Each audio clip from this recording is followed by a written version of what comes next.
Anyue, after indulging in spirits, inadvertently opened a door and found himself reborn as an 80-year-old boy named Ant Byrne. He initially believed he had merely entered an ordinary world until a new family moved in next door, and their child was named Peter Parker. Yet, Anyue continued to convince himself that this was just a coincidence, even as he learned that his aunt bore the name May Parker. His resolve was further tested when a balding man appeared at his doorstep, greeting him with a warm smile. "Hello, Ant. I am a friend of your father's. You may call me Uncle Phil Coulson." Chapter 1. Greetings, I am Peter Parker. New York City, Queens, 14, Prince Avenue. A blonde-haired, blue-eyed boy pushed open the door to his home and ventured into the garden, securing a leash around the neck of a Czech wolf dog. "Come on, Spike, let's go for a walk. Ant, be sure to return promptly after your walk," a striking woman in her 30s called from the window. "Got it, Mom, you're so nagging." With that, the boy set off with the wolf dog, strolling down the street until a flash of red streaked across the sky. He looked up to see the figure and sighed in resignation. Meanwhile, other children around him erupted in excitement, exclaiming, "It's Iron Man! It's Iron Man!" Indeed, the boy was our protagonist, now 8 years old, having been transported here as an infant. At the age of 1, he had thought this world was quite mundane until, while in elementary school, he stumbled upon a card in a classmate's possession, only to discover it depicted Captain America. This revelation left him utterly bewildered, leading to a day filled with confusion until he returned home and sought information online, where he confirmed the existence of Captain America, thereby unveiling the truth that he resided in the Marvel Universe. Upon learning this astonishing truth, a chime echoed in his mind, and a golden gauntlet manifested itself. However, the system within was dormant to activate it. He needed to make physical contact with a child of the world for 10 seconds. In his quest to awaken the system, our protagonist faced numerous challenges, as the only individual he could accurately locate was Iron Man, Tony Stark. Unsure how to explain his intentions to his parents, he set out alone, only to be promptly returned home by a patrol officer. After several failed attempts, his parents grew frustrated, resorting to placing a tracking anklet on him. Should he stray beyond a designated area, an alarm would sound, leaving him unable to activate the system for an entire year. Our little Ant is out again. Are you planning to sneak away?" A rotund man mocked, baring his chest. Ant Byrne, our protagonist, originally named Anyue, was a typical recent university graduate who had inexplicably found himself in this new realm. Accepting his fate, he cast aside his former identity and embraced being Ant Byrne. He raised his middle finger at the man before proceeding to walk his dog. 2 hours later, he returned home only to discover new neighbors had moved into the adjacent vacant house. Moving trucks were unloading various pieces of furniture and boxes, but Ant paid little mind. After releasing the leash for the wolf dog to roam freely, he burst through the door, calling Mom. "Dad, I'm back." "Fine, you're back. Now hurry and wash your hands, dinner is ready. Afterward, your father has to leave for work," came the reply. Ant glanced at his father, Jason Byrne, who bore an uncanny resemblance to a well-known movie star from his previous life. He had even tested his father's agility, confirming that he was anything but ordinary. Ant's mother, Nancy Byrne, was an FBI agent, likely unaware of her husband's true identity. "Oh, another business trip?" Ant inquired of his father. "Indeed, I will be away for a month. You must behave and not upset your mother," Jason warned, ruffling Ant's hair. For his parents, Ant was a model child, needing no worry over his basic needs, as they were new to parenthood. Yet, Ant's incessant desire to escape weighed heavily on their minds. "I understand, Dad. I've already promised to behave. With this thing on me, how could I possibly run away?" Ant retorted, lifting his leg onto a chair to reveal the anklet, reminiscent of those worn by criminals. "That's your own doing. If you behave while I'm away, you'll remove the anklet upon my return," Nancy said gently, stroking Ant's head. "Promise you won't lie?" "I promise." "Very well then, safe travels," Ant called after Jason. The couple exchanged a knowing glance and a bittersweet smile before sharing a tender farewell kiss. "Ant, stay home and don't wander off. I'll take your father to the airport." "Understood, drive safely." As they departed, Ant swiftly tidied the dishes and retreated to his room, where he began gathering information online. This year was 2010, and he was 8 years old, born in 2002, with less than 2 years remaining until the Battle of New York. He needed to find a way to activate his system and cultivate his abilities to ensure his survival in that impending conflict. Through diligent research, Ant learned of Tony Stark's schedule a month hence. Stark would be speaking at New York University, presenting his only opportunity to meet the illustrious hero. He would not let this chance slip away, using it as a legitimate excuse to persuade his parents to take him. Just one more month. Ant envisioned a future where, equipped with his system, he would thrive within the Marvel Universe. Ant, come downstairs for some fruit. Unbeknownst to him, his mother's voice echoed from below. He hurried down to find Nancy had purchased an abundance of fruit. Why did you buy so much? Ant asked curiously. Since we have new neighbors, I thought I'd take you to introduce ourselves. Oh, I see. Let's go then. Ant picked up a basket of fruit and followed Nancy to knock on the door of the new neighbors. To his surprise, a curvaceous woman answered. Hello, I'm your neighbor Nancy Byrne, and this is my son, Ant Byrne. Do you need any assistance? Hello, I'm May Parker. Please, come in. Hearing this name, Ant paused momentarily as a frail child appeared at the top of the stairs. Ant seemed to have an epiphany as he approached the boy, extending his hand and saying, Hello, my name is Ant Byrne. It's a pleasure to meet you. The young boy glanced at May Parker, who remained silent but offered him an encouraging look. Taking a deep breath, the boy grasped Ant's hand and softly replied, Hello, I'm Peter Parker. It's a pleasure to meet you. Chapter 2. The Novice's Gift Package System officially activated.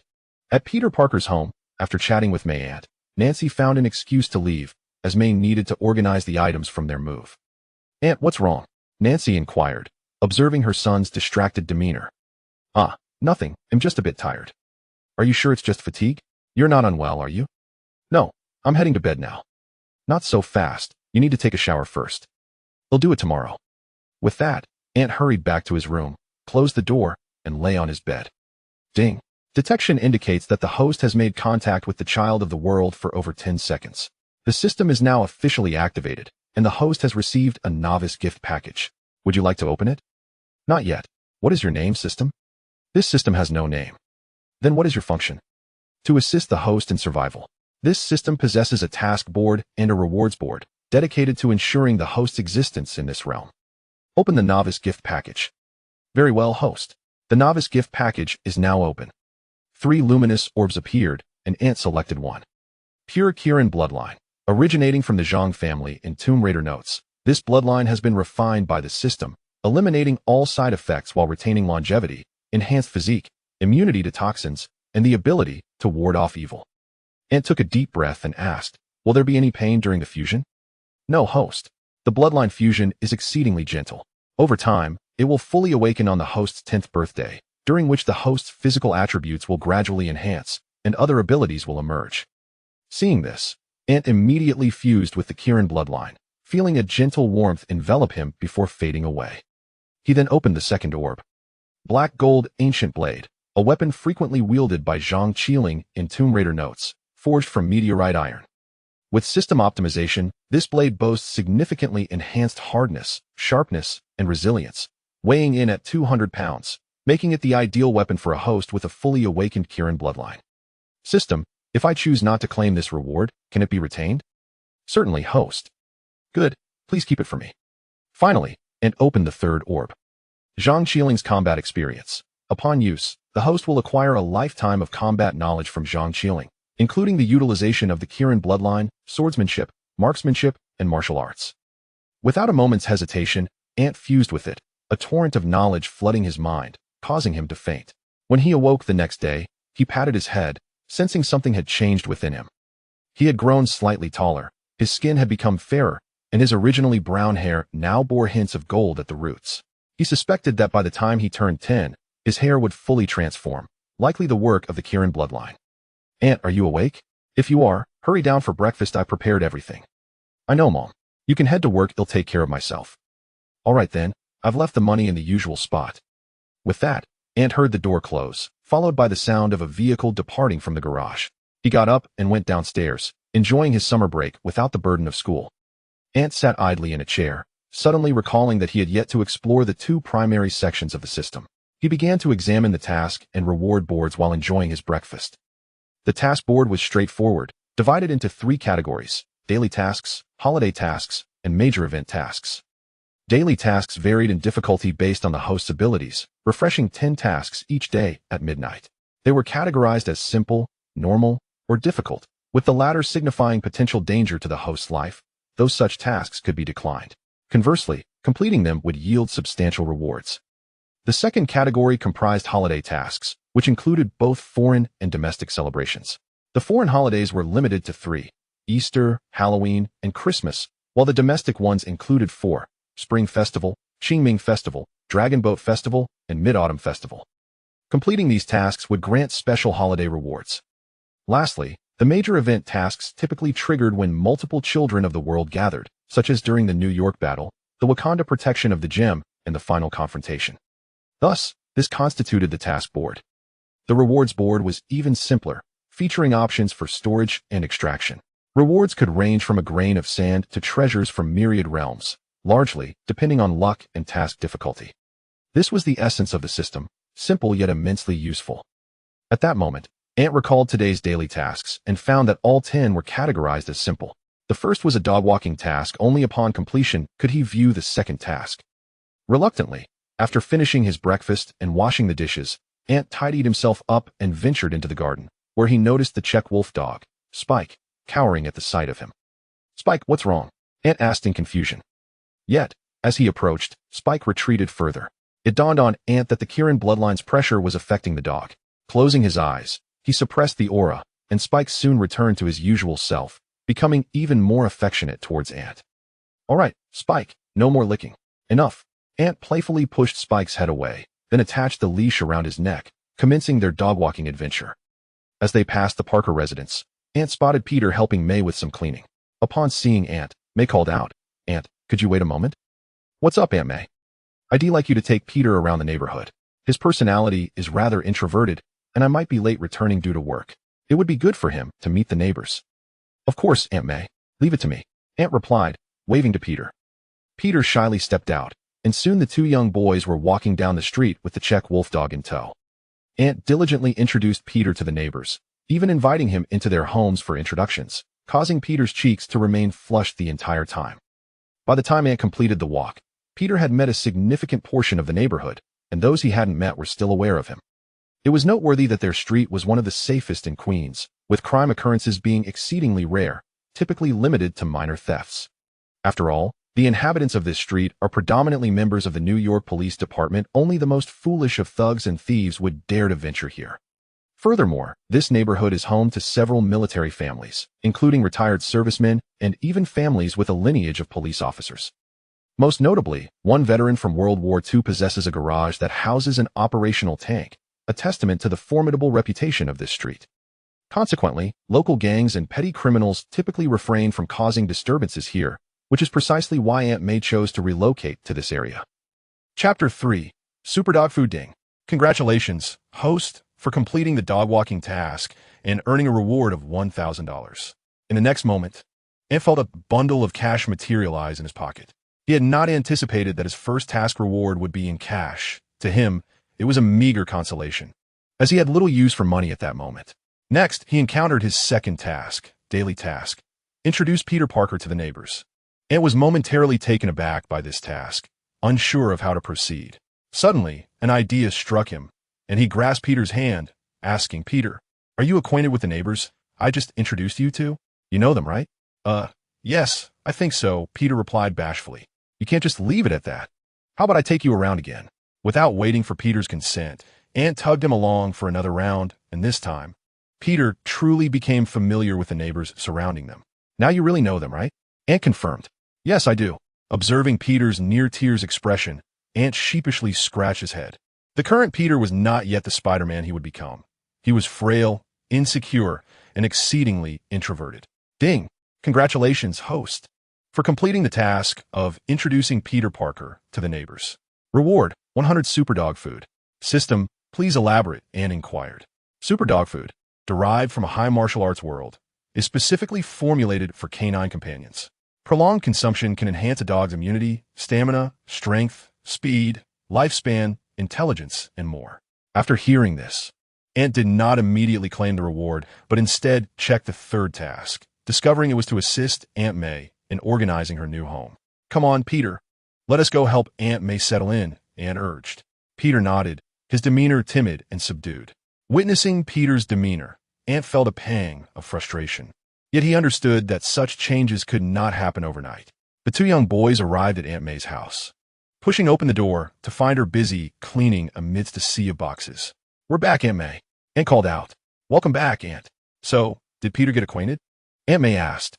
Rest assured, with me around, it's all taken care of. Très confidently. That's wonderful. Are you too tired? If so, you can rest on the sofa while I fetch some drinks. No need, Aunt May. Let us help you with the work first, Aunt insisted. Really? I can manage this myself. You both should take a break, Aunt May replied. However, Aunt paid no heed and made his way to the kitchen, opening a box and retrieving pots and pans, instructing Peter to arrange them according to Aunt May's preferences. The two young boys spent nearly half an hour organizing the kitchen. Next, they tackled Peter's room, then Aunt May's, ultimately assisting her in tidying up the entire house. Seeing such considerate gestures from Aunt and Peter moved Aunt May to tears. Peter rushed over, and Aunt May embraced him tightly. Aunt May, please don't cry. Don't cry, he comforted her. It's all right, Aunt May said, wiping her tears. It's not that I'm not sad.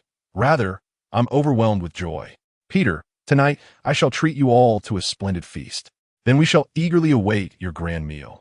Aunt May, came the response. Shortly thereafter, Aunt received a reward, which turned out to be a bag of gummy fruit candies. Not particularly fond of sweets, Aunt tossed the bag to Peter, who gleefully settled onto the sofa to indulge in them. Upon reviewing the next task, Aunt discovered that these were merely daily errands. He swiftly completed 10 such tasks, which primarily offered physical rewards, albeit all were mundane household items, save for the bag of premium dog food. Enter. Please inform your parents and invite them over for dinner tonight, Aunt May suggested. Aunt May, my father is on a business trip. It's just my mother at home. I'll give her a call shortly, Aunt replied. Very well. Before long, dinner time arrived, and Nancy returned just in time. Mom, you finally made it back. There's no helping it. As you know, my work keeps me exceedingly busy. I apologize for having you look after Aunt. Aunt May quickly waved her hand.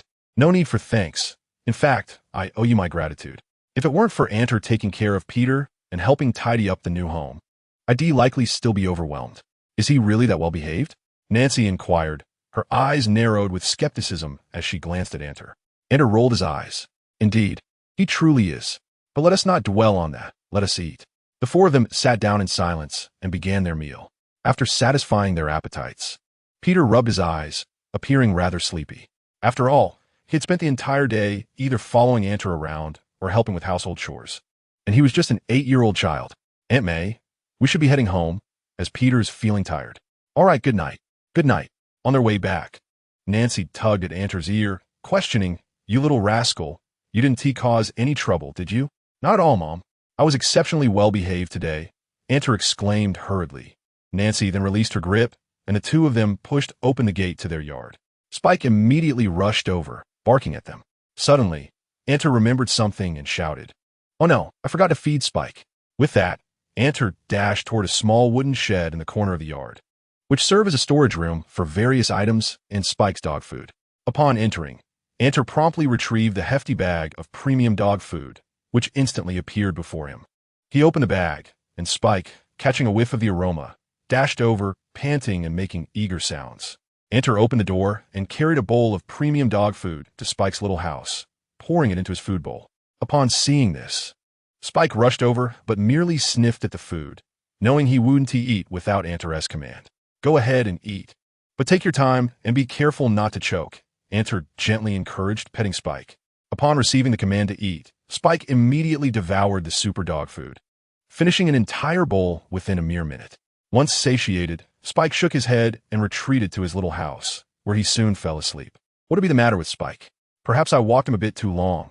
He must be exhausted, Aunt explained, though he understood that the super dog food was likely the true cause. Is that so? Indeed. Well, you've had a long day too. Go take a bath and then get some rest. Aunt nodded, took a shower, dried his hair, and lay down to sleep. Meanwhile, as Spike slumbered, a surge of energy coursed through his body, stimulating his cells and rejuvenating them with an extraordinary vitality, thereby making him stronger. However, this newfound strength came at a price.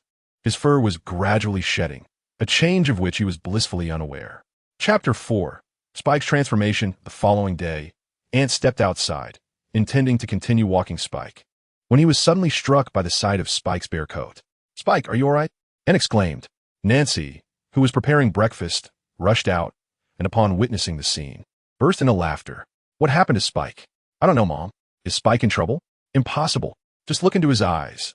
Do they seem troubled? Nancy chuckled. Ant then looked down, noticing that Spike's eyes were bright and alert, albeit tinged with a hint of embarrassment, as if he were aware of his rather unfortunate appearance. How did you end up like this? Ant asked, stroking Spike's head, only to find the texture rather unpleasant and unkempt. Upon hearing this, Spike shot Ant a mournful glance. Ant seemed to recall something and cautiously inquired, "Was it the dog food I gave you?" Spike nodded. Ant, now realizing something was amiss, quickly asked, "Can you understand what I'm saying?" Spike nodded again, prompting a look of shock to spread across Ant's face.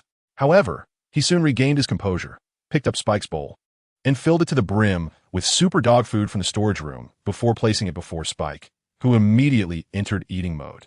The more dog food he consumed, the longer his fur gradually grew. By the time he finished, his fur had grown approximately half a centimeter, an improvement over his previous bald appearance, albeit only slightly. "Ant, breakfast is ready. I'm heading to work," Nancy's voice called from the room. "Got it, Mom. Drive safely." Ant replied just as he heard the sound of an engine revving, followed by a Hummer leaving the garage. Once the vehicle disappeared down the street, Spike promptly extended his paw and pawed at the dog bowl. "Are you still hungry?" Spike nodded, and seeing this, Annie filled a large bowl to the brim and placed it at the entrance of the utility room. Spike hurriedly began to eat, and in less than a minute, the bowl was empty. Annie continued to serve, and Spike continued to feast.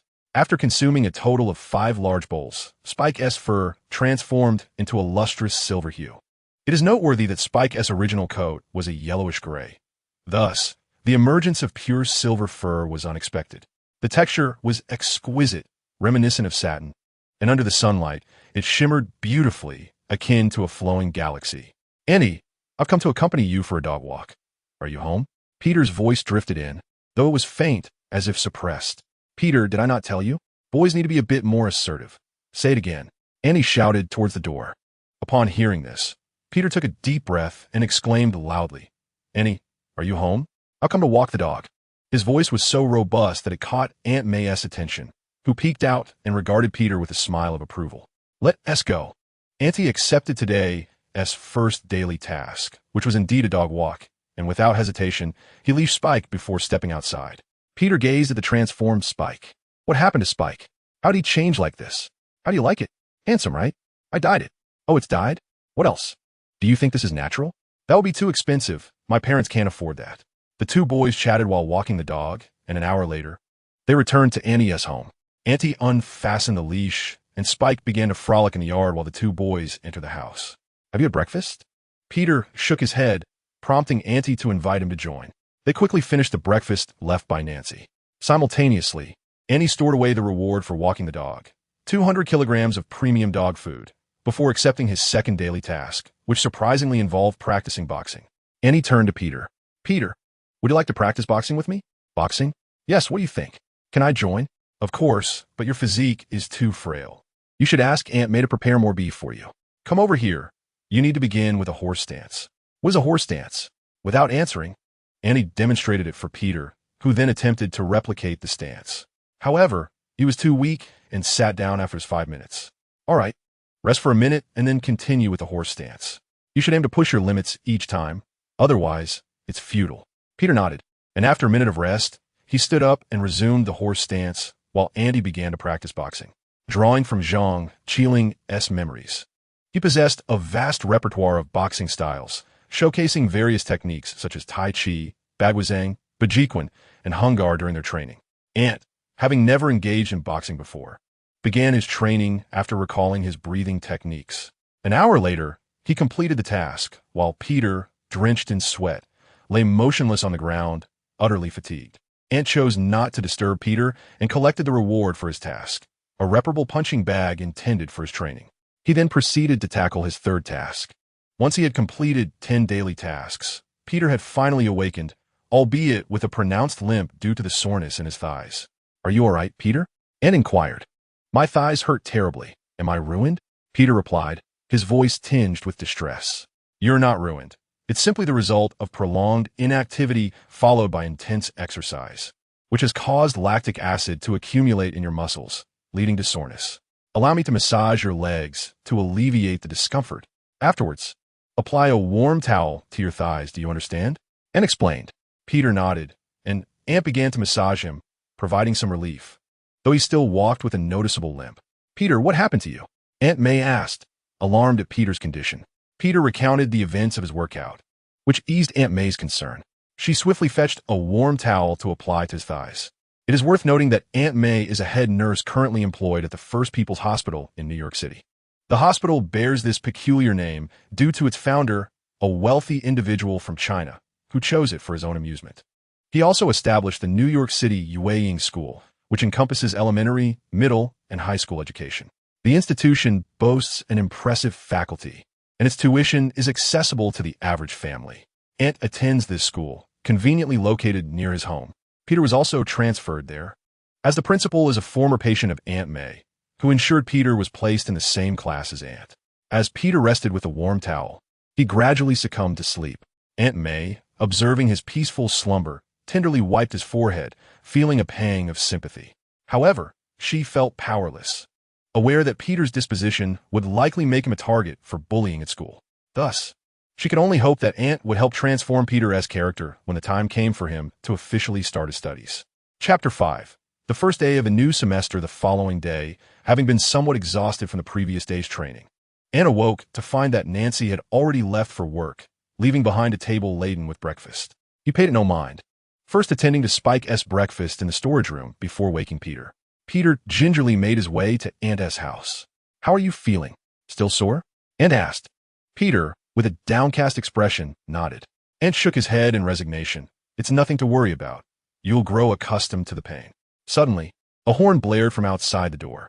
Ant pressed his face against the window and observed a delivery truck appearing beside their house. Shortly thereafter, a man, slightly balding and clad in a black suit, descended from the vehicle, and they began unloading boxes. New neighbors. Hurry and finish breakfast. Once we're done, let us greet them," Ant exclaimed, giving Peter a playful pat on the head, as he had just received his first daily task, to become acquainted with the new neighbors. Upon hearing this, Peter hastened his eating, and the two of them washed the dishes before making their way toward the neighbor's residence. Spike, seeing them, picked up his dog Leash, initially believing they were there to walk him, only for the two to pass by without a word, leaving Spike standing there in bewilderment. In the next moment, Spike's nose transformed into a red ball, and the leash he held morphed into a string tied to a red balloon. "Spike, come on," Ant called out loudly. Spike quickly shook off his fanciful thoughts, donned a leash himself, and trotted over to stand behind Ant. "Hello, are you our new neighbor?" Ant boldly shouted at the man standing at the door. "Hello, little Ant," the man replied. "Do you remember me?" Ant gazed at the familiar face before him. "Of course. I'm Phil Coulson, a colleague of your father's." Indeed, the slightly balding man before him was none other than Agent Phil Coulson, renowned as the head of the Marvel Novice Village. "A colleague of my father's? Then I shall call you Uncle Coulson. This is my good friend, Peter Parker. Would you like our assistance?" "Haha, no need for that," Coulson chuckled, ruffling Ant's hair. "Ding. Congratulations, host, for completing the daily task of befriending the new neighbor. Reward, hair growth serum." Following that, the second daily task appeared, to assist Coulson with his move. Ant, seeing this, immediately set down the dog Leash and exclaimed, "Uncle Coulson, don't be shy. We're here to help." Ignoring Coulson's protests, he and Peter began aiding the workers with the boxes. They chose the smaller boxes, but with the help of these two little ones, they swiftly moved all the items into the living room, and the moving crew departed. Ant then commenced his daily tasks, arranging furniture, cleaning, cooking, eating, and walking the dog, among others. By afternoon, the daily tasks were completed. Unlike before, Peter did not collapse from exhaustion. Instead, he felt remarkably refreshed, and the soreness in his legs had nearly vanished. "Uncle Coulson, we're heading back," Ant announced. "All right, it's about time for me to go to work as well. By the way, Uncle Coulson, the gift on the table is what I prepared for your move." "What is it?" "Hair growth serum." With that, Ant hurriedly pulled Peter away, leaving Coulson both amused and exasperated, but he solemnly accepted the gift, hoping that Jason's tasks would proceed without issue. "How are you? Is your thigh still painful?" "No, it no longer hurts. If it doesn't hurt, then continue your training.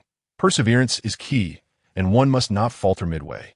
"Rest assured, I absolutely will not." The two little ones resumed their exercises, one practicing horse stance, while the other engaged in comprehensive workouts. The days that followed were rather ordinary, as Auntie's daily tasks remained repetitive, with the storage room now entirely transformed into Spike's dog food haven, and the two continued their relentless training. Auntie's bloodline from the S.H.I.E.L.D accelerated its awakening, and now his strength surpassed that of an ordinary person, not to mention his speed. Most importantly, Anyue had become increasingly handsome, his features growing more defined, and he had shot up to a height of 1.40 meters. Peter experienced a similar transformation. In the span of 2 months, he had undergone a remarkable metamorphosis. Previously frail, resembling a 6-year-old child, he had now reached an average height and developed a hint of muscle, with his demeanor also brightening. However, this newfound cheerfulness came with its drawbacks, as he had become rather loquacious, prompting Anyue to tape his mouth shut during training sessions, fearing he might faint from Peter's incessant chatter. "Auntie, are you ready? The school bus is about to arrive," Nancy called loudly from upstairs. Anyue soon appeared at the staircase. "I'm here, Mom, all set." Today marked the beginning of the new school term, and she warned, "Make sure not to have the teacher call your parents. Otherwise, you'd better brace yourself. Come on, can't you wish for something good for the new term?" "Geese on sight." "Mom, the school bus is here. I must leave," Auntie said hurriedly, seizing the moment before the two began their affectionate banter. Just then, Peter's door swung open, and he exchanged a glance with Andy, both sprinting towards the school bus simultaneously. Previously, Aunt May had taken Peter to Anyue School, so now it sufficed for him to follow Annie. Anyue School in New York City is a private institution established by a wealthy individual from China. The tuition is reasonable, yet the regulations differ from those of public schools.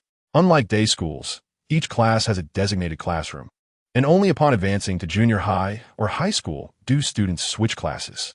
However, this is the sole distinction. The school hours and schedules are quite similar. The two little ones sat together, with Peter excitedly looking around. "Why are you so thrilled, Peter?" "I don't know. I just feel exhilarated." "All right, simmer down. It's just a regular school day, nothing to be overly excited about." While they conversed, the school bus had filled to capacity with students and eventually made its way to Anyue School. Upon entering the gates, Peter couldn't help but exclaim in awe. "It's so large." Certainly, it is indeed vast. Within its expanse lies a football field, 3 playgrounds, dozens of basketball courts, several badminton courts, numerous tennis courts, and 3 rugby fields. This establishment encompasses elementary, middle, and high school grades, with students numbering in the thousands. How could not be grand? Upon hearing this, Peter was taken aback, astonished by the sheer size of the school. Soon, the vehicle came to a halt, and the children proceeded in an orderly fashion towards their classrooms, marking the commencement of their new academic term. Chapter 6. Meeting new friends. Dear classmates, this semester, we welcome a new student to our class. Let us extend a warm applause to greet our new companion, announced the teacher, in a classroom filled with children approximately 8 or 9 years of age. A flurry of applause erupted as Peter stepped up to the podium to introduce himself.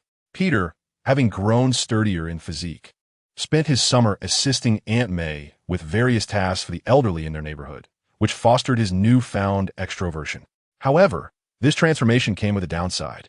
It is well known that within the Marvel Universe, there are 2 notorious chatterboxes, both fond of wearing tight red suits, Spider-Man and Deadpool. In contrast to Deadpool's incessant prattle, Peter would typically only engage in such banter in the presence of close acquaintances or when donned in his spider suit. Yet, his newfound outgoing nature left him perpetually chatty. At times, Aunt May found it unbearable and would have to intervene. Additionally, with Peter's appealing appearance, he garnered considerable popularity. Each classroom consisted of approximately 30 to 35 students, and as they were now in the 2nd grade, their academic workload was relatively light and quite manageable. "Hello, Peter. My name is Harry Osborne," greeted a small boy, extending his hand as Peter took his seat. "Hello, Harry," Peter replied warmly, shaking his hand. "Hee, Peter, I'm Ned Leeds. It's a pleasure to meet you," chimed in a chubby boy sitting in front of him.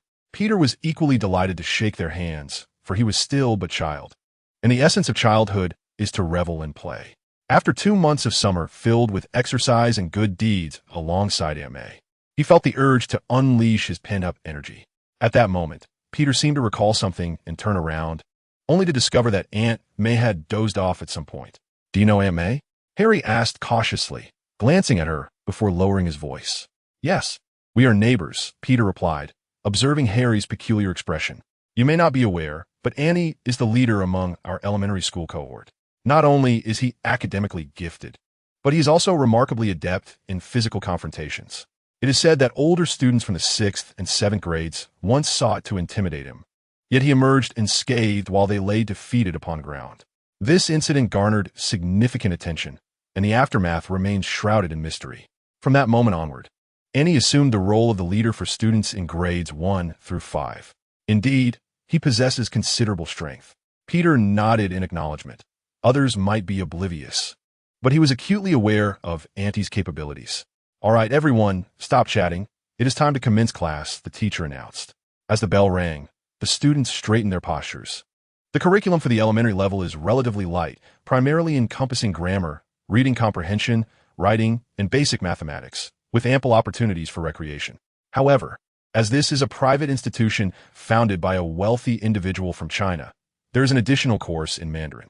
Students who engage with this language receive rewards, which can be viewed as an extra incentive for the children. Even the teachers benefit from supplementary income, ensuring that nearly all students enroll in the Mandarin course.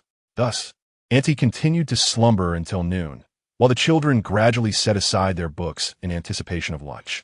Indeed, the school provides meals rather than requiring students to bring their own. "Auntie, have you awoken?" Peter called out. "Not bad. I slept quite comfortably," Annie replied, as the teachers often turned a blind eye to his napping due to his exceptional academic performance. At that moment, Annie recalled that he had yet to fulfill his daily tasks. Upon checking, he discovered that his first task was simply to consume 2 lunches, an exceedingly easy endeavor for him. After all, it is no exaggeration to say that young children can eat voraciously, especially after Annie's 2 months of training. During lunchtime, there is no designated nap period, as they only have half an hour to eat before commencing the afternoon classes. The day passed without incident, and at 2:30 in the afternoon, they were dismissed. Annie swiftly completed a series of tasks, including walking the dog, before resuming his training with Peter. "Auntie, Harry invited us to his house this weekend. Will you go?" Peter inquired while practicing his stance. "Do you wish to attend?" Annie asked. Peter nodded, despite having known Harry and Ned for less than a day. He had already considered them good friends and could not bear to decline the invitation. "Then let us go, but we must not neglect our training. Understood?" Annie added. "Are you going?" "Of course," Annie affirmed. "That is good. I was worried you might not go. By the way, Peter, do you have an uncle?" "An uncle? No. I only have Aunt May." "Why do you suddenly ask?" Peter scratched his head and replied. "Oh, it's nothing. I just thought someone as beautiful as Aunt May shouldn't be without suitors. Why don't you have an uncle?" I don't know." Peter looked perplexed. They rarely discussed such matters. The two continued their training until dusk when Aunt May returned home. Spotting the 2 figures sparring in the garden, she called out, "Peter, it's time for dinner." "Coming, Aunt May." The duo paused. Peter's skill was now sufficient to handle 3 untrained adults. Yet he was still quite young and lacked strength, though his technique could compensate for it. Soon, Nancy and Jason returned, and Spike rushed to greet them. "You're back. What as for dinner?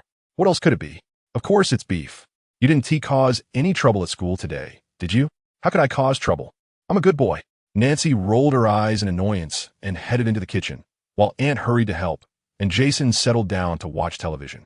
Suddenly, there was a knock at the door. Jason approached and found none other than Phil Coulson at the threshold. "Phil, what brings you here? Aren't I welcome? I brought some fine wine this time."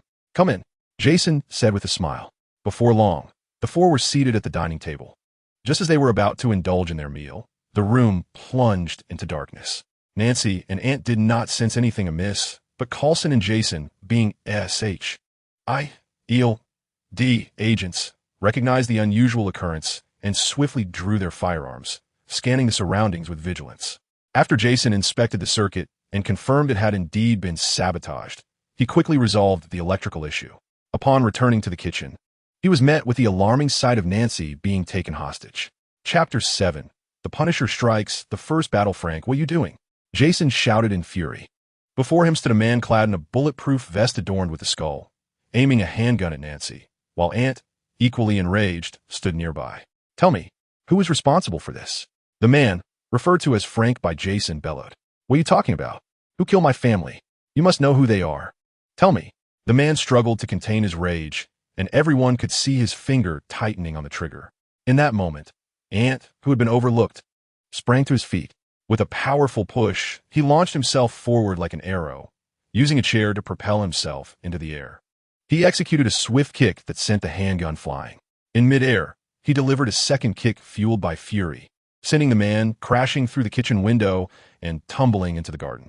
Still in a state of rage, Ant took a running leap, bracing his hands on the table, and pounced outside to engage the man in combat. At that moment, Ant noticed Spike, who was seemingly on the brink of death, which further fueled Ant's fury. "Spike, you truly deserve this," Ant exclaimed, exerting even greater force in his blows. However, in contrast to the man's comprehensive combat skills, Ant's fighting style was far more diverse, and each of his strikes found a way to catch the man off guard. Gradually, the man began to retreat under the relentless assault, yet he proved to be remarkably resilient. Even after sustaining severe injuries, he rose once more, wearing a defiant expression directed at Ant. Jason and Coulson shouted as they rushed from the room. Ant turned to glance at Jason, snorted dismissively, and approached Spike. He reached out to touch Spike, confirming that he was merely unconscious and unharmed, which brought a sigh of relief from Ant. "Are you all right?" Nancy rushed out, enveloping Ant in a gentle embrace as she inquired softly. "I'm fine," Ant replied, turning to return her embrace and whispering sweetly. Nancy sighed, then pivoted to glare at the bloodied man. Jason and Coulson exchanged glances, ultimately leading Jason to sigh and say, "We will reveal the truth to you. But first, you must attend to your wounds and apologize to my family." "Very well." Following this, the man accompanied Coulson back to his home, while Ant, comforted by Nancy, finished his dinner, and Jason set about repairing the windows. "Are you full?" Nancy asked. "I am," Ant replied. "Then go upstairs and rest," Nancy said gently. Ant nodded and ascended the stairs. Meanwhile, Nancy plopped down onto a chair, fixating her gaze on Jason. Jason attempted to feign ignorance, yet ultimately could not withstand the tension. Darling, what is the matter?" he ventured. "What do you think is the matter? I have refrained from meddling in your work because you never brought it into our home, but now that something has happened, you still refuse to tell me." Nancy's voice grew more aggrieved with each word, her tone tinged with impending tears. Sensing her distress, Jason quickly climbed through the window and embraced her tightly. "I'm sorry. My love, I was wrong. I will explain everything shortly, all right?" "Really?" she asked, seeking reassurance. "Truly," he affirmed. "All right, I will await your explanation." Minutes later, Coulson entered with the man, and upon seeing him, Nancy stiffened. Jason quickly wrapped his arm around her shoulders. Feeling the warmth of Jason beside her, Nancy regained her composure. "Let us eat first," she suggested. The group settled around the table, the atmosphere slightly awkward, as silence enveloped them while they ate. Once they had their fill, Nancy began to clear the dishes. Finally, she returned to the living room with a bottle of juice, pouring a glass for each person before sitting down and gazing intently at Jason. Left with no choice, Jason spoke up. "Darling, the truth is, I am an agent, an operative belonging to the Department of Homeland Strategic Defense Supply and Logistics." As I observed Nancy's expression of disbelief, Coulson coughed lightly and spoke. "Nancy, Jason is not mistaken. He is indeed an agent. Our organization is known as S.H.I.E.L.D, established with the funding of the International Security Council, dedicated to addressing various extraordinary incidents." "Extraordinary incidents?" Nancy inquired. Coulson nodded affirmatively. "Now, my dear, we've shared our affairs with you. It is time for you to attend to yours, Frank," Jason said, fixing his gaze on Frank. "Do you recall the peculiar adversary you encountered during your service?" "Indeed, I remember. He moved with such speed, it was as though he were not human." "Correct. He is not human. He is a vampire. You killed the companion of a vampire Duke's son, which incited the Duke's son to rage. He unleashed the forces under his command, and they're the ones responsible for the demise of your family. Did you know this?" Frank asked quietly, his gaze lowered. "Yes, but we only discovered it later. Upon learning that a figure known as the Punisher was persistently troubling the mob, we conducted an investigation and found it was you. We regret to inform you that, for the sake of all humanity, we cannot assist you. You must seek vengeance on your own." "Why did you not tell me sooner?" Frank asked in anguish. "Because we did not wish to send you to your death. Do you comprehend what a duke entails? Their wealth is immeasurable, and their legion of vampires is countless. Thus, we could only direct your hatred towards the mob," Jason elucidated. Reveal to me their stronghold. Do not harbor such thoughts if you truly seek vengeance. I recommend a certain individual to you, Blade. Thank you. You ought not to thank me. Rather, express your gratitude to our director, for it was he who ordered us to assist you. Frank remained silent, rising to address Nancy. I apologize. I should not have treated you this way. However, the handgun was devoid of bullets, yet I still feel compelled to apologize. Nancy disregarded Frank. After all, anyone in her position would likely not extend immediate forgiveness after having a gun pointed at their head. Frank said nothing further and turned to leave, casting a glance towards the staircase. Nancy and Jason followed his gaze, discovering that Ant had somehow appeared at the top of the stairs. No, Ant. How much did you overhear? He guess. Jason slapped his forehead in exasperation, momentarily at a loss for how to proceed. Even Coulson wore a pained smile. Ultimately, they exchanged glances, resigned to report the situation. Chapter 8. The absorption of knowledge. Shortly thereafter, a contingent of S.H.I.E.L.D. agents arrived, directly seeking out Jason and Coulson. Jason held the rank of level 8 agent within S.H.I.E.L.D., while Coulson was a level 7 agent. Both were among Nick Fury's most trusted individuals, despite his never having explicitly stated it. Byrne, Coulson, are you both all right? An Asian woman inquired as she approached them. We're fine, eh? What about the Punisher? He has departed. We had no choice but to reveal the truth to him. However, I also mentioned Blade, so you should seek him out. You just keep an eye on Blade, Coulson elucidated. All right, I understand. Are you truly okay? Yes, we're genuinely fine. He simply sought the truth and did not intend to harm us. Subsequently, the S.H.I.E.L.D. agents finished processing the surveillance footage and took their leave.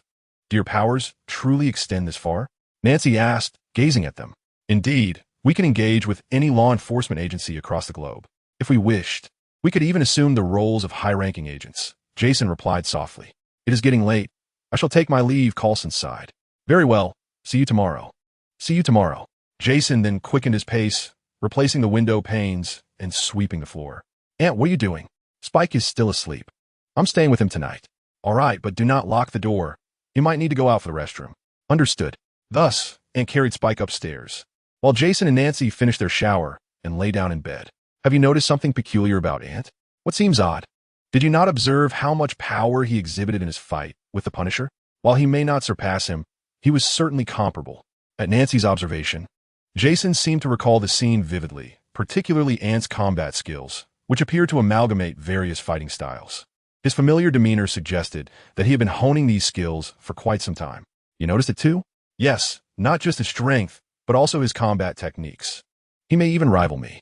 If he were to truly unleash his full strength, I feel the Punisher would not last a minute. How could he have transformed in such a manner? I do not know. You are aware that Ant is exceedingly well-behaved and considerate, since he became self-sufficient. He often looks after us. Our lives are so busy, especially yours, with your frequent business trips lasting months at a time. It seems we have not truly savored our time as a family. Nancy leaned against Jason's chest, tracing circles with her finger, her tone tinged with frustration. Let's make this weekend special. Ask Ant if he has any plans, and, if not, we shall take a day off to spend quality time with him. I think that is a splendid idea. Let us sleep. Today has been exhausting. Meanwhile, Ant placed Spike beside his pillow. This Czech wolf dog had been brought home by Jason when Ant was just a newborn, and they had grown up together, akin to brothers. Were it not for the steady rhythm of Spike's breath, Ant would have genuinely feared that Spike had passed away. Spike, if you have nothing else to do, please respond. Ant leaned against Spike and gradually fell asleep. The following day, Ant suddenly felt something wet licking him, and upon opening his eyes, he discovered it was Spike. Spike, you're all right. Spike excitedly continued to lick Ant, and soon Ant began to inquire, for after consuming the superdog food, Spike's intellect had risen to that of a young adult. Through their exchange, Ant finally understood that the Punisher had somehow procured a colorless and tasteless anesthetic and sprinkled it onto the superdog food. Due to its undetectable nature and the fact that Ant had personally brought it, Spike had not suspected anything, leading to the current predicament. Ant hurriedly fed Spike and prepared breakfast. By the time he finished, Nancy and Jason were just waking up. Mom, Dad, I'm off to school. Breakfast is in the kitchen. Remember to eat. With that, Ant quickly slung on his backpack and rushed outside, just in time for the school bus to arrive. He boarded the bus with Peter, who promptly began to catch up on his homework. Wait, didn't you do your homework last night? Ant asked. I got caught up in gaming instead. Thanks to Harry's recommendation. I lost track of time, Peter admitted sheepishly. I see. What game are you playing? World of Warcraft. World of Warcraft? I've tried it, but I'm not particularly interested in such games. Enjoy it, but remember to finish your homework first, and only after exercising can you play, understood? Peter nodded earnestly. After all, his current transformation was entirely due to his commitment to exercise, and he had no intention of slacking off. Upon arriving at school, the students first had breakfast before diving into their studies. Ant had initially intended to continue sleeping, but today's daily tasks seemed to revolve around learning, compelling him to muster his energy. During a break, he ventured to the library and borrowed an armful of books related to mechanics, diving into them directly during class. The teachers merely cast a fleeting glance in his direction before losing interest, as even they found the material incomprehensible. After completing 5 daily tasks, aside from some inconsequential rewards, he acquired a passive skill named knowledge absorption. When he read, he would automatically absorb and comprehend the knowledge he encountered. However, there was a stipulation. The knowledge must be foundational, not advanced. For example, in mathematics, he had to start from basic concepts like recognizing numbers, gradually progressing through addition, subtraction, and multiplication, rather than jumping straight into higher mathematics. Should he attempt to leap ahead, the knowledge would accumulate in his brain until it became overwhelming, rendering him foolish. Conversely, if he approached it step by step, he would swiftly grasp the concepts, enabling his mind to readily access the relevant knowledge when needed.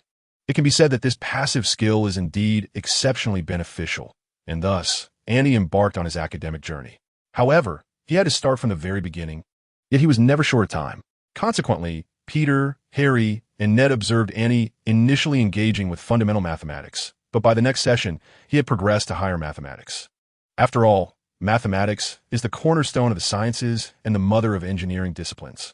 Annie wished to master biology, physics, engineering, and more. Hence, a solid foundation in mathematics was imperative. He aimed to enhance his mathematical proficiency before delving into other subjects. Nonetheless, the sudden influx of knowledge proved to be somewhat overwhelming for Annie. Auntie, are you all right? Peter inquired, noticing Auntie rubbing his temples. I'm fine. Just overwhelmed by the sheer volume of material I've been trying to absorb, Auntie replied. Then perhaps you should take a break from all this reading. Knowledge cannot be rushed, Peter suggested, giving Annie a reassuring pat on the shoulder. Annie smiled faintly and kept silent, closing his book. At that moment, a cacophony erupted from outside, and Peter distinctly heard Harry's voice, prompting him to rush outside, with Auntie following closely behind. They found Harry and Ned being bullied by a group of 7th and 8th graders. Without hesitation, Peter dashed over to confront the bullies. Harry, Ned, are you all right? He asked. I'm fine, Harry responded. Me too, Ned chimed in. Why are you picking on my friends? Peter challenged the older students. Peter, they're the sons of shareholders in my father's company. They simply enjoy tormenting me, Harry whispered from behind Peter. Have you had your fill? Annie stepped forward calmly. Upon seeing him, the older students instinctively took a few steps back, yet feeling embarrassed, they attempted to retort. Just then, Annie flicked his finger, sending a marble directly into the knee of one student, who collapsed to the ground in pain. Do you have anything else to say? Auntie continued, his tone unwavering. The older students, now intimidated, hastily retreated. Shortly thereafter, a teacher arrived, but Harry and his friends insisted they were unharmed, despite the teacher's assurances of accountability. Harry remained steadfast in his assertion that everything was fine. The teacher sighed, although there were surveillance cameras present. The issue was that the involved parties had chosen not to pursue the matter further, leaving the teacher with little choice but to acquiesce.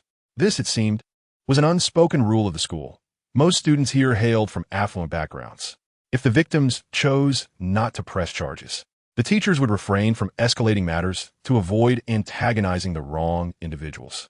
However, if it were necessary to pursue the issue, the teachers would do so, especially given the presence of a wealthy benefactor whose influence spanned the globe, even touching military industries. Thus, when faced with him, the parents of these students could only muster polite smiles, adhering to the formalities of business. Chapter 9. Blood of the Ancestors upon returning to the classroom. Peter could not help but ask, why do you allow them to bully you? The situation is rather intricate. It's all right. You may speak, We are not children.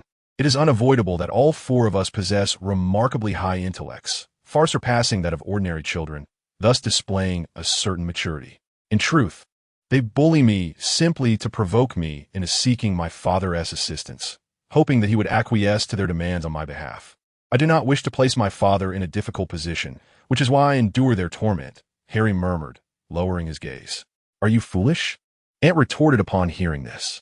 Harry looked up in shock at Ant, who continued, Do you believe your father is a fool? He is the chairman of the Osborne Group.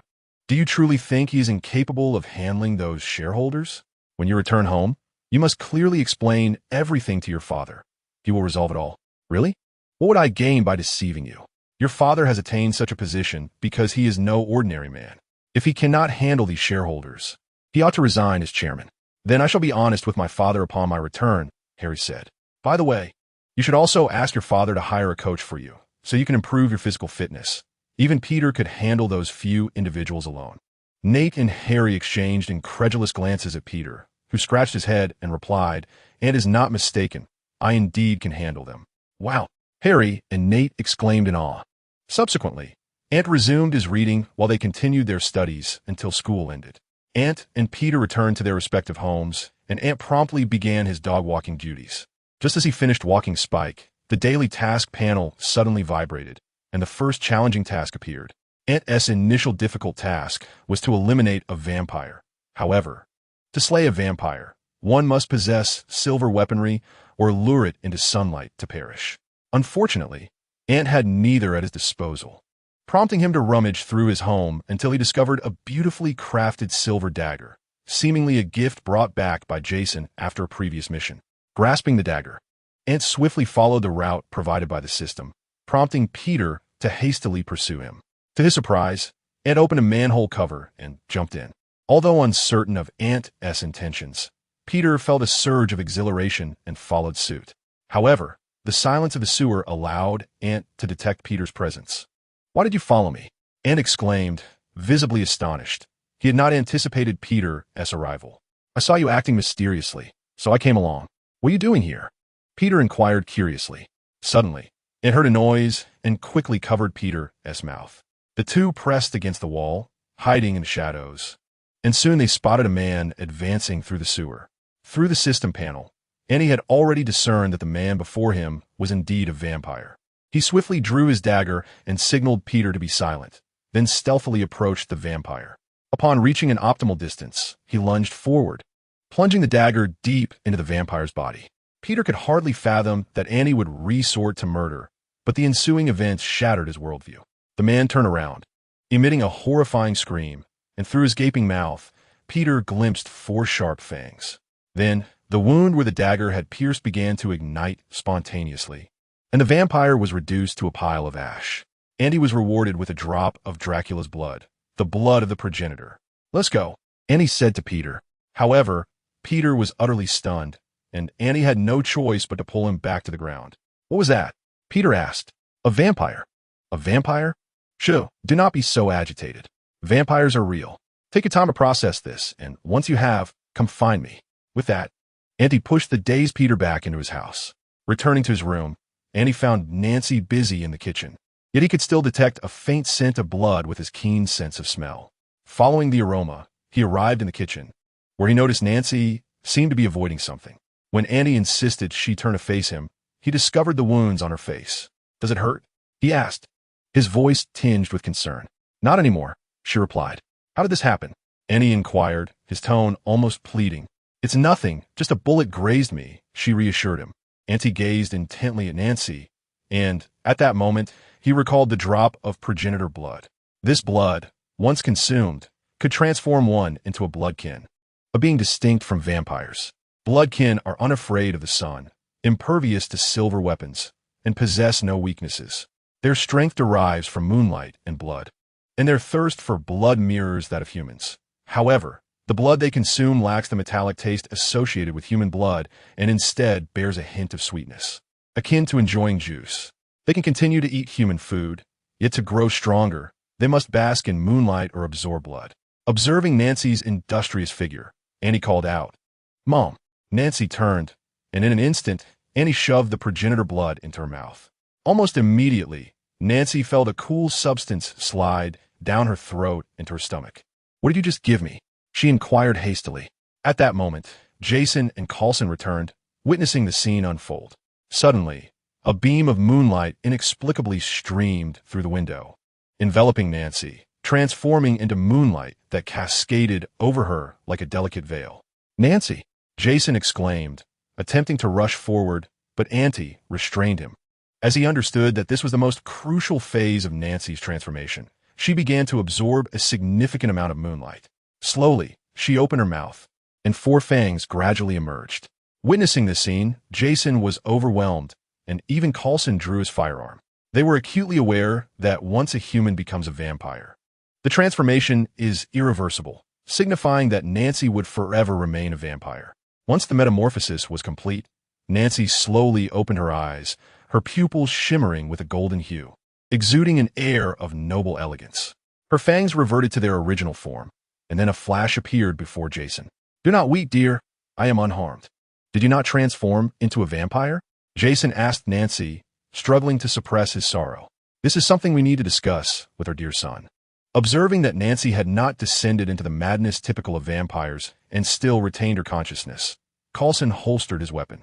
"Earlier, I administered the blood of the progenitor, derived from the bloodline of Dracula, which can assist humans in transforming into bloodkin. Bloodkin and vampires are distinct." Ant then elaborated on the advantages of being bloodkin, including longevity, superior physical attributes, and remarkable self-healing abilities, rendering them nearly perfect beings. Jason and Coulson exchanged glances, astonished by the numerous advantages of being bloodkin. "Are there truly no drawbacks?" "Indeed, it seems there are none. It is akin to a flawless creation. However, I regret to inform you, Dad, that I possess only this single drop."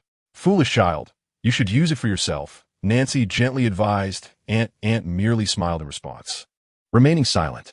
Then, in a blur, Nancy transformed into a fleeting shadow, darting around the kitchen, and within moments, a sumptuous feast of steak, bread, and vegetable salad was laid out on the dining table. "Let us dine," she suggested, as everyone began to eat. Jason and Coulson felt a wave of relief wash over them when they saw Nancy genuinely consuming the steak. They knew that vampires could not ingest human food. For them, such sustenance resembled a grotesque amalgamation of foul substances, nearly impossible to swallow. "Ugh, this beef is subpar. I never noticed before, but now that I have become bloodkin, this deficiency is apparent. In the future, please procure higher quality beef. Understood, dear?" "Ah, yes, I understand." After Ant had his fill, he hurriedly departed. Once he left, Jason seized Nancy's hand and said, "Nancy, would you accompany me to S.H.I.E.L.D? I am genuinely concerned about you in this state." "Certainly. I would like to see how my body has transformed. I will take a leave of absence tomorrow and visit your S.H.I.E.L.D base. I have yet to explore it," Nancy replied with a smile. Noticing the tension in the atmosphere, Coulson quickly excused himself and left. Chapter 10. The test the following day. Nancy, unusually early, first sent Anna off on the school bus, then joined Jason and Coulson in his car as they headed to the S.H.I.E.L.D base. At this moment, the S.H.I.E.L.D base was still under construction. The main structure had been completed, while other sections were nearing their final touches, with only the interior decoration remaining. Consequently, numerous S.H.I.E.L.D agents were seen coming and going. A well-dressed man approached the 2 individuals and stated, "Director Fury has instructed that if you are here, you should go directly to him. Additionally, there is this guest whom the director also wishes to meet. Here is her temporary pass, which must be safeguarded, lest she be mistaken for a spy." The man nodded slightly at Nancy before handing her work ID. Jason, witnessing this, took it and retorted, "She is my wife. You should leave." "Ah, my apologies, Director Jason. I was unaware," the man replied, exiting without looking back. "Who is he?" Jason explained, "A newly appointed agent, codenamed Casanova. His specialty lies in charming women to extract the intelligence we require. It is rumored that no woman is immune to his charms. He can even sway those of the same gender. Therefore, the director has expressly instructed him to maintain distance from any female staff, including agents." Nancy, taken aback, nodded in surprise, realizing that such talent existed within S.H.I.E.L.D. The three of them then made their way unobstructed to the upper levels, where they encountered numerous individuals greeting Jason and Coulson, indicating their notable reputations within S.H.I.E.L.D.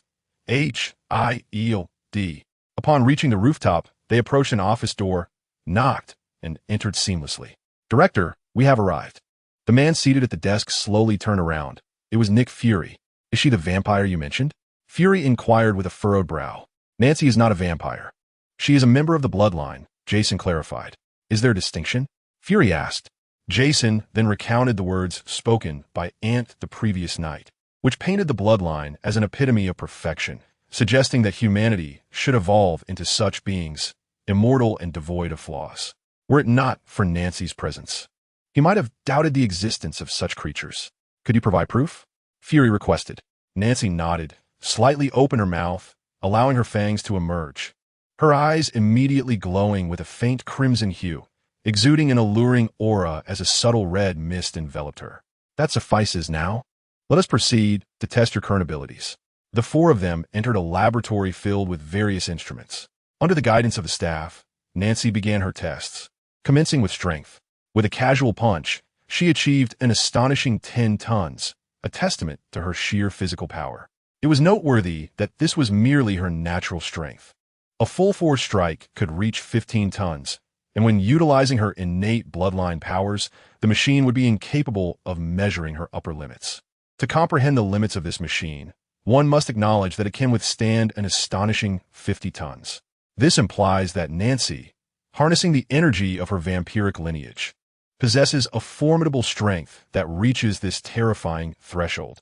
Next, we consider her speed. Within a distance of 10 meters, she can achieve a staggering reaction time of nearly 0.01 seconds, akin to instantaneous movement. Over a distance of 100 meters, she can complete the stretch in merely 1 second. As for distances of 1 kilometer or 10 kilometers, testing has been constrained due to spatial limitations. The inability to measure these distances arose during the 100-meter speed test, where Nancy's velocity was so overwhelming that she obliterated the treadmill, preventing further assessments of her speed capabilities. Furthermore, her reaction time is extraordinary.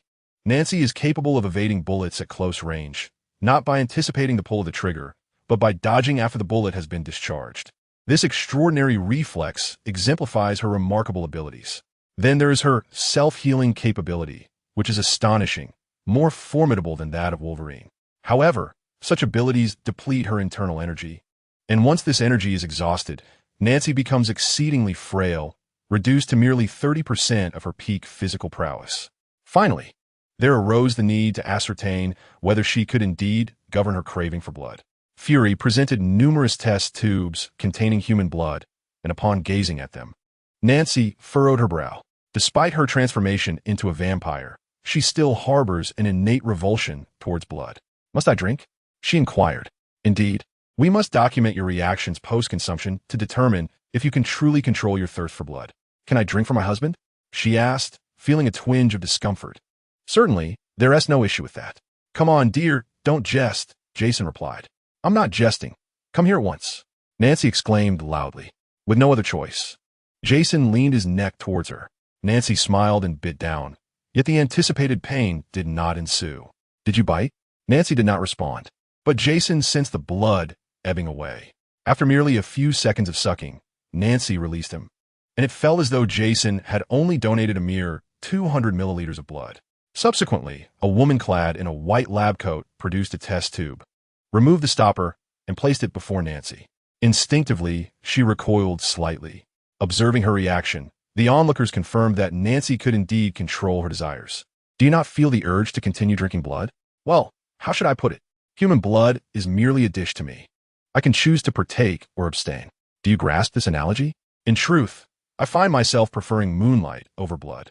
"Moonlight?" Fury echoed as he glanced at Jason and the others. "Indeed, moonlight also enhances my strength. Did Jason not inform you?" At that moment, Jason, who was examining Nancy's health report, suddenly felt a chill run down his spine and quickly turned to see Fury staring intently at him. However, those who could have departed were compelled to prolong their stay after Nancy revealed that the moonlight could render them even more powerful. As night descended and the moon hung high in the sky, they ascended to the rooftop, where they witnessed Nancy slowly closing her eyes. The moonlight cascaded over her like a delicate veil, prompting the scientists beside Fury to commence their observations. To their astonishment, they discovered that this ethereal energy was remarkably stable. Yet their instruments proved inadequate for capturing it, as if it existed beyond their dimension. Soon, Nancy opened her eyes, her body brimming with energy, reaching a point where she could absorb no more, thus transforming the lunar radiance into ordinary moonlight. At that moment, their mobile phones rang. "Hello, Mom. Are you coming back for dinner tonight?" "Yes, we will just wait for us. Is there anything else?" "No, if not, we'll head home first," Nancy inquired of Fury. "Nothing else, but Ms. Nancy, would you be interested in joining S.H.I.E.L.D? "Not at the moment." "Very well." Fury personally saw them off. On their journey home, Jason drove, while Nancy closed her eyes. "Dear, what's the matter?" "I'm fine. I'm concentrating on the energy within me," Nancy replied. Her eyes still shut, as she focused on compressing the energy to enhance its purity. Jason, seeing this, chose to remain silent and continued driving. Chapter 11. Encounter with robbers. By the time they returned home, it was already midnight. Ant had left them a note in the refrigerator, having long since fallen asleep. Upon reading Ant's note, the couple exchanged smiles, warmth blossoming in their hearts. They savored the meal Ant had prepared before retiring for the night. The following day, when Nancy awoke, she suddenly recalled that it was the weekend and hurriedly got out of bed, spotting Ant preparing to walk the dog. "Ant, do you have any plans for the next couple of days?" "Yes, I'm visiting Harry's house later." "What about tomorrow?" "Nothing planned. Why?" Ant replied, "Nothing. Tomorrow is our family time, and we'll spend the entire day with you." Ant rolled his eyes and then left with Spike. Just then, Peter happened to step outside, his eyes brightening as he followed Aunt Spike. "Hello," Peter greeted. Spike looked up and nodded at Peter, and soon, the trio began their stroll along the street.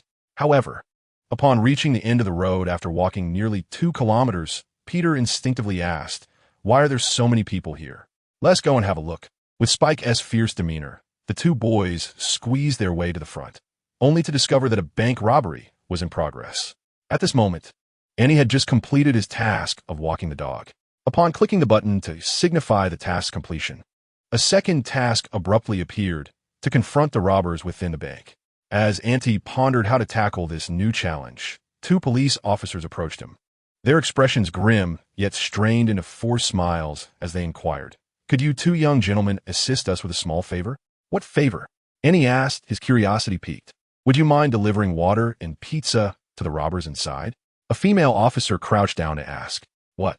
Both Peter and Auntie exclaimed in unison, realizing that the group of robbers had been in a standoff with the police for an entire morning, having begun their impasse at dawn. In truth, these robbers were not genuine criminals, but rather a band of thieves. They had intended to steal from the bank. However, unbeknownst to them, the bank had recently upgraded its security system, triggering an alarm. Seizing the moment while the police moved in, they subdued the first wave of officers, who now served as hostages, subsequently barricading the entire bank.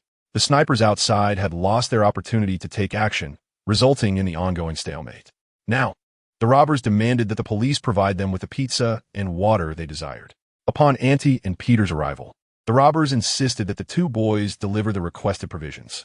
Seizing the opportunity to infiltrate, Auntie agreed, but decided not to take Peter along.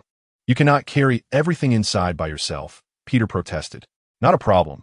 Just give me a small cart, and I'll take Spike with me," Auntie replied. "Spike?" The female officer finally noticed the splendid creature at Antie's feet.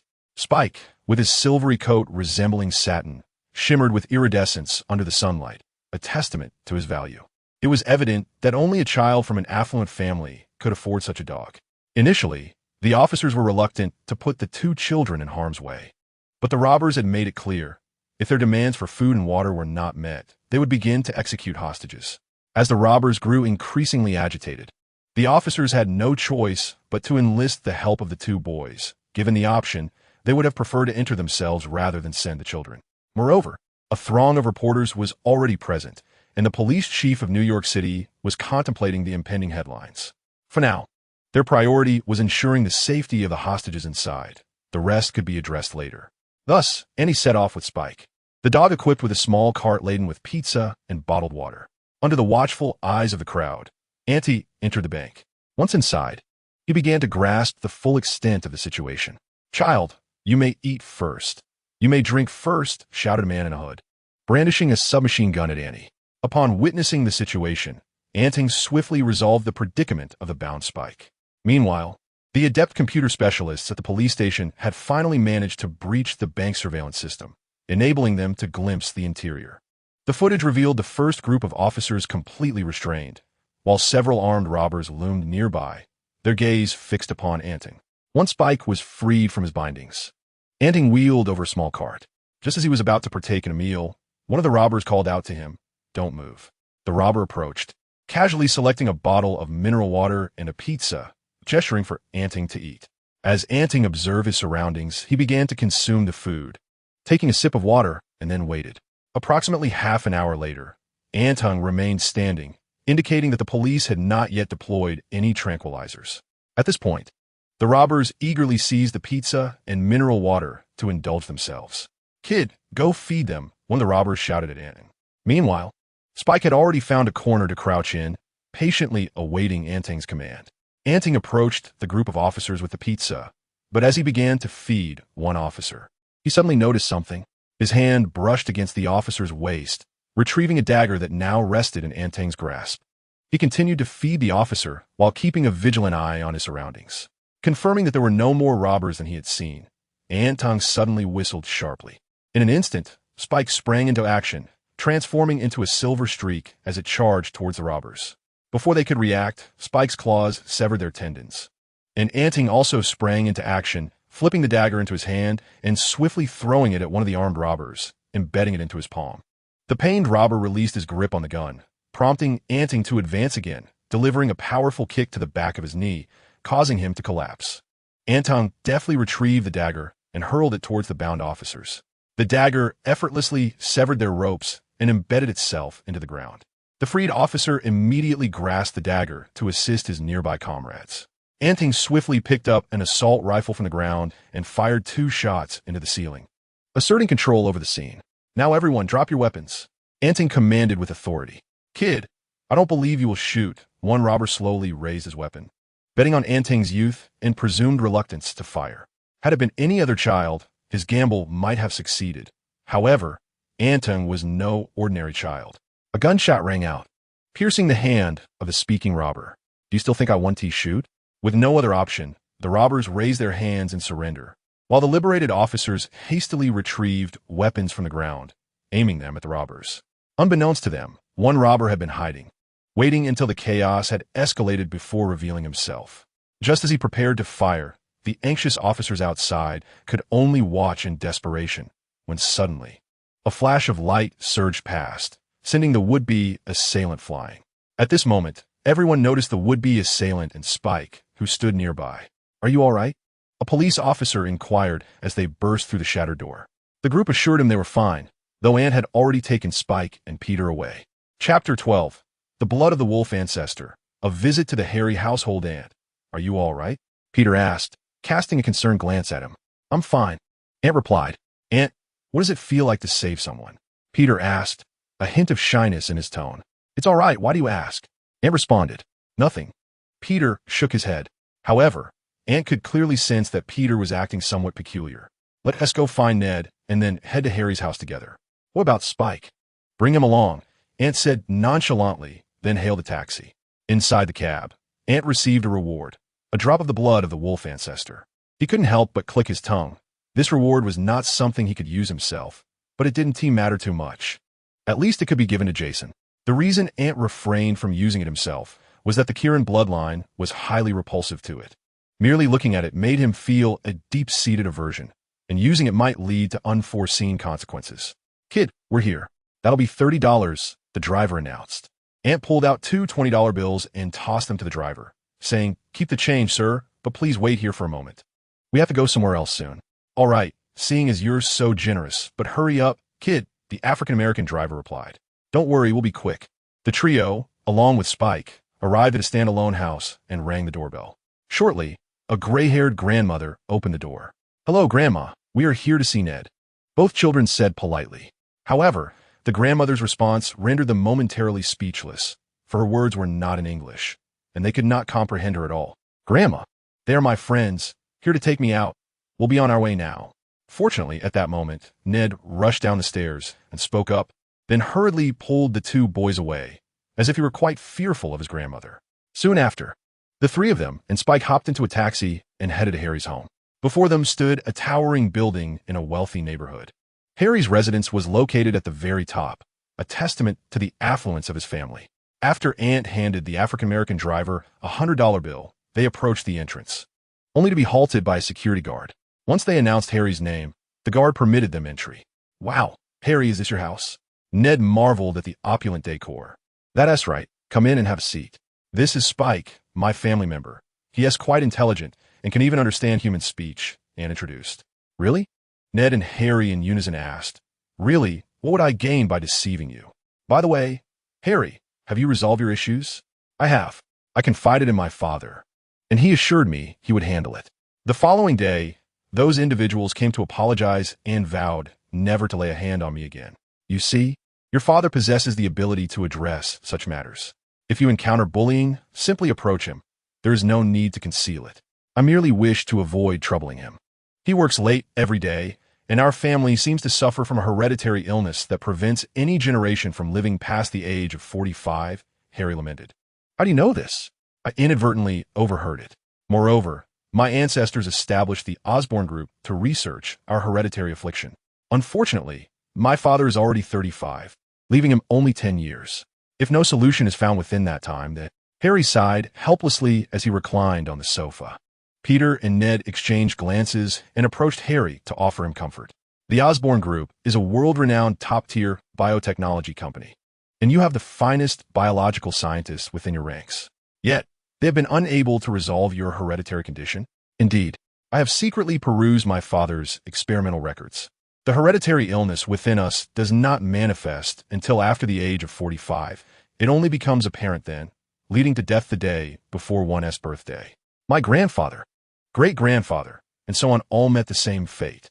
Perhaps this is divine retribution. No, I believe I have encountered similar symptoms somewhere."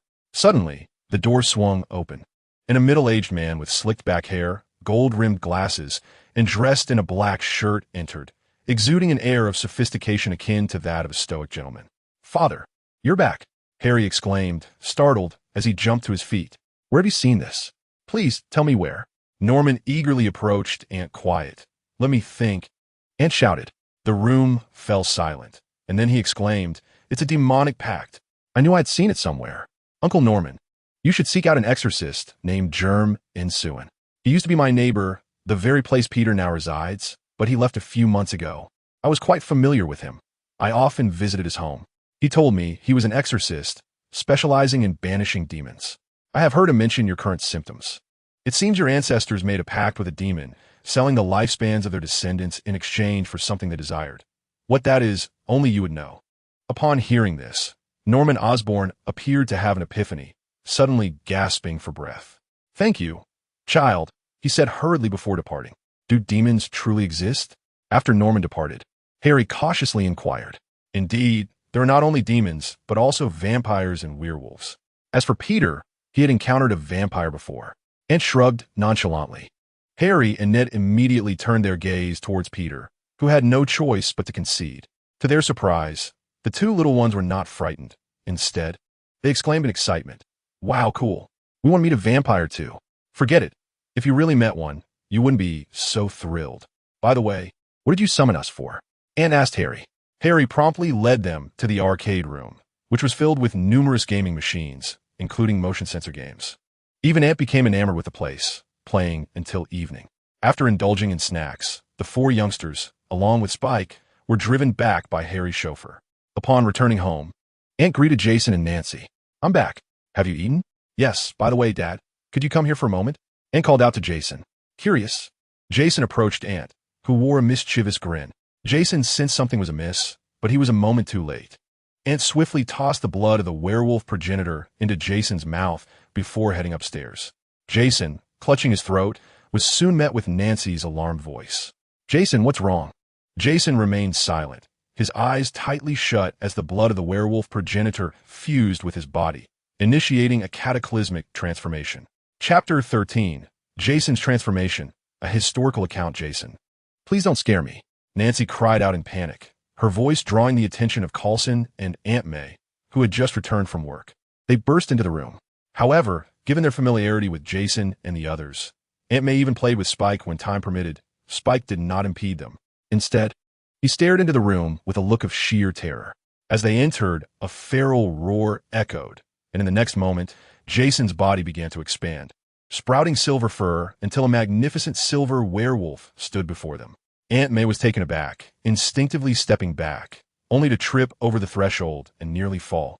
Peter rushed in, catching Aunt May just as he caught sight of the werewolf within. Jason? Nancy gasped in astonishment, while Coulson drew his weapon, aiming it at the creature. This sensation is extraordinary. My senses have been heightened, Jason mused. Can you transform back into a human?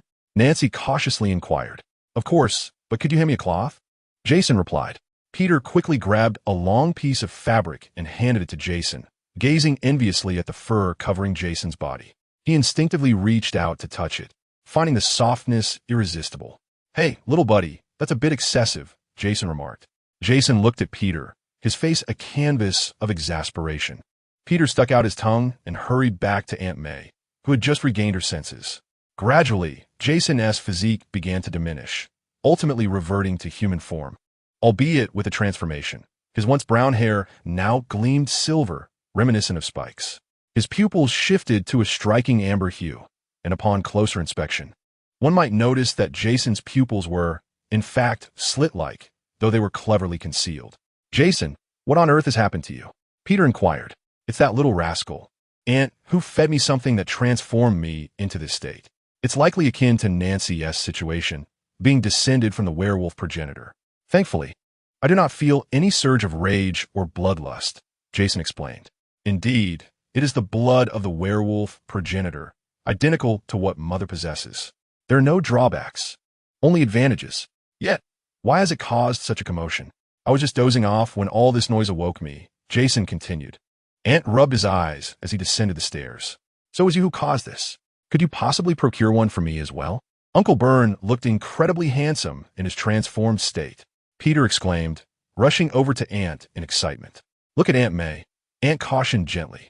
Peter turned to see Aunt May's face contorted in anger, causing him to think twice about speaking further.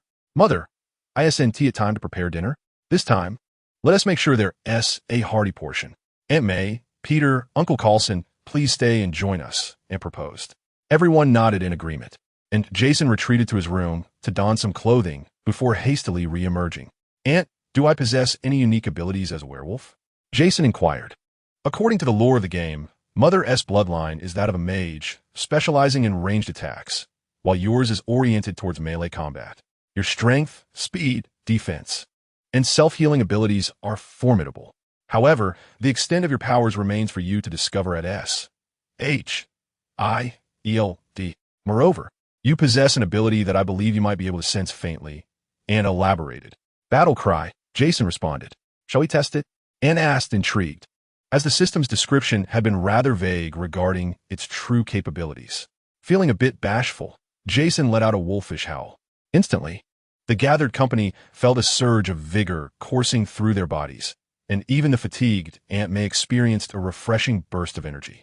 Is this the battle cry? It feels just like a boost. Peter, an avid gamer, remarked instinctively. Indeed, the battle cry serves to enhance others, but the recipient is determined by Father, Aunt clarified. Alas, it lasts only half an hour, Jason lamented. Half an hour is sufficient. Isn't it?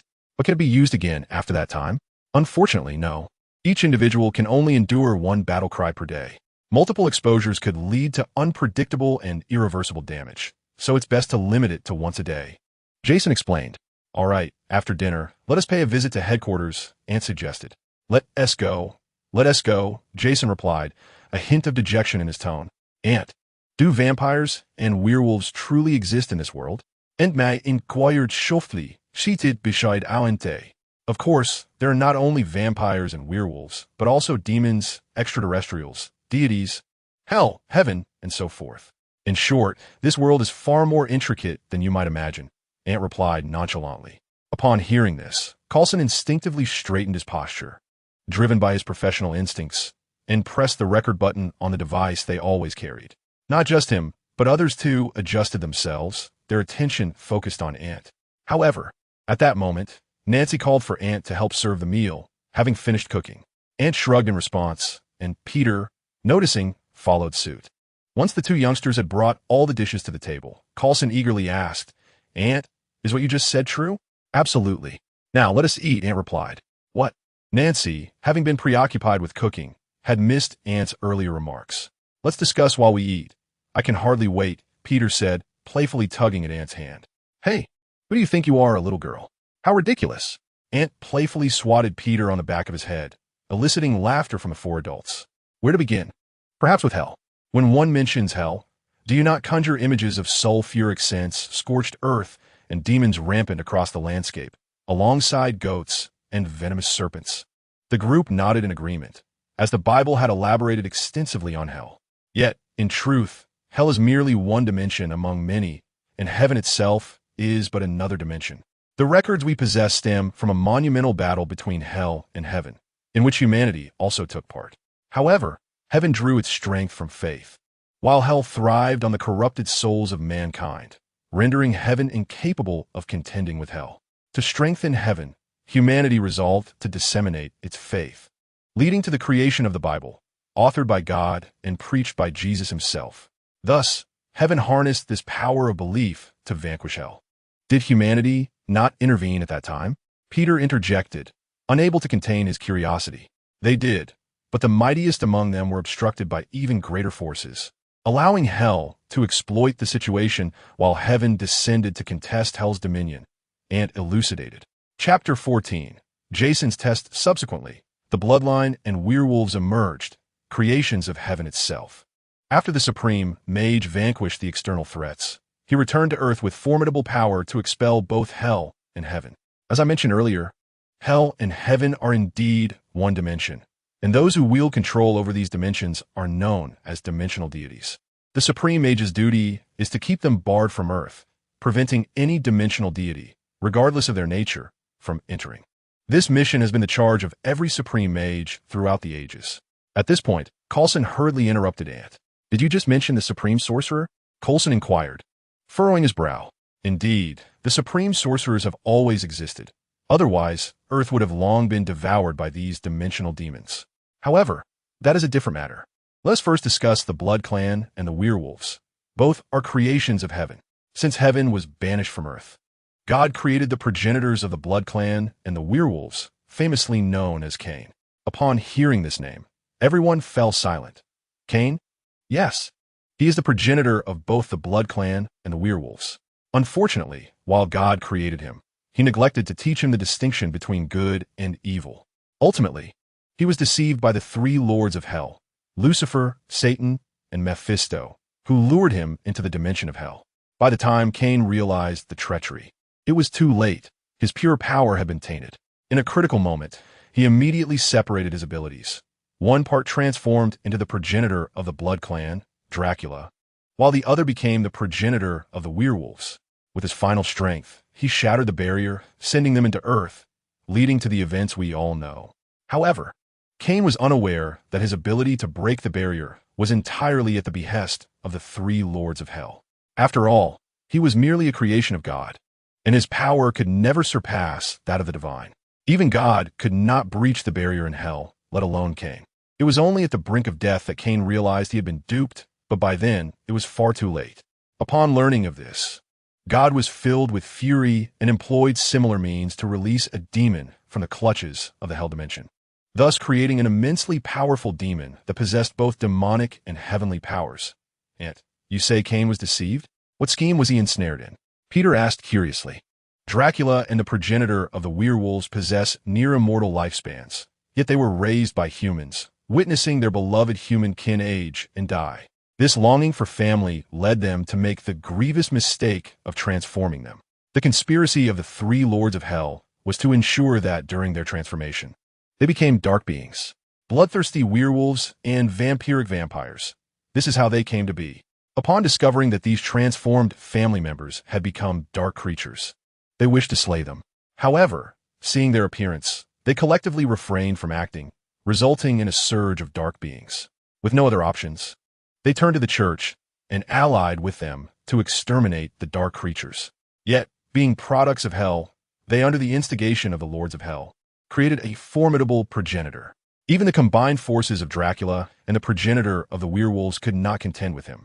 Most importantly, the progenitor is nearly immortal and can only be banished. Ultimately, Dracula and the werewolf progenitor joined forces to exile the progenitor, while the church harnessed the power of the holy light, ensuring that these dark beings could no longer manifest in public. This narrates the origins of dark creatures, such as vampires and werewolves. Ant stretched lazily and remarked that there was much more to say, but he would refrain from doing so. The audience listened with rapt attention, astonished by the myriad of hidden secrets within this world. "Come on, Ant, share a bit more," one exclaimed. "I feel so drowsy." "Uncle Coulson, let us discuss this tomorrow." "Wait, tomorrow I'll be busy at the amusement park. Don't let me down." "And Peter, remember to exercise before sleeping." With that, Ant hurriedly finished his meal and, yawning, took his leave. The others, having satisfied their appetites, also departed without further comment. However, Coulson summoned a Quinjet, leading Jason and Nancy to exchange glances and sigh before boarding the aircraft. They soon arrived at the Triskelion, where Fury awaited them. "You've arrived. Have you undergone a transformation as well?" "Director, I wouldn't quite call it transformation. It's more of an evolution. Before we proceed, could you provide me with a set of expandable clothing?" Jason requested. Fury, of course, had no objections, and soon a pair of undergarments appeared before Jason. You should put these on quickly," Fury urged. With no other option, Jason donned the undergarments and stepped out. Concentrating, his form began to swell, ultimately transforming him into a magnificent silver-haired werewolf. "Incredible," Jason exclaimed in disbelief. "What? This is exponentially stronger than my previous transformation. Could it be due to the night or the presence of the moon?" Coulson speculated. "Perhaps, but let's set that aside for now. It's time to test my abilities," Jason declared, feeling an inexhaustible power bubbling within him, eager to be unleashed. Approaching the updated machinery Fury had prepared, Jason could hardly contain himself and struck the strength tester with a single punch. Instantly, the display soared to 50 tons, then 60 tons, culminating in a display of 3 question marks. Jason sighed in relief after delivering that blow, followed by a series of tests. Ultimately, his full-powered strike reached over 100 tons, while his own strength limit stood at approximately 60 tons, indicating he could bear around 60 tons of weight. As for his speed, it had reached the sound barrier. His defense could withstand frontal tank fire, and his regenerative abilities were astounding. Under the moonlight, his healing speed surpassed even Wolverine's, with a deep wound healing almost instantly. With the use of a battle roar, his speed could increase even further. This represented only his nocturnal prowess. They conjectured that his daytime capabilities would significantly diminish. Thus, they awaited the sun's rise. As the first light broke, Jason felt a wave of weakness wash over him, though it was fleeting. Upon further testing, it was determined that his daytime strength was merely 60% of his nighttime power, which was still quite formidable. However, the two were still preoccupied with their plans to visit the amusement park with Ant, so they hurriedly informed Fury before departing in the Quinjet. Once they had left, Coulson approached Fury, his expression grave. "What is the matter?" Fury inquired. "I believe you need to hear this, Director," Coulson replied solemnly, glancing around to ensure no one was eavesdropping. He then placed a recording device on the table and activated it. Soon, Ant's voice filled the air, and Fury's demeanor grew increasingly troubled as he listened. Chapter 15. Family Day, are you certain that this is truly what Jason's child said? Indeed, and I was present at the time. But how could he possibly know so much? Fury pressed, furrowing his brow. Uncertain, but it is evident that the changes in both Jason and Nancy stem from Ant. Ant is Jason's child, and even their dog seems somewhat altered. As for whether he possesses any special abilities, that remains unknown. However, it is clear that Ant exhibits combat skills rivaling those of the Punisher. Why do you say that? Coulson promptly displayed footage of Ant dispatching bank robbers. As he observed the swift and decisive actions of Ant in the footage, a glimmer of intensity flickered in Fury's eyes, and he ultimately commanded, "Monitor him." "What?" I said. "Monitor him." Coulson quickly interjected, "Director, I believe this is unwise. First and foremost, Ant is merely a child. Furthermore, his parents, Jason and Nancy, are no ordinary individuals. From these conversations, it is apparent that they're almost entirely creations. Given that Jason is one of us, if we surveil Ant, he will undoubtedly become aware of it. But we cannot simply allow him to roam freely. I can speak with him, propose that he join us at S.H.I.E.L.D as a consultant. After all, he possesses extensive knowledge, and our agency is specifically tasked with such matters. What do you think?" Coulson suggested. After contemplating for a moment, Fury responded, "Very well, go and speak with him." Ultimately, Fury acquiesced to Coulson's request, recognizing that, after all, Ant was Jason's child, and he did not wish to resort to harsh measures against him. Therefore, he could only hope to draw him into their fold.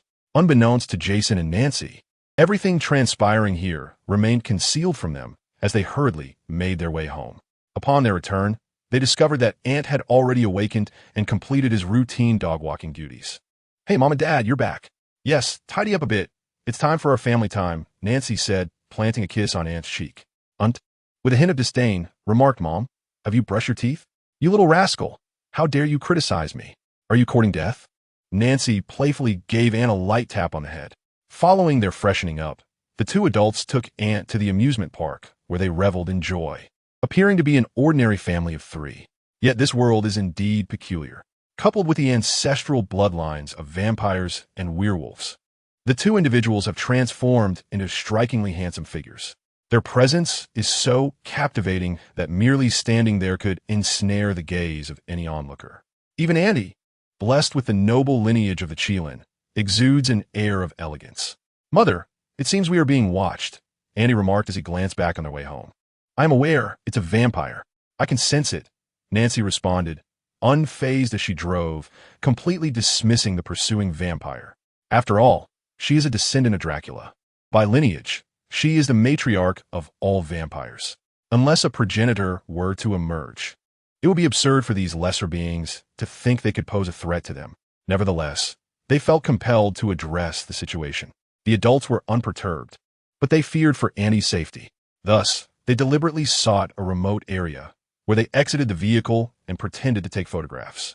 The vehicle that had been trailing them also came to a halt, and 2 men and 2 women emerged. The first action they took was to lick their lips before advancing toward the trio. "Hello, handsome, beautiful, let us get acquainted," one of the men called out. Upon hearing this, Nancy and Jason turned slowly, their eyes glinting with a cold intensity. In a blink, they transformed into mere shadows, swiftly severing the heads of the 2 male vampires. However, it was nighttime, and lacking silver weaponry, the vampires were merely rendered incapacitated. The 2 female vampires, caught off guard by the unexpected strength of their adversaries, rushed towards Ante, underestimating him. Ante produced a dagger, and with 2 swift arcs of white light, the 2 female vampires stood dazed behind him. The next moment, they let out piercing screams before spontaneously combusting into flames. "Father, continue," Annie urged, tossing the dagger to Jason. Grasping the weapon, Jason stepped forward to deliver the finishing blow. Thus, the family effortlessly vanquished the 4 vampires. Suddenly, a figure appeared in their line of sight, and they recognized the Punisher. "It's me. What brings you here, Frank?" "I was tracking those 4 vampires. Did you notice?" The Punisher observed the pile of ashes beneath their feet and immediately grasped the fate of the 4 vampires. "Ah, I arrived too late," he sighed. "Do they possess the information you seek?" "More or less, but it's of little consequence. They are not the sole bearers of that knowledge," the Punisher replied nonchalantly. "Be cautious. Our informants within the vampire ranks have reported that they are devising a trap specifically targeting you and Blade. Stay vigilant." "I understand. By the way, is this vehicle yours?" "If not, I shall take it," he replied. "Do as you wish. It conveniently spares us the trouble of disposing of it." Thus, the Punisher drove away in the vehicle belonging to the 4 vampires. It is worth mentioning that this car was quite expensive, a modified Ford Hummer. Subsequently, the Ants also departed, returning home, only to find that Ant May seemed to have a guest. Upon seeing the visitor, Ant raised an eyebrow. "Happy Hogan. Are you familiar with him?" The head of security for Stark Industries and also Iron Man's personal bodyguard. It appeared he was pursuing Aunt May. Ant leaned against the windowsill, observing Peter's house like a curious onlooker. Meanwhile, Peter, feeling awkward, glanced left and right, only to catch sight of Ant watching the scene unfold, and promptly signaled for help. Noticing this, Ant hurried over to Aunt May's house. "Aunt May, my mom sent me to fetch Peter for dinner," Ant announced as he entered the room, casting a meaningful glance at Happy. Happy immediately displayed an excited expression, but sensing it was impolite, quickly reverted to his original demeanor. Oh, Aunt May was taken aback that Nancy had called Peter over for dinner. Suddenly, she remembered something and wanted to explain, but Peter had already grabbed Aunt and left, leaving only a parting remark. "Aunt May, I'm off to dinner. Bye." "Oh, Peter, what brings you here?" Nancy inquired with a hint of surprise. "It's just that Aunt May's place isn't convenient right now," Aunt replied. "You cheeky brat, don't speak nonsense. By the way, what's the deal with Happy?" Nancy asked curiously, even handing her spatula to Jason, instructing him to cook. Jason reluctantly went to the kitchen, though his ears perked up like a wolf's, enabling him to eavesdrop. "Uncle Hogan." Today, when Aunt May returned home, her car broke down. Uncle Hogan happened to pass by and helped her fix it, and things naturally progressed from there. I can tell Aunt May doesn't mind Uncle Hogan, so she allowed it, and indeed, she needs a companion. "You don't mind?" Nancy queried. "How could I object? She is my family, after all, and I cannot bear to see her alone and lonely. She deserves someone to rely on," Peter replied with understanding. Nancy looked at Peter, nodding in satisfaction, and affectionately ruffled his hair. The four of them then shared a meal, with Peter remaining by Aunt's side until Happy departed. At which point Peter returned home. "Peter, you're back. Did you eat well?" Aunt May turned to Peter and asked. "I'm full, but Aunt May, do you have feelings for Happy?" "Don't talk nonsense. We just met," Aunt May replied, playfully tapping Peter on the forehead. Peter merely smiled in response. "All right, if you're full, go take a shower," Aunt May said, feeling uncomfortable under Peter's gaze, urging him to leave. Peter shrugged and quickly ascended the stairs. "Aunt May, if you truly wish to find me an uncle, I wouldn't mind at all, as long as you are happy." After calling Peter, she hurriedly ran away, while Aunt May gazed at the spot where she had departed, a smile gracing her lips. Yet, as laughter gave way to tears, she quickly composed herself, wiping the corners of her eyes before resuming her dishwashing. Chapter 16. The Invasion of Demons. Arrival at Yellowstone National Park at Anyue School. Ant and Peter alighted from the vehicle, appearing remarkably lively compared to the drowsy children. After all, their daily exercise afforded them vitality. "Aunt Peter," Ned and Harry called out, standing together. "Hey, Harry, has your dad found Uncle Suin?" "It seems he has, or perhaps he hasn't." "What do you mean?" "Ant inwired belilderet." For finding someone is finding them, and not finding them is just that. There should be no ambiguity. "Well, my father utilized all his connections to trace the last known whereabouts of your Uncle Suin. It appears he received some sort of commission and entered Yellowstone National Park, after which he vanished. My father has already enlisted help to search for him." "Ah, I see." Just then, the school bell rang, prompting the children to settle down, for the teacher commanded considerable authority. However, for Ant, merely being present was a small victory. At that moment, Ant found himself unable to concentrate on his book, instead pondering why Uncle Suin had ventured into Yellowstone, one of the most magnificent national parks in the world, covering an area of 898,317 hectares. While Ant's mind wandered, a sudden knock interrupted the teacher's lecture, revealing an unexpected visitor at the door. "Hello, teacher. I am Ant's uncle. He needs to take a leave of absence for a family matter, and we have already informed the principal. I am here to pick him up," Coulson said with a smile. "Please hold on. I need to contact the principal to confirm," the teacher replied. "That is fine, go ahead." Once the teacher confirmed the situation, and was allowed to leave. Before departing, he nodded at Peter and followed Coulson out. "What's going on, Uncle Coulson?" Ant asked, puzzled. "Come with me. I'll explain shortly." The two swiftly entered the car, which soon navigated into a narrow alley. After Coulson pressed a button, the vehicle began to tremble, the four tires positioned horizontally, and with a surge of power, the car transformed into a flying vehicle. Inside, Coulson activated a three-dimensional imaging system to show Ant Yellowstone is facing a grave crisis. A pack of werewolves and a horde of demons are slaughtering humans within the park. However, we received a message, and, upon learning of it, we swiftly sealed off the entire park. We monitored the situation via satellite, and this is the footage we captured of the demons in action. Ant looked at the scene before him, where a group of armed individuals was firing at a monstrous, humanoid creature, entirely crimson and clawing at the air as if impervious to bullets. With a gruesome efficiency, it dispatched these humans. Who were they? Members of the Osborne group, seemingly in search of someone, but alas, they had arrived at the wrong location. What purpose does your summoning serve? Ant queried, bewildered. We wish for you to become a special consultant for S.H.I.E.L.D. This is my proposal. If you decline, the director will assign someone to shadow you. Why is that? Is it merely because I possess too much knowledge? Indeed, he considers you an unstable element. However, as Jason's child, I could conceive of no other means to secure your safety. I hope you do not take offense, Coulson replied, a hint of resignation in his tone. You act for my benefit. What can I say? Very well. I shall assume the role of your special consultant for S.H.I.E.L.D. And all my benefits and salary shall be attributed to my father, Ant replied nonchalantly. Agreed. What shall we do next? We must address this crisis. Subsequently, the two arrived at the S.H.I.E.L.D. airfield, where they boarded a Quinjet, accompanied by a fully armed tactical team, and proceeded to a temporary base established outside Yellowstone National Park, an area now cleared for miles around.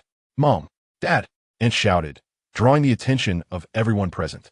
Upon seeing the small child, astonishment spread across their faces. Nancy, upon spotting Ant, instantly teleported before Coulson and exclaimed, Why did you summon Ant? She then slapped Coulson, catching everyone off guard, grabbing his collar. Even Jason wore an expression of anger. I apologize. It was the director's decision, Coulson said with a wry smile. Ant understood Nancy's intentions were for his own good, yet he remained hidden behind Coulson, unwilling to offer any words of comfort. Jason gently grasped Nancy's arm, whispering, Nancy, please remain calm. How can I remain calm? Nancy shouted, marking the first time Ant witnessed her in such a fury. Coulson, witnessing her ire, felt a deep sense of guilt, standing there as she struck him, perhaps unable to evade her wrath. Mom, please calm down. I came of my own volition. Ant quickly interjected. Hearing this, Nancy closed her eyes, took several deep breaths, and reopened them, seizing Ant's hand as they made their way toward the temporary base. Phil, why didn't you inform me? I'm sorry, Jason. It was the director's command, Coulson replied, his expression still one of bittersweet resignation. Let's go. I'm at a loss for how to console her, Jason explained. You know that Ant is her only vulnerability. How could she not be furious with you for bringing him to such a perilous place? At that moment, several individuals had gathered in the temporary stronghold. Hawkeye, Clint Barton, Black Widow Natasha Romanoff, and Agent Melinda May. Upon seeing Nancy enter with Ant, the trio furrowed their brows. What is a child doing here? Melinda could not help but inquire. My son was summoned by your incompetent director, Nancy retorted sharply, as the group heard her refer to Fury in such a manner. They opened their mouths to respond, but upon hearing more from Nancy, they promptly fell silent. All right, Mom, I'm here now. What's the situation? Anne interjected casually. Child, this is not a place for play, Clint admonished, his brow furrowed. He is a specially appointed consultant by the director. Please explain the situation to him, Mel. One of them said. The group stared at Ant with surprise as he smiled and shrugged. Subsequently, Agent Melinda conveyed the situation.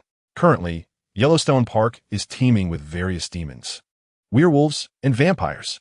However, as it is daytime, they are unable to act and remain concealed. Once night falls, they will likely surge out of the park. So we must resolve this issue swiftly, Melinda stated. Ant's attention was drawn to the demons displayed on the large screen, and his expression grew increasingly grave. Ant, what is the matter? Something is amiss. The mages have not appeared. What mages? Ant, upon hearing this, pulled up a chair, sat down, and took a deep breath before speaking slowly. Chapter 17. The Possessed Germansahan. Do you recall what I once said? Surrounding Earth are numerous dimensions, and the most powerful beings capable of manipulating these dimensions are known as dimensional demigods. There exists one who is referred to as the Supreme Sorcerer. Initially, the title belonged to a single individual, but at some point, the Supreme Sorcerer began to take apprentices and established a place called Kamartaj, which you may consider as the stronghold of these mages. However, the Supreme Sorcerer understands that his singular strength is insufficient to repel the invasion of so many dimensional demigods. This is not due to any lack of power on his part, but rather because there are far too many dimensional demigods coveting Earth for him to contend with. Therefore, he constructed a magical formation at the three most potent nodes of cosmic energy intersecting on Earth. This formation ensures that the dimensional demigods, along with their minions, cannot invade Earth. To put it in terms you can comprehend, the demons of hell cannot physically manifest. They can only seduce or utilize their greatest skill, deception, to procure the fallen souls of humanity. However, the current situation here is decidedly peculiar. The demons manifestly appear to be entities that have breached our realm, yet the conspicuous absence of any mages suggests a more alarming predicament. A crisis of a magnitude that dwarfs the presence of these demons. This implies that the mages are grappling with threats that could potentially lead to the annihilation of Earth itself. Ant furrowed his brow in contemplation, and Fury, who had been eavesdropping, found himself incredulous. Ant, surely it cannot be that dire? Coulson interjected cautiously. I hope I am merely overthinking, Ant replied. However, the current Supreme Mage is formidable. Her prowess is indeed substantial, so there is no need for such despondency. I am inclined to believe they are merely delayed. Yet, I suspect that these demons are part of a scheme orchestrated by the Lords of Hell. Their ability to ensnare the mages while simultaneously facilitating the ingress of these demonic entities into our world suggests an even grander conspiracy at play. Let's not forget, they are Satan, Lucifer, and Mephisto, the Lords of Hell, masters of cunning and deceit. At that moment, an agent burst in, exclaiming, "Sir, we have discovered a survivor." Where? At the entrance. Though his condition appears rather unusual, the agent hastily replied. Upon hearing this, the group rushed out of the makeshift base and into an adjacent tent. They pushed open the door to find an African-American man lying on the bed, his body trembling uncontrollably, and his abdomen seemingly bulging as if something were attempting to escape, revealing a grotesque visage beneath the skin. Uncle Suhan, Ant exclaimed upon recognizing the man. German Suhan? Jason remarked, his brow furrowed as he gazed at the African-American man. Jason was aware of his eccentricity. The man often proclaimed himself an exorcist, a claim Jason initially dismissed and privately advised Ant to avoid. Yet, Ant, rather than distancing himself, found great joy in spending time with him. As time passed, Jason realized that Uncle Suhan, though seemingly deranged, was quite kind to Ant, and thus he said nothing further. Suddenly, Uncle Suhan opened his eyes, which were now filled with an eerie red glow. Yet, he called out to Ant, "Ant, use holy water to draw an exorcism circle on my abdomen. I can hardly endure any longer." With that, he closed his eyes once more, seemingly battling the demon within him. The challenge, however, was locating holy water in such a short span of time.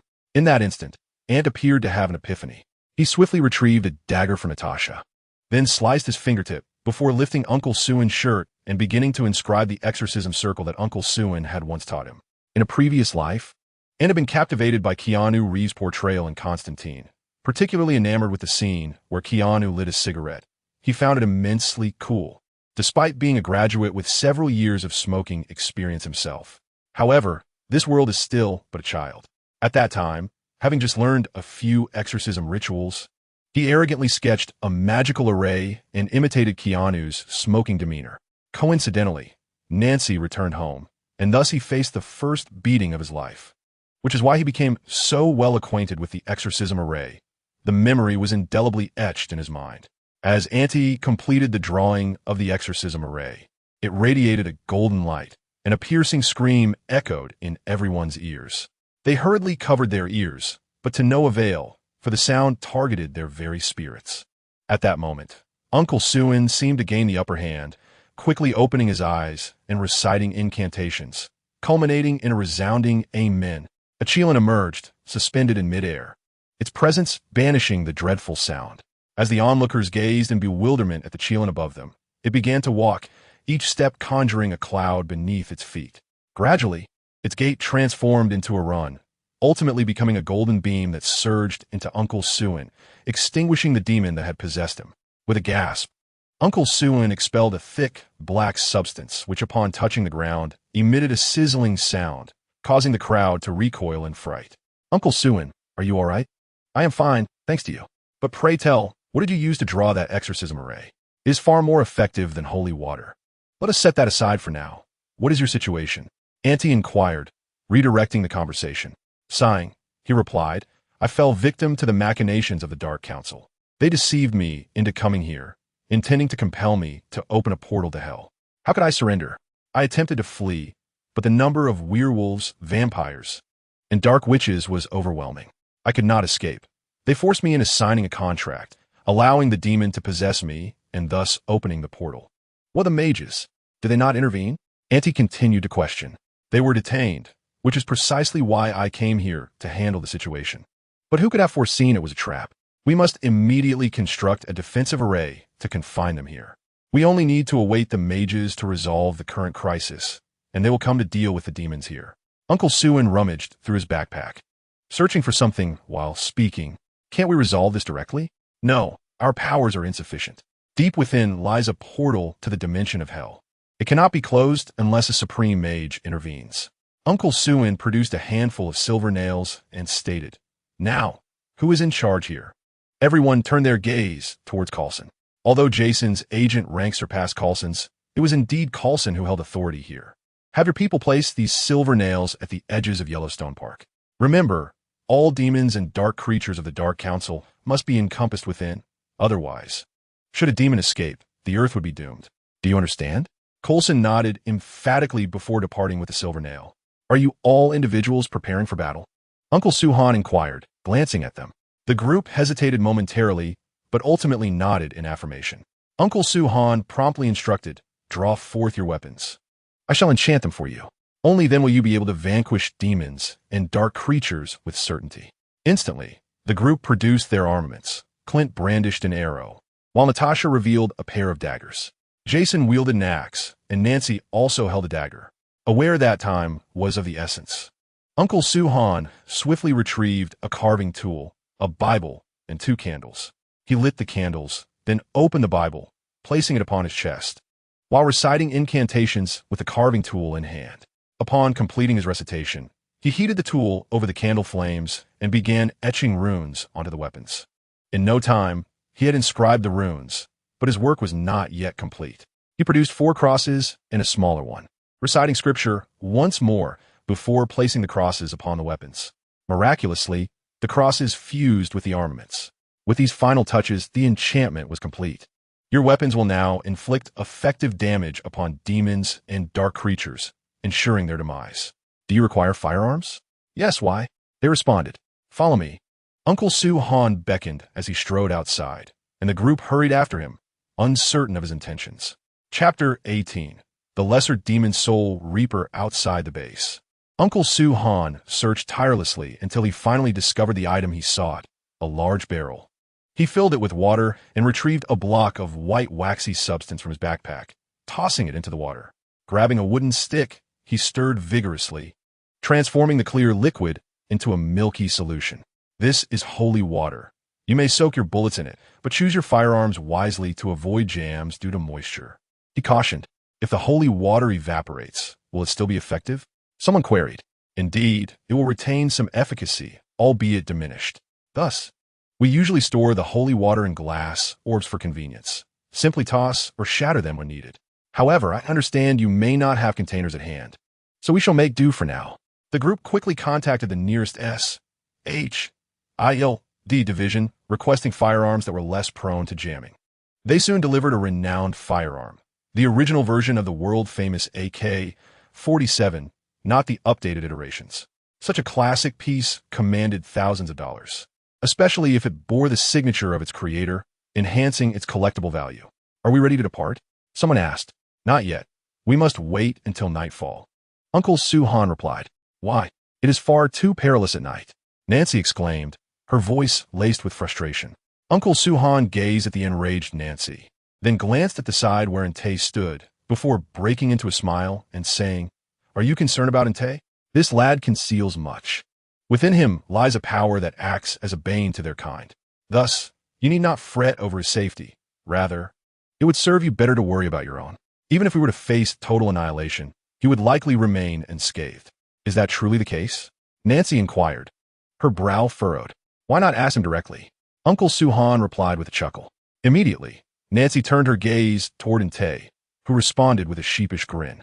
Yet, Nancy's expression remained one of fury. Unable to bear it any longer, Ante approached and took her hand, saying, "Hey, Mom, just look at the special power I've brought for you and Dad. How could I not have prepared something for myself?" Nancy said nothing but crouched down and embraced Ante tightly, feeling the warmth of a mother's love, which caused Ante to deflate slightly. "I'm sorry, Mom. I shouldn't have made you worry. I just want to protect you. You still have us. We will shoulder whatever comes. Not you. Do you understand?" "I understand, Mom." Ante nodded in response. As evening descended, Coulson returned. "What news?" Uncle Suhan inquired. "Everything has been embedded into the ground, effectively surrounding the entire Yellowstone Park." Coulson confirmed with a nod. Uncle Suhan produced a monocle, putting it on as he explained, "This is a relic from a paladin. Its prolonged exposure to the power of holy light has rendered it a sacred object. It serves an auxiliary purpose, allowing one to perceive phenomena beyond the scope of ordinary vision." Then, wearing the monocle, Uncle Suhan stepped outside.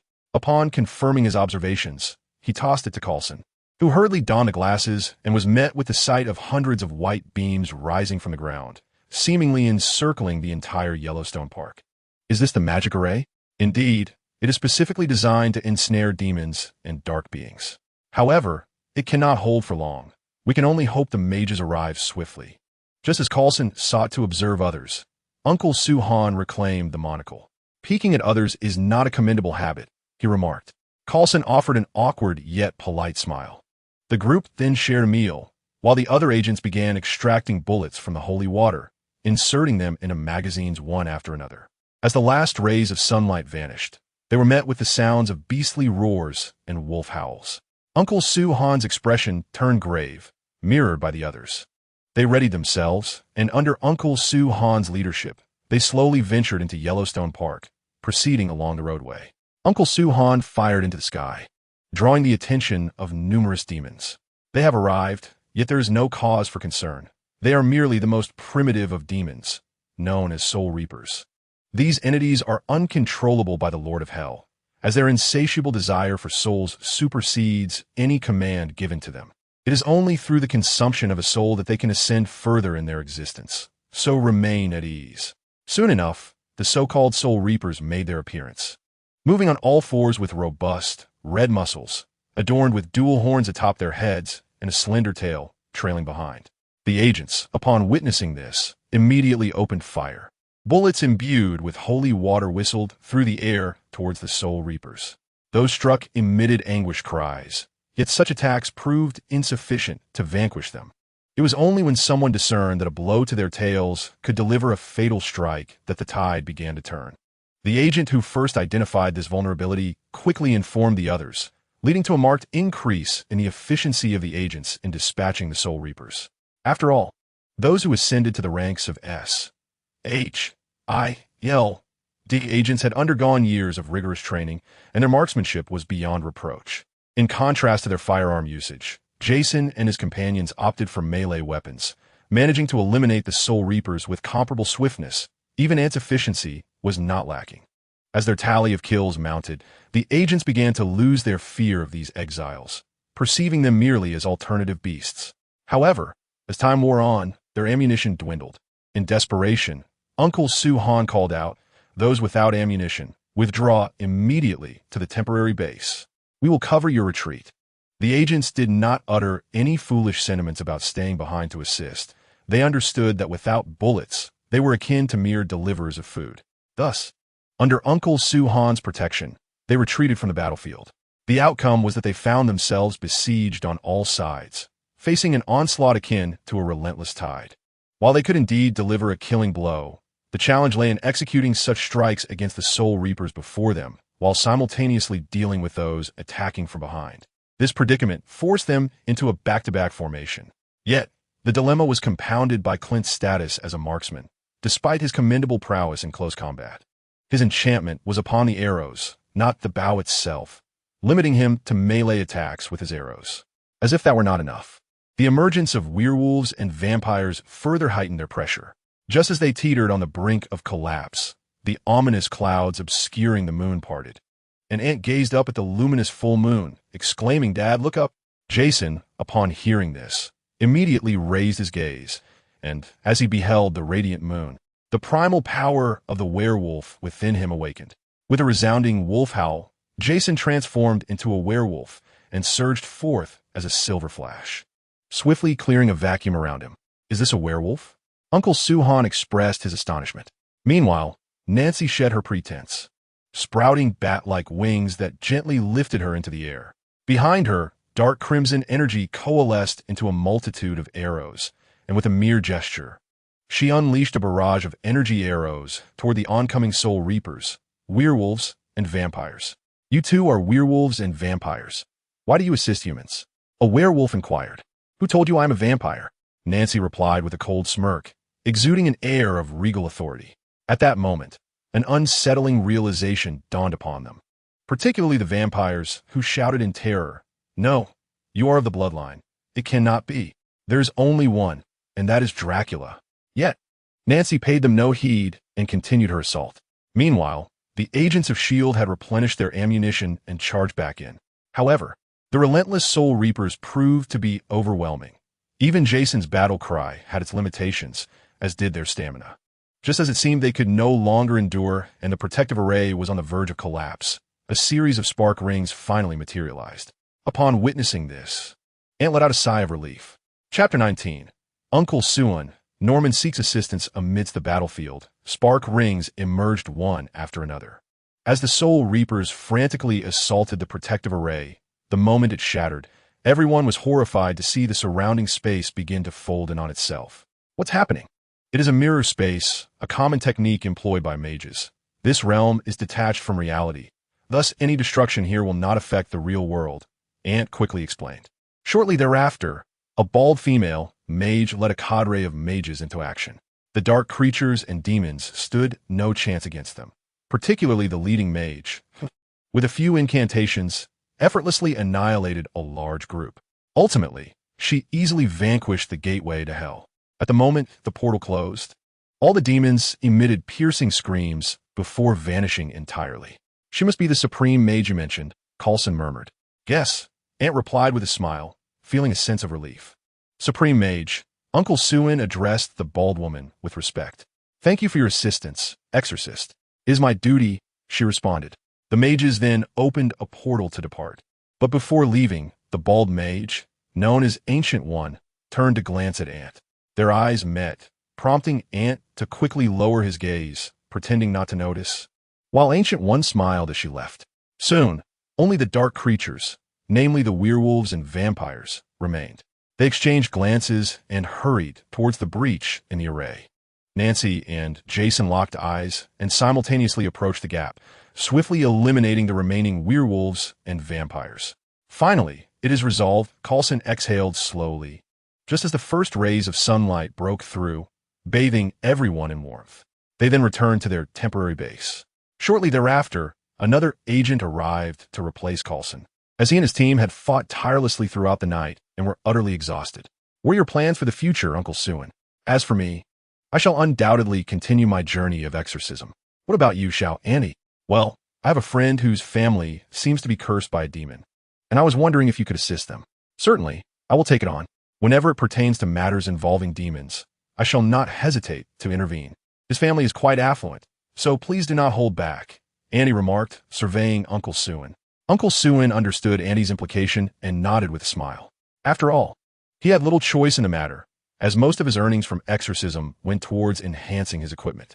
A significant portion of his exorcism gear was essentially disposable, and given its rarity and expense, he found himself in dire financial straits. Once Jason and his companions confirmed that no demons or dark creatures lingered within Yellowstone Park, they departed, leaving Coulson to oversee the situation and tidy up the aftermath. Upon returning home, the family of three collapsed onto their beds and fell into a deep slumber. Upon awakening, Andy glanced at the clock on the wall and realized he had slept an entire day. He yawned, took a shower, and after washing and drying his clothes, he made his way downstairs. Mom? Dad? Are you awake? He called, but received no response. Suddenly, he noticed a note affixed to the refrigerator door. Approaching it, he discovered it was a message from Nancy, indicating that both had already risen and gone to work. Antes nonchalantly. Just then, Spike trotted in and barked at Annie. "What is it, Spike?" "Anyue." Spike gestured towards the door with his snout. Curiously, Andy stepped outside and found a luxury car parked at his doorstep. "Young Master Andy, our master requests your presence. By the way, our master is Mr. Osborne." "Uncle Norman? Could it be that Uncle Suin did not go to assist?" "That cannot be." Auntie pondered, furrowing his brow. "May I bring my dog along?" Andy asked, lifting his head. "Of course, young Master Andy." Before long, Auntie and Spike arrived at Norman's opulent residence. "Uncle Norman, did you need something?" Andy called out as he pushed the door open. "Andy, you have arrived," Uncle Suin exclaimed, cigar in mouth. "Welcome, Auntie," Norman greeted with a warm smile. "What brings me here, Uncle Suin? Is this matter particularly challenging?" Annie asked, comfortably settling onto the sofa and reaching for the fruit on the table, while Spike loyally lay at his feet. "It's not particularly challenging, but the issue is that we are currently lacking a crucial material." "What material?" Annie inquired. "Holy water. The problem is that the Vatican has no surplus supply at the moment." "What? Is it not possible even with payment?" Auntie questioned, his brow furrowing.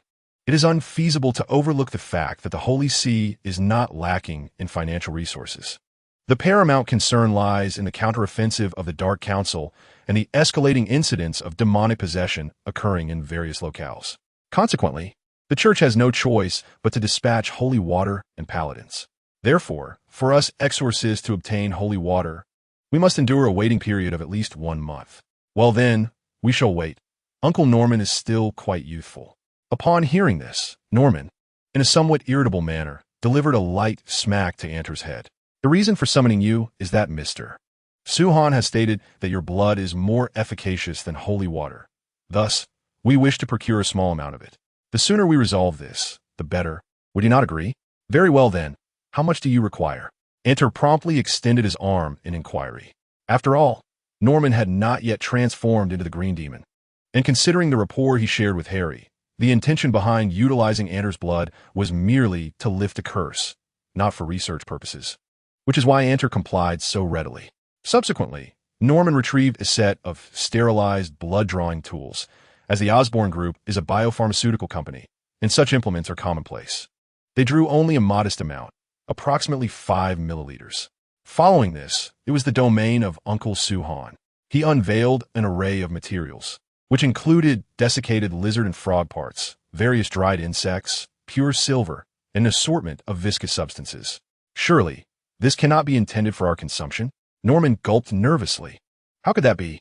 My intention is to craft a binding array and a protective formation, subsequently opening a rift to the underworld to lure out the demon with whom you are to negotiate, thereby using its life as a currency to lift your curse."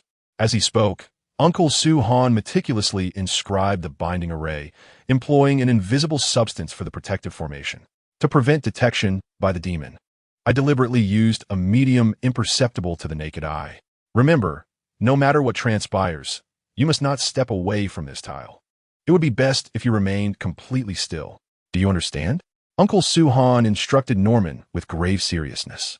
Norman nodded in affirmation while standing on the designated tile, and then Uncle Suhan commenced the incantation. He chanted softly while applying a certain substance on Norman's body. As this material made contact, Norman felt an intense, burning sensation coursing through him, and he let out a pained scream almost immediately. Simultaneously, Harry, situated at Yueying School, experienced the same torment, writhing on the ground and emitting cries of anguish, causing his teacher to freeze in shock. It was Peter and Ned who hurriedly lifted Harry and rushed him to the infirmary. Meanwhile, the teacher regained composure, contacting an ambulance while reaching out to Norman. However, given Norman's current state, he was unable to answer his phone, leaving Anter to assist in the call. Upon hearing about Harry's symptoms, Uncle Suhan slapped his forehead and shouted to Anter, "Bring him here." Anter communicated with those on the other end and dispatched the Osborne Group security team to retrieve Harry, along with Peter and Ned. Half an hour later, the trio burst into the room. "Close the door, Ant, and lock it," Norman urged with strained resolve. Ant nodded, shutting the door and securing it with a bolt. He then located the main security control of the premises and activated the protective measures, causing heavy iron barriers to descend over all windows and doors. "All right, Ant. Safeguard this child. Mr. Osborne, prepare yourself. The pain will intensify." You must endure. Let us proceed. Norman shouted fervently, convinced that if this could resolve the ordeal once and for all, enduring any amount of pain would be a trivial sacrifice. Upon hearing his declaration, Uncle Suin produced a crude crucifix necklace, its terrifying origin stemming from a previous pope who had forged it by harnessing the power of divine light.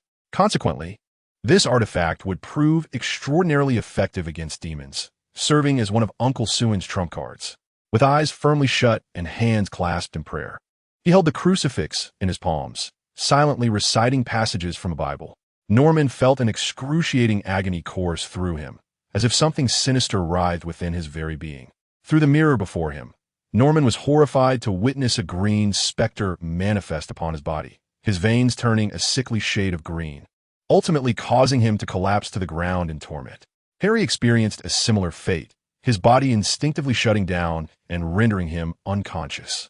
Peter and Ned, frightened, sought refuge behind Ant, who furrowed his brow, observing the unfolding chaos. A sharp crack echoed, and both Ant and Uncle Suin's eyes sharpened as they focused intently on a specific point.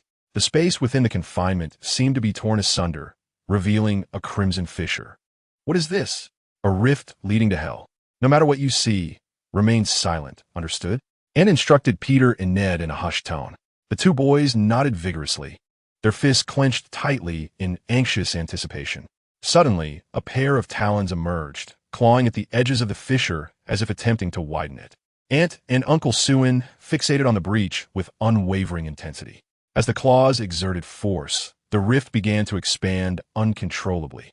Just then, a beam of golden light struck the fissure, causing it to recede back to its original form.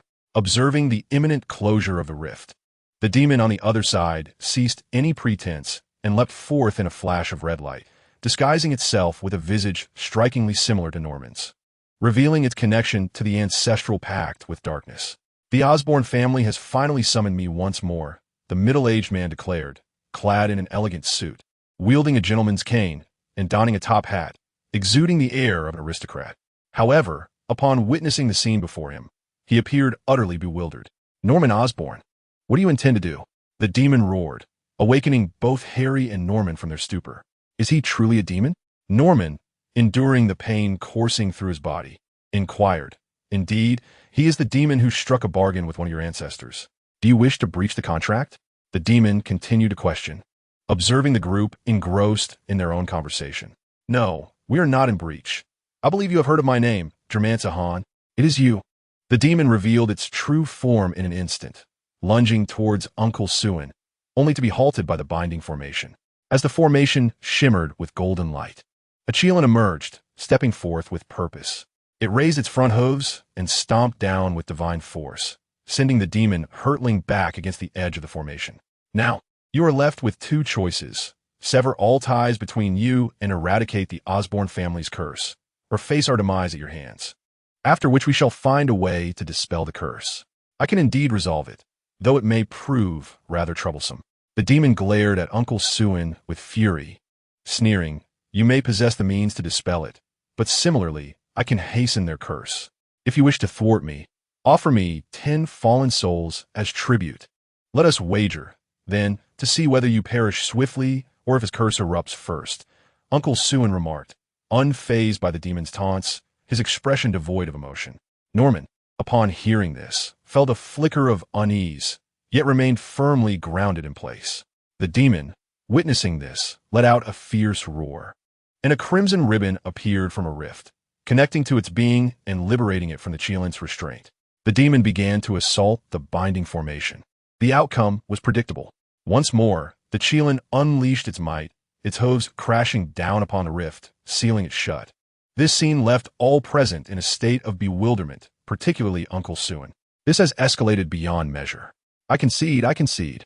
Allow me to return to hell. The demon shouted, seemingly sensing an impending catastrophe. First, you must fulfill your part, Uncle Suin insisted, bracing himself. The demon, with no other recourse, opened its gaping maw of the abyss. As green mist began to swirl around Harry and Norman, the demon consumed the mist, and they felt an inexplicable lightness, as if some internal shackles had been shattered. Your promise must be honored, human, the demon cried in terror. Observing this, Uncle Suin once more opened the rift. But as soon as it was ajar, the Qilin reappeared. With no alternative, Uncle Suin was compelled to constrict the opening. Remarkably, as the rift diminished, the Qilin ceased its pursuit, yet it continued to race through the air. The demon, undeterred, surged towards the rift, but was a moment too late. A beam of golden light materialized, severing half of the demon's body. Ultimately, only a portion of the demon descended into the abyss. Poor Split Green Demon. Split Green Demon? Norman rose, repeating the name while casting a glance at Uncle Suin, who nodded in acknowledgement. Indeed, he is the Rift Green Demon, the sole demon of hell bearing the name mark. Demons endowed with names are generally considered to be powerful entities. Powerful entities? Norman inquired, simultaneously disarming the security system and summoning the cleaning staff to tidy the area. He then called upon the chef to prepare a lavish feast, for he felt an overwhelming hunger. As for the half-formed body of the Rift Green Demon, it was cleverly concealed, serving as excellent material for experimentation. As everyone gathered around the dining table, indulging in food and conversation, Uncle Suhan elucidated the classification of demons. The hierarchy of demon strength ranges from hell lords, greater demons, high demons, ordinary demons, to low demons. At the pinnacle are the hell lords, typically the most formidable beings in hell, wielding dominion over its realms. They possess unparalleled power and can manipulate the entirety of Hell's forces. There exists only one Hell Lord within a given dimension. Next in rank are the greater demons, often originating as primal demons. What are primal demons, you may ask? These beings are birthed from the essence of hell itself, existing as singular entities without any kin, essentially embodying their own lineage. They are the favored offspring of the hell dimension, granting them immortality. Even if they perish in other dimensions, hell will birth another primal demon in their place. To truly annihilate them, one must obliterate the corresponding hell dimension. The strength of these primal demons varies, with the lowest being that of high demons and the highest that of greater demons. Within the ranks of greater demons, besides primal demons, there are also fallen human souls. Some human souls, due to their extreme depravity or actions that garner the attention of hell lords, are transformed into demons. Their strength may vary, potentially manifesting as greater demons, high demons, or ordinary demons, but they will never fall to the status of low demons. High demons, ordinary demons, and low demons constitute the bulk of hell's forces, typically emerging from various factions. For instance, soul reapers are classified as low demons, and should they absorb enough souls, they can evolve into soul eaters. The strength of soul eaters is that of ordinary demons. They possess intelligence, albeit limited, enabling them to comprehend relatively complex commands. As a soul eater consumes an ample number of souls, it may ascend to the rank of soul breaker. Soul breakers possess the strength of high demons, with intellect rivaling that of humans. However, the conditions for their evolution are quite intricate, resulting in their scarcity and making them predominantly leaders. This essentially outlines the composition and classification of demons within hell. After absorbing this knowledge, Norman nodded thoughtfully. Uncle Suhan, given your explanation, the Rift Green Demon should possess considerable strength. Yet why does he appear so feeble? Haha. First and foremost, you must understand that he is ensnared within a binding formation, which has diminished his strength by nearly 30%. Furthermore, the formation employs the blood of Anyue, a substance imbued with a divine power that surpasses even that of holy light. Thus, his prowess is effectively reduced by 50%. Most critically, we find ourselves on Earth, a realm protected by magical arrays. Consequently, he refrains from unleashing his full power, for doing so would alert the array, enabling it to pinpoint his location and subsequently eradicate him. As you all witnessed, upon the disappearance of the rift, he was engulfed in panic. This was due to the fact that, with the rift gone, he would become the target of the magical array. Alas, he managed to escape. Uncle Suhan expressed with a hint of regret. Then you could deceive him, Harry innocently suggested. Ah, that is not feasible. It pertains to the negotiations our predecessors, the exorcists, had with the infernal realm. The contract must be honored, though one might employ minor tricks. Regardless, the terms of the contract must be fulfilled, or else the demons will wreak havoc, leading to far greater losses for us, Uncle Suhan elucidated. The crowd then comprehended why Uncle Suhan despite possessing the ability to vanquish the demon, allowed it to leave Earth unscathed. Suddenly, applause echoed through the room, prompting everyone to turn. An elderly man sat on the sofa, the source of the clapping. Upon seeing the old man, Uncle Su-han and Auntie's pupils constricted sharply. Uncle Su-han immediately drew his weapon, aiming it at the elder, while Norman stood protectively in front of the four children. Chapter 21. The Visit from Mephisto. A Mysterious Legacy. Mephisto. Uncle Su-han uttered, enunciating each syllable with trepidation. Mephisto, the Lord of Hell? Norman exclaimed in astonishment. Indeed, greetings to you all. Mephisto replied with a smile, yet they were all acutely aware of the elder's true identity, remaining hidden behind Norman while casting furtive glances at him. Pray tell, what brings the esteemed Mephisto to our humble abode? Oh, I merely wish to observe how the green demon has been reduced to such a pitiful state. Who could have orchestrated such a downfall? Is that not permissible? Mephisto said, swiftly moving to the dining table to pick up some fruit, consuming it as he spoke. Fear not, he cannot utilize his powers while on Earth. He is heavily restrained, Auntie reassured Harry and the others. Child, it appears you possess considerable knowledge of me, Mephisto remarked, turning his gaze towards Auntie. In that moment, as Auntie locked eyes with Mephisto, he felt himself drawn into a peculiar realm, where he floated in midair. In Mephisto's true form, a colossal giant towering thousands of meters high loomed above him. The stark contrast engulfed Auntie in a profound terror. In that very moment, the bloodline and heritage of the Qilin within him stirred to life. A crimson specter emerged behind Auntie, rapidly expanding to match the height of Mephisto. However, this was not the end. The Qilin followed suit, though this time it was not golden but a deep shade of red, emanating an aura of dread. The two entities merged, and with the axes and blades wielded by the specter, Mephisto's figure was severed in an instant. Simultaneously, the very fabric of this space began to fracture, and both the specter and the Qilin retreated into Auntie's being. In the real world, Mephisto staggered backward, his gaze towards Auntie laced with a mix of caution and admiration. Child, we shall meet again. Perhaps we will stand on the same side then. With those words, Mephisto vanished, leaving Auntie to cough up a mouthful of blood. Norman and Uncle Suin, caught off guard by Mephisto's cryptic words, rushed to support Auntie. Auntie, what is the matter? Norman inquired. I am fine, Uncle Norman, Uncle Suin. I just feel incredibly weary. I wish to rest. Please do not inform my parents. With that, Auntie succumbed to slumber. In response, Spike darted to Auntie's side, barking at Norman and Uncle Suin. Spike, calm down. This is not their concern. Be composed. Peter hastily grasped Spike's head, attempting to soothe him. Despite Spike's frantic demeanor, he refrained from retaliating against Peter. After all, Peter had walked with Auntie and Spike daily, forging a bond with the canine. Thanks to Peter's intervention, Spike eventually settled down, yet he was loath to leave Auntie's side. With no other option, Norman carried Auntie to a guest room to allow him to rest, while Spike lay vigil beside him. Time passed, and eventually Auntie slowly awakened. He patted his head and opened the system panel, noting a particular entry. Mystical Heritage Activation Progress. 1.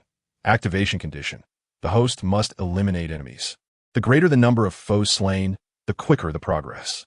Indeed, this mystical heritage was a reward he had received after resolving the demonic invasion at Yellowstone Park.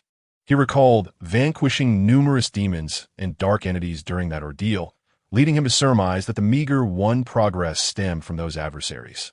However, with hundreds of foes encountered, he found it disheartening that only a fraction of progress was achieved. Did this mean he would need to slay over 10,000 adversaries? He was no bloodthirsty maniac, which is why he had initially dismissed the significance of this heritage. Yet, unexpectedly, this very heritage and the Qilin bloodline had saved him this time. Otherwise, he might have fallen prey to Mephisto's machinations. After coming to this realization, Auntie stretched his body and glanced at the slumbering Spike. He gently ruffled Spike's fur, waking him, and ventured outside, discovering Harry and the others engaged in a video game. Auntie, you're awake. Are you all right? Rest assured, everything is fine. What about Uncle Norman and Uncle Suin? Oh, Uncle Suin mentioned that matters here have concluded, and then he took his reward and departed. As for my father, he has gone to examine the half-corrupted corpse of the green demon. Tell your father to exercise caution. The corpse of that green demon is no trifling matter, Auntie cautioned. Uncle Suin had already warned my father and even provided him with some protective gear. So what are you all playing? Super Mario. Would you like to join us? Of course. Subsequently, the four little ones immersed themselves in the game until evening, after which Harry's driver took them home following dinner at Harry's residence. Damn, Mom. I'm back. Enter exclaimed as he pushed open the door. To his surprise, he found several guests in the house, and the atmosphere was rather tense. What's going on here? Enter inquired, puzzled. Inside, the Punisher and Blade were directing their weapons at Nancy, who bared her elongated fangs, making her appear almost vampiric. This might have been the cause of their standoff. Your mother is a vampire. Stay away from her, kid, the Punisher remarked nonchalantly. Enter disregarded their warnings and approached Nancy, asking, Mom, didn't you explain anything to them? Explain? There was no time for that. They attacked me the moment I walked in, Nancy replied, somewhat exasperated. In a flash, she transformed into a blur, striking them both with a single blow and disarming them. Gentlemen, you may be mistaken. My mother is not a vampire. She is of the bloodline. Vampires and bloodlines are distinctly different. Enter proceeded to elucidate these concepts, and after hearing him, the Punisher and Blade exchanged incredulous glances, struggling to accept his words. They were only convinced when they saw Nancy preparing dinner while enjoying strawberries, as Blade, being a half-vampire himself, knew that vampires cannot consume human food. He then stood up, sincerely apologizing to Nancy and Enter. I'm sorry.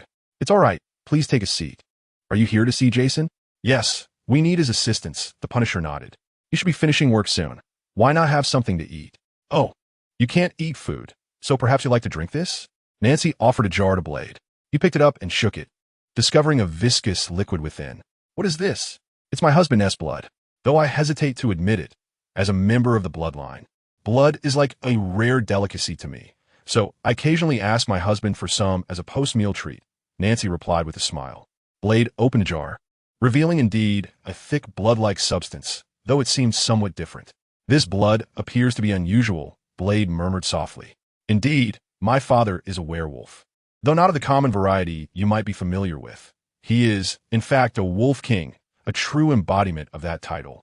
For he possesses the most untainted bloodline of the progenitor of werewolves, and was indulging in fruit as he spoke. Upon hearing this revelation, the two felt as though the world had transformed before their very eyes, one a bloodsucker, the other a wolf king. Yet, I recall Jason as an ordinary individual. Do I not? Ah, this change has only recently transpired, so it is quite understandable that Uncle Punisher does not remember. Ant waved his hand dismissively. The two were at a loss for words, though Blade, the half-vampire, took up a straw and began to drink Jason's blood. It is worth noting that while Blade is a half-vampire and thus not hindered by sunlight or silver, he still harbors a thirst for blood. Typically, he abstains from consuming blood, instead relying on synthetic blood serum to replenish his nutritional needs. However, he sensed that the blood before him was irresistibly alluring. It seemed that consuming it would grant him greater strength, enabling him to vanquish more vampires. In pursuit of that power, he cast aside his principles and began to feed. Chapter 22. The Blood God, the Blood Ancestor. Indistinguishable as Blade consumed Jason's blood, he instantly felt it transform into waves of energy coursing around him. Almost immediately, he experienced a sensation akin to his body being torn apart. The intense agony caused him to collapse to the ground, prompting Punisher to spring to his feet. It's nothing, Ant reassured. He merely ingested my father's blood. A transformation is occurring within him, one that is benign. There is no cause for concern. Ant glanced over and explained. Is that truly the case?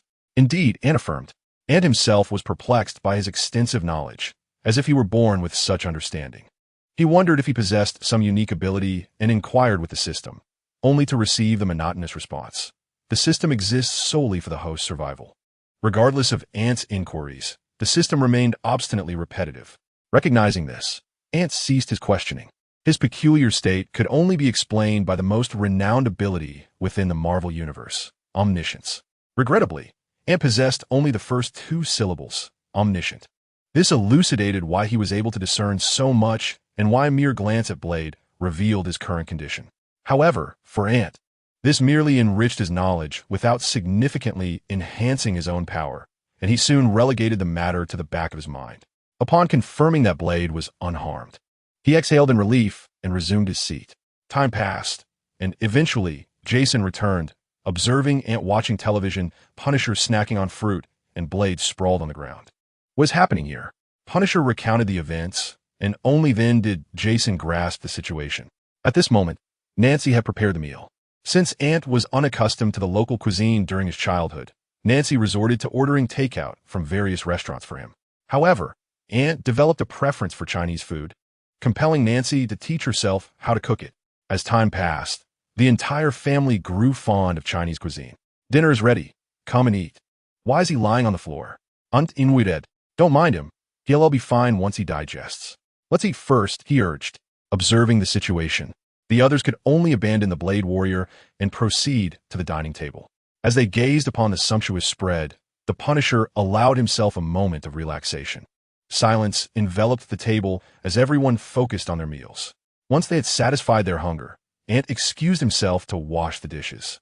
Meanwhile, Nancy and Jason accompanied the Punisher to the living room and inquired once more, "So, how can we assist you this time?" "Jason, I wish to invite you to help us dismantle one of their strongholds." "Why? Have you considered that this stronghold might be a trap?" Jason questioned. "We are aware it's a trap, but we have no alternative." The Blade Warrior had finally completely digested the werewolf blood, emerging even more powerful and endowed with certain abilities of the werewolf, such as heightened hearing and smell. They seek to summon the blood god.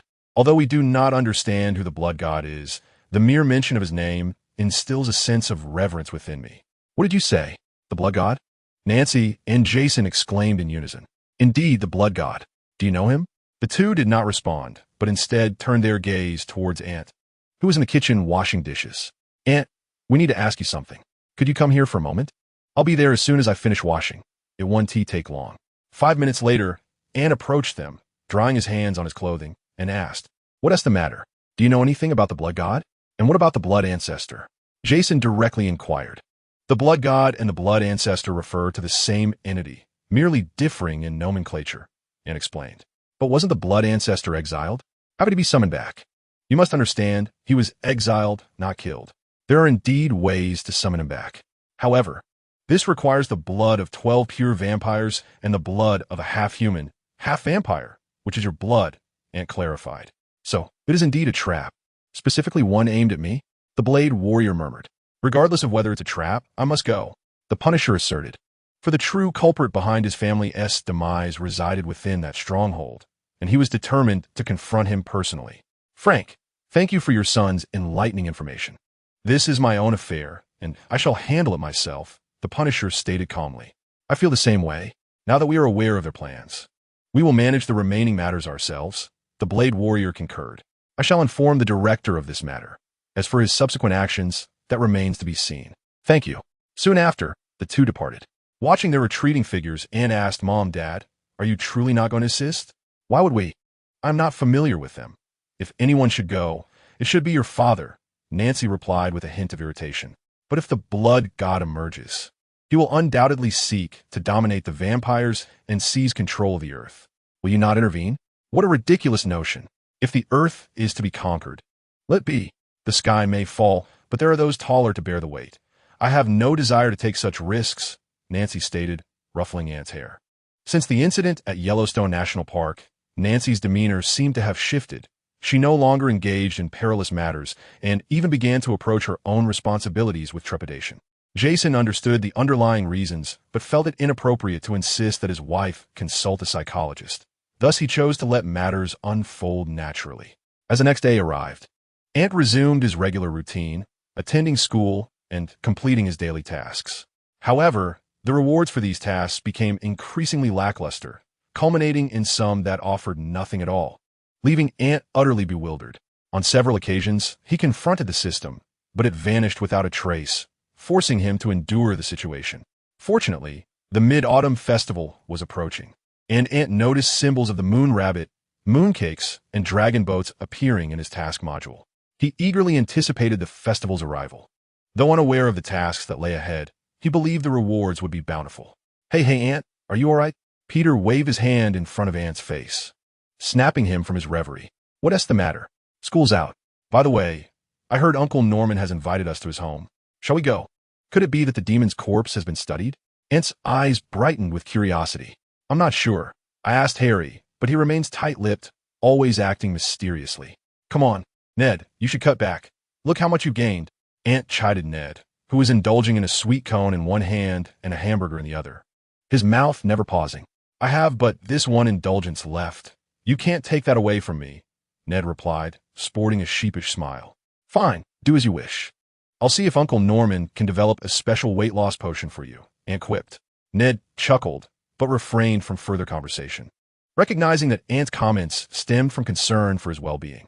They soon arrived outside the school, opting not to take the bus as a stretched Lincoln awaited them.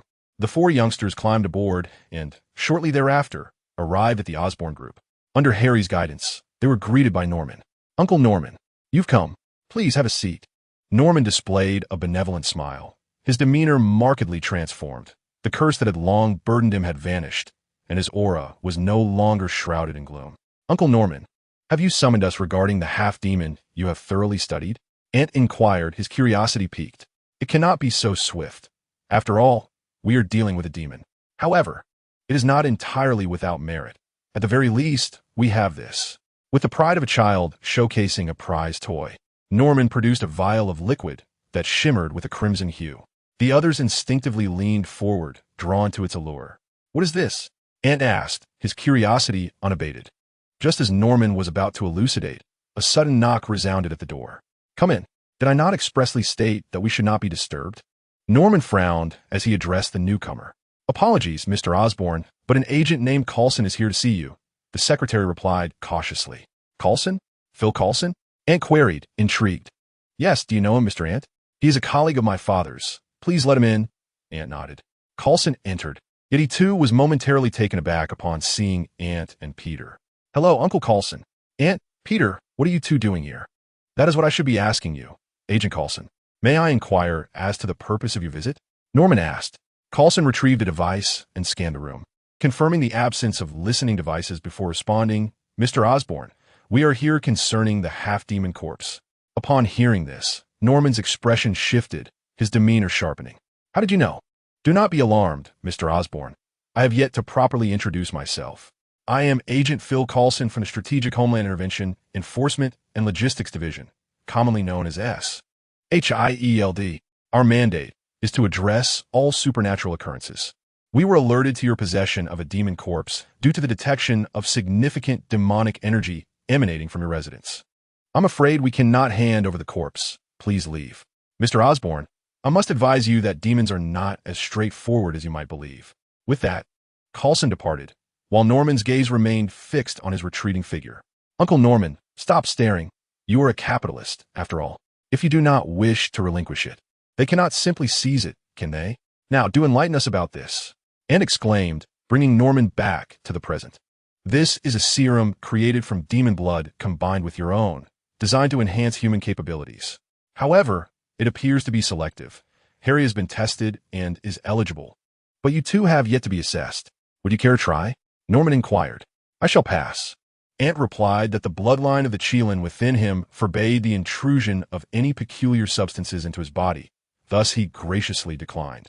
Following this, it was Peter and Ned's turn, but upon examination, they too seemed unsuitable for use, which left the two young lads quite disheartened.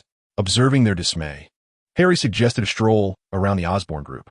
Thus, they began their leisurely exploration, for Osborne was a biological enterprise where one could encounter an array of strange creatures, with the most extraordinary among them being the super spiders. This was the breeding chamber for the super spiders.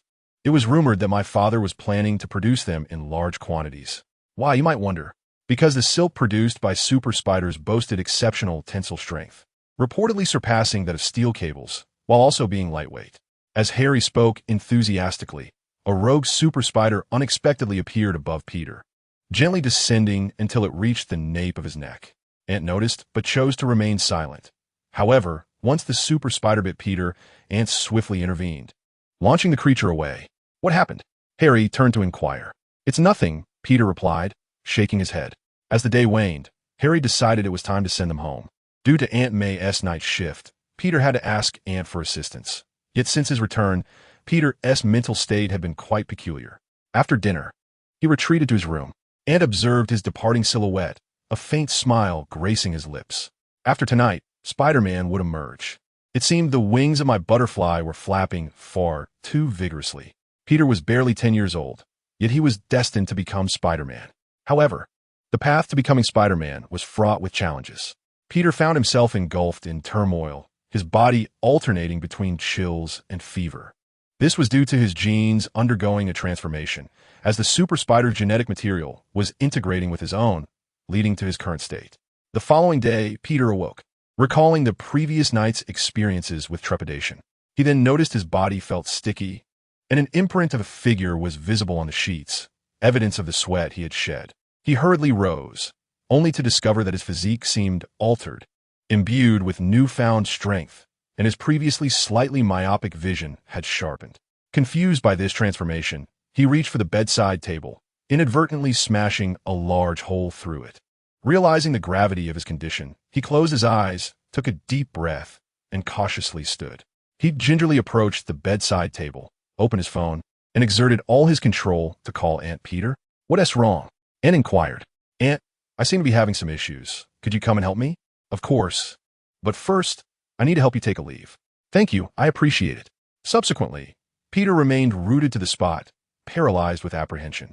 Time seemed to stretch indefinitely until Ant pushed open the door and entered, casting a glance at the rickety nightstand, shaking his head in resignation. He then approached Peter, opened the window, and said, "No matter what I do to you shortly, do not move, do you understand?" Peter nodded, watching as Ant lifted him and hurled him out with considerable force. Instinctively, Peter twisted his body mid-air using the strength of his waist, landing smoothly on the ground. "What is this?" "The super spider. Do you remember?" Anyue, remember? Didn't you feel a sharp pain in your neck back then? That was the bite of the super spider. "What?" Peter exclaimed in astonishment. "Please, remain calm." At that moment, I discovered the super spider, but chose not to intervene. Consequently, your genes now harbor those of the super spider, resulting in this transformation, which is uniquely yours. "Why?" Peter questioned, bewildered. "Because only you were bitten by the super spider, which catalyzed this beneficial change. For others who may have been bitten, the outcome likely would have been fatal. As Harry mentioned, its venom is exceedingly rare, embodying the toxins of all known spiders worldwide." "Am I truly unharmed?" Peter asked. "Indeed, you are unharmed. For the remainder of the day, you must learn to control your newfound powers," Ant replied, concurrently accepting his first daily task of instructing Spider-Man. Under Ant's tutelage, Peter gradually learned to harness his abilities, ultimately developing two remarkable skills. The first was his adhesive ability, enabling him to cling to surfaces for rapid movement. The second was his spider sense, a gift that had saved Spider-Man's life on numerous occasions. Once they became accustomed to their abilities, Ant and Peter sat together on the steps, with Peter panting heavily. "You now possess extraordinary power, but remember, do not let it inflate your ego. Understood?" "Understood," Peter nodded, though his tone was somewhat dismissive. He was already daydreaming about becoming a superhero and saving the world. After all, Ant had long known that Peter idolized Iron Man and aspired to be a similar hero. "You have no idea. Stand up and fight me," Ant said coldly. "What?" "I said fight me. Although your physical prowess may currently exceed mine, I must impart this wisdom. There are always greater forces beyond your comprehension." Reluctantly, Peter stood up, gazing at Ant truthfully. He was hesitant to engage in combat, fully aware of the extent of his own transformation, yet unable to resist Ant's challenge. They faced each other as a gentle breeze swept by. Locking eyes, a leaf drifted down, prompting Peter to charge at Ant Chapter 24, seeking Norman's aid to prevent the descent of the blood god in the garden. Ant stood while Peter lay on the ground. At that moment, he finally comprehended the meaning of "there are greater powers beyond our own." Despite Peter's superior physical capabilities over Ant, Zhang Qiling's combat experience provided him with unique methods to confront foes stronger than himself. Ultimately, Peter succumbed to Ant's prowess. "Do you understand now?" "Yes," Peter replied earnestly. "I know you aspire to be a figure like Iron Man, but you must realize that you are not Tony Stark. He possesses advantages that you do not: wealth. When he damages someone else's property during battle, he can afford to compensate generously. But you, my dear boy, are merely a child. If you were to inadvertently destroy a car bought on credit while combating villains, who would bear the cost of that loss? Therefore, you must grasp that being a superhero is far from simple. Do you understand?" After absorbing Ant's words, Peter nodded gravely, recognizing the sincerity of his intentions. That's good enough. Now rise. I shall take you to see Uncle Norman. Why? Peter inquired. To have him examine your condition and prepare your equipment. You cannot possibly confront villains in your current state. Oh. Subsequently, the two young lads hailed a taxi to the Osborne Group's headquarters. Utilizing the registration from the previous day, they swiftly arrived at Norman's office. Uncle Norman, Ant called out. Ant, Peter, what brings you here? Wait, why aren't you in school today? Uncle Norman, we seek your assistance. The matter is as follows. Ant recounted the entire story. Upon hearing it, Norman gazed at Peter with astonishment. He had not anticipated that Peter could integrate the genes of a super spider. He promptly ushered them into his laboratory, drew some of Peter's blood, and began to scrutinize it closely. Indeed, there are super spider genes. Does that imply others could also attain such a state? Norman mused. That is impossible, Ant interjected. Why? Norman turned to question. Because there is only one Peter Parker in this world, and only he can merge with the super spider's genes. For anyone else attempting to do so, the result would either be genetic collapse or death by the super spider's venom. If you doubt me, Uncle Norman, you may test it yourself. Why? Norman asked once more. Have you seen the movies, Uncle Norman? Norman nodded. Of course, he had seen them. He was neither a workaholic nor a recluse, and he enjoyed films. Peter is akin to the protagonist in those movies. All the seemingly absurd feats that occur in his life appear rather ordinary. However, if those same feats were attempted by others, they would only lead to demise. Uncle Norman, do you understand my explanation? In other words, if someone else were to be bitten by the super spider, they would only meet their demise rather than transform into Spider-Man. Is that the essence of it?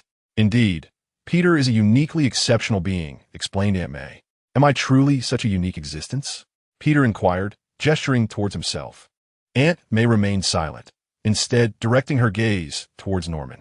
After a moment of contemplation, Norman replied, to be candid, when we developed the super spider, we endeavored to convert it into a serum that would bestow its abilities upon humanity.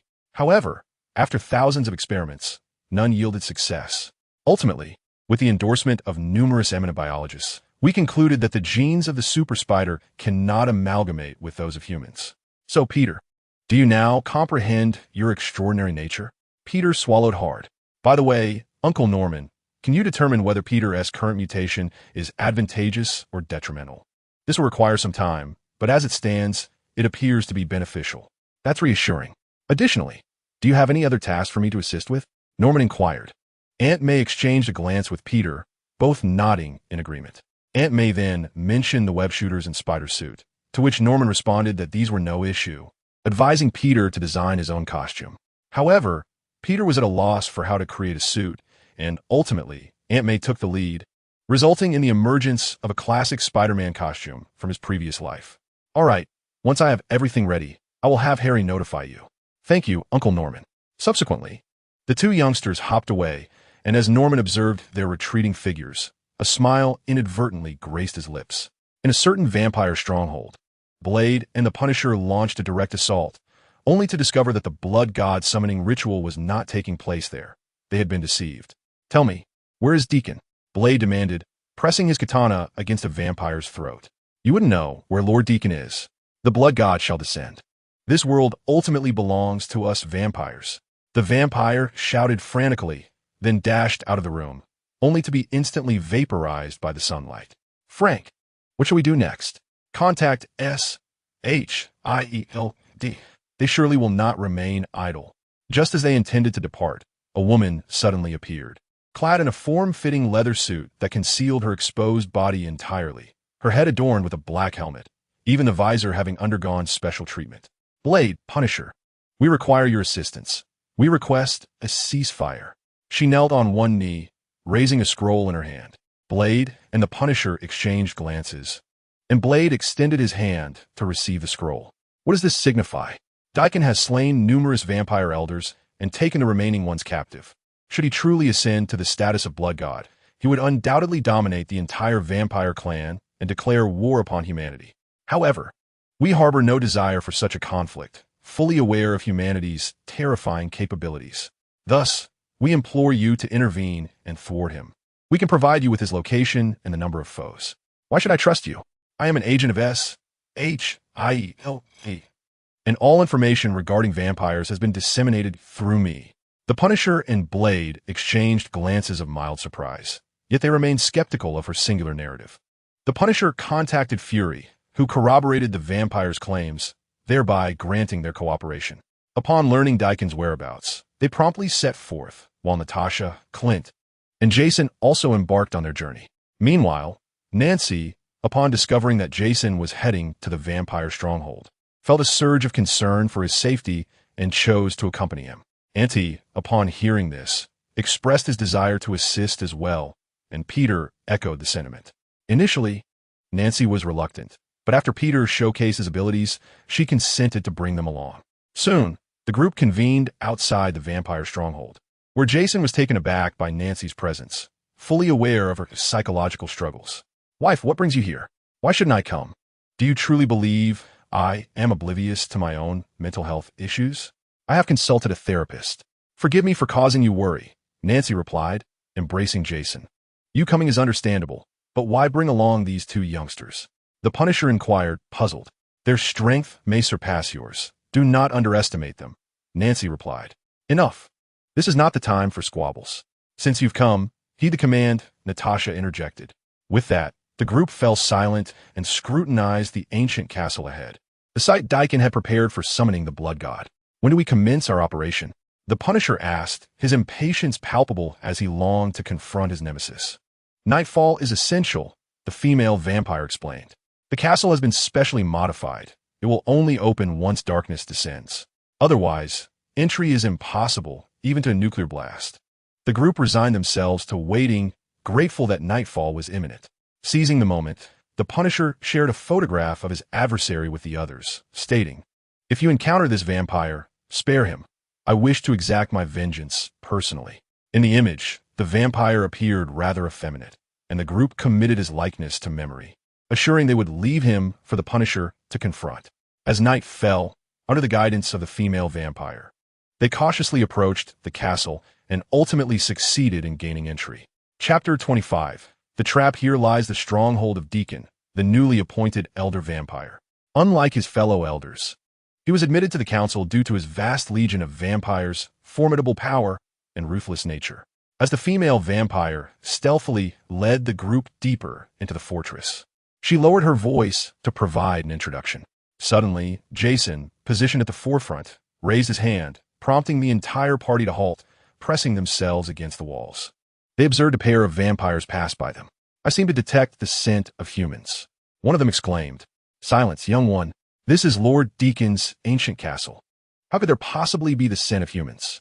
Perhaps you indulged too much in human blood during your rest yesterday," retorted the vampire at the front. "It must be a mistake.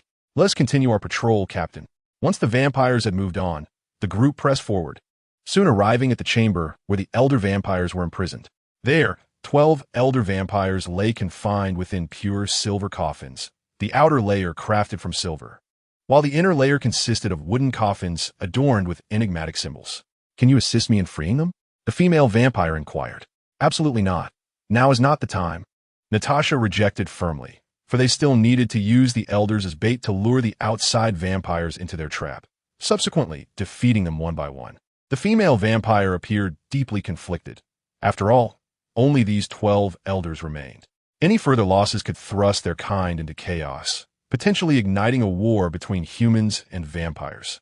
As the female vampire hesitated, Natasha surveyed their surroundings and swiftly destroyed a nearby device, triggering a deafening alarm. The group immediately concealed themselves. Ant produced a dagger and tossed it to Peter, who deftly caught it.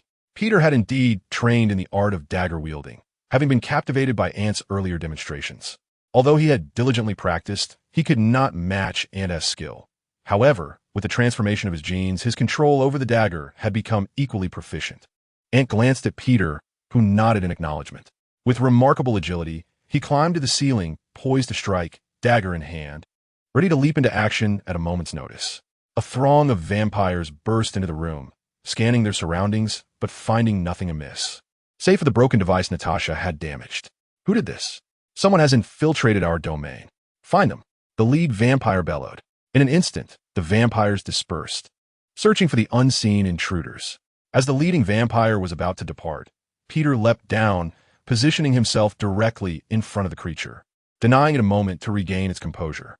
With a single punch, he sent the vampire hurtling away. Jason then soared high into the air, executing a powerful downward kick that forcefully drove the vampire back to the ground, followed by a throng of individuals surrounding them. I will ask, and you shall answer. Should your response fail to satisfy me, you will have no choice but to bid farewell to this world, Jason stated coldly. They began their inquiries, yet the vampire before them remained utterly silent, gazing at them with an unsettling intensity. Something is amiss, Peter exclaimed, as a spider sense blared in alarm. Instinctively, he leapt to the ceiling.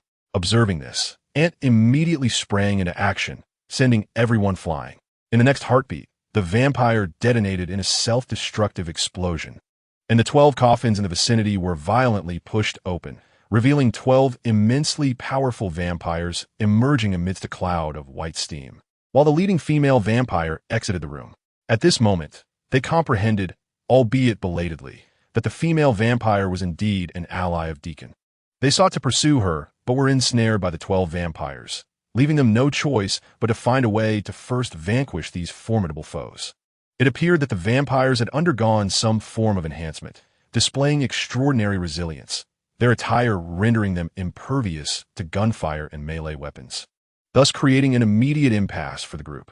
Recognizing the necessity to abandon stealth, Jason unleashed a wolf's howl, summoning a silver-haired lycanthrope. Upon his piercing howl, the 12 vampires seemed momentarily frozen by an invisible force, albeit for merely a fraction of a second before they resumed their chaotic skirmish. Ant then seized the axe that Jason had dropped. Its surface coated in pure silver made it a lethal weapon against vampires. However, the unique garb of the 12 vampires rendered it nearly impossible to eliminate them entirely, their only exposed flesh being their heads. Yet, it was not merely they who were aware of this. The 12 vampires were also cognizant of the situation and appeared to be well-trained, exhibiting remarkable coordination that left Ant and his companions at a disadvantage. Father, tear their garments to shreds, Ant bellowed, sending one vampire flying with a powerful swing of his axe. Seeing this, Jason transformed into a streak of silver, launching himself at the nearest vampire, his claws ripping through their battle attire. Blade, witnessing this, promptly hurled a silver dart, instantly slaying one of the vampires. Now, only 11 remained. Yet Jason felt no sense of triumph. Father, what troubles you? He asked. More vampires are approaching. We must resolve this swiftly. Even if we cannot defeat them, we must vacate this place expeditiously. As he spoke, he continued to shred their garments, while Blade and Frank immediately joined in, launching their silver weapons toward the adversaries. However, the fully armored vampires surged forward to protect them. Mom, stop hiding. If we continue to conceal ourselves, we will surely be overwhelmed, Ant shouted urgently. Upon hearing this, Nancy's eyes were enveloped in a faint crimson glow, and she began to levitate in the air, her hair and garments rising as if stirred by an unseen wind.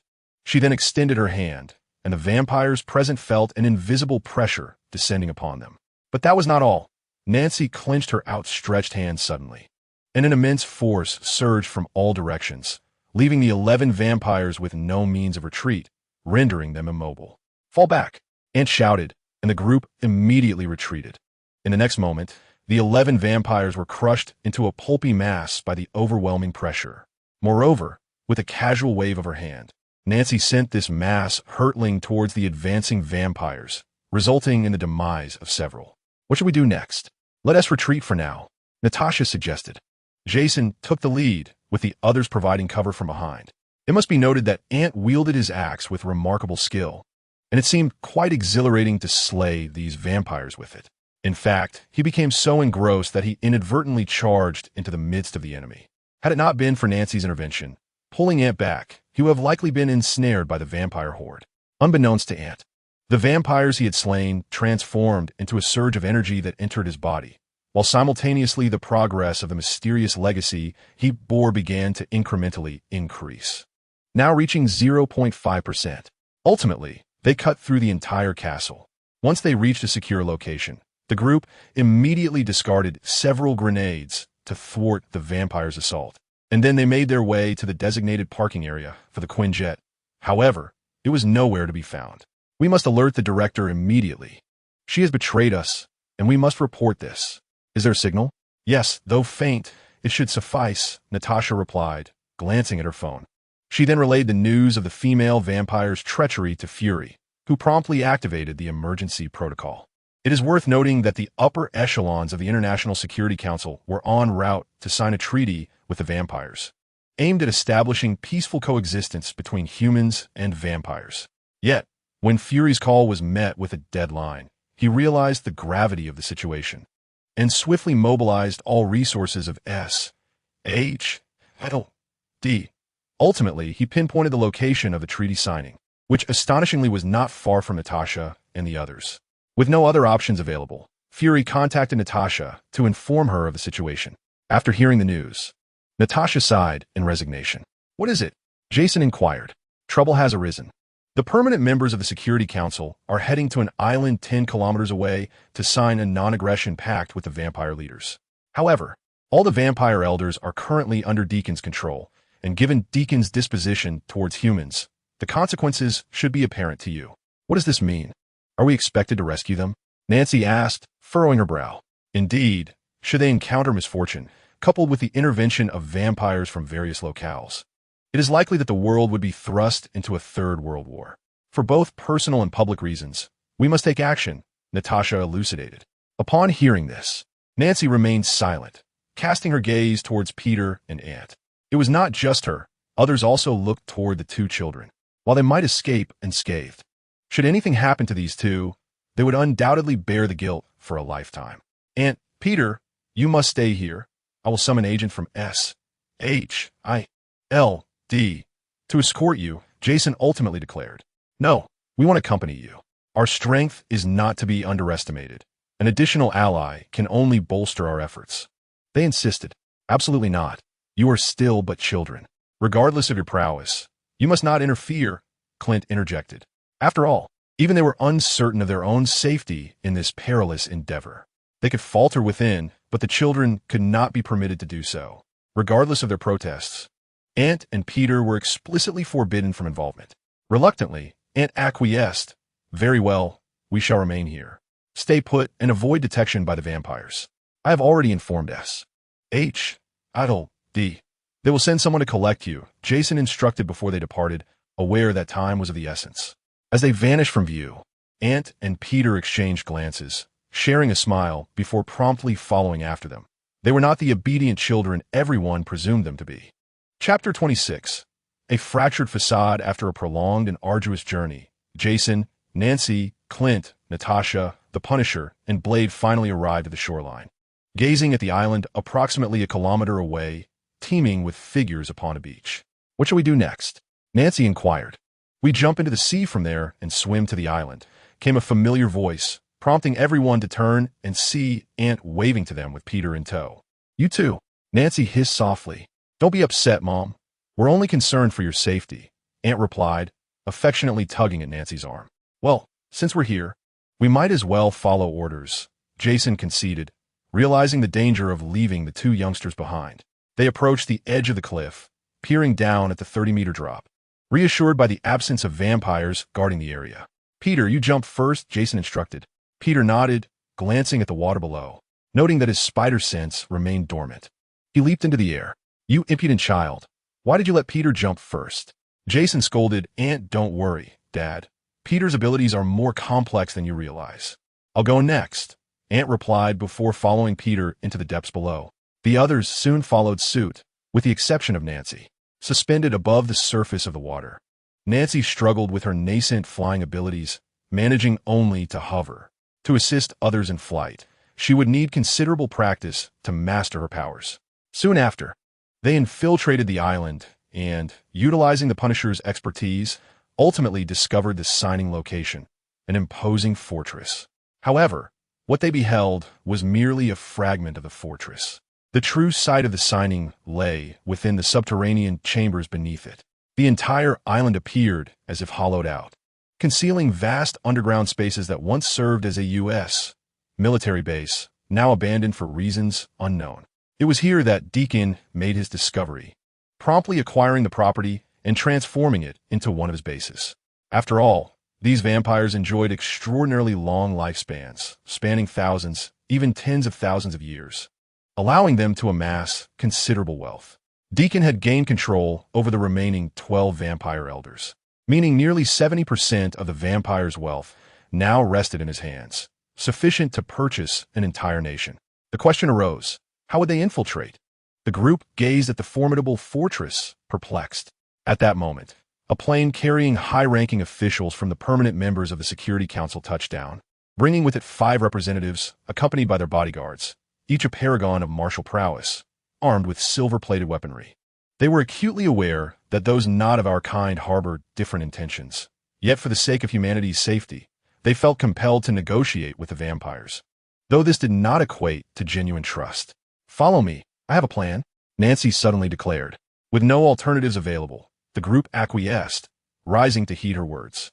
Nancy then spread her arms, as if enveloping them in a cloak of sanguine energy, rendering them invisible in an instant.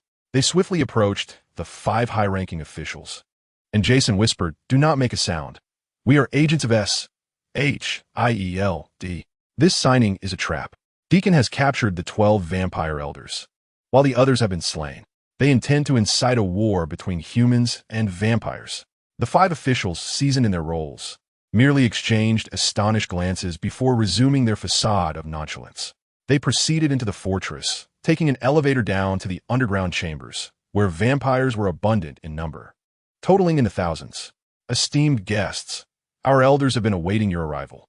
Please proceed to the conference hall and wait," intoned a female vampire who had betrayed S.H.I.E.L.D. She was an undercover operative, always loyal to Deacon. "We had all been deceived by her," Jason continued in hushed tones. The 5 officials nodded in acknowledgement and followed her to the conference room. Once the female vampire departed, they revealed their true identities. Upon witnessing this, the bodyguards immediately raised their weapons, preparing to fire, but the Chinese official called out, "Stand down." The bodyguards reluctantly lowered their firearms, though their gaze remained vigilant. "What is your plan now?" inquired the American official. "Apologies, but we truly have no plans. Our original mission was to rescue the 12 vampire elders, but we unexpectedly fell into a trap. Although we managed to escape, just as we were preparing to leave, we received news of your arrival to sign the treaty, prompting the director to send us here. This means you have no plans whatsoever, and you even brought 2 children along to execute this mission," remarked the senior official from the Chinese side, frowning. Jason and the others found themselves at a loss for words, enveloped in an eerie silence. Suddenly, Jason heard footsteps and immediately glanced at Nancy, who nodded, signaling everyone to enter stealth mode once more. The door swung open, revealing Deacon accompanied by a cadre of elite vampires, his demeanor exuding arrogance. "Deacon, it seems you have indeed decided to break the treaty, have you not?" The senior official from the Chinese side inquired coldly. "Huh, and what of it? Surely, you do not genuinely believe that humans could rival vampires," Deacon declared, leaning against the table with a haughty demeanor. Seeing this, the cloaked individuals swiftly approached the doorway. As Deacon took his seat and gestured forward, his elite vampires lunged at the senior officials. Jason transformed into a werewolf and charged directly at Deacon, while Ant and Peter guarded the entrance, and the others engaged the elite vampires alongside the bodyguards. Deacon, witnessing Jason's assault, hastily initiated a counterattack, yet he was no match for Jason, who overpowered him. Under the looming threat of death, and with the elite vampires paying the ultimate price, Deacon managed to flee. Jason wanted to pursue him, but Nancy intervened, as a throng of vampires awaited outside, ready to ensnare them. "What shall we do next?" Jason inquired. "We had already notified S.H.I.E.L.D. during our operation. They should arrive shortly. For now, we must focus on defense. We simply need to hold out until reinforcements arrive," Natasha responded. However, the group understood that this was no simple task, as they were, after all, in the heart of the vampire stronghold, besieged by numerous fully armed vampires and potentially facing unknown traps. With no other options available, they could only hold their ground and await support. Chapter 27. The Blade Warrior captured. S.H.I.L.D. Arrives at the vampire base. The group fortified the only exit in the parlor. It was clear they could not withstand for long, as the vampires outside were already employing tools to breach the walls. aside from the load-bearing columns and surrounding walls. The remaining partition walls were merely composed of ordinary brick and concrete, making it easy to dismantle. How long until reinforcements arrive?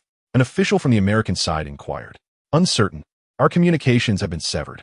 We will hold out as long as we can. Jason, now in werewolf form, yanked a vampire from outside into the room, where the group swiftly overwhelmed and slain it. Ant and Peter were relentlessly assaulting the vampires outside the wall, who were incessantly enlarging the gaping chasm. With each vampire they vanquished, Ant's eyes grew increasingly crimson. We cannot persist in this manner. We must break through, Nancy exclaimed. However, if we venture out, we shall be caught in a pincer movement. I can assure you that one direction will be devoid of vampires. Thus we need only to advance in the opposite direction. I'll lead the charge, Jason declared. Very well, let us proceed. Yet, before Jason could surge forth, Ant had already leaped through the gaping hole in the wall. Utilizing Zhang Qiling's combat experience and the Qilin bloodline, Ant moved through the throng of vampires with the ferocity of a wolf among sheep. Were it not for Deacon's orders to capture them alive, they would not require such meticulousness. However, in order to summon the blood god, it was imperative to procure the blood of a daywalker, specifically that of a living blade warrior. Jason shouted, then dashed outside. With the others caught unawares by Ant's audacity, they hastily followed suit. Deacon, who was monitoring their every move, watched in growing horror as his vampires dwindled in number, his visage contorting with rage. Give me a gun. I shall slay them. My lord, that is unwise. If we kill the daywalker, we shall never be able to summon the blood god. Upon hearing this, Deacon slammed his fist onto the table, creating a substantial dent in the solid wood. Have my men force them into the open. Deacon endeavored to maintain his composure, for he realized there was no retreat this time. Should he fail to summon the blood god, he would face the wrath of both vampires and humans alike. At this moment, the group had burst forth, the bodyguards, Clint, the blade warriors, and Nancy brought up the rear, while 5 high-ranking members walked in the center, with Jason leading the charge and the others trailing behind. They found themselves in a corridor where Nancy utilized her abilities to erect an impenetrable wall behind them, simultaneously planting several energy bombs that would detonate as the vampires passed. However, it was not long before they halted ahead, as Jason grasped the nearly frenzied Ant. He handed him over to Peter, who firmly held Ant in check to prevent further chaos. Ant, are you all right? I'm fine, merely grappling with my emotions. Ant shook his head, the crimson glow in his eyes dissipating as he regained his composure. We cannot advance any further. Ahead lies a training area devoid of any cover. If we proceed, we shall undoubtedly be ensnared. Yet, that is the only route to escape the base. We cannot take that risk. We must retreat. Natasha interjected. Just then, the Punisher spotted the vampire Duke's son, the one responsible for his family's demise, and fury surged through his mind. He charged forth, but Jason, quick of hand and eye, seized the back of his collar and forcefully hurled him back. Frank, calm down. I'm going to kill him, the Punisher roared. It could be said that he lived solely for vengeance. Uncle Punisher, please temper your fury. There will be countless opportunities to eliminate him, even to torment him if you wish. But we must first ensure our own survival. Do you truly wish to send him to his demise with a single shot? After all the suffering you have endured, do you desire to put an end to him so swiftly? Upon hearing Ant's words, the Punisher regained his composure. They're closing in, one of the bodyguards said as he fired his weapon. Nancy glanced back and soared into the air, thrusting her hand forward. Countless arrows composed of vibrant red energy shot forth, and the vampires struck by them let out blood-curdling screams, quickly dissolving into ash. However, as Nancy descended, she stumbled, only to be steadied by Natasha nearby. Are you all right? Natasha asked. I'm fine, just exhausted. I have only my physical strength left, Nancy replied helplessly. And I'm here too, dear, Jason's somber voice chimed in as he stood beside Nancy. The group pressed onward, during which even Peter managed to slay several vampires. Thankfully, they were not human. Otherwise, Peter might have struggled to do so. Meanwhile, on another front, S.H.I.E.L.D. was amassing a considerable force.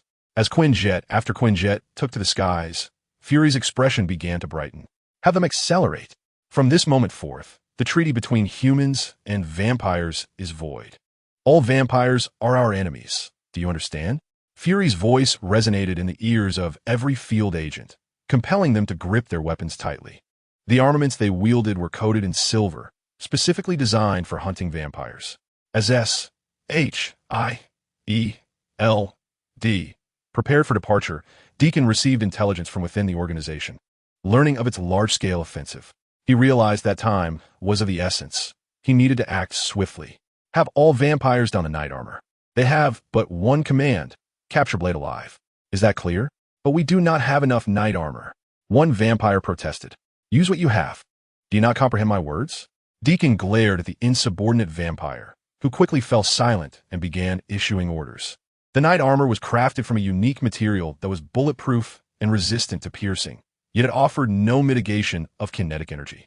This meant that while the armor could prevent bullets from penetrating, all the kinetic force would still impact the vampire wearing it. Fortunately, this minor injury would heal within a matter of seconds. After all, the primary purpose of knight armor was to shield them from sunlight and protect them from silver weaponry. Soon, nearly 70% of the surviving vampires donned their dark battle attire, including Deacon himself. This dark outfit was essentially a full-body, form-fitting suit. Once adorned, the vampires became increasingly fearless, charging madly towards the others. The group could only continue to fire, yet their ammunition was dwindling. And even the bullets from their assault rifles merely incapacitated the creatures without truly killing them. It was futile. They could not be killed. Clint exclaimed helplessly, noting that even his explosive arrows were insufficient to destroy their dark suits. However, this attire had its drawbacks. It completely enveloped them, preventing the vampires from feeding, thus forcing them to resort to melee weapons as they sought to capture the Blade. The use of firearms could result in inadvertently harming Blade, so only cold weapons would suffice. We can't take them down this way. It's south time for close combat, Clint shouted. The others nodded and promptly drew their melee weapons to engage in battle. Fortunately, they were in a corridor, although they were flanked from both sides. The number of vampires they could confront was limited. As the agents of S.H.I.E.L.D. drew nearer, Deacon devised a strategy to lure Blade out. Suddenly, a female vampire appeared, and upon seeing her, Blade froze in shock. "What's wrong, Eric?" the Punisher inquired. "It's my mother. She is not only alive, but has been transformed into a vampire," Blade roared, particularly incensed when he saw her entwined with Deacon, who wore a triumphant smile. This only fueled Blade's fury, and he ultimately lost his composure, charging into the throng of vampires. No, Jason attempted to restrain him, but he was held back by nearby vampires, leaving the group to helplessly watch as Blade was dragged away, after which the vampires began to retreat. "Peter!" Ant suddenly shouted.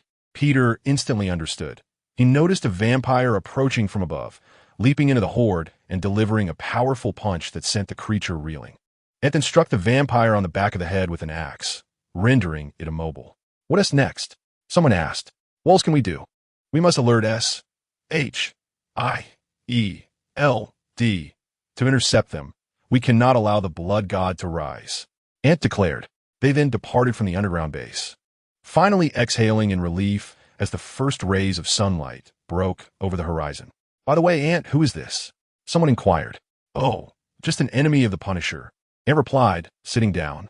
Hearing this, the Punisher seized the vampire and dragged him into a shadowed area, stripping away his battle attire to reveal his identity: the Duke's son, the very architect of the Punisher-S family's downfall, and the one responsible for his transformation into the Punisher himself. No one knew what the Punisher had done. All that could be heard were the echoes of anguished screams. Eventually, a grotesquely disfigured vampire was dragged out by the Punisher and cast into the glaring sunlight.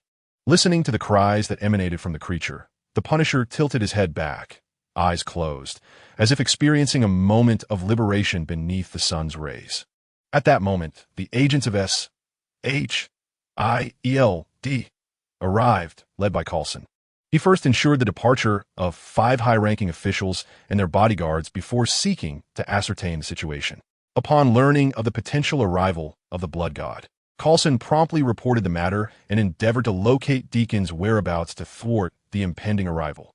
However, Deacon seemed to have vanished, and no matter the methods employed, they could not trace his whereabouts. With no other options, the group reluctantly dispersed to their respective homes. Chapter 28. Invitation to the event. Eve of the occasion, upon returning home, Ant and Peter, the 2 little ones, promptly collapsed onto the sofa in exhaustion. Observing this, Nancy and Jason lifted the two and placed them in Ant's room. When Ant awoke, he found Peter beside him and playfully slapped him. "What is up? Are you not hungry?" Ant inquired. "Now that you mention it, I am quite famished," Peter admitted. The two descended the stairs and discovered Nancy and May preparing a meal. "Wake up and freshen up," Nancy suggested. "Oh, understood. Has Spike been fed?" "Yes, he has." Before long, the two energetic youngsters appeared in the dining room, eagerly awaiting the delicious dishes to be served. "Go ahead and eat. You both must be starving," May gently encouraged. The two boys remained silent, instead devouring the food voraciously. As they swallowed, the sustenance traveled down their esophagus, alleviating the uncomfortable sensation of acid in their stomachs. "Ah, I'm alive again," one exclaimed. "Take your time," came May's reminder. After the two had their fill, Harry and Ned unexpectedly arrived. "Peter, Ant, are you home?" Hearing Harry's voice, Peter dashed to the door, opening it and calling out, "We're here."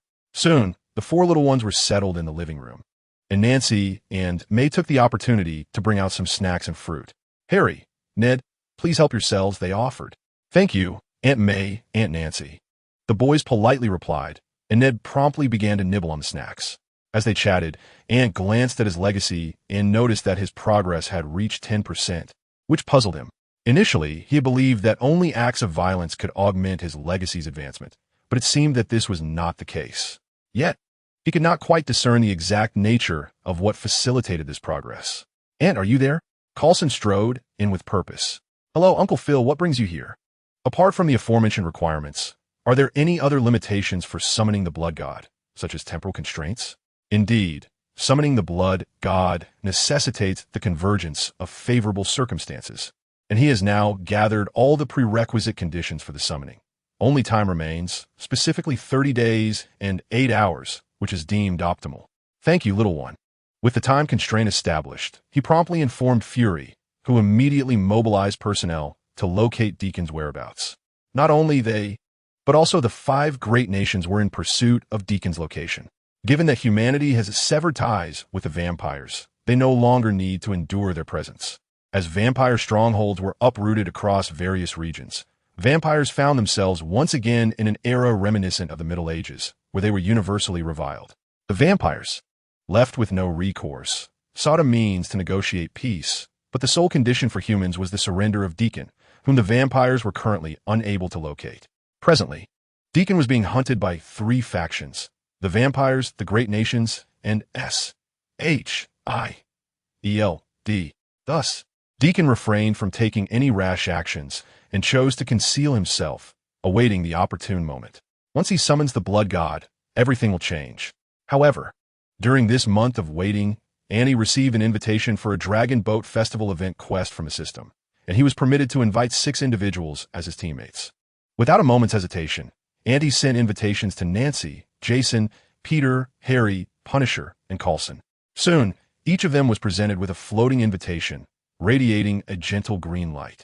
It was only upon grasping the invitation that they realized it had been orchestrated by Annie. The moment they touched the invitation, it transformed into an ethereal dumpling emanating green luminescence, merging into their beings, astonishingly visible to others. However, since Peter and Harry were by Annie's side, it posed no issue. Ned, observing that they all possessed invitations, felt a pang of disappointment in silence, as if he were being excluded. "Ned, it's not that I did not invite you. Rather, the place we are heading to entails certain dangers, and you currently lack extraordinary powers. Bringing you along could be perilous, which is why I refrained from extending an invitation." Anticipating Ned's disbelief, Andy had Peter and Harry demonstrate their respective abilities. For instance, Harry had utilized the Serum of Demons, and now his physical capabilities surpassed human limits. Not to mention Peter's formidable prowess. "I'm fine," Ned replied with a smile, seemingly unconcerned. "Well then, how about this? On Christmas Day, I will personally take you to find someone who can teach you magic," Andy said, exasperated. "Really?" Ned asked, excitement evident in his voice. "Of course." Meanwhile, at the headquarters, Coulson and Jason were receiving an invitation in front of Fury, which transformed into a Zongzi and melded into their bodies. What was happening? Fury inquired immediately. The two exchanged glances and hurriedly explained that it was Ant's doing, compelling them to participate in the Dragon Boat Festival activities. Dragon Boat Festival activities? Indeed. Fury then instructed Coulson to document everything meticulously, which was precisely why Ant had given Coulson an invitation. He was the most trusted within S.H.I.E.L.D, ensuring that Fury would not engage in any clandestine maneuvers. As for Nancy and the Punisher, they received their invitations while alone, thus causing no commotion. The inclusion of the Punisher was due to Ant's long-standing admiration for this anti-hero character in a previous life, as the Punisher's abilities were virtually limitless, capable of annihilating the entire Marvel Universe. Hence, granting him an invitation was entirely reasonable. As time passed, on the eve of the Dragon Boat Festival, Ant inexplicably vanished during a meal, leaving Jason and Nancy in disarray, prompting them to summon Coulson. He, in turn, gathered a team of professionals to investigate, but they discovered nothing. It appeared as if Ant had simply disappeared into thin air. Suddenly, Jason seemed to have an epiphany and exclaimed, "Could it be related to that invitation? It's possible. Don't worry. We should see him tomorrow," Coulson reassured, while Nancy struggled to maintain her composure. Simultaneously, in another realm, Ant found himself in an unfamiliar space, and before he could comprehend his surroundings, he heard a voice behind him. "Child, when did you activate the system? Why have you only just joined the system's festive activities?" Turning around, Ant beheld a young man clad in traditional attire addressing him. "I activated the system less than half a year ago," Ant replied, unsure of the situation. "Fear not. Everyone here is a system owner, each belonging to a unique universe. For instance, I am from the universe of Battle Through the Heavens, and in this realm, I alone traverse both worlds and possess a system. By the way, which universe do you hail from?" The young man explained. "The Marvel Universe," Ant responded. "Ah, the Marvel Universe. You have finally arrived," the young man exclaimed with excitement. Upon hearing about the Marvel Universe, others gravitated towards them. "We thought there were no system owners in the Marvel Universe." Ant could not restrain his curiosity, asking, "Why are you all so thrilled to hear about the Marvel Universe?" "It is because your universe has an extraordinarily high ceiling. Nearly everything we require can be found there," the young man elucidated. "Is there no supreme system owner in the primordial chaos? Do not dwell on it. It is impossible. Merely the presence of the great Luo Jinxian is sufficient to capture all those who aspire to enter the system. Gradually, no systems venture into the supreme wilderness, and even the world of Doraemon is off limits. One represents the pinnacle of technology, while the other epitomizes the zenith of mythology. Both realms are deemed forbidden. However, in contrast to the supreme wilderness, the consciousness of the Doraemon world remains amenable to dialogue. Thus, within our festival rewards, there exists technological artifact from the Doraemon universe. By the way, I have yet to introduce myself. I am Xiao. Hello, Xiao. I am Ant Byrne." Annie had initially intended to divulge his birth name, but, upon reflection, opted to reveal his current name instead. "It is perfectly fine to use your present name. After all, we have traversed dimensions and can never return to our former world. Let us embrace this new identity and live on," Xiao said with great nonchalance. Andy smiled at this, and soon they resumed their conversation. It turns out their gathering in this place was entirely orchestrated by the system, which granted them trading opportunities a day prior to the festival, allowing them to engage in commerce at will. However, Annie, being unaware of the intricacies, found himself unable to participate in the trade. Nevertheless, he still acquired items they desired, although most were artifacts of immense power, such as the Frost Giant's icebox, the Eternal Flame, and the Infinity Stones. There were also other items, such as the Metal of Power, which could transform an individual into a vengeful knight, along with various rings and methods for spell cultivation. Annie promptly expressed that he currently lacked the means to access these items, but promised to bring them for trade once he was able. At that moment, Annie noticed a formidable figure sitting quietly nearby, towering at an alarming height of 4 meters, resembling a giant. "Who is he?" Annie inquired. "He hails from the Warhammer universe. The 22nd pre-march of the Emperor," Xiao replied with a sigh. "The Warhammer world can be described as one steeped in despair, particularly since the moment the Emperor ascended to the Golden Throne, when humanity could merely strive for survival. Nearly half of the Primarchs betrayed their kin, while the loyal ones suffered grievous losses. Many went missing, and those who were slain met their fate brutally, with even souls devoured by the 4 gods. Though the human empire still exists, it has become a shadow of its former self compared to the 31st millennium.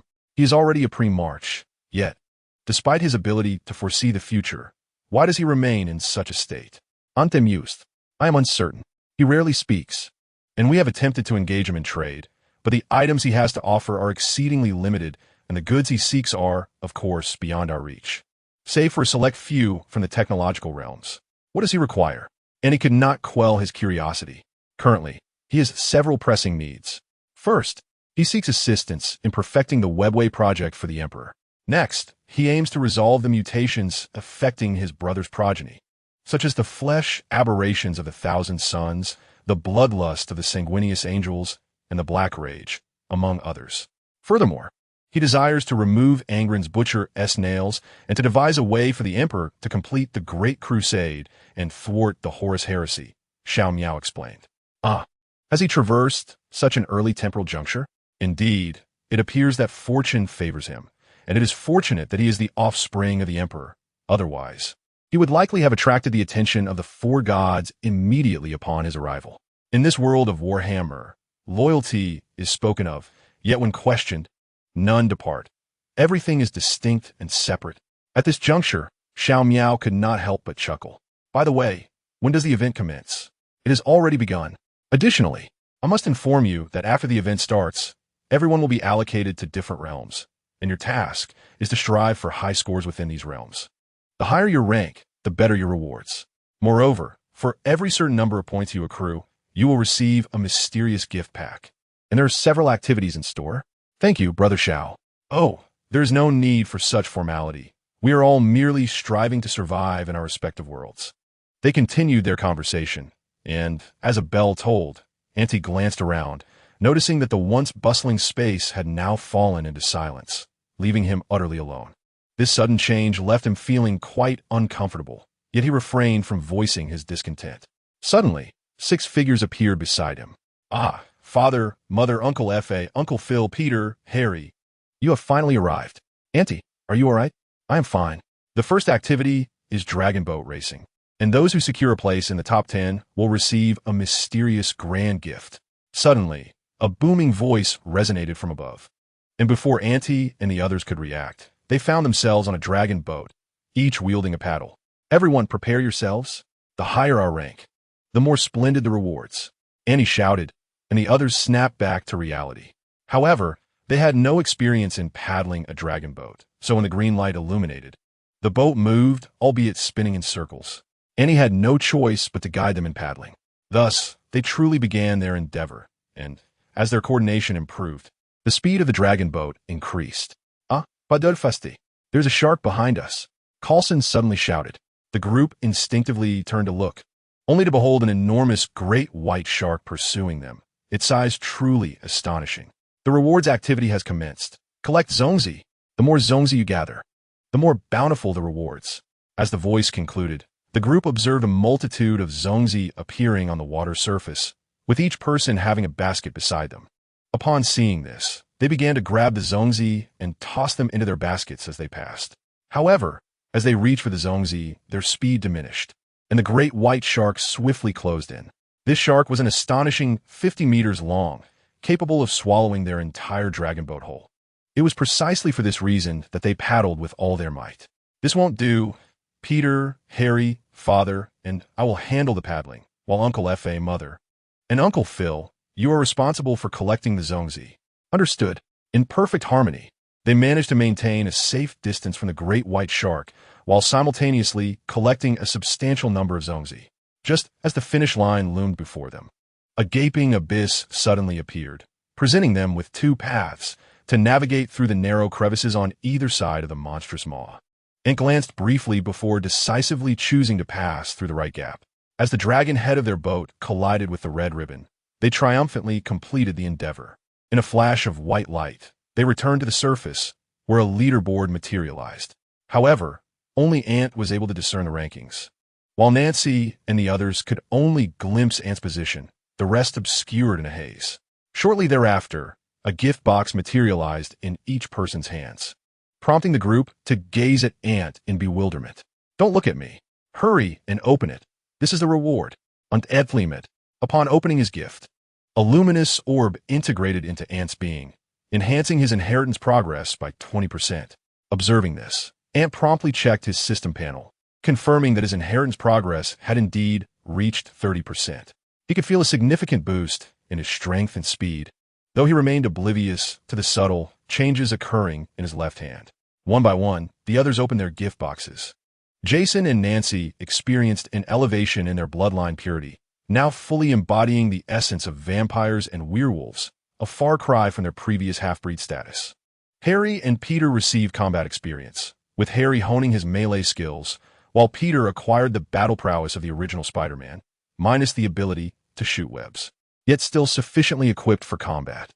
Next was Coulson, who received a vial of the 74 serum, divided into two types for injection, one golden and the other blue, to be administered directly into the heart.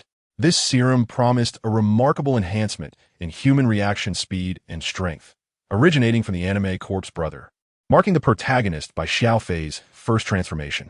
Injecting the golden serum would rapidly consume and replace existing cells, a process fraught with agony. The degree of enhancement contingent upon the individual's willpower. The maximum duration for this procedure was 50 minutes, after which the blue serum must be injected, lest the brain suffer damage, resulting in cognitive impairment. After perusing the instructions, Coulson exhaled slowly, solemnly storing the vial away. He had no intention of using it immediately, nor for himself. Rather, he planned to present it to S.H.I.E.L.D for analysis, envisioning the potential for an army of enhanced warriors. Lastly, the Punisher received what could be deemed the most paradoxical reward, an orange orb containing a red star within. Upon realizing the orb's potential, the Punisher was momentarily taken aback.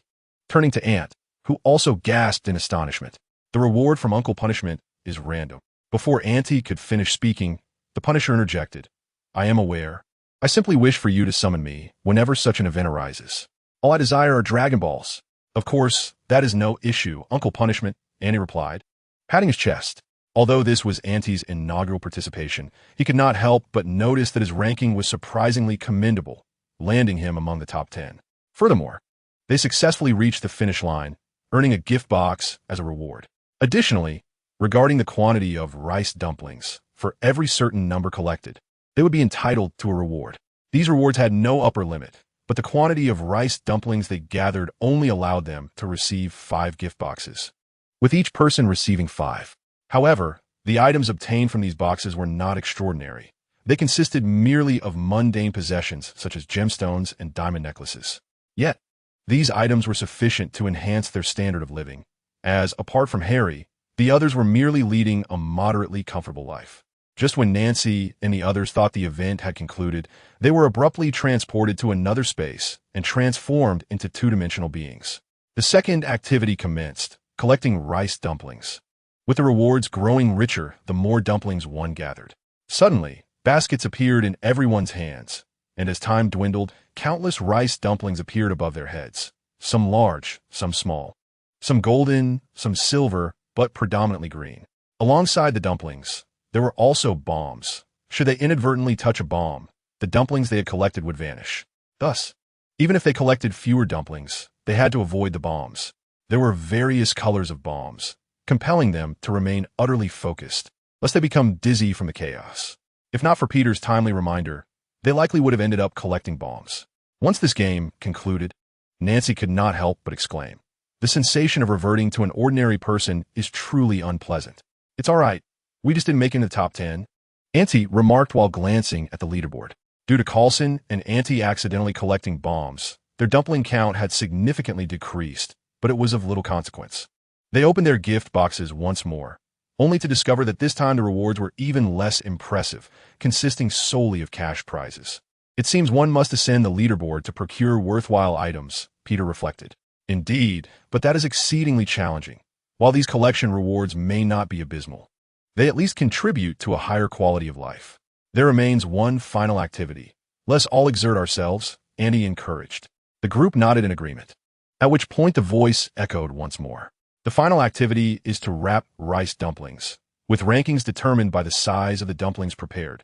In the next moment, an array of rice leaves, glutinous rice, meat, red beans, green beans, and a plethora of ingredients appear before them. As the crowd glanced at the countdown overhead, they opted not for the largest leave for their zongzi, but rather for medium-sized ones. They understood the urgency of crafting the delicacies and ensuring they were cooked before time ran out. Despite their extraordinary abilities, the limited time frame necessitated a more manageable size. To cater to Auntie's palate, Nancy had self-taught the art of Chinese cuisine, mastering various dessert preparations, including zongzi. Under her guidance, a zongzi with a remarkable diameter of 5 meters materialized, and together they set about steaming it. Ultimately, as the countdown reached its conclusion, they successfully cooked the zongzi, only to be met with astonishment upon viewing the leaderboard that revealed them as the top contenders. Chapter 30. Unveiling the Mysterious Legacy, Auntie's unraveling to their utter disbelief. They found themselves in first place, a revelation that none had anticipated. Almost immediately, a gift box appeared in each of their hands. As they unveiled the contents, Nancy discovered a lady's longsword, its blade a vibrant crimson, seemingly alive with flowing blood. Most remarkably, this sword could merge with her very being. Jason received a suit of armor, shimmering silver in hue, which not only enhanced his strength, but also radiated a dazzling light. Thrilled, Jason transformed into a werewolf and let out a triumphant howl. Next was Harry, who gained a quarter of the Spartan lineage, a legacy derived from the demon swordsman in the game Devil May Cry, effectively aligning him with Nero, the protagonist of Devil May Cry 4. Peter, on the other hand, experienced an augmentation of his spider-like attributes. His strength, spider sense, speed, and reflexes were all significantly enhanced, surpassing that of the original Spider-Man, Tobey Maguire, and exceeding Andrew Garfield's portrayal in agility and responsiveness, despite still being an adolescent. Coulson received the blueprints for the nano-armor from Crisis, a technology far advanced, but one that, given the resources of S.H.I.E.L.D, could be assembled with relative ease. Lastly, the Punisher obtained a time pouch from Doryman, a weapon bound by rules. However, it offered little utility to him, as he had lost the ashes of his wife and children, rendering any attempts to resurrect them futile. Perhaps you should entrust that to me, Punisher. I might be able to exchange it for Dragon Balls or other resurrection items, Annie suggested. Is that possible? Of course, came the reply. Thank you, young one. No need for such formality, Punisher.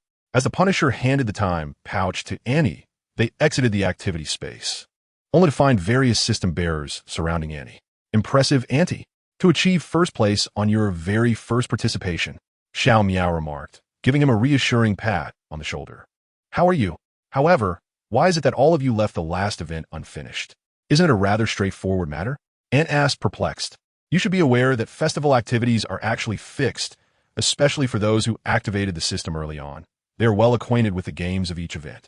Thus, in the interest of fairness, the Supreme Existence erases all participants' memories of the events during the activity, ensuring an equitable experience.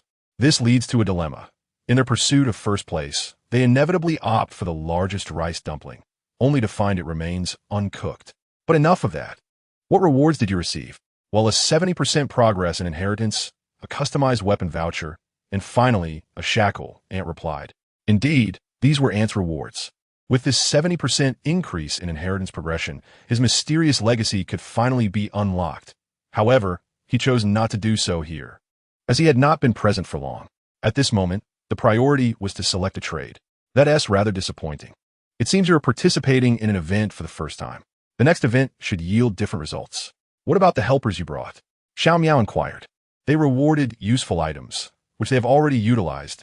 Except for this, Ant said as he produced a time bundle, shocking Xiao Miao upon sight. My goodness, a time bundle. Upon hearing this, everyone crowded around.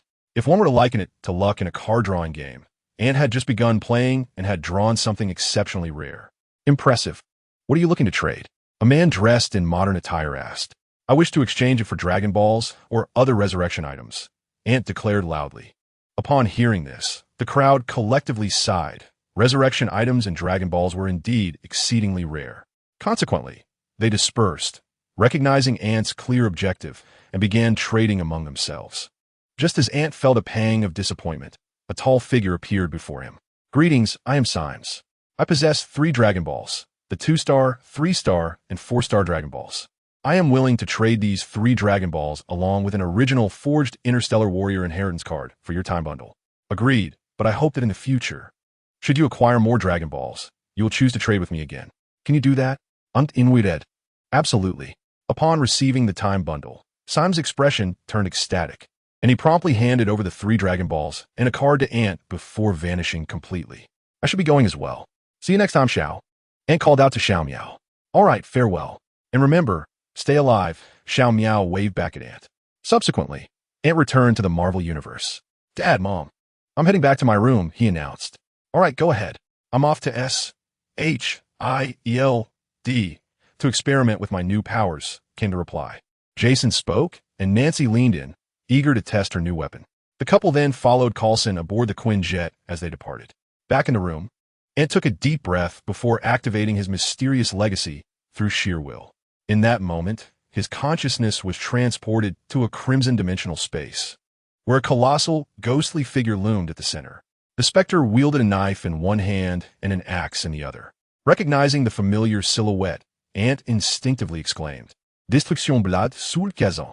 Upon hearing his name, the red specter abruptly opened its eyes, and a torrent of crimson energy surged into Ant's body, causing him to emit a cry of agony.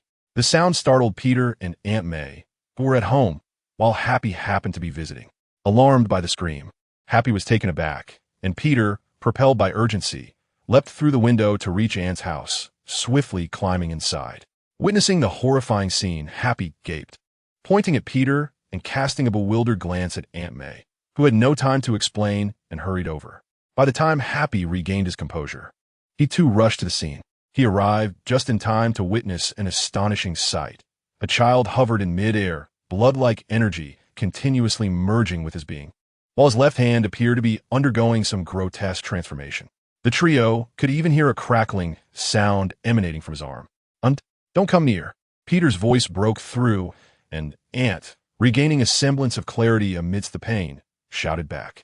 As his arm fully transformed into a ghostly hand, it became a vivid crimson, with energy coursing through the veins and the fingertips sharpening into claws, resembling a demonic appendage.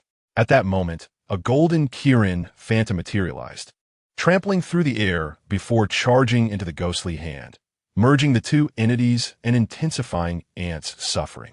His cries of torment grew louder, while Peter and Aunt May wished to assist, but found themselves powerless to intervene. Just then, outside, the sounds of Spike barking and a heavy object hitting the ground echoed, followed by someone pushing the door open. Upon seeing the newcomer, Peter exclaimed excitedly, Iron Man, hello, my little fan. Happy, what is going on? It turned out that Happy had summoned help. Without uttering a word, he gestured for Tony Stark to look towards the scene.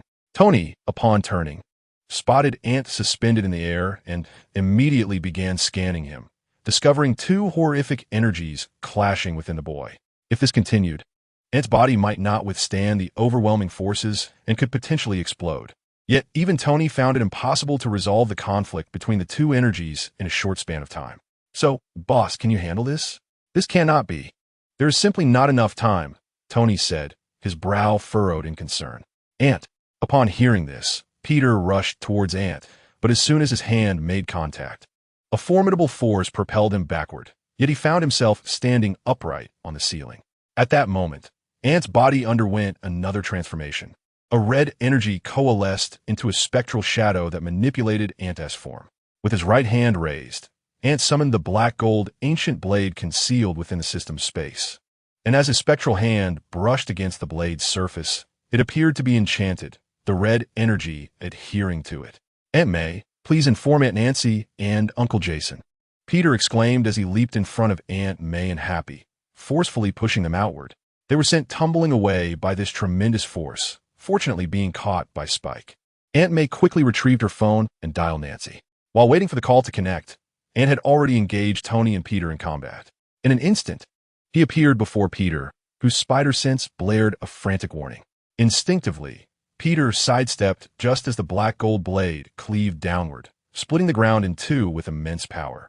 Seeing this, Tony fired a repulsor blast, sending Ant crashing through the wall. Staring at the gaping hole left behind, Tony was momentarily stunned. It was a reflexive action, and he had not intended to harm the child before him. However, Peter was acutely aware that Ant was not dead, for his spider sense urged him to flee. Mr. Stark, he is not dead. Be cautious, Peter shouted, shoving Tony aside just as a blade of red energy, formed in a vertical and horizontal manner, struck the ground where they had been standing, demolishing the building and burying them beneath the rubble. "No, Peter!"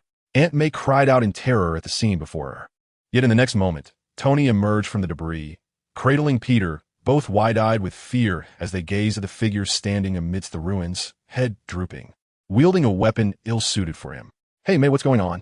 Tony called out. "Nancy, come back quickly. Aunt is in trouble." As Aunt heard Nancy's voice, his body trembled momentarily, but he quickly regained composure. This brief shudder did not go unnoticed by Tony and Peter.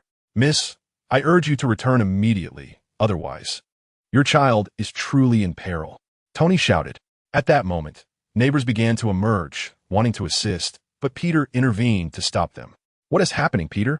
Suddenly, Harry appeared from nowhere, handing Peter a bag and inquiring. "Aunt seems to be under the control of that spectral entity. Be cautious." "He truly attempted to eliminate me just moments ago," Peter replied. Upon hearing this, Harry swiftly unsheathed a folding dagger, a weapon he had requested Norman to craft, while Peter retrieved his web shooter from the bag. Upon hearing Mei Yi's voice, Nancy had already grasped Jason's hand, propelling them towards the tarmac. Observing this, Coulson promptly alerted nearby agents to investigate the situation and hurried to follow the duo. At the scene, Annie remained stationary, his head hung low. Yet the shadow behind him grew increasingly formidable, having escalated from a mere 30 centimeters to nearly half a meter.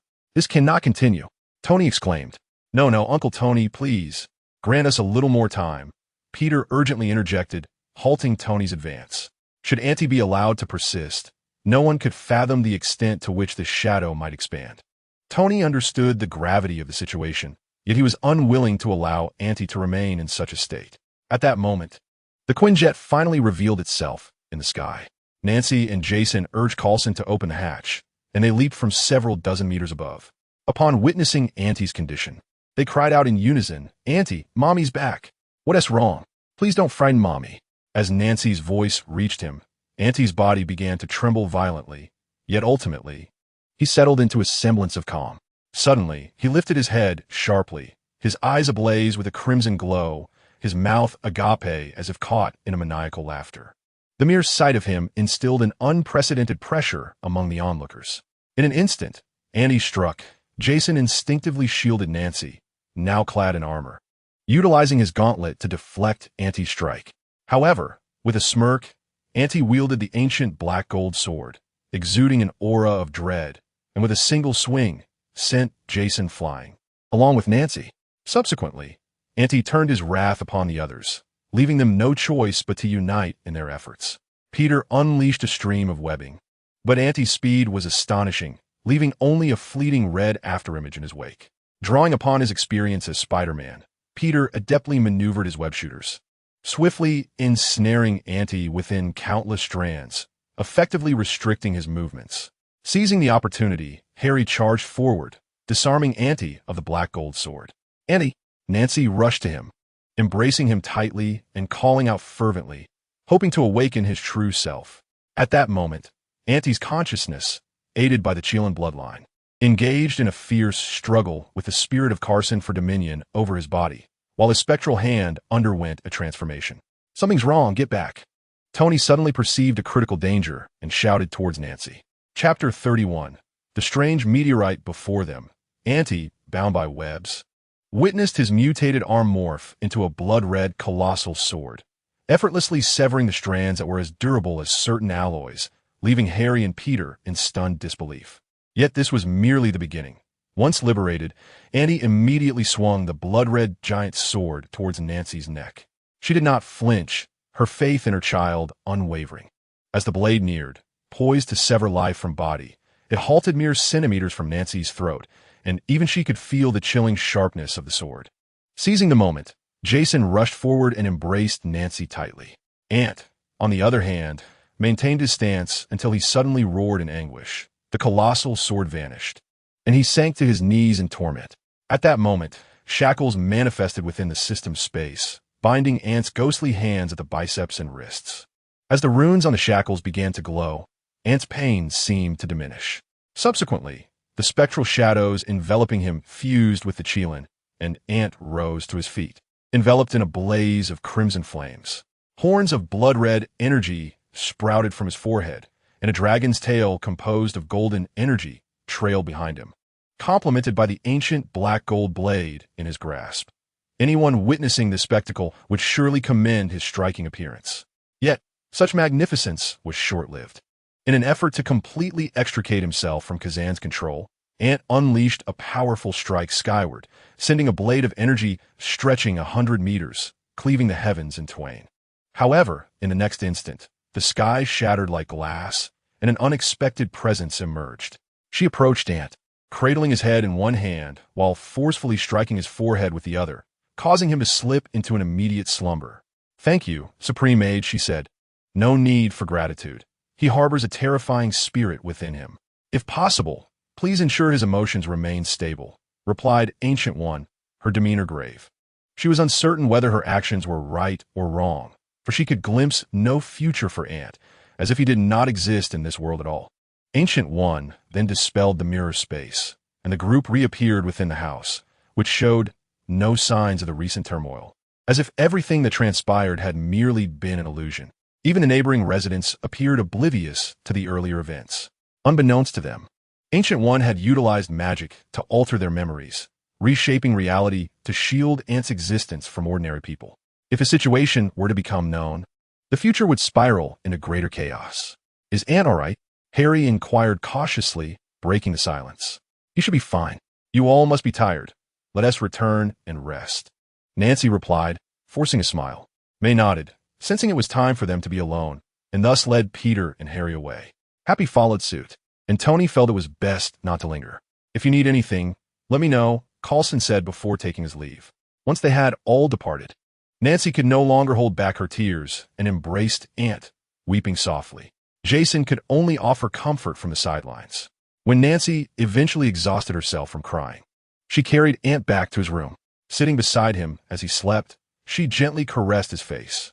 "Rest assured, Ant will be all right," Jason said softly, placing his hands on her shoulders. Nancy nodded, but gazing at Ant, who remained in deep slumber, she found it impossible to truly relax, tears streaming down her cheeks. With no other options, Jason could only send Nancy back to her room to rest, assuring her that upon awakening, she would see a revitalized Ant. Though Nancy was reluctant, she ultimately acquiesced to Jason's insistence and returned to her quarters.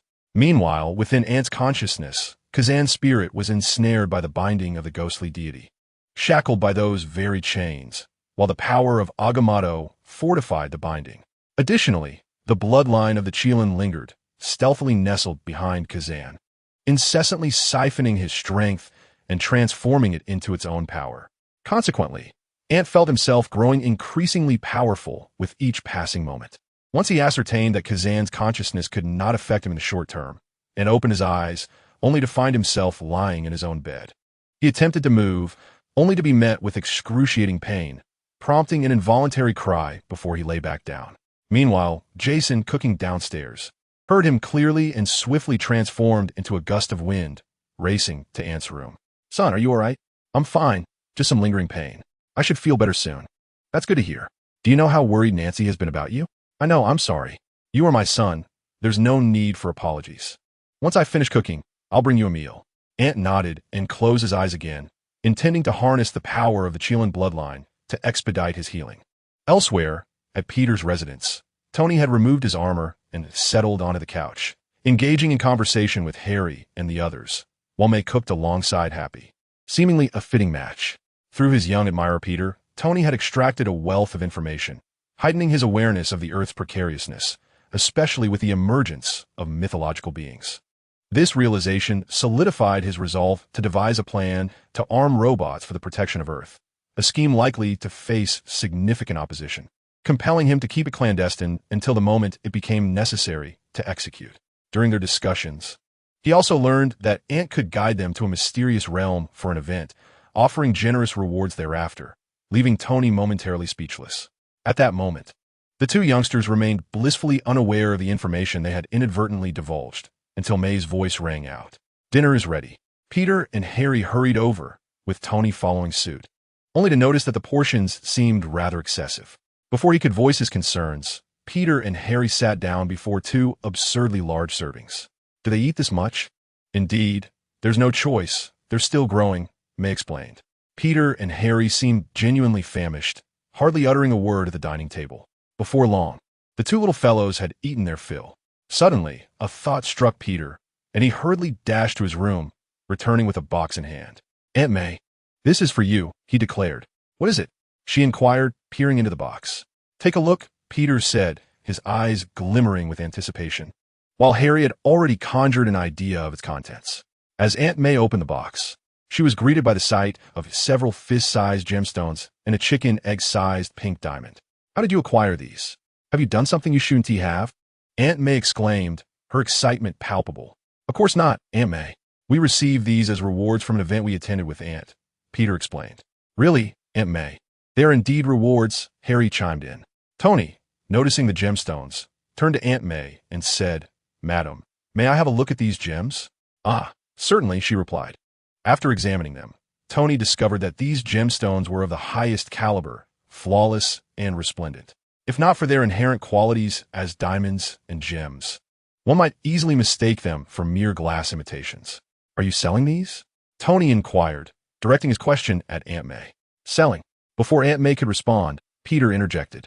However, Tony ignored Peter and focused on Aunt May. You should sell them. I can always procure more. Besides, with the money, we can enhance our living conditions, especially since my appetite has grown considerably. It's yours. If you say sell, then let us sell, Aunt May acquiesced. Seeing this, Happy quickly added, Boss, you better offer a fair price. You can't take advantage of their lack of knowledge about value. Tony rolled his eyes at Happy. Rest assured, I will organize a small auction. To be honest, I only desire one of these, but since you've all opted to sell the lot, I shall take on the task of helping you dispose of them all. Thank you, Uncle Tony, but I'm only selling these, Peter remarked, retrieving a ruby. Tony understood Peter's intentions, but chose not to voice any objections, as he had his eyes set on the largest sapphire in the box, indifferent to the others. At that moment, Peter seemed to hear something and turned around, noticing Aunt in the dining area, enjoying a meal with Nancy and the others. Ah, Aunt is awake. Aunt May and the others turned to see Aunt waving at them. After finishing his meal, Aunt stepped outside and poured dog food in the Spike-S bowl. Aunt, are you feeling all right? I'm fine now. How about you? Aunt replied. Peter and Harry shook their heads, then noticed Aunt's bandaged arm. Is your arm okay? For now, yes. What will happen later, I'm not certain, Aunt said, shaking his head in resignation. Aunt was, in truth, being deceitful, fully aware of the consequences that would ensue. At that moment, Tony emerged, catching Aunt's attention. The two exchanged glances, but just as Tony was about to speak, Coulson appeared. Aunt, are you all right? Uncle Phil, I'm fine. It's just that this arm cannot be concealed. No worries. Consider it a tattoo, Coulson replied, explaining that as long as the arm did not utilize the powers of the ghost hand, it merely appeared stained red. Only when the ghost hand's power was invoked would it transform. All right. As long as you're fine, I need to return to headquarters. Okay. Goodbye, Uncle Phil. Harry and Peter bid him farewell as Coulson made his way back. Shortly thereafter, Fury inquired, Is that kid all right? Nothing major. It seems he has awakened a new power. Don't concern yourself with that. A peculiar meteorite has appeared in Mexico. I need you to investigate. Understood, Director. Should I call Jason and the others? No need. Go assess the situation first. If it seems dire, then summon Jason, Fury instructed, raising his gaze. Coulson nodded and promptly departed. Upon arriving in Mexico, he discovered that the so-called meteorite was, in fact, a hammer. Each time someone approached, the hammer emitted high-energy responses. Consequently, Coulson decided to establish a temporary base centered around the hammer. However, he did not anticipate that shortly after the base was erected, a robust man with golden hair would force his way in, his intentions clearly aimed at the hammer. Sir, should we restrain him? Not yet. Let us see how it unfolds, Coulson cautioned his subordinates, furrowing his brow as he observed the unfolding events. Moments later, the strong man reached the hammer. Gripping its handle with both hands, he exerted tremendous force. Yet regardless of his efforts, he could not budge it, eventually collapsing to the ground in agony. Sighing, Coulson ordered his men to detain the man. However, it was not long before he received a message from Fury, instructing him to release the strong man. Though Coulson was perplexed by the directive, he complied and set the man free. Have you made any discoveries? Apologies, sir. All we know is that it is a weapon forged from some unique metal. Most importantly, it contains an immense reservoir of energy. But this energy remains dormant like stagnant water, only activated by external stimuli. Coulson nodded, gazing at the hammer, ultimately deciding to seek Ant's assistance. Hey, Uncle Phil. What's up? Ant, I'm currently in Mexico where a peculiar meteorite has fallen, and I want to inquire if you know anything about its origin. What kind of peculiar meteorite? One resembling a hammer. Upon hearing this, Annie immediately understood the situation, yet to confirm, he instructed Coulson to activate the camera. As he beheld the hammer, Annie nodded and remarked, "The hammer of Thor, from Norse mythology, the weapon of the god of thunder. Did a golden-haired giant just appear? Indeed. Could he be the god of thunder? Precisely. This is merely a trial for the fool. You need not interfere," Annie stated. Coulson, upon hearing this, was equally astonished and promptly reported the situation. Upon learning of the news, Fury hastened to the scene. "Are you certain?" Annie had indeed said so. Coulson replied truthfully. Fury furrowed his brow. He could not afford to take risks. If this were genuine and Thor were to encounter trouble on Earth, it could incite war. And considering the formidable nature of the deities in Norse mythology, humanity might not stand a chance. Thus, Fury dispatched numerous agents to monitor Thor, ensuring he remained unharmed. Chapter 32. Thor acquires new equipment in a small town on the outskirts of Mexico. The golden-haired giant, Thor, dejectedly followed 2 women and a man. This trio comprised Jane Foster, Dr. Eric Selvig, and Daisy Louise, who were in town for reconnaissance and experimentation, with Daisy serving as Jane's assistant and confidant. "My father has forsaken me," Thor lamented from within the vehicle. "Forsaken you? What do you mean?" Jane inquired curiously. Thor then recounted his identity and the circumstances that had led him to Earth. Who would have thought this handsome giant would turn out to be such a fool? Daisy remarked. "Daisy," Jane scolded, prompting Daisy to mime zipping her lips. Unbeknownst to them, they were being watched from behind. Knowing he had been abandoned and that his father had perished due to his disgrace, Thor felt unworthy of returning to Asgard. Thus, he chose to remain. Each day, he assisted the trio by transporting equipment and recording observations. Just as Thor feared he would continue in obscurity, the warriors 3 and Sif descended via the Bifrost. The trio had initially come to track the Bifrost, so upon witnessing its actual emergence, they hastened toward its location. It was the road connecting the town, but they did not anticipate 4 figures emerging from the Bifrost, clad in medieval armor. "Thor, Sif, Hogan, Fandral, Volstagg, what brings you here?" Thor exclaimed with palpable excitement. "Thor, your brother, Loki, intends to claim the throne. We cannot allow this," Sif declared, casting a scrutinizing glance at Jane, who stood beside Thor. To know that Sif has grown up alongside Thor, they can indeed be described as childhood sweethearts. Thus, upon catching her first glimpse of Jane, Sif sensed something amiss, yet chose to remain silent. "Ascend to the throne. Let it be so.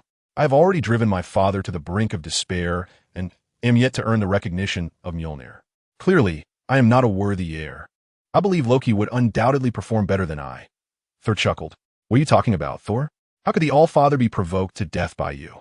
He is merely in a deep slumber," Vandal exclaimed urgently. Upon hearing this, Thor appeared utterly bewildered. "But Loki told me that our father has perished, and in his final moments, he entrusted the throne to him," Thor lamented, only to realize something significant. "Sif, he is the god of deceit. Do you truly believe his words? How many times has he deceived you already?" Sif retorted, her tone laced with irritation. Just as they prepared to discuss further, a sudden, thunderous sound interrupted them, causing everyone to turn in unison. Before their eyes, the destroyer armor, belonging to Odin, materialized. "My dear brother, it seems you have uncovered the truth. In that case, you can no longer return to Asgard." With that, Loki manipulated the destroyer to advance towards them. With no other option, they charged at the formidable being. They may be regarded as gods, yet they are merely humans with enhanced physical abilities, which allowed them to effortlessly send the 3 warriors of the Celestial Palace and Sif sprawling. Were it not for their robust physiques, their fate could have been dire. Loki approached Thor, not allowing him a moment to speak, and delivered a powerful kick that sent Thor flying. At that moment, Thor's divine powers were sealed, rendering him merely a slightly stronger human. This kick could have been fatal. However, Odin's intent was only to test Thor, not to extinguish his life. Odin had indeed prepared a contingency. As Thor hovered on the brink of death, his divine power was unlocked, reviving him momentarily. Yet, this unlocking lasted less than a second, merely ensuring Thor's survival, and full restoration could only be achieved through the trial ahead. Meanwhile, Jane, seizing the opportunity while the destroyer battled the three warriors and S.H.I.E.L.D agents, hurried into the restaurant where Thor had been thrown. Thor, are you alright? Jane called out frantically as she rushed to his side, checking for his breath and heartbeat. Upon confirming he was still alive, she exhaled in relief. Thor, can you hear me? Thor? As Jane persistently called out. Thor slowly opened his eyes, only to be overwhelmed by a torrent of pain, rendering him momentarily speechless. Thor, are you alright? Jane asked anxiously upon hearing his agonized cries, her hands trembling in worry, fearing she was the cause of his distress. I'm fine, Thor managed to say with great effort, using Jane as support to rise. Glancing at the chaos wrought by the destroyer outside, he began to stride towards the exit. What are you planning to do? It all began because of me. Allow me to resolve this. You must not act foolishly, Thor. Jane, I apologize. After uttering these words, Thor approached the destroyer, who had just repelled the attacks of the three valiant warriors of the Celestial Palace and the agents of S.H.I.E.L.D. Upon seeing Thor, Loki revealed a triumphant smile. My brother, it seems you have conceded defeat. Loki, I am aware that you have longed to slay me. Now you possess that opportunity. Kill me, and spare them. Thor's words ignited Loki's fury, causing him to shout angrily. Do you believe you still stand as the lofty god of thunder? You are now merely a mortal of Midgard. Since you are willing to sacrifice yourself to protect them, I shall not kill you. Instead, I will make you watch as they perish before your very eyes. It was evident that Thor's declaration had thoroughly enraged Loki. With a mere flick of his wrist, Loki commanded the destroyer to strike Thor, sending him hurtling backward until he crashed heavily onto the ruins. Observing the unconscious Thor, Loki turned to head towards Jane's hiding place. However, at that moment, Coulson sensed something amiss and hastily glanced towards Thor's fallen form. To his horror, he noticed Thor's hand shimmering with electric light, and moments later, Thor awoke, his eyes filled with bolts of lightning. Loki! Thor bellowed in fury, startled by the thunderous call. Loki instinctively recoiled, but quickly reminded himself that he was still in Asgard. The ensuing battle between Loki and the destroyer commenced, but alas, the true master of the destroyer was Odin, not Loki. Furthermore, Odin was merely in a deep slumber and not truly deceased. Thus, under Odin's subtle guidance, the destroyer was ultimately vanquished by Thor. The destroyer then transformed into Thor's new armor, inciting further wrath in Loki, who perceived Odin's favoritism towards Thor as excessive. Consequently, he made his way to Odin's chamber where the All-Father lay in slumber. Meanwhile, Thor donned his new armor on a summoned Heimdall, returning to Asgard with the three valiant warriors and Sif, assuring Jane that he would certainly return to her. Ultimately, Jane bestowed a reluctant kiss upon Thor.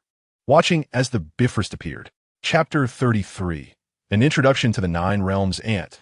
Do enlighten me about this so-called Asgard, Coulson insisted, pressing Ant for more information.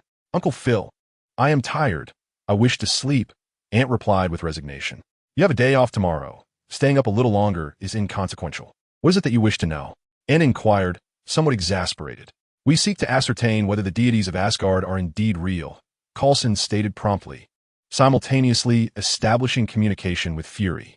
Upon hearing Ant's voice, Fury did not inquire about Coulson's reason for contacting him, but swiftly retrieved a recording device instead. Asgard indeed exists. The so-called Norse mythology is rooted in the events that once transpired on Earth. Naturally, those chronicling these tales may have employed embellishments, resulting in exaggerated narratives. Primarily, Asgard is inhabited by extraterrestrial beings who possess technology far superior to that of humanity. Their most formidable weapon is the Bifrost, capable of traversing the Nine Realms with ease. Should its energy output be sufficiently potent, it can even obliterate an entire planet. As the rulers of the Nine Realms, Asgardians bear the responsibility of safeguarding them. Upon hearing this, Coulson furrowed his brow and inquired, what exactly are the Nine Realms, and why have we not discovered them?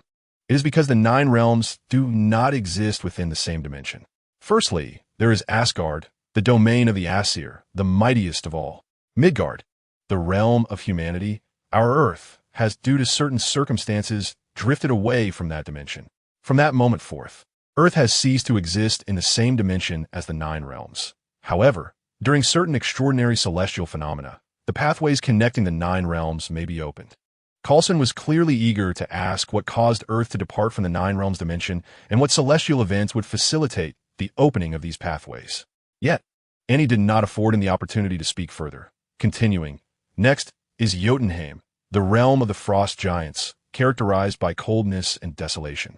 The strength of the frost giants increases as temperatures drop. Hence, should they descend upon Earth, their power would likely be significantly diminished unless they brought the casket of ancient winters with them. Then there is Alfheim, the homeland of the light elves, resplendent with light and beauty. Nidavellir, the world of the dwarves, is renowned for forging various weapons and armaments, including Thor's hammer. Muspelheim, the realm of the fire giant Surtur, is also known as the harbinger of Ragnarok.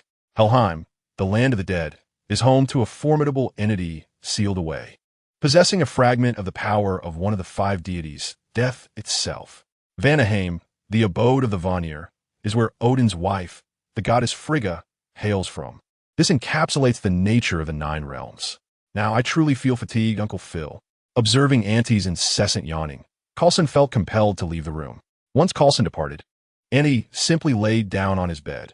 He had spent the entire day practicing with his axe at school, and even upon returning home, he continued to hone his skills with it. Since he began wielding the lumberjack's axe to vanquish vampires, he has become enamored with the sensation it offers.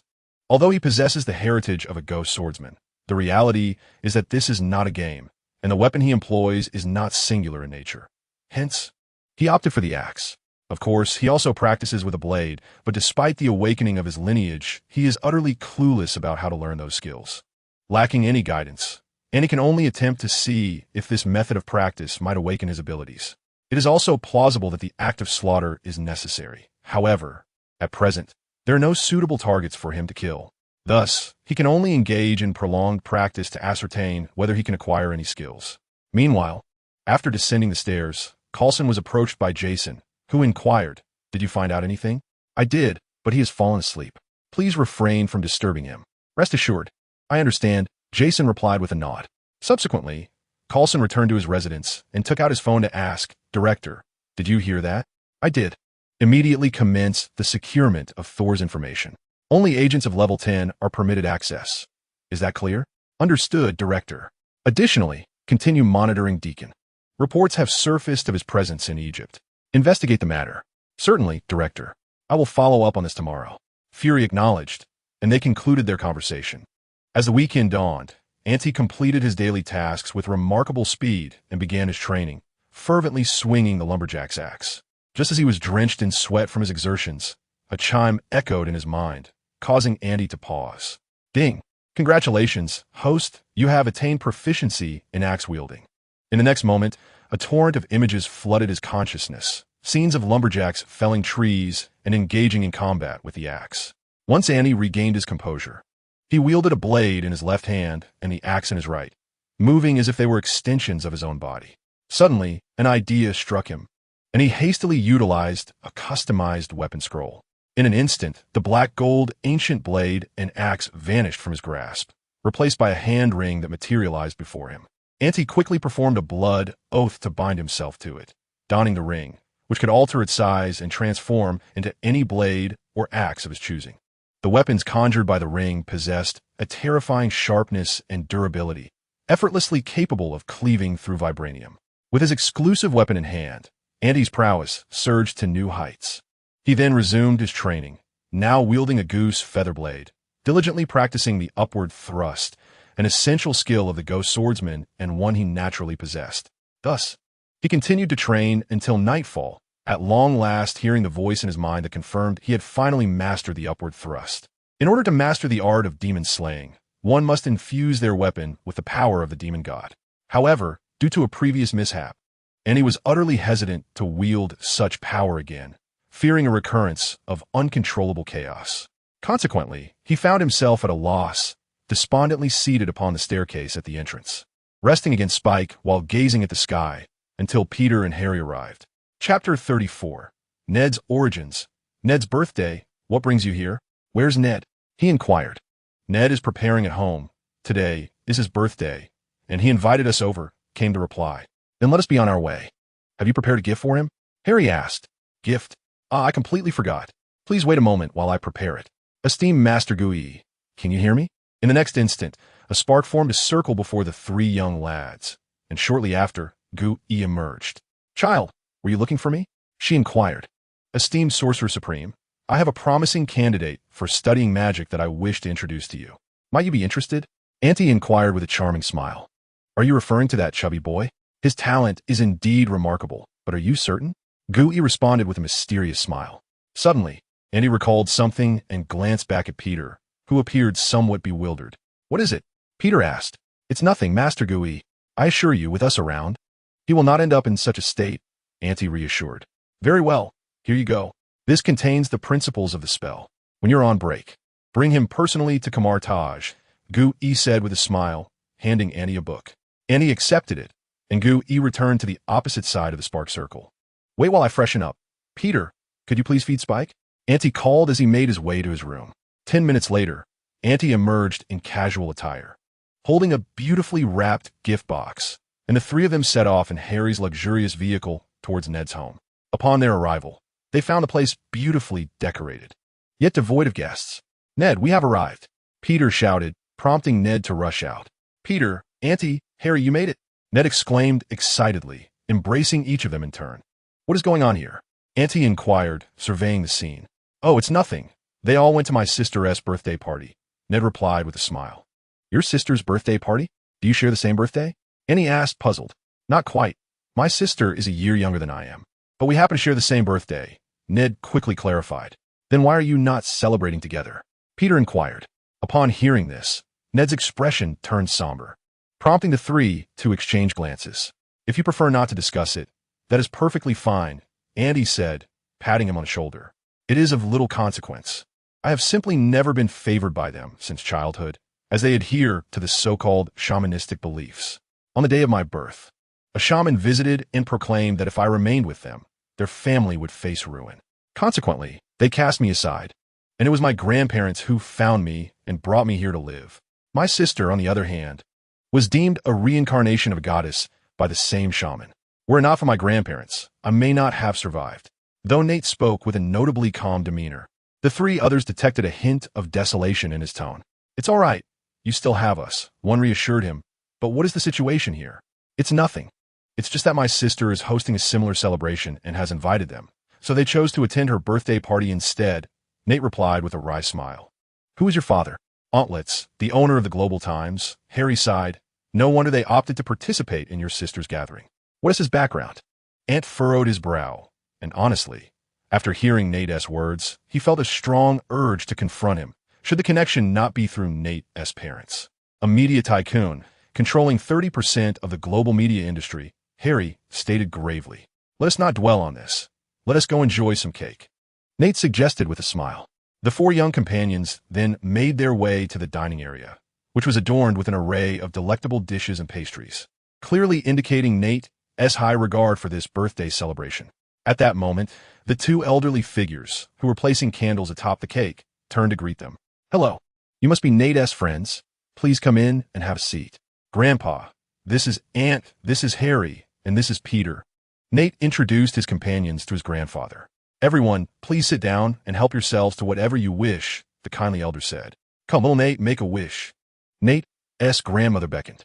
Nate nodded and closed his eyes to make a wish. No one knew what he desired. He then opened his eyes and blew out the candles. Shortly thereafter, the three friends presented their gifts. First was Harry's gift, the latest gaming console, followed by Peter's handcrafted item, a small crossbow capable of launching specially designed arrows, one set being ordinary, while the other was a smoke arrow. The smoke arrow, in essence, replaced the arrowhead with a smoke bomb that would release a substantial cloud of smoke upon striking a solid object, roughly equivalent to the concentration of 5 smoke bombs, specifically intended for escape or obscuring the enemy's line of sight.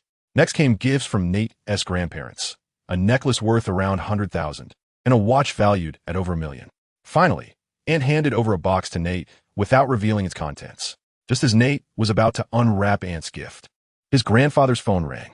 Upon seeing the caller, Nate's grandfather's expression darkened, and Nate could surmise who was on the line. Subsequently, they began conversing in the dialect of their homeland. Ned understood their words, but Ant and the others did not. However, from the expressions on their faces, it was evident to them that the news was likely not favorable. "I'm sorry, Ned," sighed Grandpa Ned, embracing him. Grandma Ned also held him tightly, tears streaming down her cheeks, which Ned gently wiped away. "It's all right, Grandpa and Grandma. You should go. Only when you leave will they finally feel at ease." "It's truly fine," Ned reassured them. "Very well. We shall take our leave then." After their departure, Ned sat in despondency, while the three were at a loss for words to comfort him. At that moment, Ant spoke again. "Ned, open the gift I brought you." Upon hearing this, Ned eagerly unwrapped the box to find a book inside. This contains the principles of magic and some methods for learning minor spells. Be sure to study it well. Once the holidays arrive, I will take you to Kamartaj for a systematic study of magic. Really? Why would I deceive you? Since I have promised, I shall certainly fulfill it. Upon hearing this, Ned excitedly opened the book, while Ant surveyed his surroundings and began to eat. Harry and Peter, who had larger appetites due to their physical conditions, saw that Ant had started eating and joined in, indulging in their favorite dishes. Meanwhile, atop a hotel in New York, known as the Continental, Ant had reserved the entire floor to host a birthday celebration for his daughter. The attendees included high-ranking officials, top-tier tycoons from various sectors, their children, and an array of prominent celebrities. As the guest of honor, Diana Liz was selecting from an array of haute couture gowns. "Diana, have you made your choice?" "Not yet. Mom, I can't decide. Have Grandpa and Grandma arrived? They can help me choose." "Diana, don't you wish to present yourself in the most splendid manner to your grandparents?" "I do." "Then choose one." Under her mother's urging, Diana finally selected a sky-blue gown and, guided by her mother, made her way to the center of the celebration. Chapter 35. Lucifer at the Continental Hotel. A crowd gathered around Diana Liz, who reveled in the attention akin to a star being adored. Just then, an elderly man clad in animal skins entered barefoot. Ant and his wife, Anna Liz, hurried to greet him. "Greetings, esteemed Morningstar. Welcome to my daughter's birthday celebration." This venerable figure was the very cause of Ned's current predicament, and upon seeing him, Diana appeared exceptionally elated. "Grandpa Morningstar, you have arrived." "Little Diana, congratulations on another year of growth," the Morningstar priest said with a warm smile.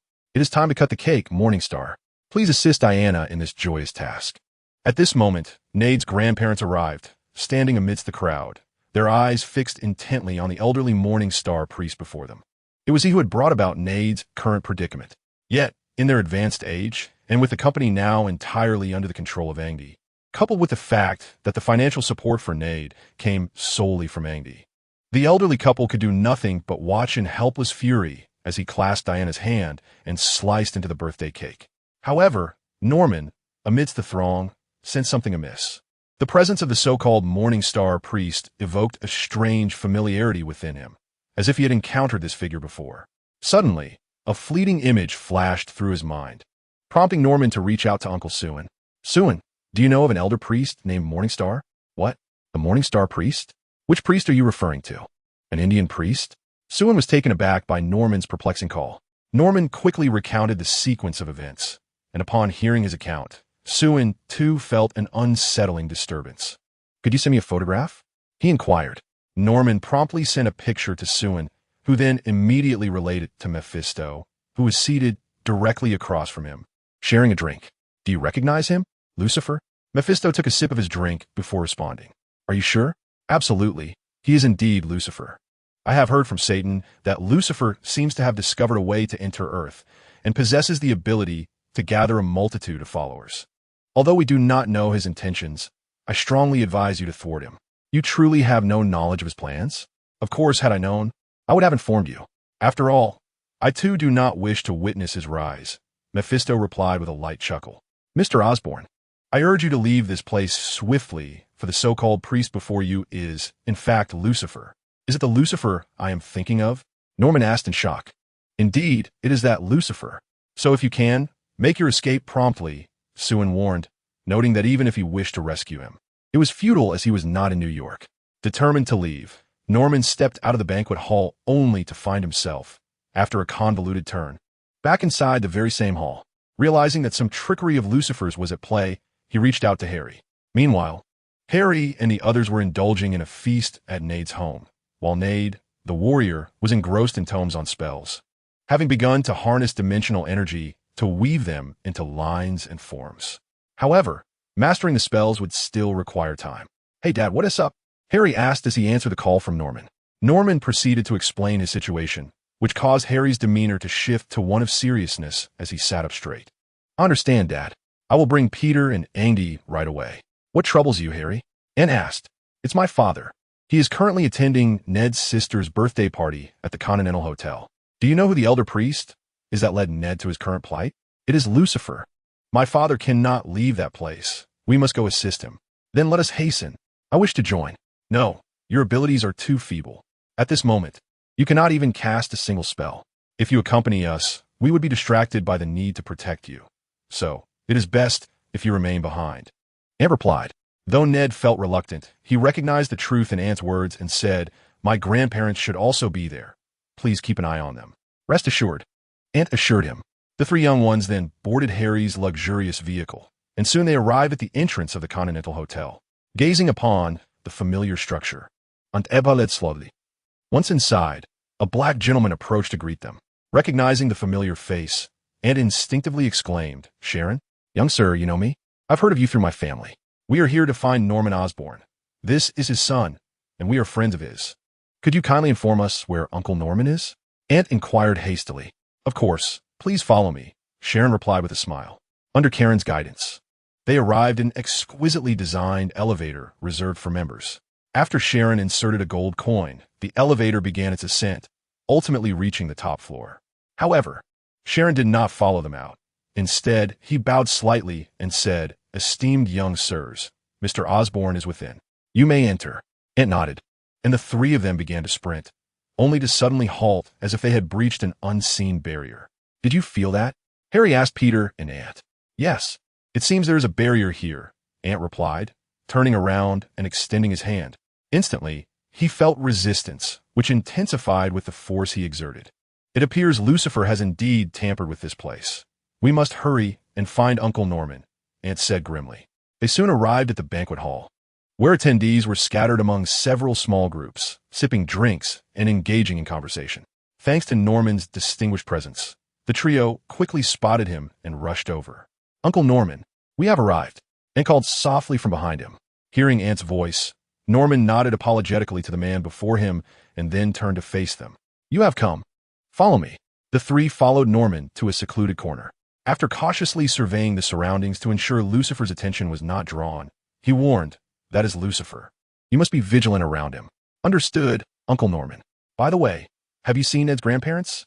They stood beside Lucifer. Upon hearing this, Norman helplessly expressed his feelings. The three then turned to look at Lucifer, just as Grandpa Ned and Grandma turned their gaze toward them, resulting in a shared moment of eye contact among the five. The expressions of Grandpa and Grandma were filled with helplessness and sorrow. They had believed the trio to be true friends of Ned, only to discover that they had abandoned him. Their sorrow stemmed from their concern for Ned, but now, words were futile. However, the three remained unaware of how Ned's grandparents perceived them. They hurriedly waved at the elderly couple, who paused momentarily before approaching the three little ones. The actions of the two elders naturally drew Diana's attention, and upon seeing the trio, she was instantly captivated by Howland's charisma. "Grandpa, Grandma, regardless of what you see later, please remain calm and stay close to Uncle Norman. Understood?" "What is happening?" Grandpa Ned asked, furrowing his brow. Harry wished to say more, but Ant interjected, "There's no time. He has already spotted us. Harry, protect Uncle Norman and Grandpa and Grandma. Leave the rest to Peter and me. If we truly find ourselves outmatched, you can come to our aid." As Ant spoke, Lucifer was already approaching them, accompanied by Aunt, Anna, and Diana's family. "Mr. Osborn, would you kindly introduce me to these three handsome young boys?" Aunt said with a smile. Norman chuckled and began introducing the trio to Aunt, while neither Lucifer nor the three listened attentively. Instead, they exchanged glances. At that moment, Lucifer realized he had likely been discovered, and in order to ensure his plans remained unaffected, he had to harness the energy of this body. An impending battle was at hand. Chapter 36. The Fierce Battle with Lucifer, a lengthy chapter. In the banquet hall, Lucifer gazed at the three young ones, a peculiar smile playing on his lips. The trio remained fixated on Lucifer, especially Ant, who was poised to strike at any moment. Is it a birthmark? Suddenly, Diana approached Ant and grasped his ghostly hand. Ant frowned, reluctant to engage, especially with Lucifer fixated on them. Yes, that is his birthmark, Norman quickly interjected. However, Ant, perceptive as he was, recognized that Ant was indifferent to them, particularly since they were acquainted with Ned's grandparents. Thus, they must be friends of Ned. Just as Ant was about to speak, Lucifer intervened. Ant looked at Lucifer in confusion, but Lucifer walked straight up to Ant. At this moment, Ant could no longer contain the power of the ghostly spirit within him. With a flash of his hand, an axe materialized, and he swung it directly at Lucifer. Lucifer's eyes flickered, and he swiftly raised his hand to block the attack. But Harry's strike followed closely behind, landing a blow directly on Lucifer's face. In an instant, a grotesque wound appeared on Lucifer's face, leaving everyone present in utter shock, unable to fathom that these two children would dare to take such action. How dare you? Lucifer bellowed in fury. Norman promptly pulled his grandparents away from the scene, while Peter also intervened to clear the surrounding area. The battlefield was left to Ant, Harry, and Lucifer. Observing the situation, Lucifer stretched his body, his previously hunched frame gradually transforming into an imposing figure. He then hurled a punch towards Ant. Ant deftly sidestepped the attack and retaliated with an axe strike to Lucifer's abdomen, only to be taken aback by the sound of metal clashing against metal. Seizing the moment, Lucifer swung a fist towards Ant's head, but Harry quickly intervened, not only blocking Lucifer's attack, but also providing Ant with the opportunity to counter. The duo worked in perfect harmony, relentlessly assaulting Lucifer.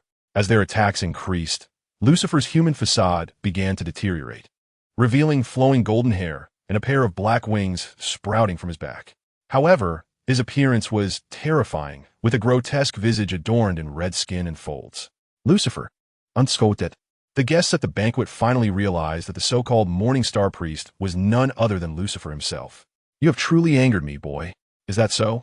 How long can you remain active on Earth? Ant replied with a smirk, tearing off his shirt, which bore 5 deep claw marks, rendering it unwearable. Guess what? Lucifer sneered. The surrounding guests were frantically attempting to escape, but Lucifer had erected a barrier that rendered their escape futile. Furthermore, this barrier shielded Lucifer from the sensing abilities of the temple's array. However, as the Lord of Hell, Lucifer's power was exceedingly formidable. If he unleashed his full strength, the barrier would likely shatter.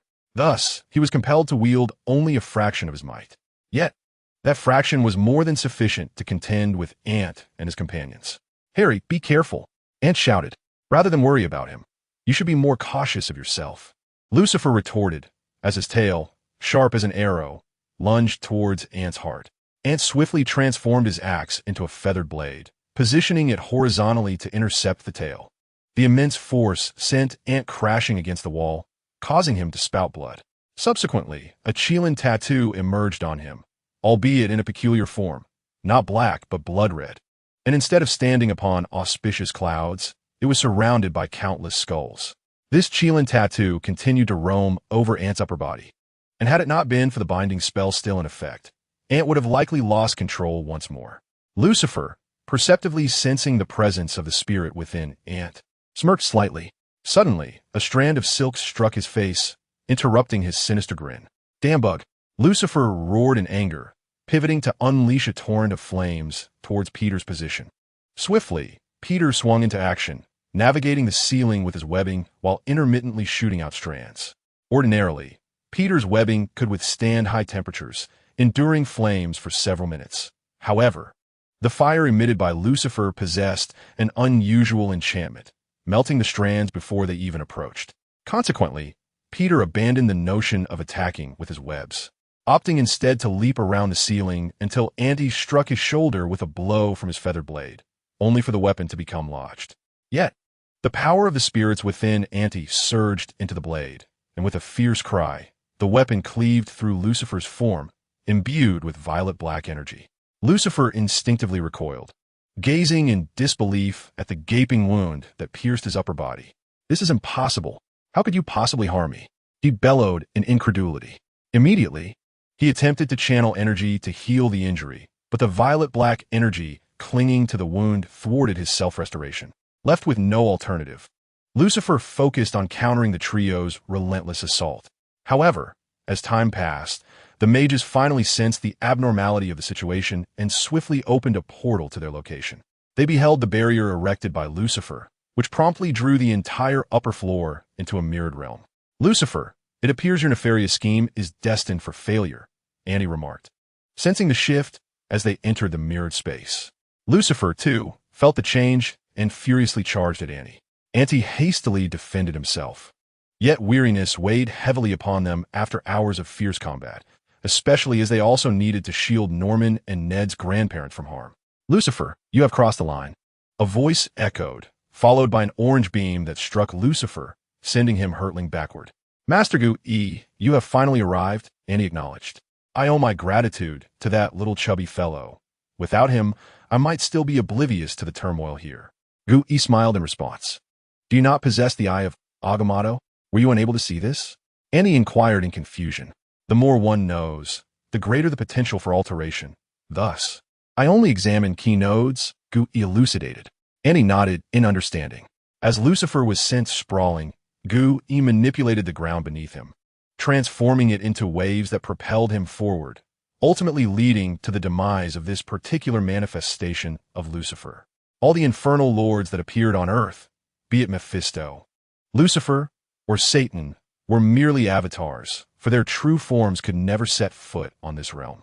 After vanquishing Lucifer, the group returned to the real world, and Gu-E nodded at Anyue before vanishing from sight. As the individuals standing beside the barrier realized that it had vanished, they hurriedly fled in a state of panic. Among them, Ant and his companions stealthily approached Norman, pulling him and his grandparents away. By the time Ant and the others regained their composure, the area had become utterly deserted. Shortly thereafter, Winston, the proprietor, arrived to inquire about the situation. Understandably, as the owner of the establishment, he felt compelled to ascertain the truth behind the chaos, especially given the frantic demeanor of the guests who had rushed down from the top floor. Ant found himself at a loss for words. He could hardly explain that Lucifer had appeared and that the 3 children had engaged in combat with him. "I cannot articulate the circumstances adequately. Perhaps you should check the surveillance footage yourself," he suggested before the family departed. Winston attempted to intervene, but upon recalling Ant's identity, he was left merely to watch them leave. Just as Winston prepared to examine the surveillance footage, a group entered, led by Agent Hilt. "We are with S.H.I.E.L.D. Winston, please hand over the surveillance footage." Winston furrowed his brow. As the owner of the Continental Hotel, he was well aware of S.H.I.E.L.D's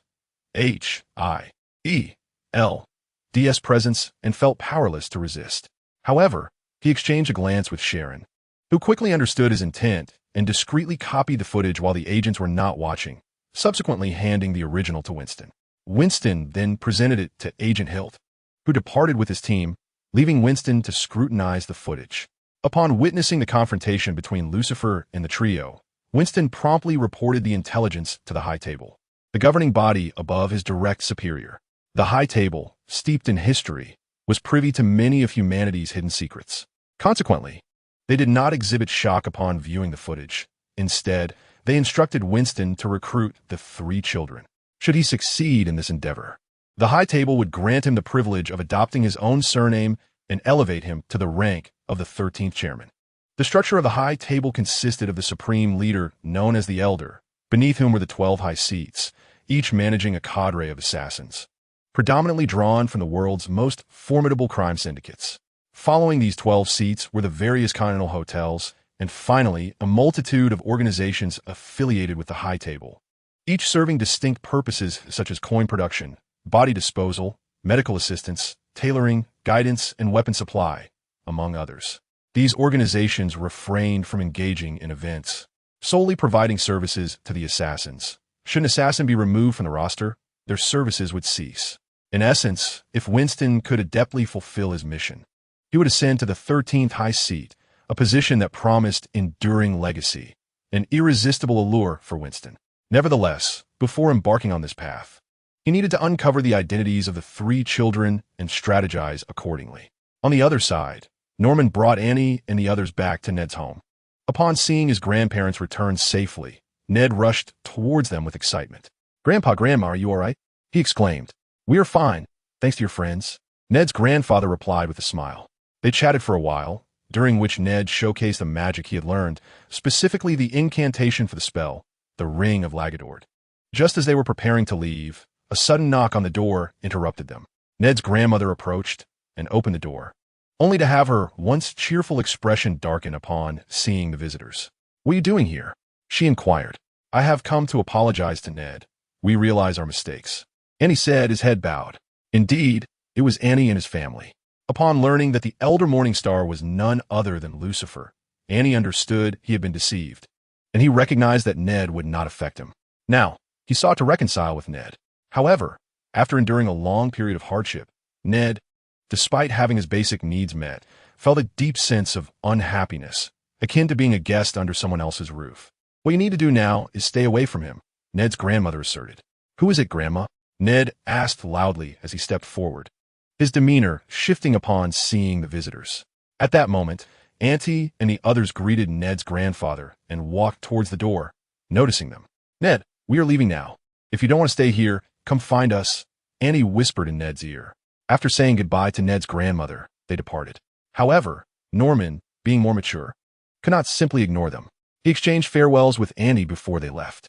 Auntie glanced at Ned, who was at a loss for how to interact with them, merely lowering his head and saying a quick farewell to his grandfather before retreating to his room. Upon entering the living room, Ned's grandfather turned to them and asked, "Now, tell me, what do you truly want?" "Dad, I just want to reconcile with Ned," Annie replied. "Do you think that's possible?" Ned's grandfather countered. "I know this cannot be resolved quickly, but I believe that if I treat him sincerely, he will understand me. Do as you wish. But if I discover any mischief from you, you will not see him again. Now it's time for you to leave," Ned's grandfather declared firmly. Annie had no choice but to stand up, yet Diana pulled at Ned's grandmother's arm, saying, "Grandma, may I stay here?" Ned's grandmother nodded at Diana. Though Auntie and his wife held a strong dislike for Ned, Diana did not share their sentiments. She would even sneak peeks at Ned and would occasionally bring him gifts that Annie and his family had given her. Diana, however, was oblivious to the fact that Ned's birthday was invariably disrupted by Ant. Had she been aware, she would have certainly refrained from organizing a birthday celebration.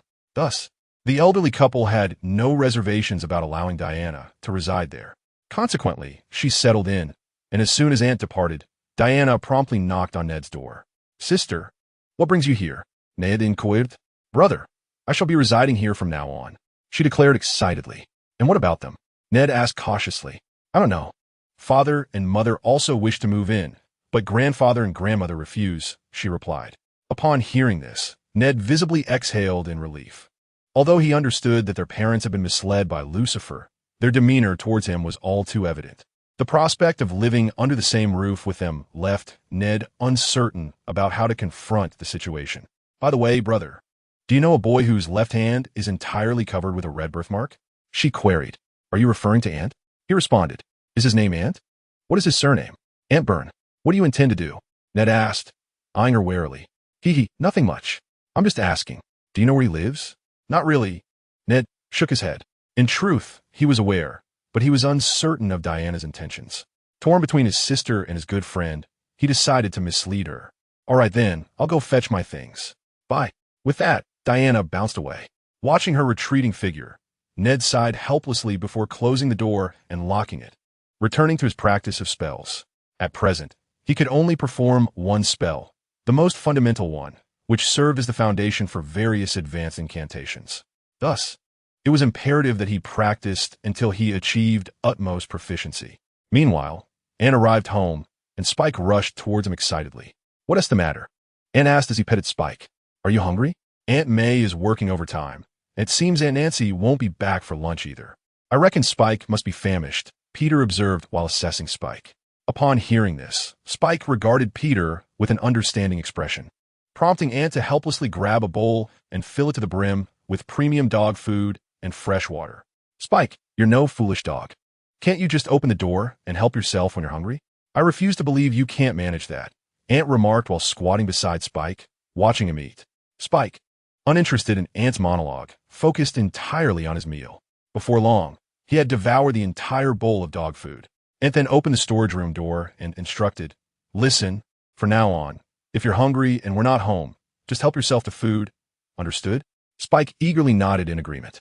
Indeed, Spike could open the door by himself, but as a guard dog, he would never venture to do so without his owner's command.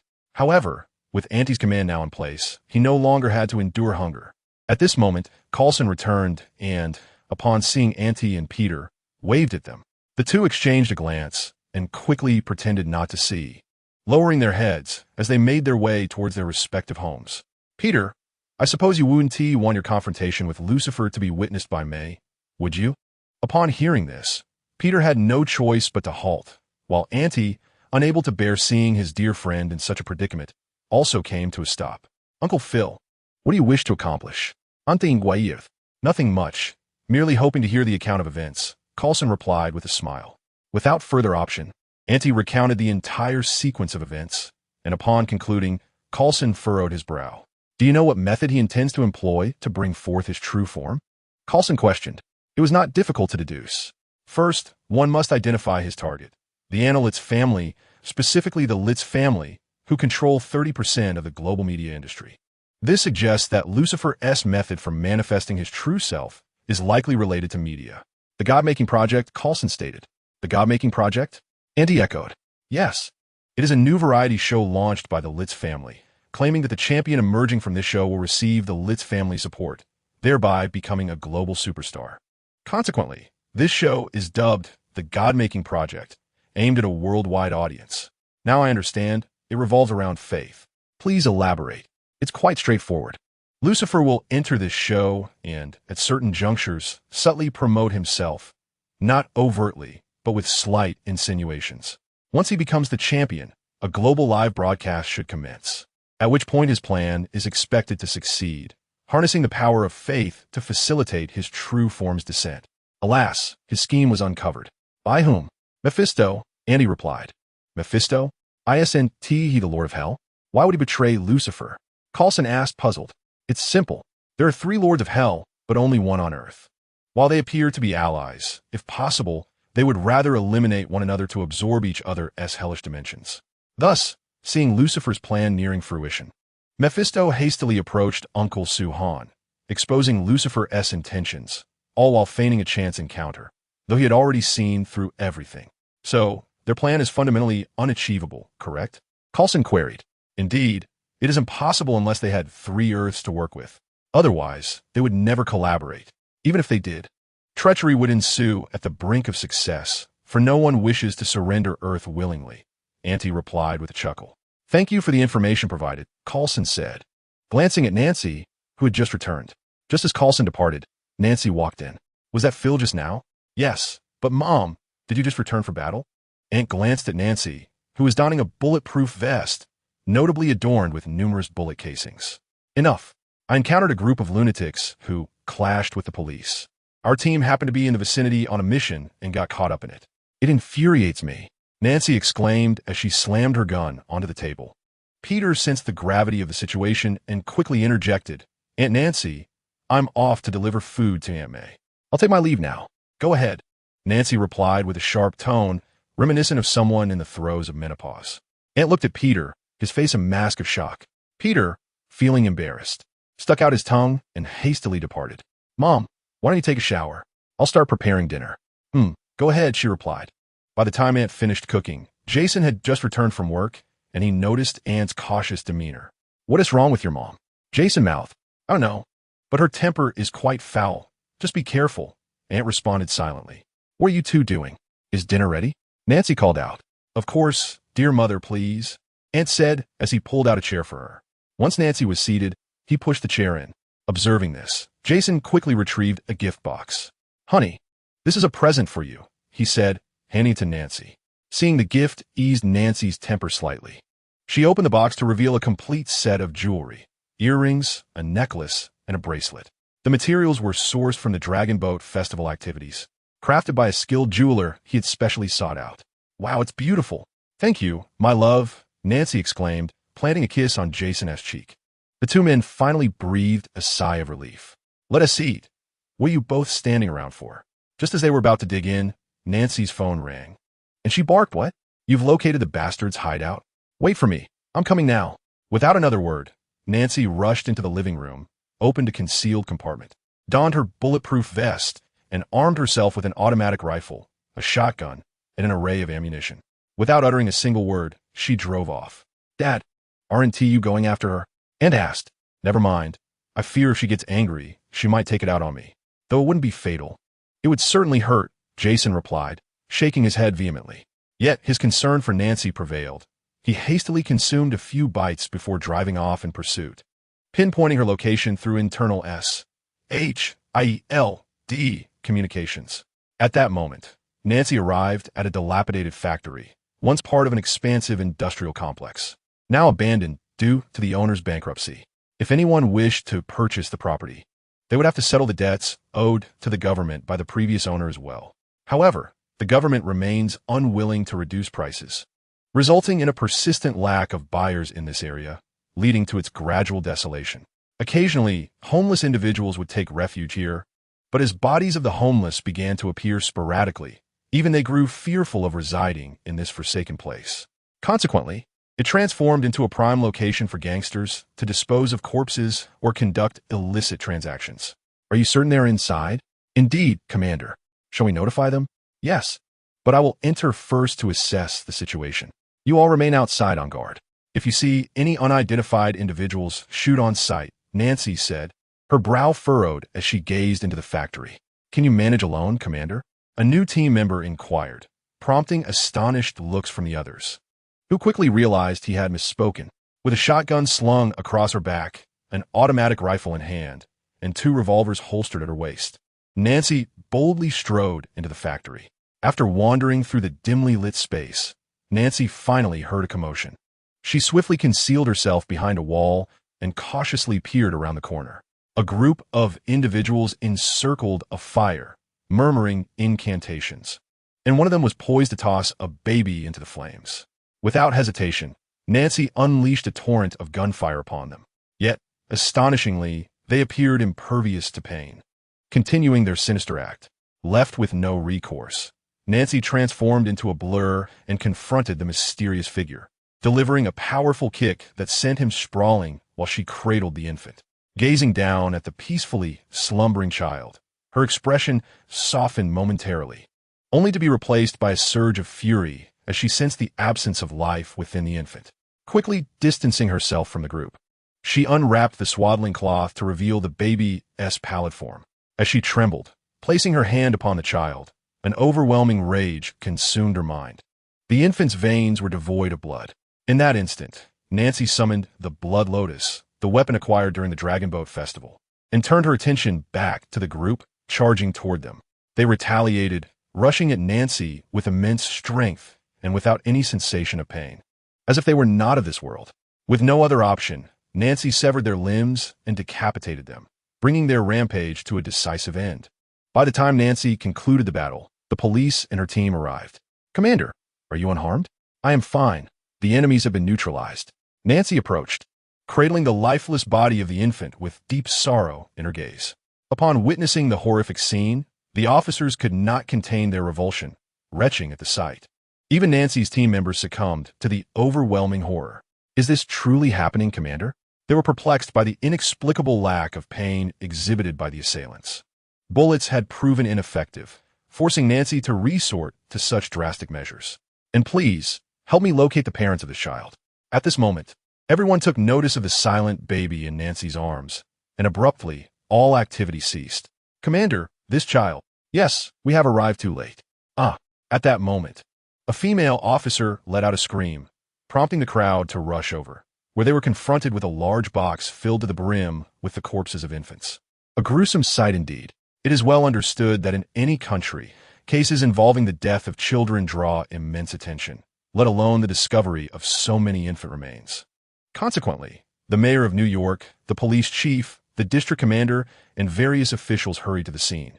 The severity of this case was unparalleled. Upon investigation, it was revealed that there were 50 infant corpses, the oldest of which was merely 1 month old, alongside over 100 corpses of adults. If mishandled, it was likely that their positions would be in jeopardy. However, as their inquiry progressed, they unearthed increasingly disturbing details. All the infants had succumbed to excessive blood loss. While the adults have been vivisected, their organs removed while still alive, leading to their agonizing demise. Furthermore, indications of a possible cult involvement emerged, prompting them to escalate the matter until the President of the United States decided to entrust it to S.H.I.E.L.D. The agency promptly dispatched Jason to take over the case, as Coulson was preoccupied with the Dakin case. With only a few days remaining before the summoning of the blood god, and he had just returned for a brief respite. "Are you all right, my dear?" Jason inquired as he arrived with a cadre of S.H.I.E.L.D. agents to assume control of the investigation. "I'm fine, just feeling a bit down. Seeing so many infant corpses before me, the oldest barely a month old," Nancy replied tearfully in Jason's embrace. "Don't worry, I will certainly uncover the truth," Jason reassured her, gently patting her back. "Is he the chief's husband?" one of the other agents asked. "Yes, but I never knew what he did until now." "I just heard he holds considerable power," another responded. The other team members watched the pair with curiosity until the S.H.I.E.L.D. agents concluded collecting all relevant intelligence, at which point Jason reluctantly parted ways with them. He then sought out Ant and S.H.I.E.L.D., who was in the midst of an exorcism. S.H.I.E.L.D., wielding a crucifix, was attempting to exorcise a boy bound to a chair when Jason arrived by helicopter. "Listen here, kid. If you dare to feign possession by a demon again, next time the gun will be pointed at you, not the ground." With that, Jason fired a shot, the bullet whizzing past the boy, whose expression instantly cleared. "Come on, if you keep this up, how am I supposed to make a living?" S.H.I.E.L.D. retorted, exasperated. "Advisor S.H.I.E.L.D., we have an urgent matter that requires your expertise. Please follow me," Jason said, seizing S.H.I.E.L.D. and leading him to the helicopter. "Gentlemen, your child is not possessed. He simply wishes to avoid school," Jason remarked as they departed in the helicopter, leaving the boy's fate beyond his control. In the helicopter, Jason handed a dossier to Uncle S.H.I.E.L.D., who promptly began to peruse it. Upon viewing the various photographs from the scene, along with Nancy's accounts, he furrowed his brow at the absence of pain and fear and the seemingly invincible adversary. "Have you identified a target?" he inquired. "Yes, but there are numerous individuals capable of such feats. I require additional information. Lead me to the corpses." "No rush. I've summoned Auntie. The two of you should collaborate." Subsequently, in the morgue, Auntie met Uncle S.H.I.E.L.D. once more. They exchanged no pleasantries before entering the room, where most of the enemies had been autopsied, leaving only one corpse stitched together. "The god of brutality," Auntie remarked upon seeing the body. "The god of brutality? I believe I have heard of this malevolent deity. It is the god of blood and fire, as well as of war. Merely uttering its name in battle bestows its blessing, rendering one invincible, though it demands a sacrifice, with fresh blood being the most desirable offering." Uncle S.H.I.E.L.D. provided this information regarding the dark god. That aligns perfectly. The cult of brutality must be attempting to summon their deity. However, the blood of these infants alone is insufficient. It is merely a prerequisite. Moreover, the cultists will undoubtedly seek to reclaim the corpses of these infants. "Where are those bodies?" Annie queried. "They have been returned to their parents." "Why would they wish to reclaim the bodies?" Jason interjected hastily, simultaneously issuing orders to retrieve all infant corpses. "The god of blood and fire. They have only offered blood and have yet to present fire. They must cast the infants' bodies into the flames to fulfill the prerequisite. Ultimately, in order to summon the god of brutality, they will also require." Before Auntie could continue, Uncle S.H.I.E.L.D. interjected, "They will need a grand and monumental war, enabling the god of brutality to descend and transform all soldiers into his acolytes, igniting a conflict capable of obliterating the world." Upon hearing this, Jason grasped the gravity of the crisis, reiterating to his team, "Everyone, listen closely. Retrieve all infant corpses immediately." Remember, I said all. Yet he was a step too late. Realizing why so many infants had gone missing without report, their parents were, in fact, devotees of the god of brutality. The moment they acquired their infants' remains, they cast the bodies into the flames. As one infant after another was consumed by the fire in the dimensional realm of the god of brutality, a humanoid entity composed of crimson energy let out a roar, subsequently returning to its throne, fashioned from an array of cold weaponry. Beneath its feet lay countless skulls, the remnants of its followers. Whenever one of its acolytes perished in battle, their skull would naturally materialize in its dimensional space. One more. The god of brutality gazed into the distance, fixating on earth, murmuring softly. As the last infant was on the verge of being engulfed by flames, S.H.I.E.L.D. agents finally arrived, swiftly taking down the man with a precise shot to the head and catching the lifeless body of the child. Meanwhile, the woman beside him let out a furious roar, her eyes ablaze with a crimson glow. Like a tank, she charged toward the agents, snatching the corpse in a desperate attempt to hurl it back into the fire. However, other S.H.I.E.L.D. agents intervened, seizing the infant's body while they endeavored to extinguish the flames, which seemed impervious to their efforts. Suddenly, the man who had just been shot began to rise slowly, his eyes also glowing red. The imposing pair, a man and a woman, advanced towards the agents, who could only retreat slowly before hastening their escape from the room. As they emerged, they were met with the explosive force of S.H.I.E.L.D. Despite their immense strength, devoid of fear or pain, they were ultimately carbon-based beings. Thus, a single shell would suffice. Even if it did not, there would be a second and a third. At last, we have salvaged one corpse. What shall we do next? Uncle Su-han inquired with a grave tone. We must locate them, eliminate them, and simultaneously conceal the infant's body. Remember, the ritual has commenced and cannot be interrupted. As long as the infant is consumed by the flames, the summoning will persist.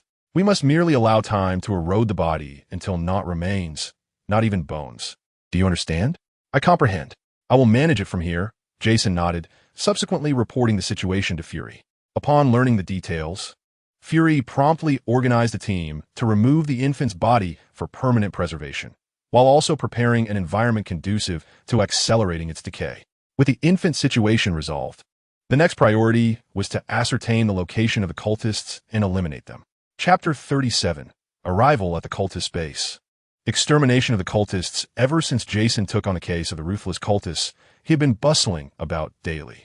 After all, these cultists had silently amassed a considerable following, indicating their clandestine operations were executed with meticulous precision. However, for a world-class organization like S.H.I.E.L.D., in conjunction with various departmental collaborations, Jason soon uncovered the stronghold of this insidious organization, which turned out to be an unremarkable small town. Initially, this town was just an ordinary locale, but one day, an outsider arrived. At first, the townsfolk were not fond of this newcomer, yet unexpectedly, one of the residents fell gravely ill, and it was this individual who intervened to save the afflicted townsman, employing methods that seemed almost magical. Consequently, the townspeople expressed a desire to learn such techniques, but he appeared reluctant. Ultimately, unable to resist their insistence, he revealed that his abilities were derived from a divine source. He did not propagate the other aspect of this deity. Rather, he proclaimed him as the god of blood and fire, who required offerings of blood and flames. If he deemed the offerings satisfactory, one could acquire seemingly miraculous powers. Thus, under the gradual influence of this individual, many became devotees of the tyrannical evil god. As their faith deepened, their sacrifices grew increasingly outrageous. Eventually, they resorted to provoking various gangs and drug syndicates, hoping to incite conflict in order to receive divine blessings through war. Regrettably, such localized skirmishes failed to attract the attention of the tyrannical evil god. However, even without receiving his benedictions, they still gained strength through these confrontations. Subsequently, the entire town began to transform. They started hoarding arms, white powder, and wealth seized from gangs and drug organizations to construct fortifications and high walls, turning the town into a fortress. To avoid drawing attention, this stronghold was built beneath the town. As for the influx of devotees, they began by recruiting their friends and family. Once their acquaintances had been converted into followers, they resorted to sabotaging nearby roads, halting passing vehicles, and erecting signs directing them into the town. They then coerced these individuals into joining the tyrannical cult, resulting in an alarming rise in their numbers, which had surpassed 10,000 by the time the S.H.I.E.L.D. discovered their existence, and the count continued to escalate. In response, Jason hastily wielded his authority to seal off all access routes surrounding the town. Once the pathways were blocked, the cult's leader became aware of the situation. However, he was unperturbed. The underground fortress they had constructed boasted a thickness of over 30 meters of reinforced concrete, sufficient to withstand a nuclear assault. Moreover, deploying a nuclear weapon within this territory would be tantamount to self-destruction. Thus, the cult leader was confident that the American government would refrain from such an attack. Commander, what shall we do next? According to our investigations, they have stockpiled a substantial amount of canned goods, likely in anticipation of the current scenario. We are uncertain how long they can endure. Is the field team prepared? Ready? Are we to launch a full-scale assault? Jason remained silent, uncertain if his course of action was right or wrong. After a lengthy pause, he ultimately resolved to take the lead himself, for it was evident that they were dealing with a fortress, and satellites could not penetrate the depths of the bunker. Commander, will you go alone? Yes. I will lead the charge. Wait for my signal before you come in. The agent nodded gravely and began preparations, while the military forces were summoned as well, with tanks, armored vehicles, and a multitude of soldiers readying themselves for the impending operation. Upon hearing that the enemy's numbers had swelled to a terrifying 10,000, all members of a sinister cult, augmented by a peculiar substance that rendered them immensely powerful, devoid of pain, and unburdened by fear, Jason steeled himself for the encounter. This narrative was merely a fabrication to obscure the existence of a brutal, malevolent deity from the wider populace. Their role was to maintain a perimeter for protection, advancing only when Jason created an opening. Just as Jason prepared to infiltrate the town, Nancy appeared by his side, as if conjured from the shadows. "Darling, what brings you here?" he inquired. "I came to assist and to avenge those innocent lives," Nancy replied with a calm demeanor. "Very well, but stay close to me," Jason responded, and without further ado, the couple drove into the heart of the town. However, the entire village resembled a ghost town, void of life and utterly desolate. Yet, through his keen sense of hearing, Jason discerned numerous faint breaths, a testament to unseen presences. As for Nancy, a being of formidable lineage akin to the progenitors of the vampire race, she too sensed a multitude of humans lurking beneath the earth, still classified as human for now. Yet, to her, their blood exuded a foul stench, reminiscent of expired and moldy bread, an odor so repugnant that merely inhaling it was intolerable, let alone the thought of consuming it. Even if faced with death, she would refuse to partake of their blood. "Can you locate the entrance?" Nancy summoned the Blood Lotus for guidance. "Of course, follow me, my love," Jason assured, patting his chest. Under his leadership, they soon arrived at the town's central church. However, under the cult leader's influence, the sacred cross of God had been dismantled, replaced by a throne constructed of various blades, adorned with an array of skulls, those of humans, brown bears, wolves, and other fierce carnivorous creatures. With a slight frown, Jason approached the imposing entrance, resting his hands against the heavy doors before exerting force to push them open. The moment the doors fell, a barrage of metal spears shot towards them. Nancy, with a deft leap, transformed into a fleeting shadow, evading the spears and coming to a halt, effortlessly slicing the projectiles into numerous fragments.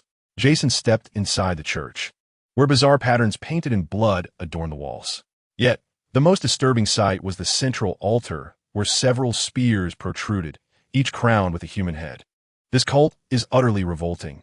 We must find the entrance swiftly," Nancy remarked, her brow furrowed, although they were not on the verge of vomiting. The scene before them stirred their stomachs uncomfortably. Observing her distress, Jason promptly led Nancy to the entrance. Gazing at the formidable doors, Nancy charged forward, but even the Blood Lotus could only carve countless wounds into the surface. Breaching it proved to be a formidable challenge. The door stood a staggering 5 meters thick, while the Blood Lotus was a mere meter long. "Allow me to take charge." Upon witnessing the transformation, Jason's physique began to swell, adorned with a gleaming silver armor. He let out a furious roar and struck the steel door with a mighty fist. The door remained unyielding, yet Jason refused to be disheartened, unleashing a barrage of punches. At last, the steel door began to budge. As the daylight waned, Jason's strength surged dramatically, and after delivering over 100 blows, the formidable 5-meter-thick steel door was finally sent flying. However, what awaited the couple was an unrelenting hail of bullets. Jason instinctively crossed his arms before him, while Nancy took refuge behind him. With a fierce charge, Jason plunged into the throng, and the couple began their ruthless assault. Though these cultists were immensely powerful, fearless, and devoid of pain, to Jason and Nancy, they were nothing more than ordinary humans. In a moment of clarity, Jason made a call for the intervention of S.H.I.E.L.D, and the military, for it was clear that they could not single-handedly vanquish the throngs of over 10,000. Soon, agents of S.H.I.E.L.D. and soldiers infiltrated the underground structure, and the sight of severed limbs and mangled bodies scattered about caused several soldiers to retch. Even seasoned veterans of war felt a wave of discomfort wash over them at the grotesque scene. A formidable adversary was closing in, and the confined space hindered Jason's abilities. "We must find a more open area," he instructed Nancy, his wolf-like ears twitching in alertness. Understanding the urgency, Nancy promptly replied, "Follow me." The two made their way to a clearing, the ground of which was saturated with blood, indicating it had served as a site of sacrifice. Barely had they settled when a figure erupted from a nearby direction, charging directly at them. Nancy sprang forward to confront the threat, but moments later, she was sent flying. Jason quickly leapt to catch her. However, the assailant continued its relentless assault, and, as Jason held Nancy with one arm, he engaged the attacker with the other, only to be hurled away himself. "Who are you?" Jason demanded as he utilized his core strength to twist in midair, landing safely. The figure remained silent, gradually removing its cloak to reveal its true form. Its dark crimson skin bore grotesque bone spurs at the shoulders and elbows, and its head was adorned with protrusions, devoid of any hair. Faced with this being, no longer recognizable as human, Jason set Nancy down, stretched his neck, and prepared to confront this formidable foe earnestly. Meanwhile, S.H.I.E.L.D. agents Anyue soldiers had encountered the cultist onslaught. Having been forewarned, they wasted no time in opening fire upon sighting the enemy. Despite the cultists' lack of fear and sensation, they were swiftly reduced to mere pulp under the overwhelming firepower, unable to even approach before meeting their demise. The advance continued steadily until they encountered a child among the chaos. Chapter 38. The Great Battle Against the Cult Leader. Jason on the brink of death, the soldiers and S.H.I.E.L.D. agents received orders that deemed all individuals involved as irredeemable. For the higher-ups were acutely aware that these individuals had become faithful followers of the malevolent deity, with no hope of returning to the path of righteousness. Rather than allowing them to persist in existence, it was deemed far more prudent to eradicate them entirely. However, as they confronted a child, scarcely 10 years of age, gazing at them with innocent eyes, all were momentarily taken aback. Suddenly, the child broke into a sinister grin, then, in a frenzy, lunged towards them. "Open fire! Open fire immediately!" the commander shouted, yet he was a beat too late. The child had already pulled the trigger, and with a deafening roar, a terrifying shockwave engulfed the corridor. It is critical to note that they were situated in a confined space. Thus, the destructive power of an ordinary bomb detonating here far exceeded that of an explosion in the open air. As the chaos subsided, those who remained unscathed stood one by one, shaking off the dust from their garments, and began calling out for their fallen comrades. Alas, the proximity of the explosion had inflicted severe losses. They were compelled to summon assistance to remove the bodies and the injured. Once reassembled, they prepared for action anew, devoid of any lingering compassion. Be they elderly or children, they would be met only with an unrelenting barrage of bullets. Having cast aside their merciful inclinations, they pressed forward with remarkable speed, yet soon found themselves at an impasse. The cultists had abandoned conventional defenses, instead yielding the most vulnerable positions to their foes, while consolidating their ranks in locations that were far more defensible, such as narrow corridors accommodating only one passage, labyrinths, and steep inclines. It is difficult to fathom how such a vast subterranean expanse was constructed. Faced with an inability to advance any further, they resorted to fortifying their position and deliberating on their next course of action. The narrow passage, measuring 20 meters in length, appeared deceptively short. However, its design allowed for the passage of only a single individual at a time, and it was constructed of reinforced concrete, intricately integrated with the surrounding walls. Thus, any notion of widening the pathway was akin to chasing phantoms. At the end of this corridor lay a metal door, the thickness of which was indeterminate. This door bore 2 windows, and it was not difficult to surmise that, in a moment of necessity, they would undoubtedly open the windows and unleash a hail of gunfire. Even Iron Man himself would find it an insurmountable challenge. Then there was the labyrinth. Although not particularly complex, Its exits could be discerned after a few passages. However, the labyrinth transformed periodically, potentially under human control, leaving one uncertain whether an actual exit existed, let alone the myriad traps concealed within. Finally, there was a slope, which resembled a towering wall rather than a mere incline, standing at an imposing 20 meters with a gradient exceeding 70 degrees. Without specialized equipment, the group could scarcely traverse a few meters. They firmly believed that to succeed, one must inevitably make significant sacrifices. Consequently, S.H.I.E.L.D. agents are conferring with high-ranking military officials on strategies to penetrate their stronghold. Meanwhile, Nancy and Jason find themselves embroiled in a fierce battle. They had presumed that, with their current prowess, vanquishing the cult leader would be a straightforward endeavor. However, they're taken aback by the cult leader's formidable strength, his body seemingly forged for vibranium, rendering him impervious to their attacks. His power rivals that of Jason, presenting a daunting challenge.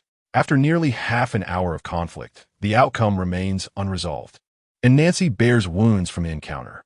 Witnessing her condition, Jason, her husband, can no longer contain himself and unleashes a furious roar, bestowing both himself and Nancy with a battle cry.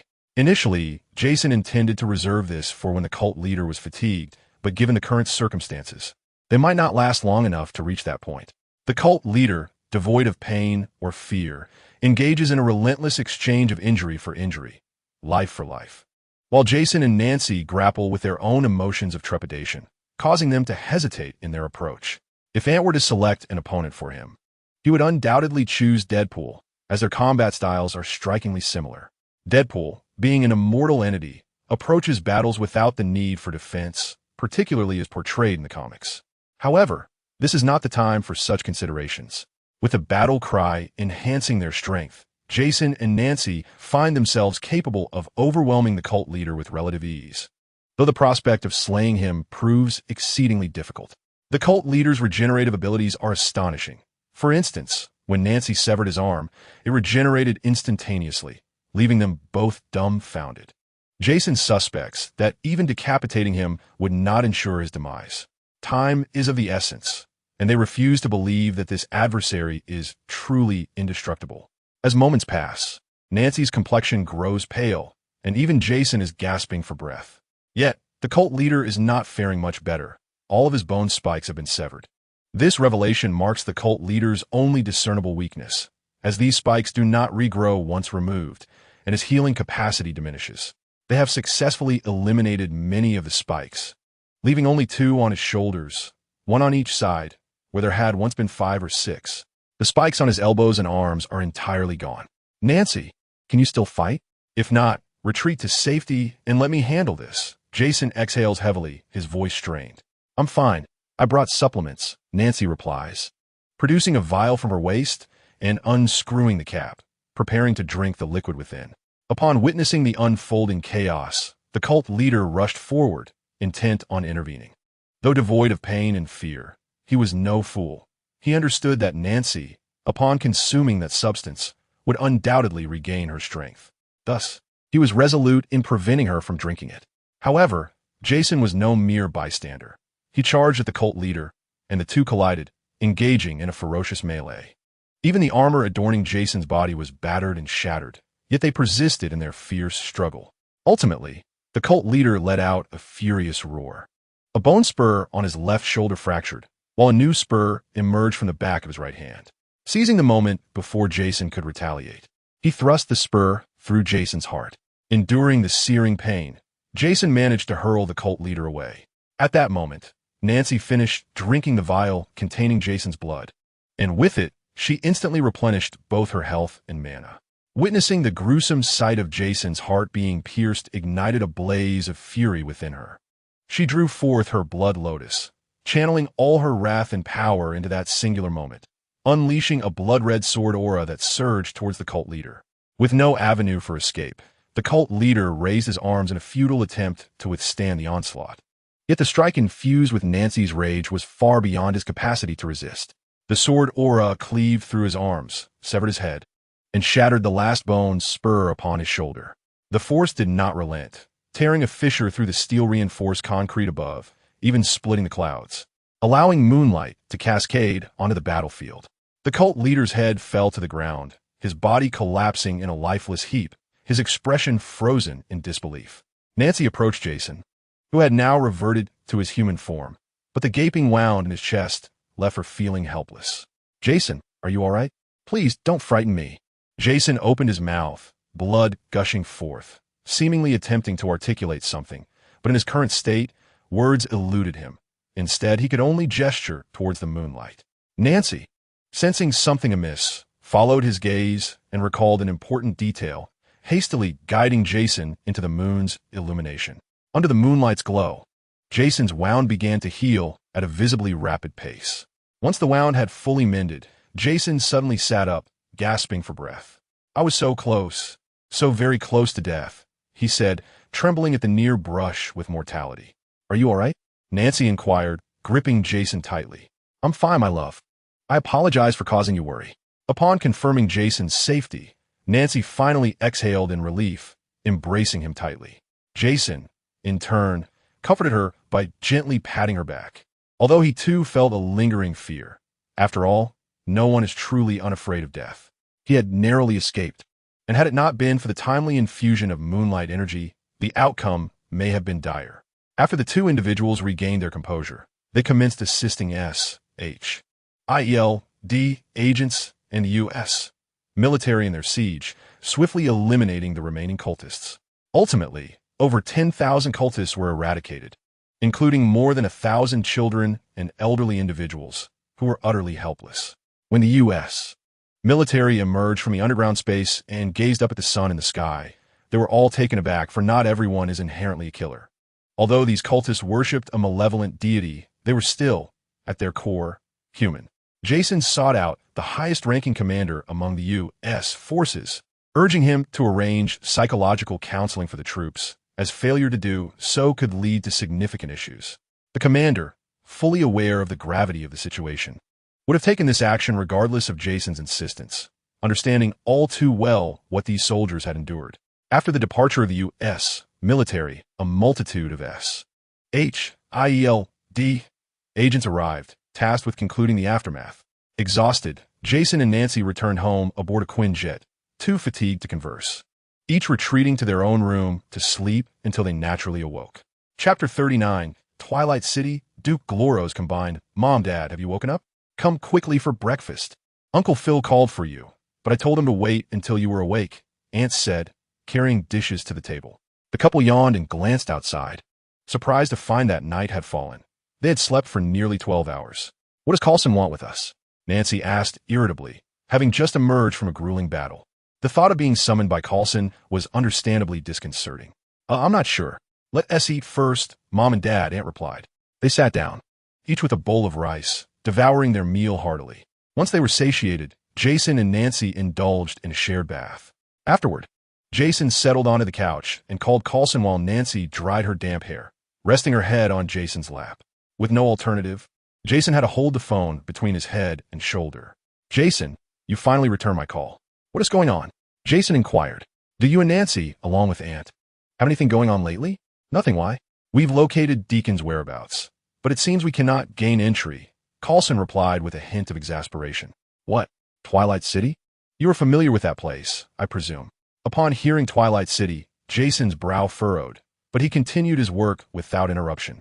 Ant had also moved closer, resting Nancy's legs on his lap, massaging them while listening intently to their conversation. The Dukes refused to surrender Deacon. Indeed, despite the Elder's persuasion, it remains impossible unless... "Unless what?" "Unless you are willing to have Nancy come here," Coulson said helplessly. "Why must Nancy come?" "You know those Dukes insist on meeting the legendary bloodline. These aristocratic vampires differ from the others. They're the most formidable within the vampire clan, steeped in heritage, and serve as the trump card of vampires.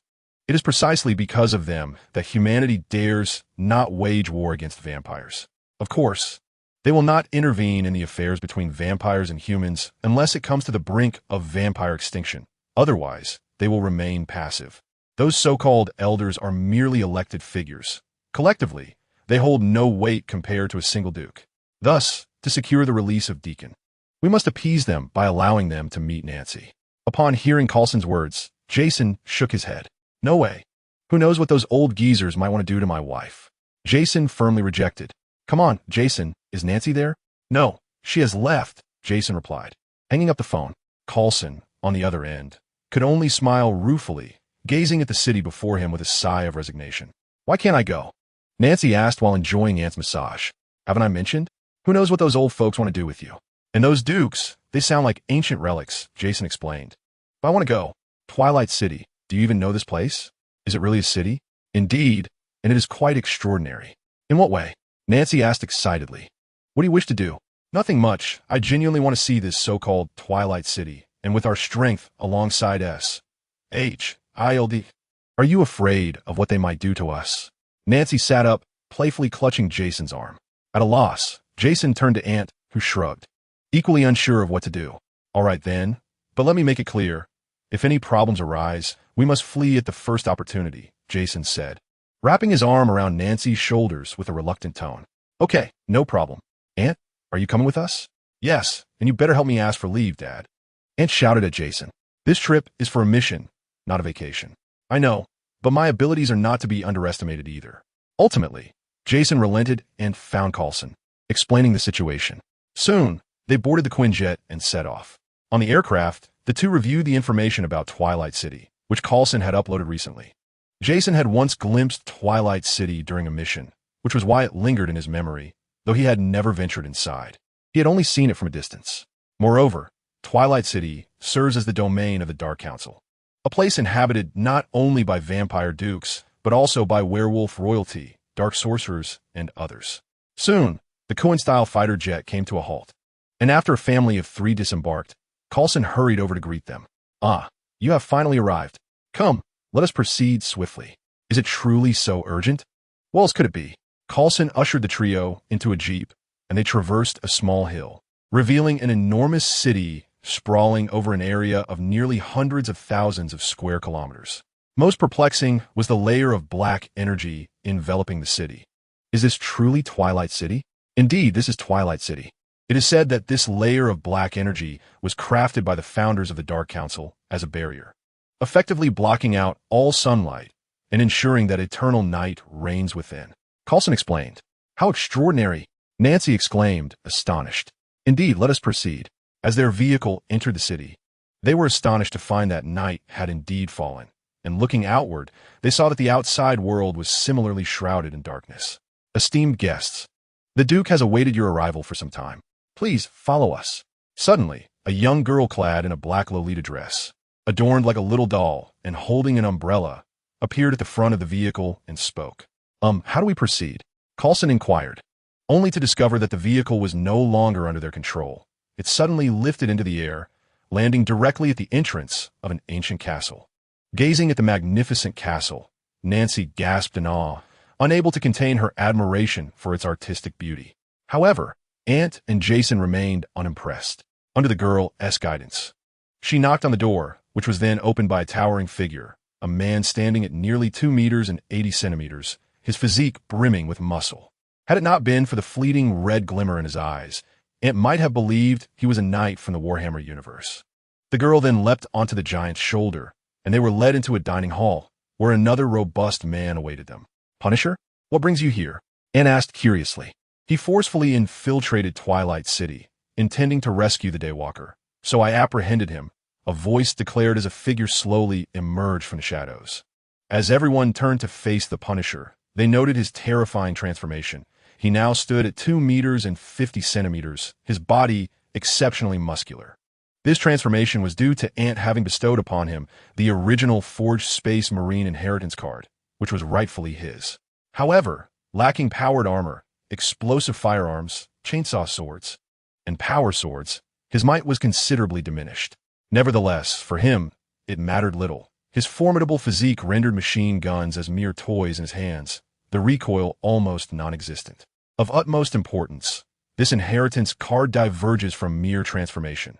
Thus, its exterior bears no significant distinction from that of an ordinary human, yet it possesses all requisite organs. At this moment, a man cloaked in shadow emerged, his long golden locks cascading elegantly, a visage of delicate beauty, and a tall, slender frame clad in a bespoke suit. resembling a royal heir. Greetings, I am Duke Gloss, the esteemed chairman of the Dark Council, and I extend a warm welcome to your arrival. Hello, Chairman Gloss. I am the individual you seek, Nancy asserted, her gaze appraising Gloss. You are the bloodline? Gloss inquired, his expression revealing a flicker of excitement. Indeed, I am of the bloodline. In the next instant, Gloss materialized before Nancy, prompting Jason to instinctively launch a punch. However, Gloss was swift, crossing his arms to deflect the blow. Nonetheless, he was still propelled backward. The towering man, standing at 2 meters 8, along with a petite girl, charged towards them. Yet Gloss intervened with a flourish. Your strength is commendable, yet an unsettling aura emanates from you, he remarked, eyeing his scorched arm. Do not encroach upon my wife. Surrender Deacon and release him. Our initial agreement was merely to hand over Deacon. As for his release, that is contingent upon one condition, Gloss replied with a smile. What condition? Nancy inquired. Might I witness your full combat prowess? Nancy nodded, recalling her acquaintance with the Punisher was merely for demonstration. She closed her eyes, and upon reopening them, she found herself suspended in the air, dark bat-like wings unfurling from her back, wielding a blood lotus, her fangs elongated, and her eyes adorned with crimson irises. Most strikingly, her demeanor transformed into that of a queen. She gazed down upon them, an overwhelming sense of pressure emanating from her lineage, instilling an unprecedented feeling of intimidation in Gloss, the imposing man, and the little girl, rendering them acutely aware of her inviolability. Yet, this metamorphosis proved fleeting, as they soon reverted to their former selves. Is this satisfactory? Nancy inquired. Indeed, it suffices. At long last, I behold a member of the bloodline in my lifetime, Gloss replied with a grin. And Deacon? Jason urged urgently. Nalita shall guide you to him. However, we shall not provide assistance. Yet, I assure you, no one will impede your pursuit, Gloss whispered. Please follow me, esteemed guests. Nalita, the petite girl, beckoned. The Punisher finally descended from his seat, rubbing his wrist, which appeared to have been recently bound. Uncle Punisher, are you well? I am unharmed. Thank you for your concern. That is good to hear, but Frank, what has caused your physique to transform in such a manner? Jason inquired, curiosity evident in his tone. The Punisher smiled, offering no explanation. Under Nalita's guidance, they departed the castle, truly stepping into the Twilight City. In this place, the foot traffic was considerable. Were it not for the prior knowledge that they were vampires, werewolves, or dark sorcerers, one might easily mistake it for an ordinary city. They passed through market, albeit one where the wares consisted of various blood types, the flesh of ferocious beasts, peculiar materials, and an assortment of strange potions. A few vampires, drawn by the scent of humanity, could not restrain themselves from revealing their true forms. Yet upon spotting Narita, they quickly retracted their monstrous visages. Much like mice startled by a cat, this demonstrated Narita's formidable authority in this realm. After a half-hour's walk, they encountered restaurants, clothing boutiques, jewelry shops, and supermarkets, rendering the locale indistinguishable from any ordinary city. Ultimately, under Narita's guidance, they paused at the entrance of a bar. Esteemed guests, Deacon resides in the basement of this establishment. From here onward, you must rely on your own abilities. With that, Narita transformed into a swirling mass of dark red energy and vanished. Let's proceed, the Punisher declared, pushing open the bar's heavy door, only to be met with a swift thrust of a katana aimed at him. In his former days, the Punisher would have surely been struck, but he was no longer the same. He was now a primeval interstellar warrior, and thus effortlessly evaded the blade. In a fluid motion, he trapped the weapon's hilt under his arm and retaliated with a powerful punch. The assailant, stung by the sudden pain, relinquished his grip, allowing the Punisher to seize the katana and swiftly decapitate his attacker. You dare to assault us in Twilight City? Have you lost your mind? Roared the enraged vampire. I am not mad. We have the full endorsement of Chairman Gloros. Now, tell me, where's Deacon? Coulson demanded, leveling a handgun at the vampire's head. In the dim recesses of that space, Coulson's eyes glimmered with a faint golden light, indicative of his recent injection of the 74 enhancement serum. When the vampire remained silent, Coulson fired a single shot, ending his life. Subsequently, under Jason's leadership, they approached an entrance to a basement. They quickly forced the door open, only to discover that the Blade Warrior had already been relocated. There's a hidden passage. Follow me. Jason, utilizing his night vision and acute olfactory senses, detected the concealed route. He took the lead, with the others closely trailing behind. After what felt like an eternity, they suddenly spotted a glimmer of light ahead and quickened their pace, only to find they had exited the confines of Twilight City. To their astonishment, they had reached the seashore, where a structure resembling a temple stood. Abruptly, the weather shifted. The previously clear sky darkened ominously, and a bolt of lightning struck the temple. Sensing impending danger, they hastened toward the edifice. As the 5 individuals rushed inside, they beheld lightning incessantly striking the bound pureblood vampire. In an instant, the vampires transformed into ethereal skeletons, which then surged into Deacon's being, accompanied by a drop of concentrated blood belonging to the Blade Warrior that fell upon Deacon's forehead. He immediately exuded a terrifying aura, sending shockwaves in all directions that rendered the onlookers unable to open their eyes. "I have returned at last," Deacon roared, lifting his head. Upon witnessing this, the Punisher swiftly aimed his weapon at him. However, Deacon, possessed by the blood god, now seemed to be composed entirely of blood. The bullets passed through him without inflicting any harm. "Uncle Punisher, you go rescue the others. We will hold them off," Ant declared, brandishing his lumberjack axe and fixing his gaze on Deacon. The Punisher nodded and promptly made his way to where the Blade Warrior was imprisoned, liberating him. Observing the warrior's weakened state, he produced some plasma he had acquired from the marketplace and directly administered it to the Blade Warrior. In no time, the Blade Warrior regained his strength, and without exchanging a word, both combatants joined the fray. Yet, Deacon, imbued with the blood god's essence, had become entirely impervious to physical assaults. Their various attacks failed to inflict any damage upon him, save for Nancy's ranged strikes, which could wound the blood god. Yet, even those injuries were quickly mended due to the blood god's formidable regenerative abilities. Seeing this, Ant, wielding his axe, summoned the power of the demon god and executed a demonic slash, cleaving Deacon in two. The surge of power elicited a pained scream from Deacon, who, in agony, retaliated with a punch that sent Ant sprawling. Jason and Nancy, witnessing Ant being hurled away, felt a surge of parental fury and charged at the blood god. Deacon, sensing the 2's formidable auras, seemed to recall his memories of exile, bellowing as he lunged toward them. Alas, none could overcome the other. Meanwhile, within the Twilight City, Gloros sat at a round table, gently swirling a glass of red wine, accompanied by others, a woman, an elder, and a middle-aged man. "Gloros, the blood god has emerged. Do we truly not intervene?" the elder inquired.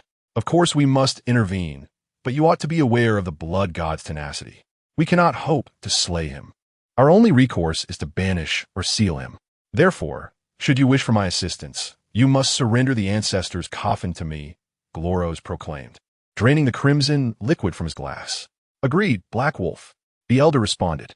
"But that is not all. I also require the Spear of God, the Pharaoh's burial shroud, and the world's first flask," Gloros stated, directing his gaze toward the others. Upon hearing this, the others furrowed their brows, for the items he mentioned were rare treasures they had amassed over the years. Yet, in order to resolve the threat posed by the blood god, they had no choice but to part with their prized possessions. Before long, a wooden coffin emerged, intricately engraved with runes, accompanied by yellowed bandages that had once been white but had succumbed to the ravages of time. Next appeared a flask, the first of its kind in the world, imbued with unique capabilities in certain respects. Finally, there was the Spear of Destiny, known as the Lance of Longinus, rumored to have pierced the side of Jesus, stained with his blood, and said to possess the power to slay gods. "When will you make your move?" "Now." Upon concluding his words, Golos clapped his hands, and in an instant, Nerita and a burly vampire appeared. The muscular vampire tossed the items into the coffin and then hoisted it, making his way outside. "Tower, wait for me," Nerita called out, materializing on the opposite shoulder of the tower. "Are you certain these can kill the blood god?" she inquired, resting her chin on one hand. "Of course not," Golos replied impatiently. "I have mentioned that the blood god is an immortal entity. At least, we cannot kill it. Neither can humanity. With these items, I can only seal it away. If the blood god were so easily slain, the progenitor would not have sacrificed their life to exile it." With that, Golos departed, and under the tower's guidance, they swiftly arrived at the temple, where they beheld the fierce struggle unfolding. The blood god was impervious to physical attacks. Only Annie's ghostly strike and Nancy's abilities could inflict damage upon it, while the others could merely attempt to diminish its attack frequency. The tower gently set down the coffin, raising an enormous sunshade with one hand. Everyone, use this to bind the blood god and then seal it within the coffin to secure its confinement, Golos bellowed, tossing the pharaoh's wrapping cloth and the progenitor's coffin to the gathered crowd. Upon hearing this, Annie cried out, "Father!" Jason, witnessing the moment, leapt high and seized the wrapping cloth, charging towards the blood god. Realizing the threat, the blood god attempted to flee, well aware of its vulnerability.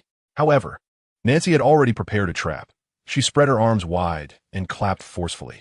Instantly, from the ground where her blood arrows had struck, a series of poles erupted, ultimately forming a cage that ensnared the blood god within.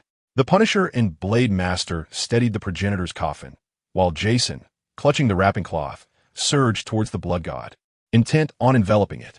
Yet, Deacon transformed into a pool of blood to escape, but Auntie's ghostly strike struck him, forcing him to reveal his true form. Ultimately, Jason managed to envelop him in the wrapping cloth, transforming him into a mummy. With a forceful push, the Punisher and Blade Master lifted the progenitor's coffin and leapt, catching the mummified Deacon, after which Annie secured the coffin and drove in the nails. Having completed these tasks, Golos seized the coffin with swift determination. "Chairman Golos, what are you doing?"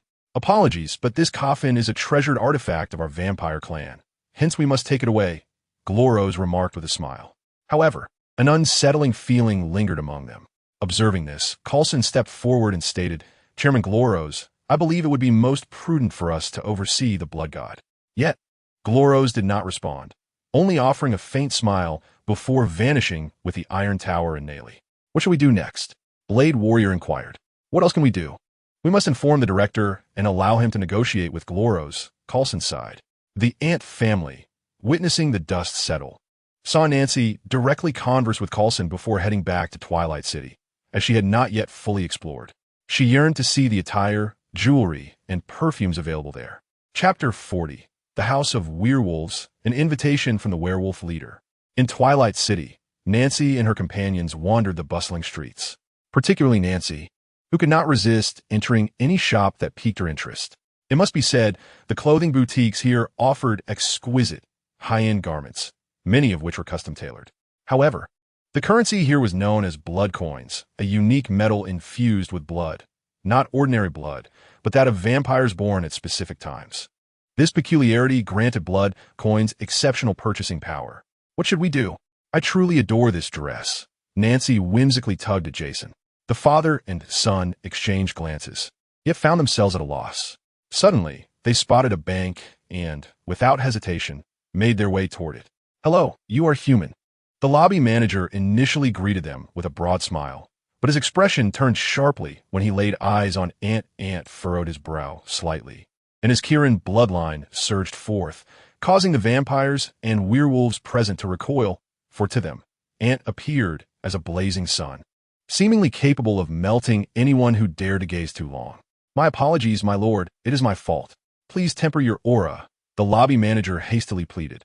Upon witnessing this, Ant relented and inquired, "We wish to exchange blood coins, but we are uncertain of the procedure. You may exchange international currencies, though only for euros. US dollars, British pounds, and rubles," came the manager's quiet response. "Is there a limit?" "The maximum exchange limit is 10,000 blood coins per person per month," the manager explained softly. "What else can we use to exchange?" Jason pressed on. "Provide them with 500,000 blood coins from my account." Suddenly a voice boomed. Everyone turned to see a robust young man at the entrance, his black hair laced with silver strands. "Who are you?" The young man approached Jason directly and then knelt before him, saying, "Ancestor, this is a token of my respect for you." "Wait, what ancestor?" Jason was taken aback. Yet Ant seemed to comprehend something, nodding slightly in acknowledgement. "Old ancestor, you will understand once you accompany me back to the werewolf's abode." The youth offered no further explanation, but gestured for him to follow. Jason remained silent, casting a glance at Auntie, who nodded in response. However, Nancy was reluctant. "I still wish to go shopping," she pouted. Observing her discontent, the youth promptly produced a card, presenting it with both hands in a respectful manner. "Madam, this is our exclusive discount card for the werewolf clan. Whatever you desire, simply present this card, and you shall receive a 50% discount. To Nancy, an avid shopper, this was an irresistible temptation, and she accepted it eagerly. That's more like it. Let us go.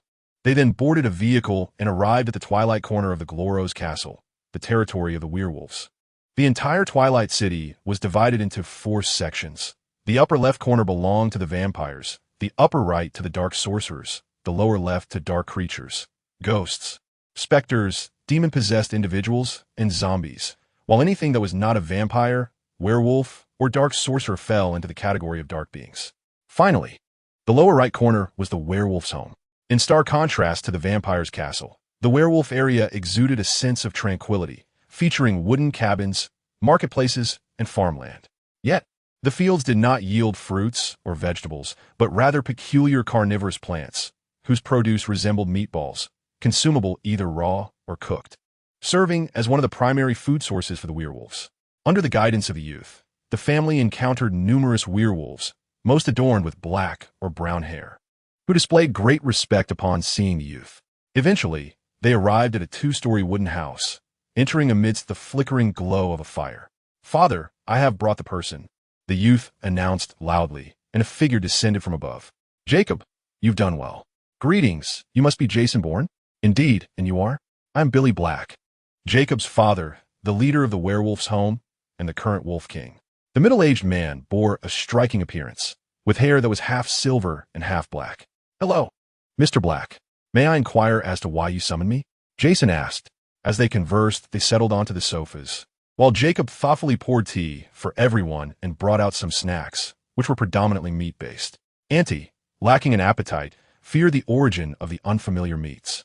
"Rest assured, these snacks are made from rabbit meat." Jacob seemed to sense Annie's apprehension and quickly clarified.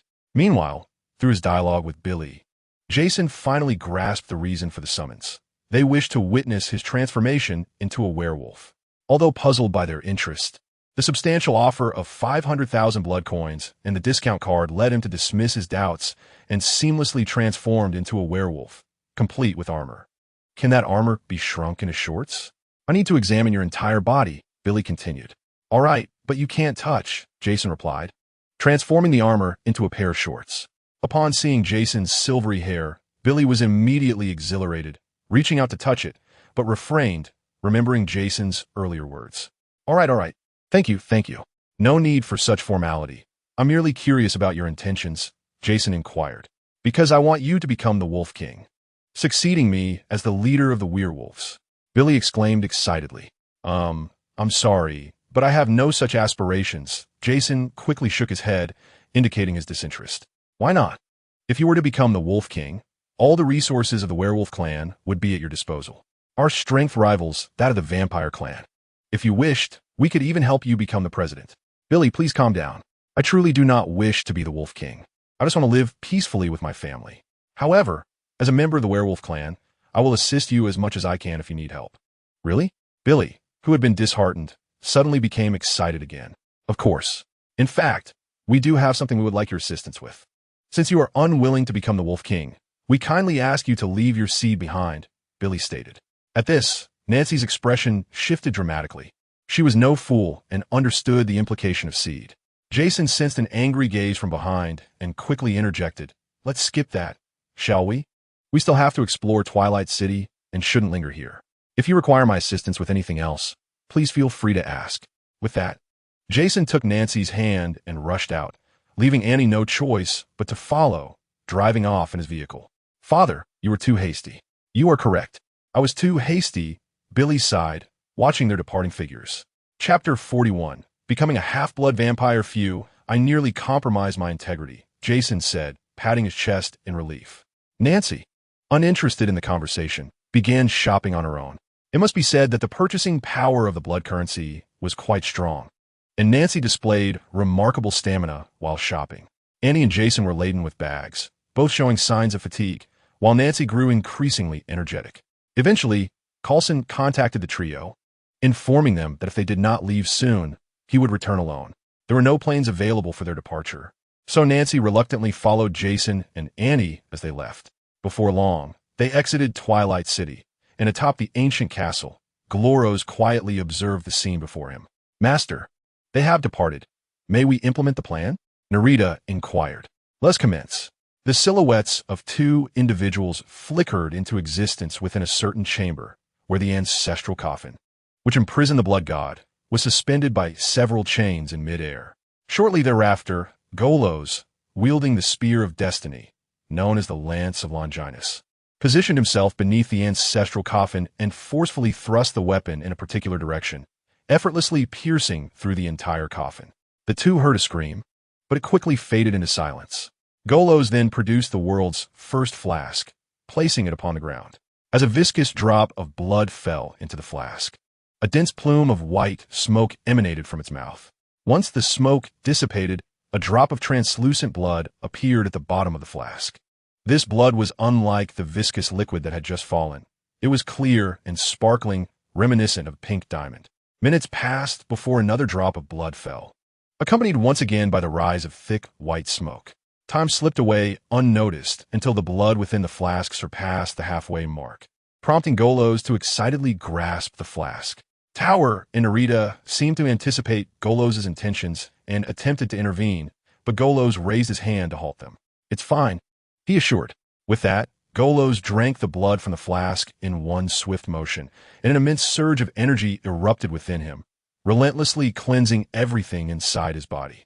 The human form is inherently fragile, even for vampires who possess immortality, as long as they are not confronted with silver or sunlight.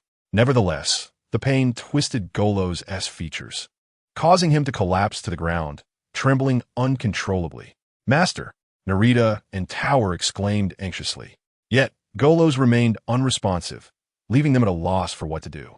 After approximately 10 minutes, the tremors subsided, and Golos' body began to transform.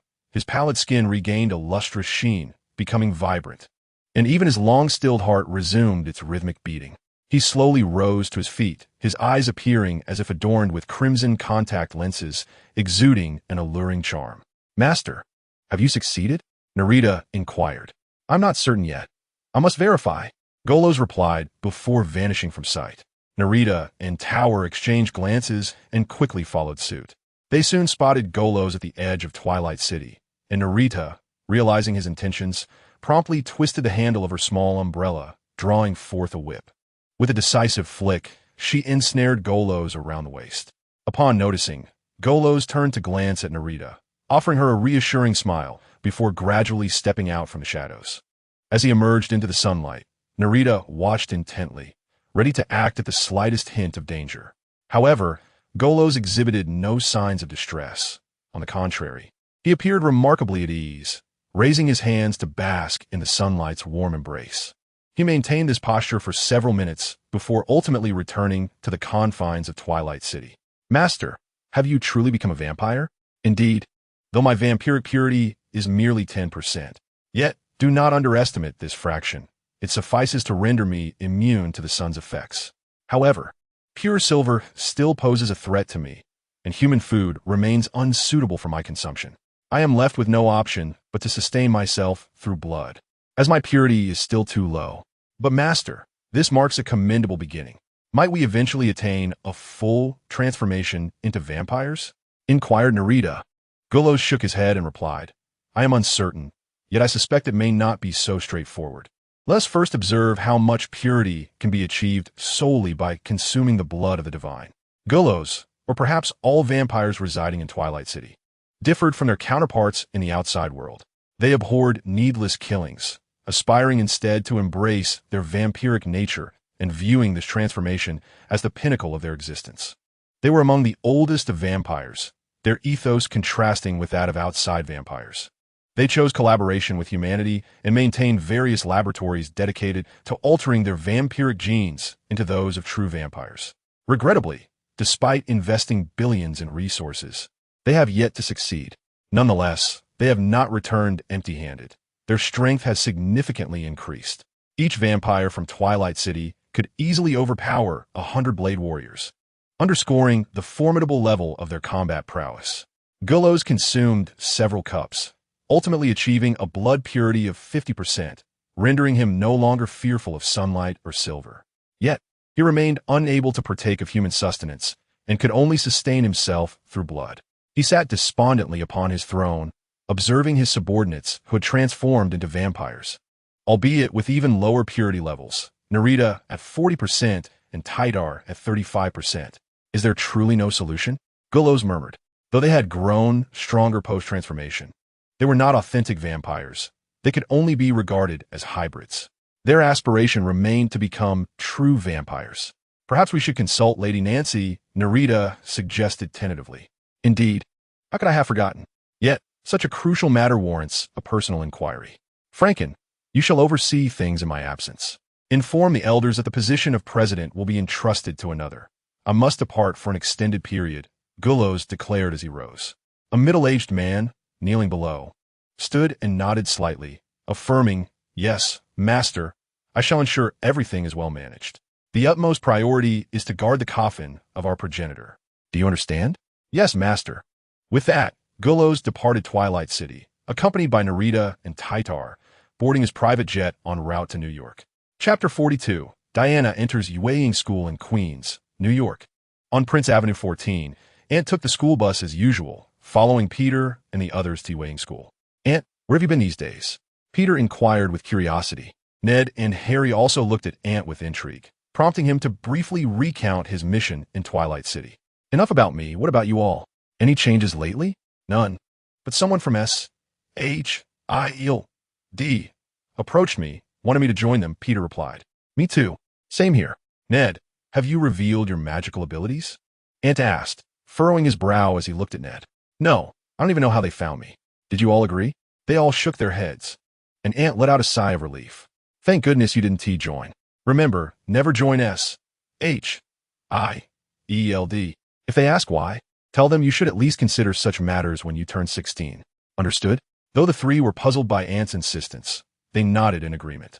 Soon, they arrived in their classroom, and their homeroom teacher entered. "Class, we have a new student joining us today. Let us give her a warm welcome." "Hello, everyone. I'm Diana Lees. It's a pleasure to meet you," Diana said with a smile. Ned and his friends exchanged surprised glances upon seeing Diana. They had not anticipated her presence at this school, and quickly turned to Ned. "I don't know either. Don't look at me like that," Ned hastily explained. While the four were conversing, Diana had already taken a seat in front of Ant and eagerly turned to him. Ant's hair had undergone several transformations, from brown to golden, then to dark red, and finally to a pale white. "Hello, are you Ant Byrne? It's nice to meet you." Diana extended her hand towards Ant. Ant shook her hand and replied, "I know you like me. But I must inform you beforehand that I do not intend to date anyone before I turn 16, and you are not my type." Ant could distinctly sense Diana's feelings for him, and in order to avoid any potential misunderstandings or complications arising from unrequited affection, he hastened to voice his thoughts. "It's all right. I like you, and I'll wait for you," Diana said, gazing intently at Ant. Ant shook his head in resignation, but refrained from responding further. He then resumed reading, feeling as though he had reached the intellectual level of an engineering university student. Currently, Ant was eager to experiment with crafting something by hand, and what came to mind was a bomb gun. This contraption is only suitable for those endowed with formidable strength. For an ordinary individual, the tremendous recoil could result in fractures. Moreover, the standard caliber of explosive firearms reaches an impressive 19 millimeters, and the ammunition utilized is far from ordinary. It consists of a type of explosive arrow. The components of this explosive arrow include a shell, a propulsion base, a primary propulsion package, a large-scale reactive explosive cap, a refined deuterium core, and a diamond-tipped warhead, boasting a force comparable to that of a hand grenade. Most notably, its effective range extends to 2 kilometers, and it is capable of firing in rapid succession. Essentially, it is akin to continuously launching instantaneous hand grenades at a singular location. While each individual shot may not wield significant power, the cumulative effect could become utterly terrifying. However, this endeavor necessitates an array of equipment, which Ant meticulously noted down as he contemplated the requirements. After school, Ant handed the note to Harry. "Harry, could you inquire with Uncle Norman whether we can procure this equipment? If possible, it would be beneficial to also arrange for a laboratory. Here's the payment. If it's insufficient, just let me know." Ant presented Norman with a diamond the size of a fist. "No need. I can simply ask my father for assistance. That is not acceptable. Let us keep matters distinct. Take it, Ant insisted, forcing the diamond into Harry's possession, who reluctantly complied. Subsequently, Harry, along with Ned and Diana, was taken away, while Ant and Peter sat glumly on the school bus, departing for their mundane daily tasks. Meanwhile, upon learning that Ant sought his assistance, Norman promptly took the note, examining the listed equipment. Many items were indeed complex, and he possessed several, though some were not acquired due to their lack of necessity. "By the way, Dad, this is the money Ant sent you," Harry said, revealing the diamond. Norman accepted it, refraining from mentioning the return of the gem to Ant, understanding that certain gestures are essential for the longevity of friendship. "There are some pieces of equipment I also lack. I will need some time to gather them. Once I have everything, I will inform you to notify Ant." "All right, Dad. I'm off to have lunch now." "Don't work too hard," Harry replied before rushing to the dining hall, devouring his meal with vigor. Ever since he inherited the Spartan bloodline, his appetite had significantly increased. Fortunately, as the chairman of Oscorp, Norman had secured contracts with the military for the demon serum, priced at $1 million per unit, with a cash-on-delivery arrangement.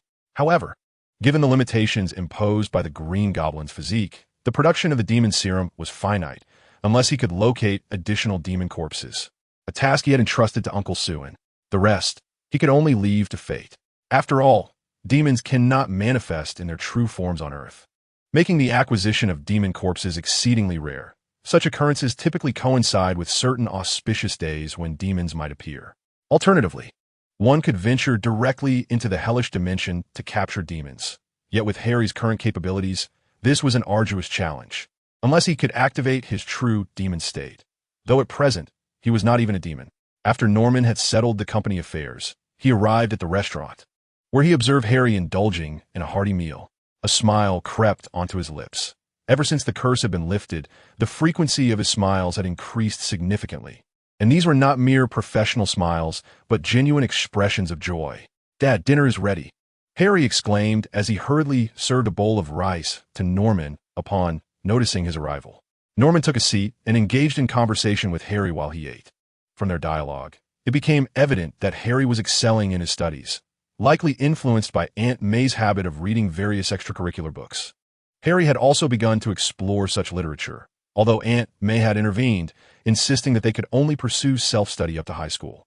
Harry, Peter, and Ned were inherently intelligent, with IQs hovering around 130 to 140. Coupled with their mutations, their intellect had been further enhanced. As a result, they completed all the high school curricula in just a few days. Subsequently, they each selected subjects of interest. Peter and Ned gravitated towards fields similar to Aunt May's, such as mechanical engineering and physics, while Harry chose to study biology under his father's guidance. Witnessing Harry's growing excellence, Norman couldn't help but beam with pride. Chapter 43.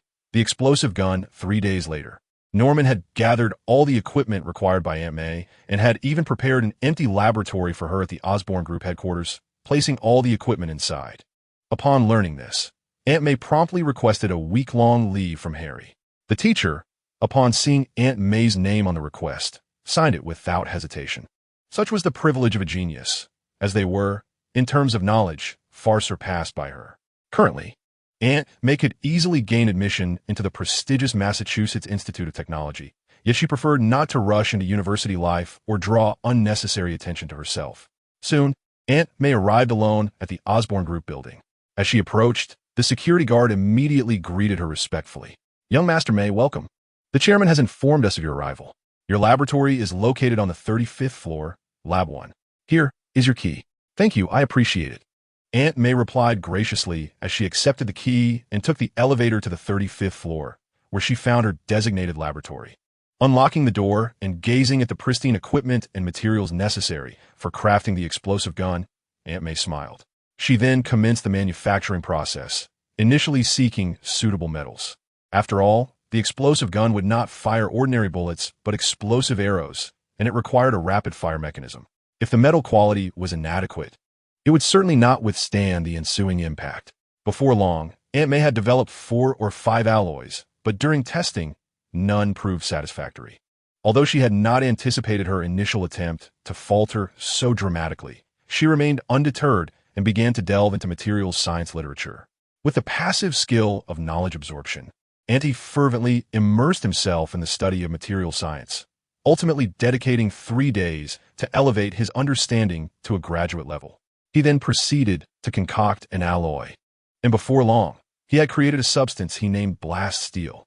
This alloy, while similar to those found on Earth, boasted a remarkably low production cost of only $1,000 per ton, making it significantly more affordable than other metals of comparable performance. Equipped with this material, Andy began the fabrication of a blast gun, meticulously crafting the shell, springs, barrel, and other components before assembling them. The weapon was notably large, clearly designed for use by the Punisher, as Andy had previously constructed a prototype machine, which allowed him to confidently scale the blast gun down to a more suitable size for them.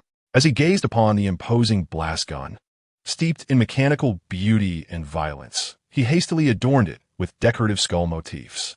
The next step was to manufacture the explosive projectiles. Andy commenced by utilizing a copper alloy to create the shell, followed by employing equipment to shape synthetic diamonds into the form of bullets. Subsequently, he crafted the propulsion base, primer, and other essential components, culminating in the infusion of purified deuterium into the containers. After assembling all the parts, a standard explosive projectile was born. As Andy produced more and more of these projectiles, his proficiency grew, prompting him to devise an automated machine that could continuously manufacture the explosives with just the input of raw materials, though each one required approximately a minute to complete, which was still a commendable feat after a day and night of relentless effort. Andy, though weary, was exhilarated by the sight before him. Thousands of explosive projectiles lay quietly in boxes, alongside a blast rifle, a blast pistol, and a blast sniper rifle resting on the table. It was time to test these 3 weapons. However, Andy was too fatigued and found a convenient spot to lay down, soon succumbing to sleep. Sometime later, the laboratory door creaked open as Norman entered. Observing the scattered materials and the finished products on the table, Norman approached, only to discover that the gun was far too large for their intended use, with the explosive projectiles resembling grenades in size. Noticing Andy sprawled on the floor in deep slumber, Norman, with a resigned sigh, had someone bring a blanket and a microwave, placing several steaks inside the appliance while draping Andy with the blanket. When Andy finally awoke, he found himself covered with a blanket and a microwave nearby, accompanied by a note. "Andy, there are steaks in a microwave. Feel free to heat them if you're hungry. Uncle Norman." Without hesitation, Andy warmed the steaks, disregarding their temperature, and devoured them with gusto while contacting the Punisher, requesting their presence. As the Punisher arrived, the 2 individuals swiftly gathered their belongings, only to encounter Harry and his companions on their way out, which prompted an invitation to join them. The group then boarded the modified vehicle of the Punisher and ventured into the depths of the forest. "Give it a try. Punisher, this is the weapon prepared for you. You should recognize it. It's a blast gun. I never anticipated you'd actually create it. Can the power armor and power sword be made as well?" "Oh no, that's a bit too advanced for me," Ant replied with a wry smile, acknowledging his current limitations. Once everything was in place, the Punisher adeptly loaded the ammunition and raised his weapon to fire. The recoil was negligible given his strength, and his aim was steady as he observed the explosive projectiles consistently striking their targets, resulting in minor detonations that pleased him greatly. He subsequently tested both a rifle and a sniper rifle, although the latter lacked scope, as Space Marines relied on the targeting system integrated within their helmets and enhanced visual systems. Thus, whether or not a scope was present was inconsequential. While the Punisher did not possess the helmet of the power armor, his keen eyesight and experience allowed him to accurately hit targets 2 kilometers away. "What do you think, Punisher? Is it satisfactory?" "Quite impressive, indeed," he replied. "This one's a gift for you." The laboratory also contains a production line for explosive projectiles, which is quite compact. Just feed it raw materials, and it will produce one every minute. That should suffice for your needs, right? "Absolutely. Thank you for your assistance." The Punisher smiled in response. "No need for such formality. Let us head back. I need to create a blast gun suitable for us," Ant stated. "Ah, do we get a share as well?" "Of course. You possess the Spartan bloodline, a renowned master of firearms. Not knowing how to wield a gun would be quite absurd," Ant remarked. "Very well, let us proceed." Chapter 44. The imitation Colt Python left-handed revolver in the laboratory. Ant surveyed the petite revolver before him, nodding in satisfaction.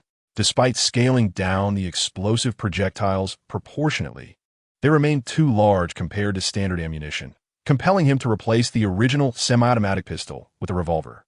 The revolver's unique feeding mechanism negated the need for a particularly large magazine, allowing for a more streamlined grip.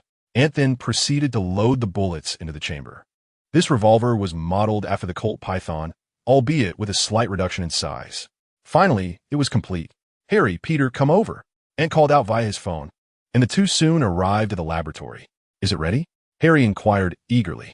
"Indeed. Take a look. This is what I have prepared for you." And Peter, knowing your disposition, I have specially collaborated with Uncle Norman to customize these web projectiles for you. They distributed their firearms accordingly. Peter received a revolver adorned in red, blue, and black, while Harry's was in shades of green and purple, and Ant's was a vivid crimson. "Harry, do you have a shooting range at home?" "A shooting range?" "Yes." "Follow me," Harry exclaimed eagerly. The group then boarded a vehicle, arriving at the Osborne Group's shooting range. Despite being a biotechnology company, Osborne manufactured certain individual weaponry, and the range served primarily to test these arms. Upon their arrival, they immediately commenced weapon testing. The explosive projectile, akin to a standard bullet, was ignited and discharged with a velocity comparable to that of ordinary ammunition, if not faster. It then ignited its base mid-air, achieving a secondary acceleration to strike the target with even greater speed, detonating within mere millimeters of impact. In contrast, Peter, who harbored an aversion to taking lives, specifically to harming humans, had Ant replace the diamond-tipped rounds with webbing projectiles. Upon impact, the projectile shattered, instantly releasing a multitude of strands that ensnare the target. These strands, possessing a rigidity akin to steel cables, could withstand hundreds of tons of pulling force, rendering escape nearly impossible. One could either wait several hours for the strands to dissolve or resort to a special solvent for release. Harry's explosive rounds were identical to Ant's in nature. They were standard explosive projectiles. The trio began practicing their shooting skills, yet their inexperience resulted in a dismal performance. Out of 6 shots, only 1 struck the target. "This is futile. We've exhausted our ammunition. Surely, we can't lack talent for firearms," Ant remarked, gazing at his target in resignation. "I'm doing all right, managing to hit 5 out of 6. What about you, Peter?" 6 for 6, Peter replied with a shrug. Thus, it appeared that only Ant's marksmanship had not improved. "Harry, remember to place the raw materials into the automatic bullet production line in the lab when you return. I refuse to believe I can achieve a perfect score," Ant said, somewhat irked. "Understood. It's getting late. Do you need a ride home?" "Of course." Harry promptly drove them back to their residences. Upon entering, Ant exclaimed, "I'm back." "Welcome back. Hurry and wash your hands. It's time for dinner," came the response. Ant nodded, placing the revolver on the table before washing his hands and taking a seat, only to find Jason scrutinizing the revolver. "What's the matter, Dad? Did you make this yourself?" Jason inquired, astonished by the exquisite craftsmanship that seemed far removed from mass production, especially given the intricate Chilean design and the embedded rubies. "Yes, what's wrong?" Ant replied. "It's impressive, but why does the chamber seem off?" Jason vigorously shook the revolver, causing the cylinder to pop out. Observing its size, he remarked, "Indeed, we do not utilize the same ammunition as you. We employ explosive arrows," Ant declared, producing one of the explosive arrows for inspection. As they examined the arrow, Nancy emerged with a dish, calling out, "Dinner is ready. What you all up to?" "Nothing much. Let us eat." "I'm famished," Ant replied loudly, eagerly diving into the meal. Jason refrained from further inquiries, and after they had satisfied their hunger, Ant reclaimed his handgun, took a shower, and retired for the night. Meanwhile, Harry returned to the group, delivering a substantial amount of raw materials, and after setting up the machinery, he too went to rest. Thus, 3 tranquil days passed, during which the trio diligently practiced their marksmanship, ultimately achieving a perfect score against stationary targets. However, when it came to moving targets, it relied solely on their ability to gauge timing. On this particular day, Ant returned home, only to find guests awaiting him, one of whom was none other than Gloros, someone they had met previously. "Gloros, what brings you here?" Ant inquired, his brow slightly furrowed. "Good day, Mr. Ant. We are here to seek Mrs. Nancy," Gloros responded elegantly, bowing slightly. "You're looking for my mother? She hasn't finished work yet. Please have a seat," and offered. Gloros settled down, with Narita and Iron Tower standing quietly behind him, awaiting Nancy's return. Upon her arrival, Nancy questioned, "Gloros, What brings you here? Good day, Mrs. Nancy. We are here to seek your counsel, Gloros replied. Counsel? What sort of counsel? Nancy asked, her expression one of confusion. To explain, we have transformed ourselves into bloodkin through certain means, yet we are not pure bloods. The highest purity among bloodkin is merely 50%. Is there a method by which we can elevate this to 100%? Of course, we are not asking for your assistance without offering something in return. We can help you accomplish a task, even if it involves ascending to the presidency, provided it falls within our capabilities. It's quite simple. You just need to consume a drop of primordial blood. Nancy shrugged, recalling that this was how she had become a bloodkin. Mrs. Nancy, if we could have found it, we would have transformed long ago, Gloros responded with a wry smile. Then perhaps you should try bathing in moonlight and harnessing its power for cultivation, she suggested. Moonlight? Indeed. Haven't you ever attempted it? Nancy asked in surprise. Apologies. We have never had any interaction with bloodkin, so we were unaware. Thank you immensely for your guidance, Mrs. Nancy. With that, Gloros handed over a pure black business card, which bore only a name and a contact number. Subsequently, Golos departed, and Nancy, glancing at the business card, tucked it away. Before long, Jason returned, and the trio donned their attire, making their way to an upscale restaurant in Brooklyn. It was payday, a day when Jason invariably treated the family to a meal out. Chapter 45. The Mutation, The Battle of Giants, 12,000 words completed. The restaurant, Falenchi, was a French establishment and a Michelin 3-star venue that had recently risen to prominence. This time, Jason's paycheck included a consultant's fee for Ant, resulting in a substantial sum. Coupled with the jewelry they had on hand, of which they had sold a portion, they could now be considered financially liberated. Good evening. Do you have a reservation? The doorman inquired of Jason. Byrne, Jason replied. Very well, Mr. Byrne, please follow me. Once seated, Jason ordered 3 set menus, along with several main dishes, fully aware of their preferences as Nancy's husband and Ant's father. Before long, the appetizers were served, yet Ant showed little enthusiasm for such ceremonial fare. At this moment, he would have preferred a hearty plate of fried rice or noodles. Nevertheless, he kept his opinions to himself, not wishing to embarrass Jason by expressing dissatisfaction with the meal. The dishes were indeed delectable, though the portions were insufficient. He reasoned that if he did not feel full, he could always eat something else later. The essence of the evening was to relish their family time together. Just as they finished their meal, a sudden, thunderous crash echoed through the air, revealing 2 giants engaged in a fierce brawl on the street. Hulk, abomination! Ant instinctively shouted upon recognizing the Titans. It's Hulk. Nancy, evacuate the civilians. Jason commanded, promptly relaying the information. Nodding in agreement, Nancy produced her police badge and began to usher the surrounding crowd to safety, while Ant drew his revolver, loading it with explosive rounds and aimed at Abomination. However, the explosive round merely inflicted a momentary discomfort on Abomination, slowing him down just enough for Hulk to deliver a powerful punch that sent him flying. Hulk then seized a lamppost, hurling it with great force towards Abomination, a strike that could very well prove fatal if it connected. Yet, Abomination, formerly known as Emil Blonsky, a soldier among soldiers, was undeterred by Hulk's might. With a self-aware consciousness, he swiftly regained his footing, catching the incoming lamppost. The tremendous impact, however, propelled him out of the dust cloud, leaving deep grooves in the ground beneath his feet. In the next moment, Hulk charged into the haze. In a fit of rage, the Abomination wielded a street lamp like a baseball bat. As the Hulk soared high from the dust, he was met with a crushing blow to the head. Even Jason and Ant, mere spectators, squinted in pain at the sight, unable to fathom the agony that the Hulk must have felt. The Abomination had meticulously observed the Hulk's fighting style, concluding that it was chaotic and devoid of technique, akin to a novice swinging wildly. The Hulk's might was unparalleled, growing stronger with each surge of fury, rendering finesse unnecessary. Brute force alone sufficed. Yet, at this moment, the Hulk was hindered by a serum injected by his host, Bruce Banner, which suppressed his abilities, leaving him temporarily weakened and dazed from the strike. Prostrate on the ground, the Hulk shook his head in a desperate attempt to regain clarity. However, the Abomination would grant him no respite, charging forward with a knee strike that collided with the Hulk's skull. The blow sent the Hulk spinning a full 180 degrees, bloodied and struggling to rise, only to be met with yet another ferocious assault from the Abomination. As the Hulk lay defeated, the Abomination raised his arm, a bone spike protruding from his elbow, intent on piercing the Hulk's heart.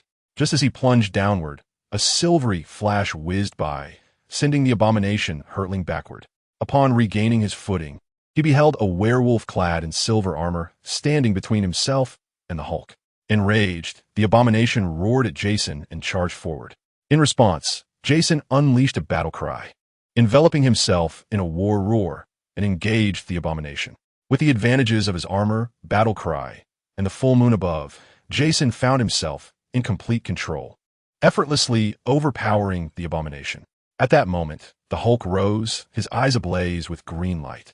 Both Jason and the abomination halted, sensing the overwhelming pressure emanating from the Hulk, who had grown from a towering 2 meters 80 to an imposing 4 meters, surpassing even the abomination's 3 meters in height. "This is it," Ant gulped, his voice trembling at the sight. The Hulk opened his mouth slightly, releasing white steam from the corners. In an unexpected turn, Jason and the abomination found themselves aligned against the Hulk. As the Hulk charged toward them, they both rushed to meet him, but to their astonishment, the Hulk seized the abomination by the neck with one hand and grasped Jason's waist with the other, crashing through nearly 10 walls before lifting them high and slamming them down with tremendous force. With a sudden crash, both individuals were momentarily incapacitated, losing their combat prowess, only to be met with relentless fists.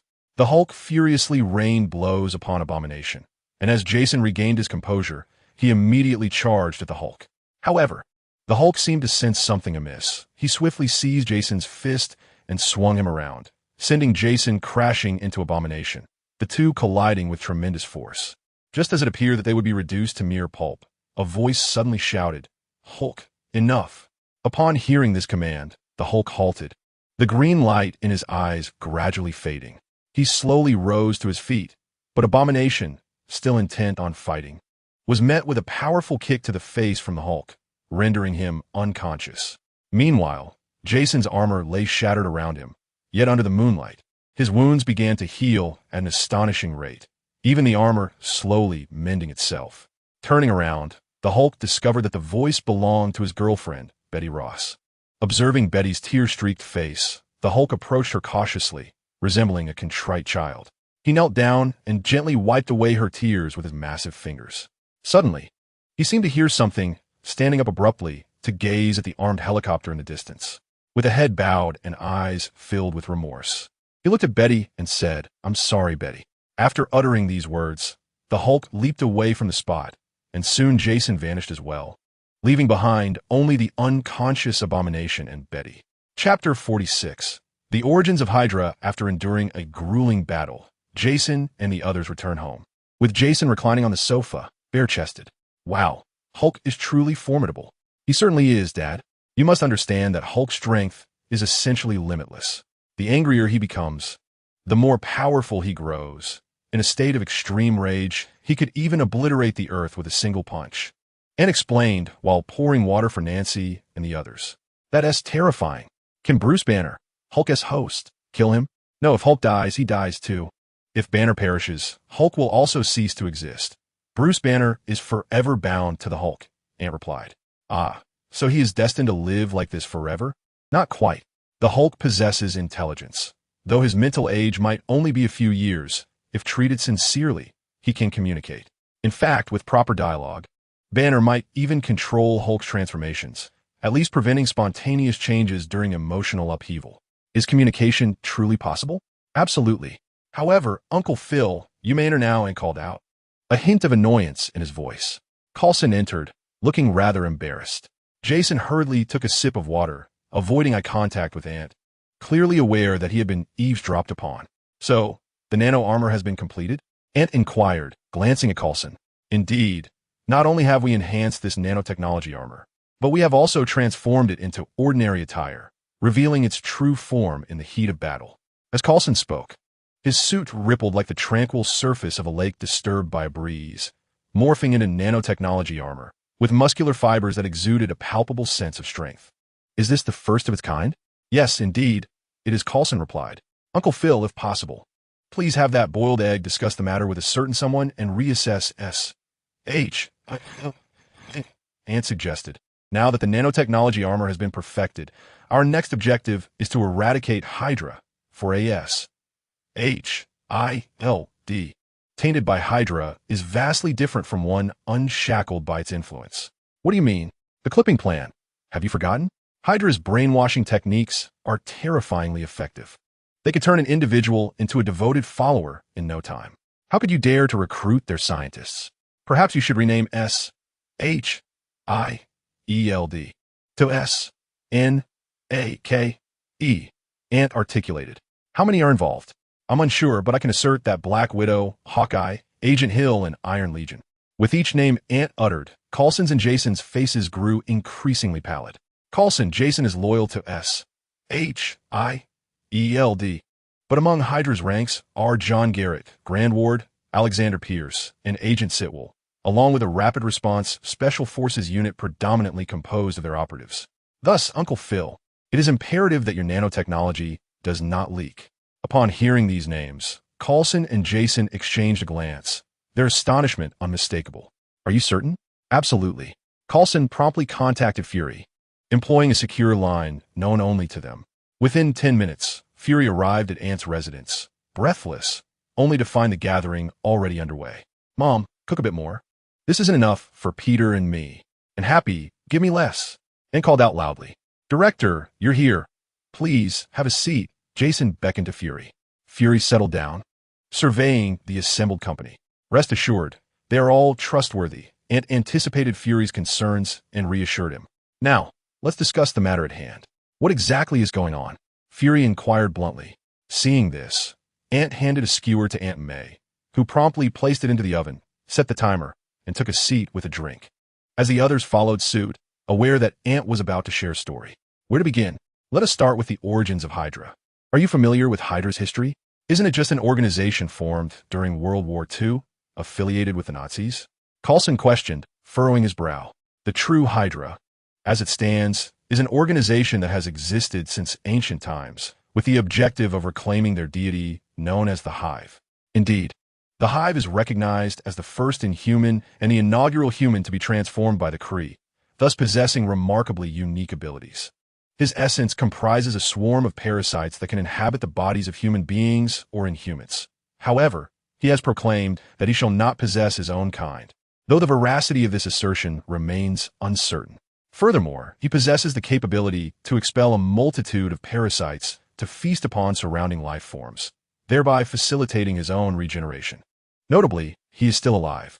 His secondary ability allows him to exert control over inhumans, enabling them to instantaneously acquire his powers. Additionally, he has an astonishingly rapid capacity for absorbing knowledge, capable of perusing an entire book in mere seconds and utilizing various forms of media to comprehend the external world. Essentially, the inception of Hydra was to orchestrate his return from the exiled realm, as Ant elucidates. Inhumans, the Hive.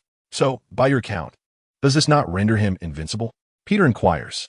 Not quite, Ant replies. Among the Inhumans, there exists one specifically designed to counter him, Whiplash, the nemesis of the Hive.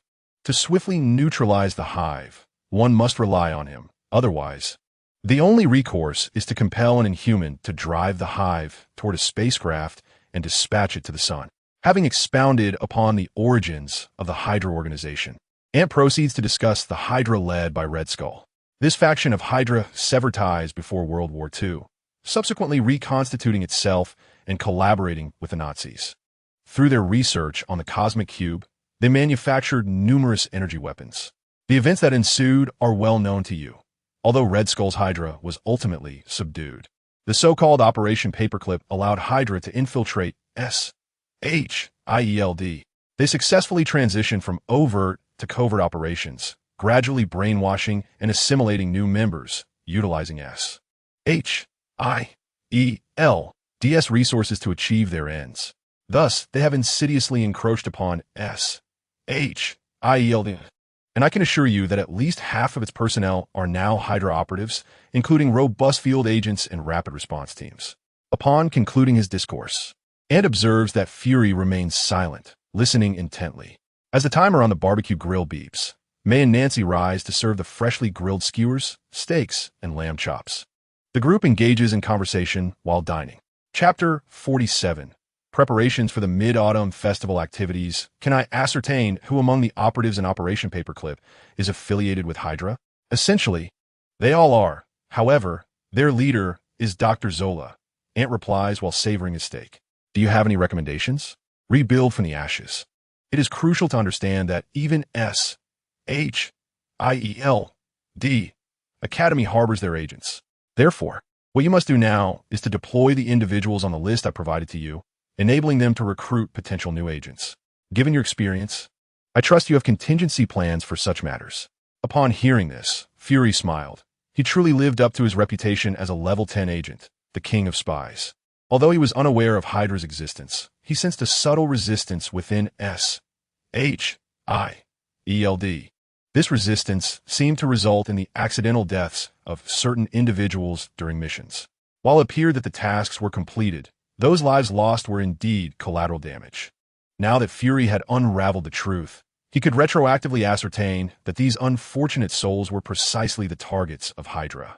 With this revelation in mind, Fury chose not to dwell further on the matter and instead joined the others in enjoying skewers and steak. Once everyone was satiated, as Fury prepared to depart, Ant handed him a note. It contained names of trustworthy individuals, though he was uncertain about others. Taking the paper, Fury strode purposefully away, leaving Coulson to assist the others in tidying up the garden. The names on that list were predominantly drawn from the television series agents of S.H.I.E.L.D. Once the cleanup was complete, Ant straightened his back and stretched. By the way, Ant, could we have more varieties of explosive arrows? He inquired. Varieties? Yes. The web-slinger arrow is somewhat similar to my web launcher, Ant replied. All right, I'll discuss it with Uncle Norman. What do you think about neurotoxins and anesthetics? That could work. Just give me a little time, Ant responded. By the way, Ant, isn't the Mid-Autumn Festival coming up soon? Will there be any activities? Nancy suddenly recalled, turning back to ask, Mid-Autumn Festival? I almost forgot. There should be something planned, Ant replied. I'll make sure to keep that day free. Another event. Can we invite Ned this time? She asked eagerly. I'm not sure. I need to confirm how many people can attend this time. Ant shrugged, spreading his hands in uncertainty. That evening, as Ant prepared for bed, a voice suddenly emanated from the system. Ding! The Mid-Autumn Festival event is about to commence. The host may invite 9 participants to this event, which offers substantial rewards. As he spoke, 9 invitations appeared before Ant. He promptly selected Jason, Nancy, Peter, Harry, Ned, the Punisher, and Coulson, leaving the final 2 slots undecided for the moment. Soon, the others, ready to rest, found invitations materializing before them. Most had already participated in a previous event, so without hesitation, they absorbed the invitations into their essence. However, Ned appeared somewhat astonished. Having heard about it earlier, he accepted the invitation, and upon its absorption, his eyes sparkled with excitement. The following day, as Ant descended from upstairs, he discovered Coulson and the Punisher already seated in the living room. Good morning, Uncle Phil. What brings you both here so early today? Ant yawned as he inquired. Annie, Coulson inquired, I am here on behalf of S.H.I.E.L.D. I would like to know if that invitation is still available. Oh, what do you propose in exchange? Andy replied, observing Coulson and his companions. What do you desire? Nano armor. Very well.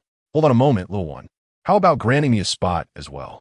A nonchalant voice interjected as Tony Stark stepped into the room. Mr. Stark, how did you know? Annie asked curiously. At that moment, Happy awkwardly entered, and upon seeing Auntie, immediately recognized that the information had undoubtedly leaked from the corpulent man. Happy, oh Happy, what else can you do besides eat? Annie remarked, playfully patting Happy's belly. I didn't mean to. Who knew the boss would extract that from me? Forget it. Here are 2 spots. You can each take one. Auntie, feeling no need for further discourse, acknowledged that he indeed had no one else to select. Coulson took one, and Tony claimed the other. Little one, I want to take this without giving something in return. Within my capabilities, I can assist you with one task. However, I have nothing in mind at the moment. I will let you know when I require your help. That is perfectly fine, little one. Here is my contact information. By the way, can the armor be utilized over there? I'm not sure. You can take it and see. Andy responded, shaking his head. All right then. Once they departed, Annie took Spike for a walk. Wow, Spike, have you evolved again? Annie asked, noticing that Spike had undergone yet another transformation. Now measuring 1.5 meters in length, with a shoulder height exceeding 1 meter, all muscle. Spike nodded, though he sensed that he had reached his limit. Can you continue to evolve? Spike shook his head and nudged Auntie affectionately. Very well. Once I find a solution, I shall allow you to evolve further. Andy crouched down, gently stroking Spike's head. Now, Spike increasingly resembled a wolf, and had Annie not been vigilant about keeping Spike away from the street, he would likely have already attracted unwanted attention. After their walk, Annie commenced his practice, focusing on the commonly used skill of the ghost swordsman, the cross slash. This technique proved to be rather challenging, as it differed from ordinary skills. While other techniques typically required a single swing of the weapon, the cross slash necessitated 3 swift strikes, a horizontal cut, followed by a vertical chop, and concluding with a diagonal slash. Each of these movements must be executed with remarkable speed, and each strike required the infusion of demonic energy. Otherwise, summoning the blood cross to strike the enemy would be impossible. However, Andy remained overly cautious regarding the demonic energy, as he had no means to address Kazan's consciousness. Currently, he had no viable options. His omniscience was limited to the Marvel Universe, while Kazan was an unfamiliar entity, entirely beyond his comprehension. However, Ant has already devised a solution: to visit Kamartaj during the holiday. When it comes to understanding the supernatural on Earth, few possess the knowledge of the Ancient One. Yet, there remains a considerable wait until the Christmas break. Chapter 48. Mid-Autumn Festival Activities. A few days later, on the eve of the Mid-Autumn Festival, Ant vanished as usual. Drawing from past experiences, they did not panic, and Ant once again encountered Xiao. Hello, Brother Xiao, long time no see. How have you been? Do you have anything to trade? Xiao inquired. Ant produced a collection of gaming consoles and solar chargers, the only items he could think of at the moment, as he still lacked extraordinary items. Is that all? Xiao picked up a game and began to play. Not quite. There's also this super dog food, specifically designed for canine creatures. I procured it from a system. Do you have any use for it? Super dog food? What is its purpose? Xiao asked eagerly. Well, with long-term consumption, it can enhance a dog's immunity, stamina, strength, speed, lifespan, and intelligence. It may even allow them to revert to ancestral traits, although the probability is quite low. That is sufficient. I'll take it all. Let us trade, Xiao said, as he retrieved a translucent green stone. Is this the magic core?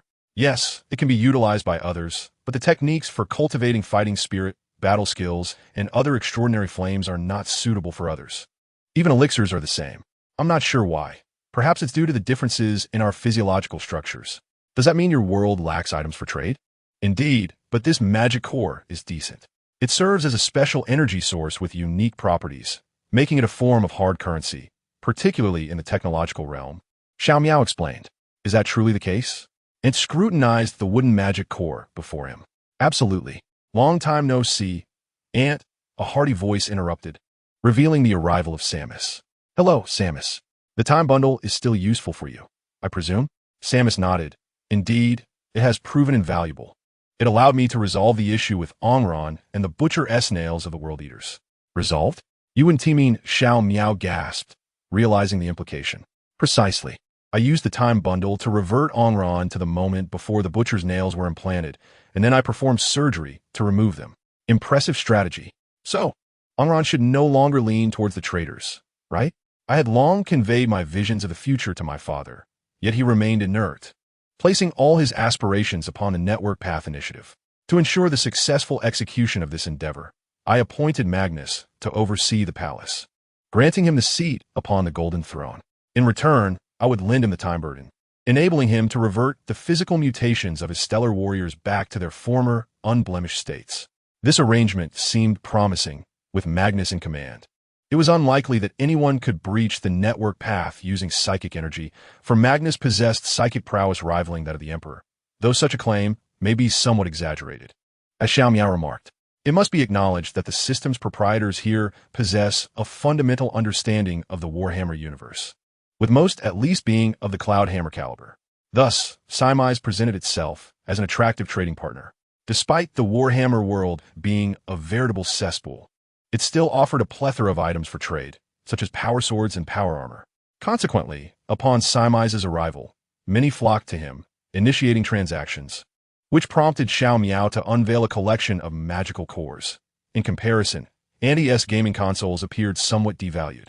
Yet for certain individuals who had traversed into this fantastical realm, these consoles not only served to awaken memories of their past, but also provided a means for relaxation, resulting in Ante selling out all his gaming devices. Once everything was sold, Ante gathered his belongings. As he had brought only commonplace items, he managed to trade for merely a vial of virus serum, albeit a perfect version. They then began to peruse the wares of others, encountering an eclectic assortment of items from various worlds, including Naruto, Dragon Ball, Super Beast Armored Warriors, and Zombie Taoist, among many others. However, Ante found himself devoid of goods for trade. Technically, he did possess the perfect virus serum, yet it held little value. Thus, the trio engaged in conversation and meandered about until the following day, when Nancy, Jason, Peter, Harry, Nate, the Punisher, Coulson, Tony, and Natasha made their appearance. "You have arrived," and he greeted them with a smile. "Is the event commencing?" Tony inquired. "Not yet. Patience," Annie replied. Just then, a bell tolled, resonating with a rich and ethereal sound. The Mid-Autumn Festival activities commence now. The first event is logging. In the next moment, everyone was transported to the moon, each standing before a laurel tree. This was no ordinary laurel. It shimmered with a crystalline radiance, its interior seemingly pulsating with energy. Each participant found themselves equipped with a logging axe, and they sensed that their inner strength remained unbound. As the bell tolled, they began their task of felling the tree. However, each strike left a mark upon the laurel, which swiftly healed. Despite this, they did reap some rewards, as a branch would occasionally fall. Naturally, the deeper the wounds inflicted, the greater the number of branches that would drop. Now, they resembled swine felling trees, with a rhythmic sound of thuds reverberating, which proved quite therapeutic. In order to commit himself fully, Ante decisively removed his restraints, for he was acutely aware that within this realm, Kazan would not act recklessly.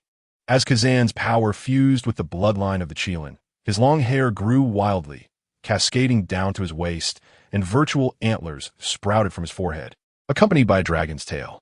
With a mighty strike, branches of the laurel tree fell incessantly. Observing that his efforts could not sever the laurel tree, Ante realized its resilience. Thus, he hastened his pace, soon filling an entire basket with branches, followed by a second, until the time was up, culminating in 10 full baskets. Yet, such a quantity did not even place him within the top 20, and he understood that this endeavor was intrinsically linked to one's strength, clarifying his standing among the other traversers. Of course, others might possess hidden advantages, but the overall performance was largely comparable. "Why is there no reward?" Tony queried, perplexed. Not only he, but the others were equally confounded. Suddenly, Ante had a revelation and glanced at the laurel branches in the baskets.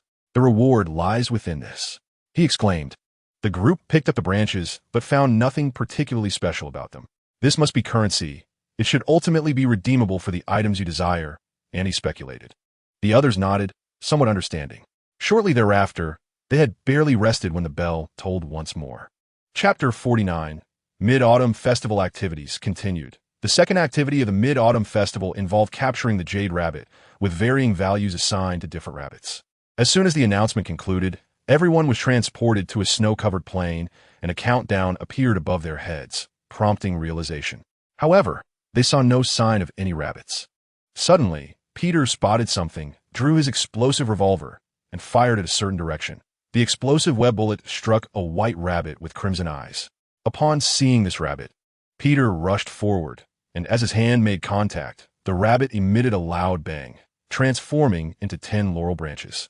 The group then understood that the jade rabbit had been hidden away. Without further ado, they began to search for the rabbit's whereabouts.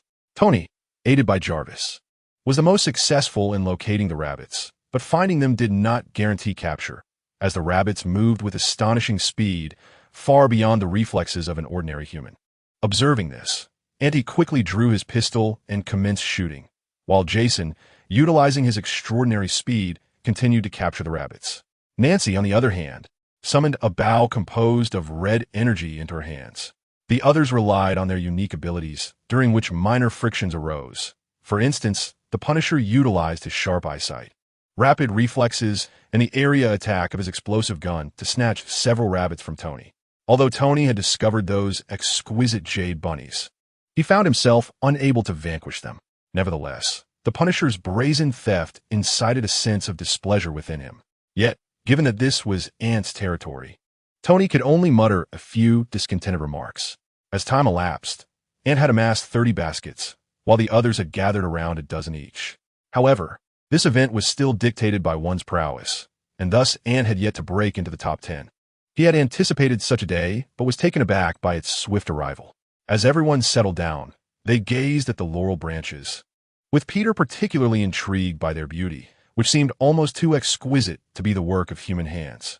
Tony, having exited his armor, sighed and remarked, "This place is rather pleasant, though lacking in provisions. A cheeseburger would be delightful right about now." In an instant, a cheeseburger materialized, hovering before Tony. He was momentarily stunned, as were the others, who had not expected this space to possess such capabilities.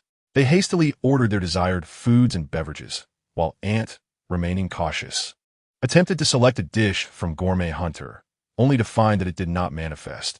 It seemed that only ordinary food could be conjured here. After everyone had their fill and took a brief respite, the bell rang, signaling the commencement of the third activity, lunar racing. Participants were instructed to assemble vehicles suitable for racing on the moon's surface, with the stipulation that the wheels must be in contact with the ground. The construction time allotted was 12 hours, after which the lunar racing event would officially begin. In the next moment, countless parts appeared around the participants, prompting them to look towards Tony. Given his unparalleled skill in assembly, it was only natural that they turned to him for assistance. Although Ant and Peter were also capable of lending a hand, the others, however, were likely only vaguely familiar with automobiles. Recognizing the urgency of the task, Tony swiftly commenced assembly. He first considered the vehicle's balance, due to the differing gravity between the moon and Earth, as well as the hardness of the tires. After all, the lunar surface was not a cement roadway, and sharp rocks were plentiful. Additionally, given the nature of lunar racing, shock absorption was crucial. Thus, the first vehicle, a monstrous creation, was born from the collaboration of Tony, Ant, and Peter. The tires alone boasted a diameter of 1.5 meters. With this prototype in hand, the others merely needed to replicate the design, and soon 10 colossal vehicles stood ready. With 4 hours remaining until the 12-hour mark, each participant selected their vehicle and placed miniature reactors in their designated spots. The engines of these behemoths roared to life, boasting a horsepower rivaling that of a tank. With a staggering 2,000 horsepower, it was as if a tank's engine had been implanted within these giants. To prevent any nosediving, Tony had also reinforced the vehicle's weight and utilized vibranium for the shock absorbers, ensuring their adequacy for the task at hand. Many components utilized in the construction were crafted from vibranium. Consequently, Tony, unfettered by any reservations, eagerly anticipated witnessing the prowess of a vehicle forged from such remarkable material. For hours later, the group found themselves seated within their vehicles, and with a flash of white light, they materialized on a racetrack, accompanied by thousands of others. The traffic lights illuminated, initially glowing red, as the participants gently pressed the accelerator, the engines roaring in anticipation. As the green light flickered to life, the crowd surged forward from the starting line, only to have the track vanish behind them, replaced by a luminous orb that marked the finish line. Without hesitation, they charged toward the bright sphere, fully aware that the shortest distance between 2 points is a straight line. However, this collective mindset resulted in a chaotic collision, with participants bracing for a catastrophic wreck. To their astonishment, as the vehicles collided, an energy field enveloped them, providing a soft cushion that merely deflected the less powerful cars, akin to bumper cars, ensuring their safety. Not everyone possessed the capability to conjure vehicles. Those unable to do so resorted to crafting bicycles, affixed with makeshift launchers, which appeared rather precarious, yet represented the pinnacle of their ingenuity. At that moment, Tony surged ahead, leveraging his exceptional driving skills and the formidable capabilities of his vehicle to carve through the fray. Ant and his companions were also within the top 20, but one individual matched Tony's pace. Tony glanced through the window at the armored vehicle, adorned with a golden double-headed eagle. However, the robust driver remained obscured by a veil of white mist. Through J.A.R.V.I.S.S. calculations, Tony discerned that this individual towered at least 4 meters tall, resembling a true giant. Their eyes locked momentarily, and then both accelerated further, with Tony's exhaust emitting a pale blue flame while the armored vehicle billowed thick white steam. Their speeds were evenly matched, yet ultimately, Tony edged ahead, clinching the championship. Ant and his group also finished within the top 20, as Semi's entourage possessed commendable technological prowess, enabling them to fabricate swift vehicles with relative ease. Upon crossing the finish line, everyone returned to the mysterious realm, each receiving their respective rewards. Tony, as the victor, was bestowed with an abundant bounty of 20 baskets of laurel branches. Following this, a panel materialized before each individual, detailing the significance of the laurel branches and the various items that could be exchanged for them. Thus, in silence, they began to peruse the offerings available for redemption. Chapter 50. The significance of laurel branches. Generous rewards. To think the laurel branches possess such remarkable properties, Jason exclaimed, brimming with excitement. The laurel branches serve not only as a means to restore vitality, mend wounds, and even enhance one's luck, but also as a tool for weapon enhancement. However, this process carries a certain risk of irreparable damage to the weapon, necessitating a cautious approach when considering such enhancements. Furthermore, these branches can be exchanged for a plethora of items, such as those offered by Tony, who can procure an array of battle armors, including nano armor, doomsday virus armor, symbiote armor, destroyer armor, celestial armor, sword in the stone armor, godslayer armor, and anti-phoenix armor. Regrettably, he is only able to acquire the nano armor unless someone lends him a few laurel branches. Yet, it is evident that everyone has their own exchanges to consider, leaving Tony with no choice but to store the remaining laurel branches in this space. Jason, upon reviewing his options, ultimately chose to enhance his werewolf lineage. As he devours more blood food, his strength grows, and he can consume any type of blood food. Once his entire being transforms into gold, his werewolf lineage will reach its zenith. Similarly, Nancy has augmented her bloodline, now truly deserving the title of Bloodline King, capable of manipulating the lives of her kin at will. All blood kin who behold her are compelled to submit, and she has even attained the ability of blood rebirth. As long as she possesses a single drop of blood, she can resurrect herself through that solitary drop. Coulson, on the other hand, has exchanged for the perfected crafting techniques of the 89 and virus serum. Notably, the 89 is entirely different from the 74. It does not require direct insertion into the heart, as it can be ingested whole, with an appealing orange flavor, and its enhancement effects surpass those of the 74. The virus serum, needless to say, is even more remarkable, granting individuals the potential for telekinesis, a power regarded as one of the most versatile among abilities. Natasha glanced at her available exchanges, uncertain whether it was sheer fortune or misfortune that rendered her unable to redeem any items. The least expensive option stemmed from the Food Hunter culinary cells, which enhance human capabilities and self-healing speed through the consumption of delectable food. In theory, given sufficient culinary delights, these cells could evolve indefinitely. Of course, there were also the devil fruits, yet she was unable to redeem those either, leaving her with no choice but to store her laurel branches.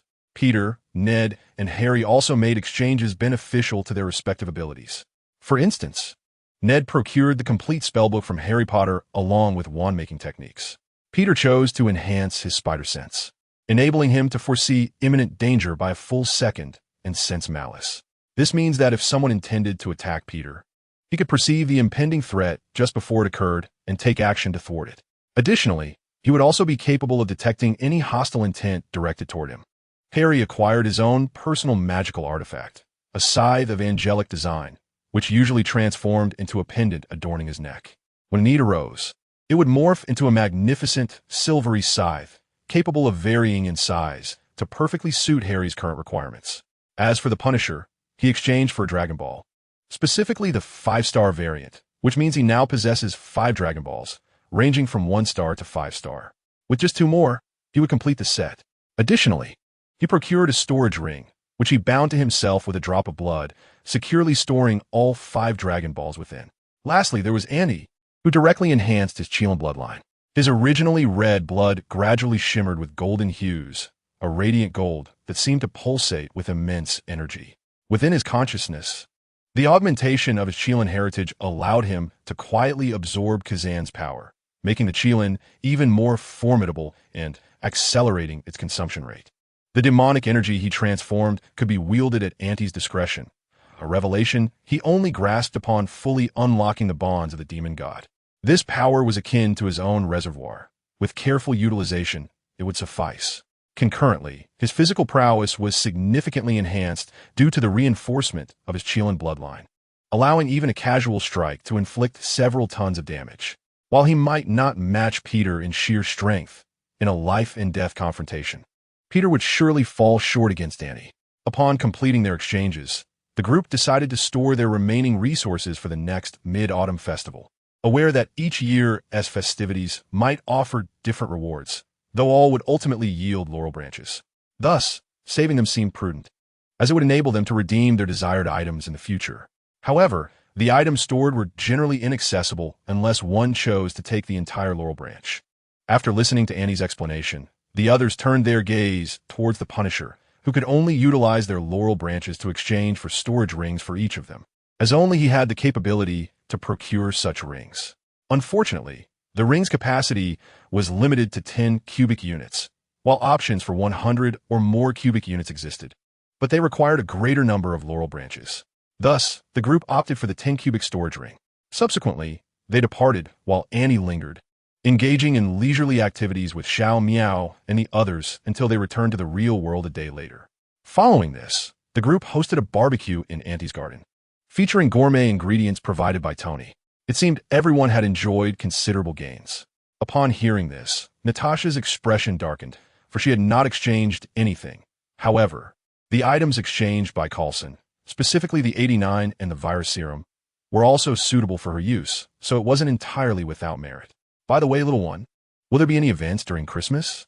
Tony suddenly had an epiphany and handed the skewer in his hand to the woman beside him, who was none other than his future wife and the Secretary of Stark Industries, Pepper Potts. Without hesitation, Pepper accepted the offering and began to indulge. The only upcoming occasion to anticipate was Christmas.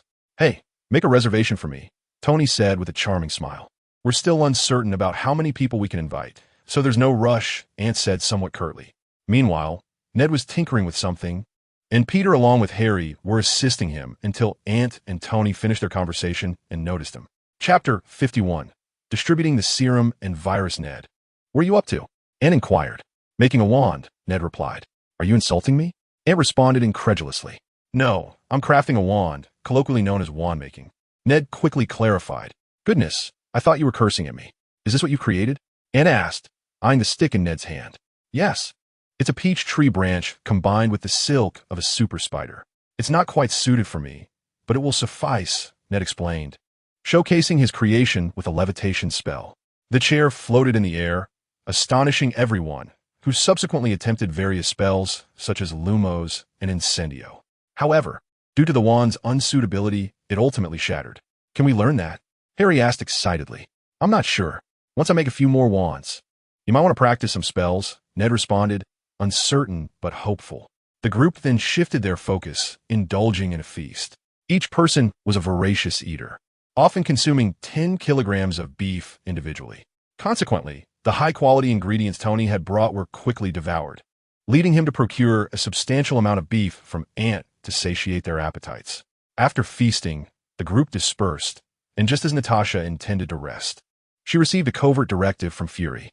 Upon reading the message, she furrowed her brow slightly, but joined Coulson and Jason aboard the Quinjet, heading to a mysterious base in Antarctica. Their Quinjet was unregistered, with its parts stealthily assembled by a mechanic, ensuring it wouldn't be detected by Hydra within S.H.I.E.L.D. As the Quinjet descended, the previously barren ground slowly parted, revealing a base before them. "Director," Coulson and the others called out. The surroundings indicated that the base was hastily constructed, with exposed concrete surfaces and a swarm of robots laying down various infrastructures. The temperature was too frigid for human activity, necessitating the use of nano-armor for any operations here. "You've arrived. Follow me," came the directive. Under Fury's guidance, the group arrived at a location where, upon stepping inside, they were enveloped by an unprecedented warmth. The temperature consistently maintained at a pleasant 26 degrees Celsius. "The serum 89 and the viral antidote have been prepared," Coulson announced. "This time, we intend for you to try it first, while also distributing it to others." "Have human trials been conducted?" Jason inquired. The researchers clad in white lab coats turned to gaze at his golden pupils, and it became evident to everyone that these scientists had already ingested serum 89. So soon? Coulson remarked. It's not considered rapid. Here is the list. Each of you will be responsible for a portion, distributing 89 and the viral serum to them. Jason, do you require it? Jason shook his head, sensing his werewolf lineage resisting the serum, akin to how a Chelan's blood would reject that of a werewolf. Natasha and the others nodded, accepting the boxes and retrieving their portions.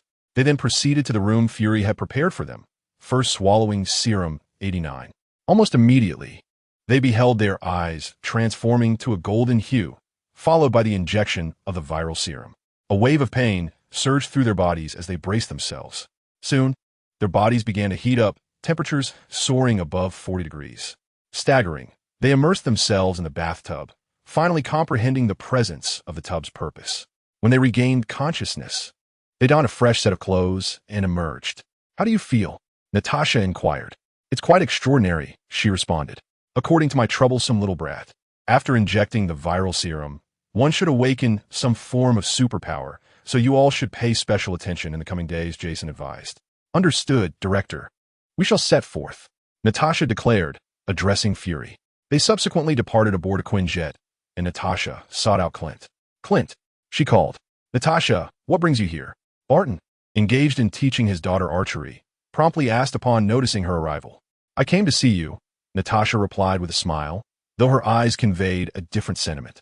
Barton perceived that Natasha was wearing colored contacts and understood her unspoken message, inviting her inside to sit. Inside, Natasha encountered Barton's wife, who was preparing a meal.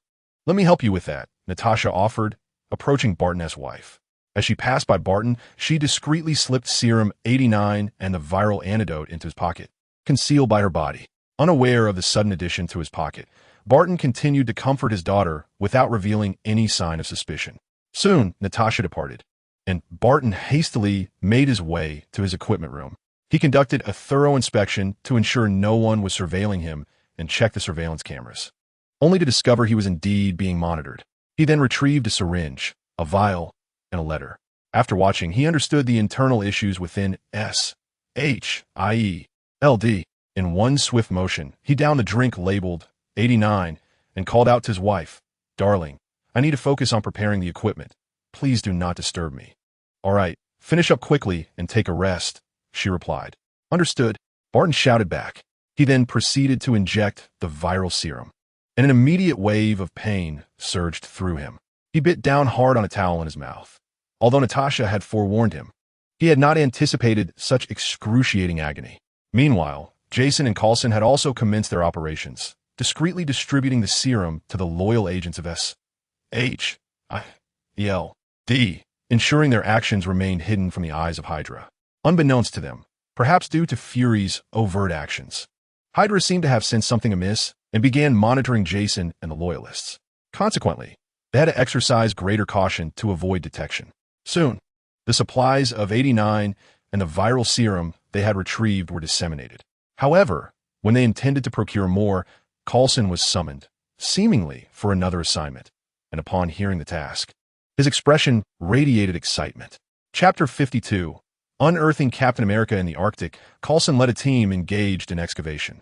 Clad in a suit that was, in fact, nano-armor equipped with a self-regulating temperature system, he stood resolute against the biting winds and snow. Thanks to the enhancement from 89, his height had increased by 5 centimeters, reaching an impressive 1 meter, 85. Sir, we've found it. A voice boomed, prompting Coulson to rush to the source of the excitement. Clearing the snow from an icy layer, he uncovered a metallic shell beneath. Immediately, he ordered the entire aircraft to be excavated. As the excavation site expanded, a World War II-era aircraft emerged, alongside a shield and a figure encased in ice. Director, we've unearthed it, Coulson exclaimed, barely containing his exhilaration. Transport to New York. You are responsible for his awakening, the director commanded. Yes, Director, Coulson affirmed with a firm nod. He then took custody of the frozen Captain America and initiated the thawing process.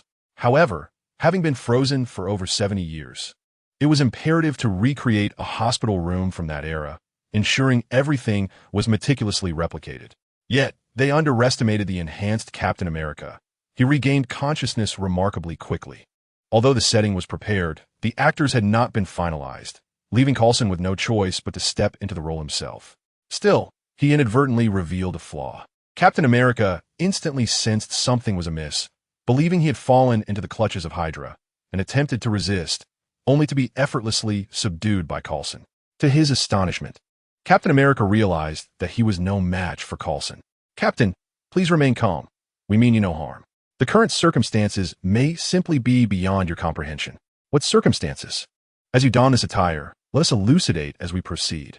Coulson, leveraging his amiable demeanor, prompted Captain America to nod, after which he donned the garments. And together, they exited the infirmary. It was at this juncture that Captain America discerned that this so-called infirmary was merely a staged environment within a confined space, with all sounds and breezes being fabricated. Subsequently, they entered an elevator. Confronted by the unfamiliarity of their surroundings, Captain America stepped inside. "Captain, it has been 70 years since your confrontation with Red Skull." "What did you say?" "Captain, please remain calm. It is the truth." As they reached the ground floor and stepped out into the bustling thoroughfare, surrounded by towering edifices, vibrant billboards, and fashionably attired men and women, Captain America gasped for breath. He remained silent, intently observing his surroundings, and upon confirming the authenticity of his environment, he exhaled deeply. "Captain, are you all right?" "I am fine. I merely missed a dance." Having regained his composure, Captain America spoke. "That is good. Now, please follow me, Captain." "Who are you?" "We are from the Strategic Scientific Reserve. Though we have since rebranded as the Strategic Homeland Intervention, Enforcement and Logistics Division, commonly known as S.H.I.E.L.D. The founders include Peggy Carter, Howard Stark, and Colonel Phillips. Upon hearing this, Captain America bowed his head, and after a moment, he raised it again, inquiring, "What is it that you wish me to do?" "Our director will discuss that with you in detail." They then arrived at a park, where Captain America was met with confusion upon seeing Fury, who sensed offense in Captain America's gaze. "You are the director of S.H.I.E.L.D. "Indeed. Please have a seat, Captain." Fury gestured to the chair beside him, and Captain America complied. Fury then produced a device, activating it and placing it on the ground. "I apologize, Captain. Initially, we intended to help you acclimate to modern life, for the war has concluded, and you deserve to indulge in it. Regrettably, Hydra has not vanished. Rather, it continues to exist in this world, even within our own S.H.I.E.L.D. Fury handed Captain America a mask, donning one himself as he encouraged Captain America to do the same. Though uncertain of the rationale, Captain America complied. Hearing Fury's revelation, he was left in a state of shock. How can this be? Captain America could not restrain himself from asking. Fury recounted the entire saga, leaving Captain America at a loss for words, particularly as the Project Paperclip was devised by his beloved. "By the way, Miss Carter wishes to meet you," Fury added. Upon hearing that familiar surname, Captain America was momentarily taken aback, then nodded in acknowledgement.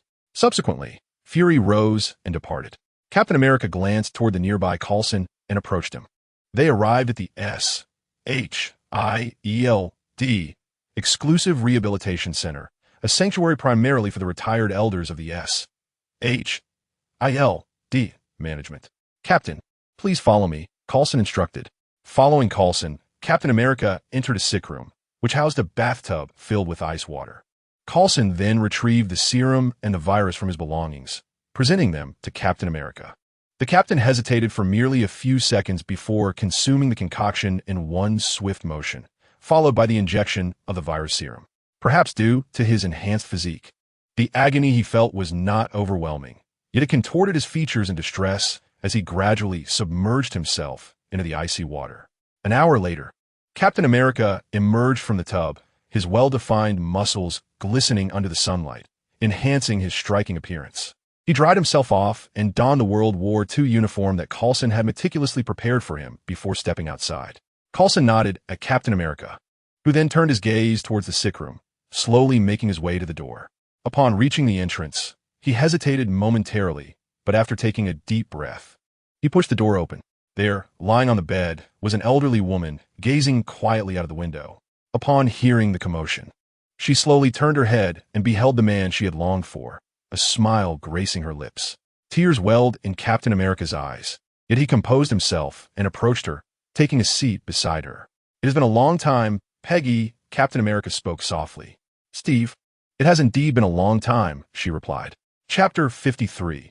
Meeting and recruitment in a conference room of the Continental Hotel in New York. A group of individuals clad in cloaks sat in a circle. "Everyone, the recent operations of S.H.I.E.L.D. have been rather peculiar. Do you think they might have discovered us?" One individual spoke up. "Besides you, does anyone else sense something amiss?" Another inquired, as silence fell over the group, indicating that this individual held the highest rank among them. "Yes, Nick Fury has mobilized substantial funds. When we attempted to trace it, we found the money had vanished into thin air. No one knows how he has allocated these resources, as he is the director and possesses ultimate authority. Thus only he is privy to the funds' whereabouts. I have encountered the same issue. A cache of equipment capable of inciting a war has also disappeared, along with our tracking devices." As he spoke, others began to chime in, revealing that Fury was systematically reallocating S.H.I.E.L.D's resources, seemingly concocting a terrifying scheme. "Is that all?" "Yes, that is all. Can we trace it?" "We cannot. This time, he has not employed any S.H.I.E.L.D. things." "I see. What about Dr. Zola?" "It is not feasible. He even infiltrated the satellite, yet he gleaned nothing, nearly being discovered by Jarvis in the process. I will manage this. All operations are to be suspended during this period. We must leave no trace for him to uncover. Do not forget, he is known as the King of Spies. Do you understand?" The others nodded in acknowledgement. "Is there anything else?" "If not, unless I summon you, all must remain in silence. We cannot afford to expose ourselves at this juncture. Understood? If you comprehend, then the meeting is adjourned." Instantly, the individuals present began to vanish one by one. Shortly thereafter, a server entered the room, meticulously gathering and destroying all projectors, leaving no evidence behind. Meanwhile, in a luxurious mansion, a middle-aged man sat quietly gazing out the window. "Sir, shall we initiate the Winter Soldier?" "No, not yet. We must first ascertain whether we have been compromised," Alexander Pierce replied. "Understood, sir." Soon, Fury sensed an absence of internal resistance within S.H.I.E.L.D., which was not a favorable sign, as it indicated that Hydra had sensed something amiss and began to conceal themselves. Thus, Fury rose and approached the window, observing the outside world in silence when a knock echoed through the room. Without turning, he called out, "Enter." Alexander Pierce stepped inside. "Fury," he began. "Pierce, you have arrived. Do you require something?" Fury queried, turning to face him. "The Council has discovered a significant portion of funding missing from S.H.I.E.L.D. They suspect you have taken it, and I have been sent to inquire about its whereabouts," Alexander Pierce said softly as he took a seat. "The funds were allocated for a project named Phoenix, but this initiative pertains to global security, and only I am privy to its precise details at present." "Very well. I was once a member of S.H.I.E.L.D.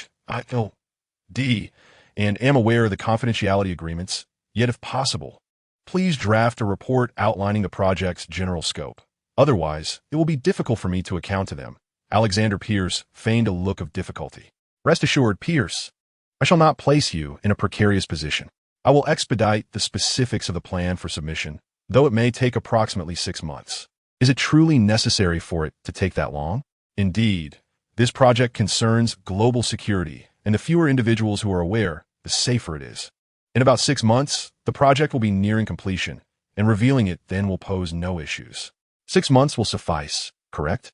Fury inquired of Alexander Pierce. "Of course. Leave it to me." Subsequently, Alexander Pierce exited the office, and, as he stepped into the elevator, his demeanor shifted dramatically. "The Phoenix Project?" Alexander Pierce murmured to himself. Meanwhile, Fury scrutinized the surveillance footage, which displayed Alexander Pierce boarding the elevator. His expression remained impassive, yet inwardly, he had already placed Pierce on his list of targets. After Alexander Pierce departed, Fury followed suit. However, not long after his exit, he sensed that he was being pursued. Rather than act hastily, he employed his rearview mirror to discreetly ascertain the identity of his followers. Those individuals were remarkably astute. It seemed they had realized they were being observed, for they promptly vanished from sight. Consequently, Fury was unable to conclusively identify them and proceeded to his intended destination. "Hello, Captain," he greeted. Fury, do you seek something from me? Steve inquired while savoring a bowl of fried rice. I wish to extend an invitation for you to join S.H.I.E.L.D. I am weary. I merely wish to live out my days in tranquility, Steve declined. Captain, do take some time to rest, Fury stated succinctly before departing. This left Steve somewhat taken aback. He had anticipated further persuasion from Fury. Suddenly, he recalled Fury's earlier words and let out a resigned sigh. Nevertheless, it mattered little. His previous statement had been directed more towards Hydra than Fury. After all, he had conversed with Peggy, and although unspoken, she harbored hopes that he would resolve the Hydra matter before retiring. As his former lover, he found it difficult to refuse her. Moreover, the very mastermind responsible for their separation was none other than the leader of Hydra, Red Skull, further diminishing the likelihood of his refusal. Yet, he knew he could not join S.H.I.E.L.D. at this juncture, at least not with such ease. Simultaneously, Steve glanced at an address left behind by Fury. After pondering for a moment, he made his way to the location, which surprisingly turned out to be Midtown High School. Good day, sir. Are you a parent? The security guard inquired. No. I am here to apply for the position of physical education teacher. I was referred here, Steve hastily replied. The security guard scrutinized Steve, noting his robust physique, and thus raised no further suspicions, promptly summoning the hiring manager. Before long, Steve found himself in the office where, after reviewing the letter of recommendation he had brought, the manager facilitated his employment and immediately introduced him to a class. Students, this is your new physical education teacher. Please take a moment to introduce yourselves. Hello, I am Steve Rogers, he declared, using his true name. Among the students, one child fixated on him, and Steve sensed this. Turning to meet the child's gaze. Mr. Rogers, I leave this group in your capable hands, the guiding teacher remarked. Very well, Steve replied. Once the teacher departed, he commenced the lesson. Understanding they were merely children, he allowed them to run freely before calling over the child who had been staring at him. Hello there, Captain. I didn't expect you to adapt to modern life so swiftly, the child said to Steve. Steve's gaze suddenly sharpened. He was taken aback to discover that the child before him was aware of his true identity. Who are you? He inquired. Of course, I'm a student. Did that black egg summon you? Black egg? Nick Fury, the child replied. Upon reflection, Steve found it rather fitting and chuckled heartily. You know, you're not wrong, he said with a smile. By the way, what brings you here? Ant asked curiously. I'm not quite sure. He sent me, Steve responded. In that case, you should just lay low, Ant suggested before returning to his reading. Observing this, Steve took out his phone to catch up on the news from the time he had been frozen. Enhanced by the super soldier serum, his brain processed the information at remarkable speed, and his capacity for learning was exceptional. Thus, while the students frolicked and played, Steve remained engrossed in his phone. Suddenly, a female student fell while attempting to climb the parallel bars, landing headfirst towards the ground. Just as disaster seemed imminent, a figure darted forward. When the other students regained their composure, they found the girl cradled in Steve's arms, albeit with her clothing torn from the abrupt friction. Ant, keep an eye on them. I need to change, Steve called out, unable to do anything else. Reluctantly, Ant descended from the tree and lay down in the middle of the playground. Steve gently set the girl down and said, Be careful when you play next time, before departing. 10 minutes later, he returned in a fresh outfit, coinciding perfectly with the end of class. The students began to return to their classrooms, and the girl Steve had rescued approached him, saying, Thank you, Mr. Rogers. No need for thanks. Go back to class, Steve replied, affectionately ruffling her hair. He then brought over a metal basket and began filling it with basketballs, volleyballs, soccer balls, and the like. Suddenly, he sensed a presence watching him from behind.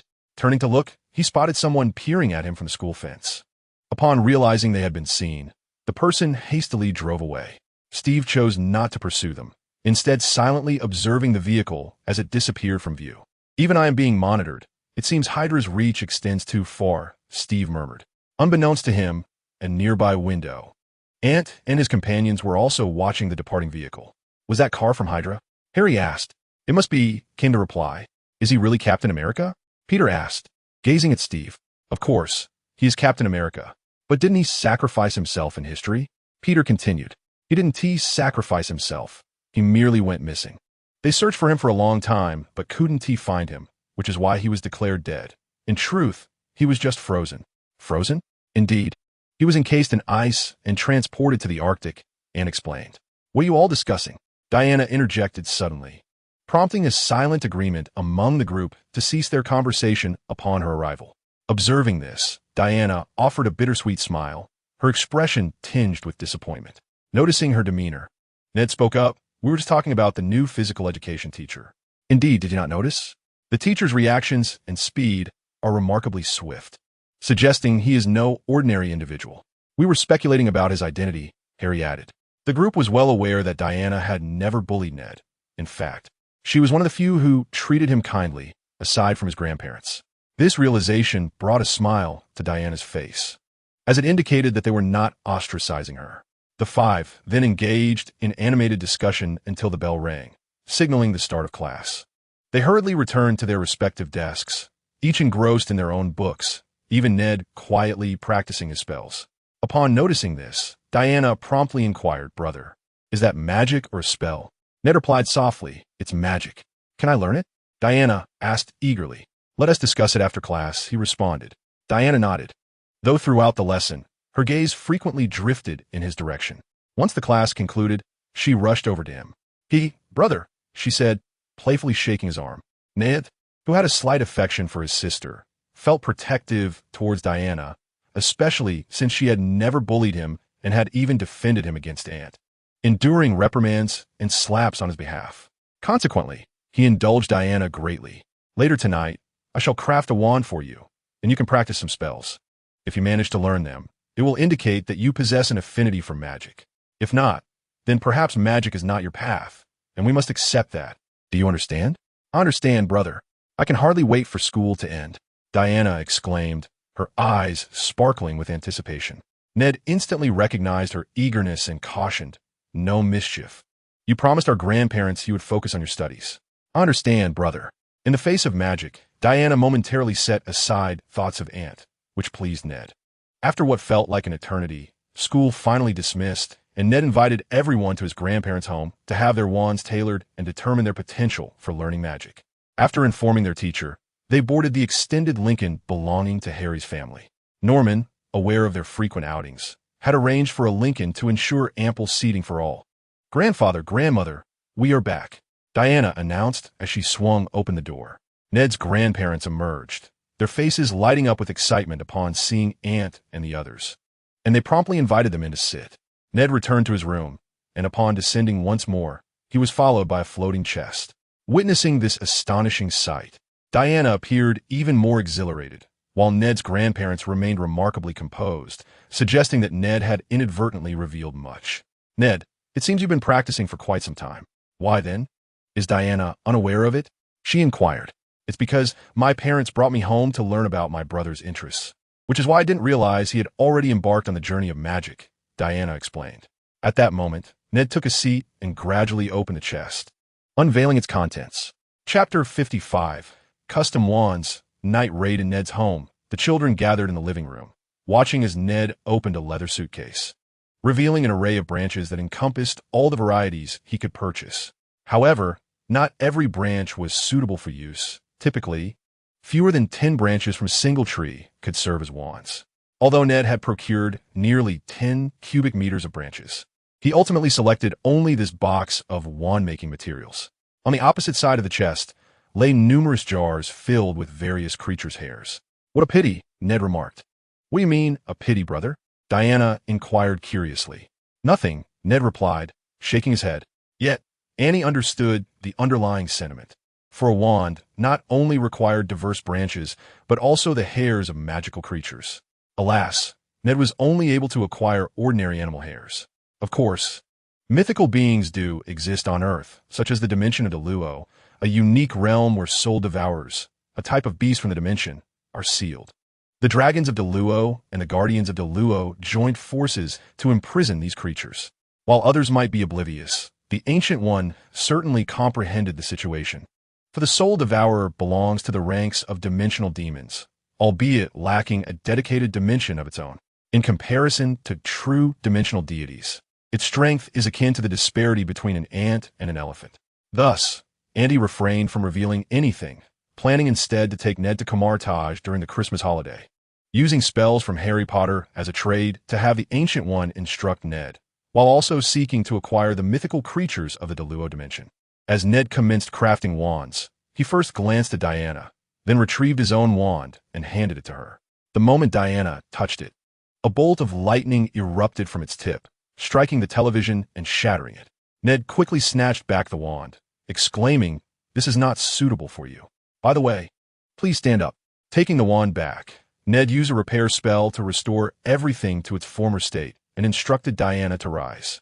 Obediently, she did so, unaware that at that moment, Auntie and his wife had arrived at the door, witnessing a shocking scene. A measuring tape was slithering around Diana. Ned was engaged in writing and drawing, seemingly documenting something. "By the way, are you left-handed or right-handed?" "Right-handed." "All right, wait a moment.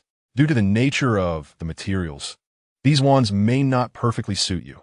They merely enable you to cast spells. Why don't you give it a try?" As Ned spoke, he handed his wand to the others. It turned out that Peter and Ant did not possess this talent, while Harry, indeed, did have the gift. He was aptly named Harry. Soon, Diana's wand was completed, followed closely by Harry's. After both wands were ready, Ned began instructing them in spells, starting with the most fundamental one, a spell known for its safety and simplicity, Lumos, also referred to as the Illumination Charm. Meanwhile, the couple, the Ants, quietly entered through the front door, captivated by the extraordinary scene. Their actions did not escape the notice of Ant and Peter, who exchanged glances.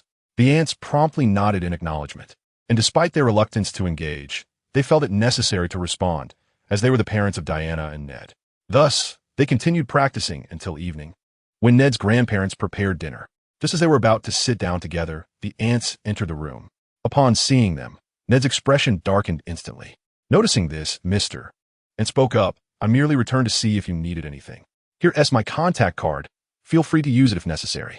After leaving the card, he departed, casting a reluctant glance back at Ned, who, noticing, turned away without acknowledgement.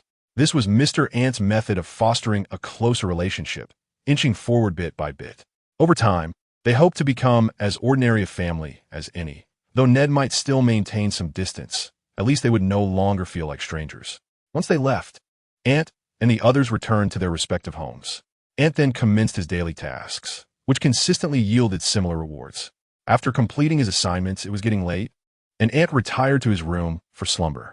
At some unknown hour, he was abruptly awakened by the sound of rustling from downstairs. Rubbing his eyes, he made his way to the staircase, only to discover a group of fully armed individuals wearing masks in his living room. The two factions exchanged bewildered glances before recovering from their surprise. Ant reacted first, summoning a woodcutter's axe into his hands. Immediately, the group opened fire on Ant, who dashed away with such rapidity that they could not aim accurately. By the time they regained their composure, Ant had already cleaved their weapons in two. A chorus of anguished cries erupted from the assailants, yet the confrontation was far from over. Ant swiftly dispatched them with ease. The commotion drew the attention of Peter next door, who hurried to the entrance, only to find Spike, covered in tranquilizer darts. "Ant, are you all right?" "I'm fine. What brings you here?" "I heard some noise coming from your room, so I came to check. By the way, Spike has fainted." Upon hearing this, Ant uttered a brief response before dashing out to investigate Spike. He discovered that Spike was indeed merely unconscious.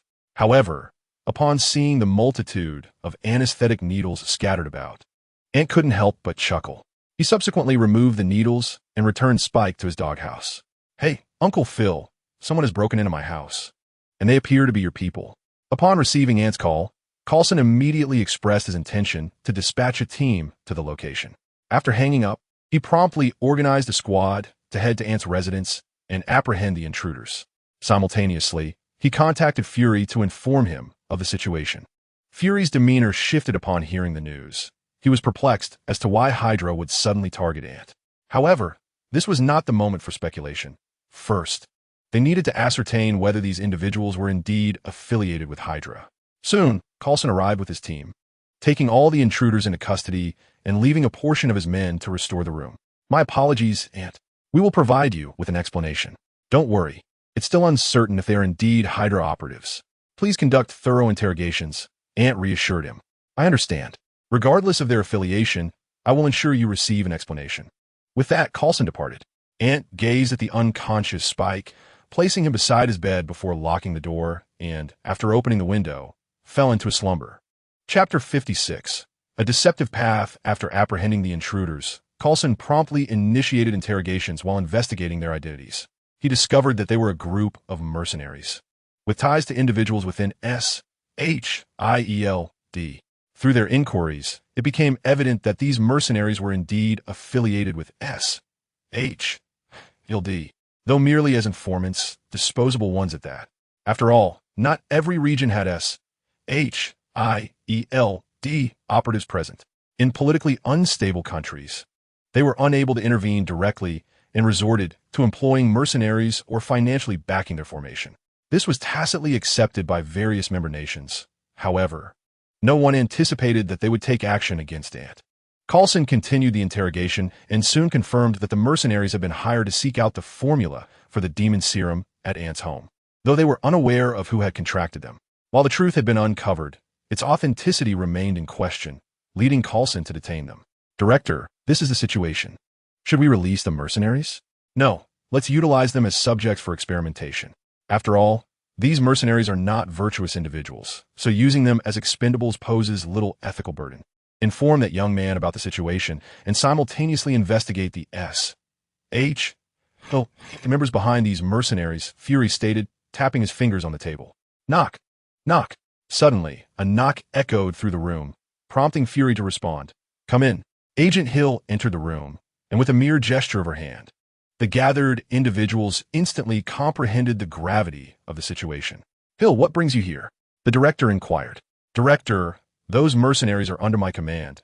I financed their formation," Agent Hill stated unequivocally. "Are you alone in this?" "Indeed," she affirmed. "Were you the sole architect of this operation?" Fury probed further. Agent Hill nodded, her expression tinged with apprehension. "You must realize that this little fellow is not merely our advisor. His father, Ant Byrne, is a level 10 operative within S.H.I.E.L.D., capable of commanding the entire werewolf clan.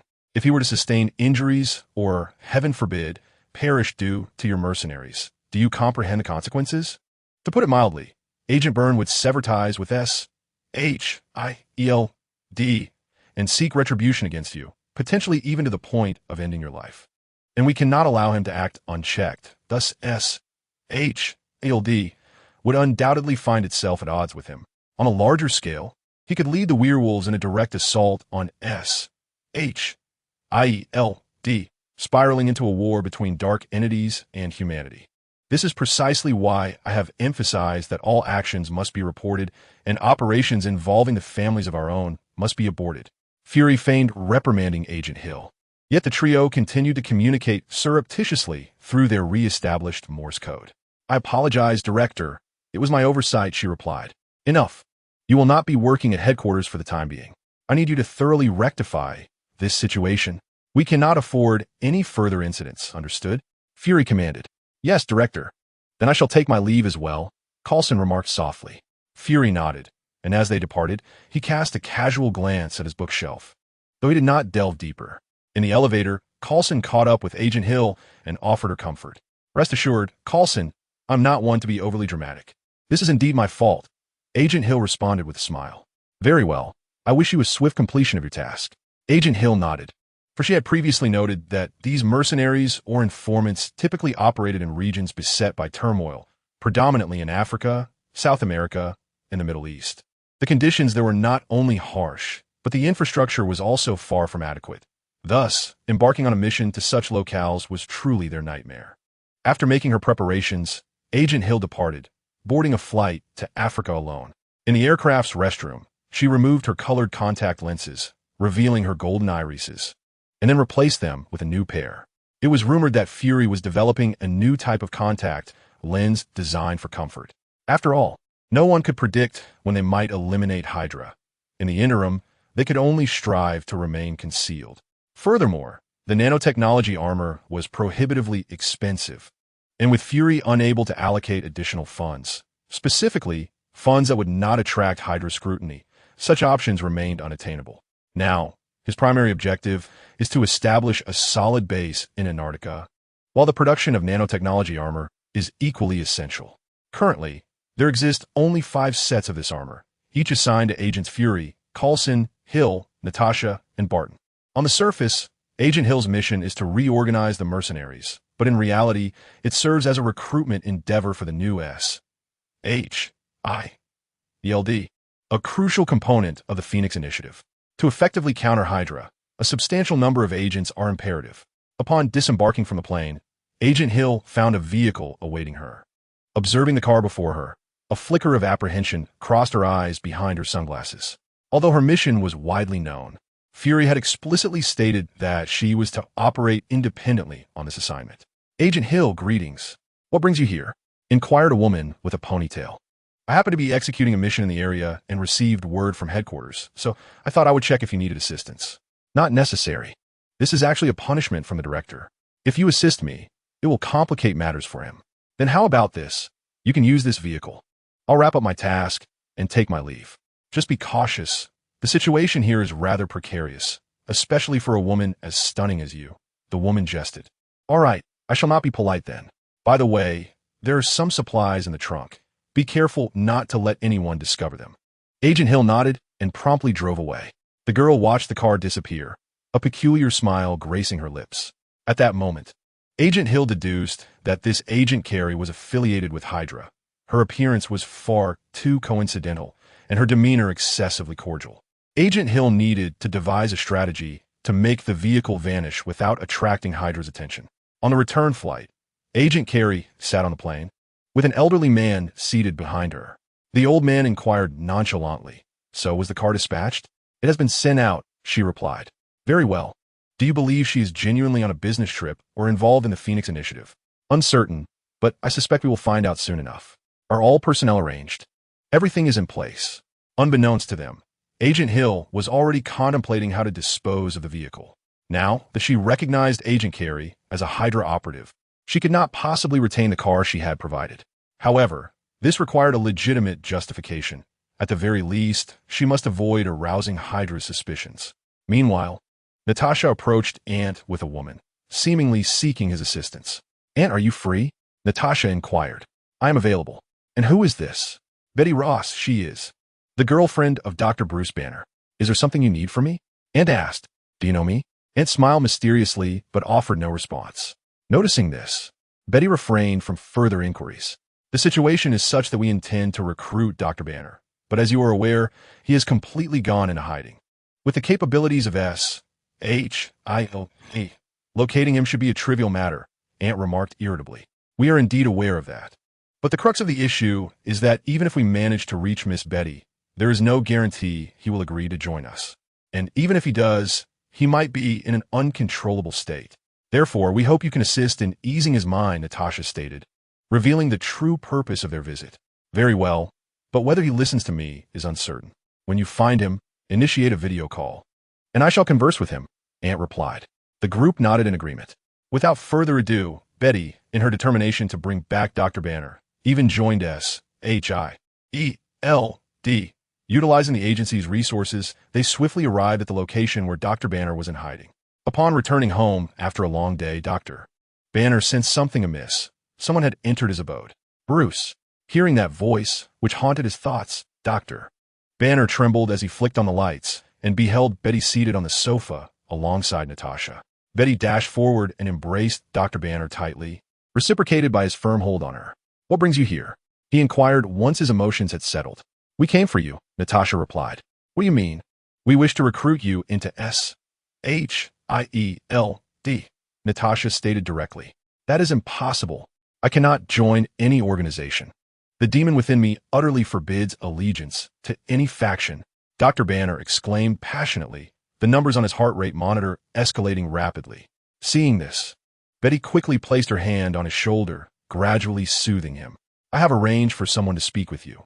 After your conversation with him, if you still hold this conviction, then we shall have nothing more to discuss," Natasha softly conveyed. "Very well, I am curious to see what you wish to discuss."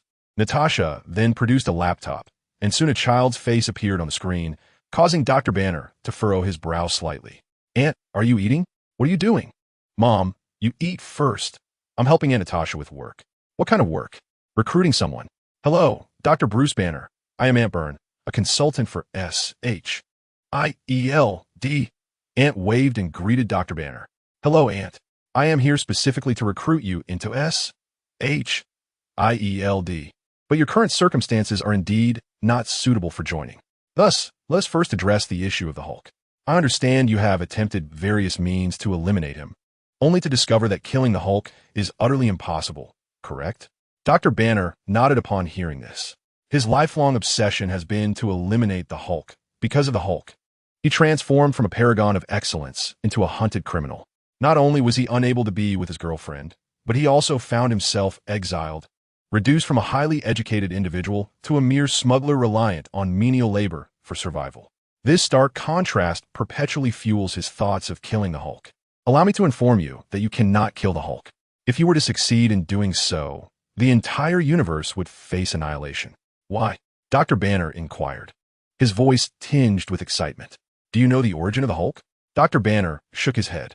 Anthony took a sip of water and replied, what do you perceive the Hulk to be? A beast? A demon? You are mistaken. The Hulk is an angel, a celestial being sent by God to save you.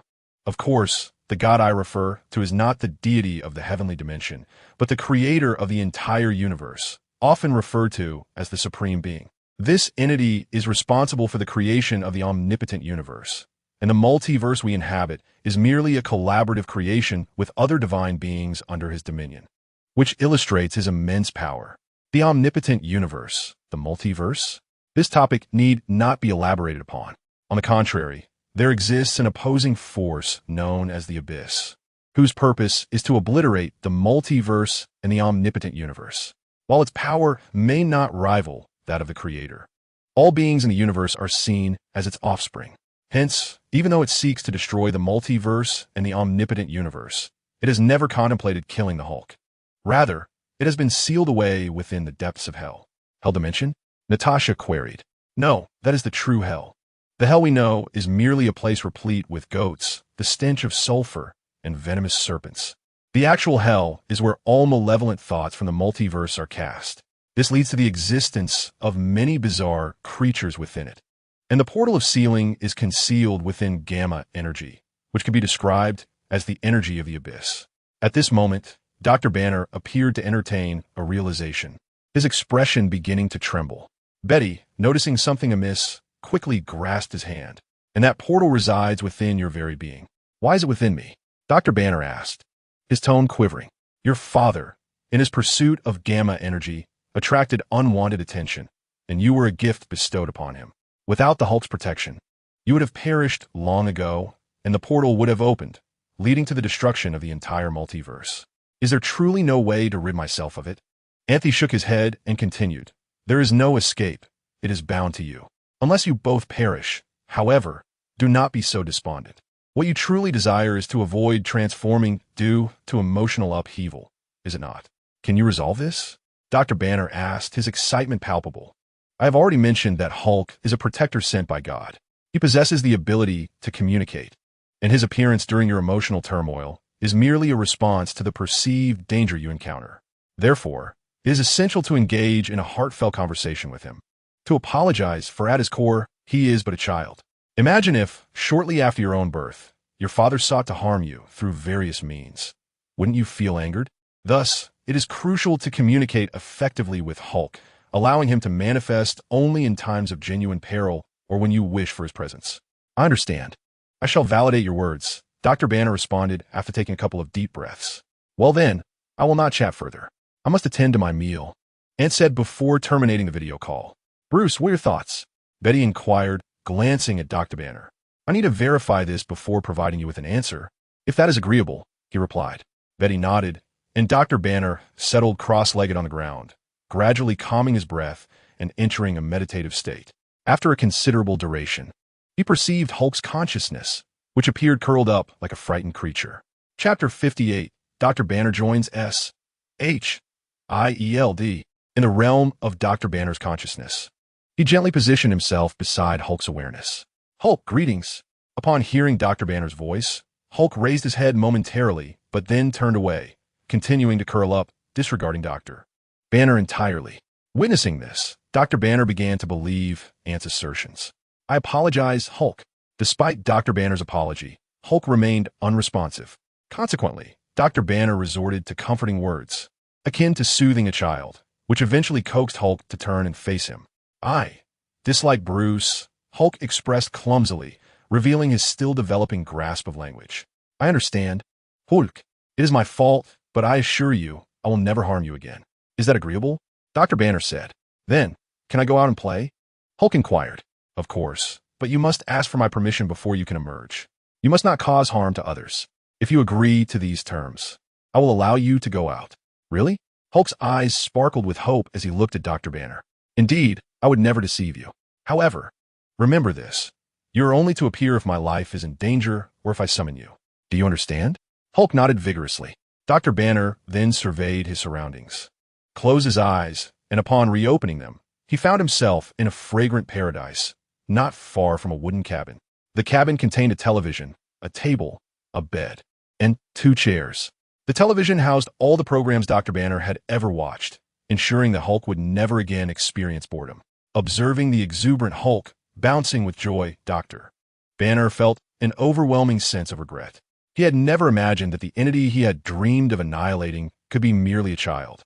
In the span of less than a minute in reality, when he reopened his eyes, a green glimmer swept through his pupils. "Dr. Banner, I'm fine. I wish to join you," he declared. "Your presence is most welcome, Dr. Banner," Natasha replied with a smile, handing him a piece of paper.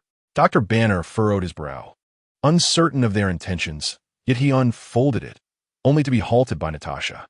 Betty whispered something in his ear, and shortly thereafter, they departed. On the flight back to Washington, D.C., Dr. Banner discreetly opened the envelope. Upon reading its contents, he appeared astounded, though he quickly regained his composure. "By the way, will your father continue to pursue me?" Dr. Banner inquired, casting a glance at Betty. "I'm not sure, but he likely lacks the authority to do so, at least not openly. Now that you are a technological consultant for S.H.I.E.L.D,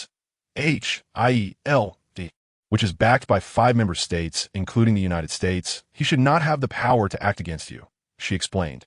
"That's reassuring. Do you know where he is?" "What do you intend to do?"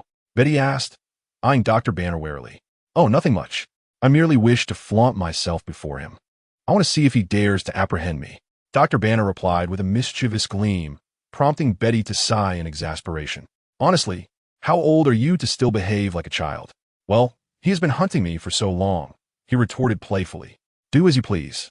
"I'm too weary to intervene," Betty said resignedly. Yet, she felt a sense of relief knowing that with S.H.I.E.L.D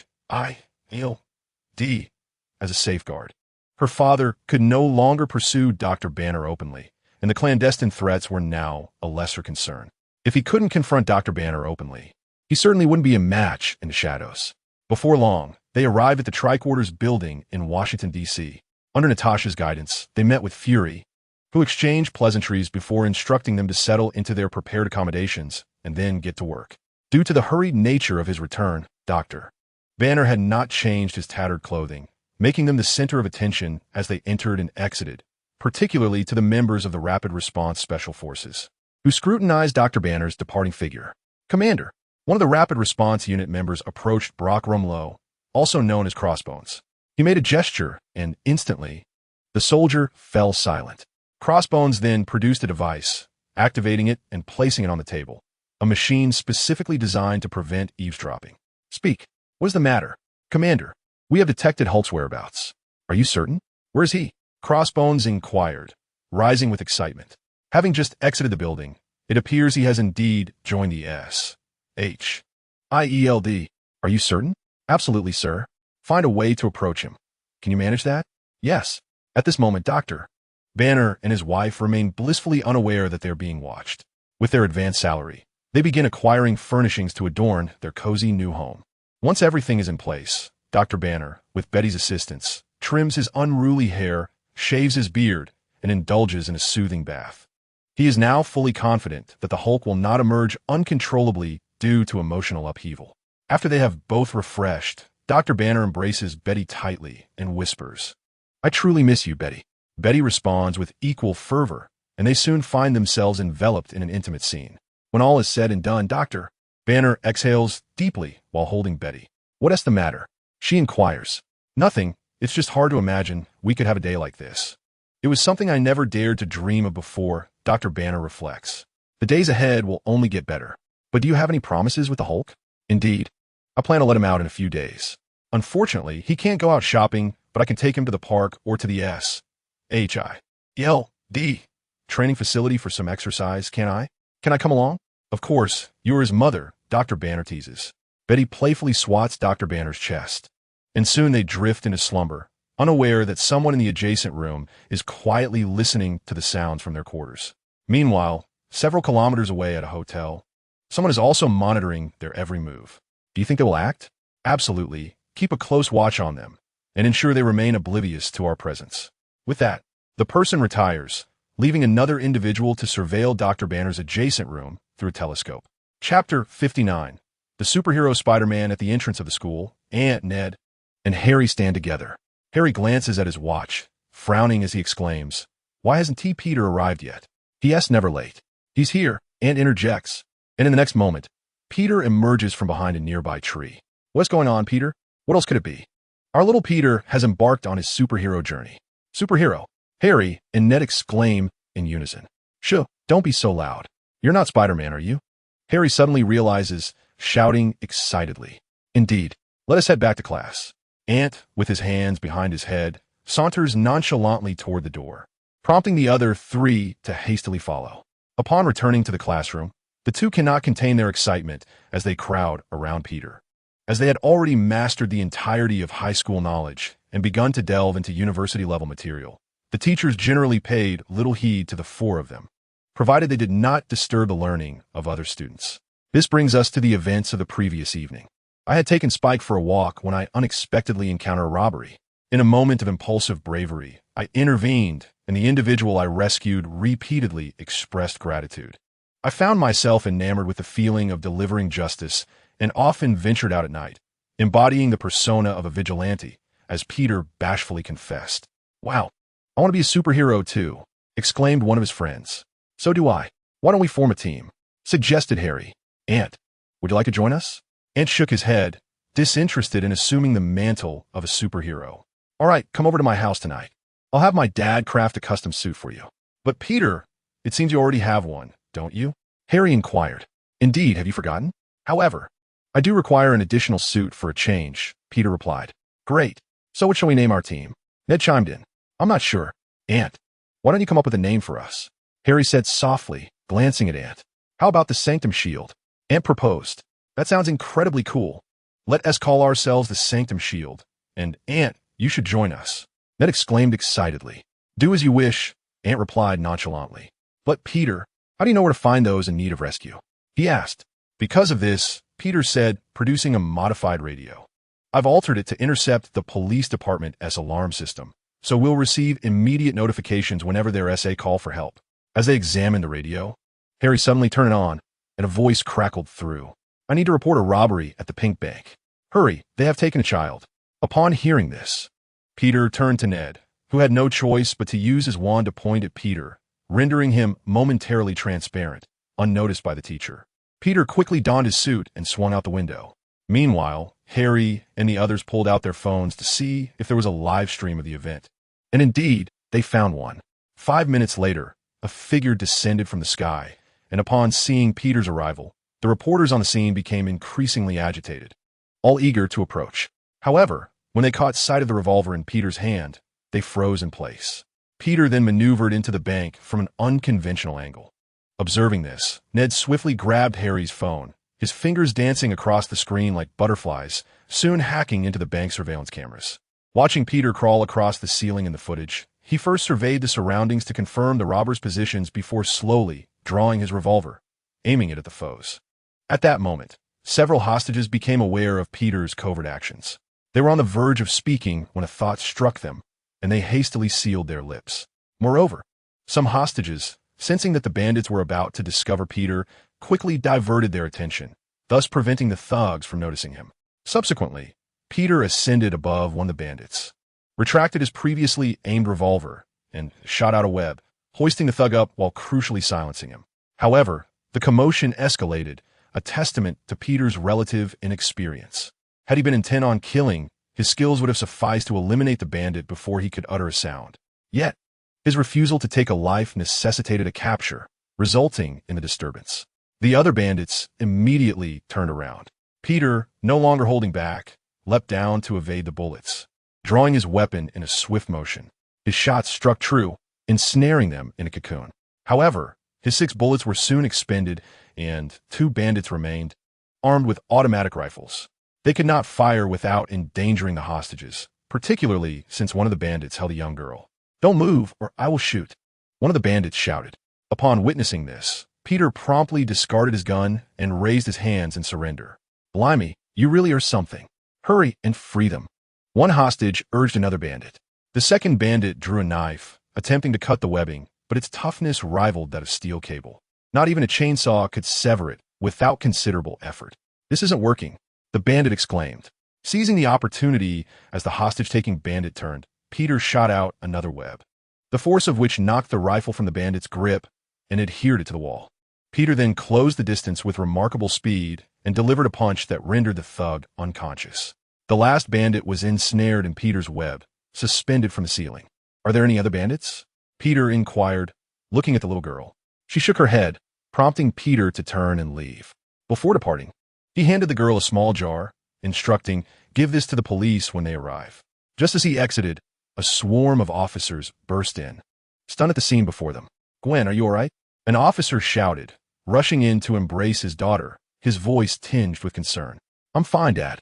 Spider-Man told me to give this to you," the girl replied, handing over the jar, which the officer immediately recognized as a solvent designed to dissolve the webs. However, it required half an hour to take effect, compelling the police to evacuate the area and wait before commencing the dissolution of the webs and apprehending the bandits. Chapter 60. The establishment of the Sanctum Shield in the Harry household. The members gathered together, facing an elderly gentleman adorned with reading glasses, clutching a notebook and a pencil. "How does it look?" he inquired with a warm smile as he handed the notebook to Harry. Harry examined the design illustrated within and nodded with satisfaction. The ensemble featured a black shirt, a blue coat, leather trousers, and punk boots, an impeccable homage to Dante's iconic attire from the Devil May Cry universe, albeit with the crimson coat replaced by azure. Next was Ned's request, which was rather straightforward, a black robe with a hood sewn onto the back, ensuring that his visage remained concealed once the hood was donned. The elders swiftly sketched the outline, and upon Ned's approval, he proceeded to take their measurements and commence the crafting process, employing laser cutting techniques due to the complexity of the fabric, as ordinary tools would prove inadequate. After an entire night of meticulous labor, their garments were complete, each adorned with an embroidered shield on their left arm, symbolizing the Sanctum Shield. Even Peter's battle attire bore this emblem, a striking black ensemble accentuated with golden threads, featuring a spider insignia, and the Sanctum's mark elegantly highlighted at various joints. "Your outfits are ready. Come and try them on," the elder called out to the 3 young ones who had just awakened. Upon hearing this, they hurried over, donning their new battle gear. However, to maintain their anonymity, Harry also put on a pure white mask. As they admired one another in their new attire, the delight was palpable. Even Peter was resplendent in his new ensemble. "Well, are you certain you wish to become superheroes?" Norman, emerging from another room, inquired with a smile. "Absolutely. We want to be superheroes," they affirmed. "Very well. Your aspirations are certainly commendable. But what about Ant? He mentioned that you were merely playing house. It is rare for him to join you. Yet he's also a member of the Sanctum Shield," Harry exclaimed. "Of course. Are you aware of the significant events he has partaken in? His interventions are few, yet each time he is fundamentally engaged in saving the world. Thus, it is only natural for him to perceive your endeavors as mere play acting. Now, hurry and have breakfast before heading off to school," Norman elucidated. "Understood, Dad. Got it. Uncle Norman," they replied. Seated at the dining table, they remained clad in their battle attire as they enjoyed breakfast. Suddenly, the radio crackled to life with an urgent alert. A fire had broken out in a nearby building, and given the early hour, many had yet to awaken. Leaving dozens trapped inside, exchanging glances, the 3 turned their attention to Norman. "Be careful and go," he said resignedly. In the next moment, Peter and Harry placed their hands upon Ned, and, as Ned cast the spell of apparition, their bodies elongated as if being swept into a washing machine, only to vanish into thin air. Shortly thereafter, they reappeared, confronted by a towering edifice shrouded in billowing smoke. Without a moment's hesitation, the trio sprang into action, determined to rescue those trapped within. Ned brandished his wand, and with a sweeping motion, summoned a torrent of flames that surged skyward before dissipating. After this feat, Ned paused momentarily, exclaiming with a sense of resignation, "Alas, my magical energy is too depleted. The recent use of apparition has left me with scant power." "Can you still cast spells?" Harry inquired. "Indeed, I possess some remaining incantations," Ned replied softly. "Then let us proceed," Harry declared as he and Ned charged into the building, while Peter ingeniously spun a web of webbing between the two structures. Soon after, he too dashed inside, and within moments, individuals began to be hurled out, each caught safely in the net below. At this juncture, the firefighters finally arrived, visibly relieved by the unfolding scene. On the 5th floor, room 503, there are still 3 individuals. They've succumbed to unconsciousness, Ned shouted, directing his wand towards his throat, his voice echoing throughout the building. Peter promptly ascended, launching the occupants to safety. Meanwhile, Ned continued his search for smaller bodies, such as children. He employed the levitation charm to gently propel them out. If he encountered anyone larger, he would call upon Peter or Harry for assistance. Through their collaborative efforts, the trio successfully evacuated all individuals from the building, eventually standing atop the roof while Peter descended to the ground, lowering the net before utilizing a solvent to dissolve it. The subsequent care of the rescued souls was entrusted to the firefighters and medical personnel. Once their mission was accomplished, the 3 stood atop the building, gazing down with expressions of satisfaction. Suddenly, Harry's phone rang, prompting him to answer hurriedly. "Hello, have you completed the rescue? If so, hurry back for class," came the voice of Anne. "Understood. We're on our way," Harry assured him. "Ned, can you still perform apparition?" "Of course," he replied. With that, the two placed their hands upon his shoulders, and as their forms vanished, they materialized at the back door of their classroom, stealthily returning to their respective seats. "Brother, where have you been?" Diana inquired, eyeing the trio. "Nothing much. We overslept," they replied nonchalantly. "Really? Why do I detect the unmistakable scent of smoke on you?" Diana scrutinized them suspiciously. "Indeed, we were barbecuing last night and forgot to change our clothes. You can ask Ant if you don't believe us." Ned hastily explained it.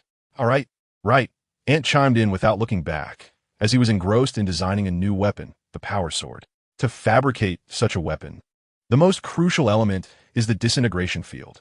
Without it, the power sword would merely be an ordinary melee weapon, and was contemplating how to create a decomposition force field. Diana, perceptive to Ant's insincerity, continued to scrutinize the 3 individuals until the teacher's arrival prompted her to turn her attention to the blackboard. The trio exhaled in relief when suddenly a head poked through the back door, softly calling out to Ant. Turning to see it was Steve, Ant furrowed his brow. "What is it? Step outside for a moment. I need to speak with you," Steve replied in a hushed tone. Ant, recognizing the urgency, followed Steve to his office. Chapter 61. The Sanctum of St. Vangasa. "Did you summon me for something, Captain?" Ant inquired, gazing at Steve. "Indeed, someone asked me to deliver this to you," Steve said. "Anding antillas holandesas avisk." "What is it?" "I'm not certain." As they conversed, an unexpected figure entered the doorway, another Steve. Upon seeing this, Ant executed a swift backflip to distance himself from the two. "Who are you?" "That question should be posed to you. Who are you?" With both Steves fixed on him, neither made a move until one drew a gun and fired at Ant, the very Steve who had handed him the disc. Instantly, Ant conjured his Yenling blade, deflecting the bullet, and charged at the other Steve. However, the assailant kicked a chair toward Ant, who had no choice but to slice it in half, allowing the imposter to escape. "Who was that?" "I don't know. He gave me this disc," Ant said, shaking his head in exasperation. "Perhaps we should examine its contents," Steve suggested. "Wait, I'll fetch a professional." Before long, Ned arrived with a disconnected laptop, ensuring that even if the disc contained a virus, it would not affect any other devices. Under Ned's adept handling, they discovered that the encrypted disc contained only a single historical record. As Ant furrowed his brow upon reading it, Ned began to relay the information contained within. St. Vangasa village is a settlement devoted entirely to the worship of God. Yet under the temptation of eternal life offered by the Lord of Hell, they forged the St. Vangasa pact, thereby betraying God and becoming fallen souls. Such fallen souls are a veritable delicacy for demons. Possessing these souls could transform St. Vengasa village into a minor hellish dimension. Should any other lords of hell acquire these souls, the delicate balance among the three great hells would be irrevocably disrupted. Ant's brow furrowed deeper. Is this true? Are there genuinely demons? Steve asked, concern etched across his features. Indeed. Are you unaware? You could consult S.H.I.E.L.D's intelligence with your credentials. You should have access, Ant replied. I understand, but what do you intend to do? That is of no concern to me. It is your burden to bear. Ant stated matter-of-factly before reporting the situation to Coulson. Upon receiving the news, Coulson felt a sense of helplessness. Very well, I comprehend. By the way, if I am not mistaken, there are already demons fixating on the Sanctum Sanctorum contract, so you might seize the opportunity to take action. I understand. Coulson's eyes brightened, and he promptly sought out Fury, expressing that this mission was exceedingly perilous, necessitating the assistance of the Rapid Response Special Forces and the field teams. Fury grasped his intent immediately and granted permission, designating Coulson as the commander. Ant, are we truly not going to assist? This time, there are demons involved, and my father has urged me to hunt more of them down, Harry exclaimed anxiously. Do not rush. It is not yet our moment to strike. Patience is vital. He was well aware of the demons targeting the Sanctum Sanctorum contract. They were rather unique demons, having fallen from hell and amalgamated with Earth's elements, perpetually evading the pursuit of sorcerers. Their plight was dire. Thus, when Mephisto's son, the sorcerer, found them, they readily pledged their allegiance without hesitation. At this moment, Coulson had received word of a roadside bar belonging to a motorcycle gang, where carnage reigned. The most horrifying aspect was that all the corpses were charred beyond recognition, leading Coulson to ascertain that this was indeed a path traversed by demons. With his formidable intelligence network, Coulson and his team swiftly caught up with the sorcerer, and he commanded the Rapid Response, Special Forces, and field teams to engage them. Unfortunately, these demons were mostly immune to their assaults. It is crucial to note that the sorcerer's minions included the Wind Demon, Water Demon, and Earth Demon, aside from the Earth Demon. The other two were largely impervious to physical harm, rendering their attacks ineffective. However, upon learning of the demon's existence, they had contacted Uncle Suin to procure a substantial cache of weaponry capable of inflicting damage on demons, including holy water and enchanted melee weapons. Consequently, upon realizing that standard firearms were ineffective, they promptly removed their magazines and replaced them with clips filled with bullets infused with holy water. As the holy water-laden bullets were fired at the four demons, they initially perceived them as ordinary projectiles and paid them no heed until they struck, unleashing cries of agony as wounds appeared on their bodies, glowing with an orange luminescence that seemed to extend outward. The Earth Demon let out a furious roar, causing the ground to tremble, and a wall materialized before the four demons, intercepting all incoming bullets. Subsequently, the Wind Demon transformed into a tempest, while the Water Demon manipulated a torrent of water, and together they conjured a water vortex upon the parched earth. By the time these agents sensed the impending danger and sought to escape, it was already too late. The water vortex swept everyone into its embrace, relentlessly pursuing other fleeing agents of S.H.I.E.L.D. Observing this from the aircraft, Coulson promptly drew his weapon and fired a round directly at the vortex. As the projectile detonated, a terrifying shockwave dispersed the wind and water spirits, effectively neutralizing the water vortex. Run! We are no match for them, Coulson commanded, prompting the surviving S.H.I.E.L.D. agents to flee the scene. Meanwhile, the soul-possessing demon glanced at the agents plummeting from the sky, struggling to breathe, yet paid them no heed and continued on his path. The priority was to locate the Sanctum Sanctorum contract. Once they had departed, Coulson swiftly returned with his team, evacuating the remaining survivors. This mission had incurred significant losses, primarily among the Hydra forces, thus Coulson's outward display of remorse was somewhat superficial. On the other side, at the Triarch Wing Tower, they received footage of the battle, witnessing the heavy toll taken on the Rapid Response Task Force. Some individuals were filled with rage, though they maintained a facade of indifference. Have we devised an effective strategy to counter them? Fury inquired. The personnel present specialized in combat strategy when S.H.I.E.L.D. S.H.I.E.L.D faced insurmountable foes, these experts would emerge to analyze the battle footage and formulate methods to subdue the adversaries. Chapter 62. Suhan's assistants, how he finalized the plan? Fury asked the individuals before him. Director, we lack intelligence on the demons. Unless we can procure the assistance of a professional exorcist, we cannot devise a targeted strategy against these elemental demons. Upon hearing this, Fury immediately instructed someone to contact Suhan. At that moment, Suhan had just completed an exorcism and was counting his earnings when his phone rang. Hello, who is this? It's me. Recognizing Fury's voice, Suhan quickly tucked the money into his pocket. Is there something you need? We require your intelligence support. Find a location. We need to conduct a video call. No problem. Shortly after, Suhan's visage appeared on the large screen. He was currently viewing the video sent by Fury and, after watching the introduction, began to explain the origins of their foes. Leading the charge was the soul-possessing demon, followed by the wind, water, and earth spirits. The soul-possessing demon was the son of the Hell Lord Mephisto. While he is indeed Mephisto's son, one must understand that as an heir to a king whose existence is immortal, his title is merely nominal. This discontent drove the soul-possessing demon to seek the Sanctum Sanctorum contract, making his appearance on Earth approximately every few centuries, only to be thwarted each time by our exorcists.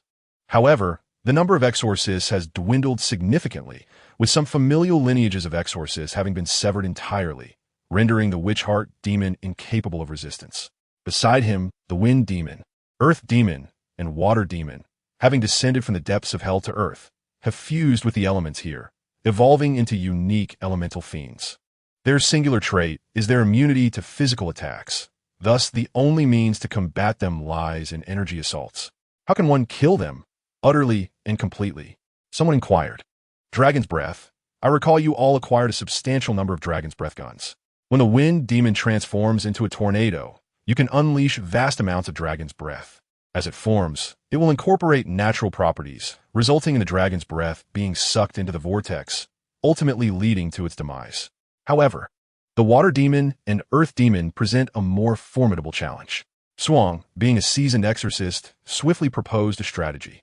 At that moment, silence enveloped the group. All eyes fixated on Suang. Alas, with our current means, we cannot completely vanquish the earth demon and water demon, yet we can seal them away. S.H.I.E.L.D. Indeed, Director Fury. Did you procure the holy water vials? These are specifically designed for immersion in holy water, with only 10 available for sale each year. We have acquired 3. That will suffice. 2 would be ample. During your assault on the earth demon and water demon, you will observe a luminous point within them. You need only to capture it in the vial and seal it shut. Is it truly that simple? Yes, it is that straightforward. As for the witch heart demon, I advise against provoking him. We stand no chance.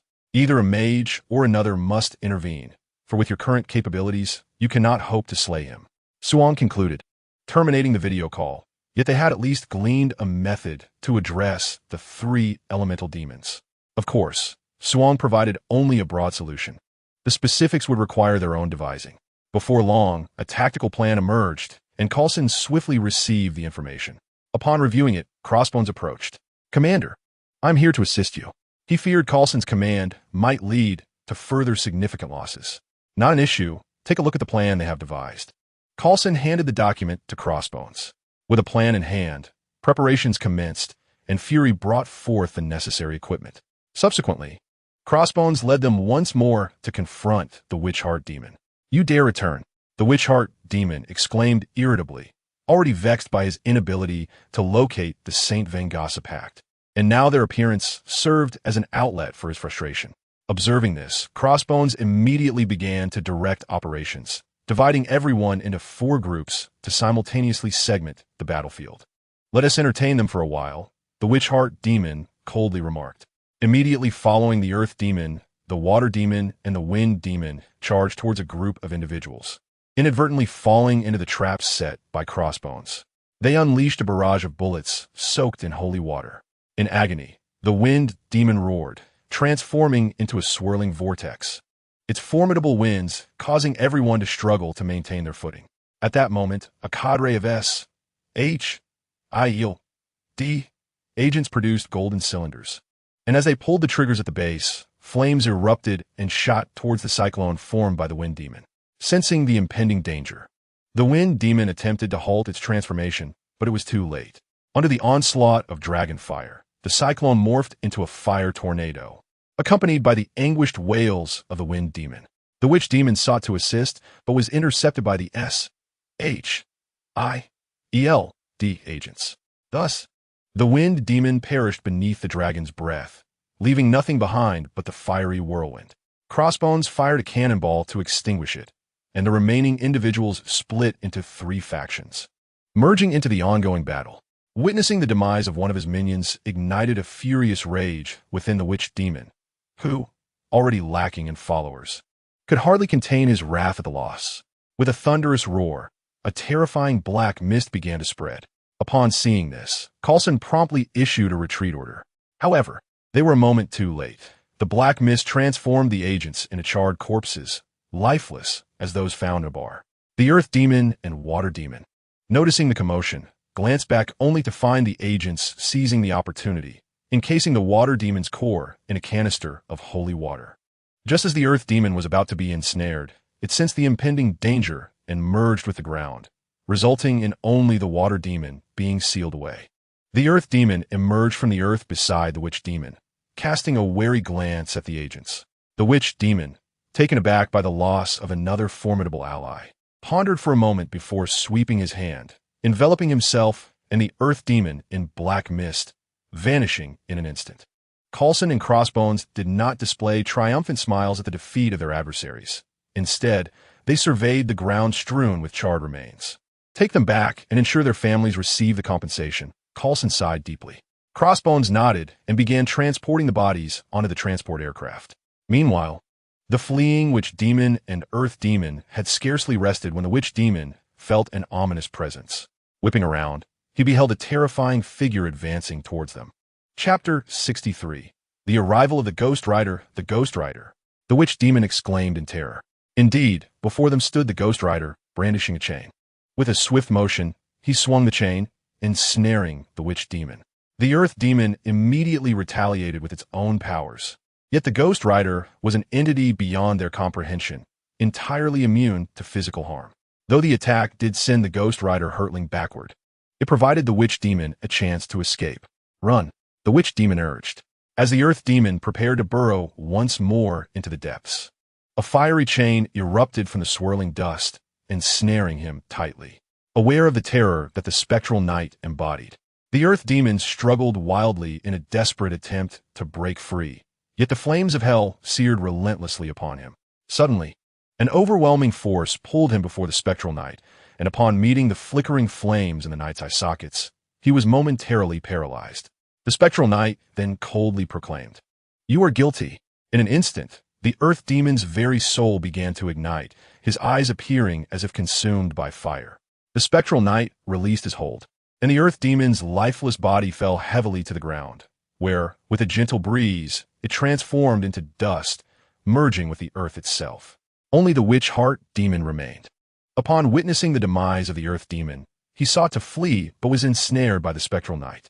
The two engaged in a fierce close-quarters battle, yet neither could gain the upper hand.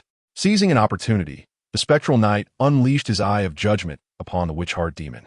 Alas, the witch heart demon possessed no soul, rendering the eye of judgment utterly ineffective.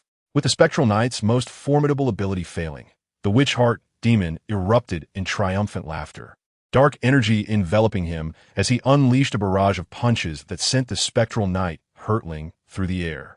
The spectral knight crashed heavily to the ground. Yet the witch heart demon leapt high, raining down blows upon him, extinguishing even the hellfire that clung to his form. Despite this, the spectral knight remained mobile. The witch heart demon understood that such attacks would not vanquish him. He was merely venting his frustrations. After retreating a few paces, the spectral knight, wobbling, rose from the ground. With the hellfire extinguished, he resembled nothing more than a skeletal figure, but as his body quivered, the flames reignited. The witch heart demon, sensing the imminent danger, transformed into a plume of black mist and vanished. The spectral knight, observing the direction in which the witch heart demon had fled, silently regarded it before a motorcycle engulfed in flames drifted to a stop before him. He mounted the curse bike and sped towards the location of the sealed water demon. moving with such velocity that onlookers could only glimpse a flash of fire, followed by the oppressive heat and a tire mark smoldering on the ground. Meanwhile, Coulson, who was transporting the sealed water demon, was suddenly jolted by a piercing alarm from within the aircraft. He swiftly assessed the situation and spotted the spectral knight. What on earth is that? Another demon? Coulson furrowed his brow in inquiry. Sir, what should we do next? An agent asked. No rush. Let me make some inquiries. He replied. Coulson then contacted Ant, who, upon hearing Coulson's description, immediately identified the spectral knight.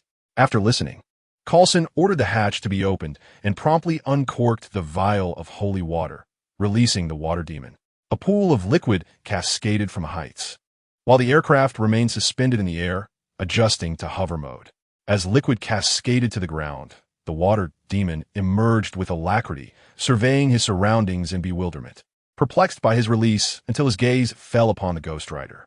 He sought to flee, yet a searing chain ensnared him, and with a powerful tug, the Ghost Rider drew him forth, subsequently unleashing the Eye of Judgment. The consequences were dire. The water demon's soul was consumed in flames, and he was reduced to a mere puddle of liquid, vanishing from existence. Upon concluding this grim task, the Ghost Rider lifted his head towards the aircraft. Locking eyes with Coulson, a sense of foreboding washed over Coulson, and without uttering a word, the pilot instinctively initiated an emergency ascent, as a blazing chain hurtled toward their previous hovering position. Good heavens! We must flee, Coulson shouted urgently. The pilot disregarded the aircraft's damage, accelerating away from the scene, while Coulson utilized satellite imagery to ascertain the Ghost Rider's location, only to discover that he had vanished, no longer in pursuit. A sigh of relief escaped him. The Ghost Rider's gaze had been overwhelmingly intimidating. Upon returning to the Triskelion, Coulson promptly reported the existence of the Ghost Rider, particularly emphasizing his formidable abilities, which posed an undeniable threat to them. After all, they believed their actions were just, yet they remained oblivious to whether the Ghost Rider shared their moral compass. Fury, upon learning of the situation, disseminated the information regarding the Ghost Rider to ensure that no one was caught unawares, potentially leading to unnecessary fatalities. Meanwhile, Hydra operatives felt a palpable sense of dread at the sight of the Ghost Rider. If captured, their fate was likely sealed. Fury pondered whether the Ghost Rider could aid in revealing Hydra's presence. Concurrently, at the home of Ant, Ned, Harry, and Peter regarded him intently. What are you planning? Ant, take us with you. We desperately need a demon's corpse. It's not that I want to take you. The time's simply isn't right. What time? Patience. Suddenly, a phone rang. Upon learning that the wind demon, earth demon, and water demon had all been vanquished, Ant declared, the time has come. Follow me. With Norman's assistance, or rather, his financial prowess, the four arrived at a cemetery. Ant, what are we doing here? Carter Slade, the second Ghost Rider, greetings. Ant spoke softly to the distinguished elder before him. Boy, you know me? Carter Slade inquired with a smile. Indeed, we are here to retrieve the Sanctum Sanctorum contract. At this, Carter's smile faded, his demeanor sharpening. The Witch King has arrived. You stand no chance against him. Surrender it to us. We possess the means to handle this. On what ground should I trust you? Carter retorted. You have no choice. You must understand. You have grown old and lack the strength to protect it. Hand it over, Ant urged. At that moment, a swirling black mist manifested outside the door, drawing everyone's gaze. Harry, Ant shouted loudly, prompting Harry to rush forward. At that moment, Ant delivered a swift kick towards Carter Slade, who instinctively raised his shovel to defend himself. The shovel shattered upon impact, and the Sanctum Vengasa contract fell to the ground, which Ant promptly retrieved. Meanwhile, the Wraith Sorcerer had sent Harry flying and caught sight of the contract in Ant's possession, transforming into human form and demanding, hand it over. Ant fixed his gaze on the Wraith Sorcerer, deliberately stowing the contract into his storage ring right before him, then conjured the goose featherblade and beckoned the Wraith Sorcerer with a finger. The Wraith Sorcerer felt provoked, aware that only 4 children and an elderly man stood before him. Enraged, he let out a roar, signaling that a fierce battle was imminent. Chapter 64. The second form of the Wraith Knight in the cemetery. The Wraith Sorcerer glared at the 4 children and the elderly man. A tremendous black mist enveloped the sky above the graveyard. Carter Slade, witnessing the scene before him, displayed a look of sorrow, realizing that his time had come. He stepped forward and addressed Ant and the others. I will hold them off for you. You must flee. Mr. S.H.I.E.L.D, how long have you possessed the power of the Wraith Knight? Decades. You do not truly understand the Wraith Knight. He is not a knight from hell, but a Wraith Knight from heaven. If you seek his origin, you may be reborn. If you fail to uncover it, we are doomed, Ant whispered. Carter S.H.I.E.L.D was taken aback, for he too had been deceived by Mephisto into signing a contract. It was this betrayal that led him to turn against Mephisto at a crucial moment. Throughout the years, he had harbored a strong aversion to the power of the Wraith Knight, feeling unable to control his transformations. However, as he utilized the power more frequently, he learned to manage it, though he refrained from using it often, believing it to be a force from hell that he did not wish to embrace. Now, with Ant revealing that the source of the Wraith Knight's power was heaven, it shattered his previous beliefs. Furthermore, the energy within him only allowed for one more transformation before he would likely return to Mephisto's throne. Things could not worsen. Ant had not initially intended to disclose this to Mr. S.H.I.E.L.D, but seeing him stand protectively before them changed his mind. Very well, Wraith Sorcerer, what you desire is here. Come, and take it if you dare. Ant retorted coldly, his eyes flashing with crimson light. In the Wraith Sorcerer's perspective, a ghostly figure and a blood-red Ant appeared behind Ant. The Wraith Sorcerer instinctively swallowed hard, acutely aware that he could not contend with either of these entities. He blinked, only to find the ghostly figure had vanished, leaving solely the blood-red Ant. He exhaled slightly, reassuring himself that it had all been an illusion, and then he directed the black mist to surge towards the four individuals. Ned wielded a wand in one hand and the ring of Ragnar in the other, using the latter to fend off the encroaching dark mist, while his wand unleashed a barrage of fundamental spells, such as obstacles galore, all petrified, and thunderous explosion. However, being but a child, his magical reserves were limited, and the energy pilfered from the dimensions could not be channeled into his incantations. Meanwhile, Harry, relying on his formidable, self-healing abilities and the Spartan blood coursing through his veins, approached the Heartless, which with his angel scythe, engaging in close combat against the dark energy. Peter, however, found his mobility significantly hampered by the graveyard's lack of tall structures, preventing him from swinging freely. Yet, his natural agility allowed him to dodge the dark mist with relative ease. As for Ant, he chose not to evade, mirroring Harry's approach, but instead brandished his goose feather blade, continually slashing through the black fog, empowered by the might of the spectral force, dispersing the shadows with each stroke. Elder S.H.I.E.L.D, meanwhile, stood beneath a tree with his eyes shut, seemingly in meditation. As Harry reached the Heartless Witch, she was compelled to condense the dark mist into a protective barrier before her. Sensing the true lethality of the angel's scythe, she proceeded with utmost caution, aware that 3 of the 4 children radiated an aura that signified their potential to kill her. At that moment, Elder S.H.I.E.L.D discovered the presence of the Ghost Rider within his consciousness. He beheld a skeletal figure enveloped in hellfire, though the flames appeared feeble, as if they might extinguish at any moment. Approaching, Elder S.H.I.E.L.D observed the Ghost Rider's power up close for the first time. Suddenly, the Ghost Rider lifted its head, and their eyes met, transporting Elder S.H.I.E.L.D back to ancient times, where he became the celestial Ghost Rider, having endured countless trials. At that moment, he comprehended why Mephisto could lend the Ghost Rider's power and recognized the existence of different sources of that power. Finally, he identified the divine origin of the Ghost Rider before him. As he opened his eyes in the real world, the Heartless Witch sensed something amiss and retreated in terror, forcing the 4 to back away.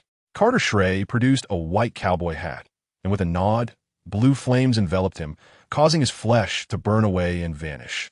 Thus emerged a Ghost Rider ablaze with heavenly fire, drawing a revolver from his waist and aiming it at the Heartless Witch, who recoiled in fear. Carter S.H.I.E.L.D wait. Suddenly, a voice echoed, halting Elder S.H.I.E.L.D in his tracks, one he would never forget. Mephisto, how dare you show your face before me? Indeed, it was Mephisto, who elegantly positioned himself between the Heartless Witch and Elder S.H.I.E.L.D. This was the pact you made, and I can return it to you, but only if you spare my son, Mephisto stated casually. Your son has betrayed you. Are you certain you wish to protect him? Ant retorted. Child, you possess admirable qualities. Yet he remains my son, and I require his strength, Mephisto replied. Since you insist, I have no objections. The primary concern lies with the thoughts of old Master S.H.I.E.L.D. Ant responded indifferently. They then sheathed their weapons, transforming back to their normal selves and positioning themselves beside Old Master S.H.I.E.L.D. Old Master S.H.I.E.L.D. regarded the witch heart demon, glancing at his own soul contract. He had previously sold his soul to Mephisto. After deep contemplation, he ultimately resolved to reclaim his soul contract. After all, he had regained his vitality and could now live for another century. With the two forms of the Hell Knight at his disposal, his power was sufficient to overpower the witch heart demon, rendering him unafraid of any potential chaos from it. Thus, he chose his own soul contract.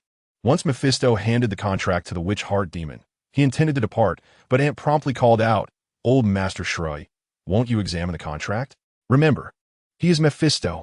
At Ant's reminder, Old Master S.H.I.E.L.D. stomped his foot, summoning a ring of blue flames to encircle the area, preventing the witch heart demon and his companion from leaving. "Hold on, let me take a look," he said. "He speaks the truth. You are indeed Mephisto." Mephisto, aware of his notorious reputation, did not intervene, for he had genuinely relinquished the contract and feared no revelations. The witch heart demon, upon Mephisto's appearance, stood docilely behind him, saying nothing. However, as Old Master S.H.I.E.L.D. scrutinized the contract, a figure on a motorcycle sped toward the cemetery.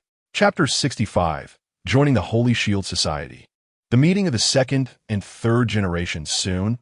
Old Master S.H.I.E.L.D. had perused the entirety of the contract, confirming that it was indeed the one he had initially signed.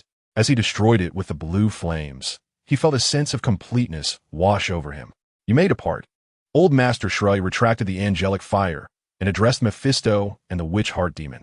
Seeing this, the witch heart demon waved his hand, enveloping the two figures in a shroud of black mist. When the mist dissipated, they had vanished without a trace. "Thank you sincerely, young one," Old Master S.H.I.E.L.D. said to Ant.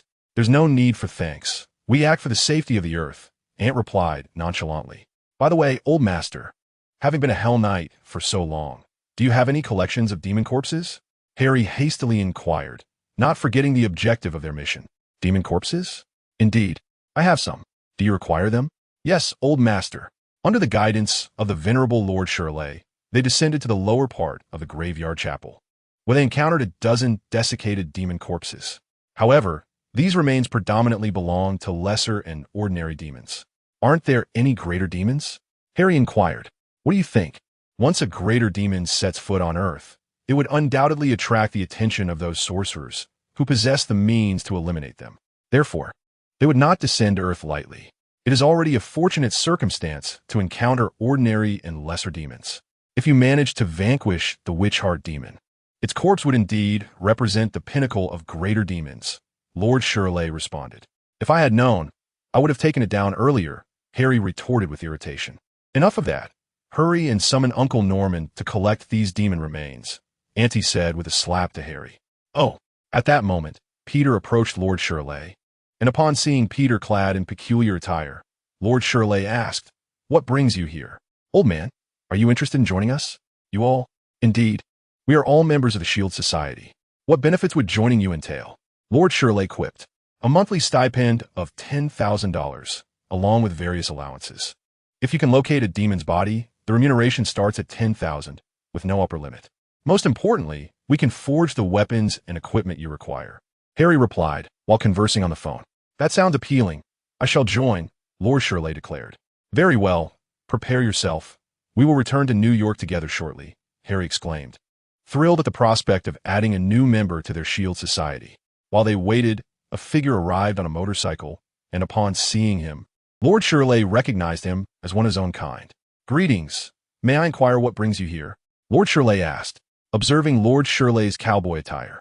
The newcomer noted that he hardly resembled a graveyard caretaker. "Oh, nothing much. I merely came to take a look." "Are you searching for the witch heart demon?" At the mention of the witch heart demon, the visitor gazed at Lord S.H.I.E.L.D. in astonishment. "Do not look at me like that. They have already fled. Did you drive them away?" "Indeed. Did you not sense my identity?" Lord S.H.I.E.L.D. inquired, slightly furrowing his brow. "What?"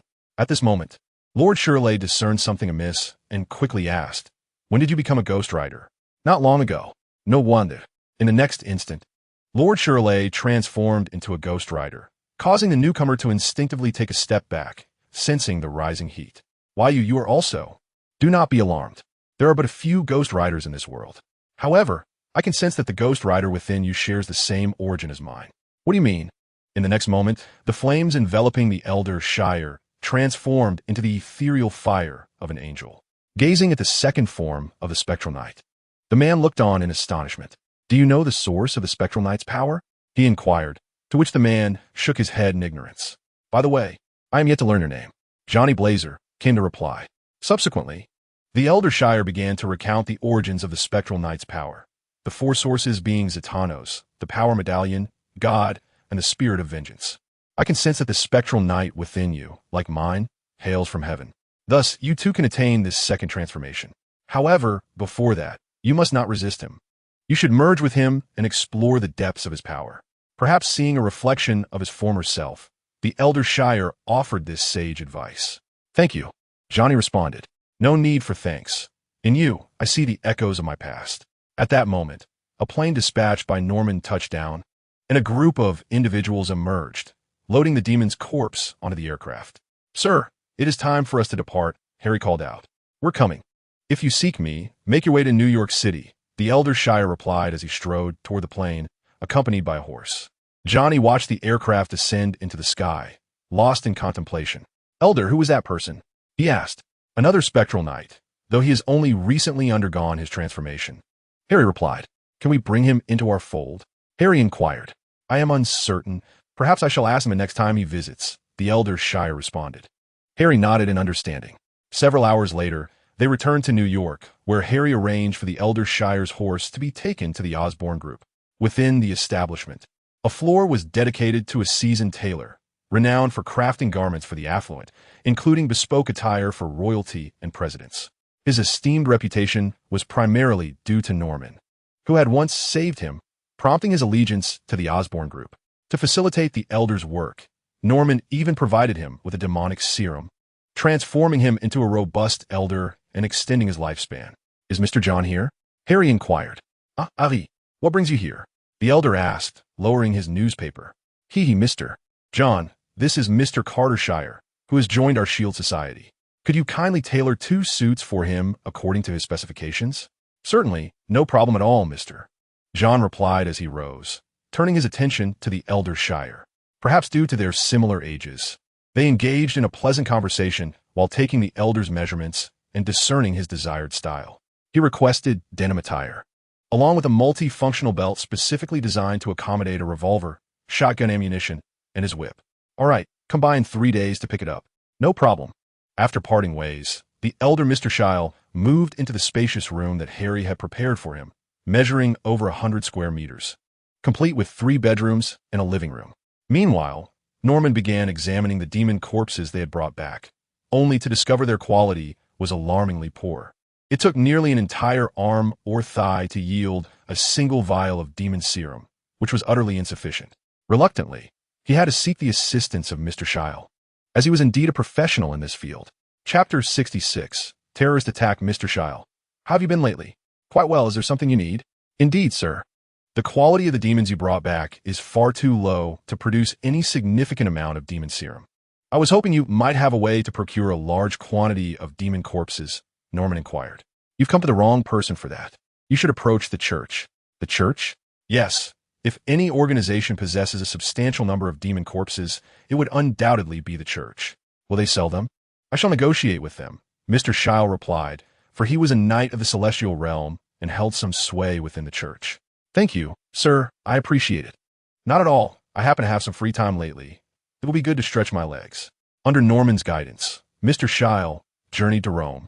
As the Vatican was not the true seat of the church, the genuine church had always resided in Rome, known only to those who had encountered extraordinary powers. There, the priests, paladins, popes, and archbishops were the true intermediaries capable of communicating with the heavens, wielding certain celestial powers. They adhered strictly to their codes, unlike the priests outside who were infatuated with boys. Meanwhile, the witch-heart demon, under Mephisto's leadership, returned to hell, having lost a contract due to his actions. This soul contract, which would have secured his soul in due time, was now gone, and as a consequence, Mephisto punished the witch-heart demon by sealing him away for a period. After the ants had settled all matters, they resumed their roles as students. Initially, they intended to take an immediate vacation, but Nancy and Aunt May disagreed, believing that the children should experience such challenges. Thus, they continued their studies. However, they were not idle. They began to delve into university-level knowledge. Nate focused on computers, Harry on biology, while Peter and the aunts tackled engineering and physics. Their table was piled high with various tomes, stacked nearly a meter high, rendering their teachers utterly incapable of providing assistance. Soon, the day came to a close, and everyone returned to their respective homes. As usual, Aunt took Spike for a walk outside. "Peter, would you like to join us?" "No, I must prepare dinner and deliver it to Aunt May shortly." "Very well. I shall take my leave." Aunt strolled along the sidewalks with Spike when a sudden sensation gripped him, prompting him to turn abruptly, yet he found nothing amiss. "What is happening? Did you feel as though someone was watching us?" Aunt inquired, gently patting Spike's head. Spike nodded, indicating that it too sensed the presence of an unseen observer. "Let us disregard them," Aunt decided, choosing not to dwell any longer on the matter as they continued their leisurely walk. Once their daily tasks were complete, Aunt commenced preparing dinner for the evening. However, just as he finished, his phone rang. "Mother, what is it?" "Aunt, I will not be home for dinner tonight. We are pursuing an art thief and cannot return." "All right, I understand." Not long after he hung up, another call came through, this time from Jason. "Hello, Father, what is it?" "I won't be home tonight. I must embark on an assignment for about a month." "Oh, understood." After ending that call, Aunt gazed around the empty kitchen. A wave of loneliness washed over him. At that moment, a knock echoed against the kitchen glass. Aunt turned to see Peter outside. "What brings you here, Peter?" "I am delivering dinner to Aunt May. Would you like to join me?" "Certainly, my parents are both out tonight, and it would be nice to dine with Aunt May. By the way, have you eaten?" "Not yet. I intend to eat with Aunt May shortly," Peter replied. "Wait for me." Moments later, Aunt returned with 2 food containers in hand, and the two rode their bicycles to the First People's Hospital in New York City. Peter frequently made these trips, so the security guards and nurses were quite familiar with him. "Peter, you're back." The guards greeted him. Peter nodded and led Aunt to the head nurse's office, where Aunt May was busy organizing files. "Aunt May, we have arrived." "Oh, Aunt, what a surprise. Why are you here?" "My parents are not home. I felt rather lonely." Upon hearing this, Aunt May shot Aunt an exasperated glance. The trio then settled down to eat, with Spike quietly resting at their feet. Aunt opened the food container to reveal fried steak, recognizing that their nutritional needs were substantial and only such fare could stave off hunger. "Would you like some?" "Yes," Peter affirmed. However, Aunt May waved her hand, declining. "No, thank you, you two enjoy it. It is too greasy for me. I have gained weight recently and prefer something lighter." Just then, a commotion erupted outside. As Aunt May prepared to check the situation, a nurse burst through the door, bloodied and distressed. "Lena, what has happened?" Aunt May immediately rushed to support her. "Nurse, a group of people outside began shooting at anyone in sight. I am in so much pain." At this moment, Aunt May realized that the nurse before her had been struck. She hurriedly employed the available tools to staunch the girl's bleeding while examining her wound, relieved to discover that the bullet had traversed her body, leaving only the task of halting the blood flow. "Peter, go," Aunt May urged. "No," she instinctively denied. "Aunt May, do not worry. I will be fine. My suit is bulletproof, and it will only hurt a little. If we do not act, no one knows how many lives could be lost," Peter insisted. Aunt May sighed, resignedly signaling them to proceed. Observing her reaction, Aunt and Peter immediately rushed out with Spike. As the trio burst through the door, they were instantly met with a barrage of stray bullets. Peter nimbly evaded them through his spider sense and swiftly engaged in combat. The trio separated. Spike ascended to the 3rd floor, where he encountered the assailants methodically sweeping through the patient rooms. Transforming into a blur, Spike lunged forward, sinking his teeth into the wrist of one thug, who screamed in agony as his weapon clattered to the ground. With a powerful toss, Spike sent the assailant flying. "Thank you, Spike," a doctor exclaimed as he emerged. They all recognized Spike, as he was quite distinctive. Spike kicked a weapon toward the doctor, for this was America, and its citizens were, to some extent, familiar with firearms, thus capable of utilizing them. The doctor picked up the gun and donned the assailant's bulletproof vest, following Spike to clear the 3rd floor of thugs. Meanwhile, Peter was tasked with the 1st floor, and Aunt handled the 2nd. But the First People's Hospital had over 10 floors, necessitating their haste. Chapter 67. Weary Souls. First People's Hospital, New York City. 1st floor. Peter darted between various departments, continuously firing web-enhanced projectiles at the assailants. The origins of these thugs were unknown, but their numbers were considerable, and most concerning was the fact that they wielded standard-issue weaponry, specifically that of the U.S. military. Concurrently, the perimeter of First People's Hospital was surrounded by police and SWAT teams, all intently focused on the facility, which could accommodate 3,500 patients, making it the largest hospital in New York City. Including medical staff, the total number of individuals within the hospital exceeded 6,000. Therefore, it was imperative that these assailants did not succeed. However, since their infiltration, communications from within had ceased, leaving only the echo of gunfire to reach the outside. What's the situation? Have the security cameras gone dark? They can't be accessed, sir. They are custom-made and require a specialist, the lead officer replied, his face etched with worry. Just as he pondered whether to launch a direct assault, the entrance swung open, revealing Peter at the doorway. In an instant, all the searchlights converged upon Peter, who promptly gestured for them to enter swiftly. He then launched a web and ascended to the 7th-floor window, only to find no trace of the criminals. This indicated that the perpetrators had yet to arrive on that floor. Peter proceeded to enter the 7th floor, where the security guard, hearing the commotion, immediately turned and aimed his weapon at Peter. However, upon recognizing him as Spider-Man, the guard visibly relaxed. Secure all accessible passages. Our manpower is insufficient. Could you seal off the escape route with your webs? Certainly, Peter replied. He approached the escape route and, utilizing his webs, sealed it completely, ensuring that the criminals could not ascend from that point. Suddenly, gunfire erupted from below. Without a moment's hesitation, Peter dashed to the 6th floor, where he witnessed the assailants indiscriminately firing their weapons. He swiftly drew his revolver loaded with webbing explosive rounds and, in the blink of an eye, unleashed 6 projectiles. Instantly, 6 criminals were ensnared. Yet, there were still over a dozen left on that floor, who immediately began firing at Peter. They did not shoot simultaneously, but rather in groups of 3, ensuring a steady barrage of bullets aimed at Peter, preventing him from emerging from his cover. Most critically, he found himself cornered, with no room for retreat.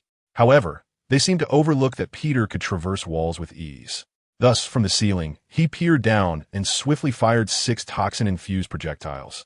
This toxin would not prove fatal, but upon impact, it would induce a state akin to petrification, fully conscious yet devoid of bodily control. This sensation was intensely unpleasant, and the effects were instantaneous. Consequently, 6 more criminals stood frozen in place, unable to retaliate, leaving the remaining assailants incapable of posing any threat to Peter. As he suddenly appeared before them, he delivered a powerful punch that incapacitated one criminal, followed by shooting a web to ensnare another. With a violent tug, he pulled the captured assailant close and delivered an elbow strike to his skull. Had Peter not tempered his strength, it was likely that the criminal would have met a far grimmer fate. Soon enough, the criminals in that vicinity were neutralized, and Peter distributed the confiscated weapons to the medical staff. He then raced down to the lower floors. Upon reaching the 5th floor, he encountered Ant.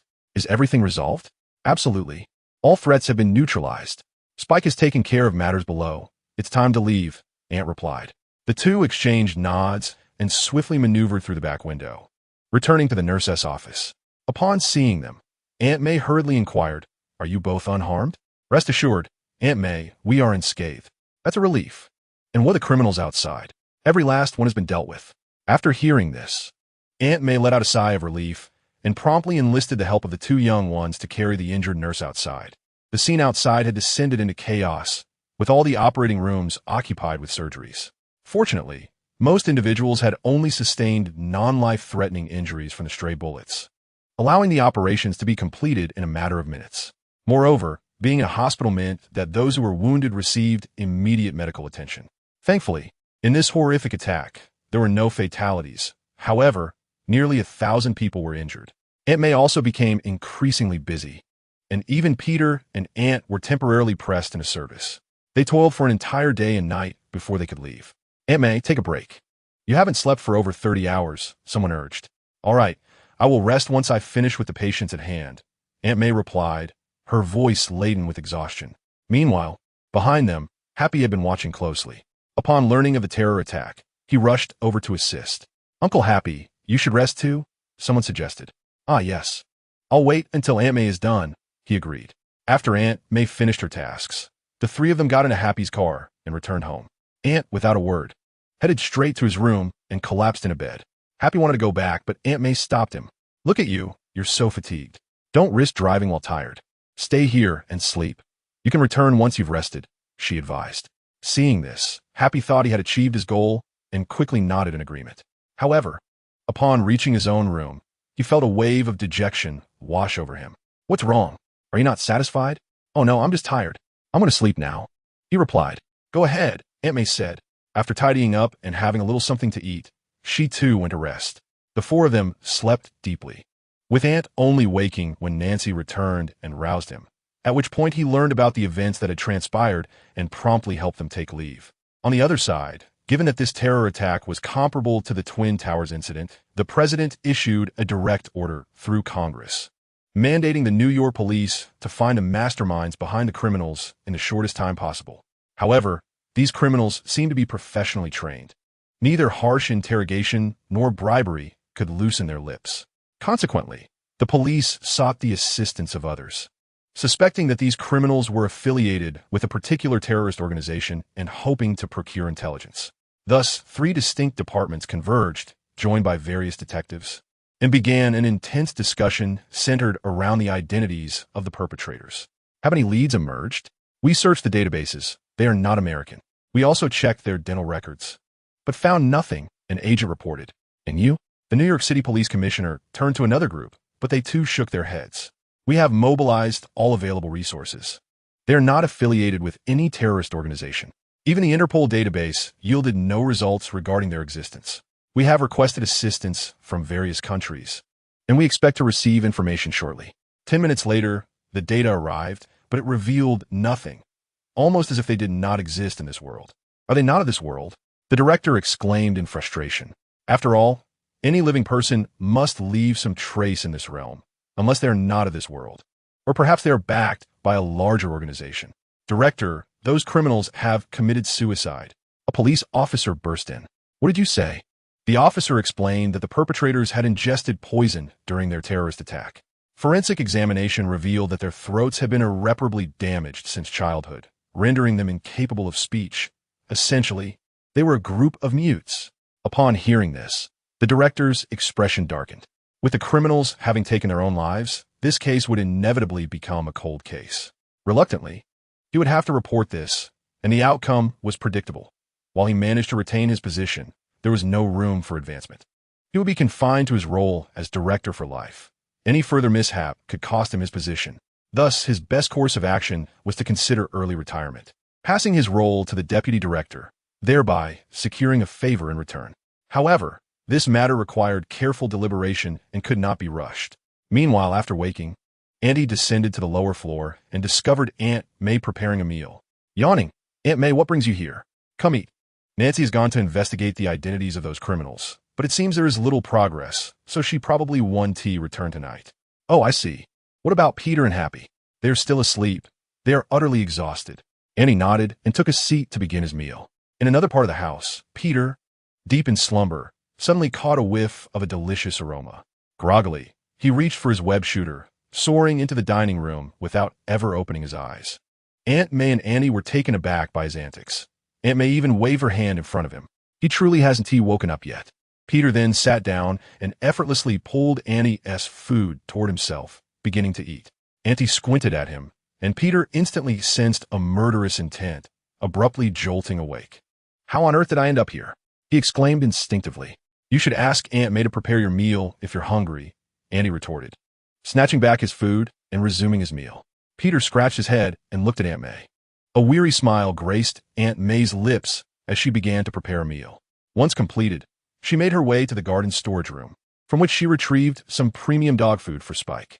After nuzzling Aunt May's leg with his head, Spike commenced his meal. Just as Aunt May intended to return inside, she noticed a figure emerging in her home. It was Happy. "Happy, what brings you here?" In search of Aunt May, Happy turned around upon hearing her voice and beheld her. At that moment, Aunt May sported a ponytail, donned a white shirt, fitted jeans, and canvas shoes, radiating youthful vibrancy.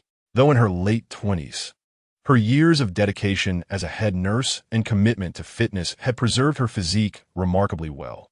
Happy hurried over, and upon sensing his presence, Spike lifted his head, startling Happy with his wolf-like appearance. Aunt May quickly reassured him by stroking Spike's head, saying, "It's all right. He's one of us." Spike, feeling the comforting touch, nudged his head against Aunt May's palm before resuming his meal. This allowed Happy to accompany Aunt May to the dining room, where Aunt and Peter had nearly finished their meal. Spotting Happy's arrival, Aunt handed him a set of disposable toiletries. Subsequently, he washed the dishes, returned to his room to freshen up, and took a shower. When Aunt descended, he discovered that Aunt May had tidied the dining area, while Happy and Peter were nowhere in sight. Before he could inquire, a voice resonated from the doorway. It was Coulson. "Is Aunt home?"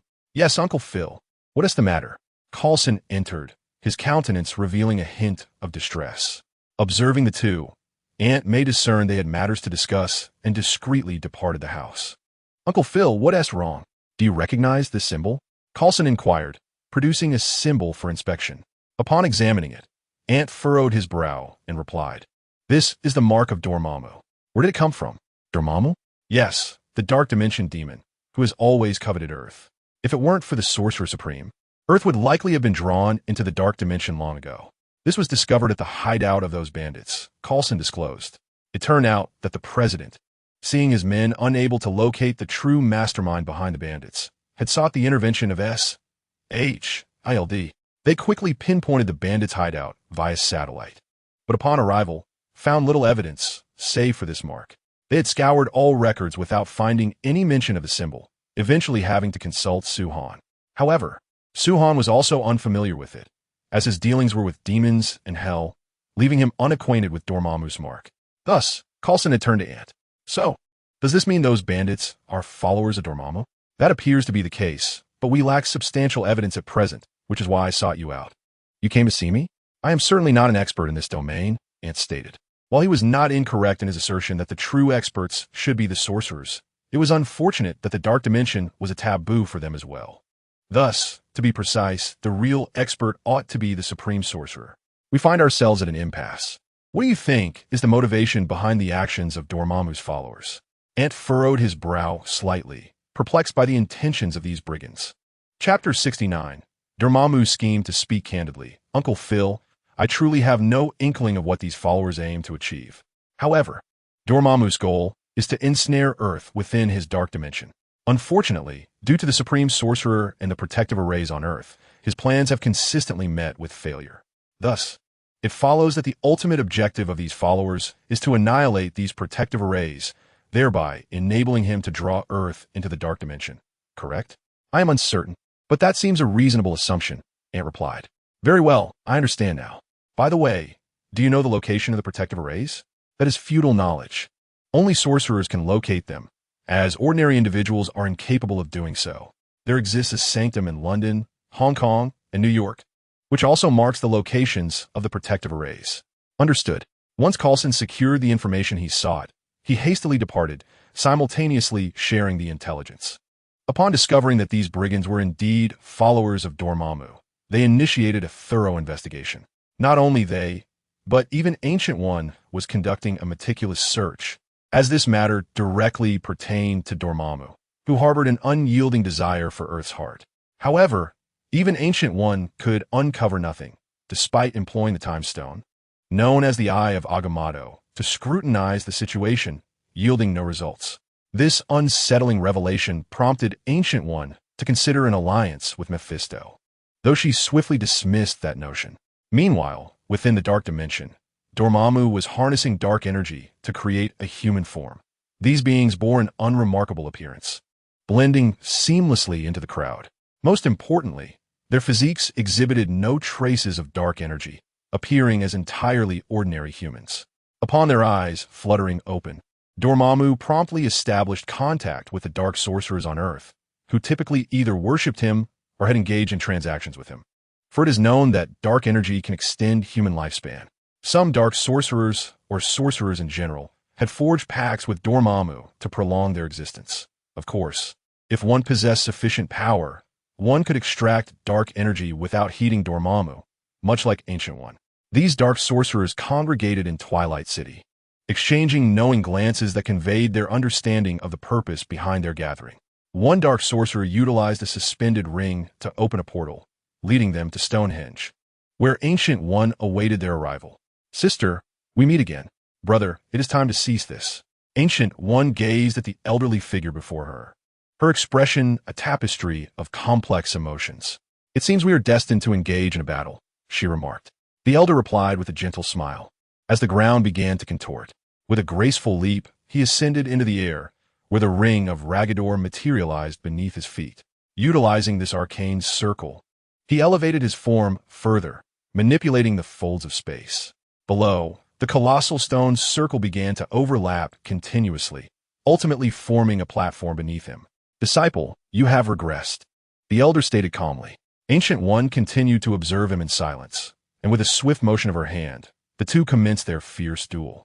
Meanwhile, in the tangible realm, other dark sorcerers were embroiled in battles with various mages. Yet one dark sorcerer activated the stone circle, which was violently breached by an overwhelming force. Dormammu immediately cast the humans he had conjured into the earth, while simultaneously unleashing a multitude of demons from the three hellish dimensions. The breach lasted less than 10 seconds before the formation repaired itself, reducing the stone circle to mere dust.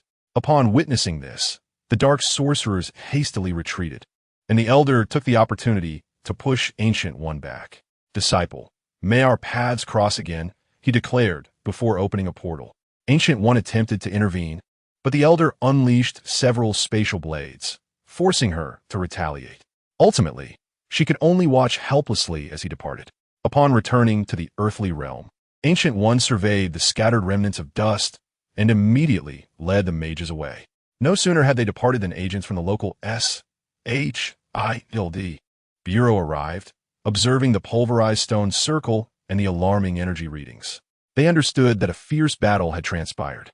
S.H.I.E.L.D.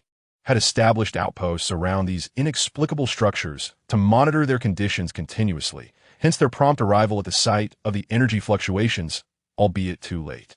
They promptly reported the situation, while Ancient One chose not to pursue Dormammu, Mephisto, Satan, and Lucifer, the four-dimensional deities who had unleashed chaos upon the earth.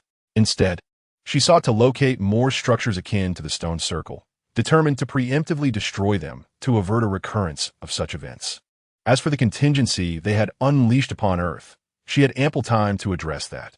Simultaneously, Ant seemed to sense something amiss and lifted his gaze to the sky, yet found nothing unusual. "Ant, are you home?" Harry's voice called from outside. "What is it, Harry?" Old Man Strange mentioned a sudden influx of demons on Earth, and he needs assistance in dealing with them. He asked if we would join him. "What are your thoughts?" Ant countered. "I'm inclined to go. It's a perfect opportunity to hone my combat skills," came the reply. "And Peter and Ned? They wish to join as well. Then let us set forth. Take a leave of absence." "Und proclaim. Really? What reason would I have to deceive you?" Thus, the four little fellows gathered at the Osborne group, where the venerable Sir S.H.I.E.L.D. had been awaiting their arrival for quite some time. "They have arrived. Let us prepare for departure," he declared. "Old man, can you sense the location of the demons?" inquired one. "Of course, do not forget, I'm the Ghost Rider," Sir S.H.I.E.L.D. replied with a smile. "And can you perceive the strength of these demons?" Another asked. "There exists a major demon among them, so we must proceed with caution," Sir S.H.I.E.L.D. warned. Upon hearing this, Norman nodded in satisfaction. After all, the Green Goblin was also a major demon, and he possessed merely half a corpse. Now, they had the opportunity to acquire an entire major demon's body, which was exhilarating to contemplate. "Harry, we must ensure that this major demon's corpse remains as intact as possible." "Understood?" "Understood, Dad." Thus, the five adventurers embarked on their quest to annihilate the demons. Chapter 70. The High Demon, Soul Breaker, in Arizona, at the Grand Canyon National Park. Ant and his companions rode through the park. According to Sir S.H.I.E.L.D.'s senses, there was a gathering of corporeal demons, seemingly intent on conducting some sort of ritual. Just as they were about to enter, they were halted by an individual. "Sorry, this area is currently closed to the public," the state trooper stated, extending his hand, while the other rested on the revolver at his waist. Not only he, but the other state troopers behind him also subtly raised their firearms. Just as Sir S.H.I.E.L.D. was about to speak, Ant intervened. "Apologies, we were unaware that this area was closed. We came specifically to enjoy the park. Could you inform us when it will reopen?" "In a week." "All right." Ant gestured for the group to retreat. After they had left, Harry could not help but ask, why not just go in directly? It is now quite evident that there are issues among the humans here. At the very least, some high-ranking individuals have allied with the demons. Otherwise, these state troopers would not be blocking the entrance. If we were to engage them, it would surely raise alarms. So we must remain patient and deliberate, Ant explained. The others nodded in agreement. What do you think we should do next? We are not ordinary individuals. We can simply find an alternative route, Ant replied, somewhat exasperated. Harry and Ned nodded, acknowledging that they were far from ordinary. While there may be no path for the average person, for them, opportunities for entry were abundant. After securing their horses, they approached the vicinity of the Grand Canyon National Park. This time, rather than entering through the main entrance, they arrived at a sheer cliff. They ascended and, guided by Sir Slay's senses, traversed mountains and rivers, firmly believing that the shortest distance between 2 points is a straight line. Before long, they found themselves above a gorge, and just as Ned intended to proceed further, Ant abruptly seized him and covered his mouth. Ned gazed at Ant with a look of bewilderment, but Ant merely gestured toward the depths of the canyon. Below, a throng of several hundred individuals clad in dark cloaks had gathered, encircling a stone altar. Suddenly, they all removed their hoods, revealing a diverse assembly of men, women, children, and the elderly, individuals of every age. Yet their garments were far from ordinary. They were clearly custom-made, indicating that these people held a significant status. Harry, can you recognize them? Ant Anyue. I can identify a few, mostly affluent individuals, primarily from Arizona, many of whom operate farms. The most notable among them is the Tyson family, although their headquarters should be in Arkansas. I am uncertain as to why they are present here, Harry elucidated. Old S.H.I.E.L.D, have you sensed the demon's location? Ant pressed. Indeed, it lurks among the crowd. Old S.H.I.E.L.D replied, his gaze fixed intently on the assembly below. Look, Peter exclaimed urgently. The crowd began to stir, and soon a group of 30 girls, bound by chains, was led to the altar. They appeared to be around 15 or 16 years old, and most alarmingly, each wore a silver coin around her neck, reminiscent of the 30 pieces of silver for which Judas betrayed Jesus. However, these coins are mere replicas, yet they suffice for their sinister purpose. Act now, Ant commanded, aware that allowing the ritual sacrifice of these 30 girls to unfold before their eyes would haunt them irreparably. They had to intervene and rescue these innocent souls. As old S.H.I.E.L.D transformed into the Ghost Rider, the commotion instantly captured the attention of the crowd below, who turned to face the disturbance. Prevent them. Accelerate the sacrifice. A middle-aged man bellowed. Peter, Ant shouted. Without hesitation, Peter tilted his body at a 45-degree angle and, with a powerful push, shot into the air like a cannonball. Ant followed suit, planting his foot against Peter's, propelling him further skyward until he reached the altar.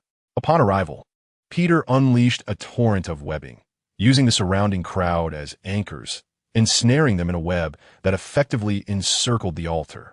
Those ensnared could not escape, while others attempting to approach the altar were equally thwarted, left in a state of frantic desperation. The demon, concealed among the throng, revealed itself, shedding its disguise. Among them was a high-ranking demon, accompanied by 15 others, a mix of intermediate and lesser demons. As they emerged, the demons immediately commenced their ravenous assault on the surrounding humans. In an instant, the entire gorge transformed into a veritable meat grinder, with humanity becoming the blood sustenance for these demons. What was most horrifying was that those consumed did not emit cries of agony. Instead, they wore expressions of eerie satisfaction, as if they were not being devoured by demons, but rather engaged in a procreative endeavor. This ghastly scene caused Harry and Ned to halt abruptly, yet Ant, having witnessed far more bizarre spectacles, remained unfazed, and the venerable Mr. S.H.I.E.L.D was even less perturbed, as he was specifically trained to combat demons. The two advanced towards the demons, initiating a brutal melee. However, fueled by their recent feast of flesh and the replenishment of souls, the demons exhibited an extraordinary strength that was not their own. Each demon bore a fissure behind them, a gateway to the hellish dimension, through which they could draw an unending supply of infernal energy. As they were originally dispatched by the Hell Lord as vanguards or reserves onto Earth, they possessed a distinct advantage. With the opening to the hellish realm, they were virtually invincible. Particularly, Mr. S.H.I.E.L.D sensed the unique nature of these demons. Yet he continued to wield his whip, striking them relentlessly. The whip, imbued with hellfire, lashed against them, causing the demons to wail in pain. Among them stood a high-ranking demon known as the Soulbreaker, its appearance nearly indistinguishable from that of a human, save for its 2 pairs of vertical pupils and the horns adorning its head. Armed with a sword, also ablaze with hellfire, it lunged forward, appearing before Mr. S.H.I.E.L.D in the blink of an eye, and with a downward stroke of its blade, it sent him flying. Though it was merely a soul breaker, the demon's power, enhanced by the Hell Lord, rivaled that of a greater demon. Mr. S.H.I.E.L.D rose from the ground, sheathed his whip, and drew a revolver, a Colt 1873, specifically prepared for him by Norman, one of the first batch of firearms manufactured. The hellfire spread to the revolver, and sensing the terrifying aura emanating from it, the soul breaker hesitated, casting a wary glance at Mr. S.H.I.E.L.D. Chapter 71. The Great Battle Against the Demons. Ant faced several soul eaters, maintaining his composure as he deftly wielded his ghostly blade, executing upward slashes and cross-cuts, carving a bloody path through the chaos. Meanwhile, the soul devourers continued to feast upon the surrounding humans, only joining the fray once they evolved into soul eaters. Peter led the girls to a secure location, destroying the altar and instructing them to find a safe haven. He then joined the battle, as Harry and Ned finally regained their senses and entered the fray as well. However, the haunting images still reverberated in their minds, diminishing their combat effectiveness significantly, yet they managed to hold their ground against a single soul eater. "Are you all right?" "Nothing serious," Harry began, but before he could finish, his stomach churned, and he promptly retched. Previously, their encounters had merely involved being struck by bullets, which, despite the gruesome nature of bloodshed, paled in comparison to the current horror of being devoured by demons, who relished the act with a disturbing ecstasy. This stark contrast rendered them incapable of focusing on the battle at hand. Seeing this, Ant seized Harry and forcefully pulled him aside, narrowly evading an attack from a soul eater. He then hurled Harry backward, exclaiming, "Return only when you are ready to fight. Otherwise, your presence here merely distracts us." "Ned, this applies to you as well." Ned nodded in agreement and, with a swift flicker, appeared beside Harry. Once they found a moment of safety, Ned could no longer hold back and leaned against a tree, retching uncontrollably. As Ant fended off the attacks from the soul eaters, he glanced at them and shook his head in exasperation before refocusing on the advancing demons. "Old Man S.H.I.E.L.D, can you close the rift behind them?" With a precise shot, Old Man S.H.I.E.L.D struck a soul eater, the overwhelming force sending it crashing into the mountainside, embedding it several meters deep, a testament to the weapon's might. However, following that shot, the hellfire enveloping S.H.I.E.L.D momentarily flickered, though it quickly regained its ferocity. "I will give it a try, but I need you to buy me some time," he declared. "Understood. Peter, come here," and called out. Peter, currently toying with a soul eater, promptly dashed over. As he leapt back, he unleashed a flurry of webbing. Regrettably, the hellish energy emanating from the soul eaters allowed them to easily escape the binds of his webs, though it took a few seconds. With limited web shooters at his disposal, Peter knew he must conserve his resources. "What's the situation, Ant?" he asked, breathless. "Help Old Man S.H.I.E.L.D buy some time." "Got it," Peter replied. Old Man S.H.I.E.L.D then transformed into the celestial form of the Ghost Rider, infusing his revolver with angelic fire. As the weapon absorbed the divine flames, it began to morph, manifesting pristine wings along its sides. Meanwhile, the soul eater that had been struck and embedded in the mountain emerged, its head sporting a gaping wound that was visibly mending at an alarming rate. All at once, the demons surged toward the 2 men, driven mad by their insatiable hunger. Their undead resilience forced Ant and Peter to retreat rapidly, resorting to hurling the demons away in desperation. Just as the line of defense appeared on the verge of collapse, Ned and Harry finally steadied their resolve and joined the fray. Ultimately, Old Man S.H.I.E.L.D fired again, unleashing 6 azure streaks of light that struck 6 soul eaters, sealing the rifts on their backs with angelic fire. Seizing the opportunity, Ant swiftly decapitated them with precision. It was evident that those with rifts and those without were not of the same caliber. Old Man S.H.I.E.L.D continue to delay them. The Soul Breaker understood that he could not allow them to proceed any further. Brandishing his sword, he leapt high towards Lord S.H.I.E.L.D, aiming a fierce strike. However, Harry intervened, relying on his formidable physical prowess to engage the Soul Breaker in combat. Yet, The Soulbreaker was a master of swordsmanship, while Harry was merely a novice, having recently begun his training. Before long, Harry's sword was sent flying from his grasp. Had it not been for Ant's assistance, the Soulbreaker might have decapitated Harry. Although Harry's newfound mental fortitude likely played a role in his survival. "Leave him to me," Ant declared. Harry nodded, retrieved his sword, and charged at the remaining Soul Eaters. Feeling the oppressive aura emanating from Ant, the Soulbreaker began to take the fight more seriously. One possessed the battle experience of Zhang Qiling, while the other was a master swordsman from the hellish dimensions. Their clash was swift, and fortunate were the onlookers, for had they been ordinary folk, they would have struggled to comprehend the speed of their movements. Ultimately, Ant gained the upper hand due to his years of training, which had granted him a passive ability, Master of Blades. Regardless of the weapon, even a kitchen knife, he wielded it with remarkable skill, a testament to the terrifying nature of his passive abilities. At that moment, Lord S.H.I.E.L.D prepared for his second round of shots. He unleashed a rapid succession of 6 rounds, so swift that the demons present barely had time to react. The powerful energy shattered the rift connecting to the hellish dimensions behind them. Simultaneously, Harry and Peter struck, and with Nade's assistance, they swiftly dispatched the 6 Soul Eaters. Originally, Lord S.H.I.E.L.D intended to target the Soulbreaker, but sensing imminent danger, he had already positioned himself behind the Soul Eaters.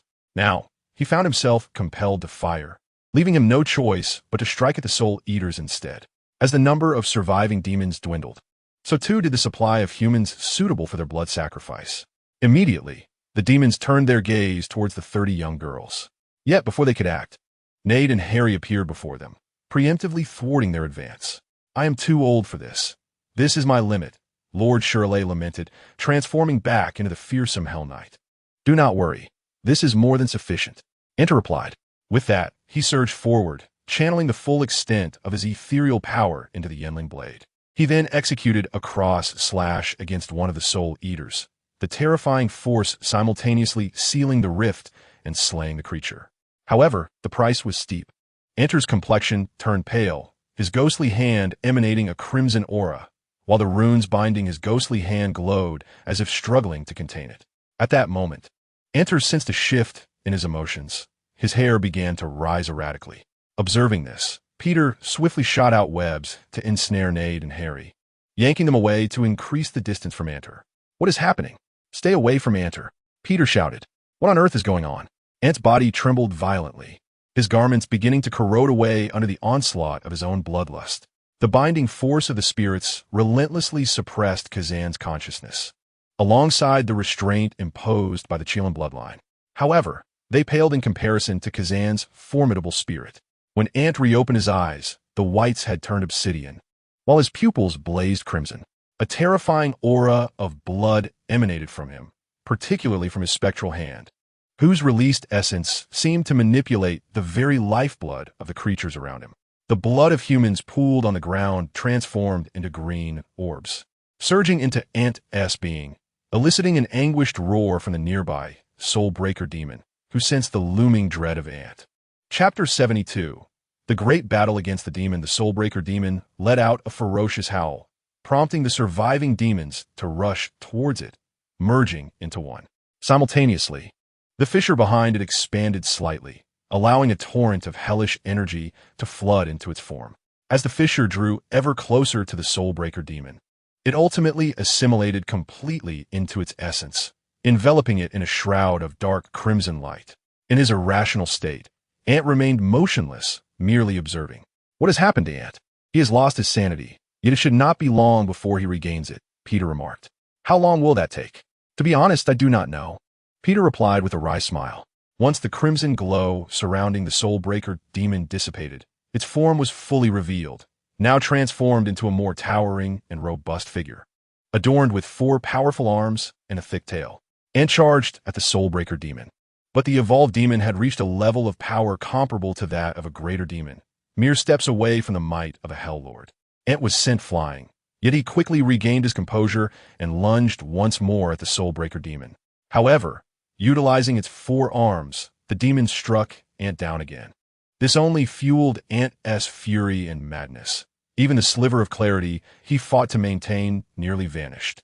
Nevertheless, through sheer determination, he managed to suppress it. Yet, he too underwent a transformation. Raising his hand, he radiated a crimson glow and charged once again at the Soulbreaker demon. As he swung his blade towards the demon, it raised its sword to block. Unbeknownst to the demon, Ant's spectral hand morphed into a massive blood-red sword, which cleaved through one of its arms with a swift upward strike. The Soulbreaker demon staggered back in pain, and seizing the moment, Ant unleashed a cross slash. With the final strike, the surge of blood energy collided with the demon, propelling it backward with terrifying force. But this was not the end. Ant's spectral hand, infused with potent blood energy and the power of the spirits, brushed against his blade, instantly coating it with the essence of blood and divine might. Ant leaped high into the air, bringing his weapon crashing down upon the Soulbreaker demon's blocking weapon, shattering it and cleaving the demon's body in two. And still, the battle raged on. The Yin blade struck the ground, instantly shattering the earth beneath it, as a terrifying surge of blood energy erupted like a raging volcano from the fissures in the ground. The Soulbreaker demon emitted a wretched scream of agony.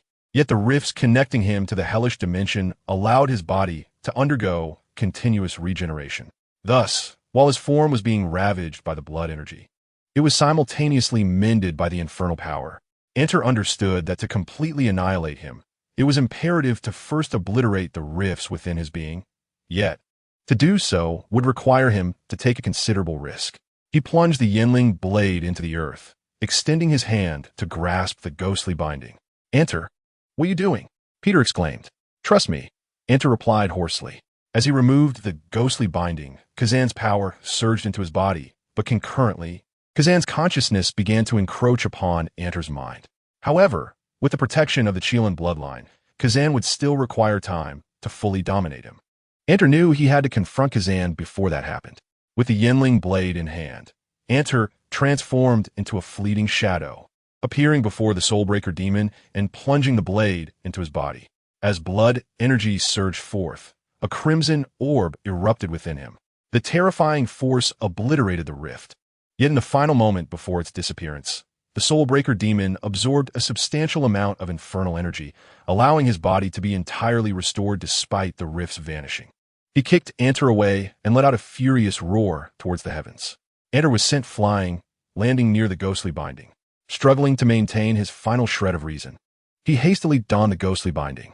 With the combined power of the ghostly binding and the Qilin bloodline, Kazan's consciousness finally quieted, leaving Enter utterly incapacitated. "Enter, are you all right?" one asked. "I am fine. From here on out, it is up to you all," Enter weakly replied. Rest assured, the four faced the raging Soulbreaker demon without holding back. Old Man S.H.I.E.L.D took the lead as the primary attacker, while Nader and Peter provided support, and Harry prepared for the final strike. As his angel's scythe appeared to possess a unique advantage against demons, making it the ideal weapon for their annihilation. Although Old Man S.H.I.E.L.D had not fought alongside them for long, their synergy gradually improved with time. They developed a profound understanding, to the point that a mere glance conveyed each other's intentions. Nader and Peter occasionally targeted the demon's joints, hindering its movements. The battle proved to be utterly frustrating for the Soulbreaker demon, who sought to escape this relentless assault. Yet, his impatience led to mistakes. Ultimately, Harry seized the opportunity. The angel's scythe expanded, and he transformed into a graceful arc, the silvery light gliding past the demon's head. In that fleeting moment, both Harry and the Soulbreaker demon came to a halt. As his head fell to the ground, the vitality within him quietly dissipated. However, Old Master Shire approached the corpse, extending his skeletal hand to effortlessly pierce through the flesh and delve into the interior, retrieving a crimson orb. "Was this?" "Is his core. Remember, great demons are notoriously difficult to slay. Even if you sever their heads and limbs, they merely enter a state of apparent death, only to resurrect after a time. Thus, to truly vanquish them, one must extract their core." "What purpose does this core serve?" Harry inquired. "I am uncertain. Perhaps you could investigate." Old Master Shire elegantly reverted to his human form and replied. Harry surveyed the multitude of corpses strewn about and hastily summoned Norman. Upon receiving the message, Norman promptly made arrangements and swiftly arrived on a private jet. "Father, you have arrived. Are you all unharmed?" As Norman disembarked, He inquired of Harry and the others. "We are fine, Uncle Norman, just a bit fatigued," Ant said with a forced smile. Only then did Norman notice Ant's pallid complexion and rushed over. "There is no need to assist me. I merely require a moment of rest. The demon's corpse lies over there. Are you truly all right?" "I am indeed fine, Uncle Norman. Please do not mention this to my family." "Very well, I understand." After Norman had some food and drink unloaded, they began sorting through the demon corpses. "By the way, Father, this is a core unique to great demons. See if you can discern its purpose." Harry handed the orb to Norman, who carefully retrieved a metallic box and delicately placed it inside. "Well then, I shall take my leave. If you require anything further, do not hesitate to inform me. I will arrange for it to be sent to you." "Understood, Father. I will reach out should we need anything." After bidding farewell to Norman, a group of S.H.I.E.L.D. agents arriba balatably. After handing over the situation to them, Ant and the others departed, leaving the 30 girls to their care, as they needed to proceed to the next demon's location. Chapter 73. The followers of S.H.I.E.L.D. in a small town in El Paso, New Mexico. Located merely a river's width from Ciudad Juarez, this locale had become a stronghold for drug traffickers entering American territory, with numerous cartel factions established therein. On this particular day, a group of individuals arrived, proclaiming themselves followers of the S.H.I.E.L.D. faith, intent on spreading their doctrine. Unfortunately, most residents of this town had already become informants for the traffickers or had directly enlisted in their ranks. Even the children had succumbed to the drug trade. It is easy to imagine the fate awaiting these so-called devotees. Upon their arrival, they were immediately targeted, for it had been long since anyone had graced this place. New faces were required to assist them in their endeavors. However, the number of individuals was rather meager, a mere 25, which was insufficient for their division. Consequently, they commenced a fierce struggle for these 25 souls. Yet, what the drug traffickers did not anticipate was that these 25 individuals strode directly into a hail of gunfire, with bullets seemingly possessing a mind of their own, whizzing past them. Clad in pure black robes and clutching a jet-black tome adorned with a profound purple eye on its cover, they murmured incantations, traversing the battlefield with an otherworldly grace. The traffickers were left bewildered, particularly some who fancied themselves sharpshooters, as they fired upon them, only to witness the bullets curving inexplicably around their figures. In that moment of confusion, they began to grasp that these 25 individuals were indeed extraordinary. The group arrived at the dilapidated church of the small town. Gazing upon the edifice, the leader, a young man holding the black book, waved his hand, unleashing an invisible force that transformed the entire structure. The church's primary hue morphed into an obsidian shade, interlaced with shimmering violet glimmers. Subsequently, the icons of God and Jesus within were replaced by a faceless visage. After completing this transformation, the 25 entered the church. Before long, a contingent of drug traffickers arrived, only to be struck dumb by the church's dramatic alteration. They had recently passed this way, for the church lay on the main thoroughfare of the town, and they were accustomed to seeing it daily. Yet, within such a brief span, it had undergone a profound metamorphosis, instilling a palpable fear within them. It was evidently not the work of ordinary individuals. At that moment, a child approached the church. "Hey, you brat, what are you doing? Come back," a trafficker shouted. Yet, the child paid no heed, reaching the church's entrance where the doors swung open automatically. Upon stepping inside, the doors closed behind her. "Child, have you come to join us?" the young man inquired. "If I join you, can you help me exact revenge?"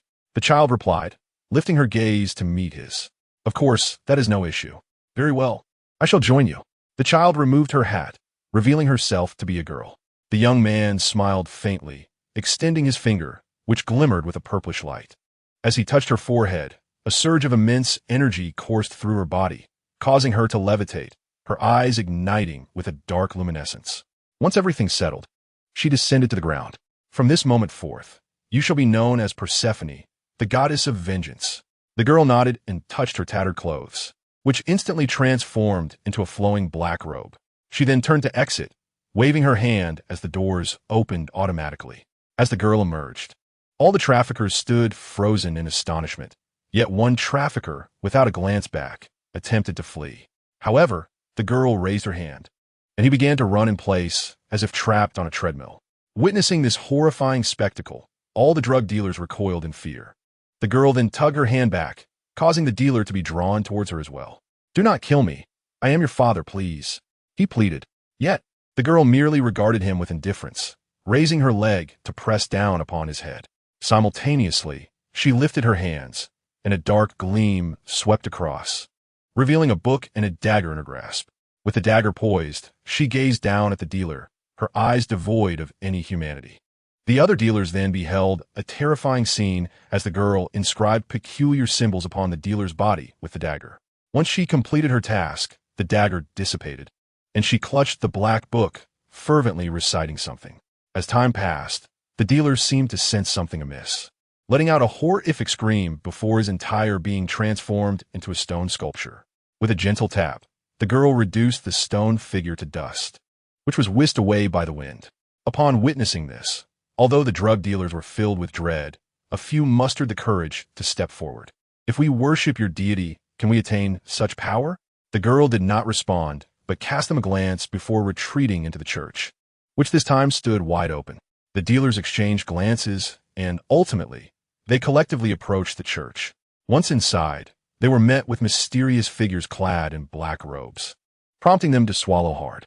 "Please, come in and take a seat," a young man said gently, his voice as clear as a mountain stream, evoking a sense of tranquility that led them to sit unconsciously.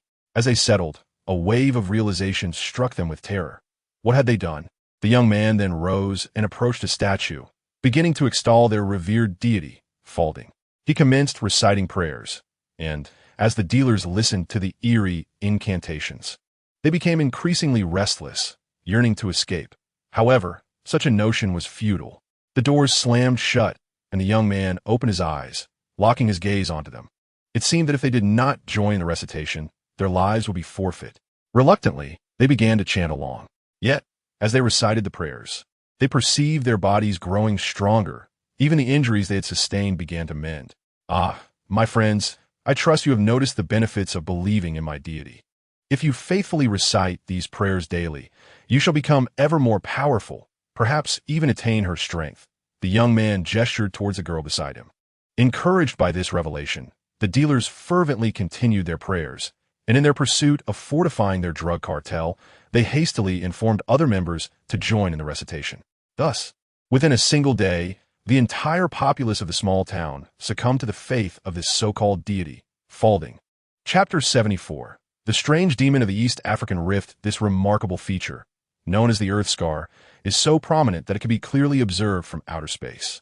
It is a winding gorge that stretches over 800 kilometers, reaching widths of up to 200 kilometers and depths exceeding 2,000 meters. Notably, these measurements continue to expand at a rate of several millimeters each year.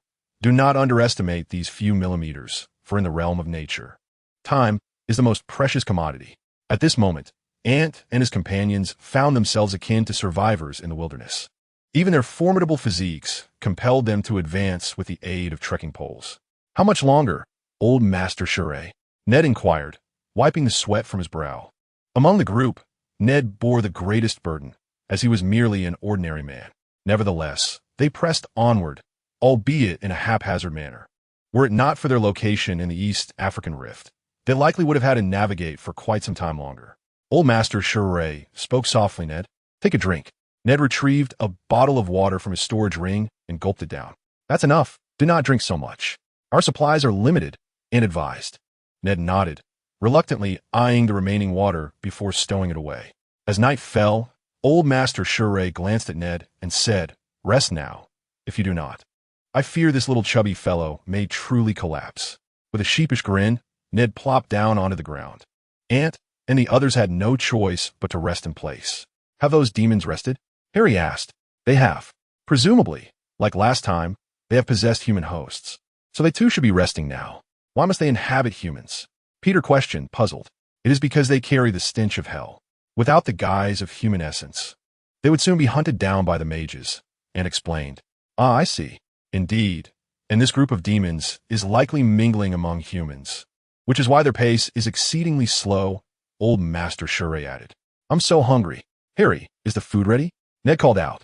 At this moment, food was Ned's sole pleasure, and they could not bring themselves to deny him this scant indulgence. "Here you go, Old Master. It's ready," Harry distributed the meals to everyone. Once they received their portions, they began to eat. Ned quickly finished his food, then found a suitable spot to lie down and fell asleep almost immediately. Before long, the sound of his snores filled the air. Is he truly that tired? Harry couldn't help but ask. After all, he was still an ordinary person. Let's not disturb his slumber, Ant whispered. Harry nodded, and soon everyone found a comfortable position to rest as well. Due to the aura exuded by Ant, countless wild animals dared not approach, thus alleviating any concerns about wolves launching sudden attacks. Consequently, everyone was able to rest without the need for a night watch. When the sun rose the following day, Ned awoke to find that the ants were already preparing to depart. Awake now? Let us eat and freshen up on the way, he said. Thus, they traversed the East African Rift for 5 days and nights, finally catching up with a group of individuals. Here we are, exclaimed Old Man S.H.I.E.L.D. Upon hearing this, the group gazed into the distance and spotted a dozen or so people, seemingly tourists. Is the demon concealed among them? Ant inquired. Indeed, there are not many, perhaps 3 or 4, but they possess formidable strength. At least 2 are great demons, while the rest are high-level fiends. Do you know which Lord of Hell they serve? Ant asked. Old Man S.H.I.E.L.D. shook his head. He could ascertain that there were demons among these individuals, but their identities remained elusive. Subsequently, Old Man S.H.I.E.L.D. led them directly into the crowd. The leading tour guide, seeing an elderly man accompanied by 4 children, did not refuse them, as no one would suspect that these 5 were anything but innocuous. Can you sense who it is? Ant whispered. Old Man S.H.I.E.L.D. furrowed his brow and shook his head, his lips remaining still while his voice resonated faintly in Ant's ear. I cannot discern. Each person carries the essence of a demon. They have been in their company for too long. I need to analyze carefully. Ant nodded while observing the 20 or so individuals ahead. Sensing Ant's scrutiny, some of them turned to look, making eye contact with Ant, who responded with a friendly smile, eliciting reciprocation from them.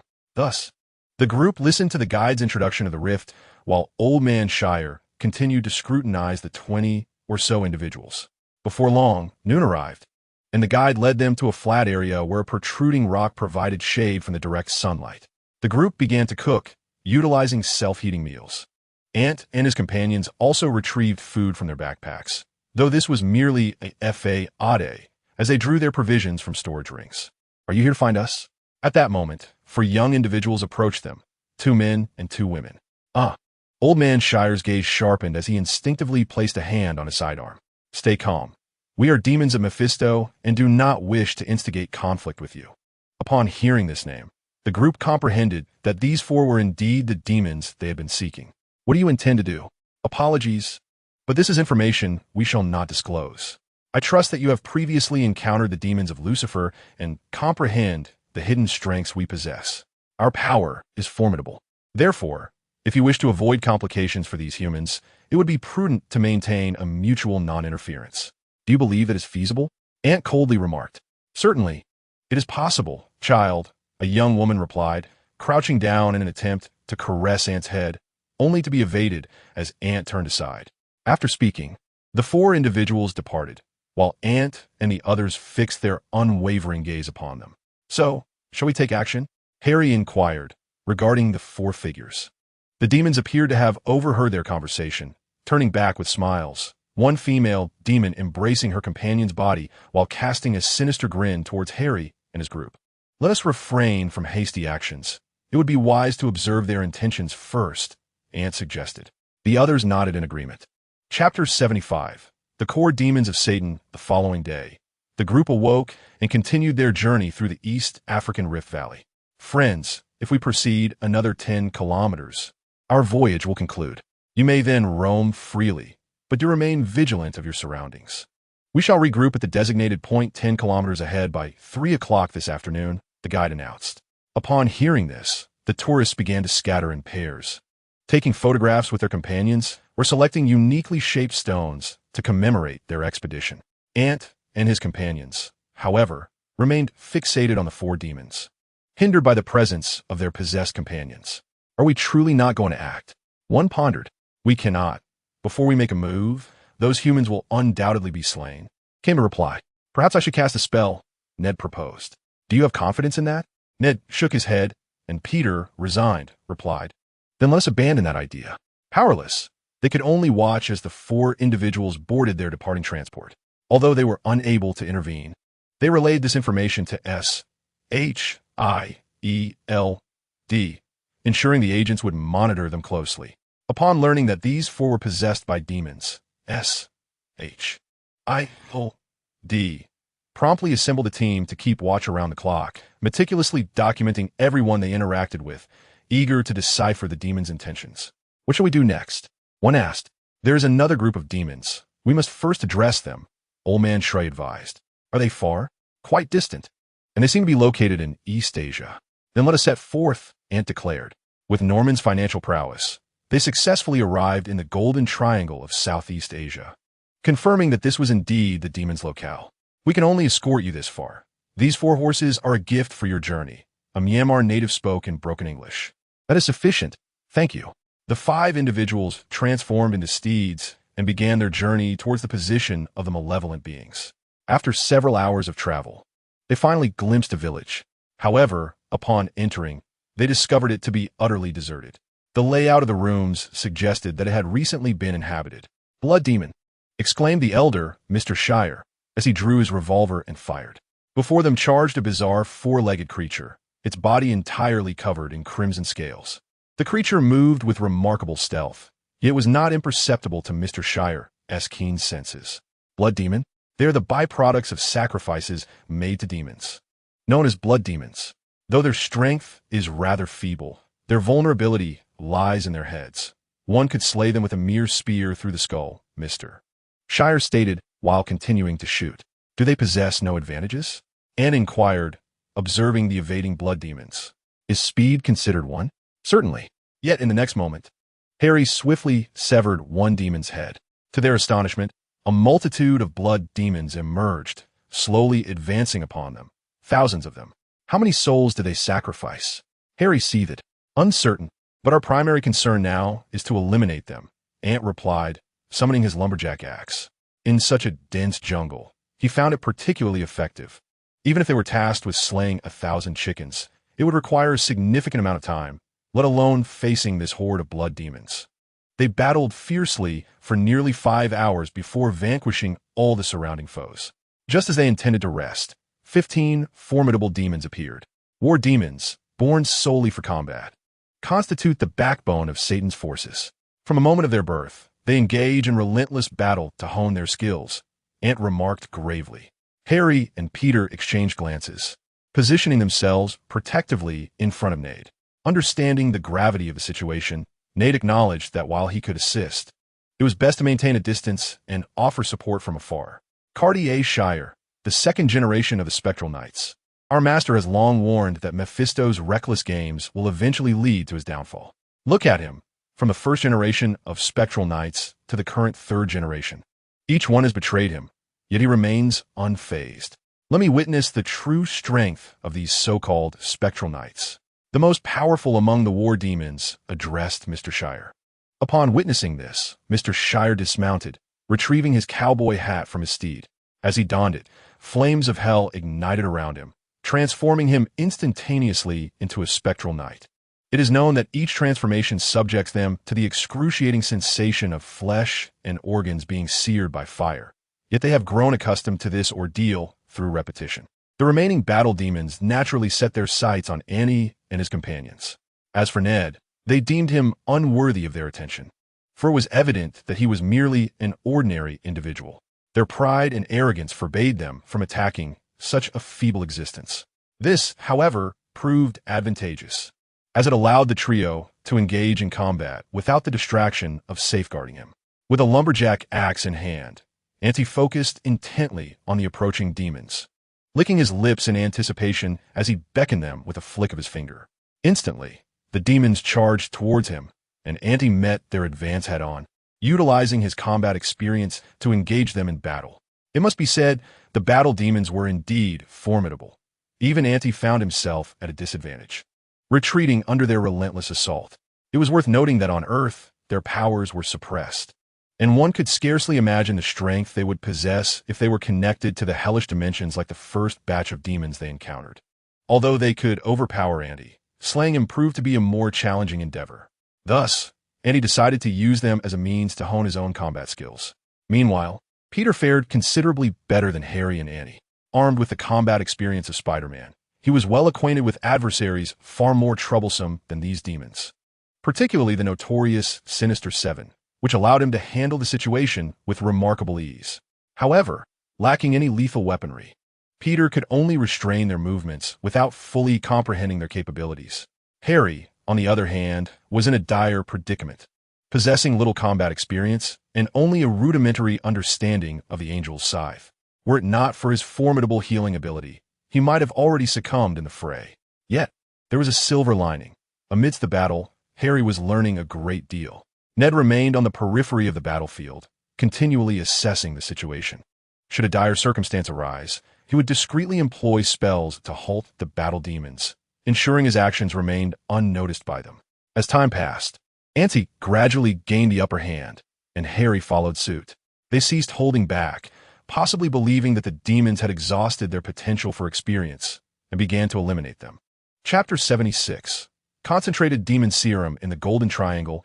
Auntie and Harry surveyed the remaining battle demons, recognizing that their training had become superfluous. Consequently, they no longer held back and set out to extinguish the lives of these demons. It was not long before they succeeded, and promptly turned their attention to Peter. Without exchanging words, they rushed to his side. The demons, fully aware of their disadvantage, did not flee. Instead, they charged forward, a testament to their commendable bravery. Once they dispatched the last of the demons, only one remained, engaged in combat with the venerable Lord S.H.I.E.L.D, the strongest of them all. As Harry and Auntie excavated the core, they observed the battle unfold between their companion and the final demon. Ultimately, it was old Master S.H.I.E.L.D who emerged victorious. There was little to be done. His Hell Knight's immunity to physical damage rendered the strategies of the war demons, which predominantly relied on physical assaults, ineffective. Thus, the outcome had essentially been predetermined. S.H.I.E.L.D sheathed his whip and extracted the core, subsequently summoning Norman to the scene. "Are there no other demons?" he inquired. "I sense none. We are left solely with Mephisto's 4 demons," S.H.I.E.L.D remarked. Compared to these 4, they preferred the straightforward nature of such demons. A day later, Norman's aircraft arrived belatedly. Upon surveying the battlefield strewn with corpses and over 20 large demon cores, Norman was filled with exhilaration. "Father, why are you so elated? Do you know what this is?" he exclaimed, brandishing a test tube containing a liquid glowing with an orange hue. "What is it?" Harry asked curiously. "It's concentrated demon serum, derived from those so-called cores. One core can produce only 10 vials, and their potency is several dozen times that of ordinary demon serum," Norman replied, his excitement palpable. "Wow. So, Father, have you used it?" "Indeed, I have. My skin can now withstand close-range gunfire, and the strength of my bones rivals that of specialized alloys. Even sniper bullets cannot penetrate, merely causing minor fractures that can be remedied with additional calcium," Norman enthused. He was exceedingly thrilled, as their Osborn group could now be regarded as one of the world's leading biotechnology firms, with a faint prospect of claiming the top position. The demon serum had become a coveted commodity sought by nations, with the black market pricing at an astounding $1 million per vial for the standard version, let alone the concentrated variant, which was worth several dozen to even 100 times more. Simultaneously, Norman forged a deal with S.H.I.E.L.D, trading 20 vials of concentrated demon serum for the formula 89. With 89, he could develop an even more formidable serum, though this would require considerable time. At the very least, a path forward had been established. "Father, don't be overly jubilant. These are all the large demon cores available on Earth. It may be quite a while before we can procure more," Harry remarked as they boarded the plane, observing Norman's exuberance. "Is that it? What else did you expect, Father? If demons could freely enter our realm, humanity would have long been aware of their existence. Therefore, you should focus on acquiring demon corpses from the Vatican. Their stockpile is dwindling as well," Norman sighed. "The Holy See, being one of the 3 largest religions in the world, is not lacking in wealth. Moreover, the Vatican embodies a certain kind of monkhood, the purest form, maintaining an innocent heart. Thus, they do not possess a strong yearning for money, and power is of little significance to them, akin to fleeting shadows. After all, they are bound to conceal their true selves. Power is, for them, merely an accessory. Yet, Norman discovered a method to transact with them.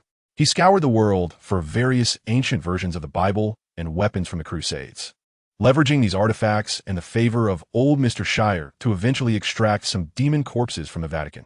Most of these demons were of intermediate or lesser rank, with a few being of higher caliber, although the corpses of the more formidable demons were strictly guarded by the Holy See and were not available for purchase by Norman. Nevertheless, Norman understood the value of contentment.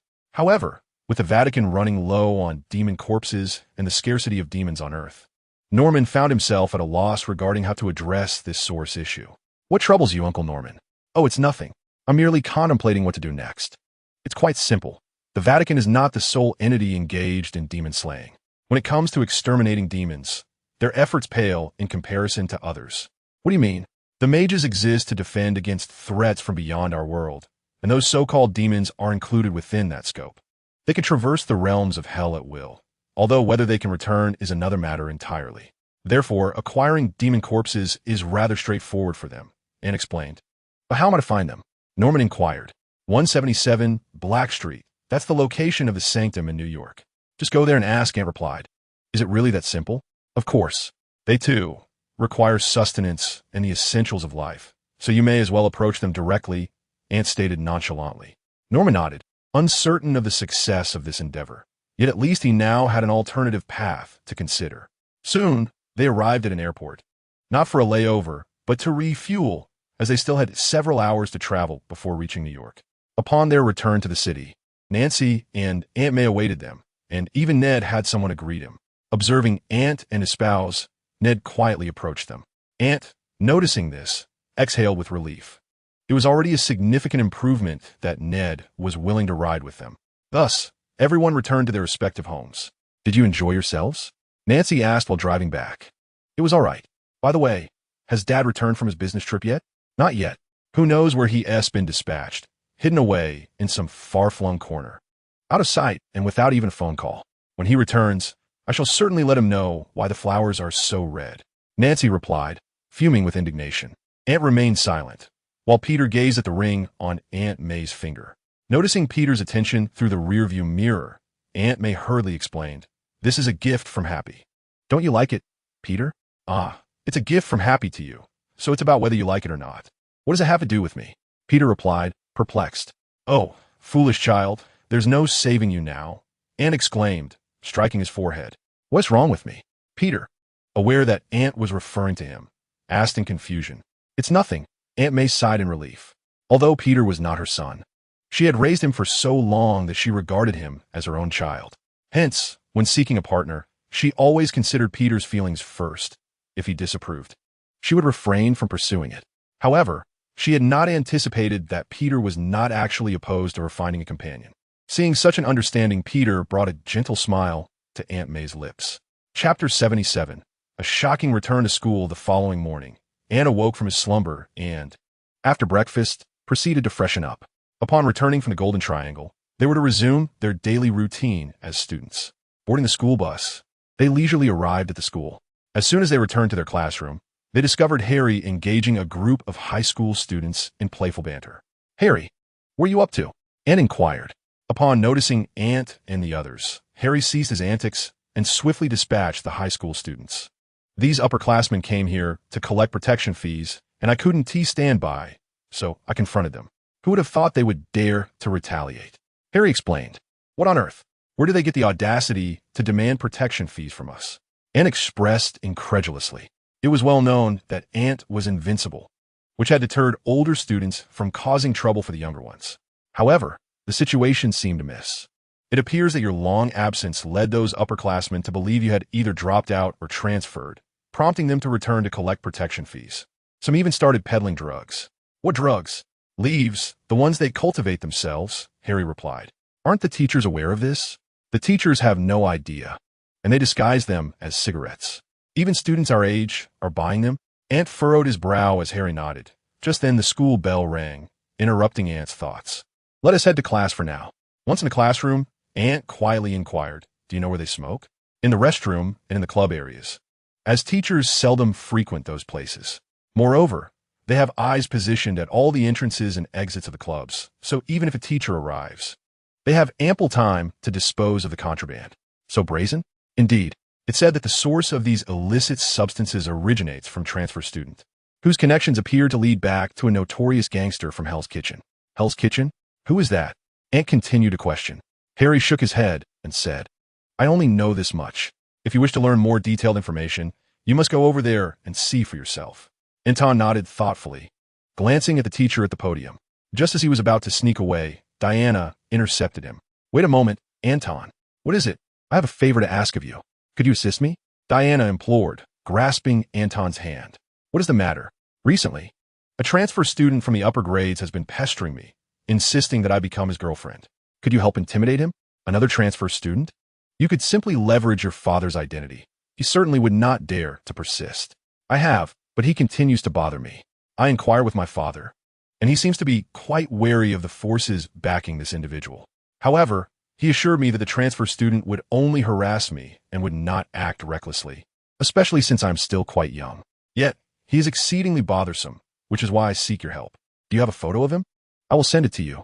Subsequently, the four of them exited the classroom without disturbing any other students. Only the teacher noticed their departure. It said nothing and allowed them to leave. Before long, they arrived at the club building of Yue School, an entire edifice dedicated to various clubs, showcasing a diverse array of activities. As the four appeared, an upperclassman stationed at the entrance immediately blocked their path. Hey kid, this isn't a place for you to play, and it's still class time. What are you doing here? Leave at once. Anton remained silent, delivering a swift kick to the upperclassman's leg, causing him to collapse to one knee. He then forcefully pressed the student's head against the wall. Now, I will ask the questions, and you shall answer. One more word of nonsense, and I will strike you. Do you understand? The student quickly nodded in acknowledgement. Is someone selling leaf tobacco? Anton inquired. Yes. Is it popular? Quite so. They sell over $10,000 worth daily. Are there any powders or sugars involved? No. We dare not consume those. We are too young, and it could lead to serious issues. Ah, so you are aware of its dangers. Who is selling this? Anton asked with a dismissive smirk. Jacob Brown. Recently transferred here? Yes. Is this him? Anton produced his phone, displaying the photos sent by Diana. Yes, that's him. Do you know his background? It seems he is the son of a certain gang leader from Hell's Kitchen, but we are unclear about the specific gang. Well, I appreciate your cooperation, so now it is time for you to take a little nap.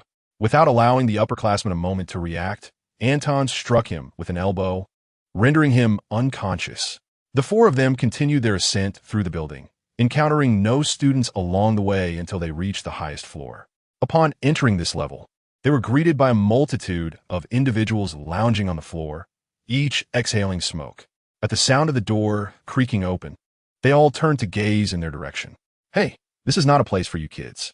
Scram, consider what you should or shouldn't say, bellowed a robust young man, towering at 6 feet tall, clad in a baseball jacket and cap, with a cigarette dangling from his lips, exuding an air of arrogance. Ant sneered coldly, stepped forward, and delivered a straightforward punch that rendered the young man speechless.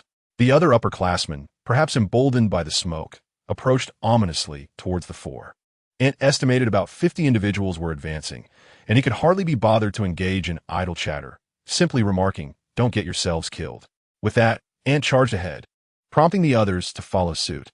In less than 5 minutes, they had dispatched the group of over 50, suffering only minor stains on their clothing. Ant dusted off his attire and proceeded to the furthest room in the corridor, kicking the door open. Within, he found a young man with tousled blonde hair lounging on a sofa, indulging in smoke. Who are you? Selling cigarettes? Harassing Diana. Is it you? Ant inquired as he approached him slowly. Who are you? The young man retorted, failing to answer the question, and swiftly drew a blade, pressing it against his neck. Are you Jacob Brown? Feeling the sharp edge at his throat, he swallowed nervously and replied, It's me. You have one chance. Do not let me see you at school tomorrow, understand? Understood. With that, Ant led his companions away, unaware that Jacob Brown was glaring at them with resentment. They may have noticed, but chose to disregard it. Chapter 78. The Woolwich Boys Gang Hell's Kitchen is a region rife with gang violence, where various criminal activities abound. Jacob Brown arrived in a luxurious car, which halted outside a certain club. Exiting the vehicle, he was greeted by a burly African-American man at the entrance. Jake, you're back. Is my father inside? Jacob inquired. Yes, but he's currently meeting with the Russian mob boss. All right, I understand. Jacob proceeded inside, navigating through the bustling hall filled with individuals swaying to the music, eventually reaching the third floor, accessible only by invitation. He stood before a door and gently rapped on it. "Come in," came a deep voice from within. Jack Brown pushed the door open and stepped inside, discovering a gathering that was half composed of robust Russian men and half adorned in elegant British suits. They exuded an air of sophistication that was far removed from the image of gangsters, resembling gentlemen instead. "Father, is this your youngest son?" one of them inquired. "Indeed. Take a seat. What happened to your neck?" A middle-aged man noticed the wound on Jack Brown's neck and asked. "Nothing," Jack Brown replied, feeling somewhat embarrassed as he took a seat. "Very well. I shall not disturb your father-son conversation any longer. Remember the time for the transaction." With that, the Russian mobster rose and departed. Once they had left, the middle-aged man turned to Jack Brown again and asked, "Now, tell me what transpired." "I was beaten by a group of children." "Children?" Jack Brown then recounted the entire sequence of events. And upon hearing that his son had been selling leaf tobacco at school, his father was infuriated and slapped Jack Brown across the face. "I warned you. The reason for sending you to that school was to pursue the daughter of the Leeds family, not to engage in such foolishness." "I'm sorry, father. Find out the identities of those children.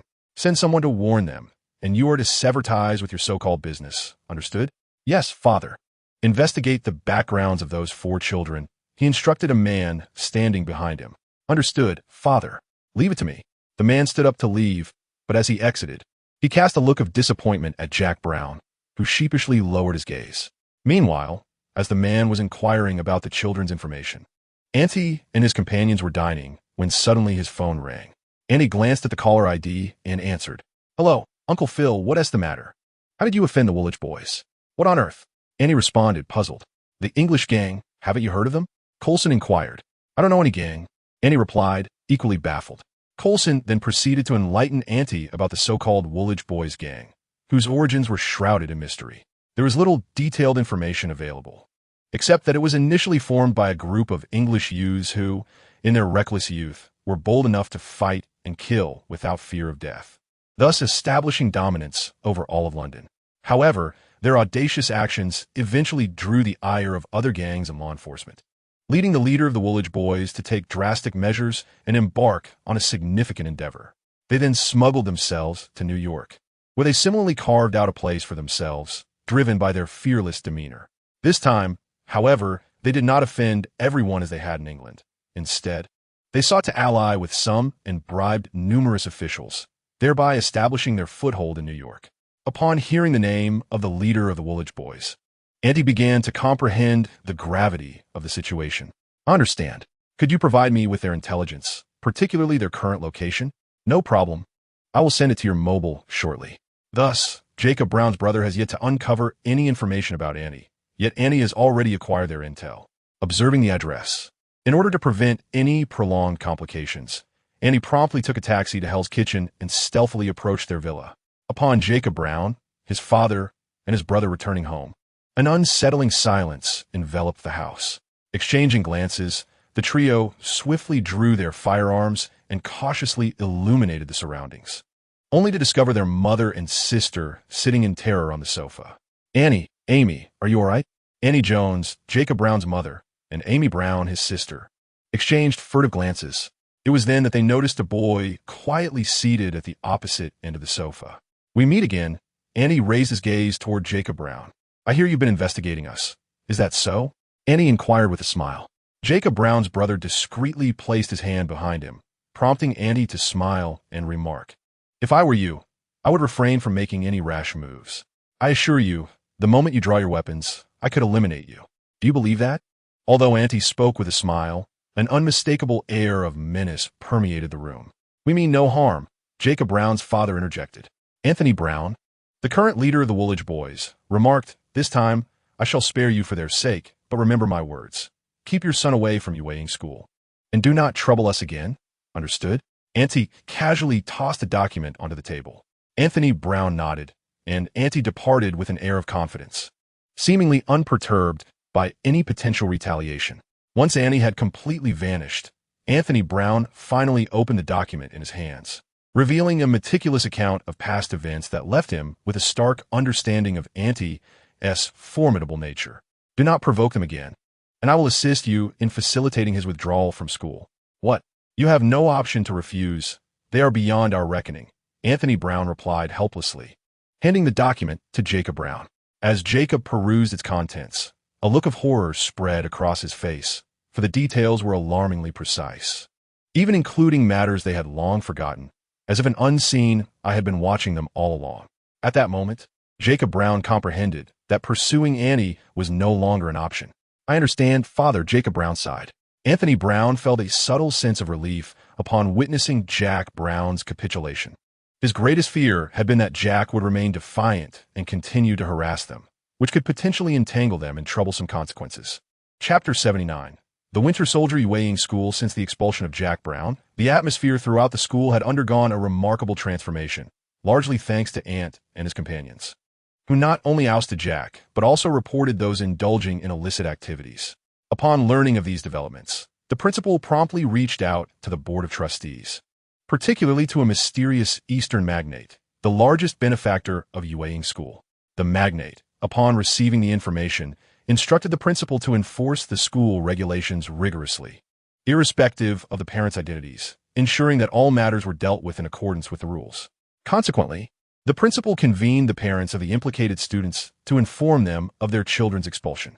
Upon hearing the news, the parents' immediate reaction was to plead for their children's reinstatement, with some even resorting to bribery.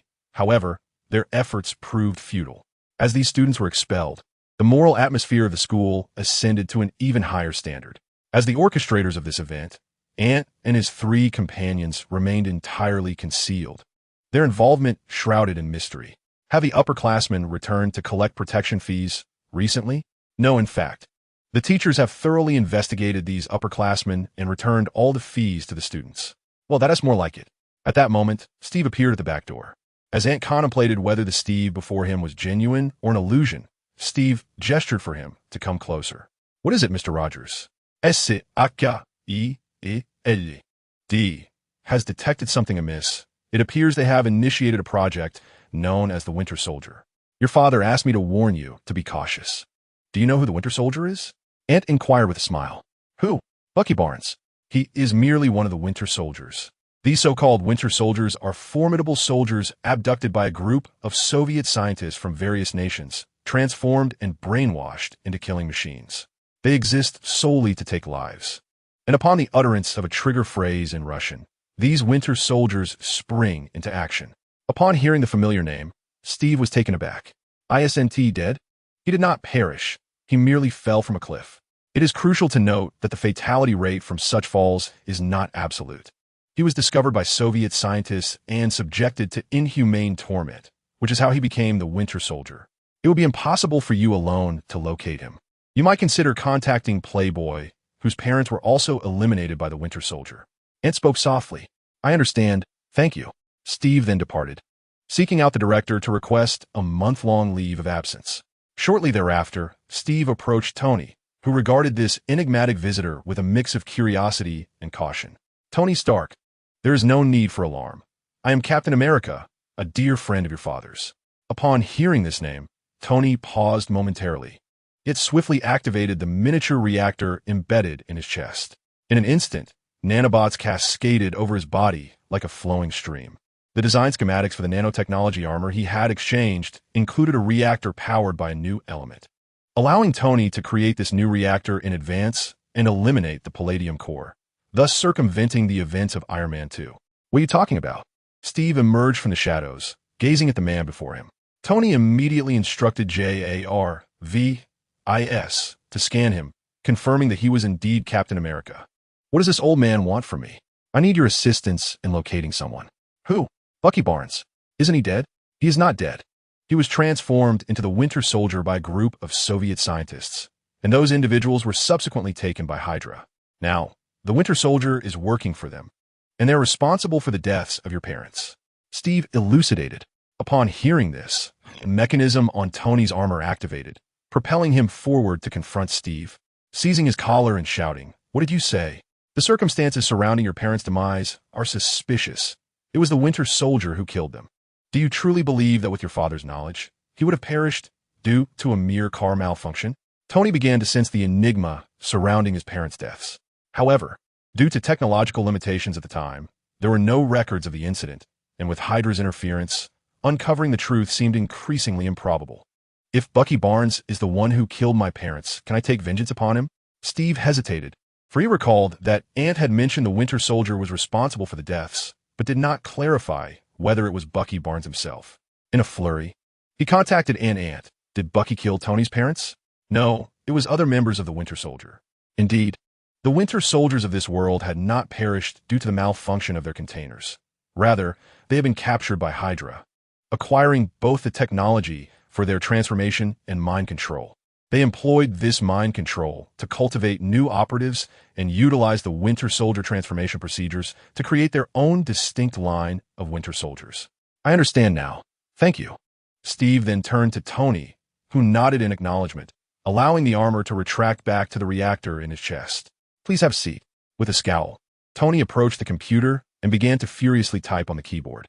Soon, information from various organizations regarding the Winter Soldier illuminated his screen. Unfortunately, this information only reflected their actions post-operation, devoid of any details regarding the process itself, and even the surveillance cameras had captured nothing. Is there not a shred of information available? Indeed, they appear as phantoms, executing their targets and vanishing without a trace. Steve replied, equally at a loss. Jarvis, compile a list of all individuals slain by the Winter Soldier and deduce their next potential target. Sir, this requires substantial computational power. I may need to utilize the group's supercomputer. Feel free to proceed. Very well, sir. Should I notify the relevant departments? Yes, do so. Tony's gaze remained fixed on the screen, displaying a couple. Shortly thereafter, every employee at Stark Industries received a notification alongside a countdown timer. As the timer concluded, they found their computers lagging, an anomaly considering they were all equipped with the latest high-performance models. However, recalling the recent notification, they each withdrew their hands from their keyboards, while Jarvis commenced extensive calculations using the supercomputer. With the progress bar inching forward, Tony and Steve intently watched the screen, awaiting its completion. Chapter 80. The assassination of Harry. After several hours of meticulous analysis, Jarvis ultimately identified the next target of the Winter Soldier. To their astonishment, the chosen individual was none other than Harry. It's him, Steve exclaimed instinctively. You know him? Of course. Then let us proceed. Jarvis, inform Mr. Osborn. Understood, sir. Meanwhile, at Oscorp, Harry was casually wandering when his phone buzzed with a text message. Reading its contents, Harry paused momentarily, but quickly regained his composure. Father, someone is watching me. Harry reported to Norman. What's going on? Norman inquired, his expression tense. Harry relayed the news about being targeted by the Winter Soldier. After absorbing this information, Norman furrowed his brow and declared, I will arrange for the Demon Squad to protect you. That is unnecessary. Father, I merely wanted to inform you. That is non-negotiable, Norman asserted sternly. Faced with his father's resolve, Harry reluctantly acquiesced. On his way back, Harry's driver suddenly spoke up. Young master, we are being followed. Where? Harry asked, excitement evident in his voice. Please remain seated, the driver urged, gripping the steering wheel as he attempted to shake off their pursuers. However, he was taken aback to find that their adversaries were equally skilled behind the wheel, compelling the driver to accelerate. Gradually, Harry sensed something amiss. Every time they reached an intersection, the traffic light would inexplicably turn green. This traffic signal is suspicious, Harry exclaimed. What is wrong, young master? Every time we approach an intersection, the red light instantaneously shifts to green, as if guiding us. Upon hearing this, the driver remained vigilant, and soon discovered that Harry's words were indeed accurate. He hurriedly retrieved his phone, only to find it devoid of signal. Even the radio was non-functional. With no alternatives left, he opened the window and gestured towards his team. Observing the driver's signal, the other members of the Demon Squad promptly sprang into action. 3 Humvees immediately rolled down their windows, unleashing a barrage of automatic gunfire towards the vehicles pursuing them.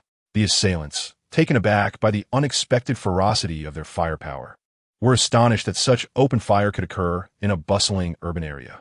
However, the vehicles following Harry were also professionally modified, equipped with at least bulletproof features. In an audacious move, they floored the accelerator and crashed directly into the rear of the Demon Squad's vehicle. The impact sent the car into a spin, but the driver, demonstrating remarkable skill, managed to steer it back onto its original path. Realizing that their firearms were ineffective against the enemy's vehicle, the members of the Demon Squad swiftly produced individual rocket launchers, aiming them directly at the pursuing car. The occupants of the trailing vehicle, sensing imminent danger, slammed on the brakes and executed a sharp drift into the opposite lane, using the greenery between the lanes to evade the rocket launcher's aim. Yet, the members of the Demon Squad had no genuine intention of firing. After all, they were in a crowded area. A real launch could inadvertently harm innocent civilians, and even in self-defense, it would bring trouble upon the Osborne group. Thus, their earlier display was merely a tactic to scare off their pursuers, and it proved remarkably effective. Seeing the opposing group forced into the opposite lane, the driver wasted no time in steering the vehicle toward a nearby parking lot. With the car's safety compromised, they had no choice but to opt for a more secure method of escape on foot. What a thrill! It feels just like a movie, Harry exclaimed excitedly. Young master, this is no game, the driver replied sternly. From now on, you must heed my every instruction. I have informed the chairman, who has dispatched other squad members to our location. Our priority now is to remain concealed. Do you understand? Suddenly, Harry spotted something and abruptly pulled the driver toward the support pillar in the parking lot. They pressed their backs against it just as a deafening explosion rocked the vicinity. They felt a searing wave of heat wash over them, accompanied by a flurry of metal shards. The force of the blast rendered these fragments as lethal as bullets. Had Harry not acted swiftly to pull the driver to safety, he would have likely been perforated by the shards. They're coming. You have weapons on you, right? Harry's demeanor shifted as he withdrew his revolver. The driver nodded and produced a Sig Sauer P228, a sidearm procured by the U.S. military in 1992, revealing that he was undoubtedly a veteran soldier. He took a deep breath. Just as he was about to peek out, a barrage of bullets came raining down, leaving them no opportunity to reveal themselves. With no chance to assess the situation, the two listened as the footsteps grew ever closer, when suddenly, gunfire erupted. The assailants immediately turned to shoot at their attackers. Harry exchanged a glance with the driver and seized a moment to peek out, catching sight of those who had ambushed them. They were fully armed, intent on killing Harry, but he understood that this was merely an appetizer. However, now was not the time for contemplation. Harry hastily sprang into action. Just as they were about to be caught in a pincer movement, the group made a decisive retreat. Master Harry, are you all right? Came a voice from the approaching men. Mi fine. Then you all protect Master Harry's departure. I'll handle things here with the police. The group nodded, promptly escorting Harry away, while the middle-aged man stayed behind to manage the situation. After all, the commotion they had caused was far too great. Car chases, gunfights, explosions, and so forth. If left unresolved, it could very well be treated as a terrorist attack. Once Harry returned safely to his luxurious apartment, the bodyguards finally exhaled in relief. It was only after they witnessed Harry enter the apartment and heard the heavy door close behind him that they returned to their respective posts. Upon entering his apartment, Harry headed straight to his room. Aunt, do you know that I've been targeted? They were just chasing me. Are you all right? I'm fine. Do you know who was behind this assassination attempt? Harry inquired while reaching for a snack from the drawer. I'm not sure, but I will help you investigate. As Harry conversed with Ant, an individual stealthily descended from the rooftop via a rope, entering the apartment through the living room window after prying it open with some tool. Unfortunately for him, as he entered, Harry had already heard the sound of his heartbeat. Chapter 81. Becky awakens inside the apartment. The mysterious figure followed the sound of Ant's voice to Harry's door. Just as they were about to open it, the door was violently smashed open. The mysterious figure braced themselves against the door, only to be sent flying by the force of the impact. Upon seeing the mysterious figure, Harry couldn't help but exclaim, "Wow, cool. It's a mechanical arm." The figure had long brown hair, a metallic arm, and wore a metallic mask.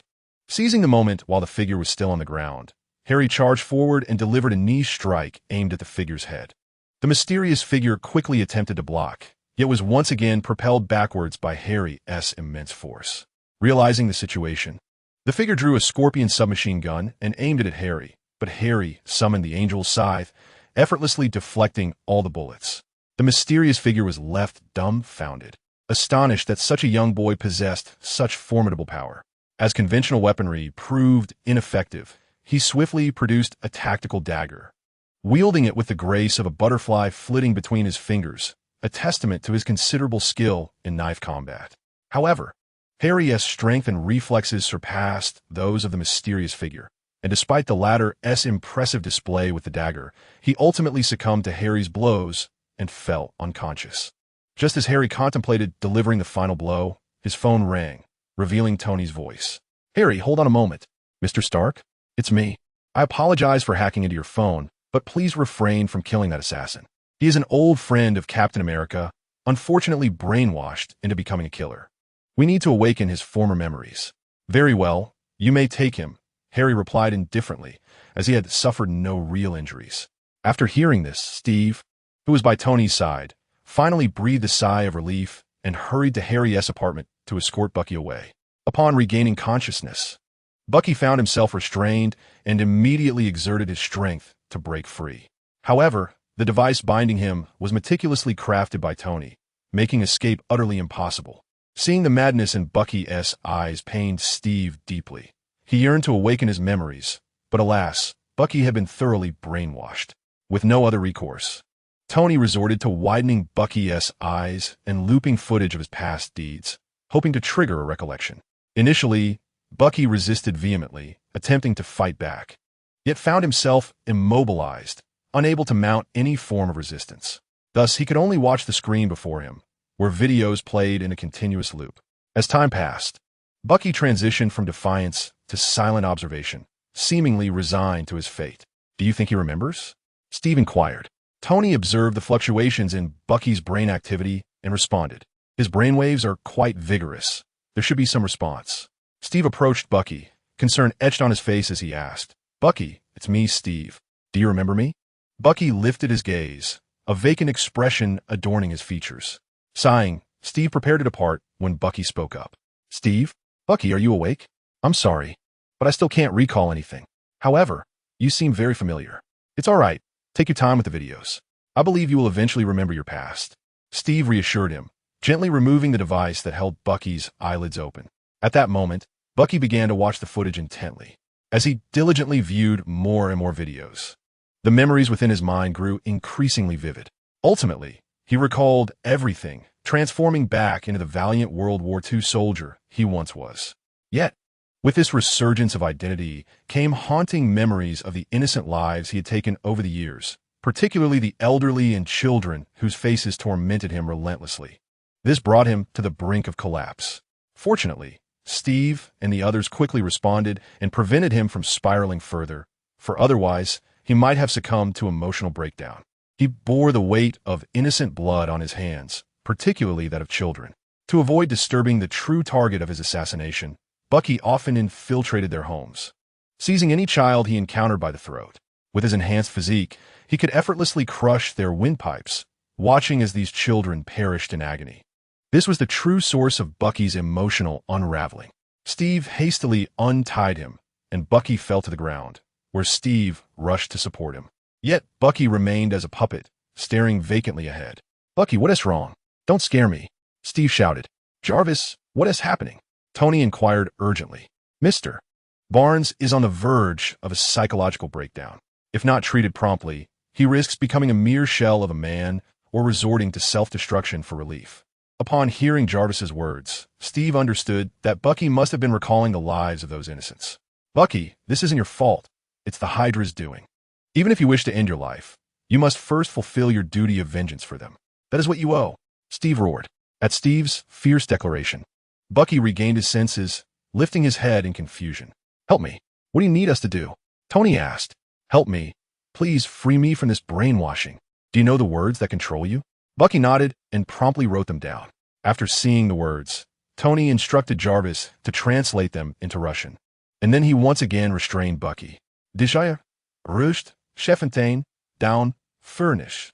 As each word emerged, Bucky's body trembled uncontrollably. He had come to understand his identity and was fiercely resisting becoming that soulless entity again. Yet as Tony observed Bucky's struggle, he ultimately decided to halt. "You've been brainwashed too deeply. It needs to be gradual." "I understand. Thank you. Don't mention it, but I want to know, did you kill my parents?" "Your parents were?" Bucky asked, puzzled. "Howard Stark. Not me. I was on another mission at the time," Bucky replied, shaking his head. Tony nodded and had some food prepared. You must stay here until you are fully free. Understood? Bucky nodded, while Steve frequently checked on his dear friend. Meanwhile, Norman, having learned that Hydra was behind the assassination of his son, began his own quest for vengeance. Chapter 82. Norman's compromise. Across from Norman sat a middle-aged man, quietly sipping his coffee from the table. Mr. Osborn, this operation was indeed a grave mistake on our part, and we are prepared to pay any price for your forgiveness. Any price? Norman retorted, his voice icy. If your organization's sole heir were assassinated, what price would you be willing to pay for forgiveness? Harry is my son, my only bloodline, and the sole heir of the Osborn Group. Now you speak to me of price? Norman's gaze bore into the middle-aged man, whose pupils gradually reddened with emotion, radiating an oppressive aura. Despite the man's high rank within Hydra, he found himself rendered speechless by Norman's formidable presence.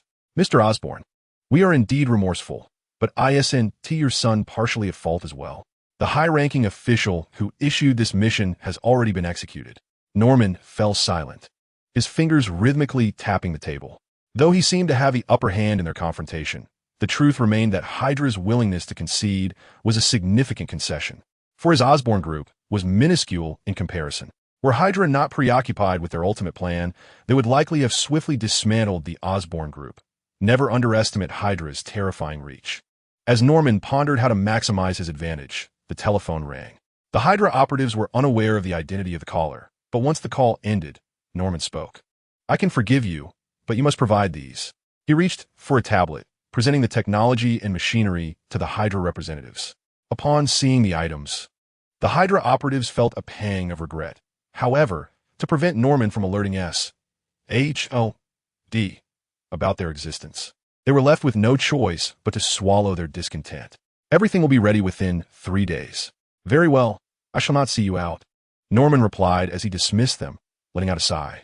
As a father, he longed for vengeance for Harry, yet reality was unyielding.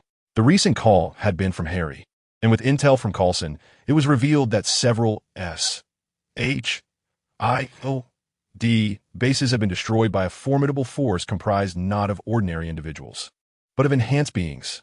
With overwhelming strength, they obliterated those bases, rendering even the agents who had received the 74 serum helpless, akin to children facing adults. Clad in impenetrable armor and moving with lightning speed, they were far beyond any adversary. These individuals were the elite of the Demon Squad, all having been administered a concentrated version of the Demon Serum, utterly loyal to the Osborn family as their staunch warriors. Upon synthesizing the two pieces of intelligence, Ant realized the full scope of the situation and instructed Harry to contact Norman. After all, the current Osborn Group is certainly no match for Hydra. It would be prudent to seize some advantages instead. Harry, having little to lose, found himself bemused by Hydra's grave miscalculation of his capabilities. How infuriating it is to have been targeted for assassination, only for the assassin to fail, and even the organization behind them remain unscathed.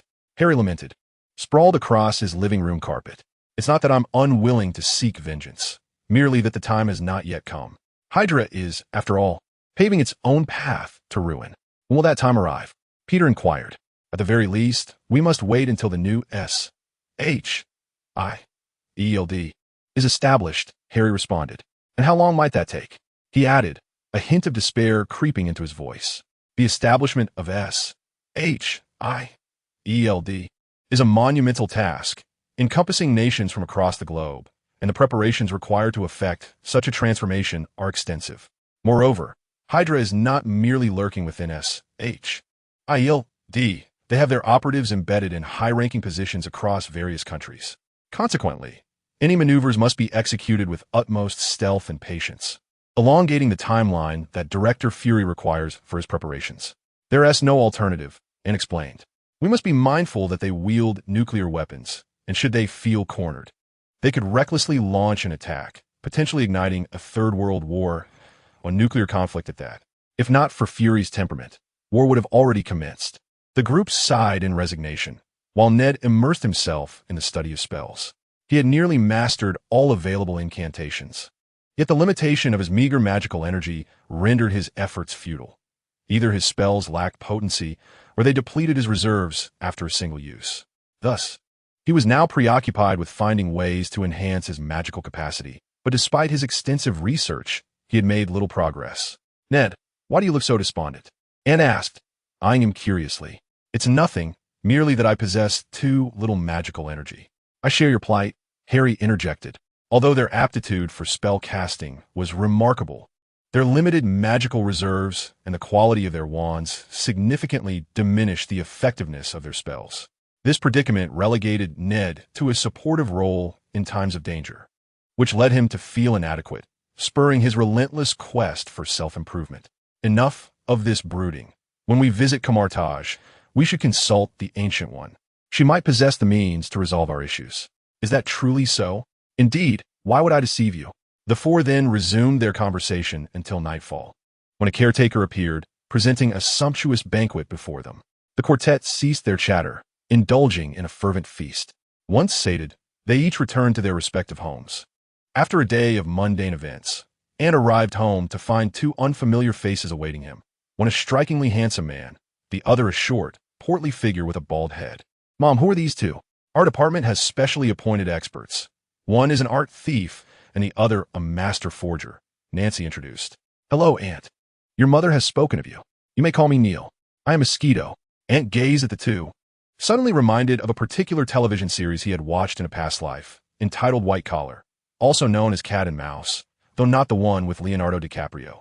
Nevertheless, it bore similarities, featuring an art thief who, by a stroke of fate, collaborates with an agent to unravel various deceptions. Ant never anticipated that such figures would exist in this Marvel universe. "Detroit dentist?" Ant tentatively remarked, looking at Mosquito. "You know me," Mosquito instinctively exclaimed. "Indeed it is you. No need to fret, just casual banter." With that, Ant retreated to his room. Mosquito, however, cast a fearful glance at Neil, who appeared equally concerned. "There's no need for such alarm. This rascal possesses knowledge that eludes us, and he means no harm." "Really? What would he gain by deceiving you?" The two finally exhaled with relief. Chapter 83. The inscribed stone tablet. All right, let's pause here. You two are to report to the precinct tomorrow, understood? Nancy instructed Neil and Mosquito. "Of course, we have no intention of absconding.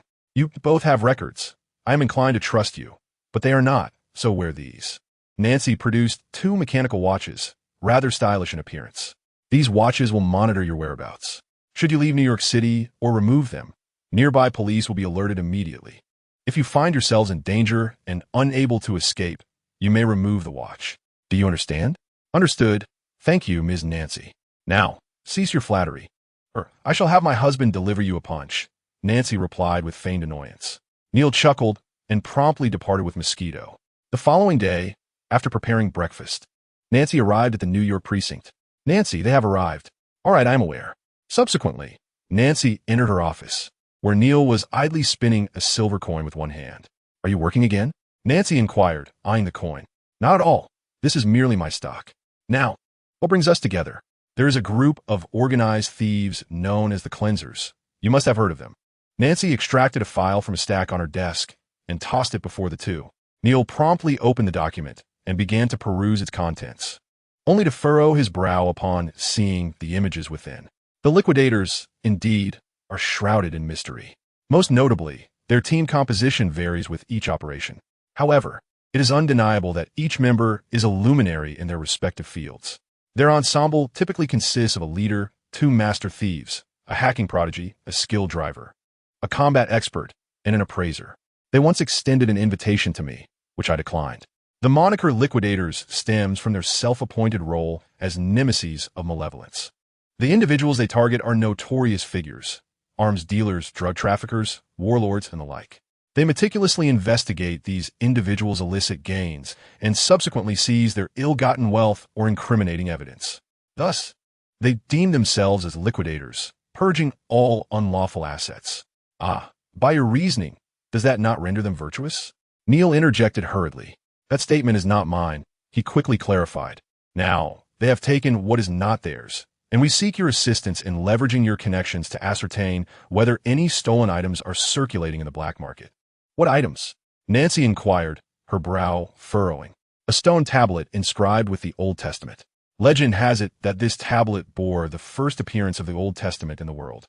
hand-carved by Jesus himself when guided by divine inspiration. What? Neil exchanged a glance with Mosquito. If authentic, this relic would be an invaluable treasure in the eyes of Christian believers, possibly commanding a price determined by their faith. Conversely, should word of its sale emerge, not only would the tablet's rightful owner be incensed, but other followers would surely fixate on the liquidators. Is this tablet genuine or not? Nancy queried, her expression grave. Uncertain, which is why we sought your help, she replied, though a hint of seriousness lingered in her gaze. After all, she understood the reality of God and heaven, and as a relic personally inscribed by Jesus, it undoubtedly possessed extraordinary power. Thus, capturing the liquidators became imperative for Nancy. Very well, we shall proceed with our tasks. Go ahead.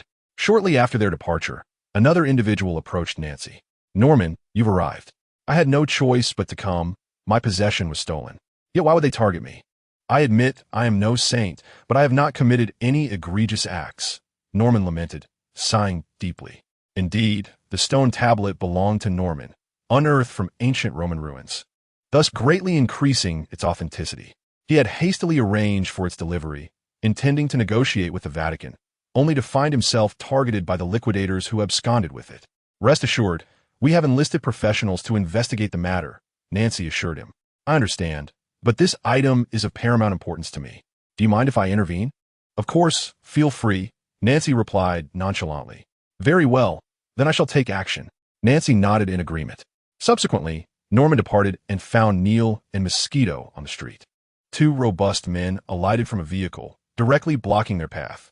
The duo swallowed hard, contemplating how to extricate themselves from this predicament. Do not be alarmed, gentlemen. Our employer wishes to make your acquaintance. And who might your employer be? Please, follow us, the burly man stated impassively. Realizing they had no feasible means of refusal, the two complied and approached the Lincoln vehicle, albeit with their hands poised over their watches, ready to disengage them at a moment's notice. Greetings, gentlemen. I am Norman Osborne. You must have heard of me. Osborne Group. Indeed, that is my enterprise. The tablet you possess is of utmost significance to me. Consequently, your forthcoming actions will be accompanied by my associates, who can access all resources of the Osborne Group. Thus, should you require any assistance, you may reach out to them. My request is simple. Retrieve the tablet in the shortest time possible. In return, I can grant you your freedom, Norman spoke softly. Deal, Neil exclaimed, immediately extending his hand. Norman smiled and reciprocated the gesture, for the allure of freedom was irresistible to a rogue like Neil. Shortly thereafter, the two exited the vehicle, followed by a towering Caucasian man of imposing stature. Gentlemen, please follow me, he instructed. May I ask your name? Heavy Artillery. Hello, Heavy Artillery. Where are we headed? To your residence. Heavy Artillery replied coldly, his demeanor unyielding. He escorted them to a modified Hummer, which Mosquito assessed with a glance, concluding that the modifications had undoubtedly cost over $1 million. Following this, Heavy Artillery led them to a villa, and upon seeing it, both men expressed astonishment. Gentlemen, this will be your abode. Additionally, here is a card for your use. You may utilize it freely, but after each expenditure, you are required to report back to us regarding the purpose of the funds. Moreover, there is a code inscribed on the back of the card, which you may present to the bank when you need to withdraw substantial amounts. The limit is $1 billion, Heavy Artillery stated nonchalantly. Are you not concerned that we might flee? Heavy Artillery chuckled lightly. Though he did not vocalize a response, both men understood the implication of his laughter. He then handed them a business card. Should you require assistance or need to take action, do not hesitate to contact us. With that, Heavy Artillery departed, leaving the two men to their own devices. Chapter 84. Retrieving the tablet. Once everything was settled, Neil and Mosquito began utilizing their networks to investigate the whereabouts of the tablet in the black market, and indeed, they uncovered several promising leads. However, the two require a modest sum of money to acquire leads. Given the chaotic nature of the location, they also sought a figure of strength, which led them to Heavy Artillery. Without delay, Heavy Artillery arrived with 4 individuals, forming a 5-member team dedicated to ensuring their safety. Was the destination perilous? Indeed, it was quite dangerous, a veritable den of iniquity that you are likely familiar with, Hell's Kitchen. Upon hearing this term, Heavy Artillery nodded and remarked, "Give us 10 minutes. Subsequently, the 5 members of Heavy Artillery retreated to a nearby villa. When they re-emerged, they were fully equipped: radios, folding submachine guns, handguns, tactical grenades, bulletproof vests, and more were at the ready. "Is this really necessary?" one of them questioned. "Our mission is to guarantee your safety," heavy artillery affirmed. "Very well," came the reply. The 7 of them split into 2 vehicles, transporting the 2 individuals to Hell's Kitchen. Initially, some thugs attempted to cause trouble, but heavy artillery merely flashed their folding submachine guns, sending the troublemakers fleeing in terror. Under the guidance of Mosquito, they soon arrived at a bar. "Heavy artillery, come with me. The rest of you wait outside," Neil instructed. Heavy artillery nodded and, along with 3 comrades, entered the bar. Neil approached the bartender and ordered, "A Bloody Mary, please." The bartender, momentarily taken aback by the order, quickly regained composure and replied, "Please hold on." Shortly thereafter, a female bartender appeared. "Hello, esteemed guest. What information do you seek?" she inquired. "Is there a stone tablet currently for sale on the black market?" "Indeed, this tablet bears biblical inscriptions and, according to our appraiser, boasts a history of over 3 millennia. Would you like us to contact the seller?" She responded. Neil nodded, handing her his business card along with a roll of $100 bills. The female bartender accepted them, stating, "You shall receive a reply within 3 days." Very well. Neil and his companions then returned to the villa, though they did not intend to wait the full 3 days. Instead, they would expend resources to pursue every lead available.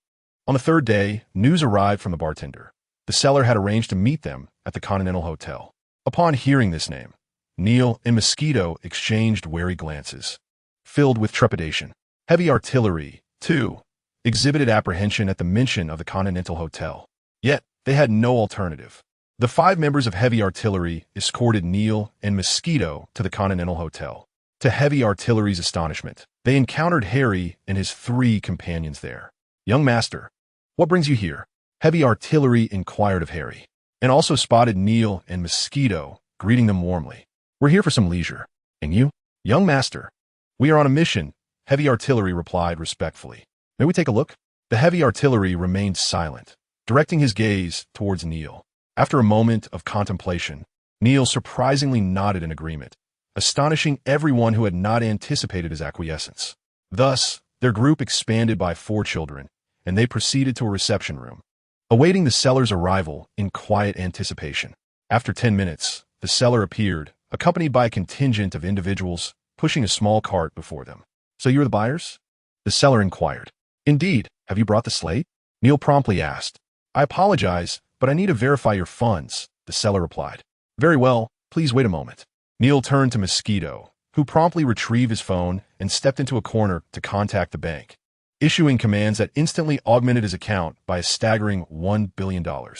Following the verification of their funds, the seller unveiled the cloth covering the cart, revealing the slate within. At that moment, Ant felt the immense energy emanating from it. Being an ordinary person, Neil examined the slate meticulously and, after confirming its authenticity, they began to negotiate the price. "We shall not ask for more than $500 million, the seller asserted. "That is excessive. $300 million is more reasonable." "What do you think?" Neil countered. "No, it must be $500 million. There shall be no negotiation," the seller retorted arrogantly. After a moment of reflection, Neil nodded and transferred the funds to their designated account. Heavy Artillery and his companions then departed with the slate. However, they did not completely leave. Instead, they stationed 3 individuals to monitor all entrances and exits of the Continental Hotel. After all, Norman's money was not easily acquired, and they intended to ensure that the $500 million would be as challenging to relinquish as it had been to obtain.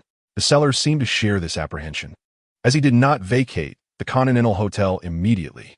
Meanwhile, the slate was delivered to Harry's apartment, where Neil addressed Norman, saying, "Mr. Osborne, we have completed the task, spending a total of $500 million. "No matter. Recovering the slate is sufficient," Norman replied, having already received word from Heavy Artillery about the situation, and he had instructed other demon squads to keep an eye on the seller. Just as Neil and his companions were preparing to leave, 2 monks emerged from the room. "Gentlemen, this is the item I wish to trade with you. Please take a look." Upon seeing the slate, the monks displayed palpable excitement, rushing to its front. They first traced a cross in the air and then extended their hands to gently caress the slate. as their hands glided over its surface. The inscriptions upon the slate began to radiate a brilliant white light. Neil and Mosquito were taken aback by the spectacle before them. Not only that, but the white light intensified, enveloping them in warmth, reminiscent of the comforting embrace of a mother's womb during infancy. Two monks released their grasp, and the blinding light vanished instantaneously, awakening the onlookers with a start. Neil instinctively opened his mouth to speak, but Ant quickly silenced him. At that moment, one of the monks expressed gratitude, saying, "Thank you very much, Mr. Osborne. We shall deliver the demon corpses you require." "Very well." Subsequently, the monks hoisted a stone slab, inserting it into a bag despite its considerable dimensions of 3 meters in width and 2 meters in height. Witnessing this defiance of reason, Neil and Mosquito swallowed hard, only regaining their senses after the monks had departed. "Enough of your astonishment. This world is not as simple as you presume." Ant reassured Neil with a pat on the shoulder. However, their worldview felt shattered, rendering them unable to calm their tumultuous thoughts for quite some time. Bewildered, they left the apartment and returned to the villa prepared by Norman, not regaining their composure until nightfall. Chapter 85. Artifacts of Ancient Egypt, New York Bureau. Nancy. "Do you know something?" Neil and Mosquito, bearing dark circles under their eyes, inquired of Nancy in her office. "Know something about what?" Nancy replied, perplexed. Neil and Mosquito then recounted their experiences in a back-and-forth exchange. After a moment's hesitation, Nancy affirmed, "You are correct. I am indeed aware. Extraordinary powers do exist in this world, and the monks you encountered belong to a pure lineage of the church, distinct from the familiar ecclesiastical authority. They possess the ability to communicate with God and wield supernatural powers." "Is such power common?" Mosquito asked. "Certainly not. If it were, the world would be in chaos." Nancy hurriedly replied. "Really not common?" Neil pressed further. "Indeed, it is not." Just as Neil was about to inquire further, a knock echoed at the door, revealing the director standing at the entrance. Nancy immediately rose, followed suit by Neil and Mosquito. "Director, what brings you here?" "I have come to borrow these 2 individuals. We have recently intercepted a batch of artworks, but curiously, they appear to have been deliberately discarded. We wish to have professionals examine these artifacts to ascertain their condition and the reason for their disposal," the director explained. "No problem, Neil. Mosquito. Let's set off," he urged. "Understood, sir." The two offered a somewhat awkward salute before following the director to the evidence warehouse, where a damp shipping container awaited them. Upon seeing this scene, the two furrowed their brows slightly. Just as they were about to step inside, a voice halted them. "Wait." Turning around, they noticed a bald African-American man and an elderly Western cowboy entering. "And who might you be?" A special advisor dispatched from headquarters approached, cautioning, "You are not permitted to approach this container. You haven't tampered with it, have you?" The bald black man inquired. "We have opened it," came the reply. "And who is responsible for that?" He pressed. "We utilized the machine to do so, fearing it might harbor pathogens." "Rest assured, no one has entered within," the director explained, having already reviewed the identification of the 2 individuals and understanding their origins. He recognized that the container likely possessed some peculiar power, prompting him to pull Neil and Mosquito back. "And who might these individuals be?" he asked. "We determined through the robot that the container holds numerous oil paintings and exquisite artworks. Therefore, we wish to send these 2 appraisers to assess the value of the items." "They're also consultants from our branch," the director clarified. The bald man nodded and addressed them, "Then assist us, but remember, do not touch any items within." "Do you understand? You are to examine the artworks and clarify their provenance." "Is that clear?" "Understood," Neil and Mosquito replied, swallowing nervously as they regarded the serious black man. Subsequently, the black man and the elder fully opened the container's door, unleashing a strong odor of brine that made Neil and Mosquito grimace, while the black man and the elder remained unfazed, stepping directly inside. "Remember what I just said, do not touch any items," the black man reiterated as they prepared to enter. The two became increasingly cautious, ensuring each step was steady to avoid inadvertently brushing against any of the contents. "This is the Artima Gold Cup," Neil remarked, crouching to examine a reddish-brown cup. "It showcases a quintessential ancient Egyptian design, but I cannot confirm its authenticity without handling it. However, I see no obvious flaws." The cup had turned brown due to prolonged exposure to the elements, yet its essence remained that of gold. Next, he observed a small wooden box, noting its remarkable preservation. It seems to have endured immersion in seawater, yet remains pristine, also reflecting ancient Egyptian style. He commented, "Examine the others. Are they all of ancient Egyptian origin?" The black man encouraged. Nodding, Neil confirmed that the entire container was filled with ancient Egyptian artifacts. While the oil paintings appear to be the work of obscure medieval artists, none of whom Neil recognized, their estimated value was likely only a few $1,000s. Suddenly, a faint sound emanated from the depths of the container, where an ancient Egyptian sarcophagus lay. The black man and the elder exchanged a glance, then simultaneously shouted to Neil and Mosquito, "Withdraw immediately." Neil and Mosquito hastily dashed outside without uttering a word. As they reached the open air, the coffin lid suddenly flew off with great force. Neil pushed Mosquito aside, and the recoil sent him tumbling in the opposite direction. The coffin lid soared between them. Had Neil not intervened, both would have suffered a grievous blow. Given the sheer velocity with which the lid was propelled, a direct hit would likely have been fatal. Once they regained their footing, they beheld the coffin lid embedded in the wall, rendering them speechless with terror. Before they could react further, a ferocious roar erupted from behind them. Turning back, they beheld a mummy emerging from the coffin, raising its hand to unleash a sphere of dark energy. However, both the black man and the elder evaded the attack, while the energy sphere pierced through a nearby container, ultimately colliding with the wall and corroding a sizable hole. The edges of this gaping wound shimmered with black luminescence, indicating ongoing erosion, resulting in a cavernous breach measuring over 3 meters in diameter. "Goodness, Nancy, you deceived me," Neil exclaimed as he and Mosquito hastily retreated, scarcely needing further urging from the black man. Even the director hurriedly vacated the premises, ordering the entire warehouse to be cordoned off. He summoned Nancy, fully aware of her unique capabilities. Meanwhile, Nancy, engrossed in her meal, rushed to the scene upon receiving the news, completely oblivious to Ant still waiting in her vehicle. Chapter 86. The Scorpion Emperor. Outside the evidence warehouse of the New York branch, a vehicle screeched to a halt, and a woman swiftly exited. At that moment, a voice called out from behind, "Mom, are you in such a hurry?" "Ant, what are you doing here?" Nancy exclaimed in astonishment. "Did you forget? I was just having lunch with you," Ant replied, somewhat irritably. "Oops, I totally forgot. But there's no time for that now. Come with me." With that, Nancy seized Ant and transformed into a cloud of blood mist, appearing directly before the director. "Director, what is the situation?" As Nancy materialized from the sanguine mist, the worldviews of Neil and Mosquito were once again shattered, while the director remained unfazed. It was inevitable that Nancy, as long as she remained involved, would reveal her abilities. Fortunately, due to Fury's diplomatic maneuvers and considerations from the White House, no actions were taken against her. Fury was motivated by Jason and Ant, while the White House recognized the necessity of having superpowered individuals to assist with their operations. Given Nancy's current role as an agent, they could still command her, provided their true intentions remained concealed. Thus, unbeknownst to her, Nancy had, in fact, aided the White House in various endeavors. Had she been aware, she would likely have resigned post-haste, necessitating strict confidentiality among all who were privy to the missions.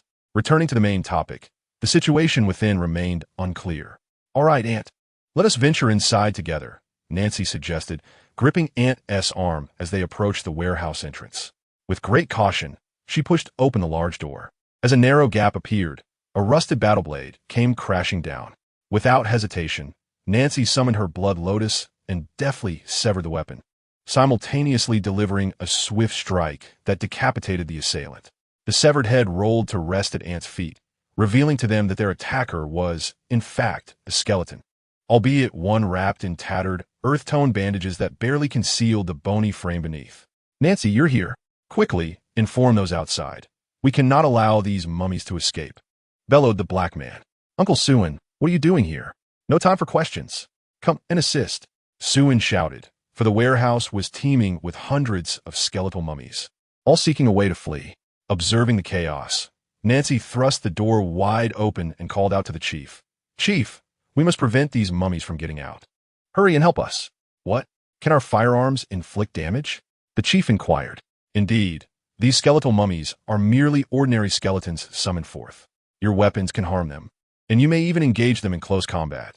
They're not as formidable as you might imagine," Ant clarified. Upon hearing this, the chief promptly led his team into the fray. Though they were mentally prepared, the sight before them caused them to momentarily falter.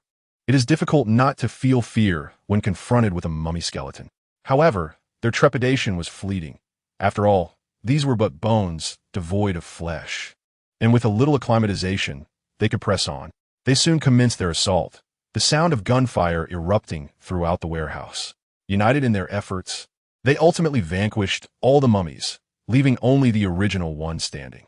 This remaining mummy clutched a black tome, emanating a palpable dark energy. The Book of the Undead? Ah, you recognize it, Suen remarked, momentarily glancing back. Indeed, it is the Book of the Undead, and he is the Emperor of the Scorpion. Suen continued. At that moment, the mummy opened its eyes, surveying the surroundings and noting that all its summoned mummies had been completely eradicated. Rather than displaying anger, it seemed to smile at the turn of events. Are you certain he is the Emperor of the Scorpion? I am certain. Suddenly, a tempest of black winds swept through the warehouse, forcing everyone to shield their eyes. When the storm abated, they turned their attention back to the mummy, only to see the dark winds swirling ominously around it. Suddenly, a massive shadow emerged from the howling winds, accompanied by a thunderous roar. The Scorpion Emperor had arrived. His upper body was that of a formidable human, while his lower half resembled a colossal scorpion, with his hands transformed into fearsome pincers. He cast a disdainful gaze upon all present. Observing this, an elderly man clad in cowboy attire let out a derisive snort. Flames ignited around him, and in an instant, he transformed into a blazing skeleton, none other than Old Man S.H.I.E.L.D. Sensing the oppressive aura emanating from Old Man S.H.I.E.L.D., the Scorpion Emperor hastily began to chant an incantation. However, Nancy raised her hand and unleashed a wave of sword energy towards the Scorpion Emperor, abruptly interrupting his spell. Following this, Old Man S.H.I.E.L.D. lashed out with his whip, imbued with hellfire, striking himself and inflicting pain on the Scorpion Emperor. Reacting instinctively, the Scorpion Emperor seized the whip with his pincers and yanked fiercely, drawing Old Man S.H.I.E.L.D. before him, only to send him flying with a powerful blow from his other pincer. Seeing this, Nancy and Ant rushed forward to assist. Yet the Scorpion Emperor's defenses were formidable, rendering their attacks ineffective. Conversely, a single strike from the Scorpion Emperor could send them reeling. Director, you should retreat. We need to get serious, Nancy stated without looking back. The director nodded and led the other agents out of the warehouse, though they remained on the periphery, ready to deploy armored vehicles and heavy weaponry to deliver a decisive blow at the first opportunity. Within the warehouse, liberated from the constraints of ordinary people, they finally unleashed their full potential. Uncle Suen, you should leave as well. All right, take care, Suen replied with a nod, recognizing his own limitations as an ordinary man. Nancy and Ant launched a coordinated assault on the Scorpion Emperor. While he defended himself with his pincers, he continued to chant, causing the ground around him to undergo desertification. The warehouse appeared to age rapidly, as if time itself was accelerating, ultimately transforming into a barren expanse of yellow earth, with the process of desertification still ongoing. The director and his team attempted to distance themselves, but it was too late. The desertification had reached their feet, merely converting the area into a desolate wasteland without further alteration. Yet this was not the end. Mounds of earth began to rise abruptly from the desert. Prepare, the director shouted, and the team quickly aimed their firearms at the mounds. Chapter 87. The Wrath of Ned. Everyone focused intently on the mounds of earth when suddenly a black arm burst forth from the ground. The agents, who had been vigilantly watching, opened fire. To their astonishment, the bullets easily penetrated the black arm, which rapidly began to regenerate. Soon, another arm emerged from the mound, and the creature within fully revealed itself, rising to support itself on the ground. It was a dog-headed figure, the Anubis, the god of death from ancient Egyptian mythology. They brandished their spears or wielded swords with shields, and one after another, the dog-headed beings emerged.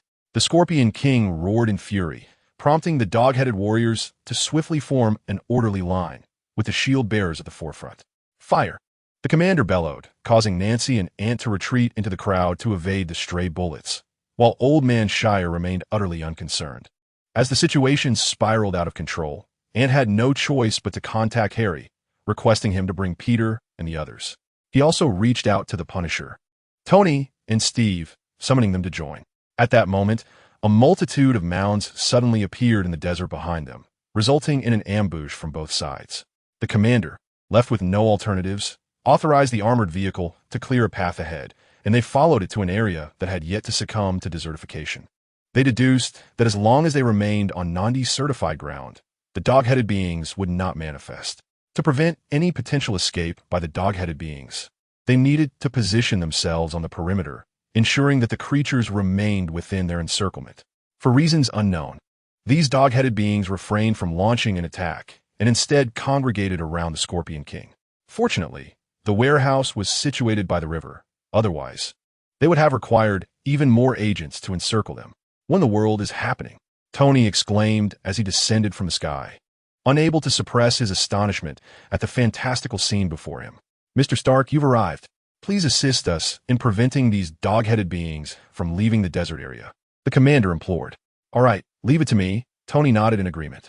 By this point, thousands of dog-headed beings had gathered, encircling the Scorpion King as if they were soldiers safeguarding their monarch. The Scorpion King kept his eyes tightly shut, enveloped in a shroud of black energy, his lips incessantly moving as though chanting an incantation. Old Man Shire relentlessly attacked the Scorpion King, firing bullets infused with hellfire. Yet the surrounding black energy neutralized his efforts entirely. "We cannot allow him to complete the incantation," Suhan shouted. The others understood this urgency. Even the agents resorted to heavy weaponry, yet none could breach the black energy's defenses. Left with no choice, Nancy, Ant, Old Man Shire, and Tony simultaneously unleashed their powers, combining various hues of energy into a magnificent, radiant beam that surged toward the black energy barrier. In an instant, the barrier shattered, but the Scorpion King opened his eyes, unleashing twin beams of black laser that obliterated the energy beam. In light of the formidable presence of the Scorpion King, the group could no longer underestimate him. He then began to speak, but as an entity from ancient Egypt, his words were unintelligible to all. However, soon enough, his incomprehensible utterances morphed into English. "Humans, you are indeed powerful, but you remain no match for me. Withdraw now, and I shall spare you," the Scorpion King declared coldly. "What do you intend to do?" The commander pressed directly. "I seek to reclaim all that was once mine," the Scorpion King replied icily. Upon hearing this, the crowd was instantly silenced. At that moment, accompanied by a resounding noise, they turned to see Harry, Peter, and Ned rushing towards them. Even punishment had arrived on a motorcycle. The Scorpion Emperor, witnessing this, realized that these humans would not yield. He then shouted in ancient Egyptian, "Attack." The dog-headed creatures immediately sprang into action, charging towards the crowd. In response, the onlookers began to shoot, their bullets piercing through the creatures' bodies, slowing their advance. Yet they appeared almost immortal. As the creatures drew nearer, Ned acted swiftly, unleashing a red laser that struck one of the dog-headed beings, causing it to explode into fragments, revealing a black orb within. Quick on the uptake, Harry fired at the orb, shattering it, and the dog-headed creature disintegrated into ashes on the ground. The others quickly grasped that this black orb was the key to utterly vanquishing the dog-headed beings, leading them to deploy explosives to obliterate the creatures' bodies and then shatter the orbs during their regeneration. Thus, they gradually forced the dog-headed beings into retreat, for they possessed an abundance of ammunition. The Scorpion Emperor, observing this, maintained a stoic expression and let out another furious roar. Suddenly, the desert was marred by dozens of deep pits, from which emerged scorpions the size of small dogs.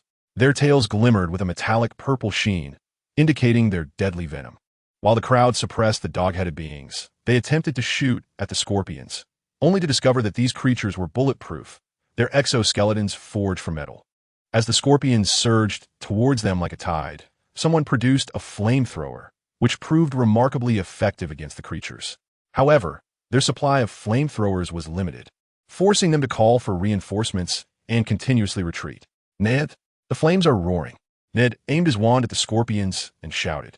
A dragon of fire erupted forth, compelling all the scorpions to retreat. Yet, this blaze lacked the potency to eliminate the scorpions, as Ned's magical energy was insufficient. Nonetheless, he cast a final spell, the Fiend Fire. Fiend Fire, a form of dark magic, possesses the unique ability to grow stronger through its incessant burning. To extinguish it, one must either use the spell finite incantum or wait until there are no combustible materials nearby, at which point it will gradually weaken and ultimately dissipate. The fiend fire enveloped one scorpion, reducing it to mere ashes.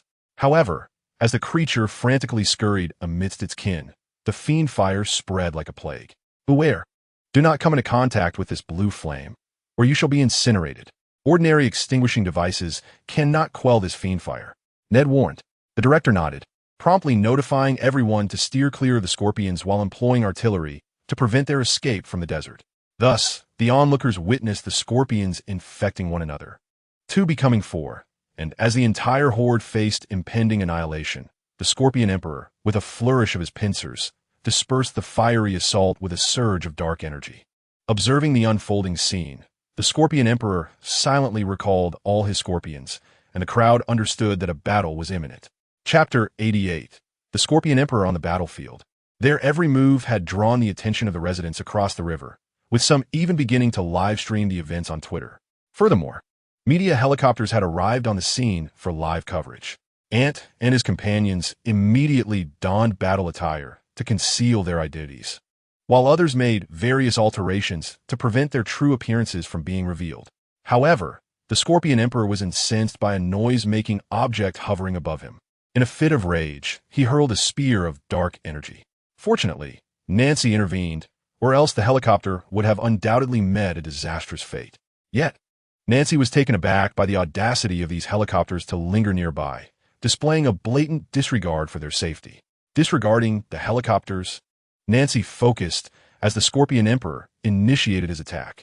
With a sweep of his pincers, the desert trembled, and countless spikes erupted from the ground, forcing everyone to dodge incessantly. Nancy urged the director and his team to retreat, for the forthcoming battle was beyond the capabilities of ordinary individuals, and the director complied, fully aware of the Scorpion Emperor's terrifying prowess. Soon, the battlefield was left with only Ant, Nancy, Peter, Harry, Ned the Punisher, Steve, Tony, and Old Man Sly. As Sewin departed, he advised Ant to retrieve the necromancer's black tome, for without it, the Scorpion Emperor would pose little threat. The Scorpion Emperor, recognizing the tome's significance, had concealed it in what he deemed the safest location, within his own body. Indeed, he had ingested the necromancer's black tome, and Ant and his allies realized that to defeat the Scorpion Emperor, they would need to disembowel him. Let us go, don't overthink it, Ant whispered, charging forward first. His axe transformed into a feathered blade, infused with divine power. As the Scorpion Emperor's pincers swung towards him, Ant struck with his blade, the two forces colliding, resulting in a standoff midair. Ultimately, Ant reacted first, gripping the hilt of his sword with his other hand and forcefully pushing the Scorpion Emperor's pincers aside. Following this, he executed a cross slash, culminating in a diagonal cut that struck the Scorpion Emperor squarely. Though not lethal, the sheer force of the attack compelled the Scorpion Emperor to stagger back.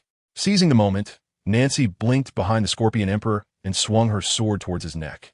Yet, the Scorpion Emperor, after all, is a king seasoned in battle for a century, with experience in warfare that is unparalleled.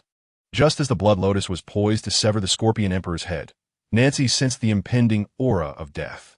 Instinctively, she wielded the sword on her back, and the clash of metal resonated through the air, followed by a tremendous force that sent her flying. She tumbled through the air for several revolutions before finally landing gracefully on her feet, only then realizing that the source of her attack was the Scorpion Emperor's tail spike. "Everyone charge," Nancy commanded, aware that the combined strength of her and her son was insufficient to confront the Scorpion Emperor. The Punisher and Tony engaged in ranged assaults. Tony harassed from the skies, while the Punisher relentlessly fired his explosive rounds at the Scorpion Emperor, though their attacks could not breach his defenses. The impact left him in a precarious position. Due to his recent use of fiery magic, Ned found his magical reserves severely depleted and could only employ spells to momentarily restrain the Scorpion Emperor, while Peter utilized his webs to constrict the Emperor's movements. The primary offensive would rely on Ant, Nancy, Harry, and Old Man Slade. The Scorpion Emperor, increasingly agitated by their relentless attacks, unleashed a furious roar, generating a shockwave of dark energy that forced everyone back. Damn, he's incredibly powerful, Harry exclaimed in frustration. No matter how formidable, we must persist, Ant murmured, his hand instinctively resting on the ghostly binding.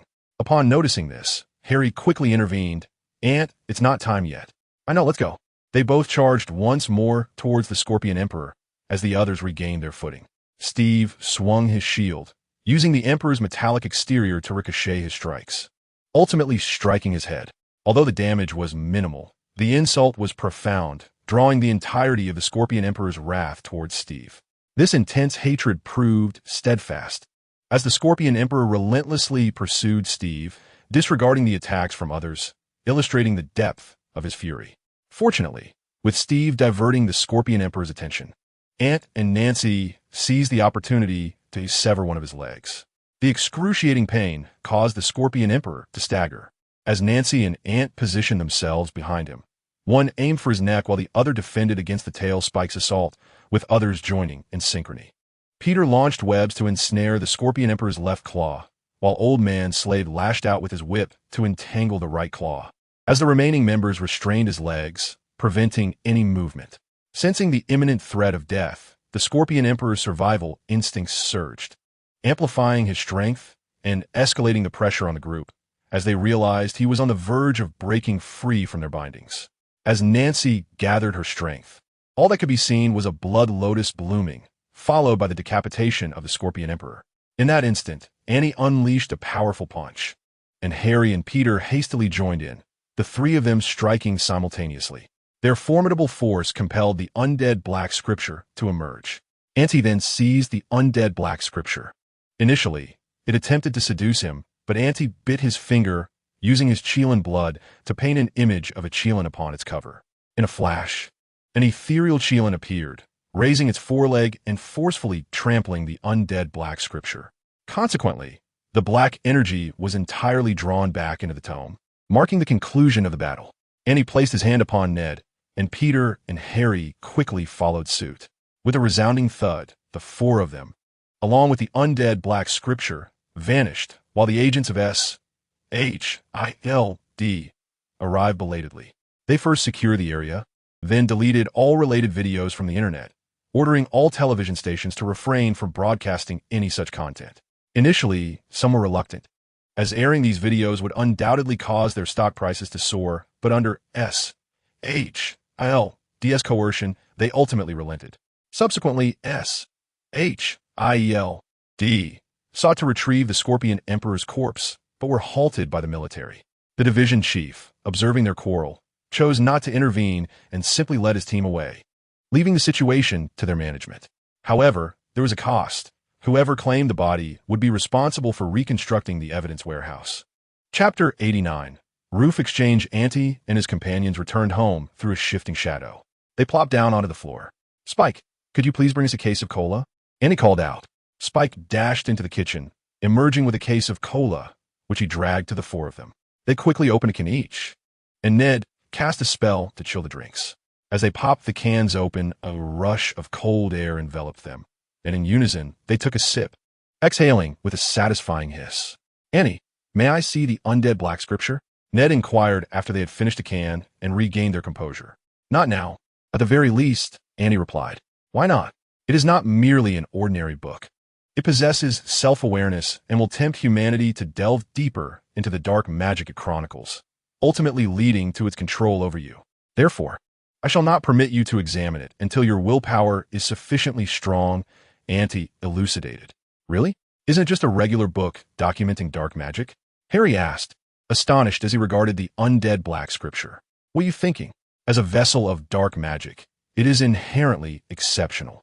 Moreover, the souls of the ancient Egyptians who authored the undead Black Scripture are infused within it, rendering it even more uncontrollable, unless you can find the Sun Golden Scripture. The Sun Golden Scripture? Indeed, the Sun's Golden Scripture stands in stark contrast to the Necromancer's Black Tome. Both texts contain incantations for the resurrection of humanity. However, the resurrection depicted in the Sun's Golden Scripture is a complete restoration, while that in the Necromancer's Black Tome results in beings imbued with a spectral essence, hardly deserving of the title human. Although the spells recorded in the Sun's Golden Scripture may be comparatively weaker, They effectively counteract the dark sorcery inscribed within the necromancer's black tome. But where can we find the sun's golden scripture? I am uncertain, Ant replied with an open gesture. Must you always carry the necromancer's black tome? Of course not. I am merely a child, and possessing such a tome poses a significant threat to my safety. Who then should it be entrusted to? Asked Ned. At that moment, a spark formed a ring, through which Ancient One emerged. Greetings, Supreme Sorcerer, Ant said, rising to acknowledge him. The other three quickly followed suit, especially Ned. It seems you're already aware of my origins. Indeed, Supreme Sorcerer, I entrust it to you for safekeeping until I am capable of protecting it myself. Though it is possible I may never reclaim it. Let us discuss that matter later. Ant handed the necromancer's black tome to the Ancient One, who accepted it with a slight smile as he gazed at the Chelan depicted on its cover. Very well, I shall take it. I await your return at Christmas. With that, the Ancient One departed with an air of grace. Ned, when will you learn to conjure such portals? Harry remarked with envy. I wish I could. But spatial magic requires the assistance of a suspended ring, and as of now, I have scarcely mastered any spells, let alone acquired a suspended ring. Ned replied with a hint of frustration. So, it seems we must wait until the Christmas holiday, Peter lamented. The four of them placed their hands behind their heads and reclined in the garden. Ant, do you have any free time lately? Suddenly, a voice called from outside, prompting them to look up and see a young man standing at the gate. Wesley, what brings you here? Victoria requires some repairs to her roof, as well as some work in her garden, so I was wondering if you might be available to help. The young man smiled. Upon hearing the name Victoria, Ant paused momentarily, envisioning a knowledgeable and graceful elder. Her very demeanor hinted at an extraordinary identity. Very well, we happen to be free. Thus, the four of them made their way to a solitary house on the street. Victoria, we have come to assist you. Oh, Wesley, Aunt Peter, you have arrived. Yes. Dear Victoria, this is our friend, Harry and Ned. The two greeted Victoria in turn, and then they set about their tasks, which involved replacing the waterproof covering on Victoria's house and installing new tiles. For Ant, it was no great challenge, as he frequently aided the elderly in the neighborhood. Come on, let's get to work.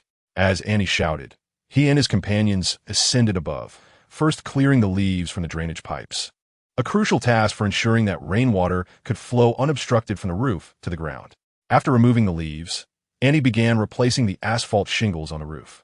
With nimble hands, he swiftly tossed all the shingles onto the ground within a mere 5 minutes.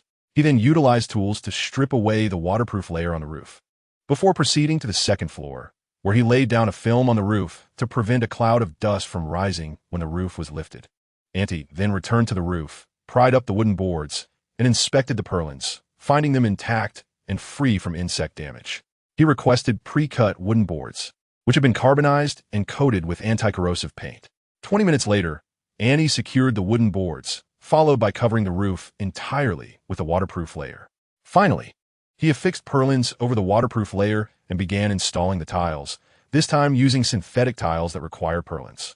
Half an hour later, a brand new roof emerged, and Annie nodded with satisfaction before leaping down. Grandma Victoria, it's done, he exclaimed. Oh, that was quick. Come in and have some snacks, Victoria replied. Annie stepped inside to find Harry and the others already enjoying their meal.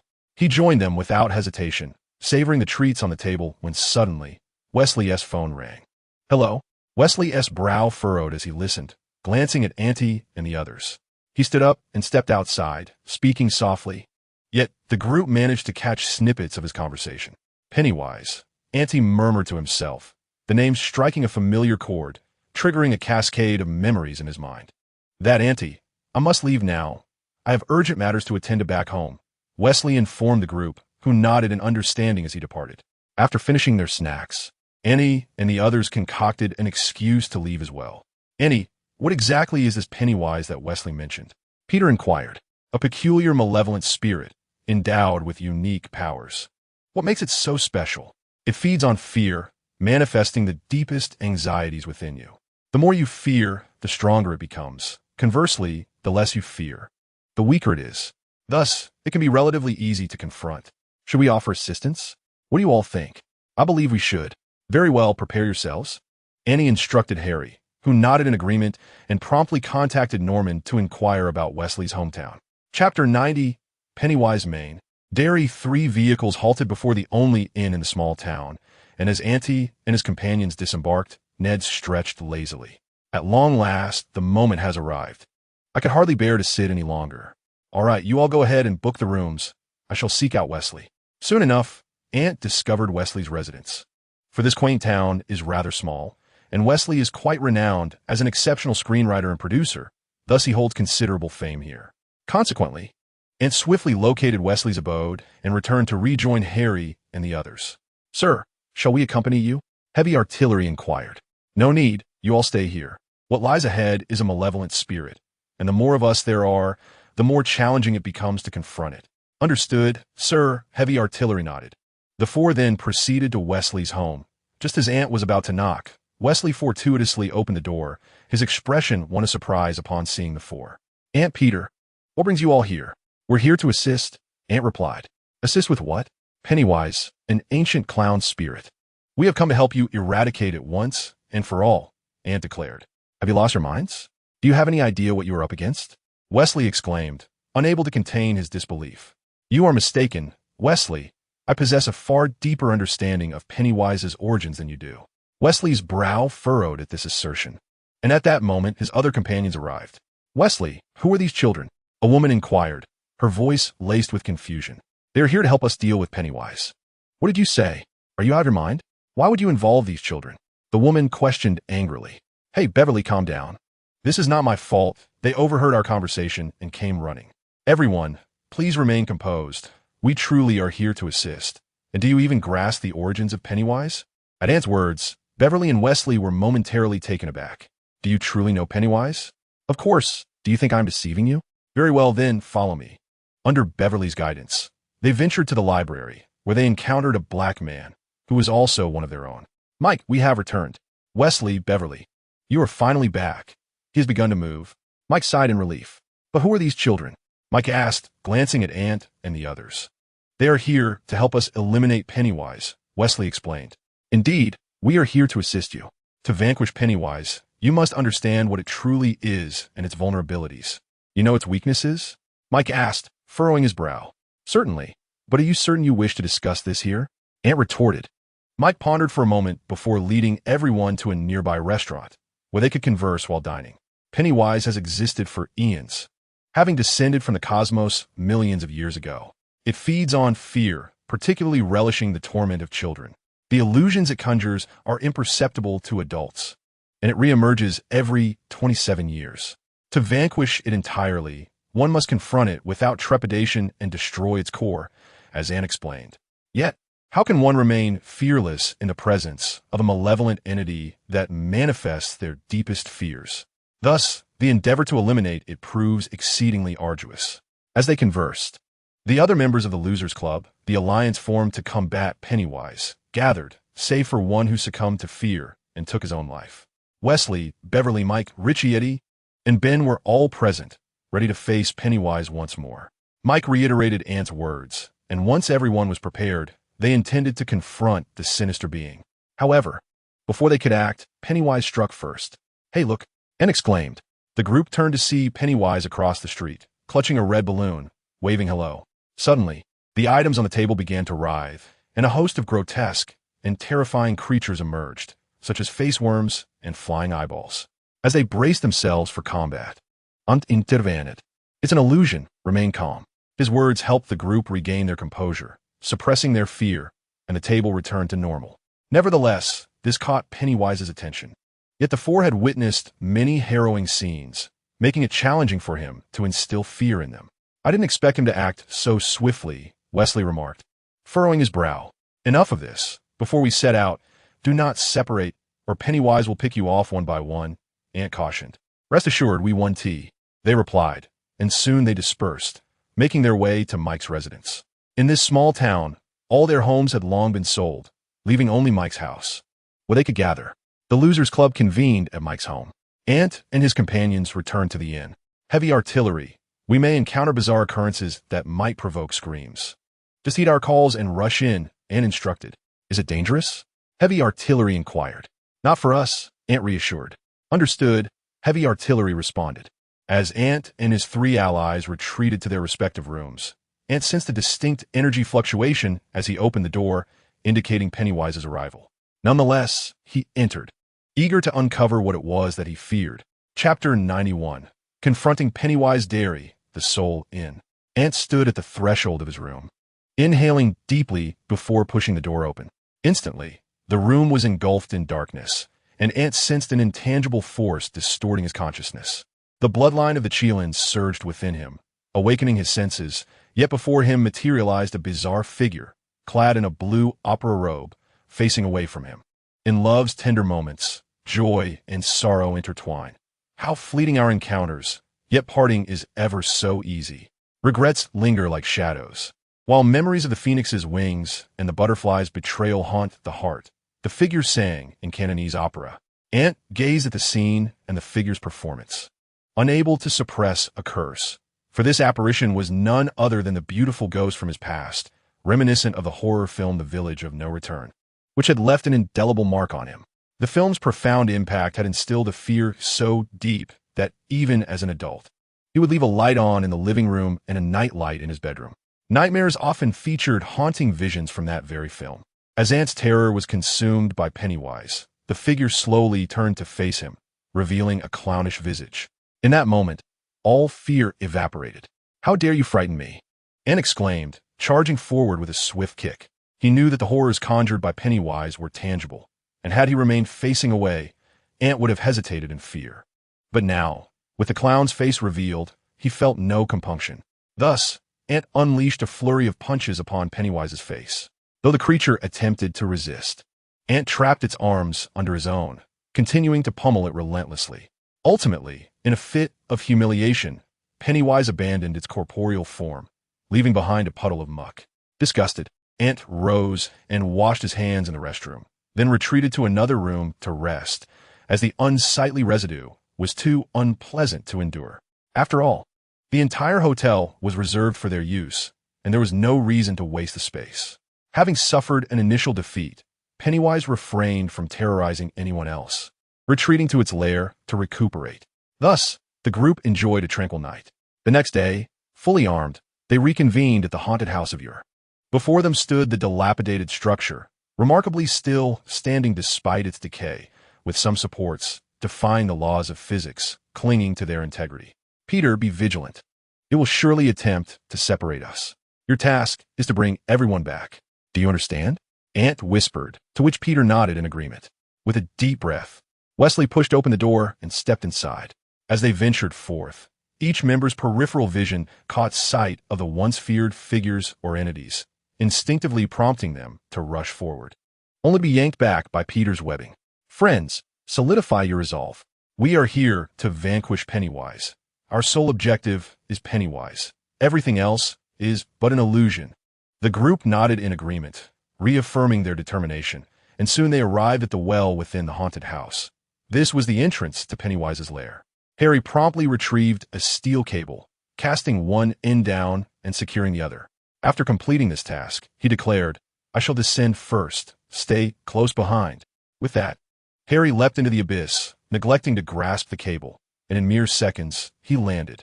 Upon touching the ground, he heard Norman's voice. "Harry, Harry, help me. The curse within us remains. I do not wish to perish, Harry." Norman emerged, his visage marred by green threads, weakly extending a hand toward Harry. Yet, Harry closed his eyes, reminding himself that all was an illusion. He drew the angel's scythe, channeling magic into it, and with a fierce swing, he cleaved Norman in two. When he opened his eyes, he noticed Norman's severed edge beginning to writhe, and soon, Pennywise's face materialized before him. The horror of the scene startled Harry. Yet he steeled himself against the fear and drew his revolver, firing 2 shots directly at the apparition. Wesley, having just jumped down, witnessed Harry's relentless gunfire, reloading and continuing until the half-corpse was reduced to a pulpy mass. Pennywise appeared taken aback. He had not anticipated that such a young child would wield firearms. "You've arrived. Dispose of him quickly. This is utterly repulsive," Harry shouted in fury. "Let us proceed. Remember, no matter what you encounter, do not act impulsively, understood?" The group nodded in unison, and Harry took the lead, with Ant bringing up the rear. Eventually, they reached the site where the Misfits had once decisively defeated Pennywise, and nostalgia washed over them as they gazed at the familiar ground. However, Harry's actions soon interrupted their reverie. He once again produced the steel cable, securing it before leaping down. Here, they beheld countless spikes extending outward, with a small plateau at the center, resembling an altar. It appears this is where Pennywise fell. Ant shouted, "Pennywise, will you continue to hide?" "Ah, look what we have here. I never expected children to be so audacious as to confront me," Pennywise exclaimed, brandishing a red balloon. The group turned their attention to Pennywise, especially the members of the Misfits, each gripping their weapons tightly. Though 27 years have elapsed since their last victory over Pennywise, the familiar specter once again incited trepidation within them. Pennywise, feasting upon their fear, amassed an increasing number of crimson balloons. "Act swiftly. He is devouring your dread," Ant cried out. Prompted by his words, the group sprang into action, recognizing that the essence of their terror resided within those red orbs. Yet, as Pennywise beheld their advance, he exhibited no fear. Rather, his maw widened, and his yellow fangs elongated grotesquely, transforming him into a monstrous creature with the body of a spider and Pennywise's face atop it. Chapter 92. The Surrender of Light. Faced with the terrifying visage of Pennywise, the members of the Misfits Alliance hesitated, their pace faltering. However, Ant and his companions did not waver. Instead, they quickened their steps. Soon, Ant stood before Pennywise, swinging his lumberjack axe with terrifying force, cleaving one of the creature's legs clean off. Witnessing this scene, the Misfits Alliance found a glimmer of confidence, rallying to join Peter in a concerted assault on Pennywise. In that moment, Pennywise felt their courage diminish his power, causing the red balloons tethered to him to burst one by one. Realizing the peril of his situation, he knew he could not persist in this manner without facing death. Consequently, the balloons surrounding him dispersed, and with each explosion, the corresponding fears of the individuals manifested. "Everyone, take a step to the left and exchange your fears," Ant commanded. The group, while continuing their assault on Pennywise, complied, moving leftward. The fearsome entities attempted to reclaim their terrors, but they were met with decisive action. Peter ensnared Pennywise with webs, confronting Norman, who transformed into the Green Goblin, a manifestation of Harry's fear. Yet, as Spider-Man, Peter possessed ample experience battling the Green Goblin, allowing him to effortlessly dispatch this embodiment of fear. One by one, the others vanquished their own companions' fearsome apparitions. Thus, they returned to confront Pennywise, who was now dwindling in strength and size. "It is your turn now," Ant whispered. Wesley stepped forward, attuned to the heartbeat echoing nearby. He reached out, extracting Pennywise's shriveled heart from his chest. The members of the Misfits Alliance collectively grasped the withered organ, squeezing it with fervor. In an instant, Pennywise's expression froze, and his form began to disintegrate like a crumbling wall. Ant produced a special container, capturing 3 luminous orbs, Pennywise's core. "What purpose do these serve?" someone asked. "I do not know. Perhaps we shall inquire with Uncle Norman upon our return," came the reply. "Indeed, it is time for us to depart. This place is on the brink of collapse," Ant urged, rousing the group. Subsequently, the crowd hurriedly departed. As they stepped outside, the haunted house collapsed, with all debris being drawn into the well, transforming the area into a desolate ruin. "Wesley, we must take our leave," Ant said to Wesley. Wesley nodded, unaware that his adventure was far from over. Ant and his companions returned to New York, promptly gathering to meet Norman, to whom they presented the core. "What is this?" Norman inquired. "The death ray, the core of Pennywise," Ant explained, revealing its unique properties. Upon hearing that it could absorb fear and transmute it into illusions, Norman's eyes sparkled with excitement as he envisioned potential products. "Thank you for providing such excellent material," Norman exclaimed eagerly. "No need for such formality, Uncle Norman. This is entrusted to you," Ant replied before they departed. Norman then gazed at the death ray, which suddenly flickered, causing him to question his vision. Rubbing his eyes, he saw nothing amiss. However, as he passed a mirror, he caught sight of himself, with an evil expression, green pupils, and disheveled attire. "Norman Osborn, do you desire power?" he heard. Stopping, he carefully placed the jar on the table and adjusted his clothing. "Do you think I still fear you?" Norman smiled. "Is that so? Then how about this?" The Norman with green pupils seized Harry from the side, holding him firmly before him, terror etched on Harry's face. Observing Harry's fright, Norman's resolve wavered, yet he remained rooted in place, knowing it was merely an illusion. At that moment, The reflection of Harry in the mirror began to grow, transitioning from a child to a youth, then to adulthood, ultimately settling at the age of 45 due to the curse. The curse upon us has long since vanished. You seem to have misunderstood my fear, Norman said calmly. The mirrored Norman ceased all movement, his form stiffening before shattering, returning everything to tranquility. To my surprise, you've delighted me so swiftly. I can make you stronger, but you must heed my words. What do you think?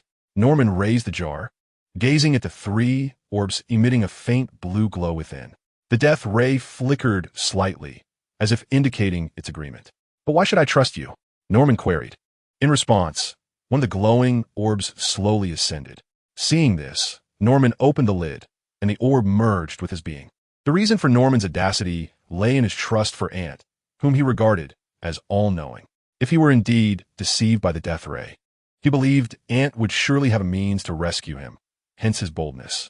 As Norman merged with the luminous orb, he came to comprehend the origins of the entity known as the Death Light. This being belonged to a dimension of creatures that bore no name, existing solely on fear as their sustenance. At their zenith, they had the power to engulf an entire universe. However, their kind underwent a transformation, seemingly becoming the target of another force. Eventually, a group of fearless beings emerged and began to annihilate the Death Light's kin.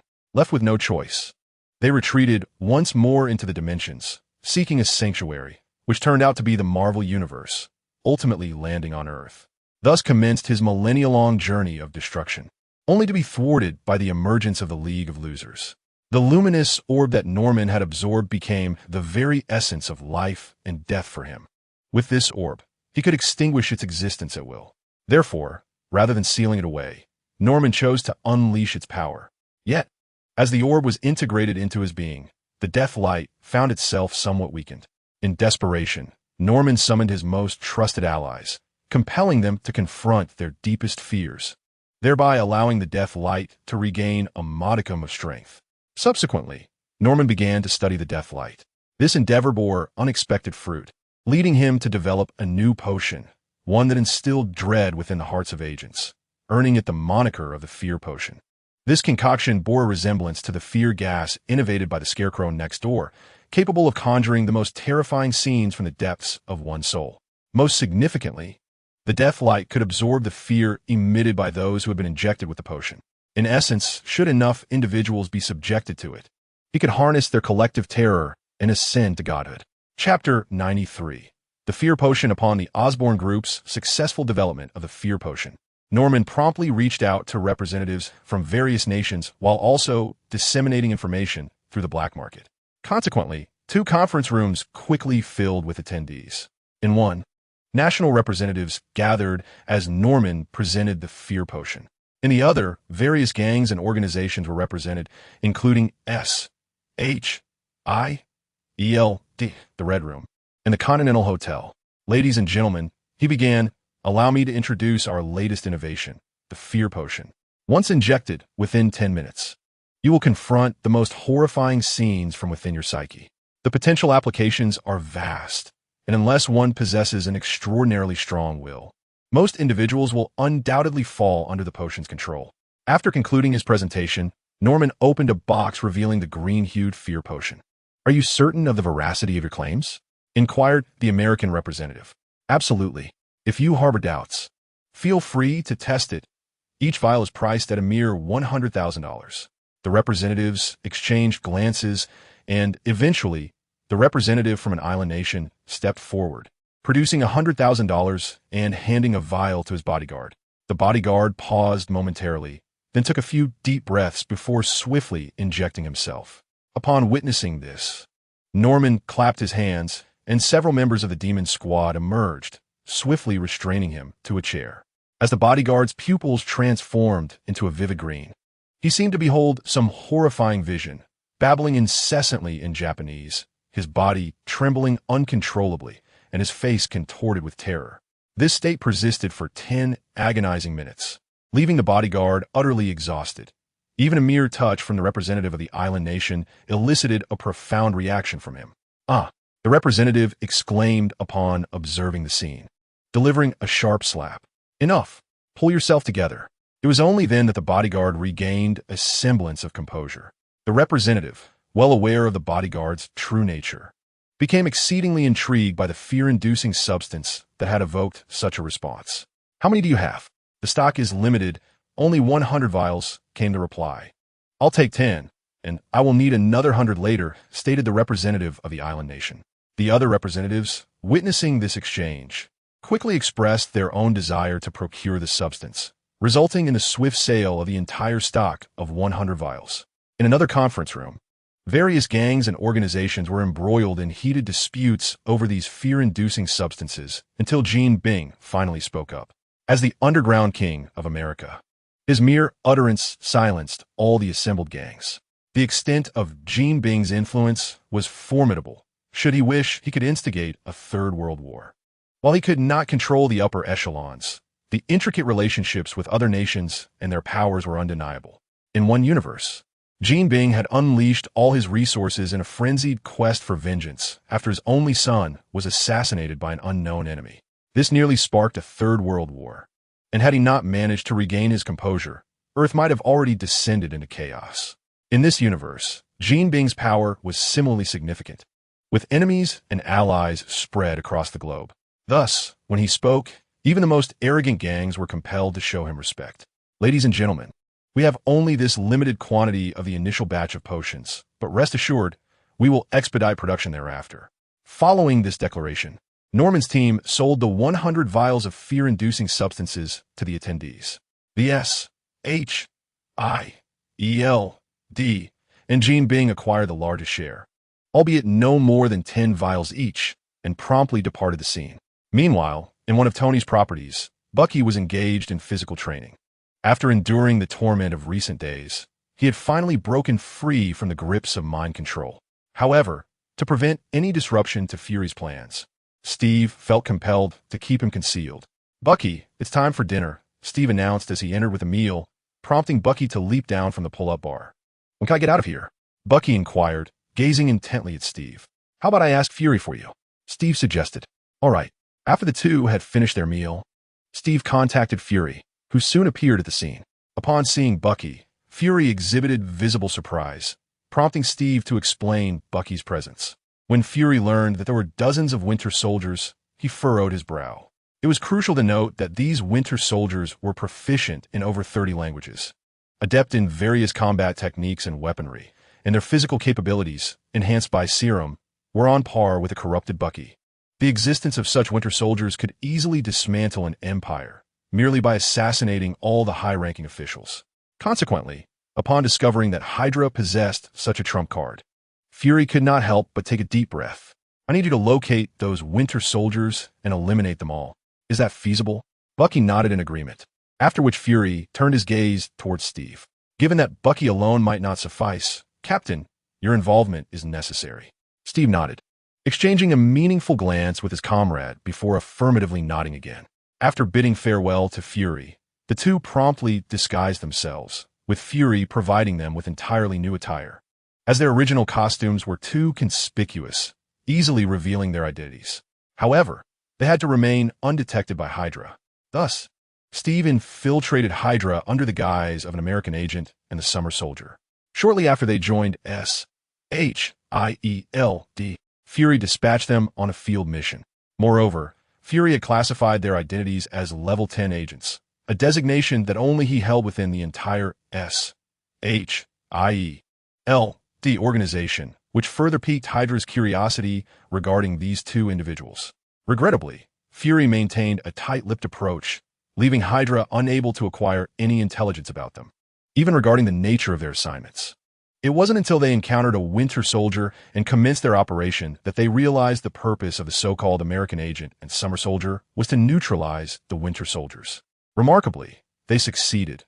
After the loss of one Winter Soldier, Hydra promptly recalled the others and convened another meeting. "Do you think Fury has discovered our presence?" one asked. "Regardless of whether he has or not, we must expedite the implementation of our insight plan." "Understood. I will find a way to secure his agreement swiftly." Thus concluded Hydra's meeting, while Fury sensed that Hydra was on the verge of losing control. Chapter 94. The Christmas event with the emergence of the Fear Serum. Spies from various nations simultaneously fell silent, refraining from any reckless actions. They found themselves unable to pass their superiors' evaluations, revealing that nearly all agents and spies were incapable of resisting the fear serum. Under the weight of terror, these operatives divulged everything they knew. In light of their research into methods of resisting fear-inducing agents, all spies and operatives entered a state of silence to evade capture by enemy nations. Thus, the world unexpectedly fell into an era of peculiar peace. Meanwhile, the long-absent Jason finally reemerged. "Oh, look who's back. Dad's returned. If you hadn't shown up soon, Mom would have truly lost her mind," Ant joked as he descended from his room to find Jason preparing breakfast. "Alas, what can I say? It's the burden of a busy life. Once I ascend to management, I won't have to scurry about so much," Jason replied, shrugging his shoulders in resignation. "I can't be bothered with you. I'm off to school." Ant grabbed a sandwich from the table. With Christmas approaching, the school was infused with the festive spirit, as even the teachers busily prepared gifts for their classes, typically consisting of snack packs or stationery. While these items held little monetary value, they represented the school's goodwill. Ant and his peers eagerly anticipated the upcoming Christmas festivities, although they were uncertain about how many guests they could invite.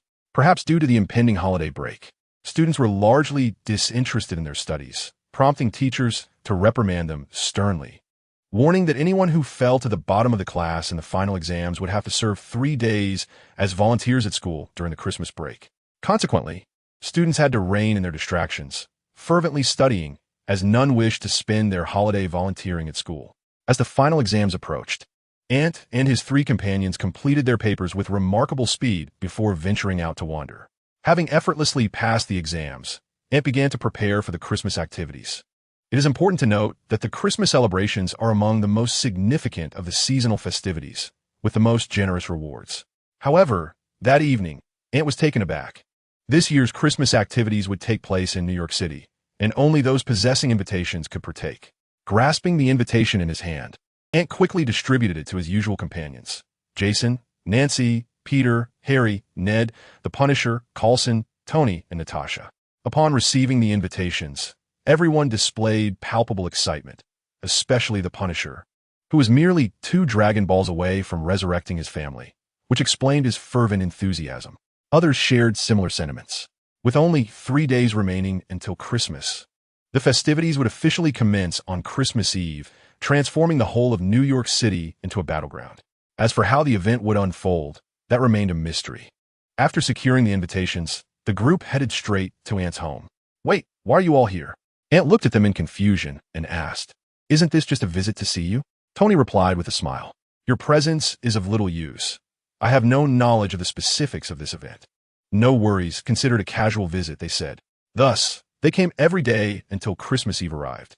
Although the festivities would commence that night, Nancy busily shopped for supplies, and with Aunt May's assistance, they soon prepared a lavish feast. "Everyone, it's time to eat," Nancy exclaimed. The group arranged a long table and chairs in the garden, and even Spike had his own special Christmas Eve dinner. They all sat down, with 5 or 6 hours remaining until the Christmas festivities, allowing them to enjoy a delightful Christmas Eve together. Of course, it wasn't just them. Their families joined in as well, including Coulson's cellist girlfriend, Pepper, Happy, Diana, Ned's grandparents, Ant's couple friends, Norman, and others. The garden was filled with lively chatter, and everyone dined joyfully. Most were well fed, while those still hungry nibbled on snacks and fruit to satiate their appetites. The conversations flowed freely in the garden, and time gradually passed until 10 o'clock, when invitations materialized before them. The group marveled at this peculiar sight as the invitations ascended into the sky, transforming into a pure energy that enveloped the earth.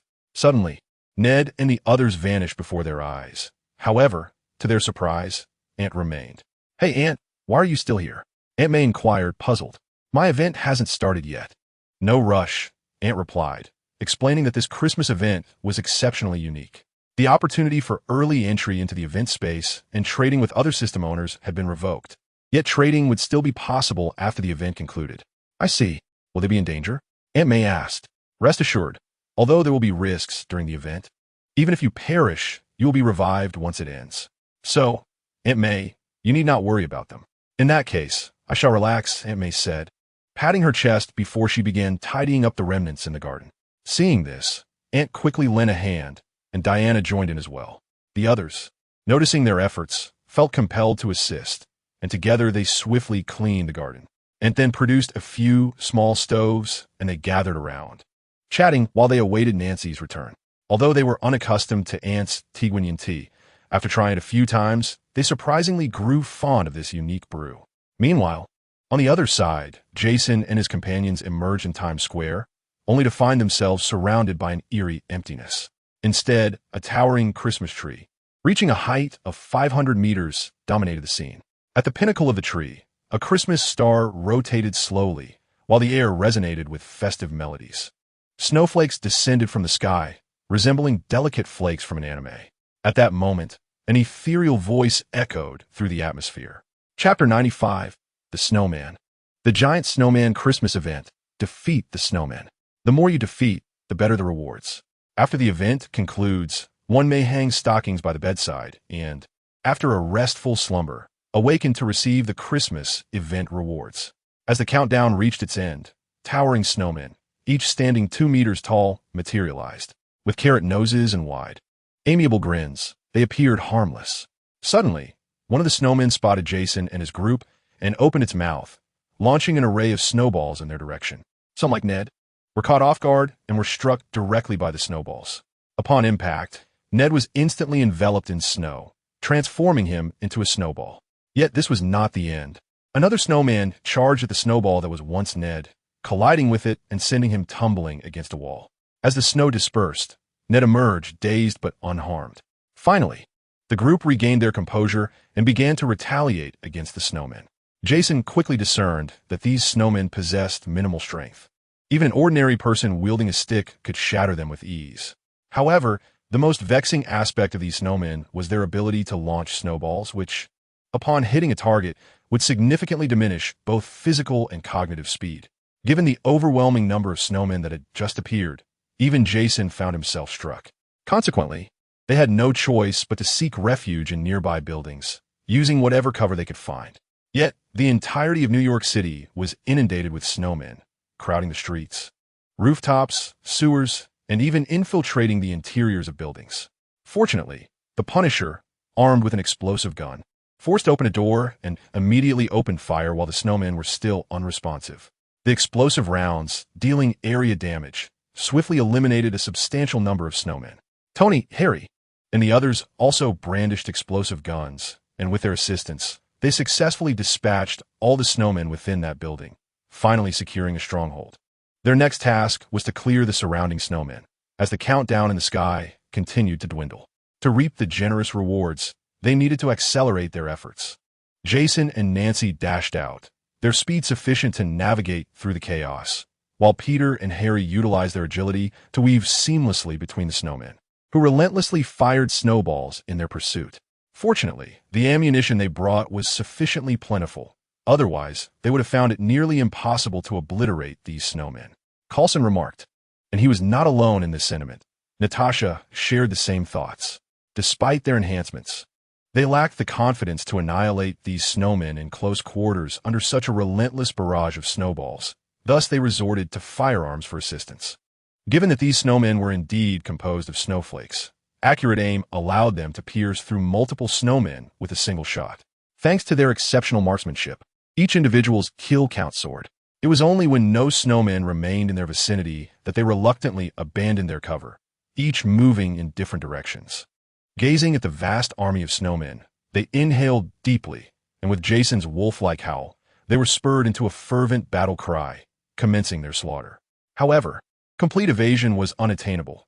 Each person was struck by snowballs, including Jason and Nancy, while the less formidable Coulson was battered repeatedly, rolling helplessly from the impacts and succumbing to dizziness. This state was exceedingly unpleasant, leaving him in a daze, and even amidst his disorientation, the snowmen continued their assault. If fortune did not favor him, he would find himself perpetually covered in snowballs, kicked about by the snowmen, and trapped in a cycle of dizziness. Thankfully, no one suffered such misfortune.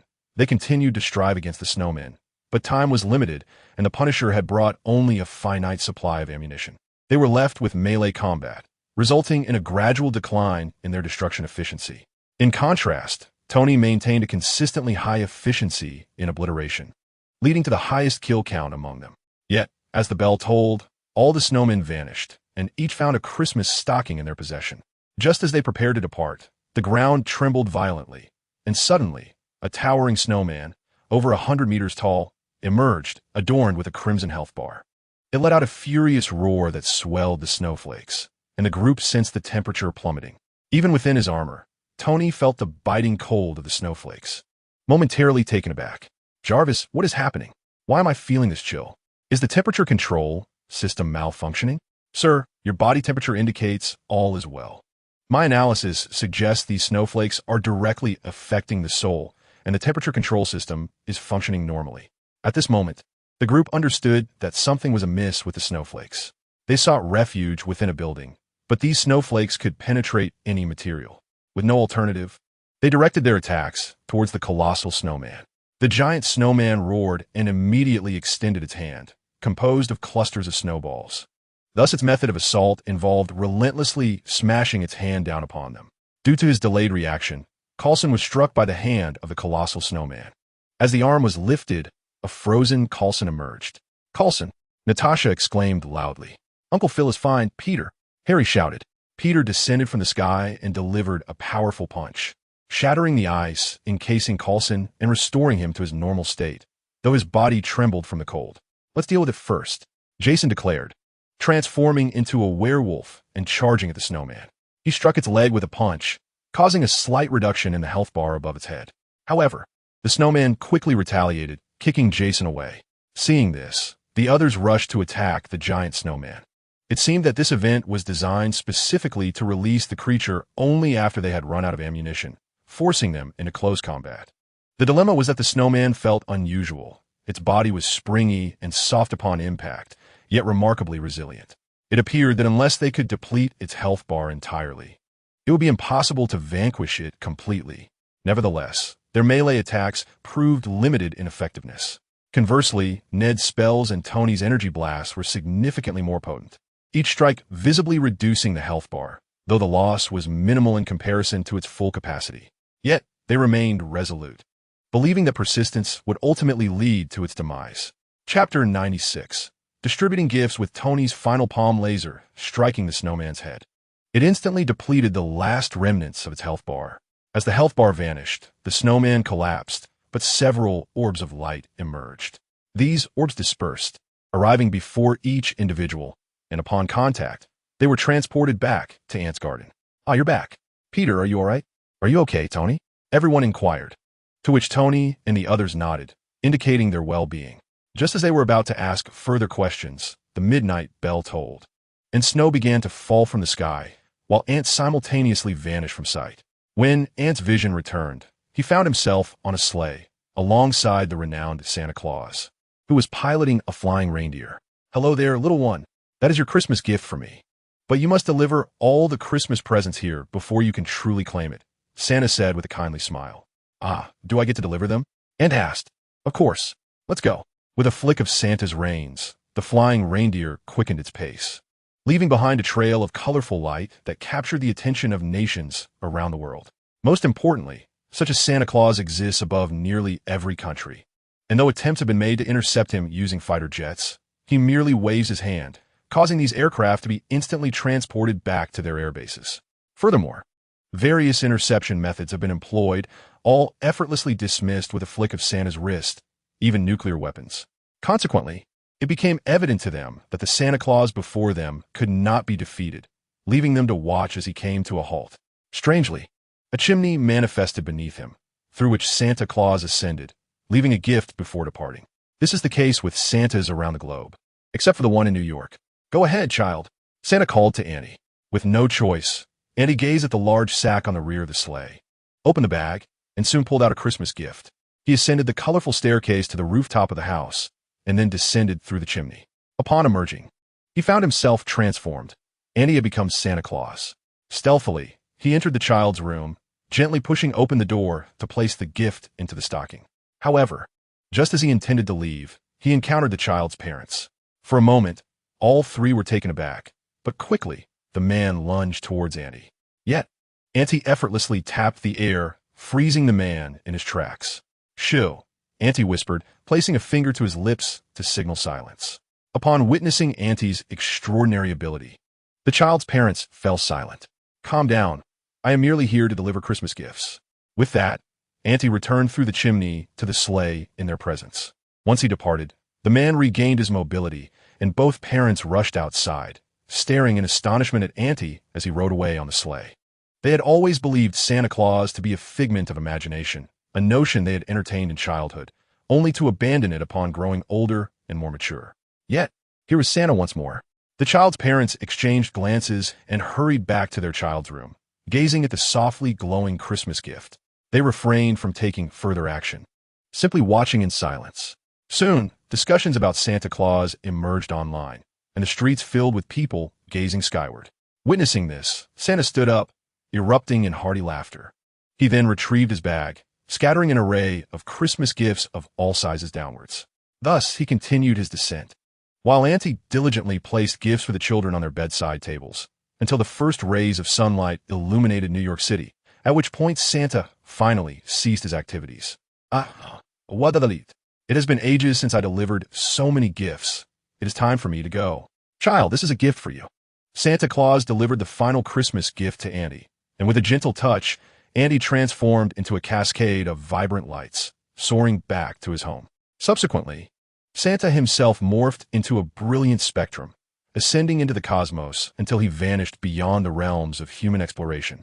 "Welcome back, Annie," Nancy rushed over to inquire. Annie nodded and then glanced at the Christmas gift in his hands. "By the way, did you and Mom receive any rewards?" "Of course, we received too, though the rewards were rather lackluster," Nancy replied with a hint of resignation. "Oh, Mom, what did you get?" Annie asked eagerly. Nancy revealed a beautifully crafted handgun, adorned with runes intricately carved from red crystals, measuring merely a millimeter in diameter. "It looks quite splendid. What is its power like?" "Anyue. It depends on the energy I input," she responded. "And what about the other reward?" Nancy showcased a bracelet on her wrist, explaining, "It's an energy-absorbing bracelet that replenishes my expended energy, albeit with low efficiency. Nevertheless, it serves some purpose. That's fair. At least it compensates for your lack of ranged attack options, doesn't it?" Andy acknowledged. "Indeed, you have a point. By the way, what about Uncle Punishment's reward?" "I'm not certain. Our rewards consist of one immediate gift and another just retrieved from the stocking," Nancy elucidated. "Well then, never mind that. I shall examine my own reward," Auntie declared as he returned to his room. He opened the Christmas gift box, and with a dazzling burst of golden light, an ethereal Qilin appeared before him. Auntie reached out to touch it, and in an instant, the Qilin vanished into his being. A wave of warmth enveloped him, prompting him to instinctively shed his garments. Almost immediately, the blood-etched tattoo of the Qilin reappeared, and Auntie felt an exhilarating surge of strength coursing through him. Within Auntie's consciousness, the Qilin grew significantly larger, albeit still dwarfed by Kazan's consciousness entity. Nevertheless, the Qilin's absorption rate accelerated, though the sensation of thievery became increasingly pronounced. Chapter 97. Journey to Kamartaj on Christmas afternoon. After several hours of slumber, Annie awoke fully revitalized. However, as he descended, he discovered that Harry and the others had already gathered. "Ah, everyone is here," Annie exclaimed. "Indeed. Annie, do you know what we received?" Harry asked, brimming with excitement. "What did you receive?" Auntie reciprocated with curiosity. Harry, resembling a child eager to showcase his new toy, could hardly contain his enthusiasm. "Look, my very own wand." "And an egg?"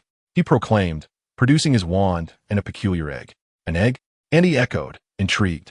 "Yes, it appears to be a magical creature known as a niffler. Are you familiar with it?"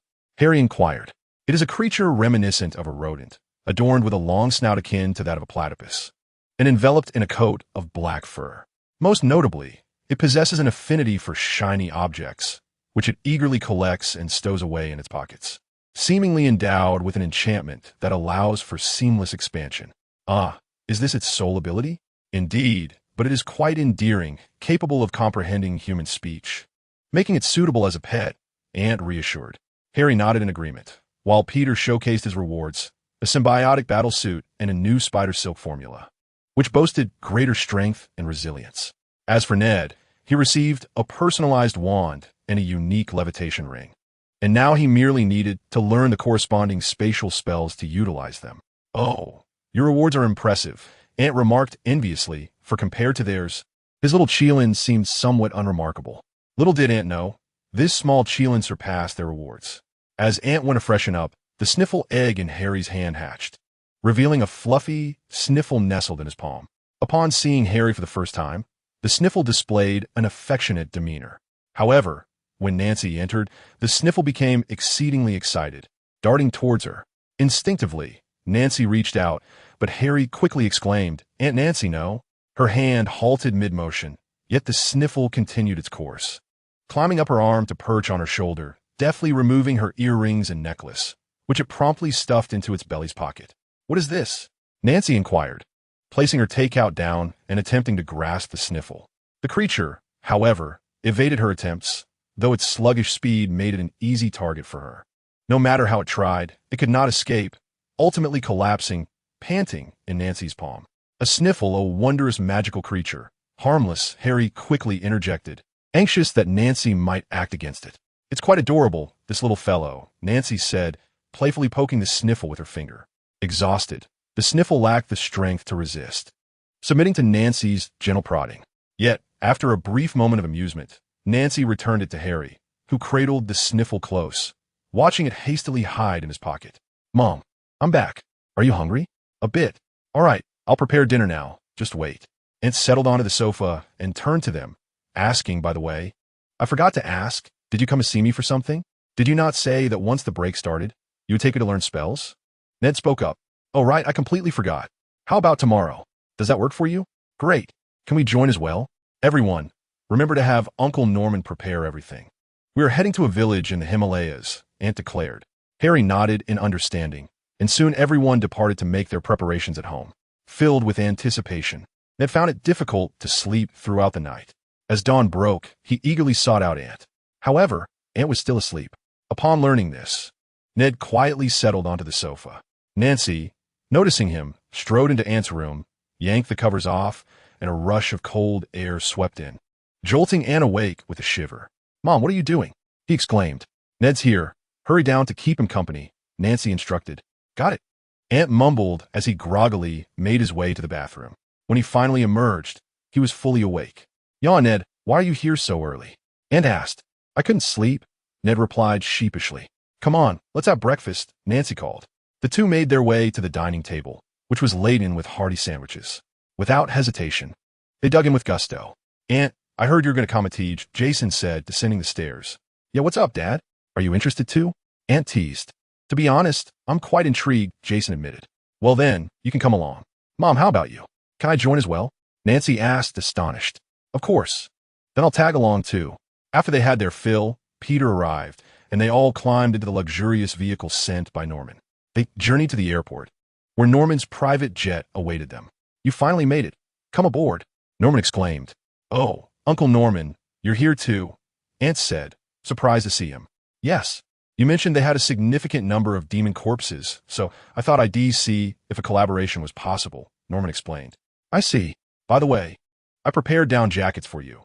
It can be quite chilly over there," he added, revealing a room filled with various sizes of jackets, thermal pants, shoes, scarves, and more. Everyone chose their gear, planning to change before arrival. However, the journey would take approximately 12 hours, and they would need to travel by train, car, and ox cart. Thus, once they reached the village, it would likely take nearly a full day. They needed to rest well, as the journey ahead would be arduous. After 12 hours of flight, they landed at a dilapidated airport. Once they donned their new attire and stepped outside, they surveyed the scene before them, letting out a collective sigh. Unfortunately, they had anticipated a train ride, but due to heavy snowfall, the trains were out of service, and they had no idea when they would resume operations. Thus, they were left with no choice but to opt for vehicular travel, setting off with 8 pickup trucks laden with supplies.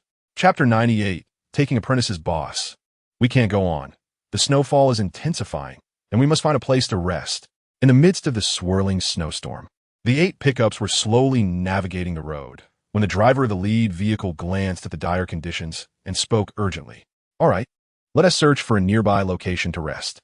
Before long, they stumbled upon a suitable spot, albeit one that required crossing a 3-meter-wide ravine. The members of the demon squad disembarked and effortlessly carried the vehicles across the chasm. They then arranged the trucks in a circle and proceeded to construct a tent reminiscent of a yurt using transparent tarps and steel pipes. The tarps were angled such that the falling snowflakes would not accumulate, but rather slide off and settle around the vehicles. Indeed, these tarps were quite large, enveloping all 8 pickups. Remarkably, despite their seemingly delicate appearance, they were fabricated from special materials, boasting exceptional strength and tear resistance, while remaining incredibly lightweight. In the center of the vehicles, several tents had already been erected. As the electric heater roared to life, a wave of warmth enveloped the group, banishing the cold. This heater was crafted using a reactor, capable of releasing heat for 1,000,000 years, at least in theory, as the components were not impervious to wear and tear. "The meal is ready. Come and eat," Nancy called out, distributing the food among the group. As they dined, they cast glances upward. "When will this snow ever cease?" Ned couldn't help but inquire. "Have no fear. I've checked the weather forecast, and it should clear up by tomorrow," Harry reassured as he patted Ned on the shoulder. "Let us hope so." After satisfying their hunger, the 4 little ones shared one tent. Nancy and Jason occupied another, while the demon squad took up 2 tents, leaving Norman in a separate tent, with 2 members of the demon squad on watch as the others retired for the night. When dawn broke, the group emerged from their tents to find the members of the demon squad offering breakfast. After enjoying their meal and freshening up, they set out once more.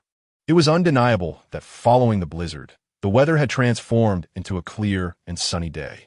They pressed on, driving directly to the village at the foot of the mountain, while the location of Kamataji necessitated a hike. After taking a portion of their supplies, they began their ascent along the mountain path. Several hours later, they arrived at their destination. Upon entering the village, the group sensed an unusual warmth in the air. Perhaps a trick of the mind, as it seemed warmer than the frigid conditions outside. "Greetings, esteemed guests. The Supreme Mage has been awaiting your arrival," announced a man clad in green monk-esque battle attire, addressing them. "And you are? You may call me Mage Modu." "Greetings, Master Mordo." Thus, the group followed Master Mordo to a modest house by the street. However, upon crossing the threshold, they were astonished to find themselves within an ancient edifice nestled upon a mountainside. "Welcome to Kamar Taj," spoke the Ancient One softly, her gaze fixed intently upon Ned. The group could not suppress their gasps as they beheld the antiquated architecture before them. "Greetings, Supreme Sorcerer. I have come as summoned," Ned hurriedly proclaimed as he stepped forward. "I'm aware. Please, go and stow your belongings. Master Mordo will later guide you through Kamar Taj. As for you, my portly friend, come with me." Thus, the group dispersed, while the Ancient One led Ned to the library.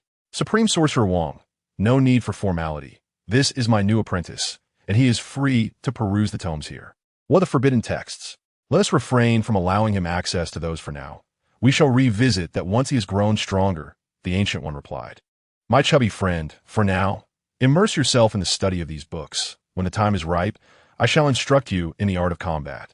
She gently tapped Ned's head. "Understood, Master." Once the Ancient One departed, Ned turned to Wong, and seeing the eager glint in Ned's eyes, Wong descended to retrieve a selection of introductory texts, which he handed to Ned. Without delay, Ned returned to his quarters to begin his studies, gaining a clearer understanding of this world. Meanwhile, the others meandered into the training grounds, where they observed novice sorcerers honing their skills, harnessing energy to create intricate patterns. "Master Mordo, may I inquire whether you possess an abundance of demon corpses?" Norman seized the opportunity to approach Master Mordo. "Demon corpses? We do not have any.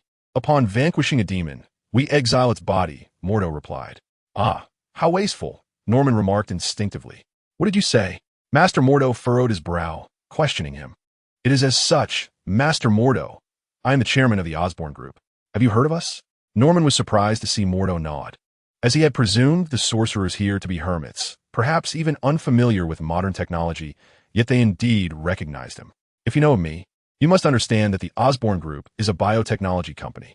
We have developed a serum to enhance human capabilities using demon corpses. Thus, we require a substantial quantity of them. Hence, I wish to negotiate for your demon corpses. Mr. Osborne, you ought to have mentioned this sooner." Master Mordo replied with a wry smile. "Huh? You do not think we truly have no need for currency, do you? You are mistaken. We are neither relics of the past, nor genuinely isolated from society. We, too, have a need for currency, and the avenues for its necessity are manifold. Therefore, we have acquiesced to this transaction. However, I must inquire about the price you are willing to offer for the corpses.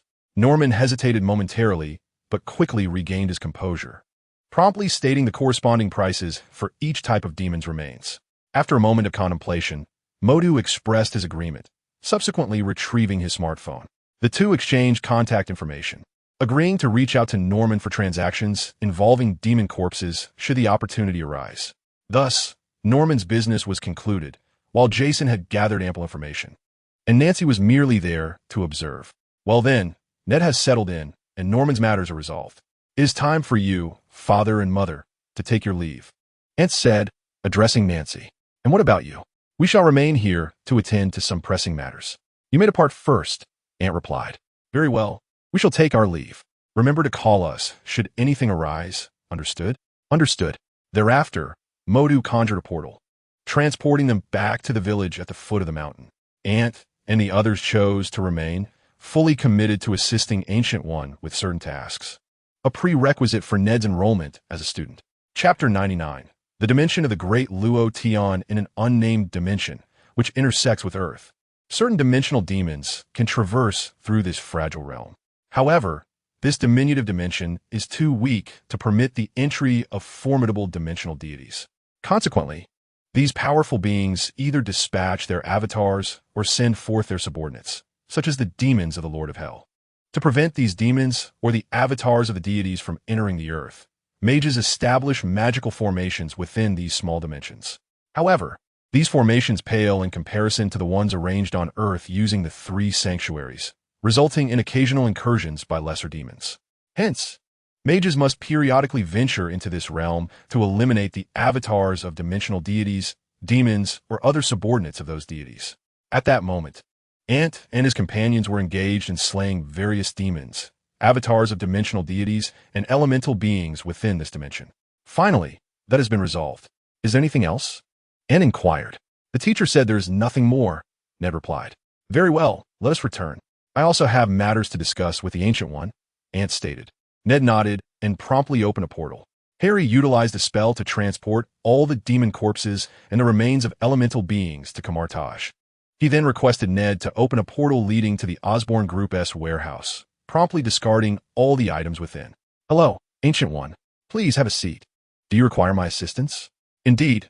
Ancient One, you're likely aware of Ned's spells, are you not? I have encountered them. They're quite impressive abilities. What seems to be the issue? The Ancient One inquired. It is indeed the case that such abilities can be acquired through learning. However, it necessitates a custom-tailored wand. Nate possesses the skill to craft personalized wands for individuals. Yet this process requires the hair of creatures with extraordinary powers. I would like to inquire if you are familiar with the dimension of the Luo Tian. Are you planning to venture into the Luo Tian? Precisely. For I can only surmise that the materials Nate requires are located within that realm. Ant nodded thoughtfully. I understand. And where is Nate? He is outside. Ant gestured towards the exterior. Nate, please come in. I wish to see if I can learn some spells. Certainly, Nate promptly produced a wand he had previously utilized. But the moment Gu-E grasped it, the wand exploded. Subsequently, Gu-E felt a peculiar energy surging within him, which must be what they refer to as magical power. Gu-E sensed this power beginning as mere droplets, transforming into a stream, then a river, and ultimately manifesting as a vast ocean. Nate could distinctly perceive the magical energy within Gu-E, but as it expanded to the magnitude of an ocean, Nate found it increasingly difficult to discern its presence. What was happening? Nate swallowed hard, and seeing this, Ant quickly inquired, Is everything all right? Can we proceed to the Luo Tian? Nate shook his head in question.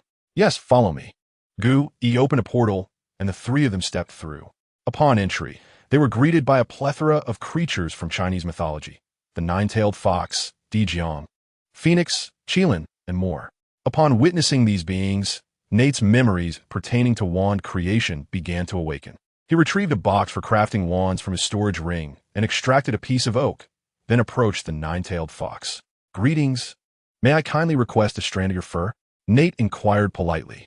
The nine-tailed fox appeared somewhat astonished, but ultimately obliged, offering a strand of its fur. With the fur in hand, Nate commenced the crafting of the wand, and eventually a new wand materialized. He presented it to Gu-E, saying, "Teacher, this is your wand. Please see if it suits you."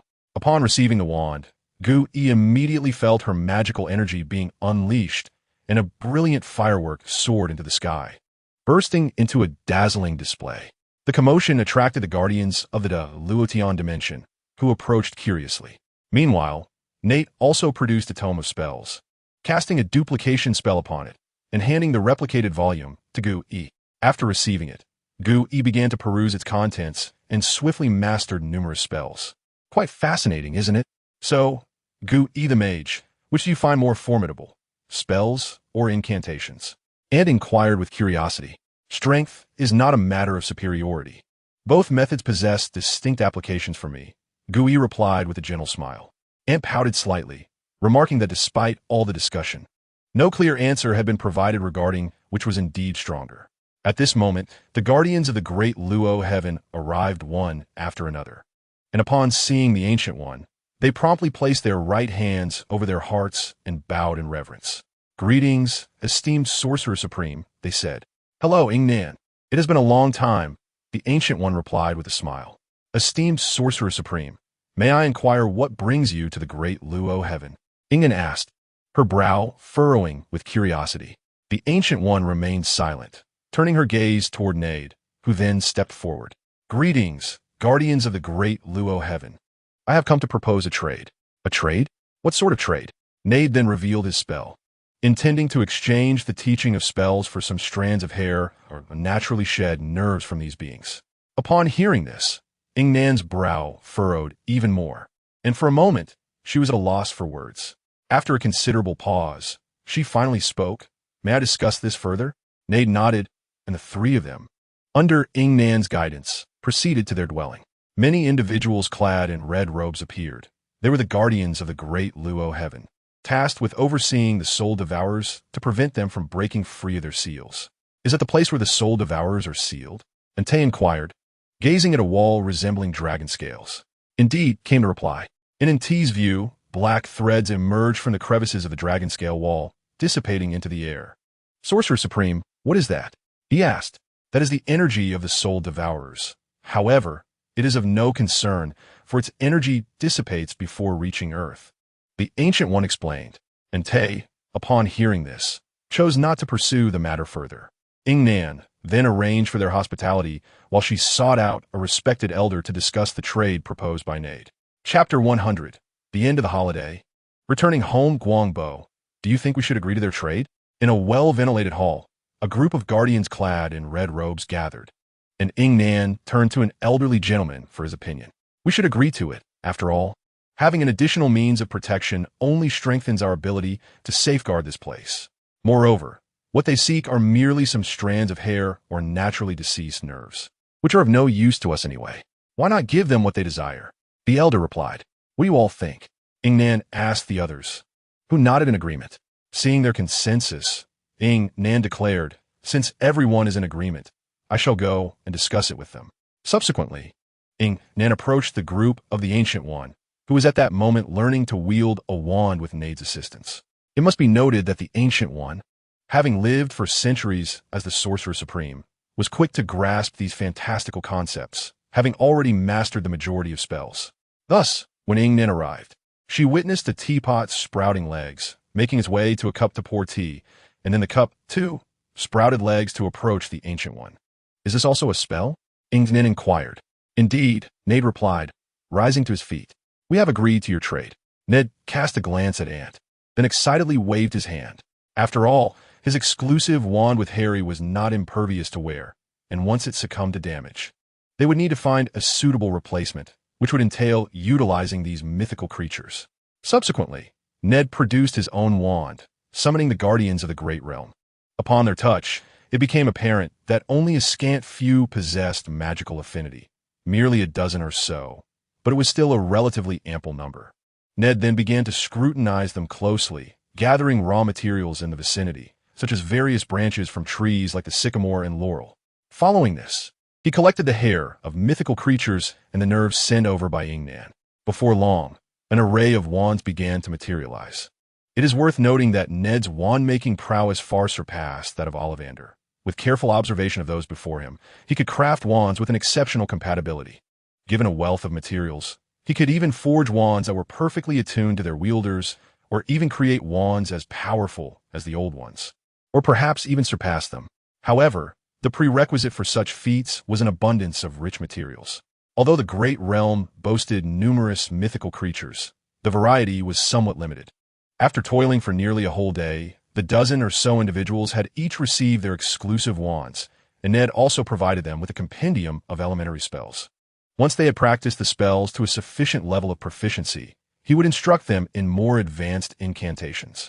Ingman and the others remained silent, understanding the importance of moderation.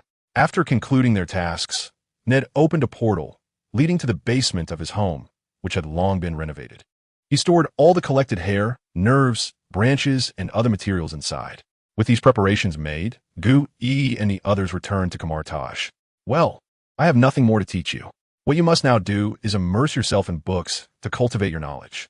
However, I must forewarn you that although your talent is remarkable, it may not be the most suitable for becoming the Supreme Sorcerer. Destiny has already decreed the next Supreme Sorcerer. She cautioned, I understand, Master. I'm already content that you can teach me. Should you ever require my assistance, please do not hesitate to ask. Ned replied with a smile.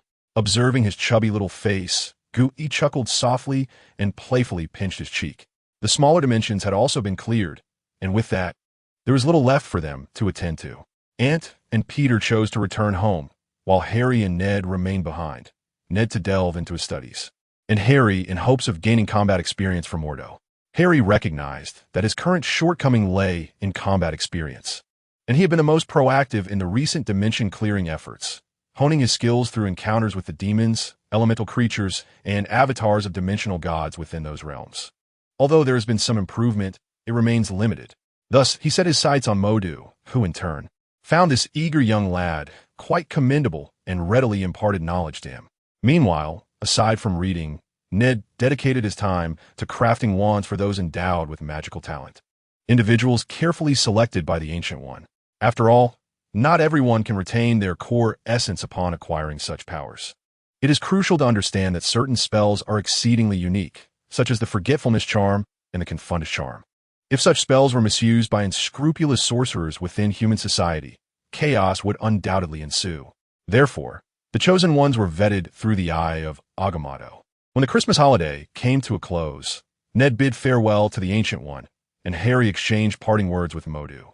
Their relationship was one of both mentorship and camaraderie, yet their farewell was rather ordinary, for with the existence of the portal, traveling to Kamartaj was merely a matter of a quick turn. Ned activated the portal to Harry's home, first escorting him back before returning to his own abode. His sudden appearance startled Ontario. Ned, you're back. Quickly wash your hands. Dinner's ready, said Ont's mother, Kelly, gently. Ned nodded, and after days of mutual appeasement and apologies, he had gradually acclimated to life with them, although he still hadn't mustered the courage to address them directly.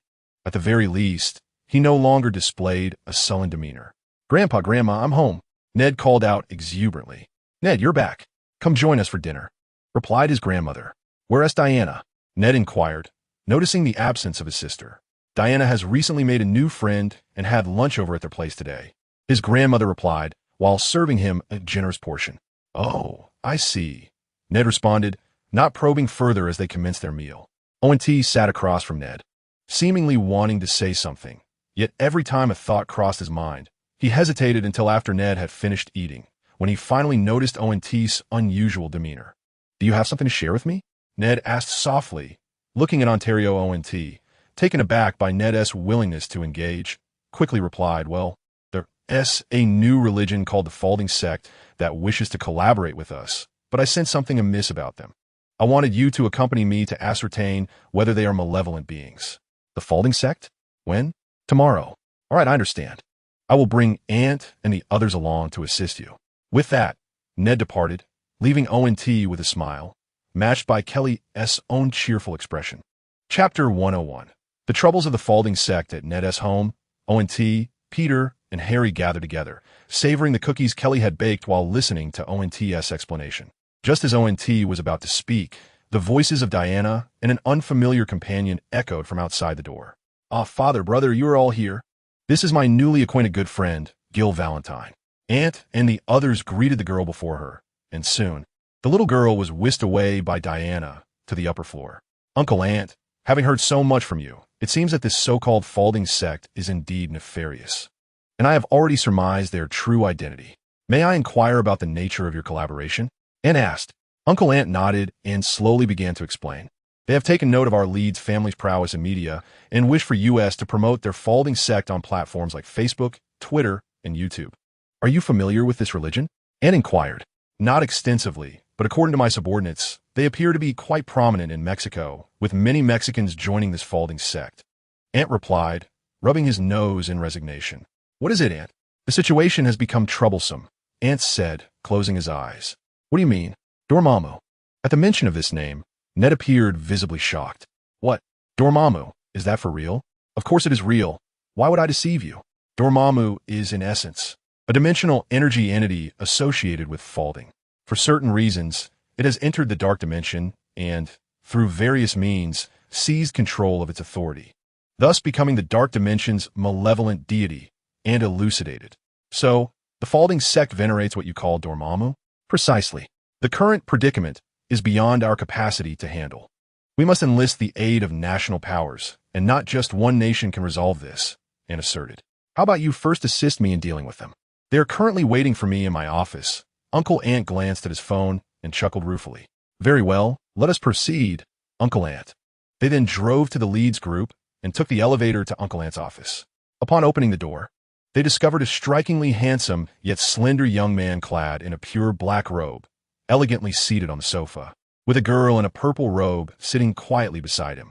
The girl appeared devoid of life, as if she were a mere puppet. "Mr. Leeds, you have returned." "Greetings, Dark Lord." Ant nodded at the young man before him. However, upon noticing the four little ones behind him, the young man momentarily paused, then chuckled softly and shook his head. "It seems our collaboration cannot proceed any further." The young man rose, taking the hand of the girl beside him. "What has Dormammu sent you to Earth for?" Ned stepped forward to ask. Upon hearing Ned directly address the deity they worshipped, the young man turned his gaze upon him, and Ned instantly felt an ominous force approaching. Fortunately, Harry produced his wand and unleashed a thunderous explosion in defense.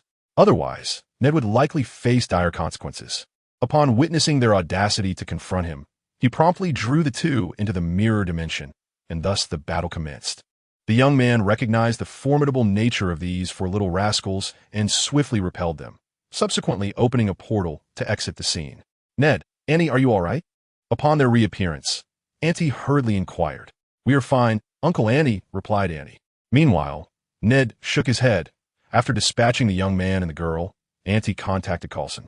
Shortly thereafter, Coulson arrived in a flurry, bursting through the door and exclaiming, "What transpired here?" "Phil, do not fret. Allow us to explain," Annie said as Coulson took a seat. Noticing this, Annie promptly instructed his secretary to bring in some snacks and beverages.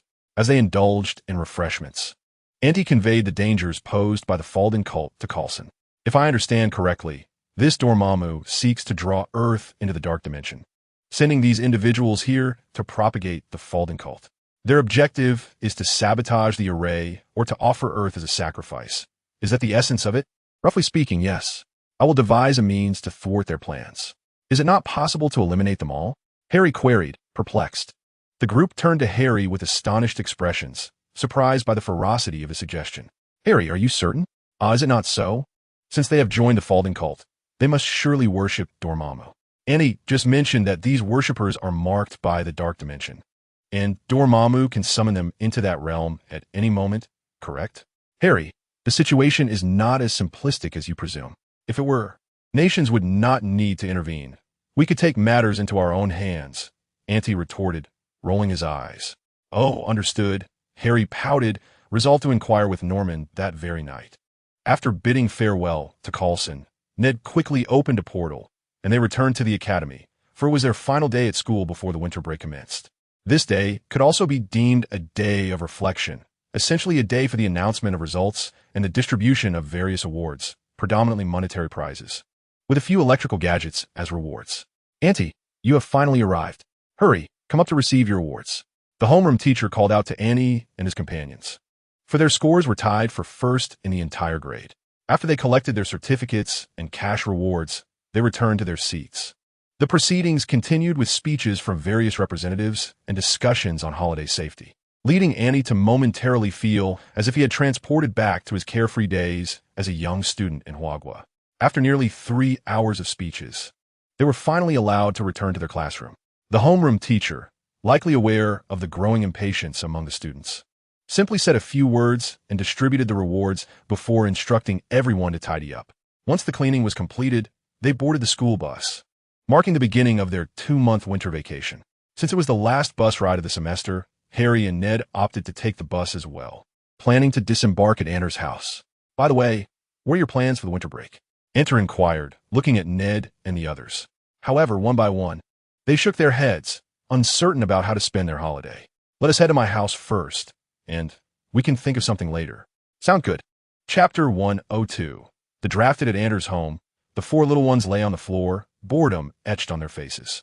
During school, they were constantly occupied, but now, with the holiday upon them and ample free time, they found themselves at a loss for what to do. What is wrong with you all? Nancy asked as she entered the room. Mom, we're so bored. Bored, are you? Would you be interested in joining Neil and Mosquito in solving a case? Upon hearing this, Harry, Peter, and Ned immediately sat up. Enter. Aren't you interested? Of course not. We are interested, and Nancy. Harry and the others exclaimed in unison. Enter. I'll ask you once more. Are you truly uninterested? Uninterested. You take them along to play. Enter waved his hand dismissively. All right then. I'll take Spike with me. Suit yourself. Will you stay here for lunch or head home? We'll go home. All right. Meet us at our precinct at 10 o'clock tomorrow morning to report to Neil. Okay. Aunt Nancy, the 3 replied with great excitement. Meanwhile, Enter yawned, prompting Nancy to walk over and give his ear a firm tug, causing him to cry out, Mom, what are you doing? Enter. It seems you look down on my work, Nancy retorted fiercely. Just then, Jason returned home, greeted the young ones, and witnessed the scene. He awkwardly cleared his throat, ignoring Anter's pleading gaze, and headed to the refrigerator to grab a can of beer. Mom, it's not that I look down on your work. It's just that I've been saving the world, and now you want me to deal with art thefts. Of course, I'm not interested. Hearing Anter's explanation, Nancy finally released her grip, but still huffed. Peter and the others took this opportunity to leave, while Ant hurried to comfort Nancy. In the end, he relented and agreed to assist at the precinct, which earned him Nancy's forgiveness. After offering comfort to Nancy, Ant lightly smacked his own lips, inwardly chastising himself for being too talkative. However, having reconciled with Nancy, he could only assist her the following day. Thus, when the next day arrived and Ant descended from his room, he discovered that Harry and the others had long been awaiting them. I'm off to work now. Just remember to check in, Nancy said before departing. Once Ant finished his breakfast and attended to his grooming, he set off on his bicycle with Spike in tow. Ante, why not use the portal directly? Spike inquired. No, you all use the portal. I'll ride my bike and take Spike for a stroll. Very well. We shall be on our way. With that, Nade opened the portal, and the trio stepped through, while Annie chose to enjoy a leisurely ride with Spike.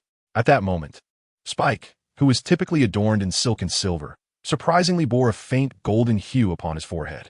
This transformation was a result of Ant absorbing the essence of a phantom Qilin, which seemed to have triggered a form of evolution within him. He felt as though his blood could induce mutations in beasts. Thus, he decided to experiment on Spike. When he sliced his hand, his blood dripped down, causing Spike to rush forward in a frenzy. Yet a fragment of rationality restrained him.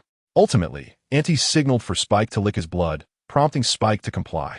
After consuming just a couple of milliliters of blood, Spike collapsed. Upon awakening, Annie noticed that Spike had grown larger and more majestic, particularly the subtle golden tuft at the center of his forehead, which imparted an air of divinity. Spike, let us set forth. With Andy's command, Spike surged forward like an arrow released from a bow, propelling Andy's bicycle to a terrifying speed of 80 kilometers per hour. Had he not been concerned about the integrity of the bicycle, Spike might have exceeded even that pace. However, their extraordinary speed attracted the attention of the police, who swiftly intercepted them. Hey kid, please pull over immediately. Hearing the voice from behind, Andy turned to find a police car had appeared seemingly out of nowhere. Alarmed, he quickly instructed, Spike, slow down and pull over. Spike complied, reducing his speed, while Auntie gradually applied the foot brake to decelerate the bicycle. The reason for not using the handbrake was quite simple. The speed was so great that a sudden stop would likely have resulted in catastrophic brake failure. Do you realize that your recent behavior was extremely dangerous? The officer inquired. I apologize, officer. It won't happen again. Where are your parents? My mother is an agent. I'm on my way to find her. What is your mother's name? Nancy Byrne. Upon hearing this, the officer promptly contacted his colleagues and, having verified Annie's identity, released him with a caution to ride at a more moderate speed. Auntie nodded in acknowledgement and continued on his journey at a more reasonable pace. As I traversed just 2 blocks, a luxurious vehicle halted before me. Golos? Ante. The newcomer remarked with a furrowed brow. Greetings, little one. It has been quite some time. Do you seek my assistance? I wish to enlist your aid, specifically that of the S.H.I.E.L.D. Society. What kind of assistance? Annie inquired. Let us discuss it upon meeting your mother, Golos replied, gesturing for Auntie to enter the vehicle. He deftly folded his bicycle and stowed in the trunk before settling in with Spike.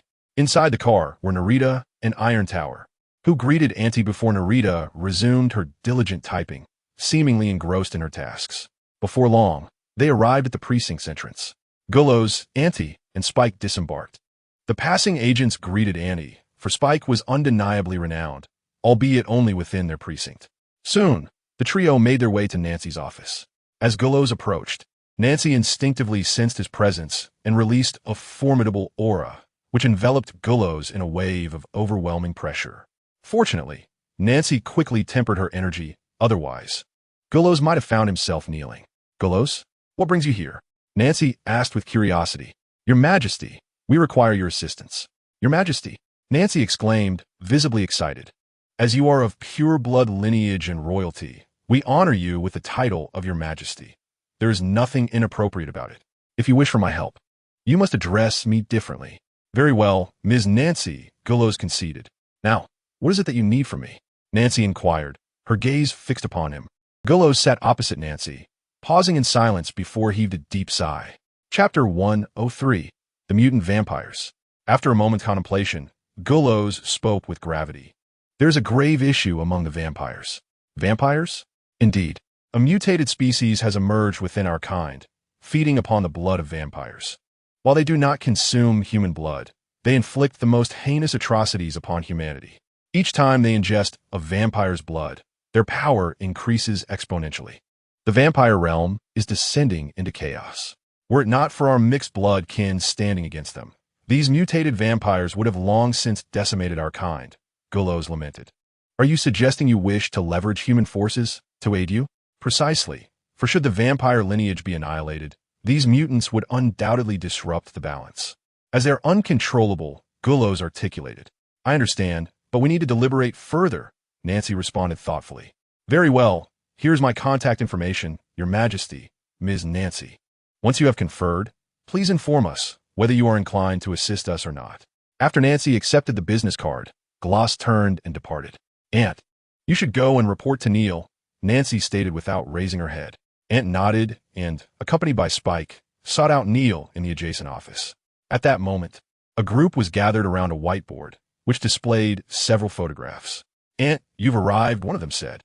Yes, I have. What are you all engaged in? Ant inquired. This pertains to a new case.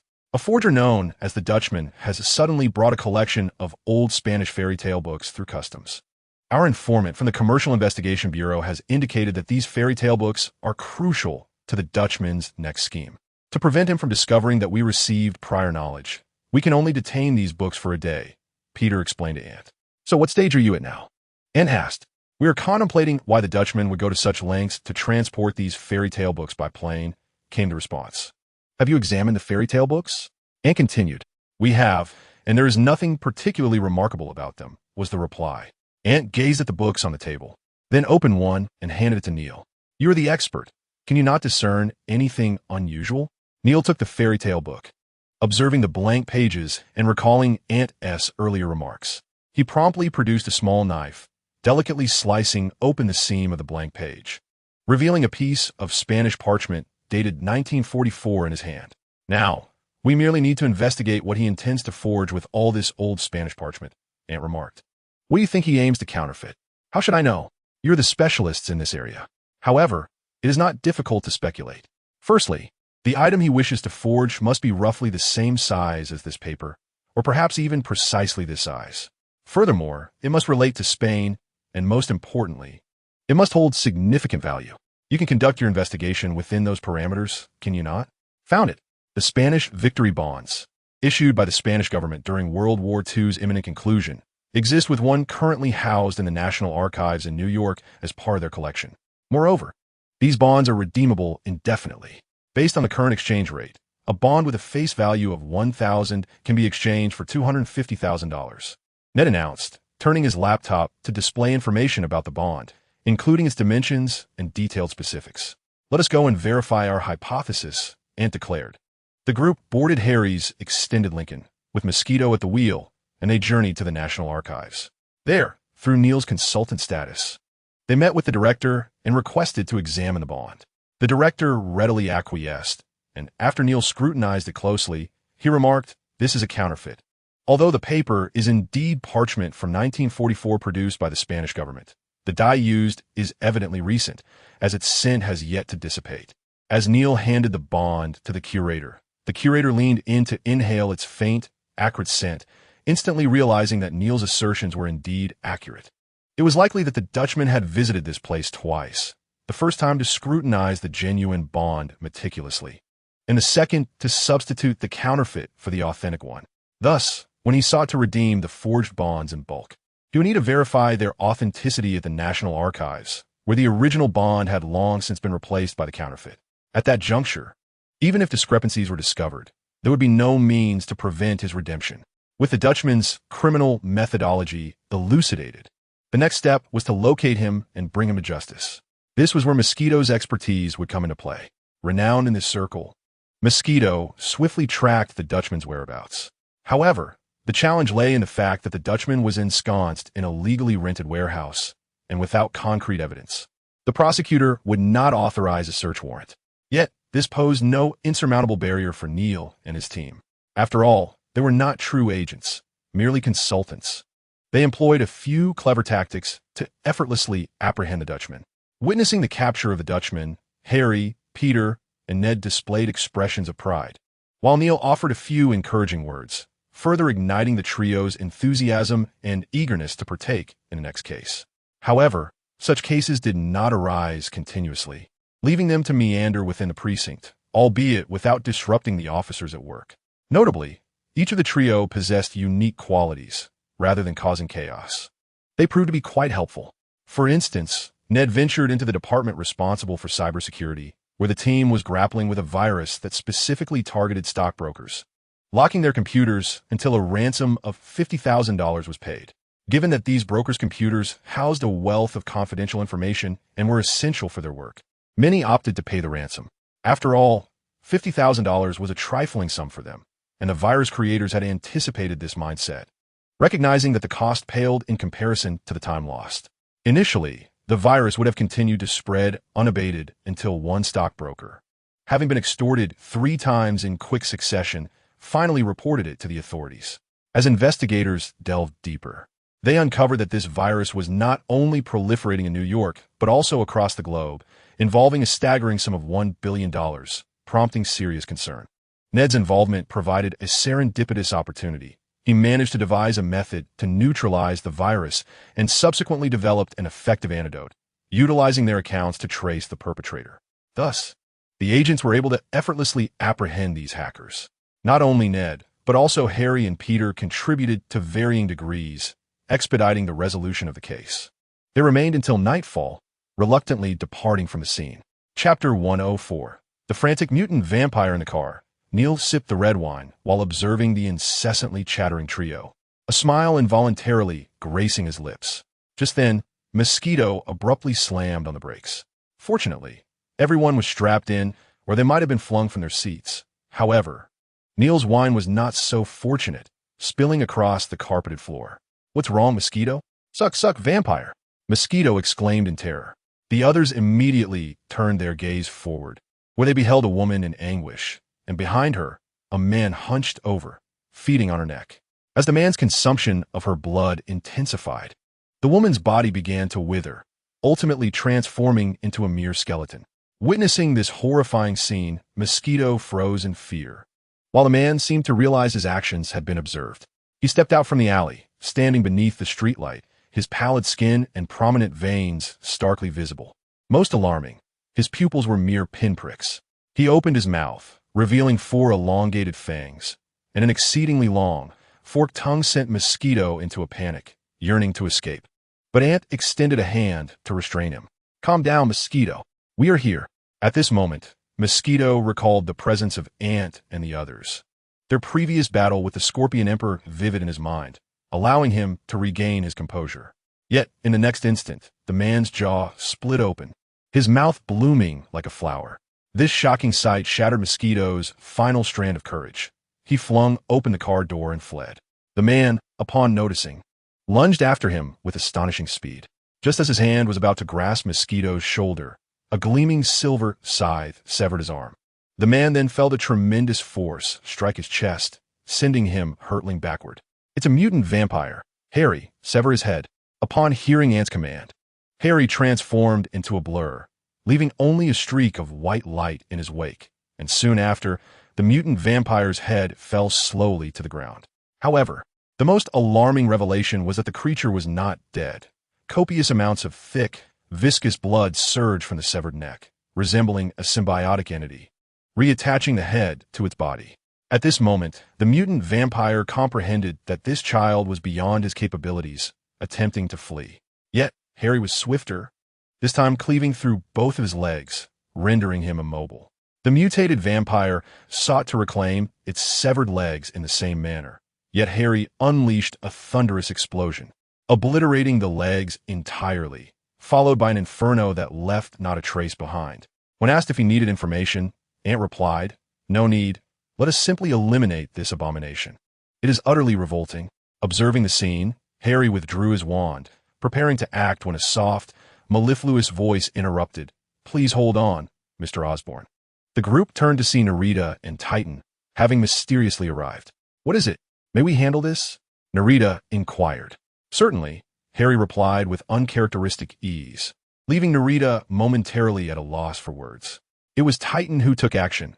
He extended his hand toward the mutated vampire, and in an instant, a torrent of blood coalesced around it, transforming into a blood-red coffin. Following this, Titan cast a chain that linked to the coffin, nodded at Harry, and proceeded to drag the coffin away. Ant noticed that Harry seemed to be fixated on Narita, and with a smile, he remarked, "Harry, it's time to leave." "Oh, understood." However, they first needed to stabilize the mood of the Mosquito. Once that was achieved, he would drive everyone home. Upon returning home, Ant and Peter were surprised to find Harry and Tony already present. "Mr. Stark, Happy, what brings you here?" Peter asked in confusion. "We came for this," Tony said, gesturing dismissively as a video materialized before them, showcasing the brutal slaughter of humans by the mutated vampires who had overrun a small town. "Where is this town located?" "In Africa. It appears they intend to establish a stronghold there," Tony explained, his gaze shifting to the approaching Aunt May, prompting him to swiftly conceal the video. "You're back. Have you eaten?" Aunt May inquired gently. Due to the chaos caused by the mutated vampires, Jason and Nancy were preoccupied, leaving Ant to dine at Peter's home. "Not yet." "Aunt May, I understand. Please continue your conversation," she replied with a smile. "I'll assist you," Happy said, rising to his feet. Aunt May paused momentarily before nodding, her expression revealing a hint of joy as the two retreated to the kitchen. Once she had departed, Tony resumed. S.H.I.E.L.D. has resolved to take action, for these mutated vampires are truly depraved. What does that entail? See for yourselves, Tony continued, revealing another video depicting the transformation and torment of humans by the mutated vampires. Where did these videos originate? They were uploaded directly to the internet, but we swiftly took them down. They regard this as a provocation, hence we plan to collaborate with the Dark Council. When do we depart? Uncertain. They are still in discussion. Tony shrugged and remarked, "Is it not possible to simply drop a nuclear bomb?" And asked. "No," came the reply. "To prevent humanity from taking such drastic measures, they have abducted thousands of individuals. Most importantly, the first mutated vampire originates from an ancient vampire lineage, though the reason for his mutation remains unknown. This bloodline is renowned for having a famous blood servant, Robert Oppenheimer. Upon hearing this name, Ant exchanged glances with Peter, finally comprehending why they dared not act directly. Robert Oppenheimer, the father of the atomic bomb, is also credited with the development of the world's first atomic weapon. In other words, this vampire family possesses a significant number of nuclear warheads. Although they expelled the mutated vampire upon its discovery, he managed to take away 50 warheads, the whereabouts of which remain a mystery. Thus, capturing the first mutated vampire is imperative to ascertain the location of those 50 warheads. Chapter 105. Gathering in Africa in the S.H.I.E.L.D. headquarters, Fury wore a grim expression as he regarded the individuals before him. "What's the situation?" he inquired. They indicated that they were granted full authority to handle the matter, possessing the highest command, and could summon peacekeeping forces if necessary. However, there was but one stipulation. They must capture the first mutated vampire and extract the location of the 50 warheads from him. Natasha spoke softly. "Prepare everything. Mobilize all available resources. We are about to face a substantial number of adversaries." Fury sighed. "There's no choice. I too desire a formidable force to address this head-on. However, the location in Africa complicates matters. Countries within the Security Council wish to send troops, but require a justification for the international community. Thus, they cannot openly deploy large numbers of forces to resolve the issue. It falls to S.H.I.E.L.D. to devise a solution, while they can only provide remote strike capabilities." Once they departed, a man entered. "You seem troubled, Fury." "Pierce, what brings you here?" Fury asked, puzzled. "I'm here to assist you. Recently, my subordinates proposed a plan that our council cannot implement, so it must be entrusted to S.H.I.E.L.D. Pierce said, handing a document to Fury. Fury accepted it and opened it, while Pierce took a seat across from him, patiently awaiting his review. After half an hour, Fury concluded perusal of the entire plan, known as the Insight Program. The concept was rather straightforward. S.H.I.E.L.D. would construct 3 aerospace aircraft carriers, each equipped with high-precision weaponry, with an error margin not exceeding 1%, equating to merely 1 millimeter of deviation. Subsequently, they plan to integrate an algorithm into 3 space carriers, a sophisticated system designed to analyze vast data sets to determine an individual's potential for criminal intent. This would enable them to preemptively thwart criminal acts or, if necessary, eliminate threats directly to avert disasters. Upon reviewing this initiative, Fury recognized that the Insight program was intended for their use, yet he maintained his composure as he remarked, "This plan is commendable. However, the question remains, how is this algorithm to be developed? Predicting imminent criminal activity is not a feat achievable by a mere conventional algorithm. Indeed, while the Security Council has assembled the most brilliant minds from various nations to craft the foundational logic of the code, it is merely a promising beginning, is it not?" "You are correct. Once we resolve the crisis posed by the mutated vampires, S.H.I.E.L.D. will allocate all resources to refine the Insight program." Striving to launch it within a year, Fury nodded in agreement. "Very well. I shall not further intrude. By the way, my granddaughter's birthday is in a few days. Do remember to attend." "Understood," Fury acknowledged with a nod. After Pierce departed, Fury resumed his work, feeling an urge to sigh, yet he restrained himself. It was noteworthy that Pierce was one of Fury's few friends, though he had not anticipated that Pierce was, in fact, a member of Hydra and one of its leaders. Soon, at Fury's command, combat teams from various divisions converged in Africa. Not only they but also Ant and his team arrived. They established a temporary base on the outskirts of the town afflicted by the mutated vampires. "What is the current situation?" Jason inquired of Coulson from the command center of the temporary base. "The situation is grim. Their numbers continue to surge uncontrollably, and neighboring towns, as well as a city, have already fallen under their invasion. Fortunately, they cannot operate during the day. Otherwise, Africa would soon be theirs," Coulson replied.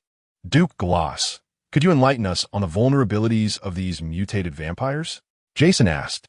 "Our tests reveal that these mutated vampires no longer fear silver. Thus, the only means to defeat them is through ultraviolet light, as their aversion to the sun is essentially a fear of the ultraviolet rays it emits," Gloss explained. Upon hearing this, Tony interjected, "Ultraviolet, you say?" I will have my factory develop ultraviolet bullets and bombs, though this will require some time, and initially, the supply will be limited. As long as we can supply something, that suffices, for this operation cannot be resolved in a short span, Coulson replied with a wry smile. As more individuals gathered, Coulson began to strategize their operations, first isolating the vampires from the outside world to prevent further human conversions. However, these mutated vampires, in an effort to evade sunlight, had excavated underground passages leading to the city from the towns outside, utilizing these tunnels for movement during the day. As Coulson issued his command, the agents of S.H.I.E.L.D. swiftly employed their instruments to ascertain the locations of these passages, subsequently intercepting them directly, while illuminating the entire corridor with ultraviolet lamps. Any mutated vampires that dared to approach would undoubtedly be incinerated to ashes. Thus, with the aid of these ultraviolet lights, they successfully curtailed the potential for the mutated vampires to spread further. However, having initiated their operations, they were compelled to establish temporary outposts within a brief period, ensuring that each outpost was bathed in ultraviolet light to thwart any surprise assaults by the mutated vampires once night fell. Under the vast support of resources, they managed to completely erect these outposts before dusk, with each outpost positioned approximately 1 kilometer apart, allowing for visual connectivity between them and enabling rapid reinforcement of any besieged location. While they had encircled all the mutated vampires, Coulson refrained from launching an attack, instead biding his time, awaiting the opportune moment. Chapter 106. The impregnable underground city temporary outpost in Africa. Ant led a contingent of agents stationed here, while other outposts were similarly fortified by skilled operatives, including Blade, the Punisher, Jason, Nancy, Steve, Bucky, Hulk, and others. Additionally, Coulson had deliberately assigned several new S.H.I.E.L.D. members to the same outpost, allowing them to fully reveal their capabilities. What should we do next? Ant Byrne, glancing at the computer used for communication within the outpost. Patience. Let us wait a bit longer, Coulson replied. At that moment, the others remained oblivious to what Coulson was anticipating. Suddenly, it seemed he had received intelligence. He promptly declared, "All right, let us proceed. We will eliminate all mutated vampires along the underground passage." The ultraviolet weapons should have been adequately distributed. However, due to the limited number of bullets and explosives, I have specifically requested Mr. Stark to fabricate ultraviolet melee weapons. Lastly, we must capture this mutated vampire alive. Wishing everyone a successful operation. With that, the team immediately plunged into the passage. As it was daytime, the mutated vampires would be confined to the underground tunnels, leaving them with no escape. However, after traversing nearly 5 kilometers, they had yet to encounter any sign of the mutated vampires. At that moment, the Punisher was the first to sense something amiss. He fired his explosive rounds into the dark recesses, each projectile, propelled by its thruster, swiftly striking the enemy and triggering minor explosions.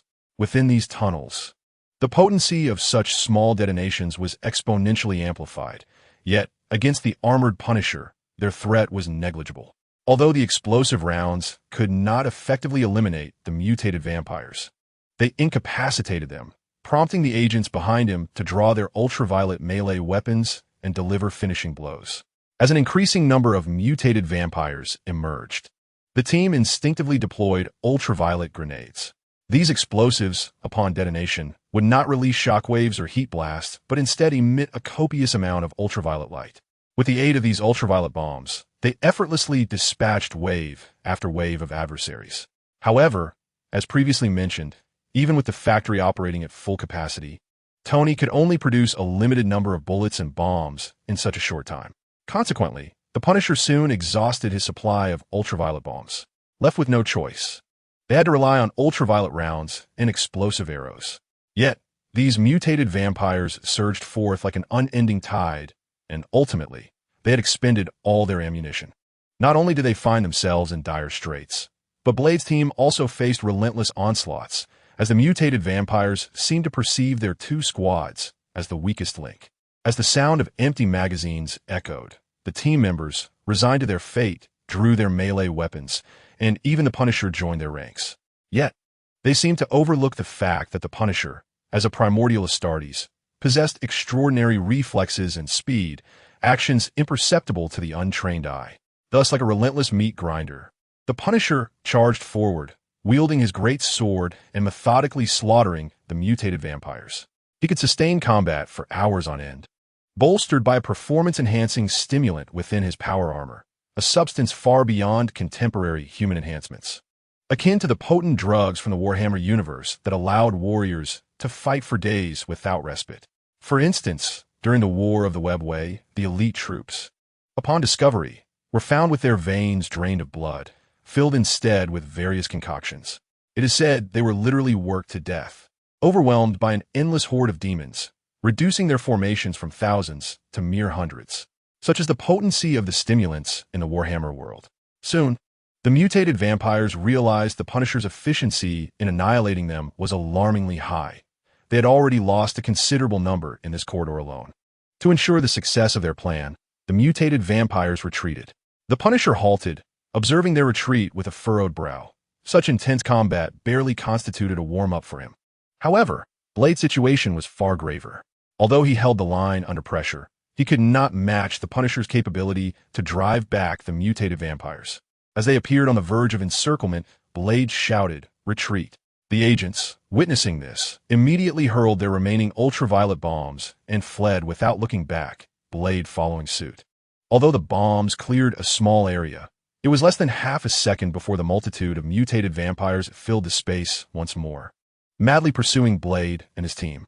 Yet, upon reaching the corner, the mutated vampires suddenly faltered, their bodies igniting spontaneously, ultimately turning to ash upon the ground. As more and more of their ranks collapsed unexpectedly, the pursuing vampires sensed something was amiss. They were uncertain of the circumstances ahead, but if this continued, their fate was all but sealed, prompting them to withdraw. After the transformation of these mutated vampires, although their demeanor becomes savage and brutal, they retain a certain level of intelligence. Once they departed, the Blade warriors emerged from the shadows and arrived at a corner where they had set up a taut wire. This wire was remarkably sturdy, and ultraviolet lights were affixed to the walls at the corner. Due to its placement, the lights would only be visible after the vampires barreled through the wire, at which point their bodies would be cut, rendering any hope of escape futile. The speed at which they fled was unexpected.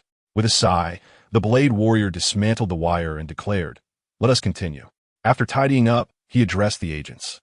In contrast to the dangers faced by the two, the individuals in the other passages encountered a much more tranquil situation, with hardly any groups of mutated vampires, typically only encountering them in pairs or threes, which they dealt with effortlessly. Even Banner managed to resolve matters without summoning Hulk. "Everyone, as you proceed for another kilometer, you will reach the city's edge, where the army of mutated vampires awaits. Exercise utmost caution." Coulson's voice resonated through the earpieces, prompting the group to compose themselves and advance with vigilance. 10 minutes later, they exited the passage, revealing an underground city entirely encased within formidable steel and concrete walls, resembling S.H.I.E.L.D. Astonishingly, 2 of the walls were composed of natural granite, impervious even to armor-piercing rounds, underscoring the terrifying level of the city's defenses. Coulson, upon witnessing this scene, was momentarily taken aback. Such a city could not have been constructed solely by mutated vampires. It suggested involvement from a nation, or possibly multiple nations. He immediately instructed the group to halt their advance and observe, while he relayed this information. Upon receiving the report, Fury promptly summoned all representatives of the Security Council. "Ladies and gentlemen, behold this underground city. Do not tell me this was constructed by mutated vampires in such a brief period. I require your intelligence departments to collaborate and uncover the masterminds behind this." Fury disseminated the images while addressing the 5 council representatives. The representatives, upon viewing the images of the underground city, exhibited expressions of astonishment. They recognized that it was entirely implausible for the mutated vampires to have built such a structure alone. A nation must be involved, one with exceptionally advanced infrastructure. Consequently, all eyes turned to the representative from Huagua, who, akin to a startled rabbit, exclaimed, "Hey, what are those looks for? Do you think Huagua would condone these mutated vampires? Use your brains." The 4 representatives quickly turned away, realizing that the Huagua representative was correct. They were the least likely to collaborate with the mutated vampires, due to both their national circumstances and inherent character. Now, the forces of the Hua nation have been dispatched, yet they remain uncertain about the identity of those covertly assisting them. We assure you that the Intelligence Department can be temporarily made available for your use. The 5 representatives exchanged glances, ultimately acquiescing. They had no choice. Without clarifying the identity of those orchestrating the mutant vampires, they could not find peace of mind. With the intelligence departments from these 5 nations, along with that of S.H.I.E.L.D, Fury felt confident in uncovering the puppet masters behind this scheme. In Africa, the observers remained watchful of the city, which could be described as impregnable, featuring merely 2 modest doors, each approximately 3 meters in length, width, and height, yet crafted from solid metal, exuding an aura of formidable weight. During his observation, Annie suddenly noticed what appeared to be markings on the city walls. However, situated underground, he could not discern their nature, prompting him to seek assistance from the Punisher. "Punisher, could you help me sketch the markings on the wall?" Annie inquired. The Punisher nodded and promptly began to draw on the ground. Soon, Auntie beheld the markings, a trident flanked by a pair of small wings. The unmistakable insignia illuminated Auntie's understanding of who had aided in the construction of this city. He had not anticipated their involvement, yet he pondered. Why would they choose to intervene? Auntie murmured in confusion. "What do you mean by that, Annie?" Coulson, having overheard through his earpiece, quickly pressed for clarification. "I believe I have discerned who assisted the mutant vampires in constructing this city," Annie replied. "Who is it?" Coulson inquired urgently. "The underwater kingdom of Talokan." "The underwater kingdom?" "Indeed, it is a civilization of high technology residing in the depths of the ocean, descendants of the Maya. However, during the 16th century, when Spanish colonizers came calling, they were left with no choice but to consume mutated herbs, granting them the ability to thrive underwater. To evade the Spanish colonizers, they chose to establish their home beneath the waves. Their technology now surpasses that of humanity, yet I cannot fathom why they would choose to aid the mutant vampires." "Are you certain?" "Yes, this emblem is the mark of the king of that underwater realm," Auntie asserted with conviction. "Is it possible to establish contact with them?" No, but we can consult with the Ancient One." Coulson reached out to Ned, instructing him to seek the wisdom of the Ancient One, and Ned departed accordingly. Meanwhile, the city before them began to stir, as the 2 grand doors creaked open. However, no mutant vampires emerged, nor did any enter. It seemed the doors had opened solely to await their arrival. "What shall we do next?" "Let's not rush. First, we will deploy drones to investigate," Coulson suggested. Before long, several drones took flight, making their way into the subterranean city, but upon entry, they were struck down by an unseen attack. They were unable to discern the situation within when the drone was destroyed. At that moment, uncertainty enveloped them, and the 2 wide-open doors loomed like the gaping maw of a colossal beast, beckoning them into its trap. "Let me go," Banner proposed. "Are you certain?" came the reply. "I am sure, and we need not necessarily use the front entrance. We could simply breach the walls instead," Banner asserted. "No, if the wall structure is compromised, it would be counterproductive," Coulson swiftly objected. "Then I shall have Hulk charge indirectly." "Very well, Jason, Nancy, follow closely and exercise caution." Coulson nodded in agreement. Subsequently, Banner closed his eyes, and upon reopening them, his pupils had transformed into a vivid green. His physique began to swell, and Hulk emerged, clad in a tight-fitting suit that morphed into brown trousers and a top. With a fierce grip, Hulk manifested a colossal shield, letting out a thunderous roar as he charged toward the doors, with Jason and Nancy close behind. However, upon entering the city's interior, they were met with a transformed landscape of fortifications.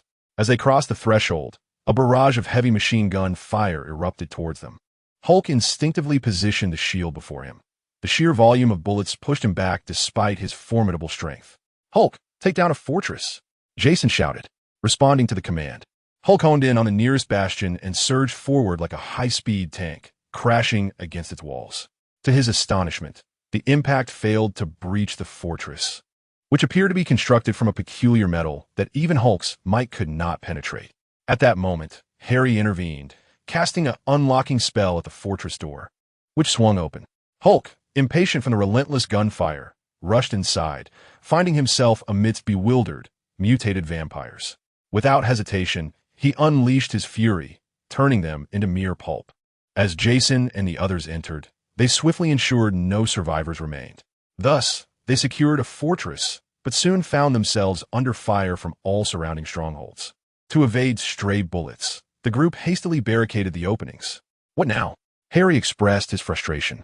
None had anticipated such circumstances, leaving them at a loss for a course of action. Jason promptly alerted Coulson and the others. Upon receiving the news, Coulson contemplated solutions.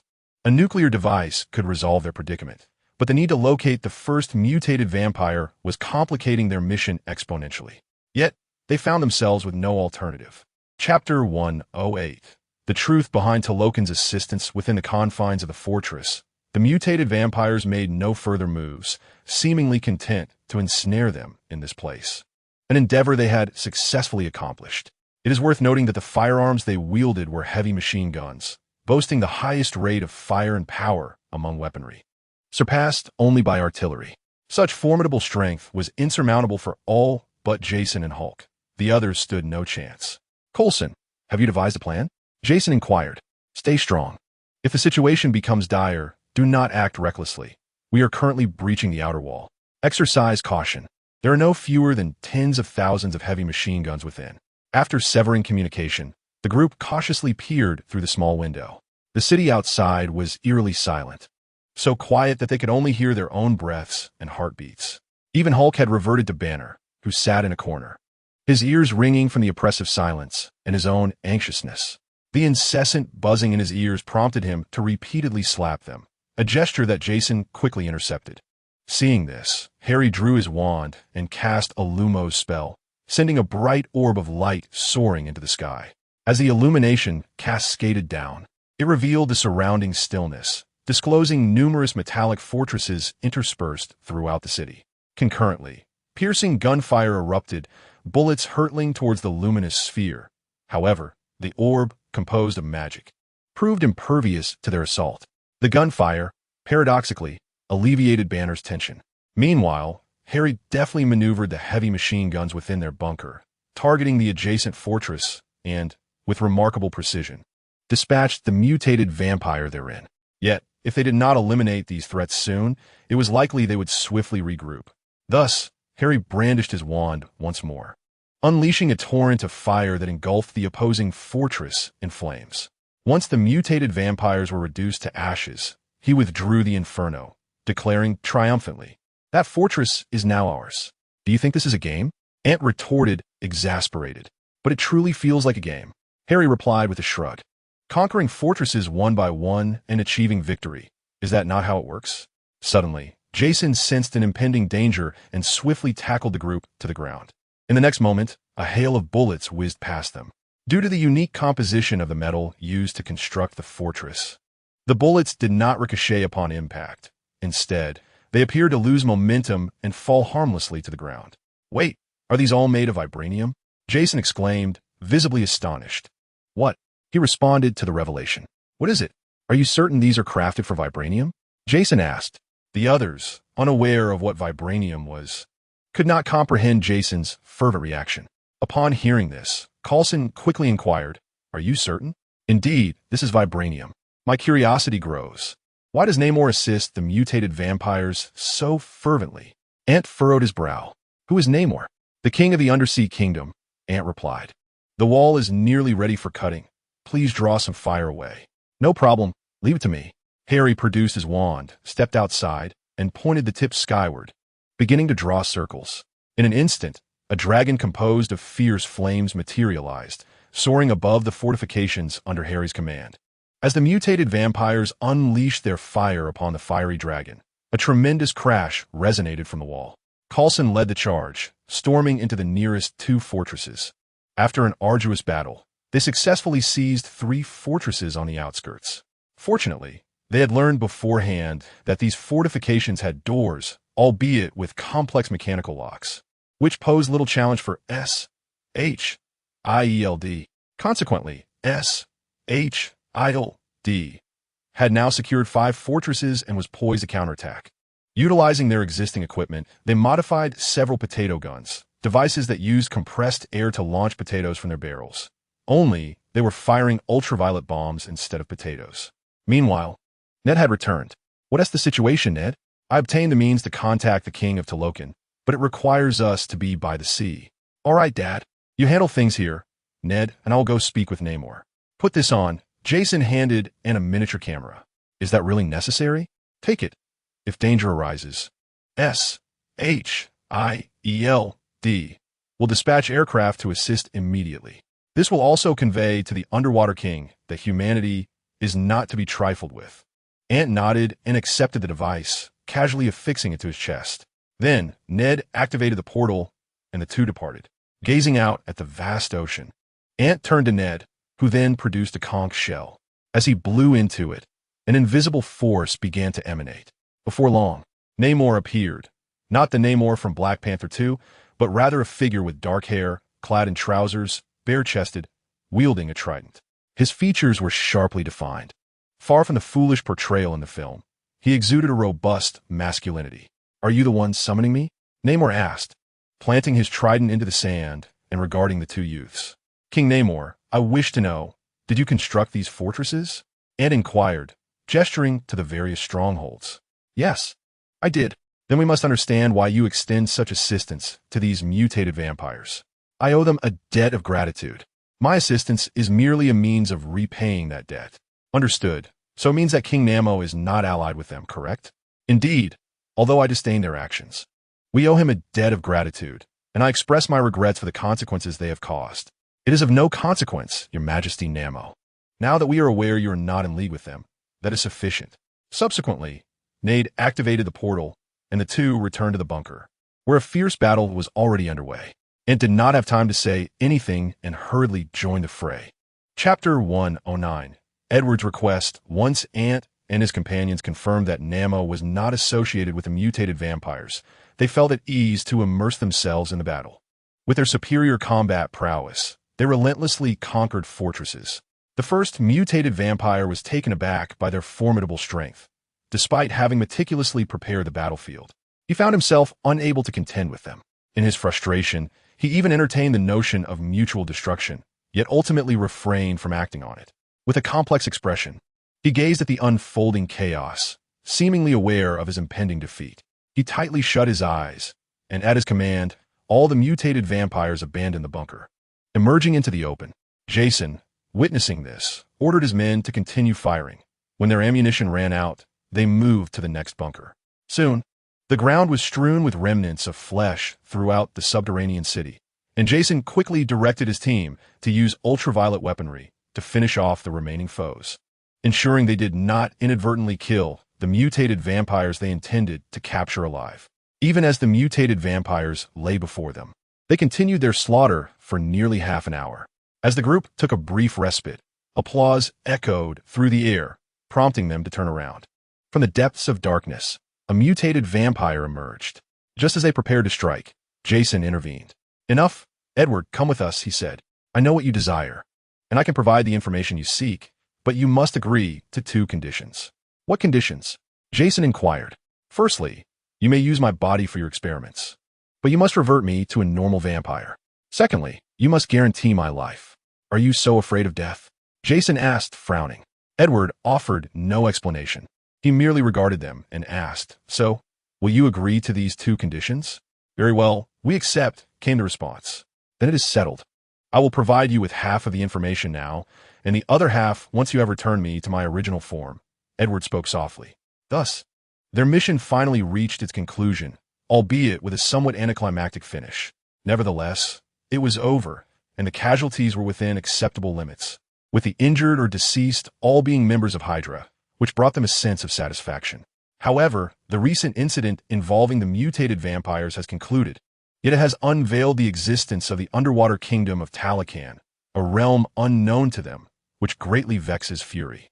Currently, with Hydra still unresolved, the emergence of this underwater kingdom complicates matters further. Ant merely mentioned a few details about them, revealing their technology to be significantly advanced beyond that of humanity. Given their origins, it is likely they harbor a deep-seated animosity towards humankind, considering they were driven to their current plight by Spanish colonizers. Their restraint in seeking revenge speaks volumes of their magnanimity. Ultimately, Fury chose to inform the council representatives about the existence of Talokan. as he needed to concentrate on addressing the Hydra threat with time running short.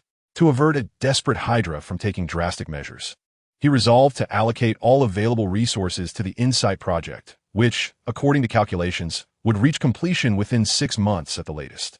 Thus, Fury found himself with only half a year to establish the new S.H.I.E.L.D, while minimizing any repercussions from engaging Hydra. After all, S.H.I.E.L.D operates globally, and any conflict could easily trigger public outcry, potentially causing the 5 council nations to withdraw their trust, rendering the new S.H.I.E.L.D devoid of authority. It is crucial to recognize that S.H.I.E.L.D's audacity stems from the backing of these 5 nations. Without their support, any actions taken could be deemed illegal and subject to intervention by local law enforcement. Therefore, Fury must mitigate the fallout to prevent the council from rescinding their support, which is a significant source of his concern. As he pondered these matters, Pierce entered the room. "Fury, what brings you here?" Fury inquired, perplexed. "Just checking in. Has the Insight project commenced? If so, I need to inform them to allocate special funding. It has begun, and all resources are being directed towards it." "That's good. I can then apply for the funding. Will they approve it?" "They are beneficiaries as well, so of course they will," Pierce replied with a smile. "Then I leave it in your hands," Fury said, his expression impassive. Pierce nodded and promptly departed, while Fury continued to watch him leave, sensing the urgency emanating from Hydra, who were impatiently poised for action. Fury silently reached out to Agent Hill, urging her to expedite the gathering of sufficient personnel. This, however, posed a challenge for Hill, as she was acutely aware of the hierarchical pressures at play, compelling her to comply with the demands placed upon her. Meanwhile, Edward found himself incarcerated within a specially constructed prison of S.H.I.E.L.D. While based on the information he provided, they discovered 25 nuclear warheads concealed within various world-renowned dams. Once detonated, the economic damage would be astronomical, and the most critical consequence of these dams would be the transformation of the downstream area into a wasteland, leading to environmental changes and the displacement of populations. Upon discovering the locations of these nuclear warheads, nations were incensed, particularly as 25 warheads remained unaccounted for. They hastily commenced a thorough investigation, especially of significant facilities. But to no avail. It appeared that Edward had merely deployed these 25 warheads. The outraged nations urgently instructed S.H.I.E.L.D to ascertain the locations of the remaining warheads, yet they found themselves at an impasse. Unless he was reverted to his original vampire form, he would not disclose the whereabouts of the remaining 25 warheads. Despite employing various methods, their efforts were futile, leading them to seek Norman's assistance. Given that Oscorp is a leading biopharmaceutical corporation globally, if they could not succeed, the situation seemed dire. With Norman's aid, they soon discovered a method to revert him to a vampire, or more precisely, to transform him into a hybrid vampire. Ultimately, these mutated vampires represent an evolution of the vampire species, akin to the evolution of humans from primates. One cannot regress from humanity to primate. These mutated vampires no longer fear silver, marking a significant evolutionary advancement. Thus, Norman chose an alternative path, facilitating his transformation into a hybrid vampire. With Norman's support, Edward became a hybrid vampire. Gazing into the mirror, Edward caressed his once again normal visage, his pallid skin restored to its original hue, and most importantly, his jawline returned to its normal state, significantly alleviating his thirst for blood. Edward subsequently revealed the locations of the remaining 25 warheads to Coulson, and it was during this exchange that he escaped from his confinement, with no one aware of how he achieved it. However, S.H.I.E.L.D recognized that this was not the time for such deliberations and promptly dispatched personnel to excavate the 25 warheads, while Edward was momentarily spared. Chapter 110. Loki's Arrival. Barton's betrayal at a S.H.I.E.L.D facility. Fury and Agent Hill arrived. "What is the situation?" "Unclear, Director. Doctor. Eric has not provided us with explanations. He is doing everything in his power to quell the uprising," Agent Hill replied, shaking her head in resignation. Soon, Fury approached the base of a building, and just as he entered, Barton leaped down from above. "What is the situation?" "Uncertain. Since the Tesseract has gone berserk, It has maintained a constant energy output, as if something is controlling it, Barton responded gravely. Fury looked up to see a translucent blue cube emitting visible energy beams, which coalesced into a swirling blue mist overhead. Dr. Eric, what is the current situation? The cosmic cube appears to be under someone's control, and it is continuously releasing energy to maintain this portal. You claim this is a portal? Fury exclaimed in astonishment. Indeed, it is a portal. What is it transporting? I'm afraid I cannot ascertain that, Dr. Eric replied, shaking his head in distress. At that moment, a figure emerged from the mist, prompting all present to aim their weapons at the apparition. Simultaneously, Fury instructed Dr. Eric and the others to evacuate immediately. However, the next instant, the figure fully materialized before them. Loki, Fury instinctively uttered upon recognizing the newcomer. You know me? Loki, wielding the Mind Scepter, surveyed Fury with keen interest. What brings you here? Naturally, to reclaim the treasures of Asgard. With that, Loki pointed the Mind Scepter at the cosmic cube, causing it to immediately calm, interrupting its energy output. Yet, the ominous mist above became increasingly unstable. Dr. Eric shouted in terror, "We must leave. It is about to explode." But Fury remained unfazed, as this place was constructed with vibranium.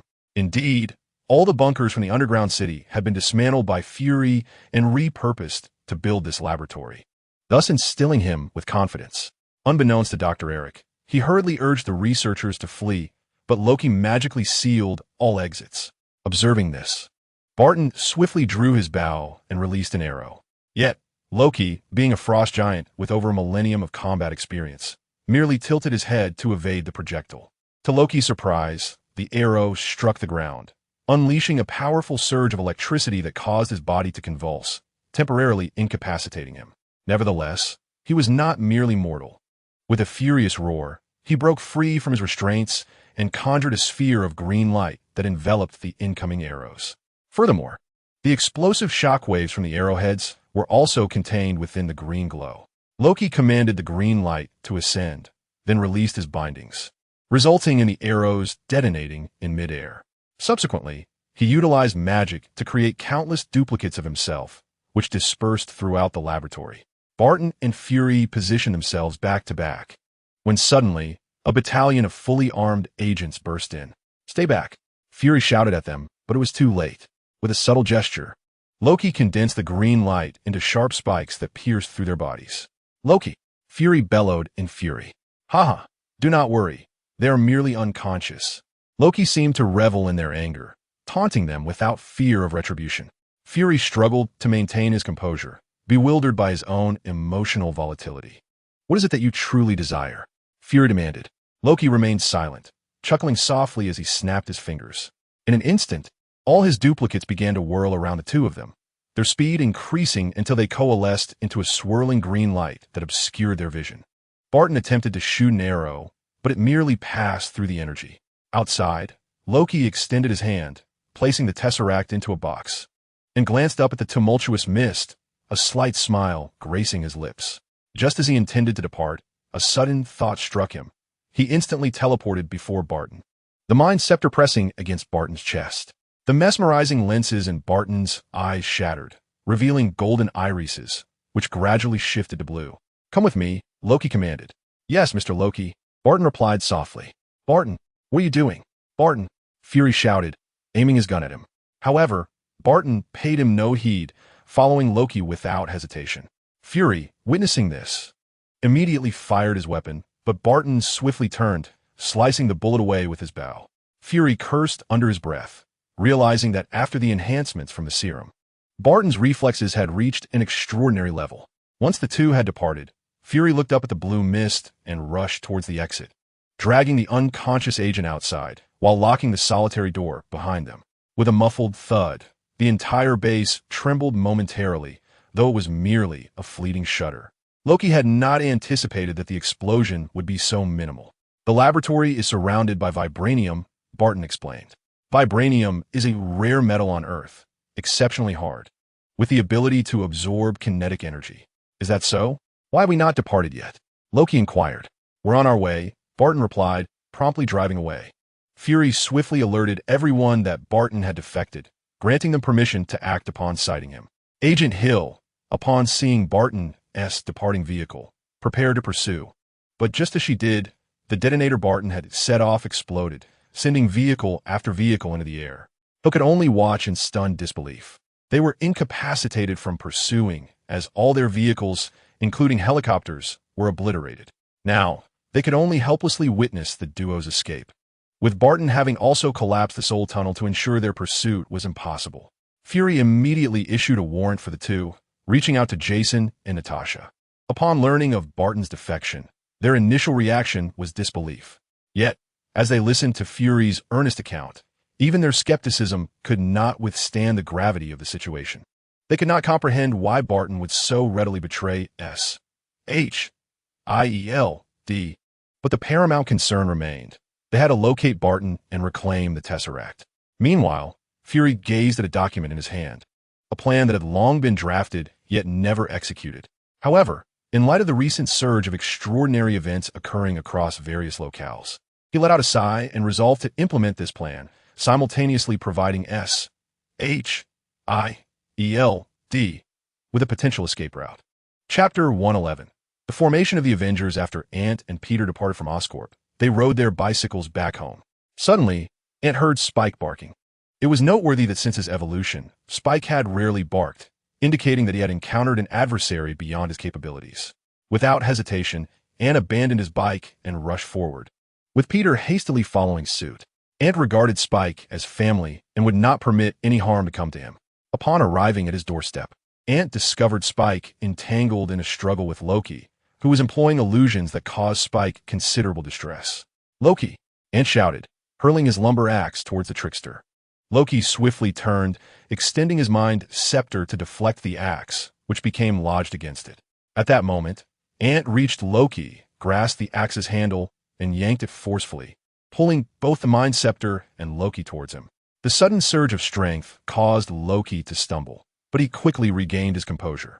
As he began to exert his own power, his body stabilized, and the two engaged in a contest of strength. However, as Ant infused his otherworldly power, Loki sensed an inexplicable presence targeting him and promptly relinquished his grip. Caught off guard, Ant staggered backward, while Loki seized the upper end of the mind scepter and yanked it away. In the midst of this, Loki delivered a swift kick towards Ant, who raised the lumber axe to shield himself. The blow struck the axe, sending it flying, yet Ant adeptly adjusted his position mid-air and landed safely.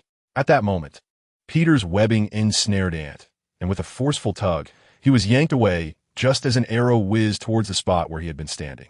"Hawkeye, forget it. You've been compromised," Ant realized, puzzled as to why these two were causing him trouble.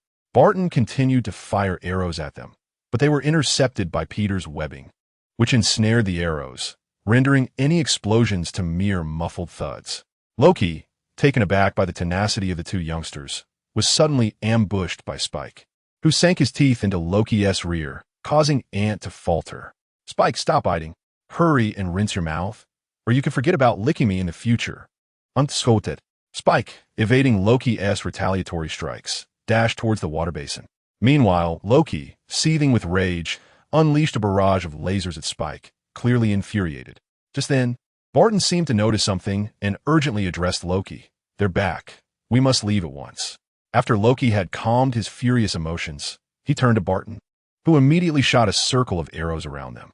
As the arrowheads exploded, a thick white smoke concealed the figures of the two men. When Jason descended from the sky and waved his hand, the gust of wind dispersed the white smoke, but the two figures had already vanished without a trace. "Are you all right, Ant?" "I'm fine. I never expected Clint would actually betray us." "He hasn't betrayed us. He has been manipulated," Ant explained. "What do you mean?" "The mind scepter, it can control people's hearts. He is currently under its influence. We merely need to strike his brain forcefully to render him unconscious. If his will is strong, he should awaken and break free from the control. Of course, we could also use the mind scepter aimed at his heart to release him. To determine if he has regained control, we only need to look into his eyes. If they return to gold, he is free." "I understand. So, he hasn't truly betrayed us, has he?" "Indeed. Well, that's a relief. I will inform them." Subsequently, Ant and Peter returned home. As Ant sat on his bed, his mind was filled with myriad thoughts. He had not anticipated that the battle in New York would commence so soon. He wondered what the rewards for this conflict would be, considering he had yet to receive any significant rewards from a major event task. However, he believed they would be quite substantial. Meanwhile, Jason hurriedly conveyed the news that Barton was merely under the influence and had not betrayed them. Upon receiving the message, Fury immediately revised their approach for when they encountered Barton. On the other side, Coulson found Banner, who was currently assisting Betty with an experiment. "Dr. Banner, could you step outside for a moment?" Coulson called out. "What is it, Coulson?" "It's about this, Dr. Banner. Please take a look." Coulson handed him a document, and Banner appeared somewhat surprised, but opened it nonetheless. As he read further, his brow furrowed with increasing intensity. "May I take some time to consider?" "Of course, Dr. Banner. Then I will think it over and give you my response tomorrow." Banner returned to Betty, his expression somewhat complex. Noticing this, Betty softly inquired, "What's wrong?" Banner recounted the matter concerning Coulson's visit, and upon hearing it, Betty whispered something in his ear. Banner sighed in relief and nodded in agreement.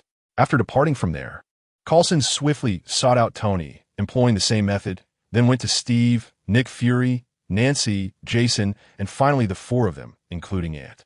However, Ant's group did not join, while the others observed.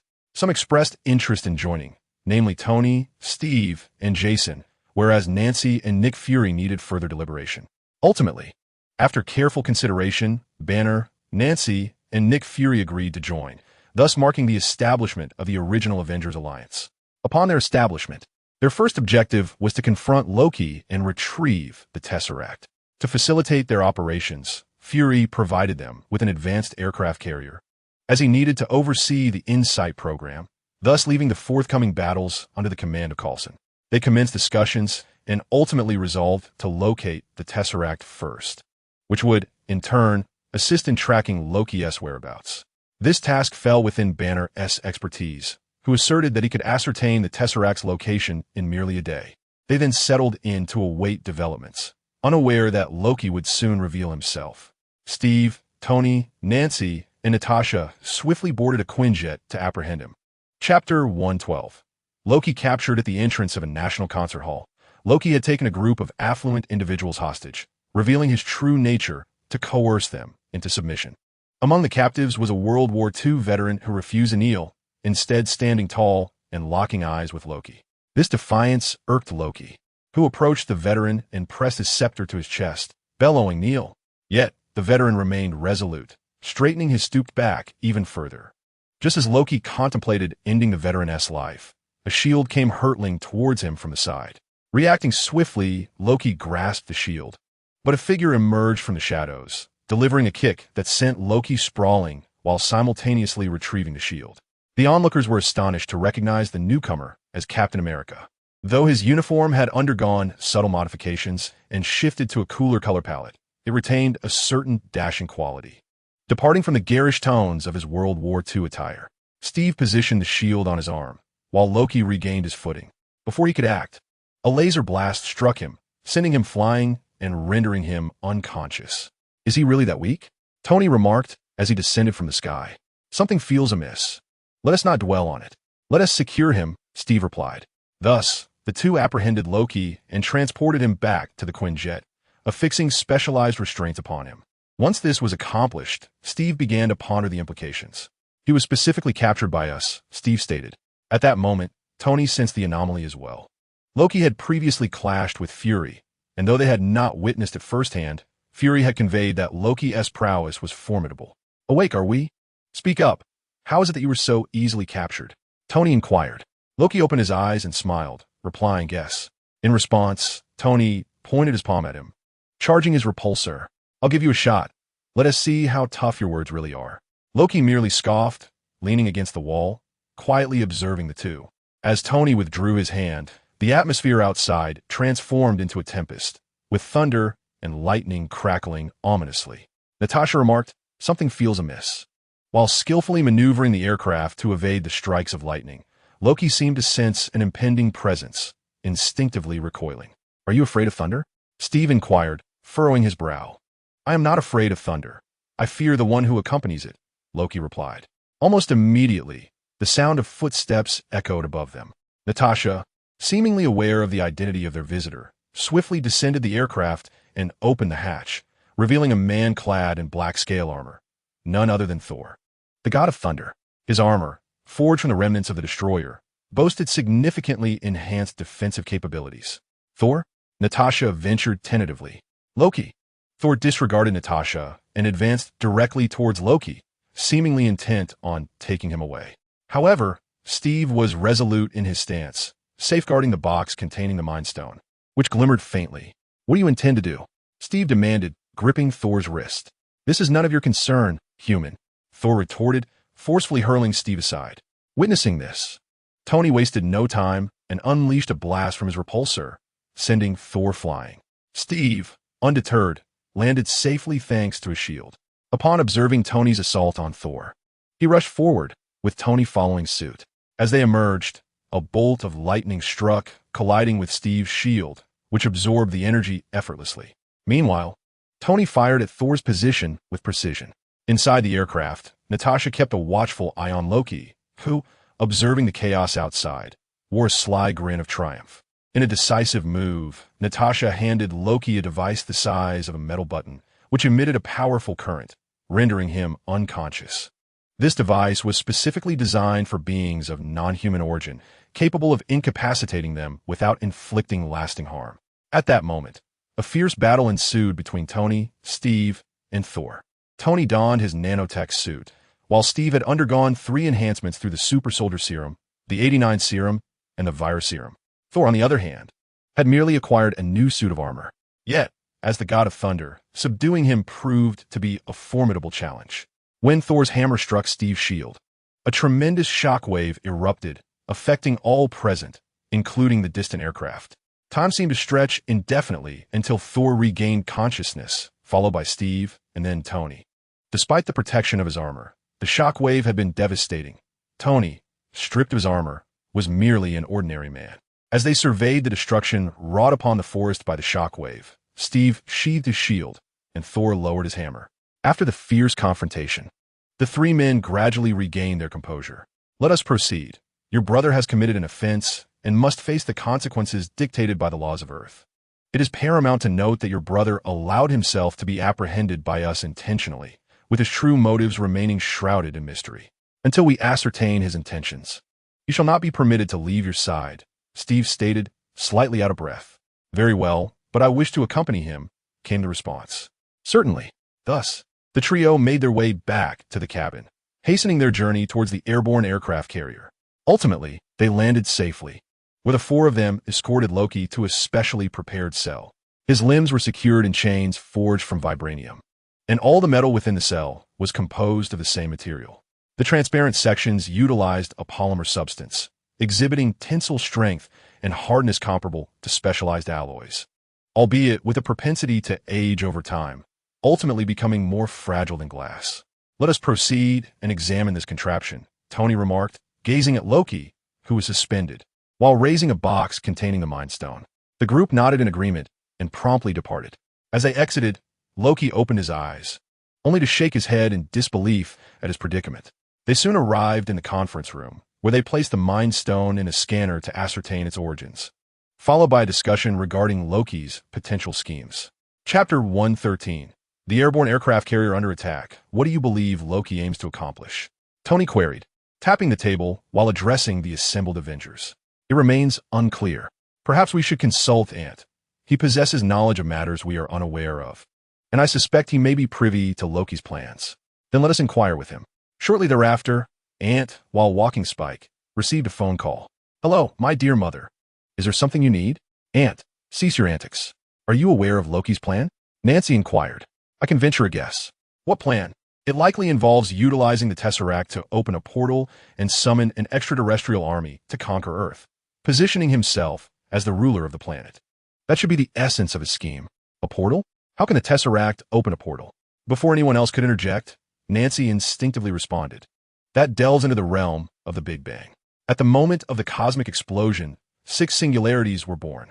These singularities, having undergone compression during the initial explosion, took on physical forms akin to gemstones, known as the Infinity Stones. They embody 6 fundamental principles: space, power, reality, time, mind, and soul.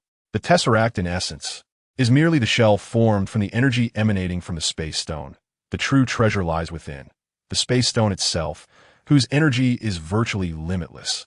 The nomenclature of the stones reflects the powers they represent, and Loki likely intends to harness the space stone to create a portal.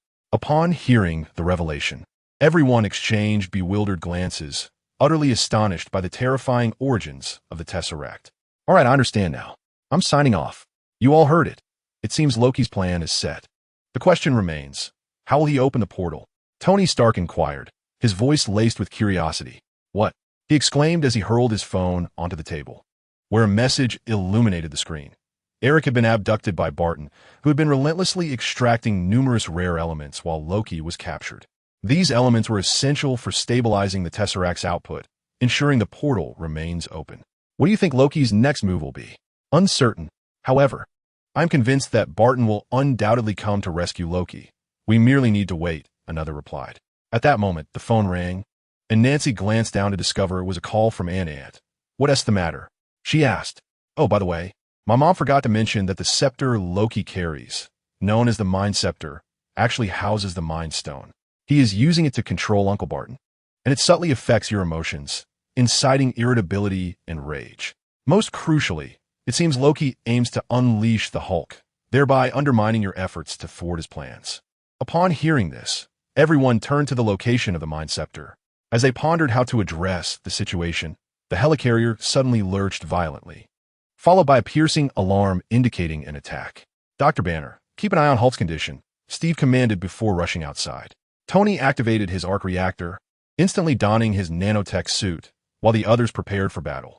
Meanwhile, Thor rushed to check on Loki, only to find him inexplicably outside. Instinctively, he began to pursue him. Mr. Thor, wait, Coulson called out, sprinting to intercept him.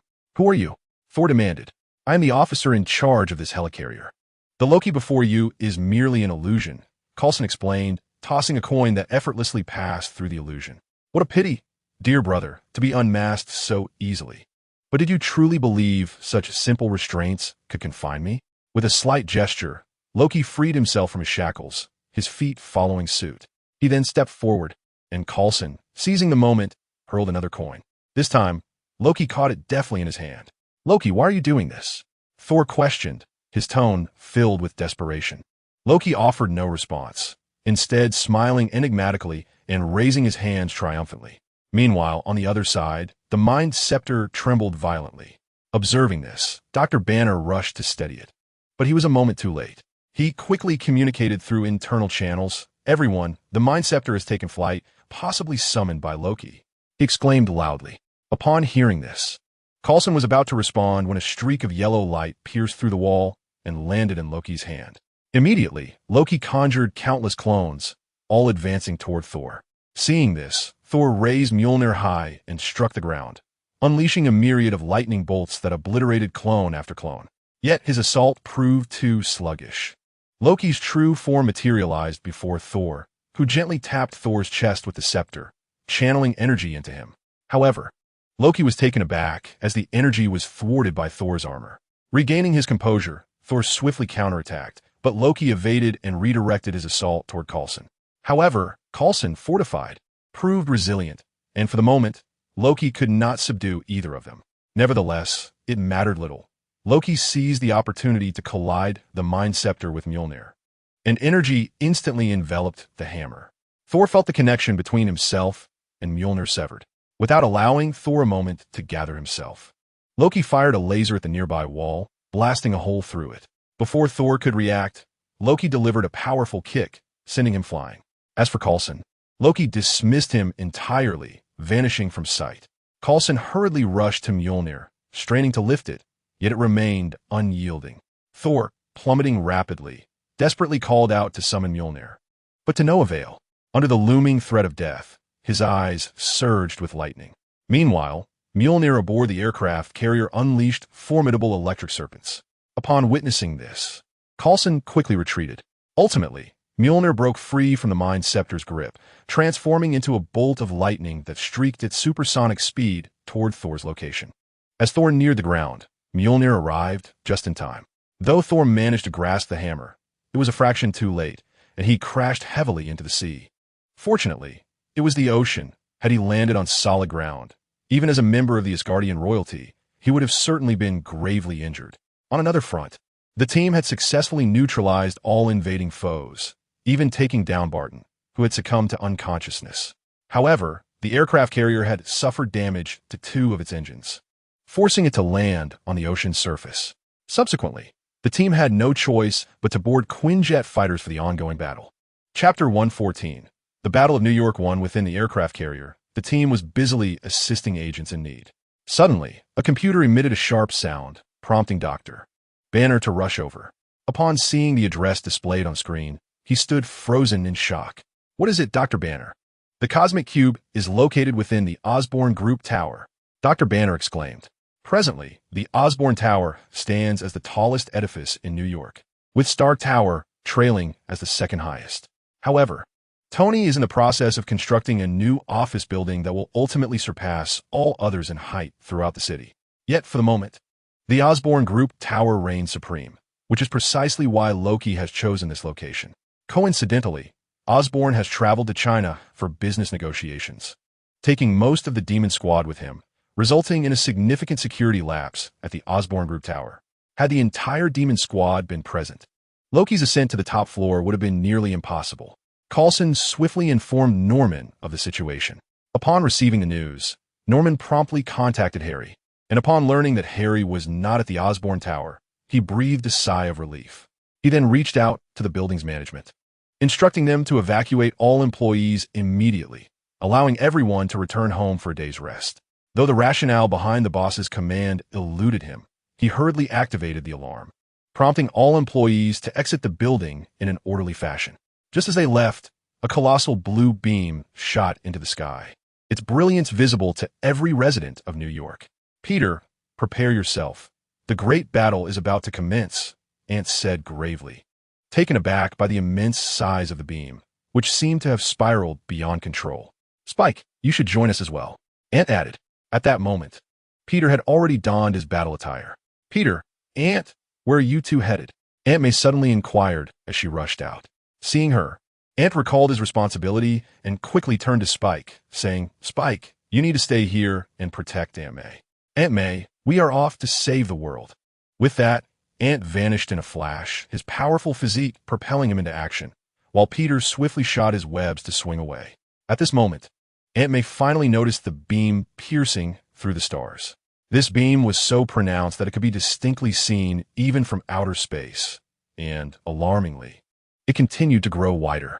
Above this beam, a portal to an unknown starry expanse had been opened, and on the other side of the portal, innumerable cosmic warships awaited. The citizens of New York gazed upward in astonishment at this spectacle, frozen in place until the sight of the approaching warships snapped them back to reality, prompting a frantic escape. Various police precincts mobilized, officers arming themselves with an array of firearms and deploying armored vehicles, all while working to evacuate the populace and remain vigilant against the impending extraterrestrial threat. Soon, the massive cosmic warship came to a halt, and from within its hull emerged a multitude of smaller spacecraft. These small vessels descended upon New York like a swarm of dark locusts. Upon seeing this, the police immediately opened fire, for the intent of these newcomers seemed undeniably malevolent. The small spacecraft were shaped like shuttles, their sleek, aerodynamic exteriors glistening with an unsettling smoothness. The bullets struck the spacecraft, either ricocheting off or hitting their mark, resulting in fragments, yet leaving no trace upon its exterior. Subsequently, these diminutive spacecraft began to morph.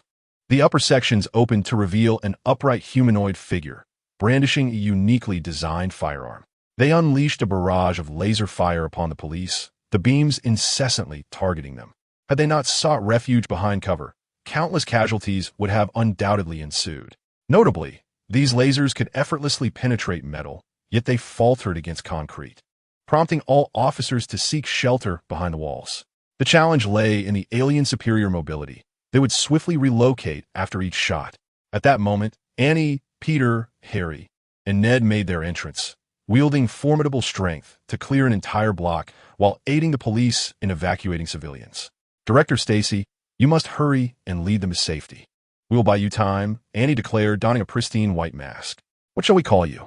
"President of the Sanctum. We are out of time," Annie replied. Raising his gaze, as the invading aliens, having suffered significant losses, began to mobilize additional forces to the block to assess the situation. However, this development offered a silver lining, as it alleviated pressure on other districts.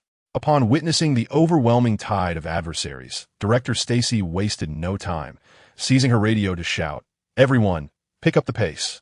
The crowd grew more chaotic, yet with the police maintaining order, the turmoil did not escalate into a stampede. "Wizard," Auntie shouted towards Ned. Wizard was a nickname they had humorously adopted. Auntie had little choice but to acquiesce to their wishes, especially given the urgency of the situation. Ned produced his wand, channeling magic, and with a resounding incantation, a terrifying inferno surged into the sky. The miraculous sight left onlookers awestruck. "What are you dawdling for? Run, Antevejovith." It was only then that they regained their senses and resumed their escape. Initially, the invading aliens exhibited trepidation towards the flames. But once they discerned that the fire lacked the potency to inflict harm, they began to traverse through it. While the flames could indeed be damaging, they realized that merely crossing through the fire would not result in injury, as it would take approximately half a minute of exposure to completely incinerate them. "Where are they? Why haven't they arrived yet?" Harry questioned, cleaving several aliens in two with his scythe. "Uncertain, but there must be some issue. However, they should be on their way soon," Peter responded. "I hope they arrive swiftly. We can barely hold the line any longer," he lamented, overwhelmed by the sheer numbers of their foes. At this moment, two Kuan-style fighter jets approached, and upon seeing them, Ante felt a slight sense of relief, for it signified that help had arrived. Chapter 115. The Battle of New York. In New York City, countless individuals were fleeing in panic, while the American military responded promptly, mobilizing every available resource. However, due to the city's status as one of the wealthiest in the world, the military found itself somewhat constrained. After all, this was not a war zone. They could not simply deploy tanks or aircraft at will or fire artillery indiscriminately, as any misstep could result in debts that would haunt them for a lifetime. Just then, Coulson descended from the sky, clad in nano-armor, prompting envy among the soldiers who beheld his advanced suit. "From now on, I will be in command here, understood?" Coulson addressed an officer. "On what authority?"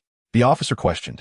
Without uttering a word, Coulson produced a phone, signaling the officer to listen. Upon taking the phone and hearing the voice on the other end, the officer instinctively stood straighter, responding, "Yes, I assure you, we shall complete the mission, sir." Thus, Coulson seamlessly took command of the troops, swiftly organizing them into a defensive line in critical districts, with Wall Street and other high-tech corporate towers looming in the background. The significance of this area to the entire American economy was paramount. Other concerns could be addressed later. As the military established its defenses, the Avengers joined the fray. Among them, Hulk made the most commotion, leaping between skyscrapers and effortlessly dispatching groups of Chitauri soldiers with each bound. Hulk, there is a group of people below being pursued by aliens. Find a way to save them. Tony's voice echoed in Hulk's ears. At that moment, Jarvis had taken control of all surveillance cameras across New York City. Whenever danger was detected, the information would be swiftly processed and relayed to nearby Avengers or other assisting superpowered individuals, such as the Punisher and Blade. Upon hearing Tony's instruction, Hulk leaped high into the air, performing a 180-degree turn mid-flight, crashing down directly into a subway waiting area, where he captured a pursuing Chitauri soldier with a single punch. Simultaneously, he braced himself against a falling slab of stone, under which a small girl was trapped. The little girl gazed up at Hulk in astonishment. He gently set the slab down, crushing the Chitauri soldier's skull in the process, before picking up a small windmill from the ground and handing it to her. She accepted it, her voice soft and innocent as she asked, "What should I call you?" "Hulk." "Thank you, Hulk. Run now." Hulk managed a grimace of a smile. Yet, after their brief interaction, the little girl no longer feared him. Just then, her mother arrived, nodding gratefully at Hulk and saying, "Thank you, Hulk." Hulk nodded, then turned to hoist a cement slab, as countless blue lasers surged toward him. "Hurry!" Hulk shouted once more. The group, having just paused, resumed their frantic flight, while Hulk stood alone against a myriad of Chitauri soldiers. In this confined corridor, Hulk was an invincible force. The lasers, though leaving dark marks upon him, could not bring him down. They were merely superficial blemishes. As Hulk thundered forward, he collided with the Chitauri soldiers, scattering them into fragments. After resolving this immediate threat, He continued to follow the intel provided by Jarvis to rescue more individuals. Incredibly, some reporters, seemingly fearless, were live-streaming the alien invasion, drawing global attention. Their employers rewarded them handsomely, offering cash incentives for every second of live coverage, essentially $1 per second. This frenzy drove the reporters into a state of madness, almost as if they wished to shove the cameras into their own mouths. Yet, their presence undeniably influenced the Avengers' actions, having saved them on several occasions, particularly Hulk, who was growing increasingly impatient. Ultimately, it was Coulson who intervened, dispatching a group of soldiers to escort the reporters away. This cannot continue. We must find a way to close the portal. Tony shouted. I'll give it a try. Both Barton and Natasha chimed in simultaneously. Then you two go together, but be cautious. Suddenly, Steve's voice rang out. Everyone, look up. The group gazed upward to see a colossal metallic beast emerging from the portal. Hulk! Steve bellowed. Hulk immediately leaped from the rooftop of a building, crossing his arms as he descended with the force of a mountain, smashing down upon the beast's head. The tremendous impact shattered its skull, causing the headless metal creature to collapse to the ground. To everyone's astonishment, it turned out to be a transport vessel. As its side opened, a multitude of Chitauri soldiers poured forth, prompting Hulk to charge forward. The others, witnessing this, joined the fray, while Tony unleashed his arsenal to barely subdue the onslaught of metal beasts. Meanwhile, Ant had removed the binding of the spirit, his hair cascading down to his waist, exuding an aura reminiscent of a deity. His ghostly hands, entwined with Kazan's power, emanated an unsettling energy that deterred Peter, Harry, and Ned from approaching him. Fortunately, he retained a semblance of will, recognizing that the true enemy was the Chitauri soldiers. With each one he dispatched, a green orb of light emerged from the fallen corpse, merging seamlessly into Ant's being. Good heavens, what is that? Harry suddenly exclaimed. As the crowd lifted their gazes, they beheld a colossal metallic beast emerging from the portal. Ned immediately took action, but with his magic nearly depleted, he had no choice but to stow away his wand and resort to spells. With a swift motion of his hands, he conjured countless duplicates, who collectively hurled their hands towards the metallic giant, sending forth an abundance of orange energy tendrils that ensnared the creature. Yet his strength was insufficient. Despite the multitude of his replicas, they were still dragged along by the beast, as if their combined force was negligible. Seeing this, Harry and Peter rushed to assist, but they too were pulled along. At that moment, Ant stepped onto the energy whips and sprinted towards the metallic beast. The trio exerted all their might, with Harry thrusting his massive scythe into the ground, ultimately managing to slow the beast down while they fixed their gaze on Ant. Not only they, but the reporters who had not yet departed also took notice, as did Nancy and Jason. Chapter 115. The Battle of New York 3. Ant reached the top of the metallic beast and plunged the feathered blade infused with the power of the divine and Kazan into its core. Instantly, a crimson energy sphere materialized within the beast, expanding rapidly before erupting in a violent explosion. The entire sequence transpired in less than a second, causing the metallic creature to disintegrate mid-air, generating a tempest that nearly sent the surrounding Chitauri vessels spiraling out of control. After vanquishing the metallic monstrosity, Ant descended from the sky. Just before landing, he executed a cross slash towards the ground, using the recoil to land gracefully. However, upon touching down, he was immediately besieged by a throng of Chitauri soldiers. Like a wolf among sheep, Ant relentlessly dispatched the invaders, but their overwhelming numbers began to overwhelm even the military forces. Consequently, Steve and his comrades had no choice but to implement their secondary plan, retreating to align with the military's defenses. Yet, these Chitauri soldiers could traverse the skies to other regions, leaving the task to the Flying Avengers, Nancy, Tony, and Thor. Each took charge of a sector, tasked solely with bringing down the aerial Chitauri forces, their objective crystal clear, to incapacitate their vessels. Meanwhile, atop Oscorp Tower, Loki observed the prolonged siege. Despite the time elapsed, New York City remained unconquered. Wielding the scepter of mind control, he waved it lightly, summoning an immense, formidable figure to take its seat upon the throne. Is this the caliber of warriors you dispatched? After all this time, you have yet to seize a mere city. Do not forget our agreement. If you fail to uphold your end, do not expect me to fulfill my promise. Loki, How dare you speak to me in such a manner? The colossal figure replied with an air of authority. What is there to fear? Loki retorted with a cold smirk. I hope you can maintain your obstinacy, Loki. As he spoke, the figure rose and slowly approached Loki, revealing himself completely. He stood at an imposing height of 2.5 meters. His skin a deep shade of purple, adorned in a suit of resplendent golden armor that emanated a palpable sense of intimidation. He was none other than Thanos. If you desire the Space Stone, you must fulfill the promise you made to me. Loki unflinchingly met Thanos' S.H.I.E.L.D. Thanos remained silent, merely gesturing with his hand, causing the colossal spaceship to spring into action once more. A multitude of drop pods shot towards Earth, and Ant raised his head in shock, frozen in place. For he knew well what lay within those pods. The situation was undeniably dire, perhaps due to his own butterfly effect.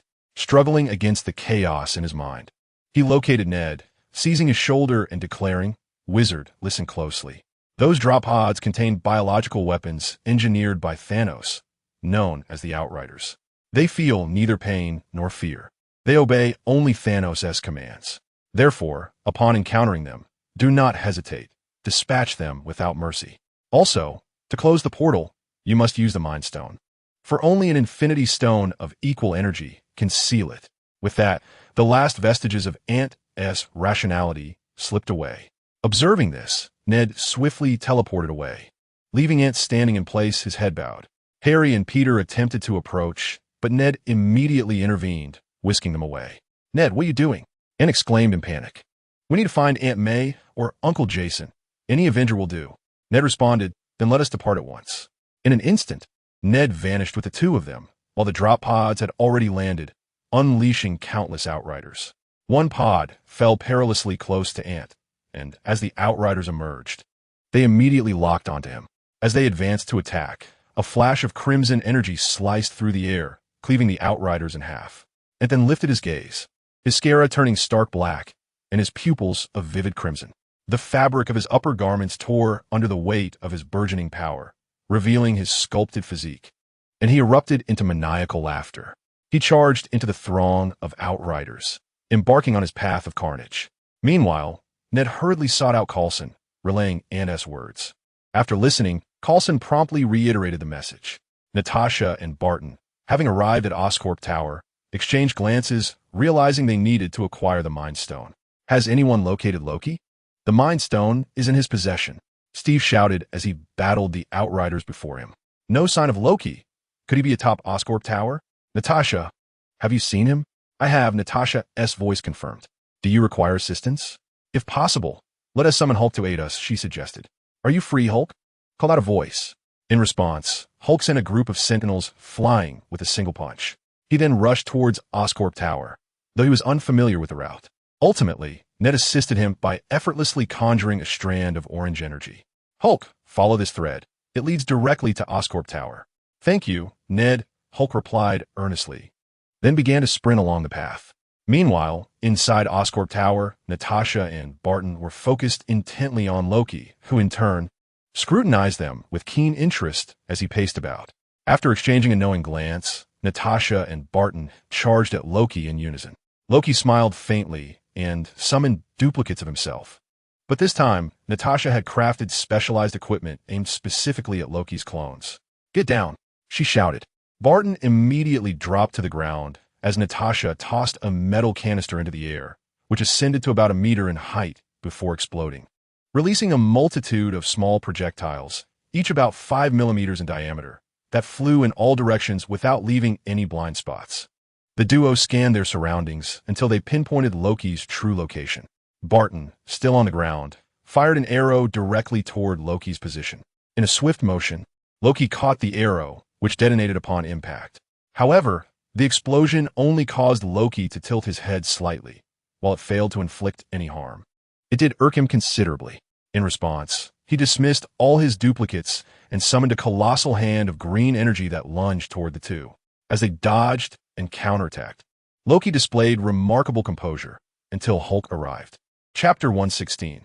The Battle of New York 4. Hulk reached Oscorp Tower just in time to witness Natasha ensnared by the giant hand and Barton imprisoned within a cage of green light. With a thunderous roar, Hulk charged at Loki. Sensing Hulk's approach, Loki deftly dodged his punch by tilting his head, then seized Hulk's wrist and delivered a powerful kick that sent Hulk staggering. With a swift motion, Loki hurled Hulk over his shoulder. Seizing the opportunity, Natasha threw a metal button at Loki. Upon contact, it unleashed a tremendous surge of electricity, causing Loki's body to convulse.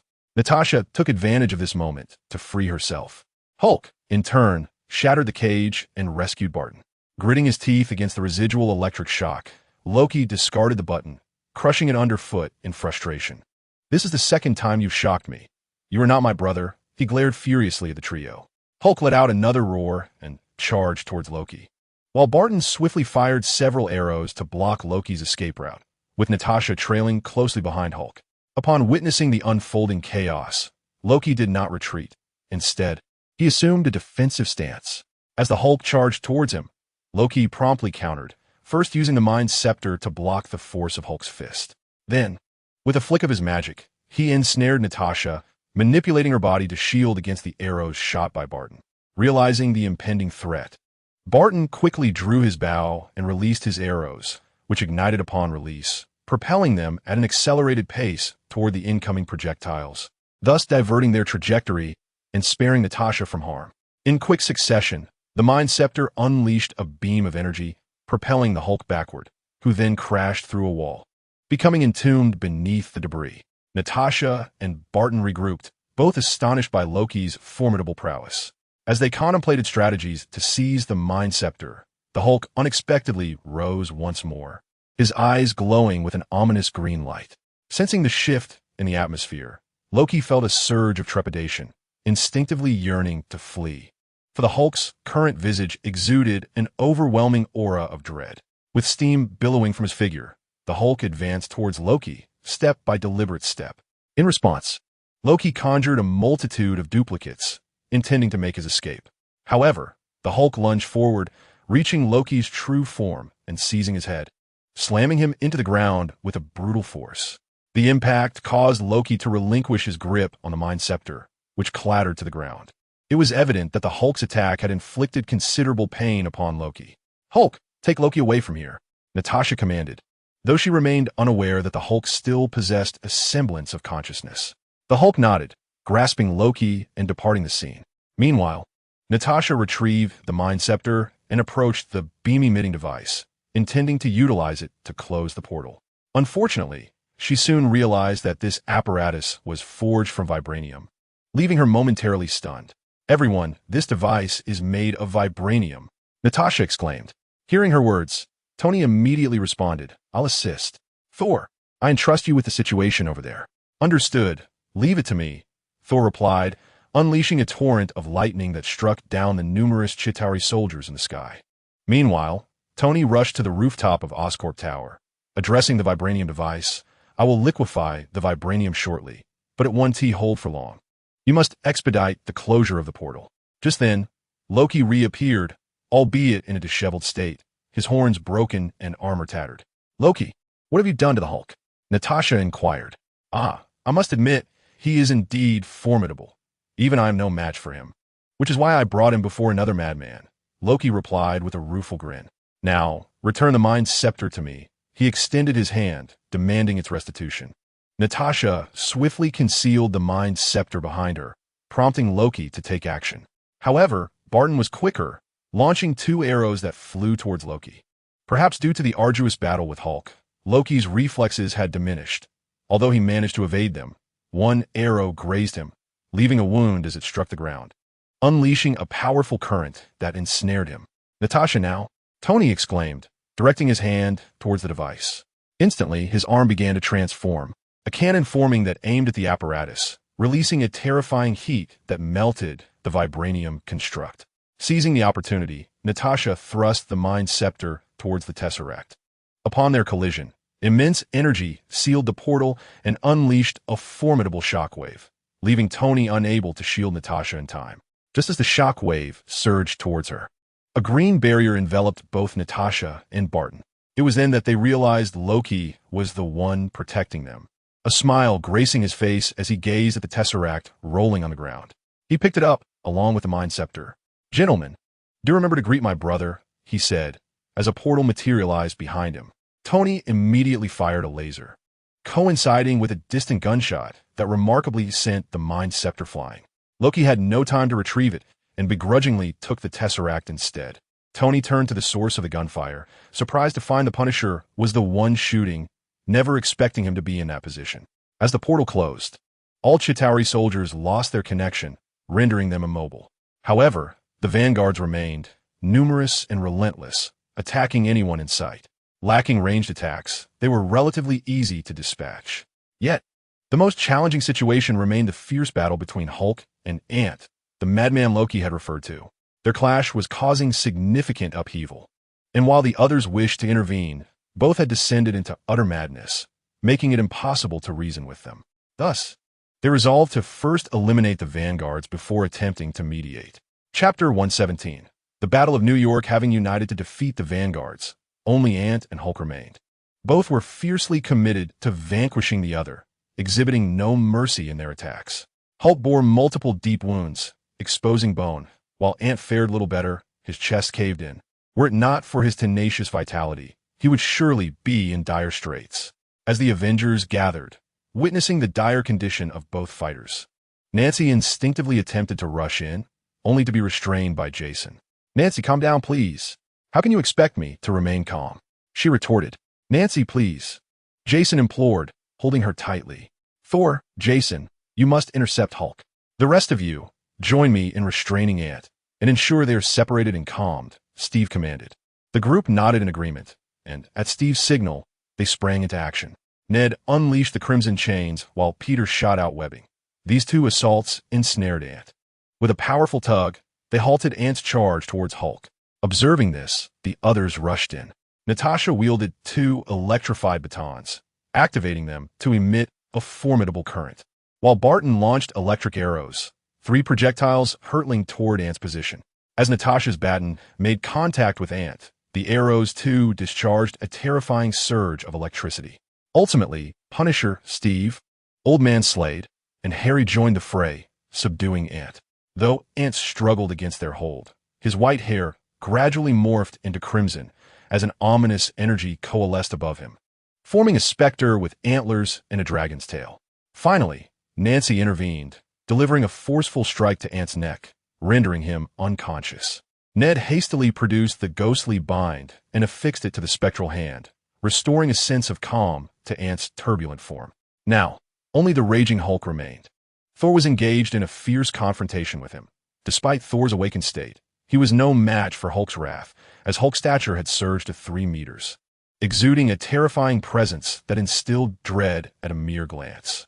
Help me restrain him for a moment," Ned cried out. Thor and Jason exchanged glances before both lunged at Hulk, seizing his hands and delivering kicks to his legs, toppling him.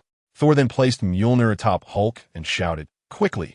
Ned approached Hulk, striking out with a palm that forcibly extracted both Banner and Hulk's souls. "Hulk, calm down." "And Banner, what's wrong?" Tony inquired as he descended from the sky.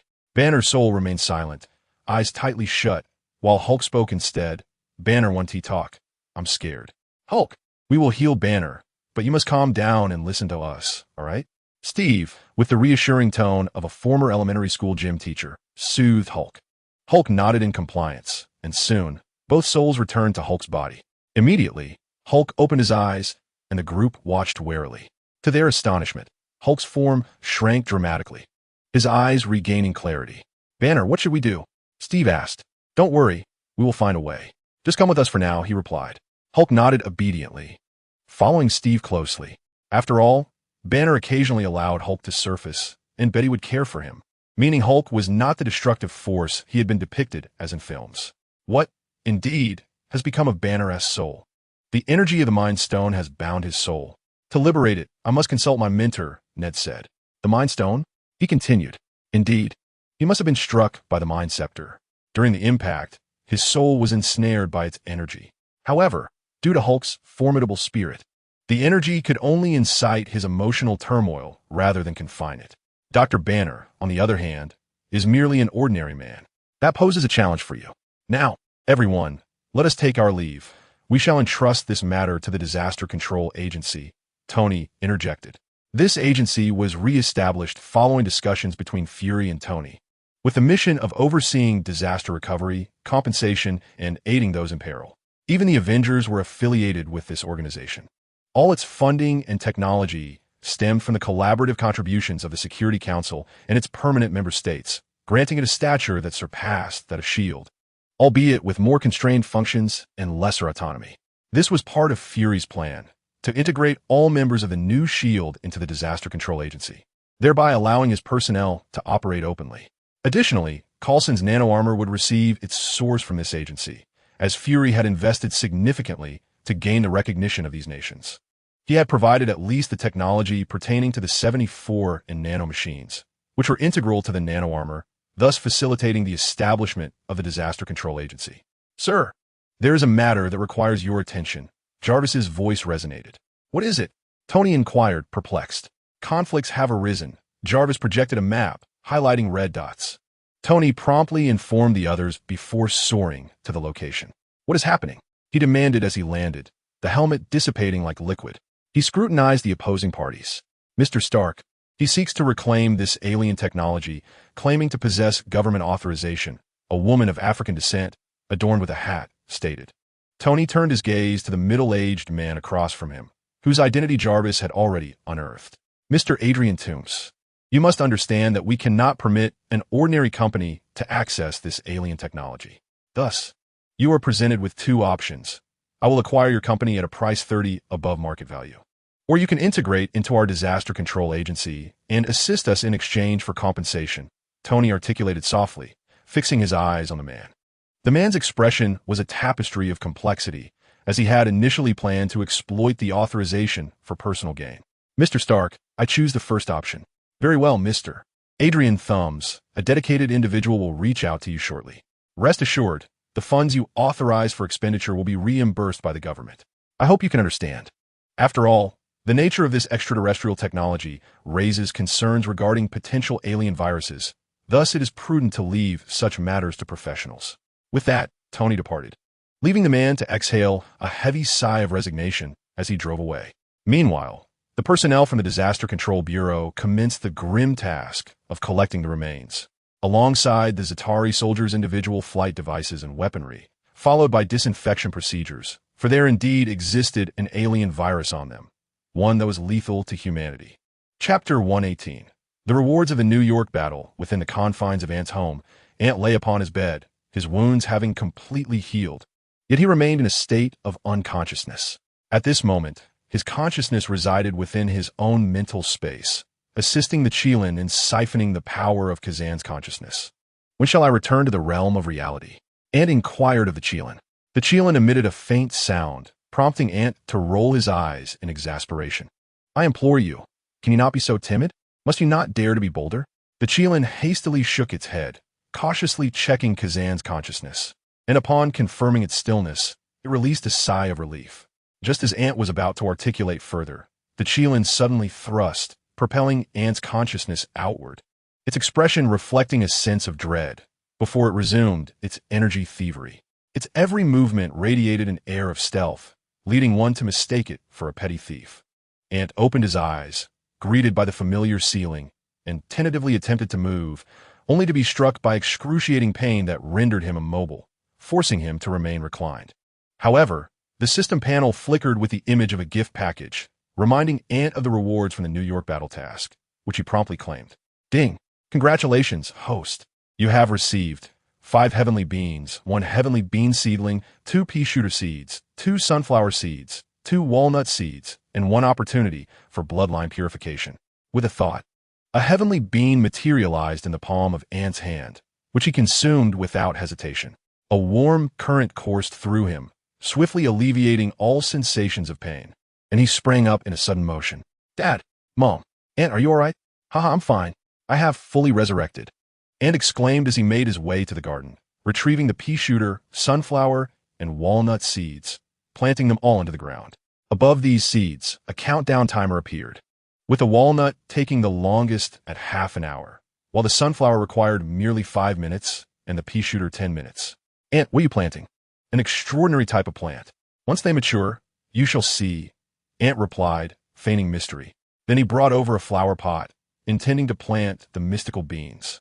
However, upon reading the description, he abruptly halted. Mystical bean seedlings. Cultivating these seedlings necessitates an abundance of nutrient-rich soil, which, once absorbed by the seedlings, becomes barren, devoid of minerals and microorganisms. Yet this posed no challenge for him. He promptly contacted Harry to bring a cubic meter of nutrient soil. Subsequently, Ant seized the opportunity to purify his bloodline, and within the realm of consciousness, the Qilin sensed its newfound strength, resulting in an increased capacity to absorb energy. Ant felt his inherent power and speed elevated once more, and even the Qilin tattoo transformed back into a majestic Qilin riding on auspicious clouds. Afterward, Ant rushed to take a shower. Once refreshed, he ventured into the garden and was delighted to find that the sunflowers and pea shooters had sprouted. However, they were diminutive, standing merely 20 to 30 centimeters tall, akin to newborn puppies. Most significantly, they were not the pea shooters and sunflowers from the game Plants vs. Zombies, but rather those from Plants vs. Zombies, Garden Warfare. These creatures could move independently from the soil, their 4 leaves serving as legs, while additional leaves acted as arms. Upon gaining mobility, they scampered onto Spike. "Spike, do not bully them, understood?" and exclaimed.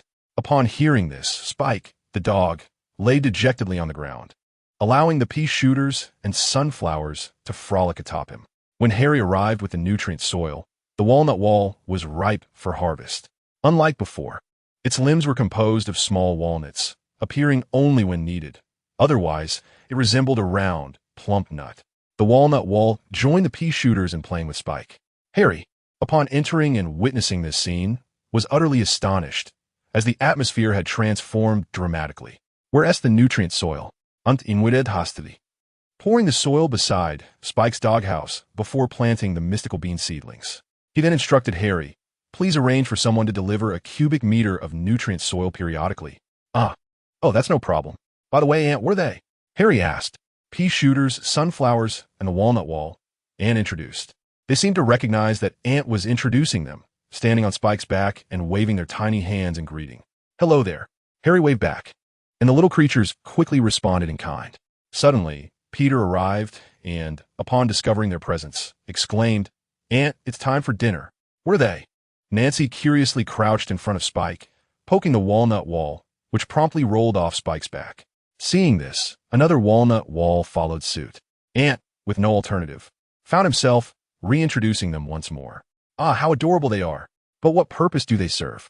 Upon hearing this, the pea shooters immediately showcased their abilities. They shot peas towards the wall, which, despite their diminutive size, demonstrated considerable power, penetrating the wall with force that surely exceeded that of a handgun bullet. Meanwhile, the sunflower emitted a vibrant orange laser resembling a ribbon, which connected with Nancy, enveloping her in a warm glow. Lastly, the walnut approached Nancy, held its breath, and in an instant began to swell in size until it reached a height of 1 meter, though it soon deflated. It seemed to feel that its abilities were of little significance, as 2 small walnuts despondently buried their heads against Spike. Seeing this, Nancy smiled helplessly and gently lifted them, saying, "It's all right, you're just too small now. Once you grow up, you'll be fine." The 2 little walnuts gazed at Nancy with their big, adorable eyes, seemingly seeking confirmation of her words. "Of course it's true.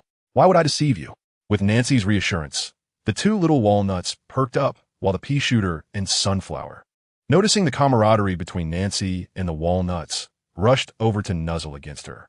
With no choice, Nancy embraced them all, resembling a doting mother. "Aunt Nancy seems to treat them as her own children," Harry remarked, standing beside Ant. "That's normal. When Spike was little, my mom treated him like her own child too. It's just that as he grew up, she felt he was no longer as cute and thus stopped indulging him." "Now, enough talk. Let us go eat," Ant said. Chapter 119. Saving Banner at the dining table, Jason observed the plants, each sipping water from bottle caps, and found himself at a loss for words. "Dad, what's wrong?" "Oh, nothing. Let us eat. By the way, do they really not need to eat?" "Nope. They're plants. They just need water and sunlight," Ant replied, waving his hand dismissively. At that moment, the plants had eaten their fill and hopped down from the table, scampering to the sofa, where they toppled the cushions and began to sleep. "They're plants? Are you sure they're not animals?" Jason questioned. "Absolutely plants, Ant affirmed. But how can they move? Jason pressed on. Come on, Dad. Aliens can invade Earth. What is so strange about plants having legs that can run and jump? Ant said nonchalantly. Jason found himself at a loss for words and continued to eat in silence. After finishing their meal, Nancy finally explained to Ant why Jason's behavior was so peculiar. It turned out that when Jason was a child, he had watched a horror comedy film. At a tender age, he had failed to grasp the comedic elements and instead was left terrified by the frightening scenes. A movie titled Alien Flowers. The narrative revolves around a man who nurtures a carnivorous plant, which thrives on fresh blood. As the plant grows larger, it begins to speak and encourages the protagonist to commit murder to satiate its hunger. Despite the plant's insistent temptations, the protagonist remains reluctant. However, throughout the unfolding events, several individuals fall victim to the plant due to unforeseen circumstances. Ultimately, the protagonist finds the courage to destroy the creature. Jason at that time was quite young, and the storyline has since faded from his memory. Yet, the profound impact of that carnivorous plant left an indelible mark on him, instilling a lingering fear of such animated flora even as he matured and recognized it was merely a film. To his surprise, his father also harbored a fear of these creatures, which elicited hearty laughter from Ant. Cough, Harry suddenly interrupted, causing Ant to stifle his laughter and adopt a serious demeanor. As he attempted to depart, a large hand clasped his shoulder. My dear son, what were you just laughing at? Jason's chilling voice resonated near Ant's ear. Dad, it was nothing. By the way, why not engage in some bonding with the pea shooter? Ant playfully tossed the pea shooter towards Jason, who instinctively caught it. Upon making eye contact with the pea shooter, Jason noticed it tilting its head and waving at him. Cautiously, he placed it on a cushion, intending to leave, but the pea shooter appeared despondent, slumping on the cushion with a look of dejection. Jason! Nancy emerged just in time to witness this scene, erupting in anger. Oh dear, what have I done? Look at the mess you've created. Apologize immediately and make it up to them. Nancy firmly pinched Jason's side, eliciting an involuntary gasp of pain from him. All right, I'll make amends, Jason conceded. Suppressing his discomfort, he sat down and gently stroked the pea shooter's small head. I'm sorry, little one. I didn't mean to ignore you. I had some matters to attend to. Please forgive me, Jason expressed sincerely. In response, the pea shooter rose, wrapped its tiny arms around Jason's finger, seemingly granting forgiveness. As Jason felt the gentle touch, a shift occurred in his perception. Meanwhile, at the Disaster Control Agency's base, situated in a transformed farm on the outskirts of New York City, the facility bore the emblems of Stark Industries and Oscorp. This base was a collaborative investment from the two corporations. Even the land beneath it was purchased by them. Within the base, Hulk was diligently learning combat techniques from Steve, as he possessed immense strength yet relied solely on instinct in battle. Encountering an opponent of similar size, albeit slightly less powerful but skilled in combat, would likely result in Hulk being thoroughly outmatched, much like in the case of Thanos. Seizing the opportunity, Steve resolved to impart some combat skills to Hulk, for he felt immense pity for him, ever since Hulk was unable to revert to Banner and return to the base. Betty had been overly cautious, fearing that he might inadvertently harm the staff. Consequently, she either confined him to his room or allowed him to play alone on the playground, which made Hulk feel isolated. It was only when Steve arrived and inquired with Betty that he learned Hulk, despite his understanding of the need to avoid harming others, was unable to control his own strength. Hence, Betty forbade him from approaching the staff. Upon hearing this, Steve volunteered to become Banner's mentor, teaching him how to wield his strength and engage in combat. Banner, upon receiving this news, was filled with excitement, for it signified that he would finally have a companion. Thus began several days of training, where Steve focused on teaching Banner how to manage his power. Perhaps due to Banner's youth or naivety, it took 2.5 days before he could effectively control his strength. At least he learned to hold an egg without crushing it. He even managed to toss 3 eggs in a manner reminiscent of a circus performer. When Betty observed this, she finally permitted Hulk to interact with others. With Betty's approval, Hulk began daily training sessions with Steve, and after training, he sought out others for recreation, primarily to play video games. Although there were moments when his emotions might spiral out of control, leading him to unconsciously exert too much force, he at least refrained from injuring anyone. This routine continued until Ned's arrival. Upon seeing Ned, Hulk lowered his head, revealing a sorrowful expression, for he understood that his carefree existence was drawing to a close. Yet, When he thought of the still unconscious Banner, Hulk lifted his gaze back to Ned. Ned, you've arrived. What's the news? Have you found a solution? He inquired. That's good. What do we need to do? Betty asked. No need for action. Just stand still, replied Ned. He then produced a mystical artifact borrowed from the Ancient One and utilized it to extract the energy of the Mind Stone from Banner's soul. As Banner regained consciousness, he gleaned the events of the past days through Hulk's memories. He offered comfort to Hulk, and soon after, Hulk transformed back into Banner. Bruce, Betty exclaimed joyfully as she embraced him, and Banner gently consoled her in return, while Ned and Steve discreetly withdrew, granting them some private space. Chapter 120. Destruction of the Hydra base. Mysterious shadows at the Disaster Control Bureau's base. On the playground, Banner was practicing combat under Steve's guidance.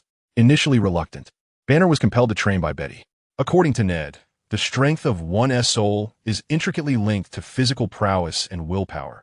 The stronger these two elements, the more potent the soul's strength becomes. Once the soul's strength is sufficiently elevated, such troubling episodes will cease to occur. Banner proposed the option of injecting Serum 89 and the virus serum, but Hulk intervened to prevent the latter, while Serum 89 was indeed an option. The reason Hulk intervened was fundamentally due to the recognition that the viral serum was, after all, a peculiar form of virus, which he deemed harmful. Thus, he prevented Banner from administering the injection, although 89 was deemed sufficient. Subsequently, the focus shifted to honing combat skills to bolster willpower while simultaneously acclimatizing to the sudden surge of strength. Steve, we have movement, announced Bucky, the Winter Soldier, who had transformed drastically with the aid of an imposing human skin mask and nanotechnology armor. His metallic arm had been upgraded by Fury to a nanomaterial vibranium arm, capable of self-repair and absorbing heat, light, radiation, static electricity, and even carbon to harness energy. With this newfound power, his metallic arm could unleash various energy attacks and conjure a vibranium dagger or energy firearm within seconds. Undoubtedly, this enhancement had elevated his capabilities to unprecedented heights, especially with the augmentation from 89 and the viral serum. Now, Bucky could single-handedly confront dozens of his former, darker selves. What mission? Steve inquired. It seems we are to dismantle a certain Hydra base and recover the Mind Stone.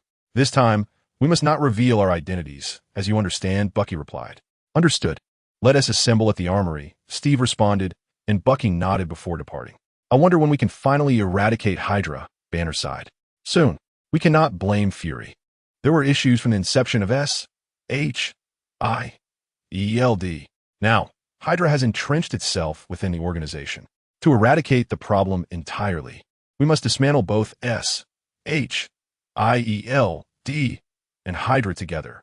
The complexities involved are immense, and we must proceed cautiously, Steve acknowledged, his frustration palpable. No one desired the downfall of Hydra more than he did. After all, it was Hydra that had caused him to be encased in ice for decades. He had believed the threat was vanquished, only to discover upon awakening that Hydra not only survived, but had thrived in the shadows. Who would not feel enraged in such a situation? Before long, the two donned new gear to evade detection by Hydra operatives. They had deliberately utilized the nanotechnology to alter their physiques slightly, while employing the skin mask and wigs to conceal their identities, revealing only their golden irises. Even their own mothers would be unable to recognize them now. Once adequately prepared, they boarded the Hu Feng fighter jet, a compact aircraft capable of accommodating only 5 individuals. Centrally positioned beneath the aircraft was a 120mm cannon, flanked by 2 heavy machine guns.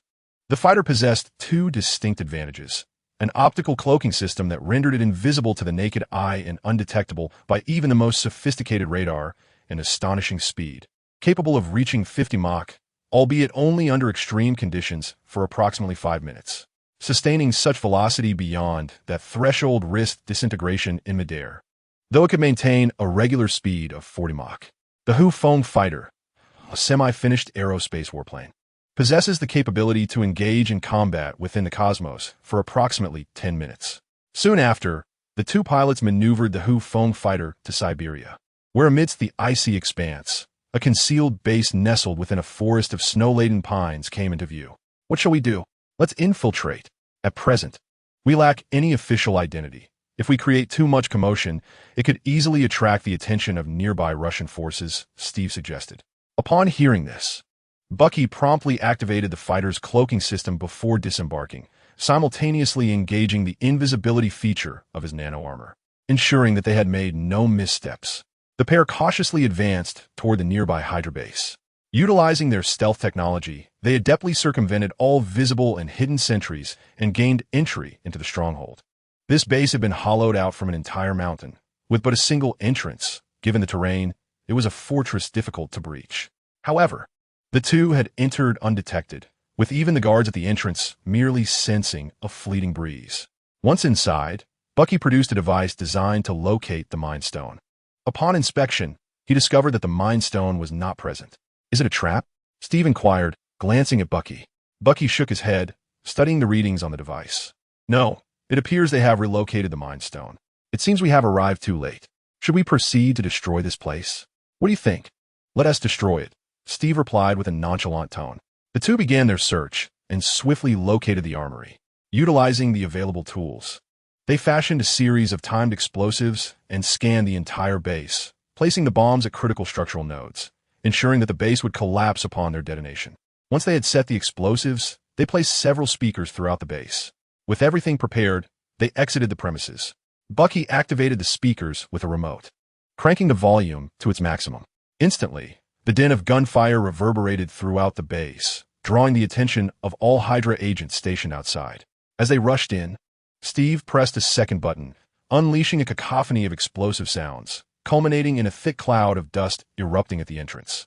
The base, along with its Hydra operatives, was obliterated. After neutralizing the threat, the two intended to depart, but suddenly, the ground began to tremble. They turned to witness a strange purple light emerging from the rubble, growing ever brighter amidst a deafening roar, as a gale swept in every direction, compelling them to shield their eyes with their hands. Amidst the swirling snowflakes, a figure, hunched over, slowly approached them. Instantly, they assumed a combat stance, fixated on the newcomer, activating the cameras on their chests to relay the unfolding scene to the Disaster Control Agency. Upon receiving the signal, the personnel from the Disaster Control Bureau promptly pinpointed the location of the two individuals and swiftly organized a team for support. Chapter 121.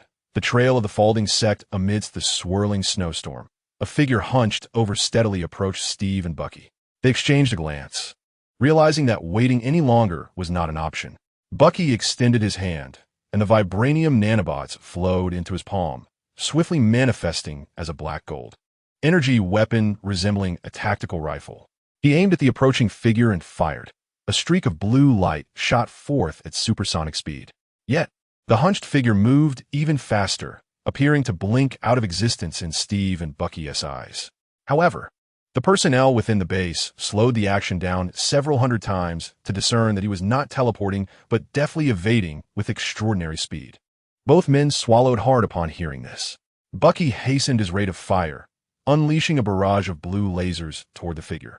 But no matter how densely packed the shots were, the elusive silhouette effortlessly dodged them and continued to close the distance. As the figure emerged from the storm, they could finally observe his features. A symbol marked his forehead, dark circles shadowed his eyes, his expression vacant, and his posture hunched. Yet he appeared no different from an ordinary person. As the gap between them narrowed, Steve charged forward, while Bucky used his firearm to suppress the figure's evasive maneuvers. Allowing Steve to close in, he threw a punch, but the figure evaded it effortlessly. At that moment, they sensed something amiss. The figure seemed devoid of any intent to attack, merely advancing in a specific direction. Steve raised his hand, signaling Bucky to cease firing, and indeed, the figure continued to move forward. Observing the figures retreating back, they boarded the Who foam fighter jet, following closely behind. Suddenly, the figure's eyes emitted a terrifying purple light, and his body began to swell rapidly. Bucky reacted immediately, pulling the jet upwards, and with a resounding boom. Even from within the cockpit, they felt the overwhelming force. As the dust settled below, a crater with a diameter of 100 meters revealed itself. The Russian military personnel stationed at the nearby base, alerted by the commotion, hastily drove over, only to discover the massive pit. Recognizing the situation, Steve and Bucky quickly departed. Upon returning to the base, they approached the staff. Any intelligence? Steve inquired. Yes, this is marked as belonging to Dormammu, and currently, the only group associated with Dormammu is the Folding Sect. Thus, we speculate that Hydra has allied with the Folding Sect, the staff member replied. Are you certain? Mostly certain. We are currently searching for definitive evidence of their collaboration. Steve nodded and instructed the staff to report this operation to Fury, urging him to devise a strategy. By the way, do you have any information regarding the whereabouts of the Folding Sect?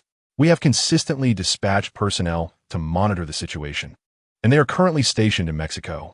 Presently, approximately 50% of the population there adheres to the fervently followed faith of Folding. Understood, I will inform Fury.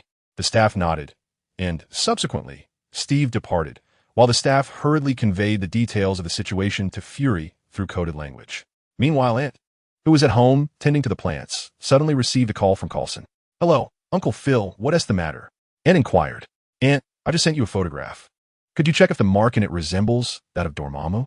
After hearing this, Ant opened the photo sent by Coulson and scrutinized it closely before responding. Indeed, it is Dormammu's mark. What's going on? Nothing significant, just that Folding S followers have allied with Hydra. Alliances are commonplace. What's the big deal? Ant replied nonchalantly. It's easy for you to say, considering you're not the one dealing with them, Coulson retorted, somewhat exasperated. Enough of this. I have work to attend to. And what work is that? Watering the plants. With that, Ant ended the call and stepped outside. He gazed at the pea shooter, sunflowers, and nut wall that he had planted in the soil, then approached them with a watering can, showering them with water.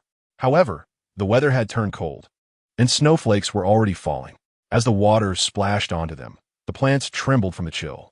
After watering, the sun shone brightly, warming them, and they began to sway, emitting a gentle green glow. Watching them dance, Ant couldn't help but chuckle. Are you watering them? Nancy inquired softly. Yes, Ant nodded in affirmation. Nancy then crouched down to observe the 6 adorable plants, and an involuntary smile spread across her face. Suddenly, one of the sunflowers opened its eyes, a name Nancy had given to distinguish the 6 plants. The sunflowers were named Sunflower and Seed. The pea shooters were called Snow Pea and Sugar Snap, while the nut wall consisted of Walnut and Pecan. Seeing Sunflower awaken, Nancy extended her hand, and the sunflower, like a playful kitten, eagerly nudged its head against her palm. All right, sweetheart, proceed with photosynthesis, Nancy said, gently patting its head. Upon hearing this, Sunflower closed its eyes and began to sway in rhythm with the other plants once again. Ant instructed Spike to keep an eye on them and proceeded to check on the growth of the bean seedlings. He discovered they were thriving well, and the growth cycle of the bean seedlings was similar to that of ordinary bean plants.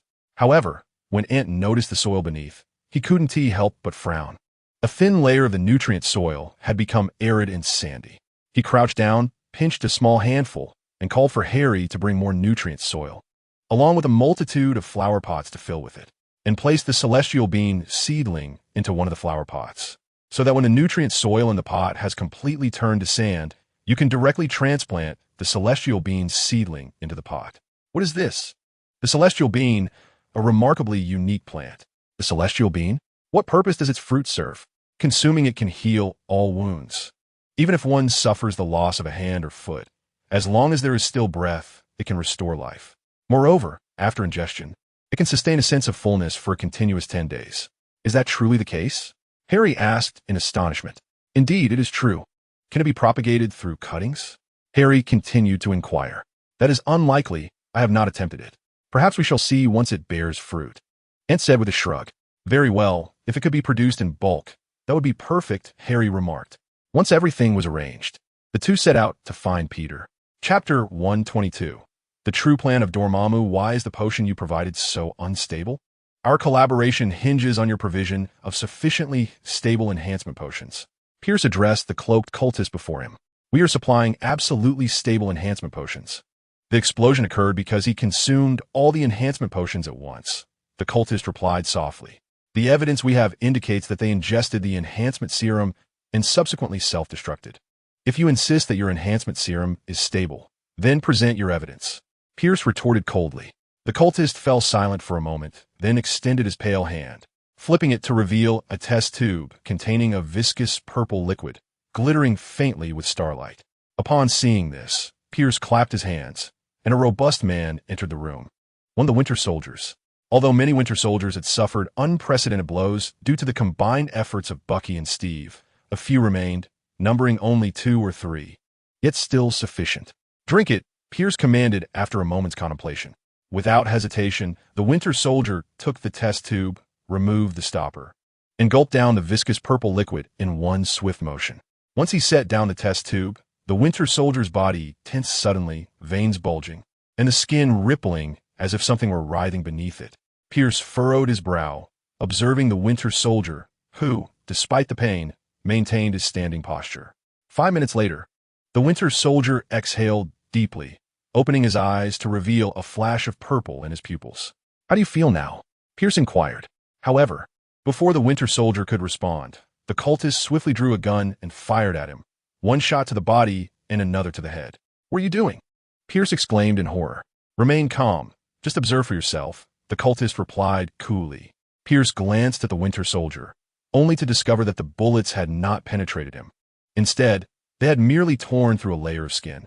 "This is the effect of our enhanced serum. How much can you provide?" Pierce inquired. "How much do you desire?" "Whatever you possess, I shall require."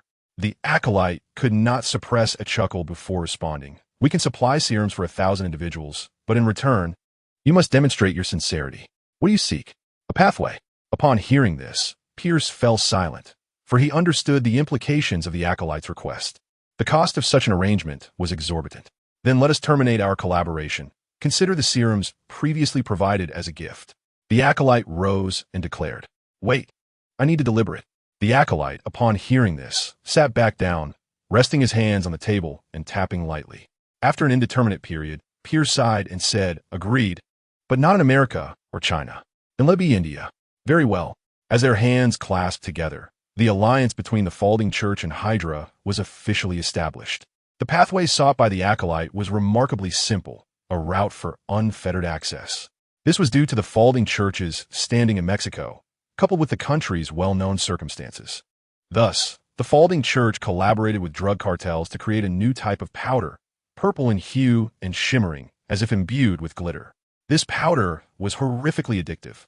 Even a slight inhalation would lead to dependency. They exploited this to zealously recruit followers to obtain this powder. The drug dealers had no choice but to join the Folding Church. Once inducted, they received a daily supply of the powder. This substance was crafted using dark energy, and prolonged usage would subtly bind their souls to the dark dimension. Upon death or when Dormammu required them, they could be drawn directly into the dark realm. Furthermore, after reaching a certain number, their souls could serve as anchor points to open a portal, allowing Dormammu to invade Earth. This was both Dormammu's scheme and the ultimate aim of the Folding Church. However, their plans faced obstacles, as they were not the sole entities coveting Earth. Other dimensional deities also had their eyes set on it. Mephisto, having observed Dormammu's intentions over the past few days, sought to thwart them, yet he found himself powerless. For his strength was restrained, and he lacked devoted followers. Even if he had a few, their numbers paled in comparison to the acolytes of the Folding Church. Most significantly, the followers of the Folding Church were the most ruthless drug traffickers, wielding firepower that rivaled military forces. Hence, Mephisto had no choice but to summon Satan and Lucifer. 3 infernal lords gathered in a CAF, savoring their afternoon tea. "Mephisto, what summons us here?" One inquired. "Are you not aware? Dormammu has set his sights on Earth." Mephisto replied, "Who does not know that?" Another retorted, "What I mean is he is on the verge of success," Mephisto remarked, taking a sip of his coffee. "What did you say?" The gravity of his words prompted Mephisto to divulge the plans of the Folding cult and Dormammu, which caused Lucifer and Satan to furrow their brows in concern. "So what is your intention now?" "Naturally, to thwart his plans. Shall we simply relinquish Earth? And how do you propose to do that?" "By seeking out that wretched Ancient One," Mephisto declared. "Huh, do you truly believe she will heed us?" Lucifer scoffed. "Why wouldn't she?" Mephisto countered. "It is simple. Her eye perceives all possible futures. If the threat to Earth were genuine, she would have intervened long ago. Why should we take it upon ourselves?" Satan interjected. "Yet the issue remains. Over 70 million souls have already pledged to this cult, their fates entwined with Dormammu. Are you willing to let him claim them?" Mephisto asserted. "Then we must find others to assist us," Satan suggested. "Who might that be? Who do you think?" Satan glanced at Mephisto, who suddenly smiled, a name flashing through his mind. Chapter 123. The Infernal Lords pay a visit at the Ant residence. Aunt Peter, Ned, and Harry were amusing themselves with Sunflower when three elderly figures suddenly appeared at the door. Spike, sensing the disturbance, issued a warning bark. The trio of elders regarded Spike, who, despite trembling in fear at the dreadful phantoms he perceived, stood resolute at the threshold. "Spike, what troubles you?" Ant inquired while approaching the door, only to be met by the three elders. "Mephisto, Satan, Lucifer, indeed it is us. Have we come to trouble you?" Ant asked, his brow furrowed. "Will you not invite us in for a moment?" Mephisto inquired with a smile. Ant scoffed lightly, but nonetheless stepped aside to allow them entry. Their presence rendered Harry and the others wary, prompting Sunflower and the others to depart. Yet Mephisto cast a covert gaze at them. Peter, noticing this, interposed himself to block Mephisto's line of sight. "Speak, what do you seek from us? Do you wish to learn of the plans of the Falden cult and Dormammu?" Mephisto asked with a grin. "We do not." "Oh, truly? This concerns the lives of billions. Do you genuinely not wish to know?" "We do not," Ant reiterated. However, the expressions of Harry and the others shifted, particularly upon hearing the stakes concerning billions of lives. "Indeed, you must be more anxious than we are. You have long regarded the souls of humanity as your own treasure. Would you allow Dormammu to plunder your wealth? If you could wield your own power, surely there would be no need for dialogue with us. You would have engaged Dormammu in battle directly. Alas, your inability to harness your own strength has compelled you to seek our assistance. Hence, it is you who plead with us, not the other way around. Understand this clearly." "Ah, you child, I find you delightful. Your soul is reserved for me.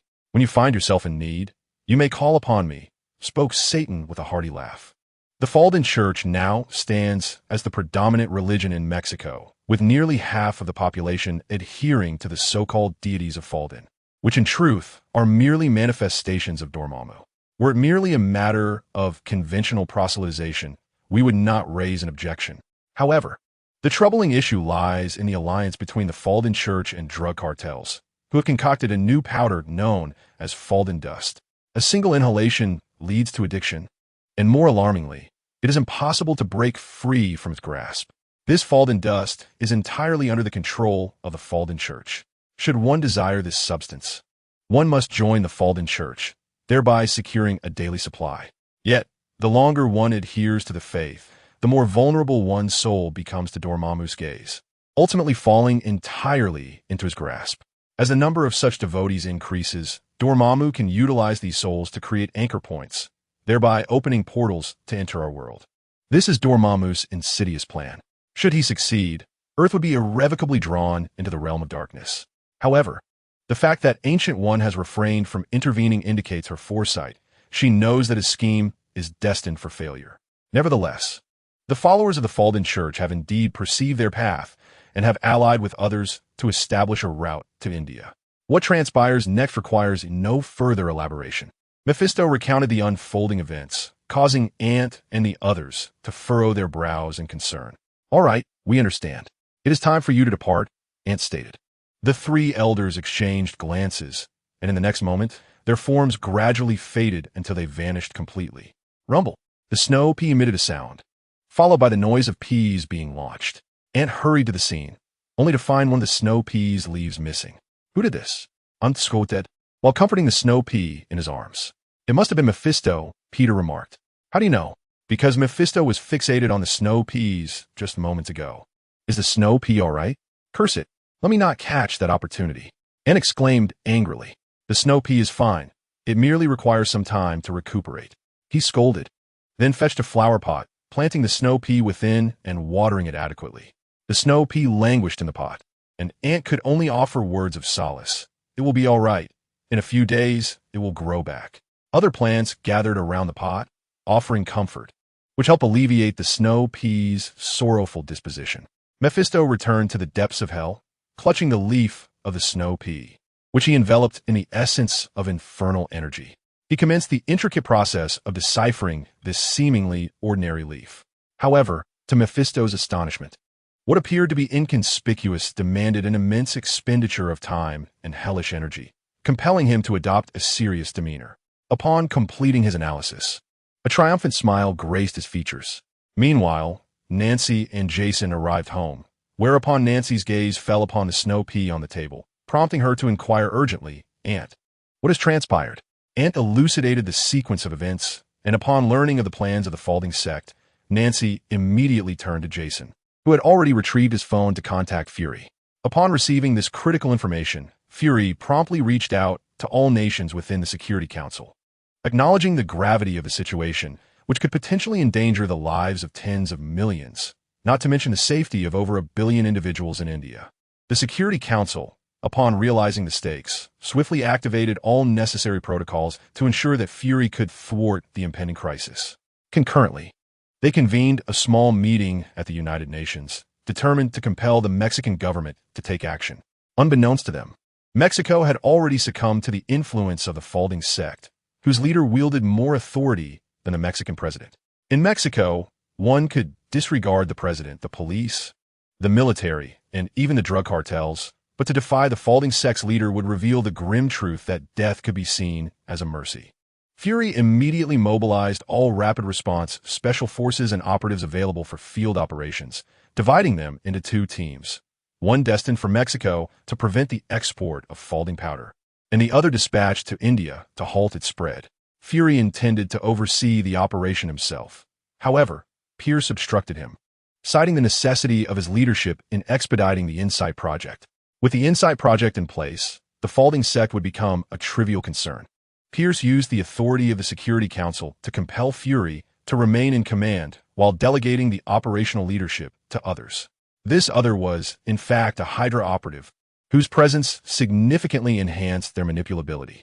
Chapter 124. The operation commences. A new deal. Are all personnel accounted for? Commander, they are all present. Then let us commence the operation. Remember, speed is of the essence. Both in assault and retreat, we must be swift. The commander instructed, his eyes betraying an inscrutable intent. At the airport, a band of armed individuals lurked in the shadows. As the command crackled through their earpieces, they swiftly brandished their weapons, encircling the entire airport. When the searchlights illuminated their presence, gunfire erupted, extinguishing the beams of light. Upon hearing the gunfire within the airport, the drug traffickers promptly established a defensive line. Unlike their counterparts, these individuals were rigorously trained, possessing military acumen that rivaled that of soldiers. Additionally, their affiliation with the Falding sect granted them, to some extent, the enhancement of dark energy. Thus, a fierce shootout ensued. However, the agents of S.H.I.E.L.D. outnumbered them significantly and swiftly annihilated the group of traffickers. The dark energy they had acquired was minimal, merely elevating their physical prowess to the pinnacle of human capability or transforming them into something less than human. Yet ultimately, they remained mere carbon-based life forms. In the face of overwhelming firepower, they met their end with bitter resentment. Subsequently, the agents located the Falding powder's position. 2 operatives donned gas masks and produced a device, placing it at the center of the powder. As they pressed the button, a countdown commenced. They hastily vacated the premises, and upon the countdown reaching 0, a resounding explosion obliterated the entire airport, vaporizing all traces of the Falding powder. Such operations occurred across 30 locations in Mexico, though not all missions were executed flawlessly.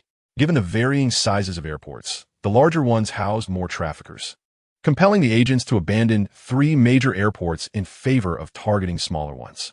Meanwhile, the leader of the Falding sect, upon learning of the airport's destruction, was instantly enveloped in cold fury, for Dormammu had entrusted him with a plan that was now in jeopardy. I care not how you achieve it. This shipment must reach India post-haste. Do you understand? The leader stated icily. Yes, my lord, came a response. Remember, by any means necessary, the Falding leader reiterated, before kneeling before the statue of Dormammu, clutching their sacred text and murmuring incantations. Pierce, speak. What do you desire? Members of the Falding sect approached him. Your scheme has been uncovered. I never anticipated you would escalate matters to this scale, Pierce replied, disregarding their opening. After all, Jason had reported the situation, yet Fury had concealed from them that the Ancient One was aware of the future, thus implying that Pierce and his team were oblivious to the fact that the Ancient One had already glimpsed the future through the eye of Agamotto, rendering Dormammu's plan futile. Fury aimed to align Pierce with humanity's side, for Hydra's ambition was global domination. If Earth were to perish, their endeavors would be rendered meaningless. Do you not fear that I will expose your existence and our dealings? A folding sect member inquired. It matters not. If you wish to speak, then speak. Do we seem concerned? You are now contending with all of humanity, not merely us. Do you comprehend? Pierce replied coldly as he stood. We can offer you a planet, allowing you to become its sovereign. What do you think of such a proposition? The folding sect member proposed again. On what ground should I trust you? Pierce retorted, resuming his seat once more. The followers of the folding sect promptly produced a black circular disc, placing it upon the table. How does one utilize it? The folding adherent immediately demonstrated. With a gentle tap on a symbol upon the disc, it plummeted to the ground, expanding in size until it transformed into a 3-meter diameter disc. Subsequently, a line traversing the disc emitted a stream of black energy, which coalesced into a shimmering light screen. On the opposite side of this ethereal barrier lay a verdant planet teeming with life. This celestial body, however, harbored a civilization with a relatively primitive technological advancement, reminiscent of the Middle Ages.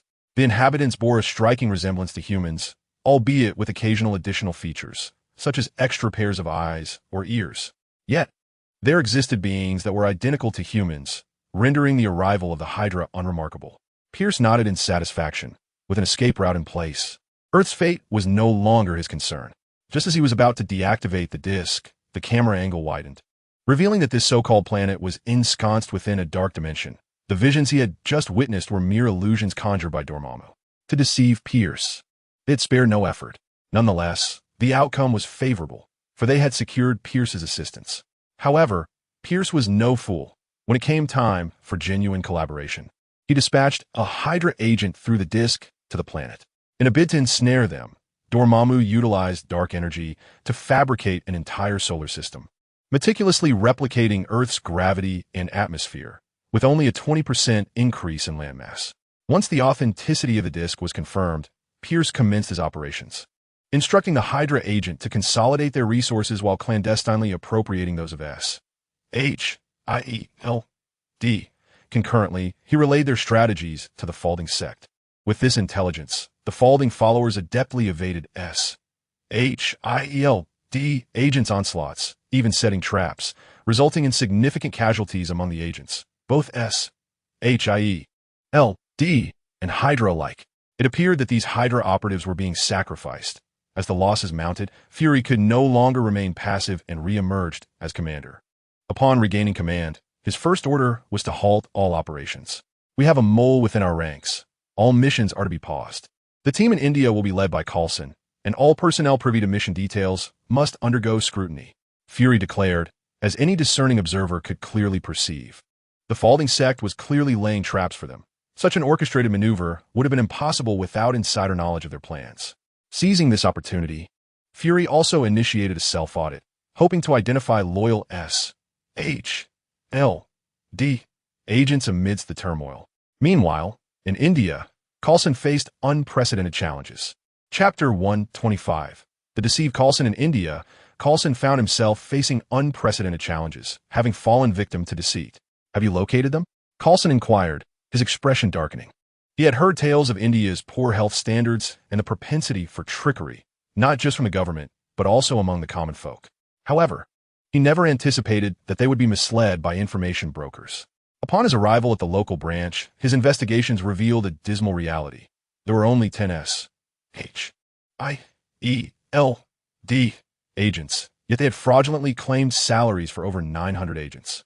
Furthermore, they had embezzled various funds and resources, converting them into cash on the black market. Most outrageous was their sale of classified S.H.I.E.L.D. intelligence. This revelation incensed Coulson, prompting him to execute the 10 agents on the spot. Yet, as he regained his composure, he realized they still needed the intelligence network of the Indian S.H.I.E.L.D. agents. With their demise, their focus shifted to the local information brokers. Ultimately, they fell prey to another deception. Coulson, the once infallible agent, had stumbled twice in the same place. Had he not exerted tremendous effort to contain his fury, he might have unleashed a violent rampage. Sir, we cannot find anything. The intelligence they provided is entirely fabricated, one agent lamented with a bitter smile. Coulson was utterly infuriated. Not only had they enjoyed free food and drink, embezzled public funds, But they had also neglected their duties. Utilize all S.H.I.E.L.D resources. I want a comprehensive understanding of the situation here. Can we employ hackers? Yes. Use whatever means necessary, whether through threats or inducements. Do not be courteous. Coulson commanded, suppressing his rage. Calm down. This country is fundamentally flawed and beyond redemption, Jason interjected. I am aware, yet I cannot find my composure, Coulson replied, closing his eyes and taking deep breaths. Since his arrival in India, nothing had proceeded smoothly. However, as S.H.I.E.L.D mobilized its vast resources into India, within half an hour, the information broker who had deceived Coulson was presented before him. Ah, we meet again, Coulson said, stretching his limbs. I was wrong, sir. I was wrong. Please spare me, the broker pleaded, now fully aware of S.H.I.E.L.D's formidable reputation. You do not merely recognize your error. You understand that your life is in jeopardy. I can spare your family, but you must disclose who is selling folding powder. Coulson stated coldly. Horrified, the broker nearly lost control of his bowels at Coulson's words. Coulson leveled his gun at him. You have 10 seconds. If you fail to provide the required intelligence, your entire family will perish alongside you. 10, 9, 8. As the countdown dwindled, the broker, gripped by terror, shouted, I will tell you everything. Upon witnessing the unfolding events, Coulson came to a halt. The informant, compelled by the gravity of the situation, divulged all that he knew. Upon learning that Dawood Ibrahim was responsible for the folding powder, Coulson could not suppress a frown. Dawood Ibrahim, rumored to be the financial backer of Osama bin Laden, was also allegedly the mastermind behind the Mumbai bombings, which resulted in the deaths of 257 individuals and injuries to 713 others. His criminal organization, known simply as the Company, was infamous throughout India, with his influence permeating every smuggling operation across the nation. Despite Prime Minister Modi's disdain for him, the pervasive corruption among Indian officials rendered any action against Ibrahim futile. Even Modi's attempts to confront him were thwarted by these entrenched bureaucrats. Thus, Dawood Ibrahim remained untouchable, reigning over India as if he were a king. In light of this revelation, Coulson promptly arranged for Jason to lead a small team to Ibrahim's estate, with the objective of locating the folding powder and uncovering the routes through which the folding cult infiltrated India. Jason nodded in understanding and soon led his team to the opulent estate of Dawood Ibrahim. It was evident that he was indeed the kingpin of Indian organized crime, as the mansion exuded exquisite luxury, fortified by heavily armed mercenaries ensuring his safety. However, to Jason and his team, these mercenaries were merely akin to ordinary men, allowing them to infiltrate the estate with ease, quickly locating Dawood Ibrahim's whereabouts. Good day, Mr. Dawood. Jason emerged from the shadows. At once, Ibrahim's bodyguards drew their weapons. But the agents accompanying Jason were swifter. Gunfire erupted, shattering the firearms in their hands. Who do you work for? Dawood Ibrahim inquired calmly. We are here for a singular purpose, to ascertain whether you possess a substantial quantity of folding powder, Jason stated directly. You came for these? Ibrahim replied. I can provide you with all of it. You are mistaken. We are not here as gangsters seeking to seize your folding powder. You seem unaware of the terror that this substance embodies. Jason proceeded to elucidate the horrors associated with folding powder. Mr. Dawood, even if you partake in folding powder, you will inevitably become a slave to it. This is no jest. Upon hearing this, Dawood Ibrahim fell silent, seemingly lost in contemplation. He then snapped his fingers, summoning a middle-aged man to his side, who whispered something in his ear. Take them away, and inform all gangs not to accept folding powder. Dawood Ibrahim bellowed in fury. It was crucial to note that while he could manufacture other drugs in life-and-death crises, even those addicted would compromise. However, the issue with folding powder was that they had analyzed it and found it impossible to replicate, as they lacked the knowledge to produce it. If they inadvertently consume folding powder, they will inevitably find themselves enslaved by the folding cult, much like Jason, willing to harm their own families in a desperate bid to procure another fix. Thus, Dawood Ibrahim, in pursuit of his criminal empire, will undoubtedly prevent the circulation of folding powder in India. Under the guidance of Dawood's associates, they arrive at a warehouse brimming with a staggering 10 tons of folding powder.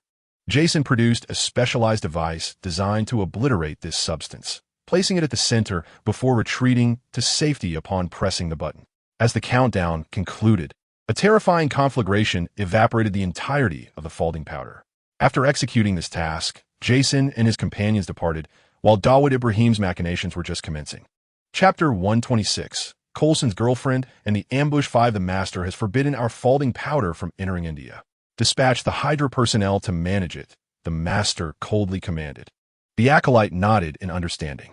Soon, they sought out Pierce, who was overseeing his subordinates as they gathered resources. What brings you back? He inquired. Can you not guess our purpose? The acolyte retorted, producing a disc in an instant. Our arrangement entails your assistance in facilitating the entry of folding powder into India. Yet now, our goods cannot penetrate the borders. If you cannot devise a means for our shipment to enter, consider our collaboration nullified. Pierce, though seething with indignation, found himself powerless to act and could only watch them depart. In a fit of rage, Pierce made a rash decision to abduct Ant and Coulson's girlfriend, using their lives as leverage to coerce the two into ensuring the folding powder's passage into India. Simultaneously, he dispatched a team led by the Winter Soldier to India, seeking to persuade Dawood to open all smuggling routes. He could not believe that a dual approach would fail to secure the transaction. At Ant's residence, with recent events quiet, Jason busied himself with thwarting the folding cult, while Nancy collaborated with Neil on a case. Consequently, Ant and his companions resorted to idling on the streets or honing their reflexes at home with snow peas and snap peas. Their mundane existence was disrupted by the arrival of a stunning woman, reminiscent of a figure akin to Aunt May, who approached Coulson's door and knocked, only to receive no response. Just as she was about to leave in disappointment, Ant called out to her. Hello, are you looking for Uncle Phil? Yes, who are you? He's a colleague of my father's. They are away on business, and due to work obligations, they cannot communicate with the outside world. The woman then realized the situation and expressed her gratitude, saying, Thank you, young one. Just as she was about to take her leave, a small creature leapt onto Ant's head, leaving the woman utterly astonished. S.H.I.E.L.D. return, she exclaimed. What is it? It is a pet and bodyguard developed by the Osborne Group, currently still in the research phase, Aunt Hurley explained. Indeed, they have all been designated as experimental subjects. Otherwise, with so many people coming and going, it would easily cause a panic. Furthermore, their adorable appearance has endeared them to the elderly residents of this street, who often come to the Ant's garden to play with these little creatures, occasionally sipping tea, engaging in conversations, or even playing chess, treating the place as if it were a park.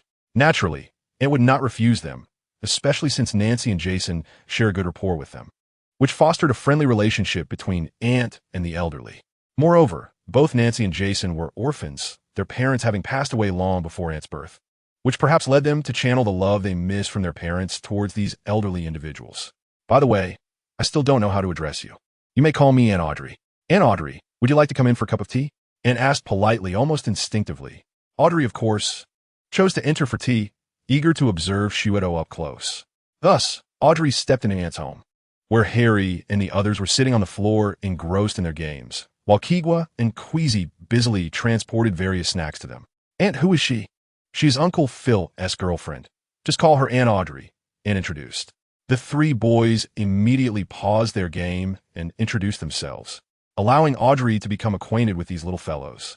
At that moment, Walnut and Hazelnut teamed up to bring a cup of tea to Audrey.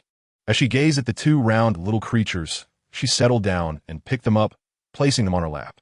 Ant also joined in the game, and the five of them chatted and played together. Suddenly, Peter sensed something amiss and leapt towards Audrey, shooting out countless threads of web to seal the door tightly. In the next instant, numerous bullets rained down, all occurring in the blink of an eye, leaving Audrey utterly unprepared. What is happening? Ant immediately inquired, summoning his Yinling blade and leaping out the window. He spotted a group of fully armed individuals on the street, and the presence of the leader sparked a sense of familiarity within Ant, as if he had seen him somewhere before. Aunt Audrey, stay safe. We will handle this. Spike. S.H.I.E.L.D., you protect Aunt Audrey, Harry said as he summoned the angel's scythe and charged out. It's the Winter Soldier, Ant exclaimed, growing increasingly certain of the leader's identity. A fleeting image flashing through his mind, prompting him to call out instinctively. The Winter Soldier, taken aback by the swift revelation of his identity, continued to fire his weapon.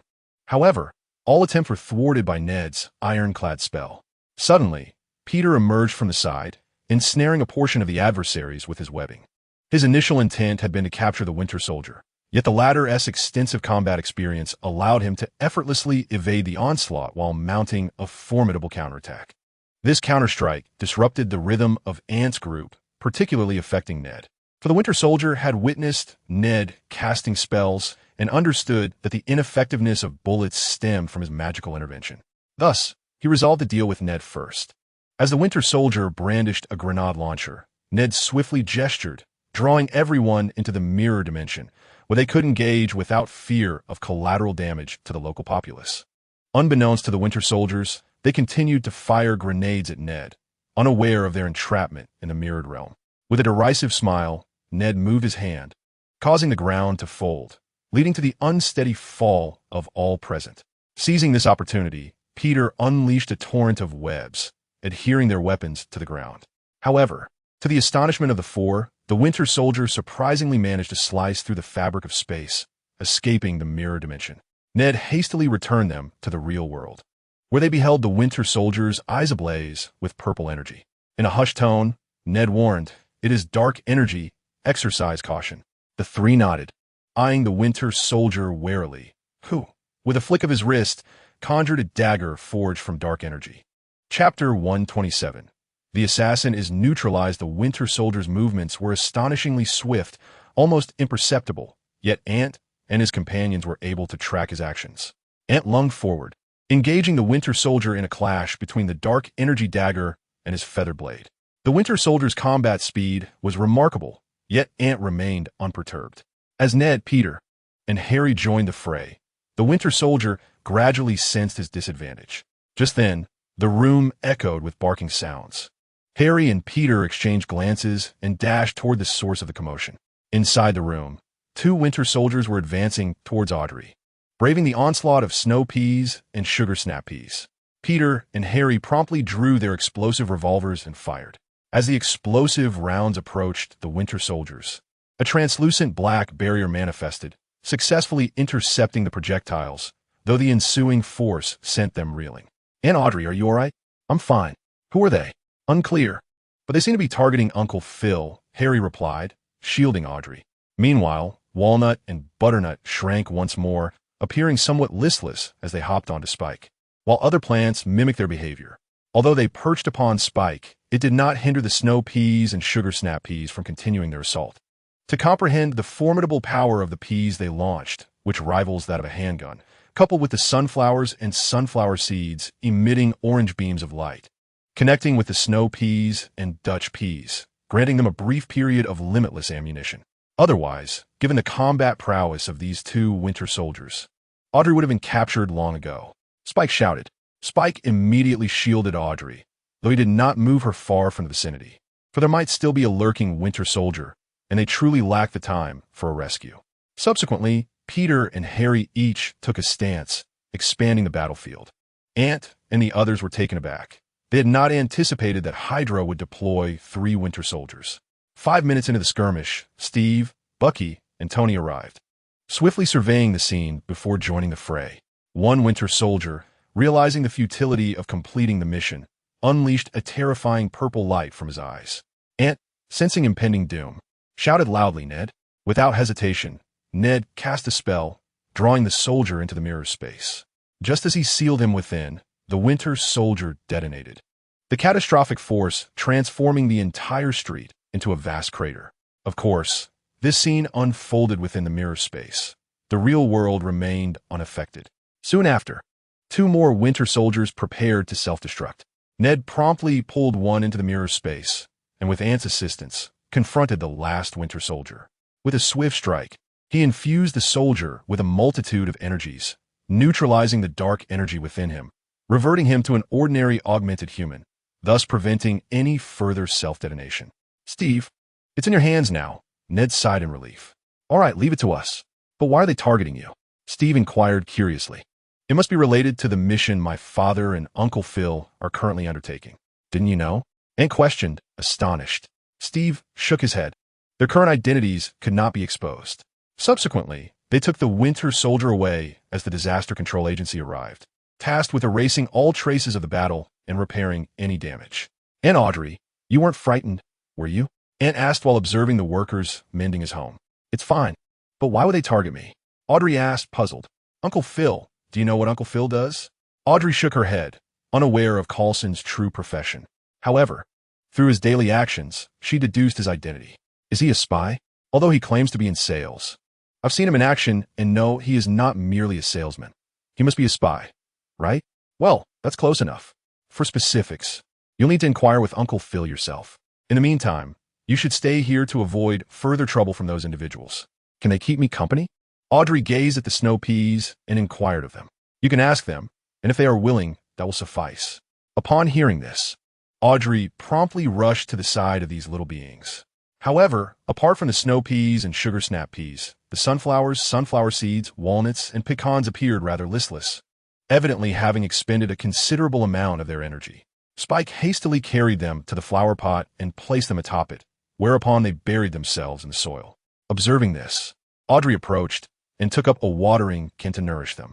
Subsequently, she moved them into the sunlight, and as specks of green light began to emerge upon them, Audrey finally sighed in relief. As night fell and the house was repaired, Nancy returned, coincidentally encountering them. What is going on here, and who is this? Nancy inquired. Peter stood up to introduce Audrey, and upon learning that she was Coulson's girlfriend, Nancy raised an eyebrow and subsequently invited her inside for dinner. Are you little ones also dining here? Yes, Aunt Nancy. By the way, could you prepare dinner for Aunt May as well? She has a night shift tonight, and after we finish eating, I will take her some food. All right, understood. You all go in and take a seat. I will start cooking. Nancy proceeded to the kitchen. And seeing this, Audrey followed suit. Let me assist you. That would be great. Just help me wash the vegetables. Is there really this much? You have no idea. Among these 4 little ones, 3 are voracious eaters. If we do not prepare enough, they will simply not be satisfied, Nancy explained. Audrey, gazing at nearly 20 pounds of vegetables before her, felt a surge of curiosity. She was eager to discover just how much they could eat. Once she finished washing the vegetables, she then witnessed Nancy holding an entire beef leg. What is this? This is merely for 1 person. There are 3 more. Nancy replied with a smile. For beef legs? Indeed. Then, Audrey beheld a scene she would never forget. Nancy tossed the 4 beef legs into the air, wielding a cleaver in both hands, transforming into a blur of motion. All Audrey could see were countless flashes of light from the blade, and ultimately, the meat was entirely excised from the 4 beef legs, leaving only bare bones in midair. Nancy caught them and set them aside, then began her cooking. An hour later, a delectable spread was laid out upon the dining table. Chapter 128, New Year's Activities.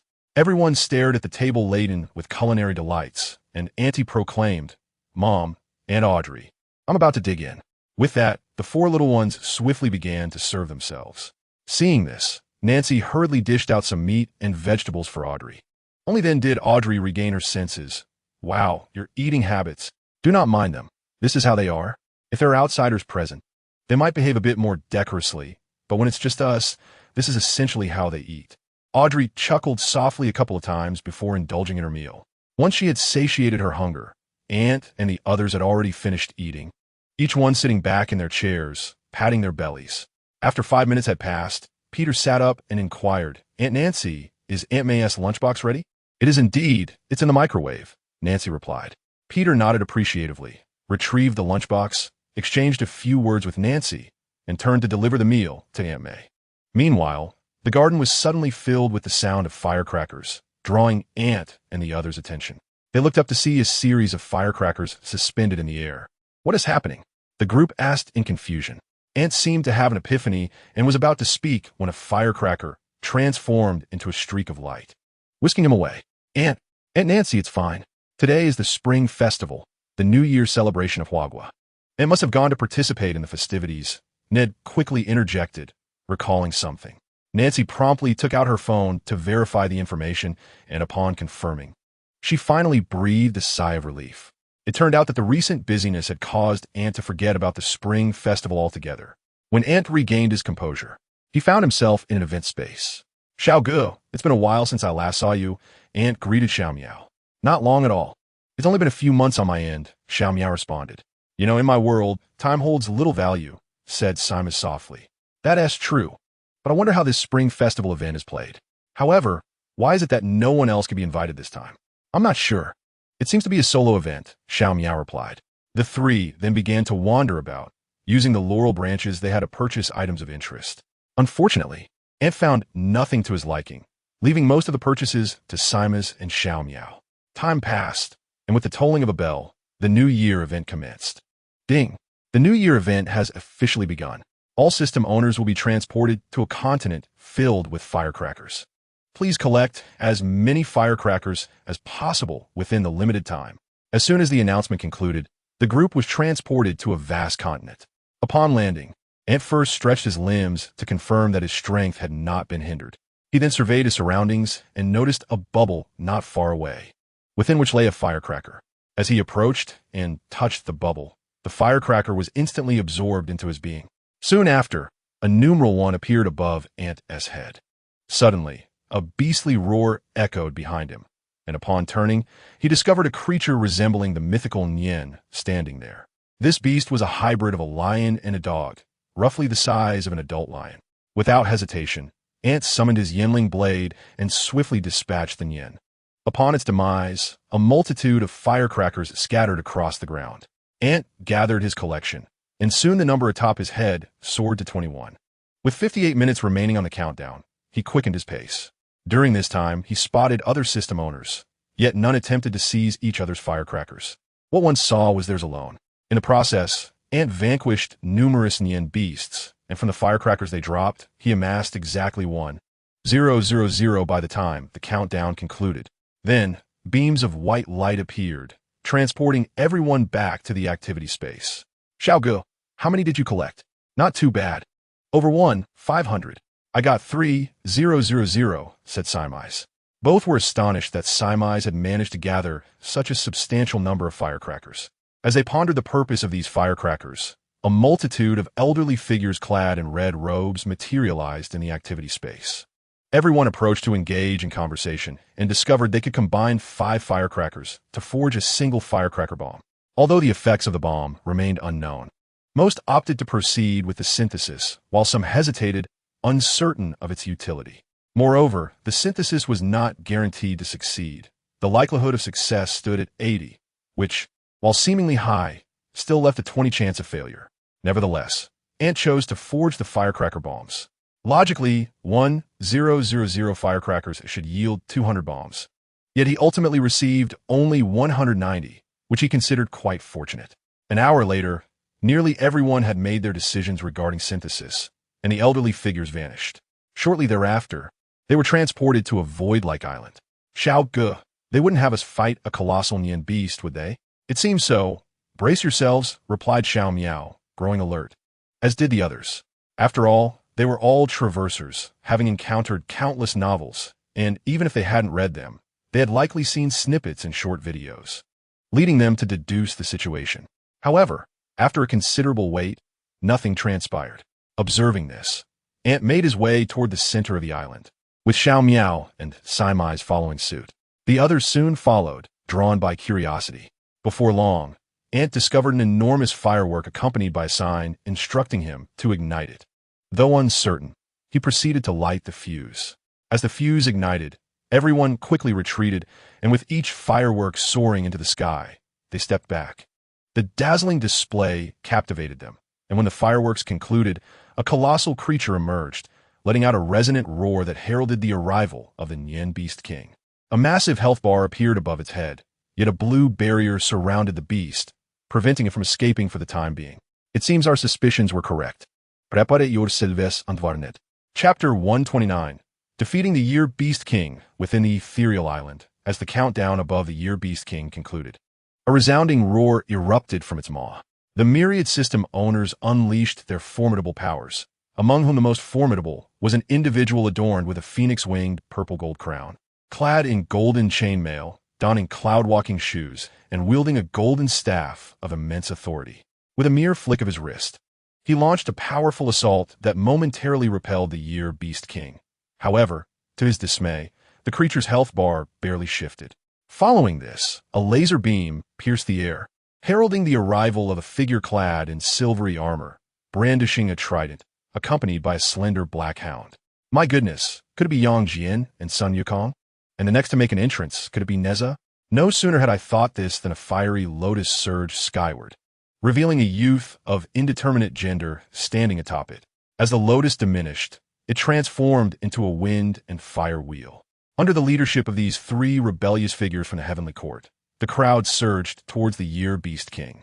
Yet despite their concerted efforts, the beast's health bar diminished only slightly. Astonishingly resilient, Sun Wukong exclaimed in midair, unable to contain his frustration. Even Neza was cursing, his fiery spear nearly worn down. Yet it barely scratched the beast's hide. At that moment, a firecracker was hurled at the Year Beast King, eliciting a pained howl from it. Seizing the opportunity, Yang Jian charged forth, wielding his trident to strike the beast. In an instant, the health bar dropped a fraction more than the combined efforts of the others had managed. Observing this, Neza also launched an attack, but this time it failed to penetrate the beast's defenses. It became evident to all that a firecracker could breach its defenses for a brief 0.5 seconds, while a regular firework only managed 0.5 seconds. Throw the firecrackers, and we shall attack, Sun Wukong bellowed, tossing his own firecrackers down to the assembled crowd. Not just him, Neza and Yang Jian followed suit, flinging their explosives as well. The crowd caught them and threw them at the Year Beast King, while other powerful individuals also distributed their firecrackers to nearby allies, joining in the assault. The Year Beast King's health plummeted. When it reached the halfway mark, the beast raised its forelegs and slammed them into the ground, unleashing a terrifying shockwave that sent everyone, including the three rebellious figures, sprawling. Once they regained their footing, they beheld the Year Beast King entering its second phase, emanating an aura of scorching heat that warped the very air around it. Its skin had turned a menacing red, with streaks of gold adorning its form. With a ferocious roar, countless fireballs materialized in the sky, hurtling towards them like meteors. The crowd was compelled to employ all their abilities to evade the onslaught of falling stars. Should any be struck, they would find themselves eliminated, reappearing in the lofty seats above, observing the ensuing battle below in silence. In an instant, over a dozen individuals were struck and helplessly transported to a high platform. The predicament was that, as they were teleported away, their firecrackers and fireworks were wasted. A minute later, the meteor shower came to a complete halt, and the crowd resumed throwing firecrackers. However, due to the elevated temperature, the firecrackers self-detonated before they could reach the Beast King, necessitating a close approach for a direct ignition. Yet, approaching the Beast King was perilous. A single blow from it could spell their doom, compelling them to exercise utmost caution. Thus, they relentlessly whittled down the Beast King's health until it dwindled to 10%. The crowd instinctively distanced themselves, wary of a potential third phase. After a prolonged wait, the Beast King remained unchanged, prompting a collective sigh of relief. Seizing the opportunity, they surged forward, unleashing a cacophony of explosions from countless firecrackers, while the three rebellious comrades simultaneously unleashed their ultimate abilities. Ultimately, the final 10% of health was obliterated, and with the thunderous collapse of the Beast King, the crowd gathered around it. They beheld orbs of light soaring towards them, and Ante swiftly grasped his own orb, revealing the last 7-star Dragon Ball within, which he promptly secured. Just as the crowd believed the event had concluded, a leaderboard materialized, displaying the contribution rankings for driving away the Beast King. This ranking did not merely reflect the damage dealt, but was a composite of various contributing factors. Ante's ranking was respectable, positioned at 35th, neither exceptionally high nor particularly low. Shortly thereafter, 2 orbs of light appeared in Ante's hands. Upon touching them, they burst open, with a cerulean qilin merging into Ante's being, bestowing upon him the ability to manipulate water. The water qilin bloodline. By integrating this bloodline, one could command all waters of the world, with greater purity yielding enhanced control. The second orb similarly fused into Ante's essence. Heavy artillery specialist class change, for the sole use of the host upon this transformation. Enemies slain by the host using this profession would convert into experience points. The higher the experience, the more skills unlocked, and the greater their potency. As Ante assimilated these 2 rewards, a blue hue appeared on the qilin within his consciousness space, alongside the manifestation of a heavy artillery specialist resembling Ante himself, who was siphoning energy from the Kazan consciousness entity with a straw. How about that? Quite a haul, wouldn't you say? Remarked Xiao Miao, teasing Ante. Indeed. It's satisfactory. By the way, Xiao, do you have anything to trade? Ante Nguyev. Xiao Miao shook his head, prompting Annie to consider exploring further. If he found nothing else of interest, he planned to return home directly. After wandering around for a while, Ant found nothing of value to trade, though there were indeed items that could enhance his strength. Unfortunately, he lacked items of commensurate worth for exchange.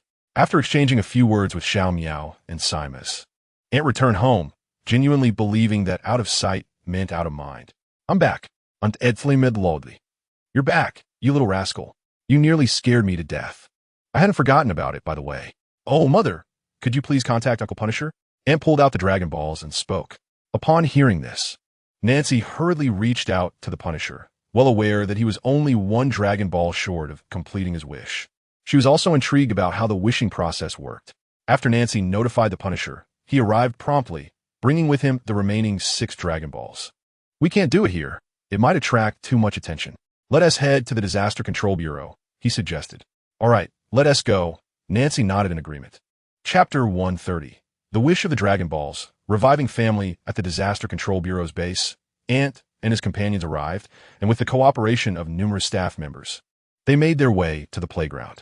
Soon, the 7 Dragon Balls were placed together, and they automatically arranged themselves in formation, their stars beginning to emit a radiant glow. Come fort, Chandron. The sky darkened suddenly, heavy clouds rolling in as blue lightning struck down towards the Dragon Balls. In an instant, the lightning transformed into a golden hue, and as more bolts descended, the golden lightning multiplied, eventually coalescing into a brilliant golden beam shooting skyward. The dazzling light rendered onlookers momentarily blind, and as the golden beam began to take shape and ascend, it eventually dissipated to reveal a magnificent golden dragon, vast enough to obscure the entire sky. With eyes glowing a fierce red, the dragon addressed Ant, saying, "Speak your wish. Please revive his wife and children." Ant indicated towards the Punisher. The dragon's crimson eyes shimmered, and it replied, "Your wish has been granted. Farewell." In the next moment, the Punisher's phone rang and the dragon vanished, with the 7 Dragon Balls transforming into 7 streaks of light, disappearing before the astonished crowd. A satellite view would reveal that the Dragon Balls had simply ceased to exist. "Hello?" The Punisher inquired cautiously. Upon hearing a voice from the other end, he could no longer contain his tears. Observing this, Ant quickly said, "Uncle Punisher, your immediate priority is to return and protect them." "You're right, Maria. Wait for me," the Punisher declared, leaving without a backward glance, while Ant shrugged. "This is the essence of the Dragon Balls," he remarked. "Indeed, Mother, is it not breathtaking?" "Absolutely breathtaking, though I wonder when we shall gather them again." "It is exceedingly difficult," Ant replied. "The 7 Dragon Balls are indeed the coveted treasures sought after by all system owners. However, the prospect of so many system owners competing for these 7 orbs seems rather improbable. Take, for instance, Simes, who is willing to exchange the Dragon Balls for a time package, fully aware that gathering all 7 is a feat that requires extraordinary luck. Otherwise, it remains an unattainable endeavor. Thus, he finds it more pragmatic to trade them for items that would serve him well in the present. "All right, it's time to return," Ant declared, acknowledging his need to prepare his equipment. Having transitioned to the role of an ammunition expert, he was responsible for procuring his own firearms and grenades. Thanks to his possession of a dimensional space, he could store all his bullets and grenades within, allowing him to retrieve them effortlessly when needed.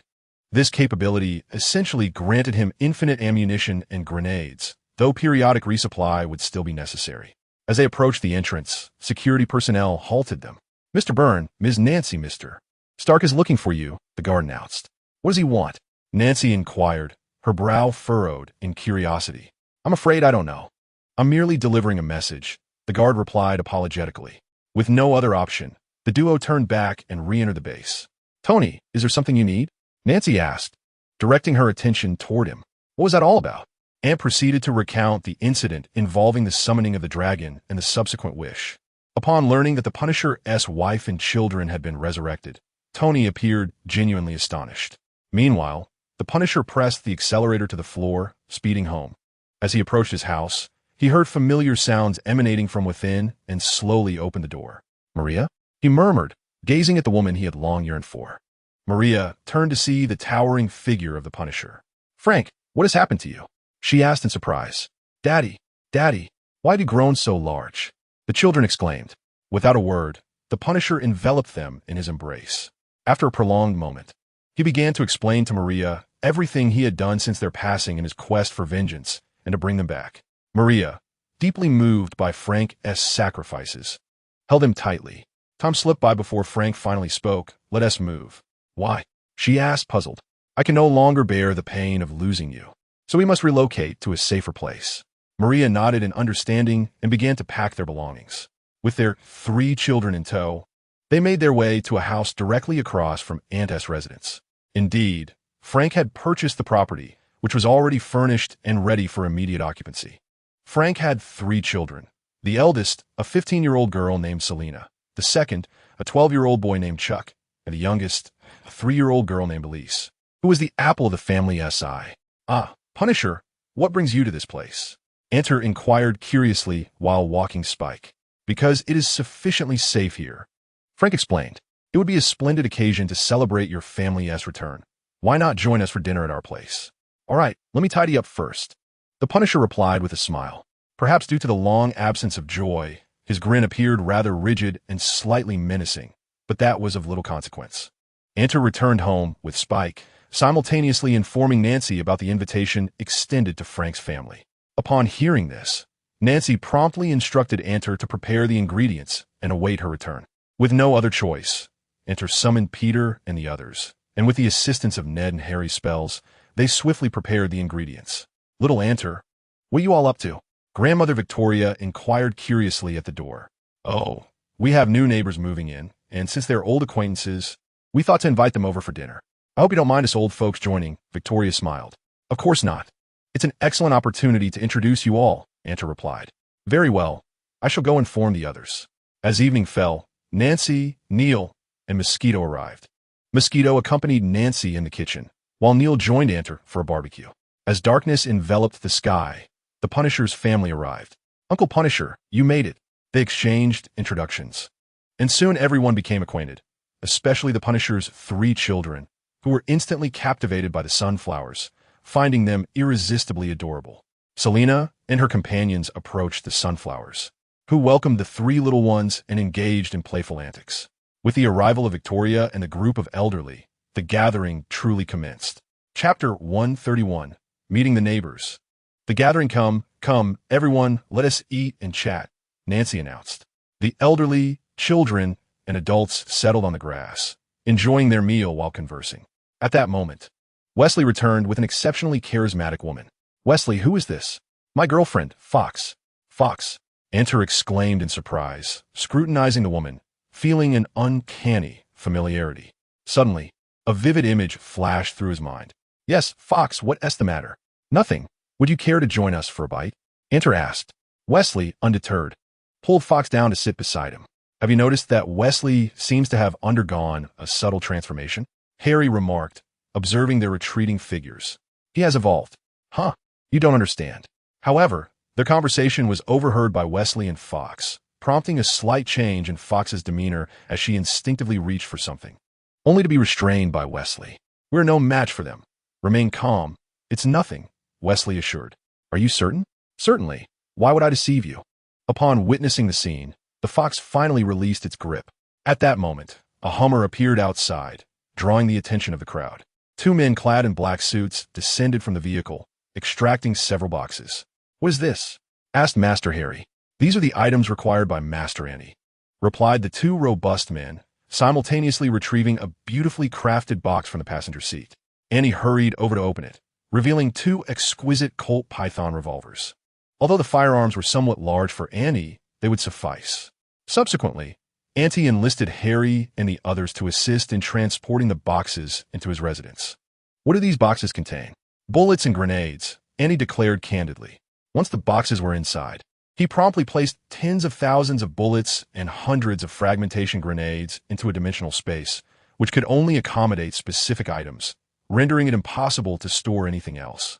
After organizing these, Auntie returned outside to continue feasting and socializing, thus becoming acquainted with the neighbors of the Punisher's family.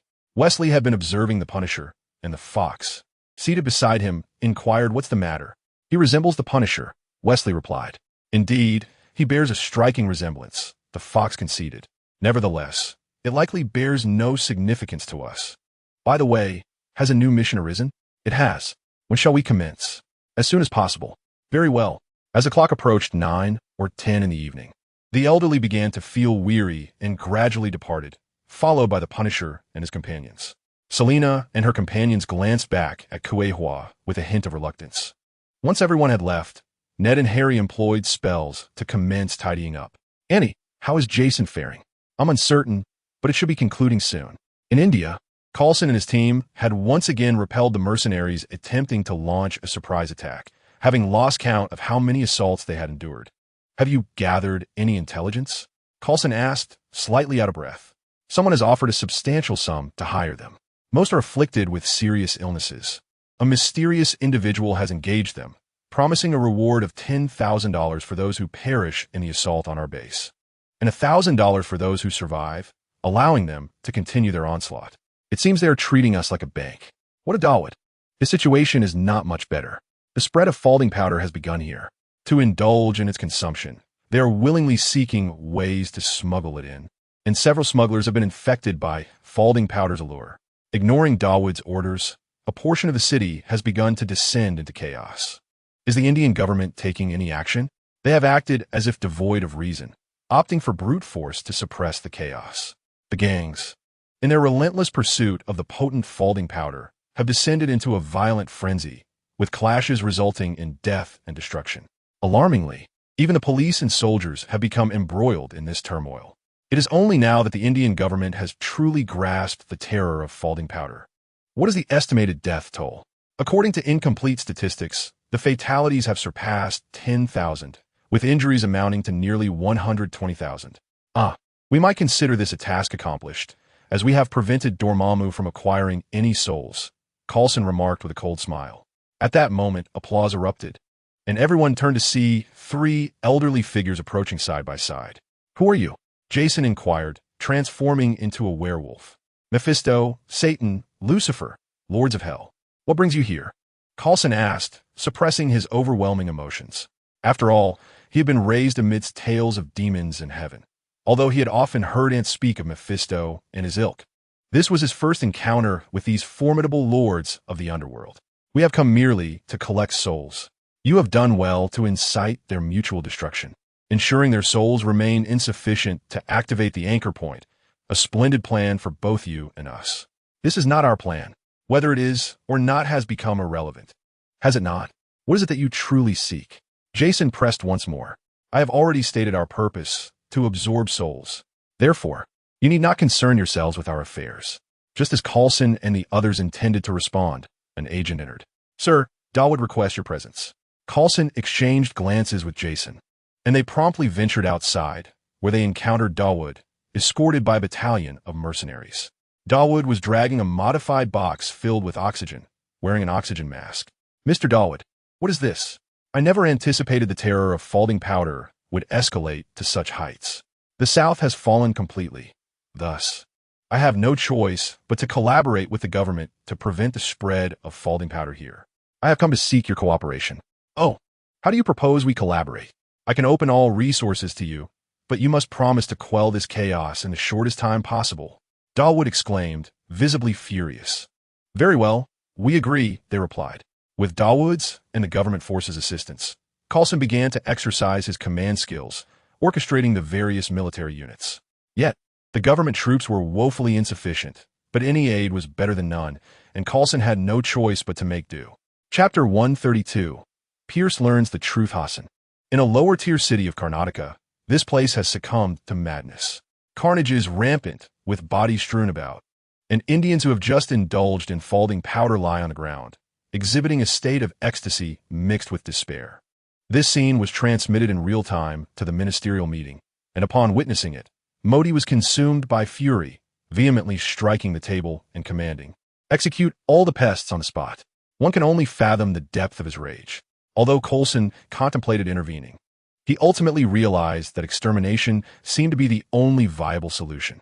Meanwhile, the soldiers, donning their gas masks, began to systematically eliminate the threats. The gunfire attracted the remaining survivors, who emerged wielding farming tools, their eyes gleaming with a sinister light.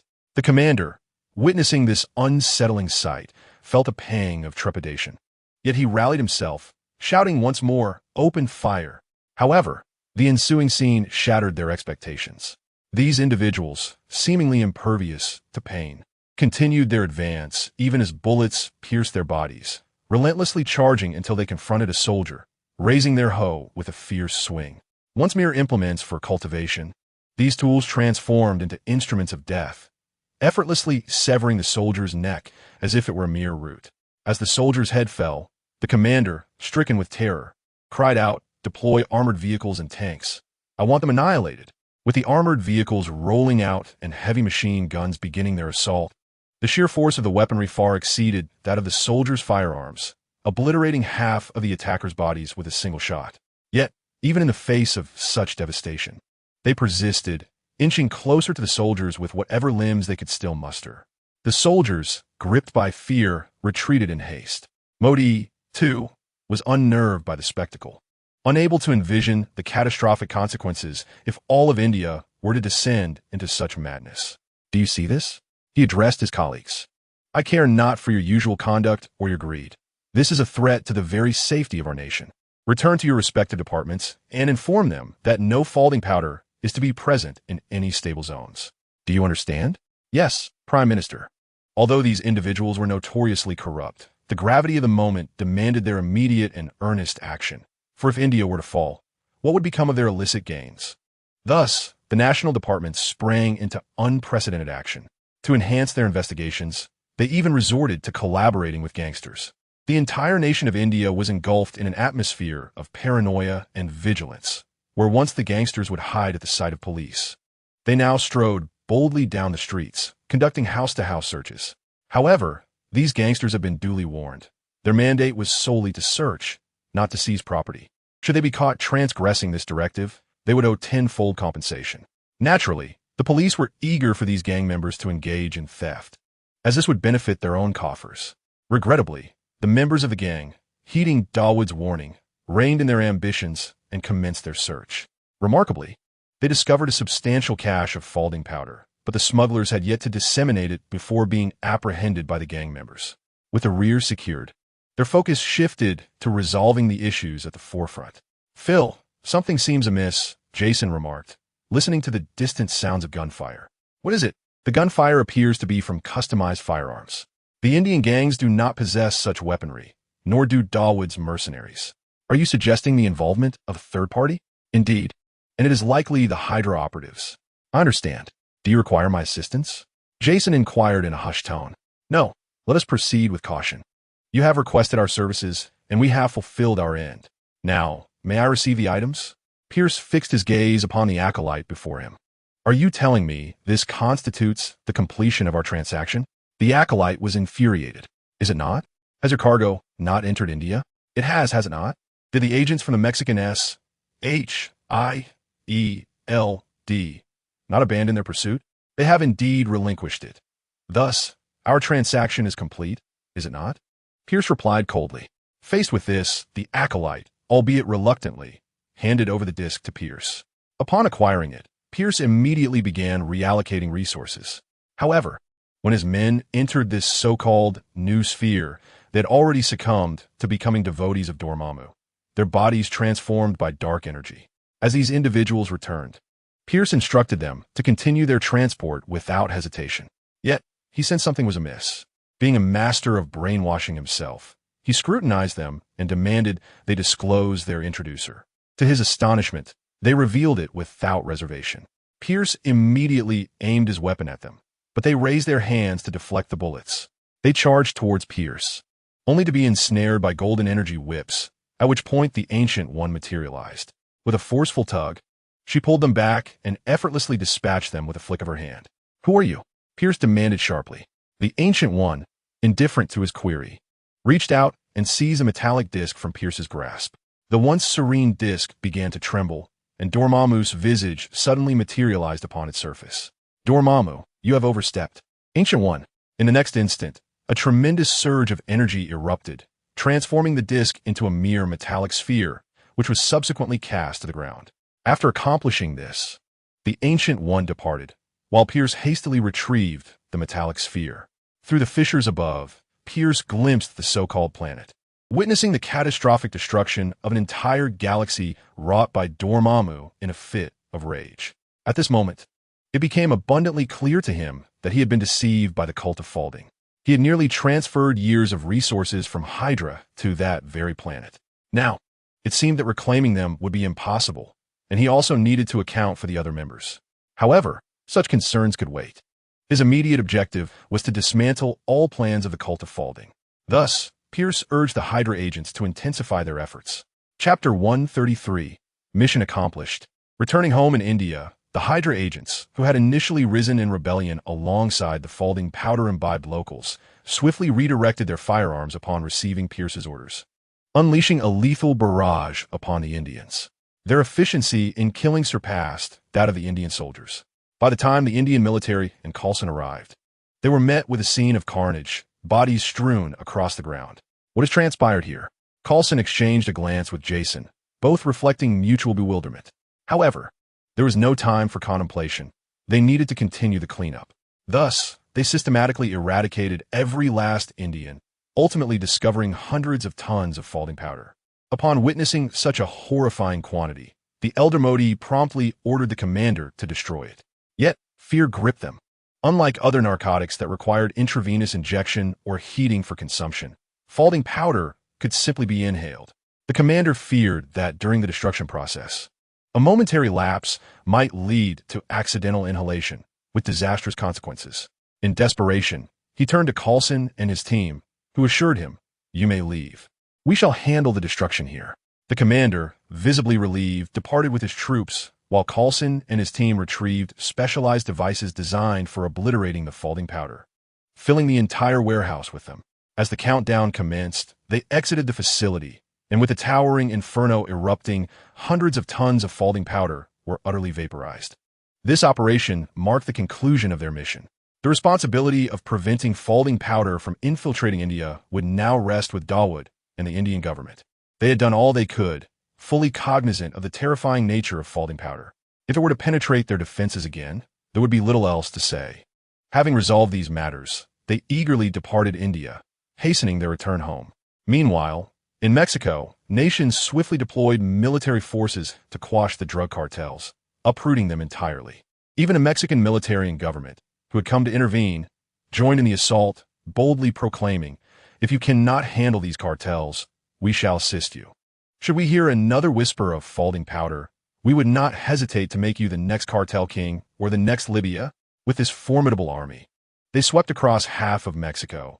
As a significant portion of the population neither adhered to the faith of the Falding religion nor engaged in the production of Falding powder.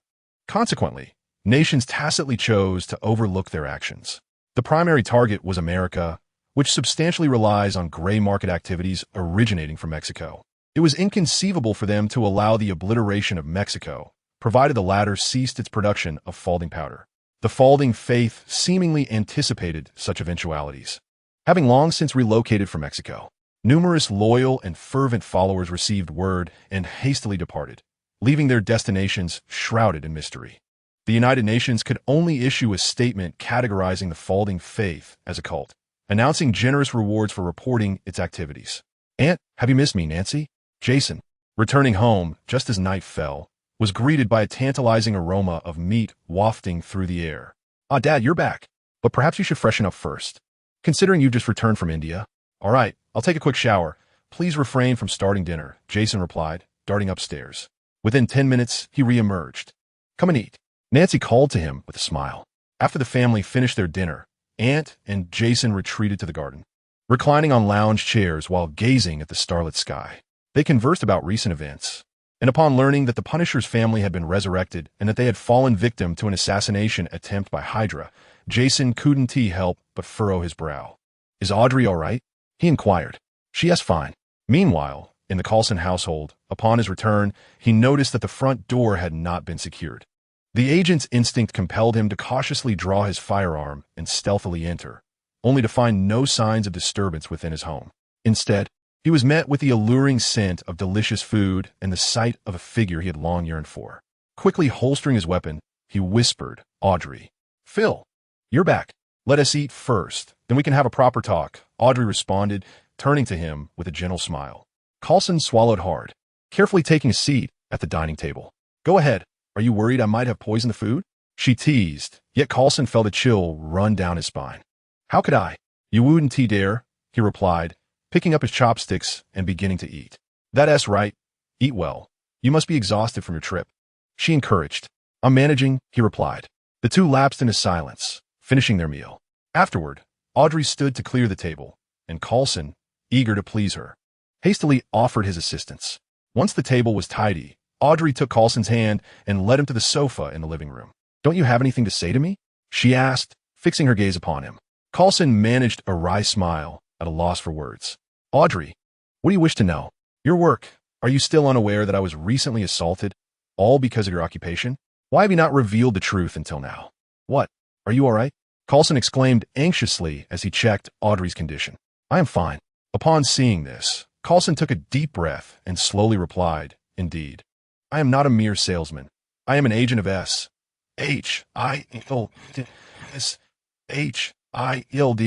What organization is that? I have never heard of it, Audrey inquired, puzzled. Observing her confusion, Coulson elaborated on the origins of S.H.I.E.L.D.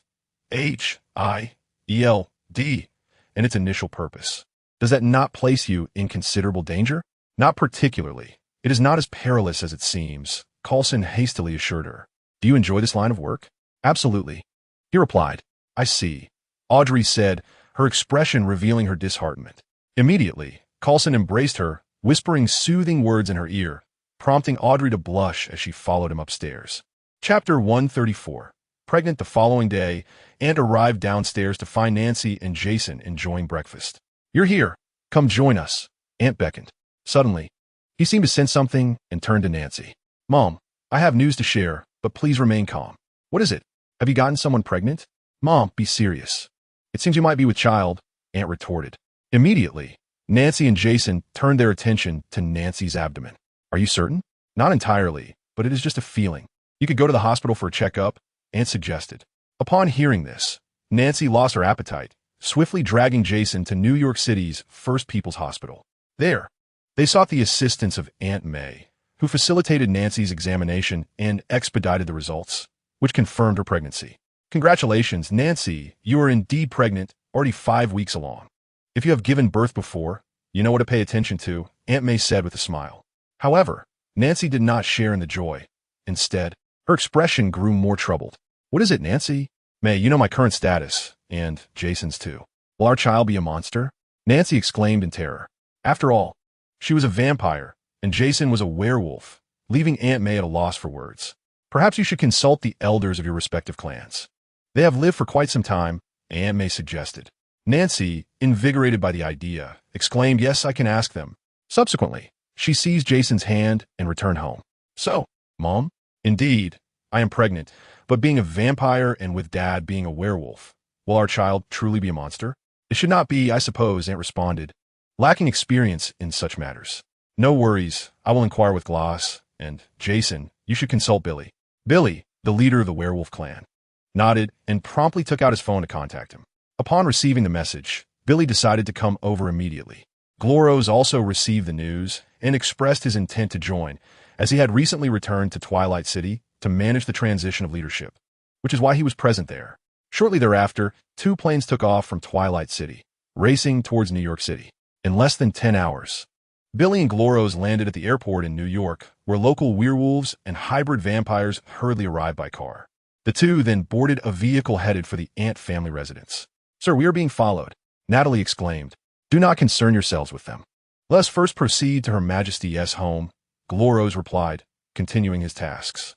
Understood, sir. However, to Gloros' surprise, their vehicle was also followed. Arriving at the Ant residence were men they were all too familiar with emerged from the car. Billy, is that you, our esteemed leader Gloros? What brings you here? Shouldn't that question be directed at us? Enough bickering, both of you.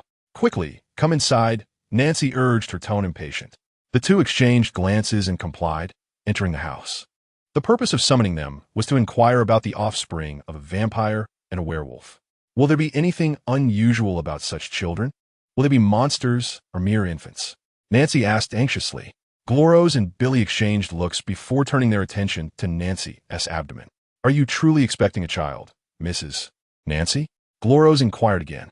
Nancy nodded, and after a moment of contemplation, Gloros replied, we are not certain regarding vampires, but I can assert that a child born of a vampire and a werewolf initially resembles a typical human. However, upon reaching a certain age, they will awaken either werewolf abilities or vampire powers. Is it possible for both abilities to awaken? The two shook their heads simultaneously, prompting Billy to explain. That is fundamentally impossible. Why is that? It pertains to genetic factors. The awakening of abilities is primarily governed by genetics. If the vampire genes surpass the werewolf genes in the body, the child will awaken vampire abilities and vice versa. Is there a possibility of both genes being present at 50%? Gloros and Billy exchanged another glance before nodding. There may have been one instance, but we are uncertain. What do you mean? This relates to a scandal between our two clans from centuries past. During the Middle Ages, vampires and werewolves were bitter enemies, often engaging in lethal confrontations. Yet, amidst this hostility, a vampire and a werewolf formed a union. Such matters were strictly forbidden between the two clans, and to evade being hunted by their respective factions, they orchestrated a ruse, feigning their own demise. However, during that time, our clans were at the zenith of our power, with our members present in every corner, which ultimately led to their discovery. Yet, they had already conceived a child, one whom you might recognize. Billy spoke up. Who? Von Helsing. Could it be? Indeed, he is the one we speak of, the one who may awaken the abilities of both races. When our people found them, they were brutally slain, and Van Helsing was but a mere infant. The assailant was a close friend of the vampire, who understood that returning them would subject them to unspeakable torment. To spare her friend from such suffering, she took their lives, unaware that they had already given birth to a child who witnessed the tragic death of his family. Thus, Van Helsing became a vampire hunter? Nancy inquired. Precisely. And he relentlessly hunts us. We were compelled to retaliate, during which we discovered he possessed both our vampire powers and abilities akin to that of a werewolf. Yet, we failed to capture him. He has been elusive for quite some time. After listening to Billy's account, Nancy nodded appreciatively. Understood. Thank you immensely. By the way, may we become teachers to your unborn child? Ah, yes, I would like that as well. Perhaps we should wait until the child is born, they sighed, rising to leave. However, Nancy, recognizing their long journey and her own responsibility in their visit, invited them for dinner that evening. They readily accepted, promising to return. Chapter 135. War commences as night fell. Jason and Ant were preparing dinner, while Nancy, due to her pregnancy, had assumed the role of queen, leisurely seated on the sofa, watching television.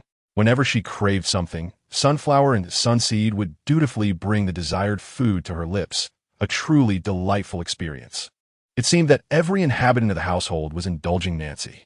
Suddenly, Spike's voice echoed, not in a bark but more like a greeting.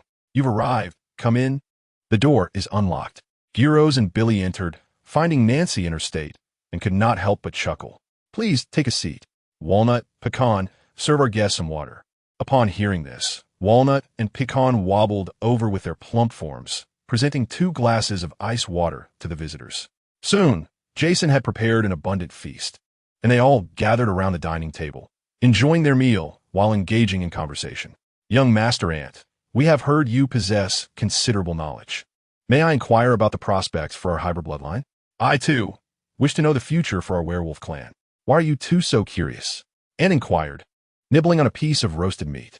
In truth, young Master Ant, you must have noticed that in recent years, Earth has been inundated with an overwhelming number of superhumans. Most importantly, these beings possess extraordinary strength. Although our races appear to have long lifespans, the reality is that our powers are insufficient to contend with them. Take, for instance, that green giant. He alone could easily overpower both our races. Thus, we seek a way to ensure our survival and avoid retribution. Upon hearing this, Ant furrowed his brow in contemplation before responding. You might consider venturing into the development of spacecraft, perhaps forming a company. After all, in this world, wealth commands authority. Spacecraft? They echoed. Indeed, you could unite with others who are affluent and influential. If there are enough of them involved, even if humanity were to plot against you, they would hesitate. Much like the Illuminati? Precisely.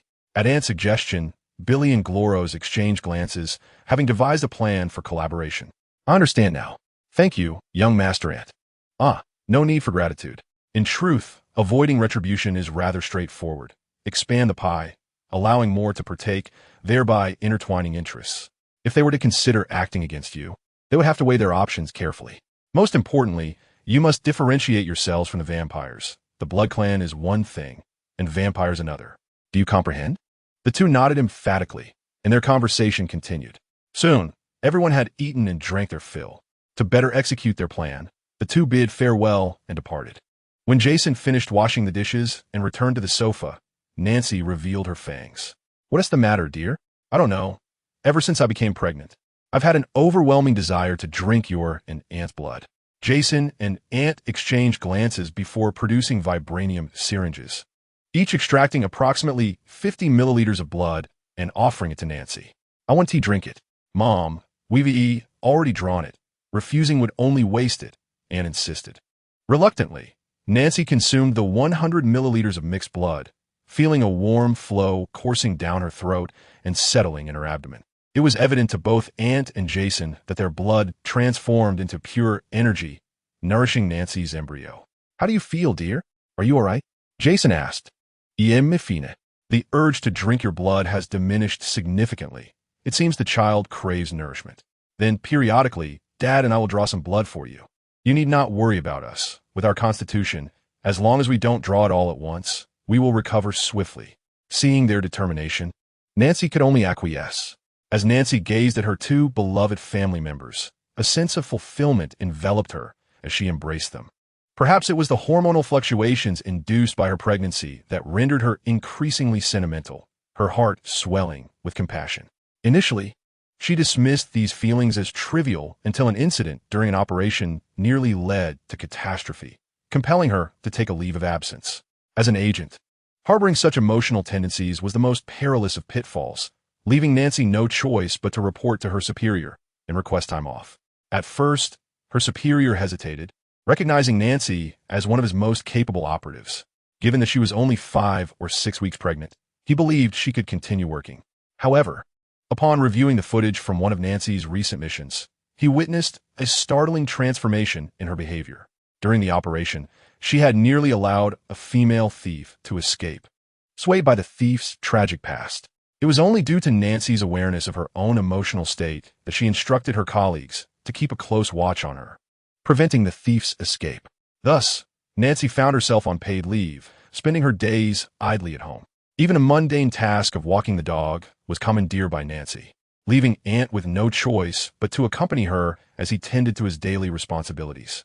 During their stroll, Nancy encountered several neighbors in need of assistance and eagerly rushed to help, prompting Ant to shake his head in resignation, yet he felt powerless to intervene. This monotonous existence awaited the arrival of Coulson, who appeared unusually grave. What's the matter, Phil? Ant inquired. Jason, you need to return to duty. Coulson replied with a serious demeanor. What do you mean? The director intends to declare war on Hydra. Why the sudden decision? Unclear. By the way, Ant, Nancy is included in the invitation. They can choose to attend or decline. Nancy is pregnant. I don't want her. I'm going, Nancy exclaimed, bolting from the room. Mom, please don't create chaos. You're currently in a delicate state. If things go awry with the enemy, it could be disastrous. Nancy looked at Ant with tearful eyes, leaving him no option but to turn to Jason for support.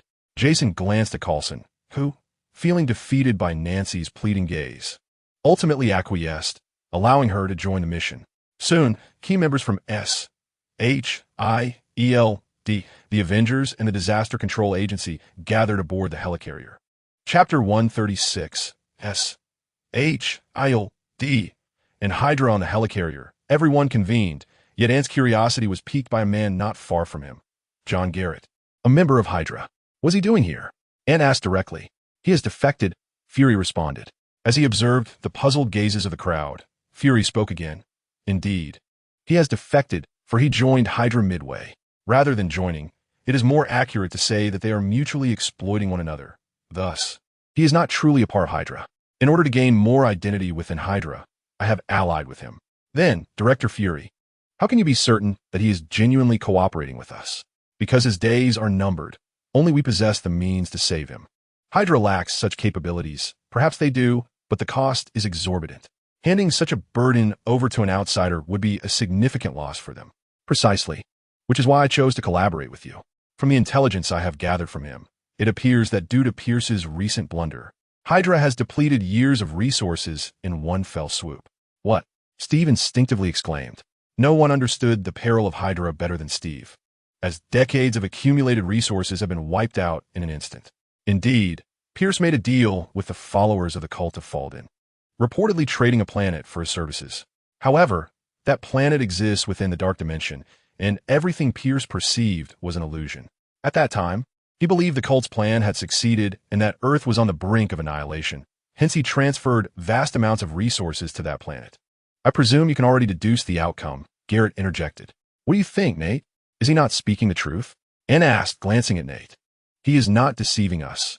He has indeed betrayed Hydra, Nate affirmed. Upon hearing this, everyone turned their attention to Nate, who promptly lowered his hood. What does that imply? The spell of mind extraction allows Nate to extract emotions and memories from a designated individual's mind. Thus, he had been absorbing his thoughts all along. After all, this operation is no child's play. Why didn't you mention this ability earlier? I forgot, and replied awkwardly. The group found themselves at a loss for words. Yet they at least recognized that Garrett was genuinely on their side. At that moment, another individual stepped forward. Director, everything is prepared. Wait, why is he here as well? Ant inquired, eyeing the ruggedly handsome man before him. Because he is Garrett's foster son and not a true member of Hydra. Moreover, he hasn't assisted Hydra in their endeavors, which is why he has been permitted to join us. He is, after all, an exceptionally skilled agent. Nate, go. Utilizing the mind extraction ability, Nate accessed Grant Ward's memories and nodded towards the others.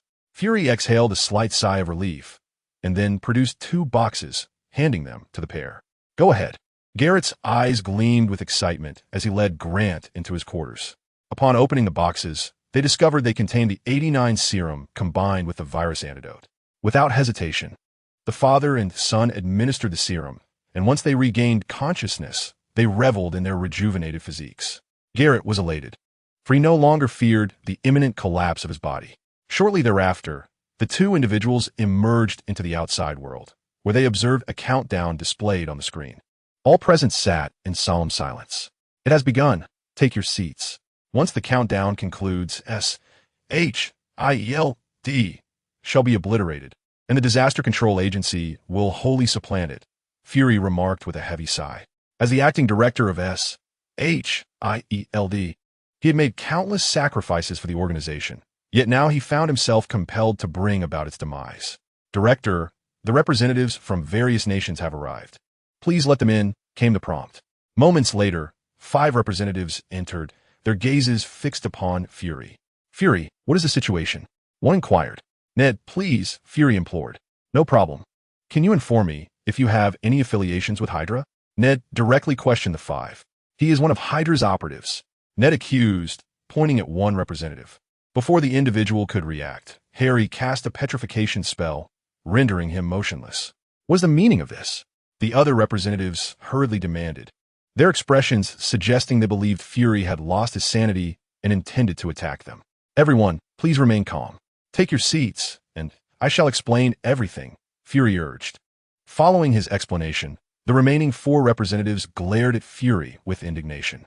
How do you propose to rectify this? The representative from Huagua asked after taking a few deep breaths. Fury proceeded to unveil their grand scheme.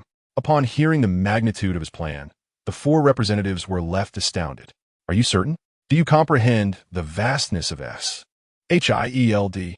One of them inquired. We understand, but we have no other options. This is Hydra's most vulnerable moment, Fury replied softly. The 4 representatives exchanged glances, then spoke in unison. Very well, we understand. Proceed with your actions, but you must also address the Hydra presence within our respective governments afterward. I am aware. I will handle it without your prompting, Fury assured them. However, once this operation concludes, S.H.I.E.L.D must cease to exist forever. We cannot allow such a situation to arise again. Do you comprehend my words? The representative from Huagua stood, exuding an air of authority as he gazed intensely at Fury. Not only he, but the other representatives bore similar expressions, finally grasping Fury's rationale for establishing this new organization. Yet, they found themselves with no alternative paths to tread. At this juncture, only 1 hour remained on the countdown, and the assembled individuals closed their eyes, preparing themselves for what lay ahead. Do we truly not need to assist down below? Coulson whispered. No. Everyone confirmed to be one of ours has already been injected with both the 89 serum and the viral antidote. Some high-ranking officials even possess nanotech armor. They should be fine, came the reply. Wait, what about the Mind Stone? Unsudenly interested. Fury froze, and not just he, but everyone else seemed to have forgotten its existence. Garrett, where's the Mind Stone? It appears to be in the possession of Baron Strucker. He seems intent on using it for some form of experimentation, though the specifics remain unclear. At the very least, it is not in Pierce's hands, Garrett explained. Fury furrowed his brow slightly, but now was not the time for such musings. As the countdown neared its conclusion, every enhanced S.H.I.E.L.D. agent's phone buzzed with a message. Upon receiving this communication, the agents momentarily froze, but swiftly regained their composure. Chapter 137, S.H.I.E.L.D.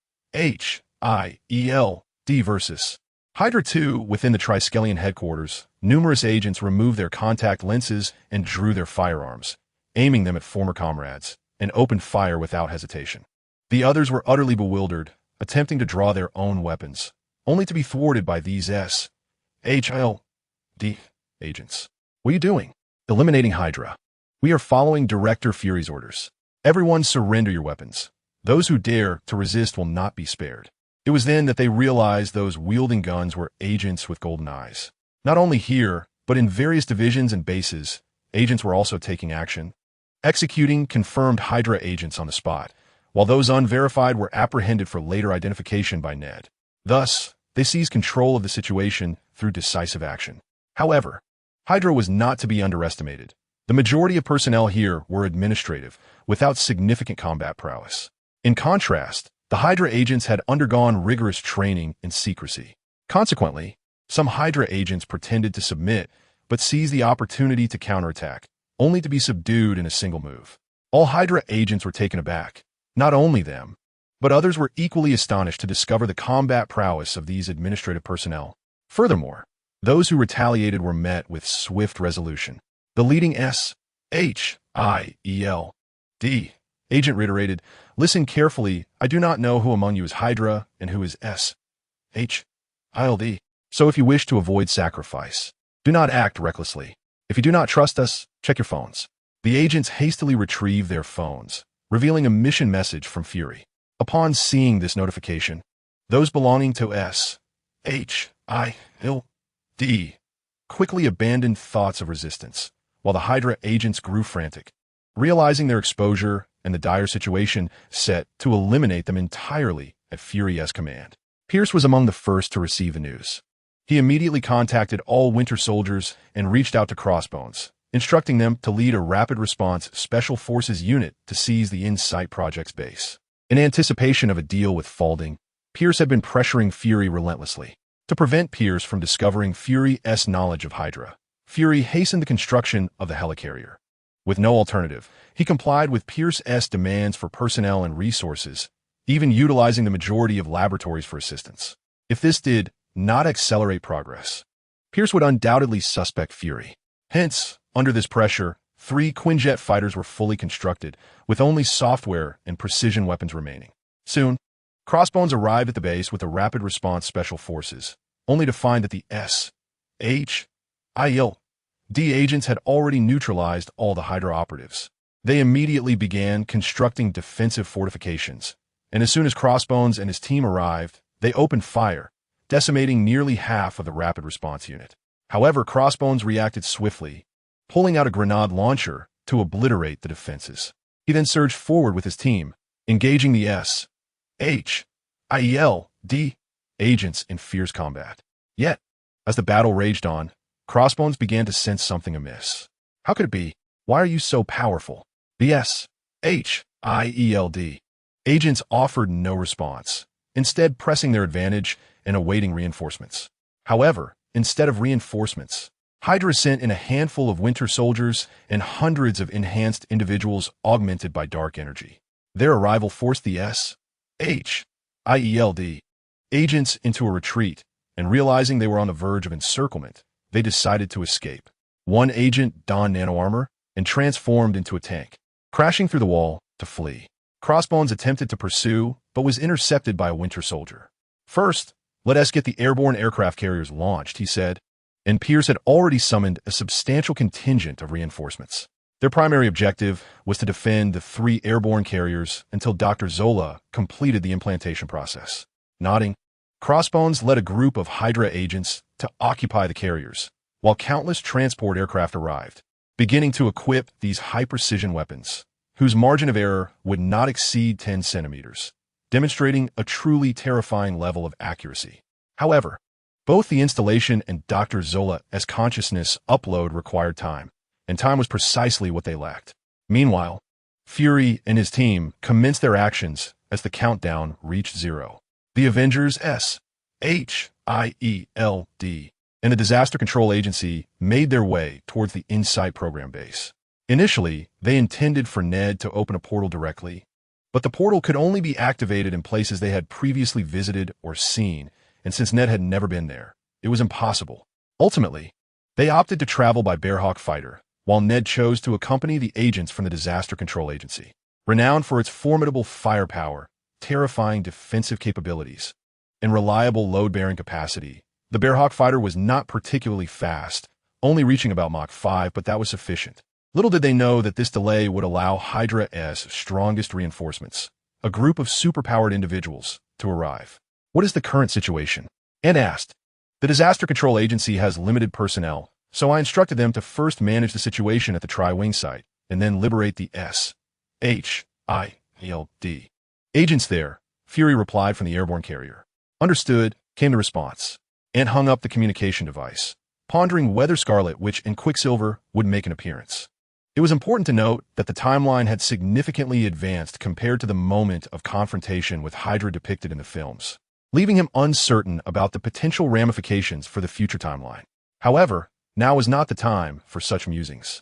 As the Bear Peak fighter jets approached the InSight program base, a hail of bullets rained down upon them, accompanied by missiles, forcing them to land just outside the base. Wasn't it said that there were no air defense measures?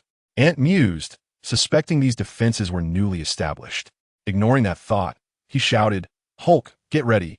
Immediately, Hulk let out a thunderous roar, conjuring a massive shield that charged forward, plowing through a barrage of bullets and breaching the defensive fortifications. With determination, Ant drew 2 exquisite revolvers, infusing them with magical energy. The revolvers emitted a chilling aura, as if freshly retrieved from a cryogenic chamber. Thanks to the ice rounds he had employed, the ensuing battle was poised to erupt. Inside the InSight program base, Ant positioned himself behind Hulk as the latter raised a nano-shield to protect their comrades from the overwhelming firepower. Ant aimed his revolvers, and with each shot, icy projectiles flew forth, instantly encasing any Hydra agent struck in a solid layer of ice, a testament to the ice round's effects. However, each bullet required a measure of magical energy, so Ant utilized the ice rounds to create an opening, then pulled out a grenade, infusing it with magic. It transformed into 18 ice grenades, which he hurled into the throng of Hydra agents, freezing many in their tracks. The intensity of the assault diminished significantly. Steve, Jason, and Harry sprang into action, racing toward the air defense systems. Hulk roared once more, hurling his shield with ferocity, obliterating an air defense turret and sending shockwaves that incapacitated nearby Hydra soldiers. Hulk then charged toward the area with the highest concentration of enemies, drawing their fire while the others seized the opportunity to scatter and focus on dismantling the air defense systems.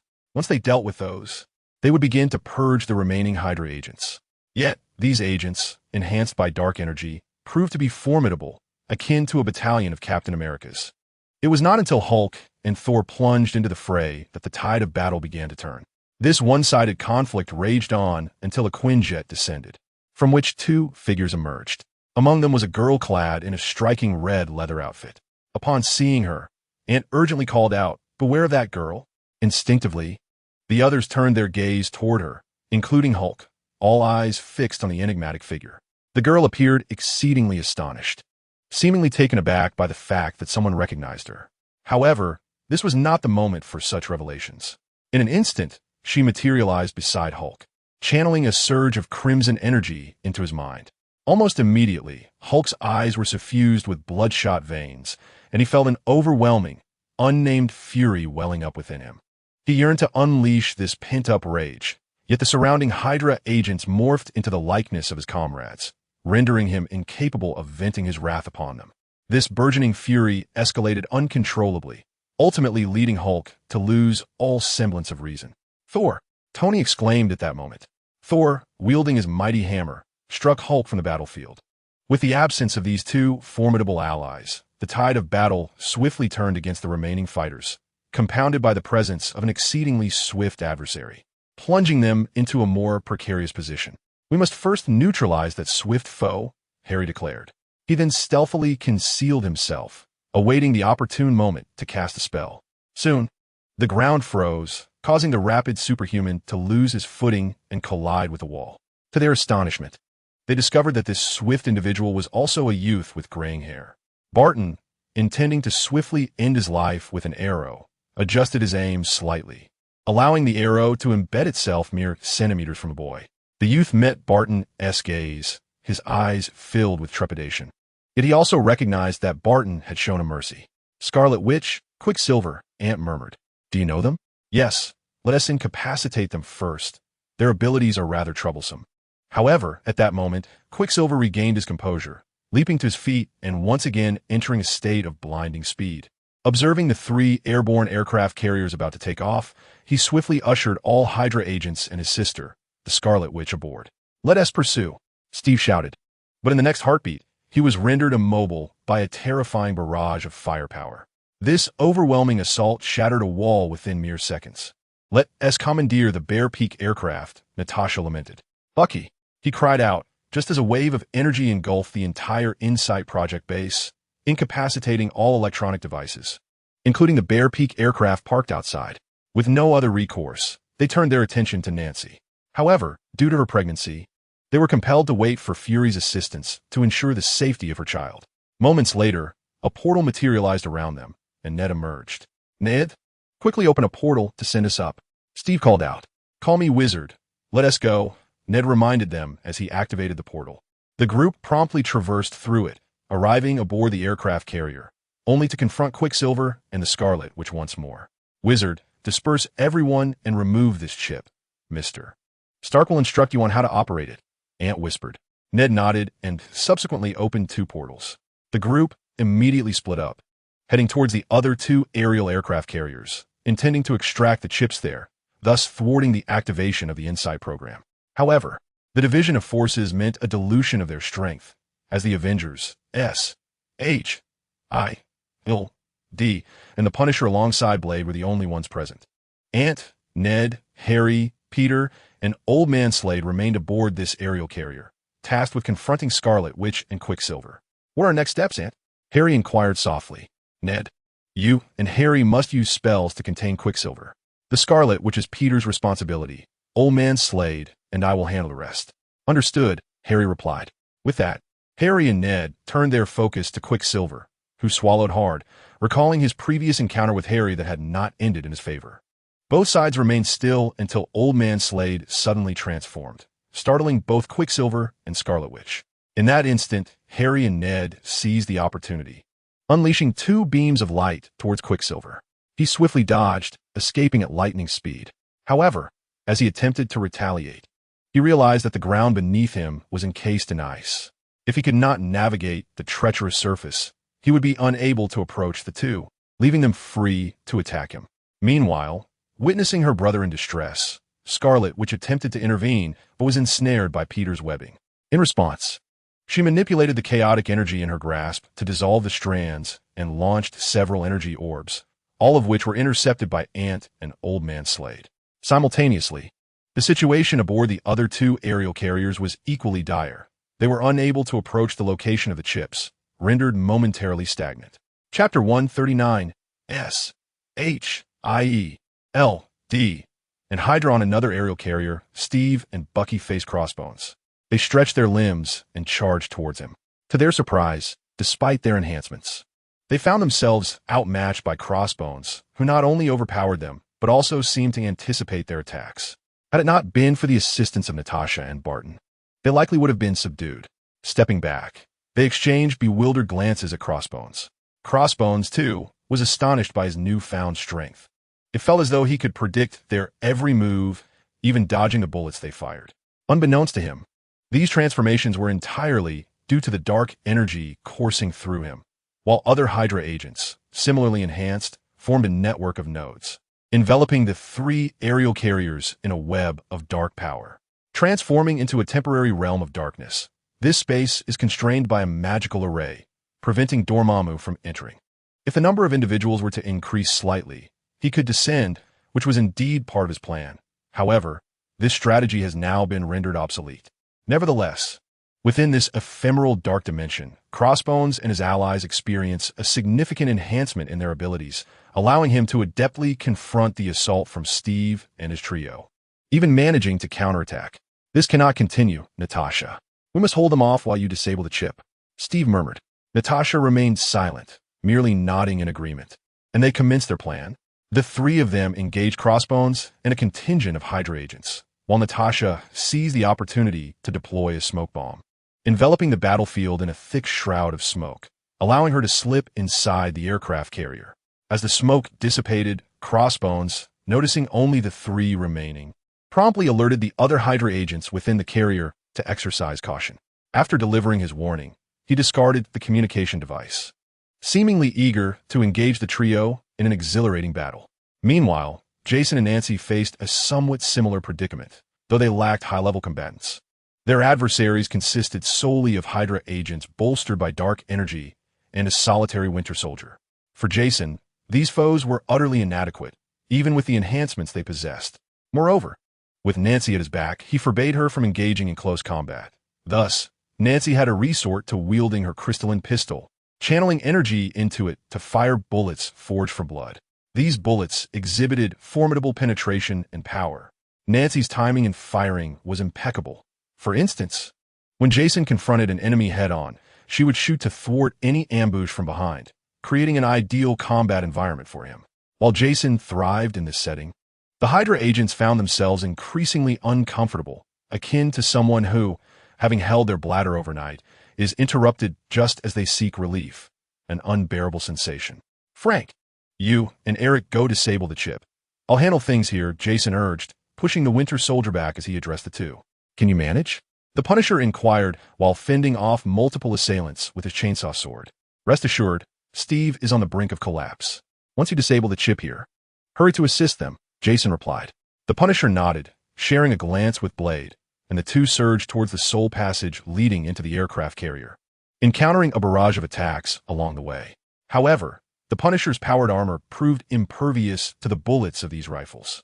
The Punisher charged into the interior of the aircraft carrier amidst a hail of gunfire. However, as soon as he entered, a terrifying laser beam shot towards him. Had he not evaded with remarkable agility, he would have undoubtedly been pierced through by the lethal light. Are you all right? He inquired, hurling a box towards the agent responsible for the laser and glancing back. I'm fine, press on, came a reply. The duo soon arrived at their destination when suddenly, the roar of fighter jets filled the air.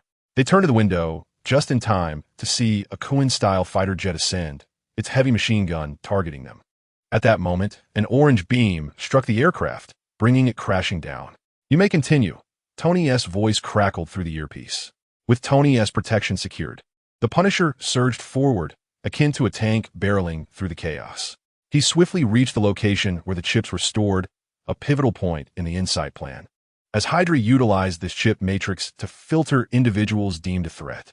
In layman's terms, it was a colossal data mining operation, though not infallible. Hydra preferred to err on the side of caution rather than let a potential adversary slip through the cracks.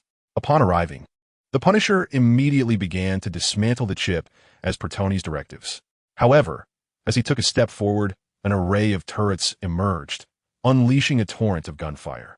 Fixated on the chip within arm's reach, he pressed on through the barrage without hesitation. Seeing this, Blade swiftly retrieved the grenade, pulled the pin, counted silently for a moment, then hurled it at the turrets. With a resounding explosion, one turret was obliterated. Blade continued this tactic, systematically destroying a few more turrets. The Punisher, in his attempts to use explosive arrows, found his projectiles rendered ineffective, detonating mid-air under the relentless gunfire. Thus, he placed his hopes on Blade, and together they managed to dismantle a portion of the turrets, allowing the Punisher to approach the machine safeguarding the chip. Crafted from vibranium, the machine posed a challenge. Yet the Punisher was undeterred. He produced a device, aimed it at the vibranium, and upon activation, the metal appeared to melt away. He swiftly extracted the chip. As it was removed, the entire matrix dimmed, as though it had lost its very essence. The chip has been secured. Are you certain it's the correct one? Tony prompted. Indeed, it's correct. The matrix has ceased operation, the Punisher confirmed. Upon witnessing this, Tony flew in to verify that the matrix had indeed shut down. He promptly escorted the two back to the airborne aircraft carrier where Steve and the others were stationed. Not only did he accompany them, but Nancy also followed, leaving Jason alone behind. With Nancy gone, a sinister smile emerged on Jason's face. Her presence, coupled with her recent maternal instincts, had compelled him to temper his actions. Now, liberated from her watchful eye, he felt free to unleash his true nature. Chapter 140. The Hydra of S.H.I.E.L.D. Steve. I am here to assist you. The Punisher descended from the sky, aiming for Crossbone's position. However, Crossbones proved to be no fool. He swiftly rolled to evade the attack. In the same motion, he retaliated by launching his iron fist, striking the Punisher's helmet. The sheer force of the blow sent the Punisher, even with his powered armor, staggering backward, causing significant damage to his helmet. This helmet was the Punisher's sole protective headgear, and he seethed with anger as he unsheathed his chainsaw sword, charging at Crossbones. The heavy chainsaw sword, in his hands, moved as effortlessly as a mere twig. Yet, Crossbones met the sword with a punch, cleaving in half, and then delivered a kick that sent the Punisher flying. Is he that formidable? Tony remarked instinctively upon witnessing the scene. Indeed, there seems to be a mysterious energy within him, continuously augmenting his strength, Steve replied, rubbing his chest. Punisher, do not act impulsively. I will provide you with a brand new powered armor made of nanobots later. Right now, you must remain composed. He is merely provoking you into action. I, along with Steve, will hold him off. You must assist Natasha in removing the chip immediately. The Punisher removed his damaged helmet, revealing his golden eyes, and nodded towards Tony. He then, alongside Blade, re-entered the fray with renewed vigor. Upon stepping into the aircraft carrier, they discovered Natasha under siege. The Punisher rushed to her aid. Are you all right? I'm fine. Thanks to your arrival, Natasha replied, wiping the blood from her cheek. Why are you in such a dire state? Blade couldn't help but inquire. Their strength has escalated. I can hold my own against them individually, but the issue lies in the fact that I am their sole target. Naturally, they converge upon me. She explained. Why didn't you call for help? The Punisher questioned, pulling Natasha up. They were unable to assist me, Natasha replied. The Punisher was about to express further thoughts when he recalled Crossbones' terrifying strength, prompting him to change the subject. Come with me. We shall remove the chip first. Natasha nodded, and under the Punisher's lead, they braved a hail of bullets, occasionally dodging shots fired from peculiar angles. Had it not been for their enhancements, they would have faced demise numerous times over. Natasha, Eric. At that moment, Tony flew in, tossing them a device. Upon seeing it, Natasha promptly affixed it to her chest, with Blade imitating her actions. As they activated the device, a swarm of nanobots emerged, enveloping their bodies, and soon, nanotech armor adorned them. The initial reluctance to provide them with the nanotechnology stemmed from its sheer complexity of production. Even with Tony's assistance, their stock was limited. Consequently, the majority of the nanite armor was entrusted to Coulson, who led the agents of damage control to suppress the crisis at the Tri-Corner Tower. Meanwhile, Ned, with his discernment, swiftly dispatched loyal agents to various branches worldwide to continue the cleanup, preventing any escalation of the situation. The provision of these two sets of nanite armor was already the utmost limit. However, with these two sets, the safety of Natasha and the Blade Warrior could be assured. Thus, the trio hastened their steps, soon arriving at the location of the chip. Yet, the Punisher found himself at a loss, as his helmet was missing. What's wrong? He pondered. The area was fortified with multiple turrets, and entering would trigger their assault. If my helmet were intact, I could proceed directly, but now with it damaged, I am uncertain how to enter. Observing this, Natasha promptly hoisted a corpse and tossed it inside, triggering a barrage of turrets. The Punisher instinctively drew his explosive gun and fired at the turrets. Due to the angle of his shot, the explosive arrows did not detonate in midair from enemy fire. Instead, they systematically obliterated turret after turret. Once all the turrets were neutralized, they cautiously entered, remaining vigilant for any traps, confirming there were no dangers. Natasha quickly produced a device, one that was single-use, with each person having their own. Whoever could approach the chip storage could activate the device to retrieve the chip.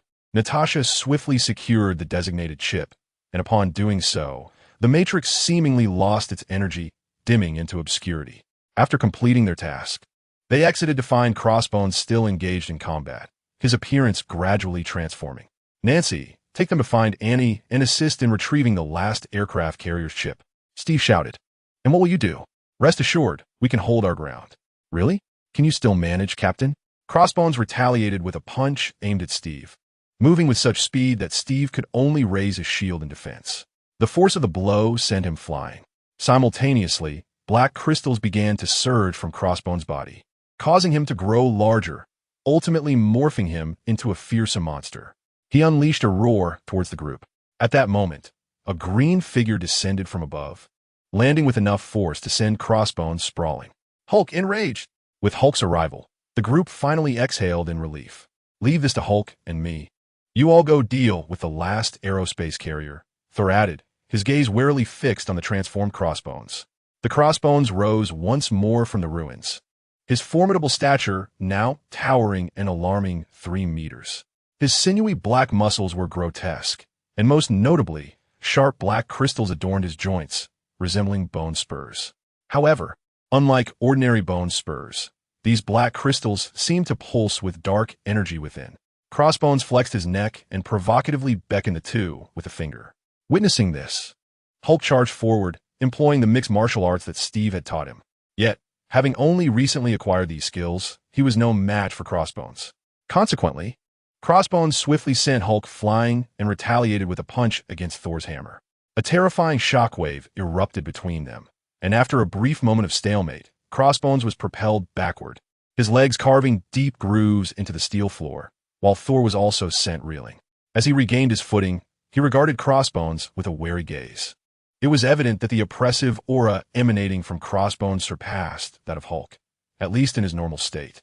If Hulk were to enter a state of rage, Thor would dare not claim he could subdue him. Chapter 141. The Hydra of S.H.I.E.L.D. The final aircraft carrier, the one where Ant was located, was now firmly grasped by Quicksilver, thanks to the combined efforts of Harry and Ned. They were presently leveraging Quicksilver's life to threaten Scarlet Witch, and their strategy was proving highly effective. Scarlet Witch had come to a halt. Despite Quicksilver's frantic cries urging her to flee, she remained resigned, closing her eyes in despair as she awaited their judgment for her brother's sake. "Ant, are you bullying a girl?" asked a voice. "Mom, she is the enemy," came the reply. "Old man struck her. Does this girl bear any guilt?" Old man struck her shook his head. He had long invoked the Eye of Judgment and discovered that although these two youngsters possessed formidable strength, they bore no sins. They had never taken a life, nor had they even harmed another. This revelation was why Strucker had exercised restraint when confronting Scarlet Witch. Scarlet Witch sensed this as well, yet they had their own objectives.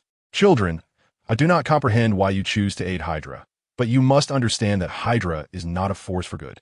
It would be better for you to distance yourselves from them, and I can persuade my children to spare you," the Mother of Mercy implored. Scarlet Witch opened her eyes, poised to accept the offer when suddenly, a surge of dark energy invaded her mind right before them. "What is this?" Quicksilver gasped in terror. No one answered. Ant glanced at Harry, who promptly understood Ant's intention and turned to strike at Quicksilver. Terrified, Quicksilver closed his eyes, bracing for the arrival of death. Yet, after what felt like an eternity without pain, he finally opened his eyes. To his astonishment, the ropes binding him had been severed by Harry. Quicksilver quickly rose, eager to check on Scarlet Witch's condition, but was halted by Ant. "Do not cause a disturbance. Your sister is currently resisting the dark energy. If she succumbs to its invasion, she will no longer be herself." "What do you mean by that? Tell me." Quicksilver shouted angrily at Ant. "Calm down. Do not disturb your sister," Ant retorted, delivering a punch to his abdomen, causing Quicksilver to double over in pain. Once he regained his composure, he stood up to gaze at his sister, only to realize that she appeared to be in great agony. "Help her," Quicksilver pleaded. "We cannot assist. She must rely on herself now," Ant replied helplessly. With no other recourse, Quicksilver could only beseech Scarlet Witch to endure this ordeal, while the Punisher and his team swiftly entered the interior to remove the chips with relative ease. After the chips were extracted, Tony began to commandeer the internal computer system. He first inserted a disk and instructed Jarvis to infiltrate, aiding him in locating the consciousness of Dr. Zola, cornering him and forcing him into the disk. Yet, Dr. Zola was adamantly resistant to such a fate, fighting fiercely against it. However, faced with the brilliance of Tony and the capabilities of Jarvis, he ultimately succumbed and was contained within the disk. After detaching the disk, Tony secured it, planning to craft a prison specifically for Dr. Zola, a cage uniquely his own. Upon completing these tasks, they commenced the eradication of the remaining Hydra agents, ensuring that those enhanced by the dark energy would be returned to Dormammu's embrace.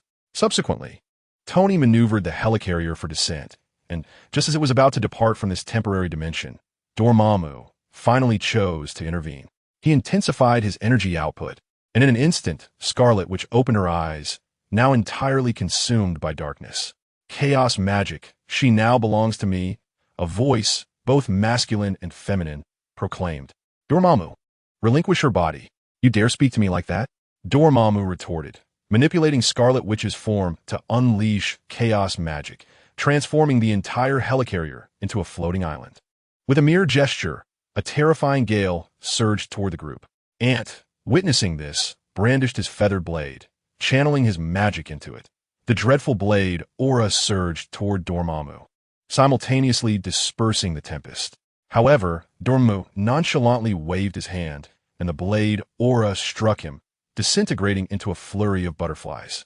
"Wow, that ability is truly monstrous. What kind of power is this?" Ant pondered. "It distorts reality. In other words, as long as she desires it and possesses sufficient energy, she can achieve anything, including the creation and destruction of universes," Ant remarked gravely. At that moment, the gravity of the situation dawned on everyone, realizing the extent of the young girl's terrifying power. Suddenly, Peter shot his webbing in an attempt to ensnare Dormammu, but it proved utterly futile, with the ability to distort reality. All attacks against him appeared as mere childish play. It was not until the arrival of a certain individual that Dormammu began to take matters seriously. "Ancient One, Dormammu, how have you crossed the line once more?" Dr. Strange remarked with a smile. "Master, you have finally arrived," Ned exclaimed with palpable excitement. Dr. Strange acknowledged the chubby lad with a nod. Truth be told, Ned possessed remarkable talent. It was merely his lack of practical experience that hindered him. Had he been endowed with sufficient combat experience, his prowess would indeed rival that of Dr. Strange. With Dr. Strange's arrival, Annie felt a slight sense of relief.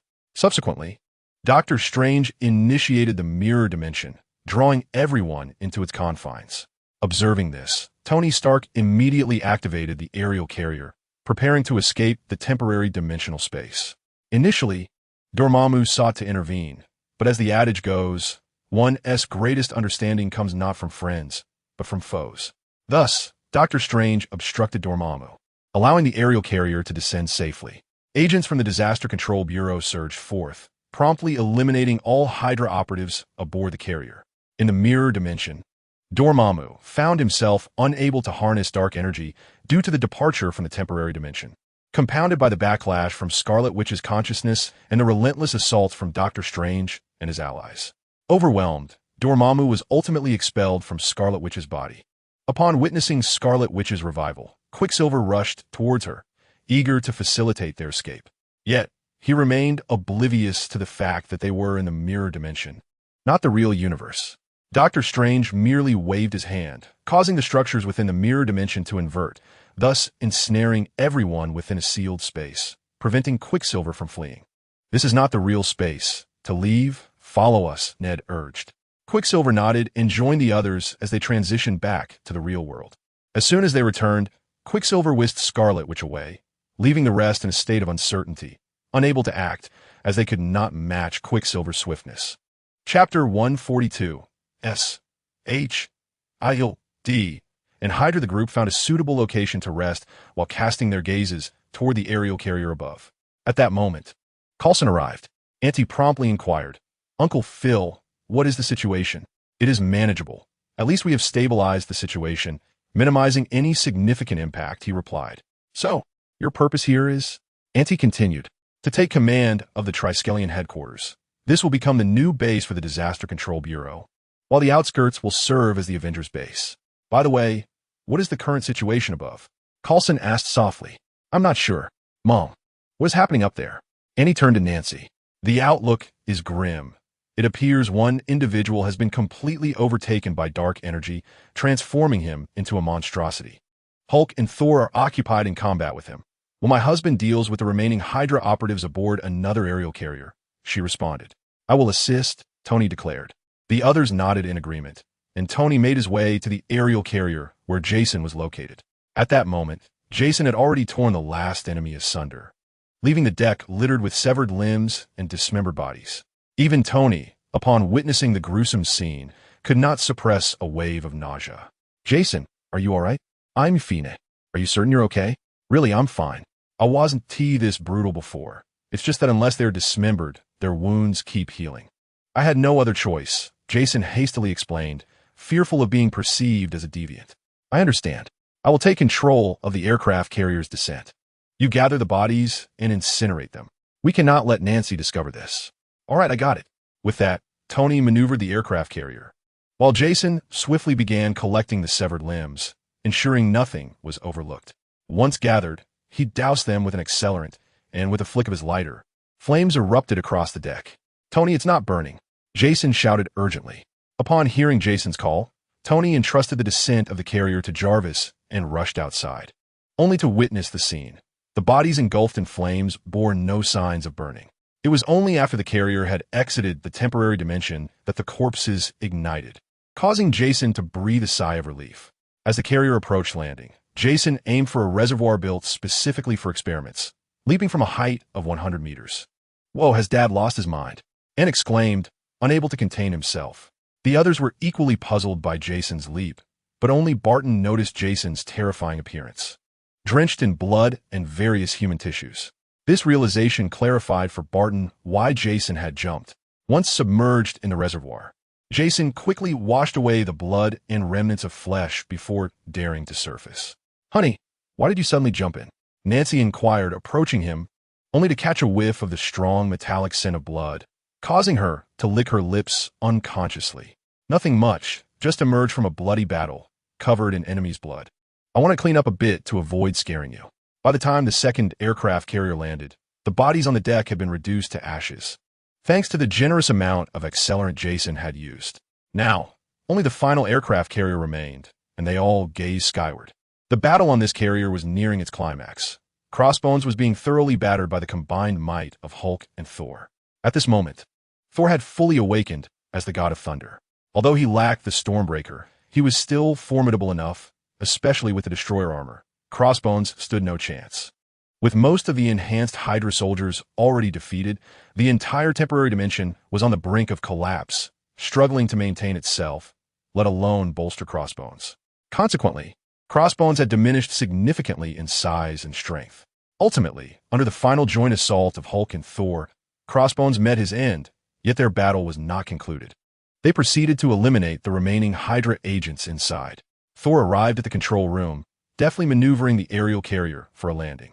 Despite his seemingly reckless demeanor, Asgard is renowned for its advanced civilization, possessing technology that far surpasses that of humanity.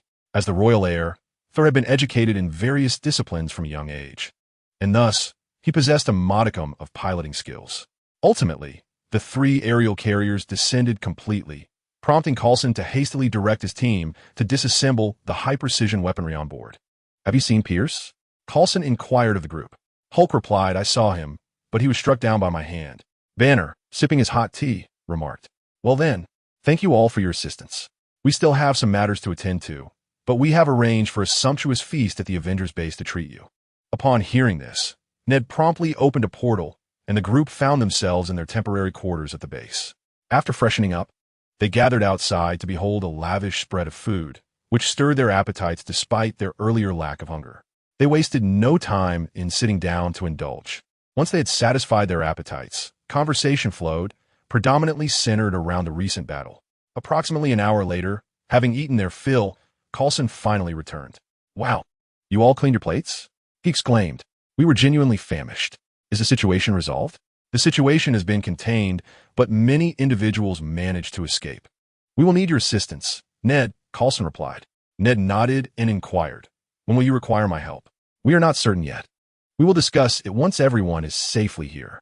After everyone had rested, Ned opened portal after portal, ensuring the group returned home before he made his way back to his own residence. "Ned, you're back. Have you eaten?" his grandmother asked. "I have, Grandma. I'm quite tired and will head to bed now." "Go on. I will call you for dinner later." "No need, Grandma. I'm too exhausted. I'll just have breakfast." "Very well." Ned then retreated to his room, securely locking the door before collapsing onto his bed, kicking off his shoes, and quickly drifting into slumber. "Diana, your brother is sleeping. Do not disturb him," Ned's grandmother cautioned as she noticed Diana about to knock. "Why is he sleeping at this hour?" "I do not know, but he is tired. Let him rest." "Understood." With no other option, Diana descended to the living room where two young girls sat on the sofa. "Gwen, Jill, my brother is sleeping and currently has no time to test whether you have wizarding potential." "All right, we will come back in a few days," they replied. "No worries. Just come over tomorrow." Chapter 143. The aspiring young scholars. The following day, Ned awoke naturally, only to find Diana waiting for him at the door. "Diana, what brings you here?" he inquired. Hee, my dear brother, I have a small favor to ask of you. If you would be so kind," Diana replied, playfully tugging at his arm. "What is it?" he asked. "I have two close friends, and I wish to see if they possess any magical potential. Would you be willing to help? So you'd like me to craft wands for them and perhaps teach them some spells?" "Yes, brother, please. They are my only two friends." With a sigh of resignation, Ned agreed, despite his initial reluctance. "Where are they?" he asked. "They are on their way. You should freshen up first," Diana replied. Ned nodded begrudgingly. After he had washed up and was about to grab a bite to eat, Diana entered with two girls. Though they were still young, it was evident that both would grow into extraordinary beauties. "This is Gwen Stacy, and this is Jill Valentine," Diana introduced. "Hello, Gwen, Jill. Have you ever encountered magic before?" Ned asked, looking at them. They nodded. After all, being such close friends with Diana, they must have witnessed her casting spells. However, the spells Diana knew were quite limited, thus not providing a comprehensive understanding of magic. As Ned began to eat, he gestured for them to take a seat. Then, he produced his wand and lightly tapped the teapot, which sprouted legs and ambled over to pour 3 cups of tea before transforming into a small cat. "Wow!" Gwen and Jill exclaimed instinctively. Gwen excitedly scooped up the little cat, marveling, "It's a living cat. It has warmth and a heartbeat." "This is transfiguration," Ned explained. Spells are categorized into 3 main types: dark magic, white magic, and transfiguration. This is a broad classification with many subcategories, but I shall keep it brief for now. With a flick of his wand, the little cat leaped back onto the table, reverting once more to a teapot. By this time, Ned had finished his meal, and he opened a portal, inviting them to follow him. "Whoa, Ned, are you out of your mind?" Ant, who had just emerged from the restroom, exclaimed upon seeing Ned and the 3 girls. "Hee, my apologies. I opened the wrong portal," Ned replied awkwardly. "Enough of that. What do you need me for?" "You should freshen up first." "All right, understood. I'll wait for you in the living room." Once in the living room, Ned retrieved his wand and handed it to Gwen. As she grasped it, a gentle white light emanated from its tip. "What is this?" she asked in awe. "This signifies that you possess the talent for learning spells. Now, it's your turn, Jill." Jill took the wand, and immediately a beam of white light shot forth, shattering a nearby light fixture. The trio was startled, and Ned swiftly took hold of the wand, employing a spell to repair the broken lamp. However, the commotion had already captured the attention of the Sunflower and her companions. "Sunflower, come here." Upon seeing Ned, Sunflower bounded joyfully into his arms. "What is this?" "A member of the ant family. Isn't she adorable?" Ned remarked with a smile. At that moment, Seed, Snow Pea, Dutch Pea, Walnut, and Hickory also made their appearance. They had been roused from their slumber by the shattering of the lamp, and now they had no desire to return to sleep. "Oh, how delightful!" The 3 girls couldn't resist the charm of these enchanting plants, and each approached to embrace the ones they fancied. Just then, Ant descended, inquiring as he approached, "So, what do you need from me? Would you like to accompany me to the Great Realm? I'm to customize wands for them." At this point, Ant noticed Gwen and Jill standing nearby, particularly Jill, who seemed strikingly familiar. "Are you Jill Valentine?" he asked. "You recognize me?" Jill replied, taken aback. "I believe I've seen you before. Are Peter and Harry coming along too? I'll ask them." With that, Ned opened a portal. Upon Ned's return, he was followed by a still sleepy Harry and an energetic Peter. "Let us go," Ned said, and as soon as he steadied himself, he opened the portal once more. The group arrived in the Great Realm. Upon their arrival, a nine-tailed fox approached them. Not only the humans, but also Sunflower and Spike joined in. The fox bowed before them, while Sunflower and the others eagerly approached to feel its soft fur. "Is this truly real?" Gwen exclaimed in astonishment. "Indeed, it is real. Please take a seat. I shall customize your wants." They nodded and leaned against the nine-tailed fox, at which point Di Jiang appeared, playfully nudging them. Gwen found it difficult to distinguish their heads from their tails. Before long, Ned had gathered ample materials and began crafting the wands. In less than half an hour, 2 brand-new wands materialized in his hands. As he handed them to the 2 girls, they felt an inexplicable surge of energy flow into the wands upon grasping them, eliciting varied reactions from each. The wand in Gwen's hand emanated a gentle energy, while Jill's wand radiated a brilliant yet soft light. There you have it, your personalized wands. Next, I will teach you a few spells here. Once you are familiar, you may return to learn additional spells. Do you understand? The 2 girls nodded, after which Ned selected 4 spells: levitation, transformation, obstacle, disarmament, and lumos. Even Diana joined in the practice. To be honest, she had never taken the study of spells seriously before, but now that her 2 good friends had mastered them, she did not wish to fall behind. So she began to practice earnestly as well. Thus, they continued their training until noon, after which they returned to the Annie home through a portal, just as Jason was preparing to cook. "Wow, so many people." "Yes, Dad, so sorry for the trouble." "All right, I understand. Please take a seat." Subsequently, everyone settled in the living room for conversation, while Auntie ventured into the kitchen to assist Jason with the meal. In no time, aromatic dishes were prepared. Everyone gathered around the table, and Nancy looked at the 3 girls, sporting a motherly smile, encouraging them to eat heartily. Chapter 144. The siblings seek employment. "Hey, kid, tell me, which of those 3 girls do you fancy?" "What on earth?" Auntie looked bewildered at Nancy. "Those 3 girls, don't you like them?" "Mom, what are you on about? When did I ever say I like them? They are just here to learn magic." Annie shot a glance at the 3 girls practicing spells outside. "You really don't like them?" Nancy scrutinized Annie with suspicion. "It's not that I don't like them. They're just too young, and so am I. I simply lack the interest," Annie replied irately. "That's true, but considering you're now a tall one at 7 meters, I often forget that you're still a child." Nancy chuckled awkwardly. Annie rolled his eyes, and suddenly a spell flew in. Instinctively, Annie tossed the object in his hand upwards, and upon contact with the spell, the object soared away. "What is going on?" Annie stepped outside to investigate, only to find the Scarlet Witch and Quicksilver at the door. The spell was actually aimed by Ned at the Scarlet Witch, but had been deflected by her, thanks to being possessed by Dormammu. The Scarlet Witch had come to fully understand her abilities and her own strength. "What brings you here?" Ante inquired curiously. At that moment, Nancy also emerged, and upon seeing her, the Scarlet Witch approached. "What are you doing here?" "We are being pursued by Hydra and have nowhere to hide," the Scarlet Witch explained. Quicksilver stood beside her, his face flushed, for they were merely teenagers themselves. "I see. So, do you wish to stay here temporarily, or would you like me to help you find a job that includes room and board?" The Scarlet Witch hesitated, seemingly at a loss for words, as if her earlier statement had exhausted all her courage. Just then, Coulson emerged from his home, appearing to be in a hurry, and Nancy called out to him. "Phil, Nancy, how did they end up here?" Do not be overly excited. They are here seeking employment. The individuals from Hydra are unaware of the situation and have been relentlessly pursuing them. They possess neither money nor identity. Thus they have come to seek my assistance. Since you are in need of personnel, why not allow these 2 siblings to lend a hand?"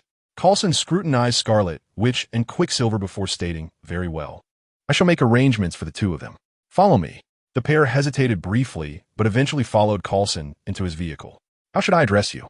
he inquired as he drove. "Wanda Maximoff, Pietro Maximoff.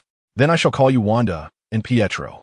Currently, there are 2 job offers available for you to consider. Both positions require you to engage in studies before officially commencing employment upon your university graduation. During this period, we will cover all expenses, including tuition, living costs, and accommodation. Furthermore, you may also opt for part-time work during holidays to earn additional income. The first position is clerical, a standard office role primarily involving assisting others with their designated tasks. The second position pertains to field work. Given your affiliation with Hydra, you should be aware of the responsibilities of S.H.I.E.L.D, which include countering any global or extraterrestrial threats. Although we are currently re-establishing ourselves as a disaster control agency, our duties remain largely unchanged. Should you choose this second position, you will need to attend our Agent Training Academy. Can we ponder this for a moment? Pietro asked. Of course, Coulson replied. Before long, they arrived at the Avengers base. Coulson drove inside, revealing numerous construction teams affiliated with the Disaster Control Agency. Their mission was to rebuild structures damaged by extraterrestrial beings or supervillains, resulting in remarkable efficiency. What brings them here? Tony inquired, unable to contain his curiosity as he observed the two newcomers. They're here to join us, Coulson clarified. However, the siblings appeared quite agitated upon seeing Tony, seemingly on the verge of confrontation. Noticing the energy emanating from Wanda, Coulson swiftly grasped her shoulder and asked, Wanda, what is the matter?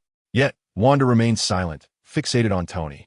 Thus, Coulson had no choice but to ask Tony to step away while he summoned Natasha to investigate the situation further. When Natasha returned, she shook her head in resignation and shrugged at Tony. What is the matter? Natasha elucidated the entire backstory. During their childhood, their homeland experienced a devastating war, resulting in the demise of their parents. The most haunting memory for them was when a missile crashed through their ceiling, landing directly before them, leaving them paralyzed with fear, unable to avert their gaze from the projectile. However, the missile remained silent, and they dared not move. Days passed before their neighbors discovered them and hastily rescued them. The emblem of Stark Industries emblazoned on that missile was indelibly etched in their memories, which explains Wanda's deep-seated animosity towards Tony. At that time, all arms dealings were orchestrated by Obadiah. I was merely responsible for weapon development, and it truly had little to do with me, Tony remarked, feigning innocence. We understand that this indeed does not concern you, and I have spoken on your behalf, yet their resentment towards you endures. Nevertheless, they have assured me that, at the very least, they will refrain from covertly acting against you, Natasha stated, hands raised in exasperation. All right, I understand. I shall see if I can alleviate their hatred towards me, Tony replied. Fine, let them have some time. By the way, you mentioned they wish to join the S.H.I.E.L.D Academy. Yes, is that a problem? No, the academy has yet to be fully cleared. It will take some time, Coulson nodded. At that moment, Wanda and Pietro emerged. Wanda's eyes were red, evidently having just wept. Tony inadvertently locked eyes with Wanda and, noticing the fury within her gaze, awkwardly turned away. All right, you promised me. Come, let me show you around, Natasha gently urged. Wanda nodded, and the two followed Natasha to tour the Avengers base. Chapter 145, the S.H.I.E.L.D Academy. After the tour of the current base, Natasha led them to the finance department, where she first created their identities and then opened individual accounts, crediting each with $10,000. This $10,000 is a loan to you. Once you officially join, a portion of your monthly salary will be deducted from it. However, rest assured, this loan will incur no interest, and should you have any objections, you may request to review the statements. The two nodded in acknowledgement, and then Natasha guided them to their rooms, which were quite spacious and equipped with a washing machine, restroom, air conditioning, refrigerator, and all essentials. The two were thoroughly satisfied.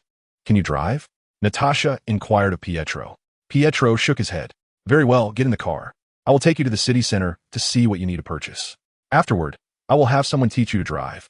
As the base is rather far from the city, and not being able to drive will prove inconvenient. Thank you. No need for such formality. Just get in, Natasha replied. Before long, they arrived at the City S Supermall, a veritable cornucopia of goods. Natasha accompanied them as they shopped, helping them identify any additional necessities. However, just as they were paying and preparing to leave, Pietro suddenly accelerated, whisking them away from their original spot. In the next heartbeat, a bullet struck the very spot where they had stood. Natasha instinctively drew her weapon, shielding Wanda behind her, a reflexive action. What is happening? There are two groups exchanging fire. And wow, their bullets can curve. Pietro exclaimed in astonishment. In the mainland hotel, Natasha declared, "We must leave this place at once." "Not possible. A group of individuals has just arrived outside," Pietro replied as he peered out. Natasha leaned out to discover a contingent of heavily armed individuals clad in what appeared to be some form of plastic armor, completely enveloping their bodies. Among them, 5 donned dark crimson attire emblazoned with demonic insignias, indicating their likely status as leaders of this formidable group, an armed faction of the mainland hotel. Natasha furrowed her brow, stating, "This is the armed force of the mainland hotel. What shall we do next?" She inquired, scanning the surroundings. She guided the two men to a corner, forcefully toppling a metal structure to barricade their hiding place. "Should I intervene?" Pietro asked eagerly. "No, this is an internal matter for them. We should not interfere. By the way, record this," Natasha instructed, handing a recording device to Pietro, signaling him to document the unfolding events. "Why must we record this?" Pietro questioned as he accepted the device. Natasha then produced another recorder and passed it to Wanda, who began documenting from her vantage point. After their confrontation, "We shall see compensation from the mainland hotel," Natasha explained. "Ah, compensation?" Pietro echoed. "Indeed, observe the damage to the firearms and merchandise. Naturally, compensation is warranted. The proprietor of this establishment has obtained insurance from our Disaster Management Bureau. In the event of such incidents, we are entitled to recompense, and we shall not bear this loss. Thus, we must pursue those responsible for the situation," Natasha elaborated. "Furthermore, this will be the primary focus of your duties moving forward." The two men had initially assumed their roles would entail something grand, only to find themselves in such a predicament. As the gunfight concluded, they realized that their presence had not gone unnoticed. "Depart immediately. We are with the Disaster Management Bureau," Natasha stated calmly. Upon hearing the mention of the Bureau, the armed personnel halted. Even those who had just engaged in the skirmish turned their attention toward Natasha. "We will provide compensation," one of them assured. "Let's hope so." "Come, we must go," Natasha replied, and the trio departed. Once in their vehicle, Natasha uploaded the video to the Disaster Management Bureau's system, ensuring that a designated team would pursue the individuals for compensation. Upon returning to their base, they were met with an influx of personnel, with several buses continuing to deliver more individuals. "Who are these people?" Natasha inquired. "They are agents of S.H.I.E.L.D, currently distinguishing themselves from Hydra operatives," Ned responded. His discerning eye worked swiftly, revealing an unexpected turnout. Approximately 20% were indeed Hydra. They had wagered that Ned would be unable to identify them, but clearly, their gamble had been misguided. 20% of the Hydra agents were swiftly taken away, while the remainder faced two choices. One was to join the Disaster Control Bureau, and the other was to become unemployed vagabonds. All opted to join the Bureau, as it bore a striking resemblance to the duties of S.H.I.E.L.D, essentially representing a mere change of workplace. "Is there anything else?" "No, this is indeed the final batch. I truly appreciate your assistance," Coulson addressed Nate. "No problem, Uncle Phil. We have nothing else to do. So it's a perfect way to pass the time," Nate replied, sitting nearby. "Under these circumstances, I would appreciate it if you could accompany us to the Agent Academy to conduct a thorough evaluation," Coulson suggested. "The Agent Academy?" "Indeed. This institution gathers various prodigies from around the world, imparting them with knowledge, so that upon graduation, they can seamlessly transition into S.H.I.E.L.D. Hydra has also infiltrated this academy with numerous agents, so your discernment will be crucial." "All right, no problem. When shall we depart?" "Right now. Wanda, Pietro, have you made your decision? Will it be administrative roles or fieldwork?" "Fieldwork," Pietro declared. After a brief hesitation, Wanda also affirmed, "Fieldwork it is."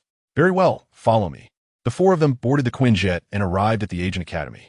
At Coulson's request, all individuals within the academy assembled on the playground. Simultaneously, several snipers appeared atop the surrounding high-rise buildings, while a group of fully armed Disaster Control Bureau agents surrounded the students, their weapons pointed downwards yet aimed at the students, ensuring that any sign of unrest would warrant immediate lethal action. Coulson approached the microphone and addressed the crowd. "Ladies and gentlemen, please listen carefully. Due to Hydra's infiltration, we will conduct a thorough evaluation of everyone present. Regardless of the outcome, I urge you all to remain calm and refrain from any sudden movements. Otherwise, the snipers above will not hesitate to take you down. I repeat, everyone will undergo evaluation. Do not act recklessly. With that, Nade commenced the evaluation, starting with the principal, the director, and the teachers. It soon became evident, through Nade's scrutiny, that the principal and 3 teachers were indeed Hydra agents. Upon realizing their exposure, they attempted to take hostages, but the snipers swiftly opened fire, and within 4 shots, these 4 Hydra agents lay lifeless before the startled students. Yet, the evaluation continued, and Wanda sensed something amiss. "Hey, Pietro, do you see over there? Is someone lurking?" Wanda nudged Pietro with her elbow, gesturing towards a particular direction. Pietro followed her gaze and noticed several figures moving within a building. "There really are people there. Coulson, did you station anyone in that building as well?" Pietro inquired. "What? Where are there people?" Coulson responded, his expression one of confusion. Pietro pointed towards the building, but Coulson's face instantly turned to one of terror. For that structure was the experimental wing of the Espionage Academy, housing a plethora of hazardous materials. "Be careful," Coulson shouted, yet in the next moment, a horrifying explosion erupted from the laboratory. As the wave of heat and shock rushed towards them, Wanda acted swiftly, harnessing chaotic energy to form a barrier that enveloped the building, simultaneously compressing the heat and shock wave into a sphere the size of a basketball. Within this energy sphere, a celestial body, reminiscent of the sun, could be perceived. Just as Wanda felt her strength waning, Ned intervened with formidable force, propelling the energy sphere into the sky, where it ascended to a height of 1,000 meters. As the energy shield dissipated, the terrifying heat and shockwave coalesced into a menacing fireball in the air. Had it not been for Wanda and Ned's timely intervention, it is likely that everyone present would have perished in the explosion. "What's happening?" Coulson inquired, shaken. "It must be the work of Hydra. For now, we need to ascertain whether any Hydra operatives are among the students," Ned replied. Coulson nodded, and Ned hastened to check on the students, ultimately taking 10 minutes to confirm that no Hydra members were present. Once assured, Coulson instructed the students and teachers to re-register. "How many are missing?" 132. "They must all be Hydra agents. Notify the authorities and place these 132 individuals on the wanted list." Coulson organized methodically. Concurrently, he appointed the director as the acting principal, allowing the staff to select a new director. Once these matters were settled, Coulson introduced Wanda and Pietro to the principal, facilitating their enrollment. After a busy period, the two officially joined the Espionage Academy, where their days would unfold, returning to the Avengers base only during holiday breaks.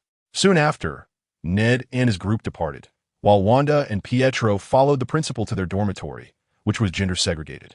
Once they were settled, the duo proceeded to their first class, which was a combat course. Upon their arrival, the instructor instructed the students to practice independently. "Wanda, Pietro, come with me. You are significantly behind in your progress, and since I am unfamiliar with your abilities, I need you to honestly tell me if you know how to fight." Wanda shook her head, while Pietro replied, "I have some basic knowledge. Do not utilize your powers to attack me." Pietro nodded and immediately launched an attack, only to be subdued by the instructor in just 2 moves. "All right, I now have a sense of your abilities. Let us begin with the fundamentals of free fighting, after which we can explore other combat techniques." The two nodded, and the instructor proceeded to demonstrate the basic movements of free fighting, guiding them through the essential techniques as they practiced. Once they had mastered their movements, they began teaching the other students. Thus, a vibrant day came to an end, and Pietro returned to his dormitory, which housed 4 individuals in separate rooms. "Hello, you must be the new student who arrived today," one of them greeted. "Greetings," Pietro replied with a smile, and soon the 4 of them became fast friends. Together, they ventured to the dining hall, where they encountered Wanda and her dorm mates. Upon learning that Wanda was Pietro's sister, they all expressed a desire to get to know her. Pietro, however, brusquely declined their advances, harboring a mild protective instinct towards his sister. After settling in the 2 newcomers, Coulson immersed himself in his new task, the eradication of the remaining Hydra remnants. The challenge was that these Hydra members seemed aware of the formidable nature of the Disaster Control Bureau, with nearly all of them having been injected with the 89 and virus serum, resulting in a significant enhancement of their capabilities. Even the administrative agents of the Disaster Control Bureau had undergone enhancements, making it nearly impossible for Hydra to capture them and extract information regarding the Bureau. Left with no options, they resorted to hiding, but their resources had been depleted by Pierce. To survive, they were compelled to devise means of generating income, even resorting to the sale of various arms and technologies. Just as their situation became dire, Mephisto approached them. "Who are you?" the current Hydra leader demanded, eyeing the sudden apparition of Mephisto in his chair. "Mephisto, the Lord of Hell. What do you seek?" the leader inquired. "Quite simply a collaboration. Hydra finds itself at a dead end, whereas I can offer you financial support and enhance the strength of your members," Mephisto replied. "What do you desire in return?" "Souls. Of course. I shall claim your souls only after your demise." "How's that sound? After all, once you are dead, what concern is there for your past?" Mephisto chuckled. "Very well, I accept your terms." The leader's agreement elicited a grin from Mephisto, who then snapped his fingers, summoning a contract that materialized before him. He gestured for the leader to sign. The leader hesitated momentarily before quickly inscribing his name. In no time, vast sums of money began to flow into Hydra's secret account from banks around the globe, causing the leader to tremble at the sight of the staggering amounts. "Ah, and there's this too. Once you inscribe your name, you'll be able to summon demons from hell, granting your people a fraction of their powers, sufficient to contend with the Disaster Control Bureau." Mephisto revealed a dark, crimson notebook. As the leader grasped the book, he felt a searing pain, noticing the imprint left on his hand. Yet, when he looked down, the burn had vanished. "Very well, the notebook is now bound to you. Utilize it wisely." After uttering his last words, Mephisto transformed into a wisp of crimson smoke and vanished. The serpent-headed figure remained stationary, quietly contemplating the notebook in his grasp. Lost in thought. Chapter 147. "The Cobra, is this the Hydra base?" Steve inquired, casting a glance towards Bucky. Bucky fiddled with the tablet in his hands and responded, "Indeed, according to our informants, this should be one of Hydra's bases. They acquired a significant amount of weaponry here, all bearing the insignia of S.H.I.E.L.D. All right, everyone prepare yourselves." Leading this mission were Steve and Bucky, accompanied by 5 teams, each consisting of 10 members, totaling 52 individuals. Clad in nano armor and armed with the latest electromagnetic rifles, they readied themselves for the assault. However, as they crossed the perimeter, an array of turrets sprang into existence, unleashing a barrage of fire upon the 52. The terrifying firepower was such that even they dared not confront it head-on. It was capable of severing a cedar tree, half a meter in diameter and towering several meters high, in a mere second. Recognizing the sheer intensity of the threat, they sought cover while employing their electromagnetic rifles to dismantle the turrets. Once the turrets were neutralized, they advanced further. But Steve quickly sensed something amiss. No one had emerged to confront them. "What is going on?" Steve halted, prompting the others to do the same. "What's wrong? This doesn't feel right. Haven't you noticed? No one is stopping us." "What now?" "Drones!" Steve exclaimed. The 5 behind him promptly retrieved drones from the compartments of their nano armor, guiding them into the base. To their astonishment, they discovered only about 20 to 30 individuals inside, standing silently as if awaiting their arrival. "Is this a trap?" Steve asked. The 5 shook their heads, observing the situation. They stationed a portion outside for vigilance, while the others proceeded into the base, confronting the still figures within. "You've finally arrived. I've been eagerly anticipating your presence," one of them declared. "And you are?" "The Cobra." "Captain, it's a pleasure to finally meet you. You are my idol," a burly Russian man replied. Steve, however, remained vigilant, uncertain of their intentions. "Fear not, Captain. There are no traps here, and we bear no weapons." "We surrender," the Cobra said with a smile. Seeing their demeanor, Steve hesitated to take them into custody and chose instead to contact Fury. After conveying the situation to Fury, he received a direct command. "Eliminate them all." "Fury, are you certain?" Steve asked, furrowing his brow. "Absolutely. We cannot afford to gamble with their unknown intentions." Steve nodded and then turned his gaze towards the Cobra, who smiled back at them. Stealthily, Steve signaled, and in an instant, all present raised their firearms and fired with such swiftness that the Cobra and his accomplices were utterly taken by surprise. Countless bullets pierced their bodies. Just as Steve and his team intended to depart, a sudden commotion arose behind them. They swiftly turned to see the bodies of the 30 or so individuals dissolving in a thick, viscous liquid which appeared almost alive, being absorbed by the corpse of the cobra.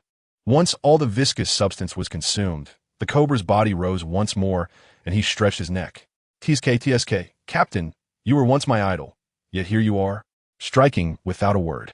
How disappointing," the cobra sneered coldly.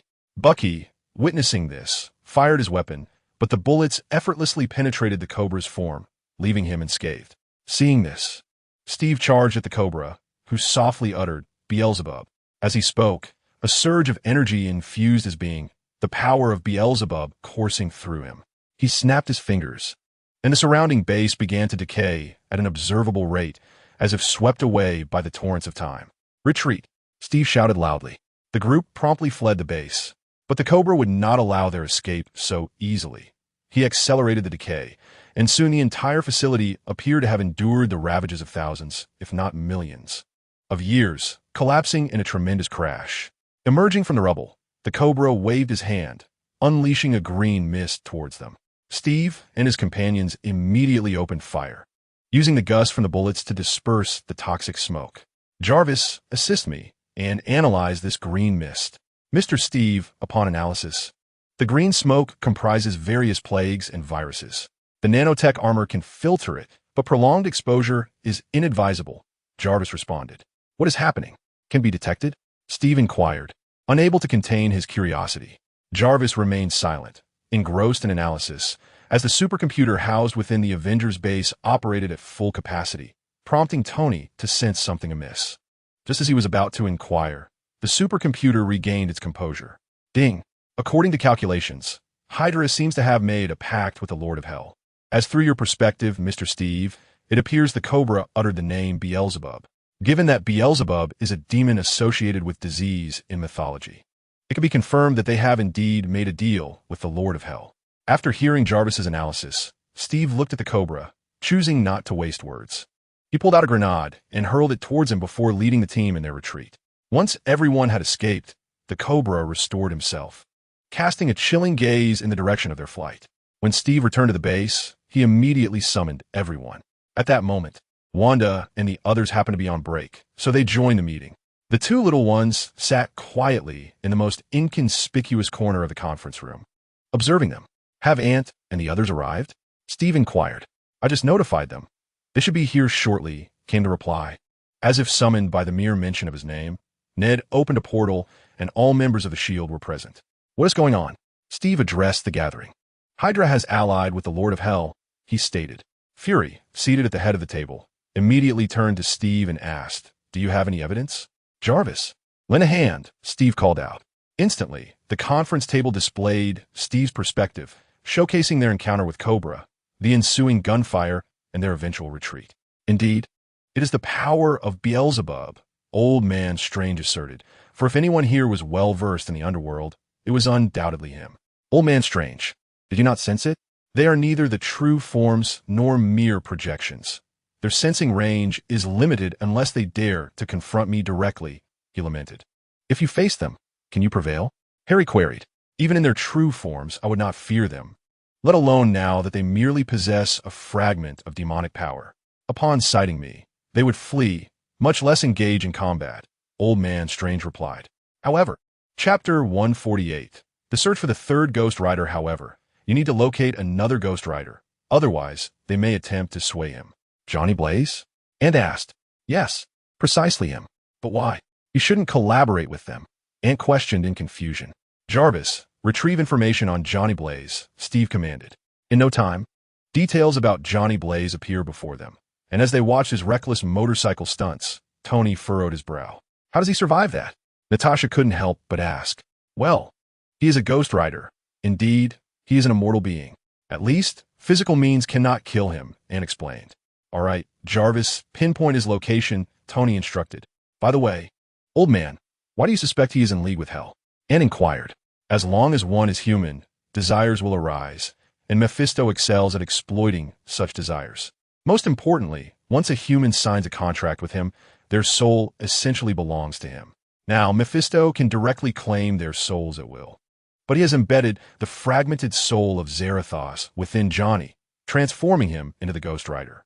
The fragment of the soul in question is the largest shard of Zatanos. which consequently prevents Mephisto from directly claiming his soul or reclaiming Zatannos.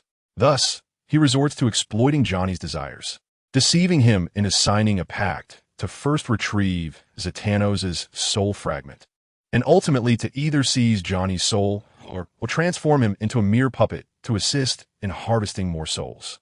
Regardless of the outcome, it results in a loss for us, hence the urgency to locate him and prevent his descent into the infernal realm. Upon hearing Old Man S.H.I.E.L.D's words, Pietro could not restrain himself from asking, why do the Hydra agents collaborate with them if they do not simply extract their souls? The answer is straightforward. The Lords of Hell are primarily concerned with souls, and while these individuals remain alive, they can generate more souls for them. Remember, the Lords of Hell, even the demons, are born merchants. They would never allow their enterprise to incur losses. Therefore, they will make full use of their resources, only claiming their souls after death. Old Man S.H.I.E.L.D. elucidated. The group nodded in understanding as Fury addressed them. Coulson, locate him. Coulson rose and departed immediately, while Fury continued. Jarvis, I require you to track Hydra's movements. Can you manage that? Yes, Mr. Fury, but it will necessitate support from the supercomputer. You may utilize both the base and the headquarters supercomputers. Very well, Mr. Fury. Hey, Jarvis is my artificial intelligence, not yours.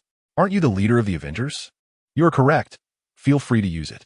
Tony felt quite pleased with this remark, and the assembly soon dispersed. As Pietro and Wanda stepped outside, Natasha approached them. Wanda, Pietro, could you come here for a moment? Natasha called to the two. What is it, Natasha? The Academy's instructor informed me that Wanda, your emotions sometimes plunge into despair, and you may unconsciously tap into chaotic magic. Is that true? Natasha inquired, directing her gaze at Wanda. What? Pietro exclaimed, looking at Wanda in astonishment. Wanda, what's going on? Is someone bullying you? He asked with concern. No, I merely reminisced about my days in school, Wanda replied, lowering her head as she spoke. Natasha, at a loss for words, was interrupted by Ant, who passed by and remarked, if you can master your chaotic magic, combined with the assistance of the Reality Stone and the Soul Stone, you could potentially resurrect your family. Rather than resurrection, it could be described as recreating your family, endowed with their memories and souls. They could indeed be considered your family. Is that truly possible? Wanda asked Ant with excitement. But is what is created genuine?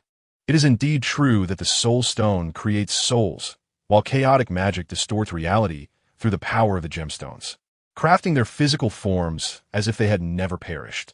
In the memories of others, they continue to exist, save for your own recollections. Ant gazed deeply into Wanda's eyes and spoke softly. I understand, Wanda replied, returning his gaze with determination. Subsequently, Ant departed, leaving Wanda and her brother, along with Natasha. Did you hear that? You must learn to control your chaotic magic and master its intricacies, Natasha instructed. I understand, Natasha. Thank you, Wanda responded, her eyes sparkling with newfound purpose. Meanwhile, Coulson, through the intelligence department of the Disaster Control Bureau, swiftly pinpointed Johnny's current location. At that moment, Johnny was laboring diligently on a farm when 3 SUVs abruptly halted at the entrance. Observing this, Johnny tightened his grip on the shovel, while the farm owner and several cowboys rushed out, armed and wary of the newcomers. Coulson stepped out of the vehicle and approached Johnny directly. The farm owner and cowboys attempted to draw their weapons, only to discover red dots indicating they were being targeted, compelling them to cease their movements. Mr. Blaze, greetings, Coulson said.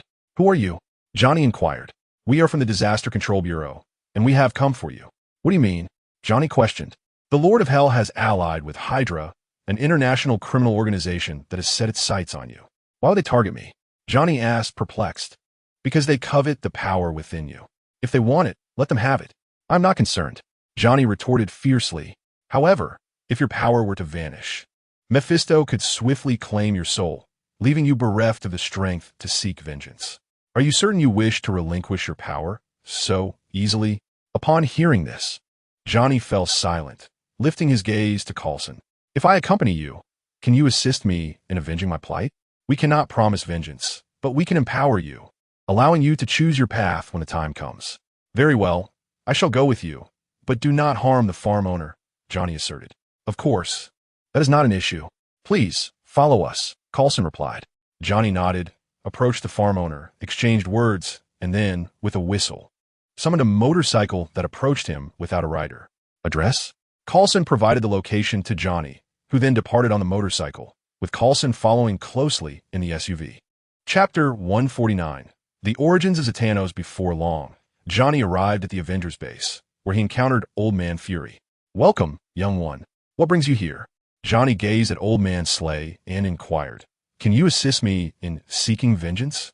Taking a seat, he pressed on. "I cannot aid you in your quest for revenge, but I can empower you and awaken the angel of fire within you." Before he could finish, Johnny interjected, "So, with this power, I could confront Mephisto?" "Not quite," S.H.I.E.L.D. replied. "Understand that Mephisto stands as a counterpart to God.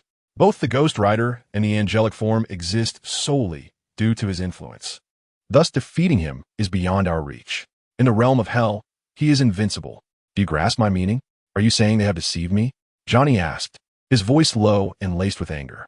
It wouldn't be accurate to label it deception. While you may not gain power equal to Mephisto's, you can thwart his plans, preventing him from claiming souls. In this push and pull, he will weaken. Moreover, the other two lords of hell will surely seize the opportunity, potentially allowing them to unite against Mephisto. Johnny let out a wry laugh, shaking his head. Yet, he felt he had no alternative. He understood that the power he currently possessed was a gift from Mephisto himself, implying that Mephisto also held the means to suppress that power. "Consider this carefully," S.H.I.E.L.D. said, patting his shoulder gently. "Though it may take time, it is indeed a path to retribution, is it not?" After an indeterminate time, Johnny emerged, finding Old Man S.H.I.E.L.D. in a garden gazebo, puffing on a pipe while gazing into the distance. "I have agreed. How will you assist me?" "Your foremost task is to master your transformation." "I cannot control it," Johnny lamented, his face drawn. S.H.I.E.L.D. rolled his eyes and abruptly transformed into the Ghost Rider with such swiftness that Johnny barely comprehended it. "Within you resides the greatest shard of Zarathos' soul. Thus, every night, his consciousness seizes control of your body, compelling you to hunt the guilty and deliver their souls to Mephisto. To gain mastery over your transformation, you must conquer Zarathos. If you succeed, your potential will expand immensely. Now, find your center." S.H.I.E.L.D. took a deep puff from his pipe and exhaled a cloud of smoke towards Johnny. Instantly, Johnny felt a calm wash over him. All surrounding sounds faded, allowing him to hear the rhythmic beating of his heart and the flow of blood through his veins. At that moment, he perceived a figure, a silhouette composed of flames. As he approached, the figure opened its eyes, fury igniting within them. It roared and charged at Johnny, who instinctively recoiled. Yet, just as the figure was about to reach him, a multitude of chains emerged, binding it and pulling it back into the abyss. Johnny finally breathed a sigh of relief, realizing that he had likely encountered a fragment of Zatanos' soul. Shortly thereafter, he regained consciousness, and Old Man S.H.I.E.L.D. immediately approached him, inquiring, "Did you see it again?" "Yes. But the question remains, how am I supposed to proceed?" "To merge with him, compelling him to willingly bestow his power upon you. Only then can you control the transformation of the Ghost Rider and dominate your own body." "But how can I ensure he willingly grants me his power?" "I am uncertain, yet I can recount the origins of Zatanos and the trials he endured, along with the reasons for his capture by Mephisto." Johnny nodded, and Old Man S.H.I.E.L.D. began to narrate the life of Zatanos. Zatanos was an ancient demon, and the circumstances of his birth are shrouded in mystery. It is known that in his quest for a powerful artifact, the Metal of Power, he sought to harness its might to dominate the earth. However, he clashed with a primitive tribe known as the Blood Clan, who had safeguarded the Metal of Power through generations. Despite their valiant efforts, they were no match for Zatanos, prompting them to ally with the primal spirit of vengeance that had arisen on Earth. The spirit of vengeance? Johnny furrowed his brow in inquiry. Indeed, the power of the Ghost Rider derives from three sources. One is the Metal of Power, which I possess. The second is Zatanos' own power. And the third is the spirit of vengeance, created by God to eradicate the malevolence among humanity. Together, they fought against Zatanos. After paying a tremendous price, they succeeded in reverting Zatanos to his original form, infusing the essence of his power into the metal. Fearing that this amalgamated Metal of Power might fall into the hands of nefarious individuals, the Blood Clan divided it into 4 parts. Over the passage of time, the metal has become lost to history, yet a quarter of it resides within me. However, Zatanos did not perish. He was awakened by the high priest of a shaman tribe. Weakened in power, he was compelled to present himself as a deity to the tribe, garnering their faith to restore a fraction of his strength. He then began to lend his power to the tribe's members, aiding them in their territorial expansion. Due to his loss of essence, he required the consumption of human souls periodically to replenish his strength, which necessitated a substantial number of human souls. The tribe was too small to sustain this need, prompting their expansion. Yet Mephisto, Satan, and Lucifer were all in search of human souls. At that time, with Satan and Lucifer engaged in a struggle against heaven, the task of dealing with Zatanos fell to Mephisto. However, Mephisto did not wish to perish alongside Zatanos. Consequently, he devised a scheme that deprives Zatanos of faith and the supply of souls, leading to a sudden diminishment of his power, ultimately resulting in Zatanos' easy defeat and his imprisonment in hell, where he became the subject of experiments. You have the potential to transform into the Ghost Rider, primarily due to the significant fragment of Zatanos' soul residing within you. After listening to Old Man S.H.I.E.L.D's narrative, Johnny lifted his head, vacantly turned, and departed. Observing his retreating figure, Coulson emerged and inquired, "Are you certain he can merge?" Indeed, his lineage is anything but ordinary. Within him lies not only a shard of Zatanos' soul, but also a quarter of the power medallion. What? His family has a storied past. 2 millennia ago, the Blaze family was entrusted with the guardianship of a quarter of the power medallion. The reasons for its slumber remain a mystery. Yet I believe that upon merging with Zatanos, he will be able to awaken the medallion's dormant power. Coulson nodded in agreement and subsequently departed, as he had matters concerning Hydra to attend to. Chapter 150. The awakening of Johnny as night fell over the Avengers base. In Johnny's chamber, he lay upon his bed, his mind preoccupied with thoughts on how to unite with Zatanos' soul, compelling it to willingly bestow its power upon him. After extensive contemplation, he found himself at an impasse and eventually succumbed to a drowsy slumber. Yet in his dreams, he once more beheld Zatanos, who was charging at him with fervor. Should Zatanos make contact, Johnny would be transformed into the Ghost Rider, his body under Zatanos' dominion, prompting him to flee in desperation. Zatanos, halt! Old Man S.H.I.E.L.D sensed an urgency and promptly arrived at Johnny's door, instructing Jarvis to open it.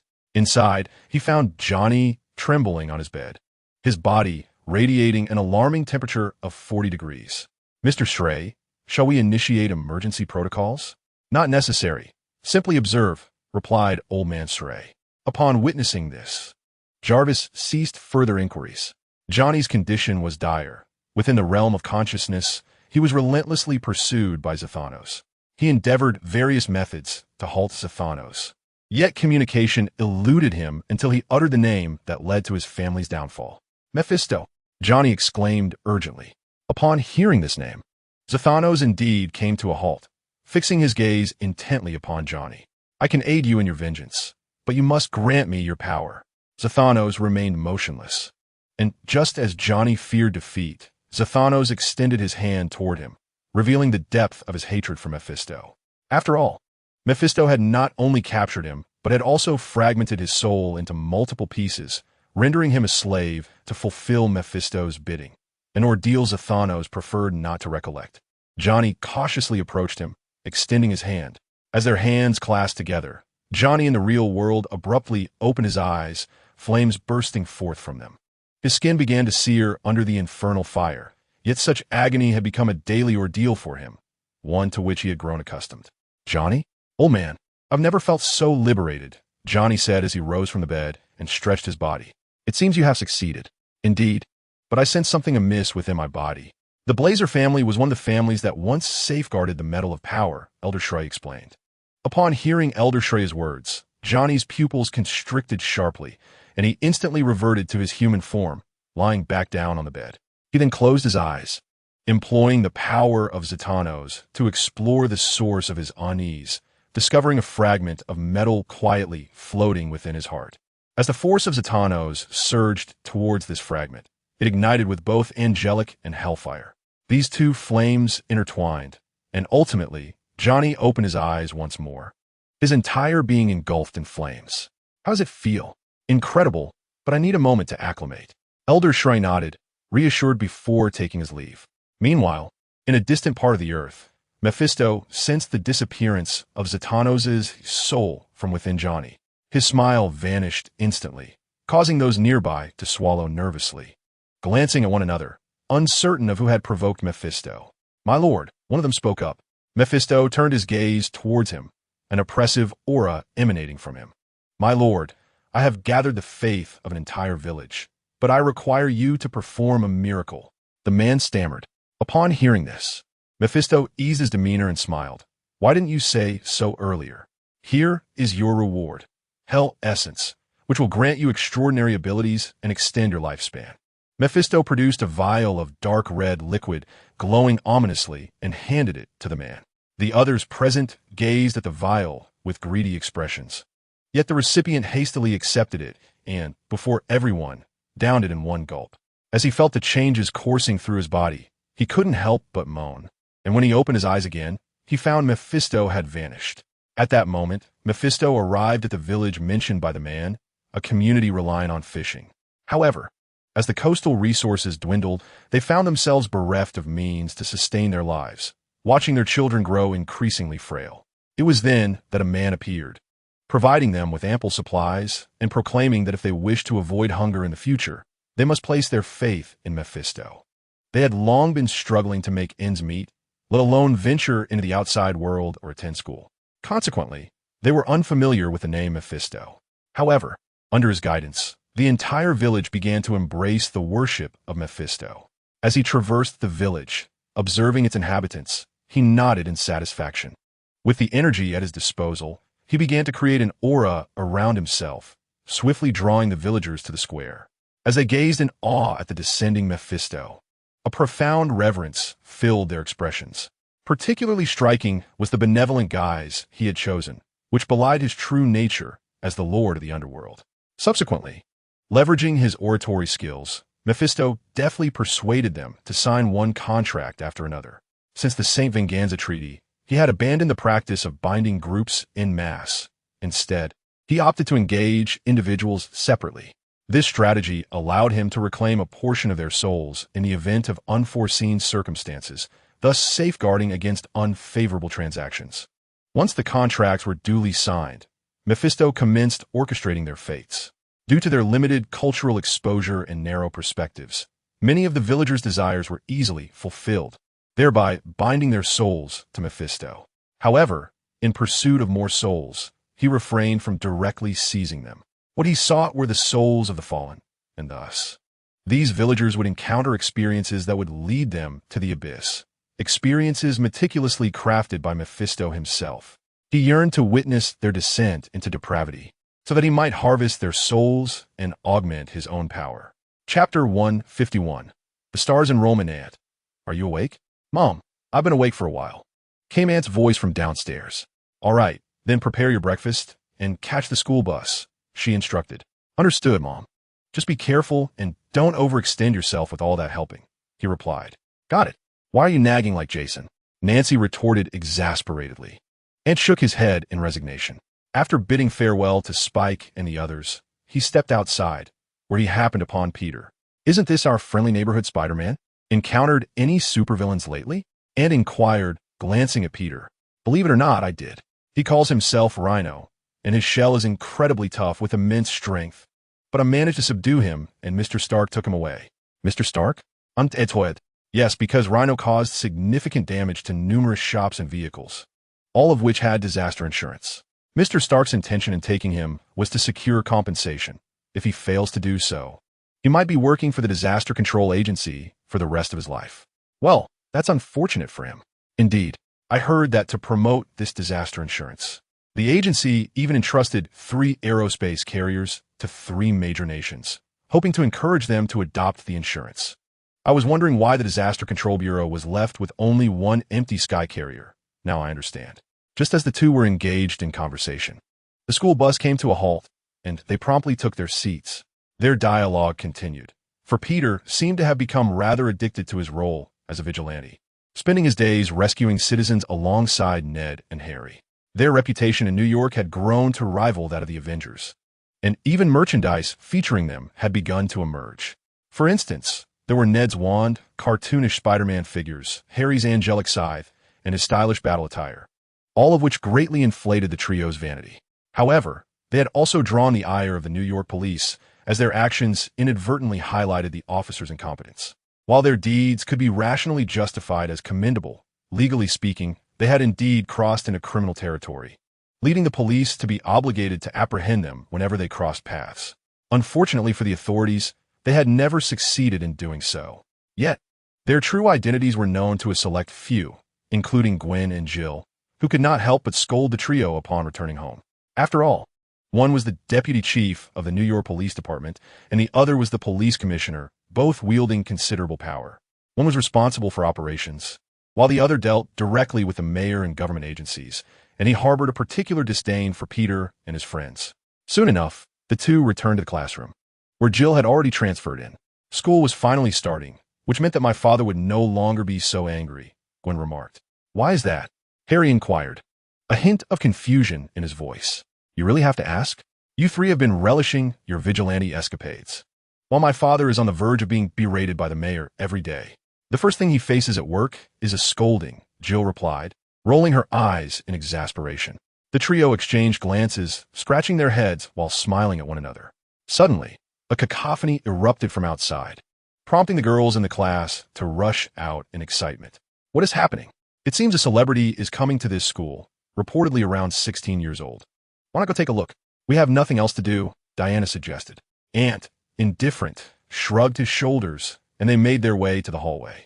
There, they spotted a young man surrounded by a cadre of black-clad bodyguards, striding confidently toward the principal's office in a tailored suit. He is not even that handsome. He is not as good-looking as Ant. Why do so many people like him? Diana questioned, perplexed. A nearby classmate was about to retort, but fell silent upon noticing Ant, who undeniably possessed remarkable looks. Not only he, but Harry and Peter were equally striking, to the extent that they often attracted talent scouts while strolling down the street. All right, it's time to return to class. As soon as they returned to class, and had completed merely 2 lessons, a cacophony erupted from outside. The teacher could not help but furrow her brow, and just as she was about to express her displeasure, the bell rang, signaling the end of the class. The students rushed outside, discovering that the commotion originated from the senior students area, evidently caused by the arrival of a celebrity. Wow, is he really that famous? I can see those girls are practically losing their minds, Harry exclaimed in astonishment. Indeed, he is quite renowned. He has starred in several blockbuster films, and he excels in singing and dancing as well. Many of the hit songs on his album were composed and written by him, earning him the title of the youngest, multi-talented superstar. Jill conveyed the information she had gathered. Ant could not help but shake his head. In an ordinary world, such an impressive resume would ensure a life of comfort and ease. However, in this Marvel universe, not even Earth is entirely secure, let alone the cosmos. Hence, strength is paramount. Consequently, Ant paid little heed to the celebrities and instead focused on seeking numerous weaker foes. This would allow him to infinitely grind for experience, upgrade his ammunition expertise, acquire additional skills, and enhance his magical prowess. To pursue this goal, Ant approached Ned. After listening to Ant's request, Ned replied, "Dimensional demons, perhaps? You could inquire with the teacher, as they constantly face these demons attempting to invade Earth. Just like last time, you can clear one-dimensional space after another." "That's far too few," Ant retorted. "Is it? If that's the case, you may have to look into outer space." Ned responded with a hint of resignation. "Well, I suppose I'll start with those then," Ant conceded. When the afternoon school day concluded, the 7 students stepped out of the classroom, only to witness their peers frantically rushing towards the school gate. The entrance was completely congested due to the celebrity's presence, to the extent that even the limousine sent to fetch Harry was trapped outside. The Demon's squad member driving the vehicle frowned slightly, seemingly contemplating taking action, when Harry's phone call interrupted. "Hello, I'll be heading home on my own tonight." "You need not wait for me," Harry informed. "Understood, Mr. Harry," came the reply, and the driver proceeded to leave. Ant and the others then retreated to a concealed location, where Ned opened a portal that whisked them directly to Ant's home. Chapter 152. The two who defected from the Brotherhood. Weasley, what brings you here?" Ant inquired upon seeing Weasley and Fox in the room. At that moment, Sunflower and Seed were connecting with the two, continuously releasing energy to mend their wounds. "Apologies, Ant. We were being pursued and had no choice but to come to you," Weasley said, his face pale. "Are you all right?" "I'm fine, just took 2 shots, but I'm feeling much better now," Weasley replied as he sat up while Fox, who had already recovered, glanced in surprise at the wound on her abdomen. "Thank you, little one." The sunflower playfully slapped the shy seed covering its face, prompting the seed to rush over and assist. Ultimately, with their combined efforts, Wesley's wounds healed, and as these 2 little creatures grew slightly larger, their energy increased significantly, ensuring they would not succumb to exhaustion or fall into a dormant state. Once the 2 were healed, they were as lively as ever. "What happened?" Ant could not help but inquire. "We were being pursued by the people from the Continental Hotel, and we wanted to ask if you could help us escape their clutches," Wesley replied directly. "Why on earth are they chasing you?" Ant questioned, perplexed. "We uncovered the true nature of the loom." "Are you familiar with the loom?" "Not really. Please elaborate," Nancy responded, her excitement evident as she instructed Snow Pea and Dutch Pea to fetch some fruit. Wesley was taken aback by Nancy's enthusiasm. After a brief silence, he glanced at the fox, who nodded in acknowledgement. Thus, Wesley began, over 1,000 years ago, a textile clan in Europe established a clandestine assassin organization that covertly eliminated threats to humanity, restoring order to a crumbling world. They called themselves the Brotherhood of Assassins, and we are part of that brotherhood. However, my father recently discovered that the loom had ceased to issue names. In truth, it had released a series of names long ago, all of which belong to the current assassins of the Brotherhood. Sloan, the current leader, is unwilling to eliminate them or even himself. Thus, he has altered the names, allowing the Brotherhood to devolve into a mere assassin organization, losing its original essence. When Sloan learned we had uncovered the organization's greatest secret, he allied with the Continental Hotel to launch an attack against us. My father sacrificed himself to shield us, and I, having no other recourse, sought your assistance. I apologize for intruding. Upon hearing Wesley's account, Ant nodded thoughtfully before asking, "How can I assist you?" "I seek your help in introducing us to a powerful organization capable of contending with the Continental Hotel. We need a formidable ally." "Do you not desire vengeance?" Ant inquired. "I do, but for now, survival is paramount," Wesley replied pragmatically. If he possessed Ant's strength, he would have no need for words. He could simply declare his refusal to participate and resolve the issue with the Brotherhood directly. However, he did not possess such power. He was merely a human endowed with specialized abilities through systematic training. "Understood. Please hold on for a moment." Ant promptly contacted Coulson, who inquired, "What unique abilities do they possess?"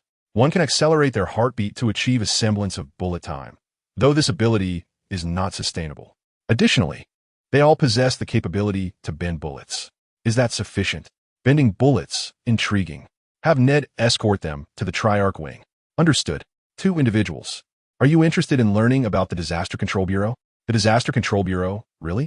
Wesley is clearly aware of the Bureau, as it is openly acknowledged, unlike S.H.I.E.L.D. The Disaster Control Bureau is directly established and, with the Avengers' oversight, can contain those supervillains. After all, countries have enacted relevant policies stating that all superpowered crimes are to be managed by the Bureau, regardless of the perpetrator's identity or background. It can be said that the Disaster Control Bureau is the sole global authority designated to handle superpowered crimes. Other nations may form specialized organizations to address superpowered offenders, but the Bureau must supersede them. Any covert operations must remain undisclosed to the Bureau. Otherwise, they possess the authority to intervene. To demonstrate its impartiality, the Bureau is divided into 5 departments. One is the Logistics Department, responsible for all equipment and transportation matters. Another is the Human Resources Department, which meticulously scrutinizes all Bureau employees. If it is determined that an individual is not affiliated with Hydra, a report is sent to the Logistics Department to request necessary resources, such as serum and other materials. Thus, these 2 departments are of paramount importance. Naturally, the other departments within the Bureau are equally vital. For instance, the Operations Department is subdivided into 2 sections. One focuses on managing superpowered criminals or extraordinary phenomena, while the other is dedicated to seeking reparations. For example, had the Bureau been established during the clash between Hulk and Abomination, their first task would have been to assess the damages incurred and determine how many individuals had insurance. Once all details were clarified, they would investigate the instigator of the conflict and establish the compensation amount. If compensation is unattainable, alternative restitution, such as physical compensation, would be required. In cases where reparations are feasible, professionals would be engaged to ensure that force is not employed, especially in instances where abomination was a creation of the military. Consequently, they would hold the military accountable for compensation, and if they failed to comply, the Bureau would have the authority to resort to force. Thus, personnel within the operations department are typically formidable, and the Avengers are also categorized within this department. Lastly, there are the intelligence and experimental departments, which are self-explanatory based on their names. Essentially, this is the framework of the Disaster Control Bureau.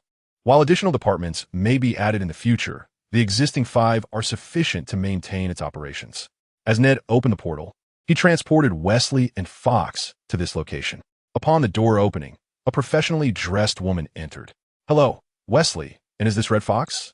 She greeted them with a smile. "That's us." "Very well, please follow me." Wesley and Fox glanced at Ned, who nodded in acknowledgement, and the two followed the woman out. Chapter 153. Wesley's Revenge fulfilled Wesley. Abandoned by his father Carlos and mother Andai at merely 7 days old, was not so much forsaken as safeguarded. At that time, the Brotherhood was embroiled in a conflict with the Continental Hotel, and for the safety of both him and his mother, Carlos had no choice but to leave them behind. It was only upon reaching adulthood that Carlos reunited with Wesley, imparting various combat skills to him.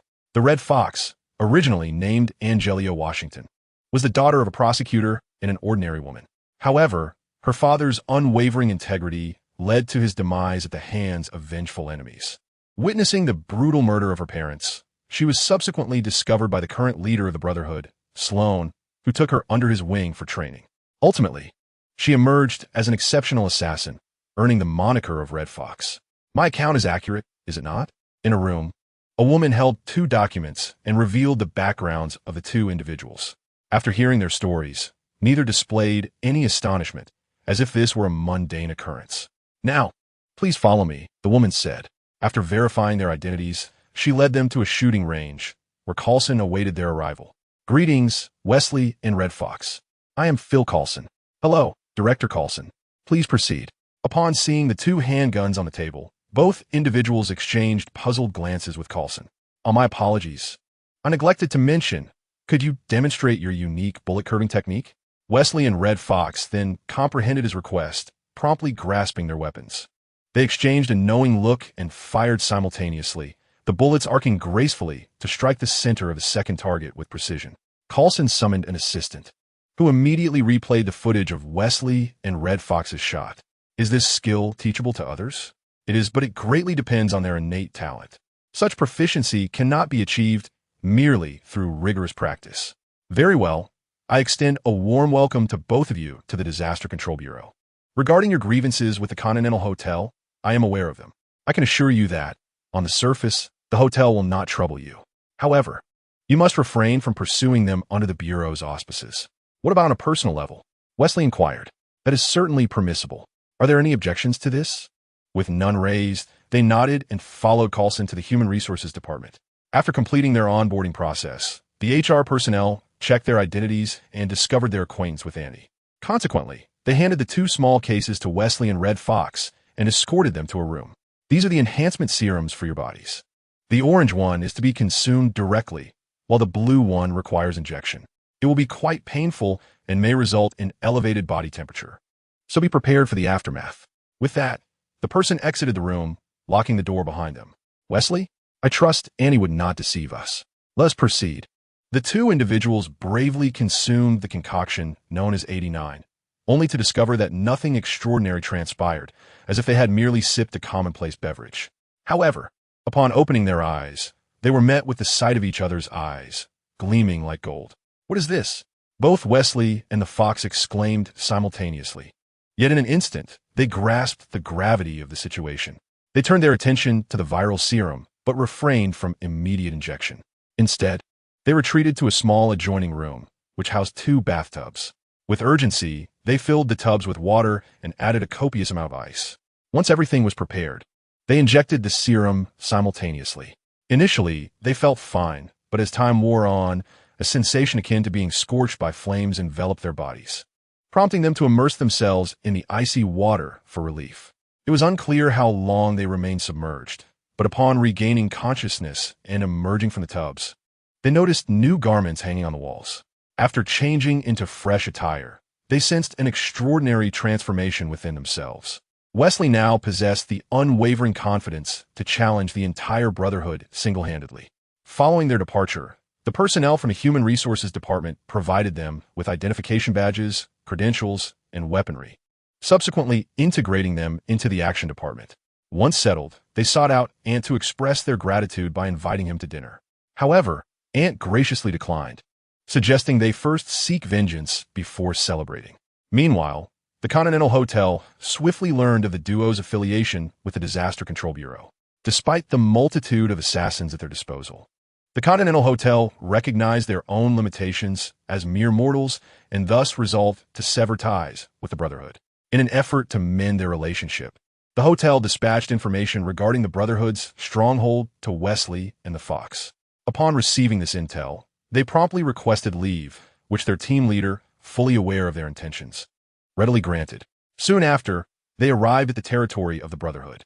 As they entered, they were immediately spotted by the assassins, who wasted no time in opening fire. The transformed duo was no longer the easy targets they once were. Even in their ordinary state, they were formidable adversaries. Consequently, Wesley did not even need to activate bullet time to effortlessly dispatch these common assassins. The heart of the Brotherhood consisted of those skilled in curved shots. The other assassins were mere fodder, serving only to divert attention. "Sloan, are you still unwilling to face me?" Wesley declared, discarding his spent handgun to the ground before picking up another weapon and raising his voice. Soon, Sloan emerged, accompanied by Carlos, who appeared restrained and seemingly sedated. "Unable to move. Release my father, and I may consider granting you a swift end," Wesley demanded. Sloan, however, remained silent, producing a series of notes detailing the names of everyone present, including Wesley himself. "I am merely seeking a way to rescue you. Sloan, long before you forged your first name for the sake of money, our names had already appeared on it. Had it not been for your deceitful act, our names would never have graced the loom. Do not masquerade under the pretense of goodwill," Wesley retorted with undeniable logic. Sloan, realizing he could no longer contend with them, swiftly drew his gun, intending to eliminate Wesley and Fox first. However, the two had evolved beyond recognition, their reflexes outpacing his own. As Wesley deflected the bullet aimed at him, Fox's shot followed swiftly, leaving Sloan no chance to evade. Thus, a bullet pierced directly through his skull. Subsequently, Wesley released his father, assisting him away, while he chose not to further engage with the others from the Brotherhood. After all, they were merely unfortunate souls. Had it not been for their complicity, their names would not have appeared on the loom. Chapter 154. The Hydra's Counterattack at Yue School. Anyue and his companions sat quietly in the classroom, engrossed in their studies. With the ringing of the dismissal bell, the girls in the class erupted in a frenzy. Rushing out. "Haven't they exhausted their novelty yet?" Harry remarked, resting his chin on the desk as he observed the commotion. "It's normal. They've gone quite mad." "Aren't you joining them?" Ned inquired, glancing at Diana and the others. "No time." "Haha." "Dear brother," Diana suddenly grasped Ned's arm, causing a sense of foreboding to wash over him as he attempted to withdraw. Yet Diana would not relent, pulling him closer and pouting, "Brother, do you know how to enhance our magical capacity? Our magic is so limited that we can hardly cast any spells. Didn't I mention that the capacity for magic is linked to your innate talent and age? The older you become, the more magic you will possess. When practicing spells, you can infuse a bit of magic to activate them. Just focus on honing your proficiency," he replied. "Humph, irksome brother." Diana playfully punched Ned. "Ouch." Auntie and the others couldn't help but chuckle at the exchange. Suddenly, a commotion echoed down the corridor, prompting them to rush outside, where they spotted a celebrity being escorted by bodyguards. At that moment, Auntie and his companions appeared to notice something amiss. Without time to change, Harry hurled a chair towards the window, shattering the glass instantly. The bodyguards instinctively turned towards them, hands moving to their waists, yet the four paid them no heed. Auntie revealed 2 revolvers in his hands and began firing in quick succession. Following his line of fire, they beheld a figure clad in armor, wearing a bucket helmet, wielding a broadsword. Through the gaps of the helmet, its eerie green eyes were visible. The bullets struck the armor, leaving no mark, as this enigmatic being seemed impervious to the force of the impact. "Ned?" Annie shouted with urgency. Ned immediately waved his wand, swiftly separating the students.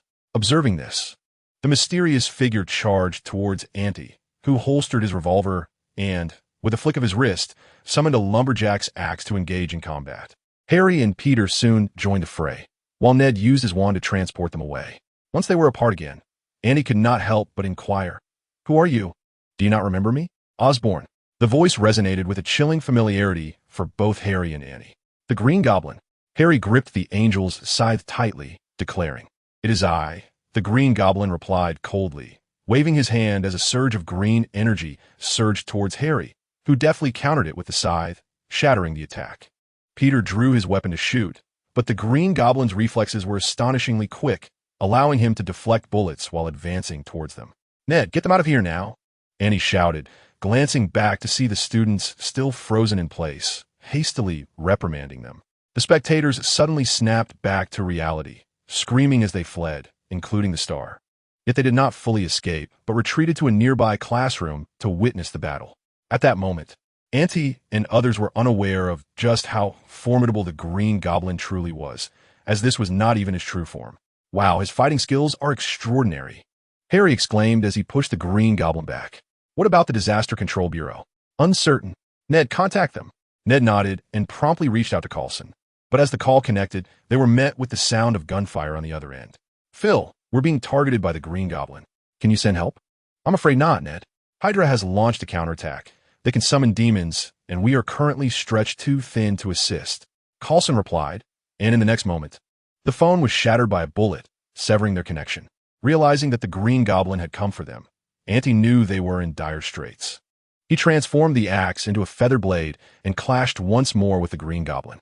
However, amidst their skirmish, 2 Hydra agents unexpectedly appeared in the classroom, advancing towards Diana and her companions. They were unprepared for the fact that the 3 of them also wielded magic, albeit in limited capacity. Just as they were on the verge of being captured, Peter charged in, unleashing webs to ensnare the 2 agents, but they, having been possessed by demons, effortlessly broke free from the bindings. "Run!" Peter shouted as the students, in a state of panic, fled the scene. He stood his ground against the 2 Hydra agents alone. Fortunately, the demons possessing them did not seem particularly powerful, allowing Peter to hold his own against them. After all the students had fled, Peter kicked 2 Hydra soldiers away, sending them sprawling into the corridor. Seizing the opportunity while they were still on the ground, he shot out 2 strands of webbing and leaped powerfully downward. With a vigorous tug, he pulled the 2 Hydra soldiers down to the ground. "Is Diana and the others all right?" "They're fine." "Peter, can you handle this alone?" Ant turned to Peter and inquired. "No problem. Leave it to me." Peter nodded, though it seemed that without his mask, he felt somewhat restrained.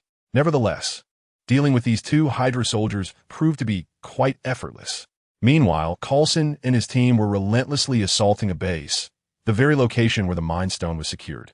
To their surprise, a multitude of Hydra agents had taken residence there, and more alarmingly, they possessed the ability to summon demons, significantly amplifying their strength. In order to reclaim the Mind Stone, Coulson had no choice but to summon more agents from the Disaster Control Bureau, even calling in Wesley.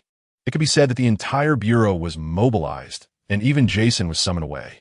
"How's it going?" "Not good. We can't push forward at all. The Mind Stone is inside. No matter what methods you use, we must break through quickly." "Let me handle it." Jason stepped forward, transforming into a werewolf and roaring as he charged toward the base. Under his leadership, they swiftly breached the entrance, finally gaining access to the Hydra stronghold. Due to the cramped conditions created by the Hydra personnel, firearms were impractical as they risked injuring their own comrades. Thus, they were forced to engage in close-quarter combat, precisely what Hydra desired. Chapter 155. Help surveying the myriad of passages before him. Jason chose one and dashed forward. Just as he rounded a corner, a hammer struck his armor with tremendous force, sending him hurtling backward against the wall. The assailant seemed unwilling to relent, rushing forward with heavy strides. The hammer aimed directly at Jason's head. At that moment, Jason had yet to react, when suddenly gunfire erupted, the bullets hindering the assailant's movement. By the time Jason regained his composure, he delivered a swift kick to the assailant's knee, forcing them to kneel. He then brandished his claws toward the assailant's neck. However, to Jason's astonishment, the familiar sensation of flesh was absent. Instead, sparks flew upon contact. Yet, it was through these sparks that Jason discerned the figure's appearance, clad in medieval armor, an eerie orange glow emanating from the crevices of their helmet. Rising to his feet, Jason delivered a powerful punch, sending the adversary flying. After rolling several times on the ground, he stabilized himself with the hammer in hand and stood once more. At that moment, a similar glow emerged behind him, prompting Jason to curse under his breath. "Phil, how's the situation on your end?" "Not particularly impressive. They have completely blocked the passage. The only way to advance is to eliminate them all," Coulson lamented. "Can we use weapons?" "It's difficult. They're all hiding around the corner in the corridor. To employ weapons, we would have to round the corner, which is exceedingly perilous, unless we can first eliminate a portion of the Hydra agents. Let us summon the Avengers." "The situation has become rather precarious," Jason remarked helplessly. "I've already reached out, but Hydra has meticulously prepared this time. Their families have been threatened, and their priority is to ensure their loved one's safety. However, Old Man S.H.I.E.L.D. and Johnny are already en route. We must wait a little longer." As soon as he finished speaking, the group seemed to hear the roar of engines and the sound of hooves. In the next moment, nearly all the agents of the Disaster Control Bureau stepped aside to create a path. Old Man S.H.I.E.L.D. and Johnny chose separate routes as they entered. Upon their arrival, the agents in those paths swiftly dispersed to other corridors. Johnny gazed at the Hydra agents possessed by demons, removed the chains from his body, and as the Hellfire enchantment completed, he charged directly at the Hydra agents without a moment's hesitation. One must admit, the Ghost Rider is truly the nemesis of demons. These Hydra agents were no match for him. Johnny and Old Man S.H.I.E.L.D. surged through the corridor like a whirlwind. Yet, just as they steadied themselves, a pea-sized projectile enveloped in flames struck Johnny. The terrifying force even dispersed the hellfire that enveloped him, but soon, the flames reignited upon his body. "What in the world is this? A pea shooter? No, it's Mephisto. What have you done?" Old Man S.H.I.E.L.D. exclaimed, looking at the plant before him, resembling snow peas and sugar snap peas. Only this pea shooter was significantly larger, nearly 5 feet tall, its head and body wrapped in a thin layer of flames, with eyes ablaze. Hell peas. Countless mutated pea shooters were present, and Johnny, having already suffered once, quickly asked, "What should we do next?" "I'm uncertain," Old Man S.H.I.E.L.D. replied, just as a multitude of fiery peas shot towards the two like cannonballs. They cursed under their breath and quickly dodged. Johnny knew all too well how terrifying it was to be struck by these. The fiery peas struck the heavy walls, embedding themselves within, their power rivaling that of tank shells. "Old man, think of something quickly," Johnny urged, attempting to draw closer, but just as the thought crossed his mind, dozens of fiery peas were launched directly at him. With no other option, Johnny had to maintain his speed and run forward.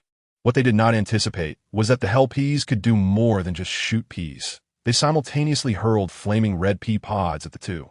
Johnny and Old Man S.H.I.E.L.D. froze in place, acutely aware of the looming threat of death. Suddenly, the two individuals converged, their flames transforming into angelic fire. As their celestial flames melded together, a protective shield emerged around them, enveloping them completely. Meanwhile, the hellish peas began to explode. Once the chaos subsided, they unleashed a barrage of fiery projectiles that struck the angelic barrier, failing to breach its defenses. Within the sanctuary of the shield, the two exchanged glances, momentarily at a loss for what to do next. Observing their inability to penetrate the barrier, the hellish peas demonstrated a new skill, donning military caps that appeared atop their heads. With their leaves firmly rooted to the ground, their mouths morphed into 6-barrel machine guns. An onslaught of crimson energy surged towards the shield, prompting Johnny to feel the terrifying impact. The angelic fire momentarily became translucent until he infused it with a surge of formidable energy, restoring its solidity. Soon after, the hellish peas reverted to their original form. Seizing the opportunity, Johnny and Old Master S.H.I.E.L.D. charged forth, taking advantage of the hellish peas' momentary confusion, and swiftly commenced their slaughter. To their astonishment, the hellish peas were remarkably fragile, perishing upon the slightest touch, and upon their demise, they transformed into flickering embers, leaving behind glimmering red beads on the ground. Although their purpose remained a mystery, old Master S.H.I.E.L.D, since they might be of significance to Ant, thus he diligently collected them. The two continued their advance when Coulson called out to them, requesting their assistance. With no other option, they promptly obliged. Together, they effortlessly dispatched the Hydra agents within the corridor, as their abilities were particularly effective against demons. Once all the disaster control agents regrouped, they delved deeper and soon encountered the Mind Scepter alongside Baron Strucker. "You all need to leave," old Master S.H.I.E.L.D commanded. "What? Leave at once," he bellowed in frustration. Coulson, unsure of the situation, complied with old Master S.H.I.E.L.D's order, leading the disaster control agents out of the base. As soon as they exited, the base collapsed with a thunderous roar, and an enormous figure emerged from the rubble. Upon witnessing this terrifying silhouette, Coulson could not help but curse. Chapter 156. Resolution. At this moment, the battle between them had reached a fever pitch. Peter found himself unable to defeat the two Hydra soldiers. Despite being possessed, they still appeared human, and he could not bring himself to strike them down. Had they exhibited any signs of mutation, he might have steeled himself, but since they had not, he could only devise a way to hold them off. On Ant's side, he too was entrenched in a fierce struggle, as the Green Goblin's strength was overwhelming. "Harry, I am about to unleash my full power," Ant declared to Harry. "Don't. I believe we can hold on a little longer," Harry exclaimed in terror upon hearing this. "There is no time. If I truly lose control, Ned must restrain me, and you will help me don the demon binding once more. Do you understand?" Anyue replied, turning his head. Harry nodded helplessly, and Anyue subsequently removed the demon binding. Instantly, a terrifying aura emanated from his being, and the onlookers could even perceive a ghostly silhouette materializing behind him. A menacing wave of energy surged forth from Anyue, causing the students and teachers observing the spectacle to stagger, while the split green demon warily eyed Anyue. With a powerful leap, Anyue transformed into a bolt of lightning. Hurtling towards the split green demon, he initiated a cross slash, sending the demon soaring away, followed swiftly by a mountain crumble strike. Just as the split green demon regained its footing, it noticed Anyue soaring through the air, prompting it to evade sideways. However, it was unprepared for the moment the blade met the ground, unleashing multiple arcs of energy that once again sent the split green demon flying. As the demon rose once more, it emitted a roar that was distinctly inhuman, revealing its genuine rage. A terrifying green light radiated from its form, which began to distort, ultimately splitting into two split green demons, and then four. This was the demon's ability to create duplicates, each possessing strength equivalent to the original. However, the more duplicates it conjured, the shorter their duration would be, given that the split green demon was not in its true form. These duplicates would last only about 5 minutes, which was sufficient for the demon. The four split green demons charged towards Anyue, but he exhibited no signs of fear. Rather, his expression grew increasingly arrogant. "Shall we intervene?" Harry inquired of Ned. "No, let Anyue handle this. We merely need to ensure the split green demon does not escape," Ned responded, his gaze fixed on the battlefield. As time elapsed, the duplicates of the split green demon dissipated one by one, and the original succumbed to a state of weakness. This granted Anyue the perfect opportunity to deliver the final blow. He stepped forward, launching the split green demon into the air with an upward strike, then followed with a series of 3 slashes that carved fissures into the demon's armor. Standing beneath the split green demon, Anyue raised his ghostly hand, summoning a circular magical array beneath his feet. In the next moment, a torrent of sanguine energy erupted forth, propelling the airborne demon even higher. Yet, this was not the end. As the split green demon descended, Anyue extended his ghostly hand once more, this time in a horizontal position. A terrifying gravitational pull emerged from his palm, ensnaring the demon and forcibly drawing it towards him. With a final flourish of his Yenling blade, Anyue unleashed a devastating strike, a blade of energy extending dozens of meters, cleaving the split green demon into countless fragments. After resolving the conflict with the Green Goblin, Ned swiftly subdued Anyue, allowing Harry to reattach the ghost binding to Anyue's spectral hand, which quelled the previously restless Kazan. Anyue promptly rushed to assist Peter, swiftly eliminating his two adversaries. "Are you all right?" "I'm fine. I have an issue now." Anyue managed a wry smile, before collapsing into unconsciousness. With no other option, Ned opened a portal to hastily transport Annie back home, then returned to the scene to clean up the bodies. Once the area was secure, he took Diana and the others and departed, offering a piece of advice to the principal. If possible, perhaps consider a day off. The principal readily agreed, promptly arranging for the school bus to evacuate all students to prevent any further conflicts that could inadvertently harm them. At Auntie's home, he lay in a deep slumber, exhausted, while Nancy looked on with concern. Is Annie okay? He is merely fatigued. A good rest will suffice, Aunt May reassured. That is a relief. At that moment, Sunflower and S.H.I.E.L.D. entered, unleashing energy rays towards Auntie, rousing him from his slumber. Thank you, Sunflower and S.H.I.E.L.D., Auntie said as he jumped from the bed to stretch his limbs. Auntie, are you all right? Yem me fine, Mom. How are things on Dad's end? Uncertain, but it should be concluding soon. Meanwhile, at the Disaster Control Bureau, agents were hastily fleeing, except for Old Man S.H.I.E.L.D., Johnny, and Jason, who faced a colossal demon towering at 8 meters, brandishing a massive sword and clad in dark red, scaly skin. With a thunderous roar, the demon charged at them, swinging its sword with such force that it sent the trio flying. While Johnny and Old Man S.H.I.E.L.D. fared relatively well, Jason suffered significantly as his armor was cleaved, rendering it unusable. Consequently, he withdrew it into his body. Although the demon could not kill them, they were equally unable to approach it. Just as they found themselves in a stalemate, a Falcon fighter jet appeared, launching 2 micro-missiles that brought the demon crashing to the ground. Moments later, a figure ejected from the jet, expanding mid-air before crashing heavily onto the demon. It was Hulk. Let us join in. The 3 raced towards the demon, arriving just in time to witness Hulk relentlessly pummeling its head, his formidable strength rendering the demon incapable of lifting its gaze. Johnny and Old Man S.H.I.E.L.D. exchanged glances, both springing into action. One brandished a revolver while the other wielded chains. Johnny first swung the chains, which seemed to possess a will of their own, ensnaring the demon's neck. Hulk, help me! Johnny shouted. Upon witnessing the scene, the Hulk extended his hand and grasped the chains, pulling with great force to restrain the demon, preventing its escape. Meanwhile, Old Man S.H.I.E.L.D. leaped directly in front of the demon, drawing forth a revolver infused with angelic fire, which enveloped the weapon in radiant flames. The demon, sensing its impending banishment back to the depths of hell, struggled fiercely, nearly evading Hulk's grasp, prompting Jason to rush to assist. Hurry, Old Man S.H.I.E.L.D., Jason exclaimed loudly. S.H.I.E.L.D. released his grip, and in an instant, a bullet imbued with angelic fire pierced the demon's skull, halting it abruptly.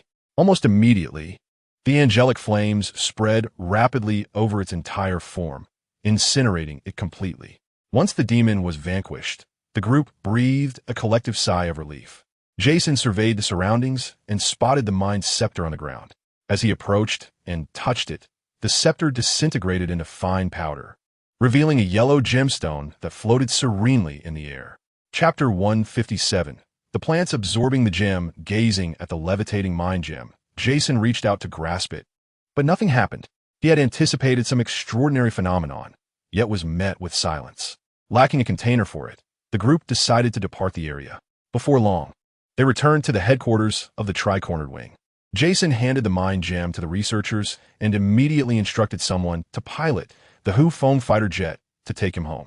Coincidentally, he encountered Old Man S.H.I.E.L.D., who presented him with a bag of gems intended for an ant. Are you all right? Jason inquired. I'm fine, Dad. How about things on your end? Not too bad.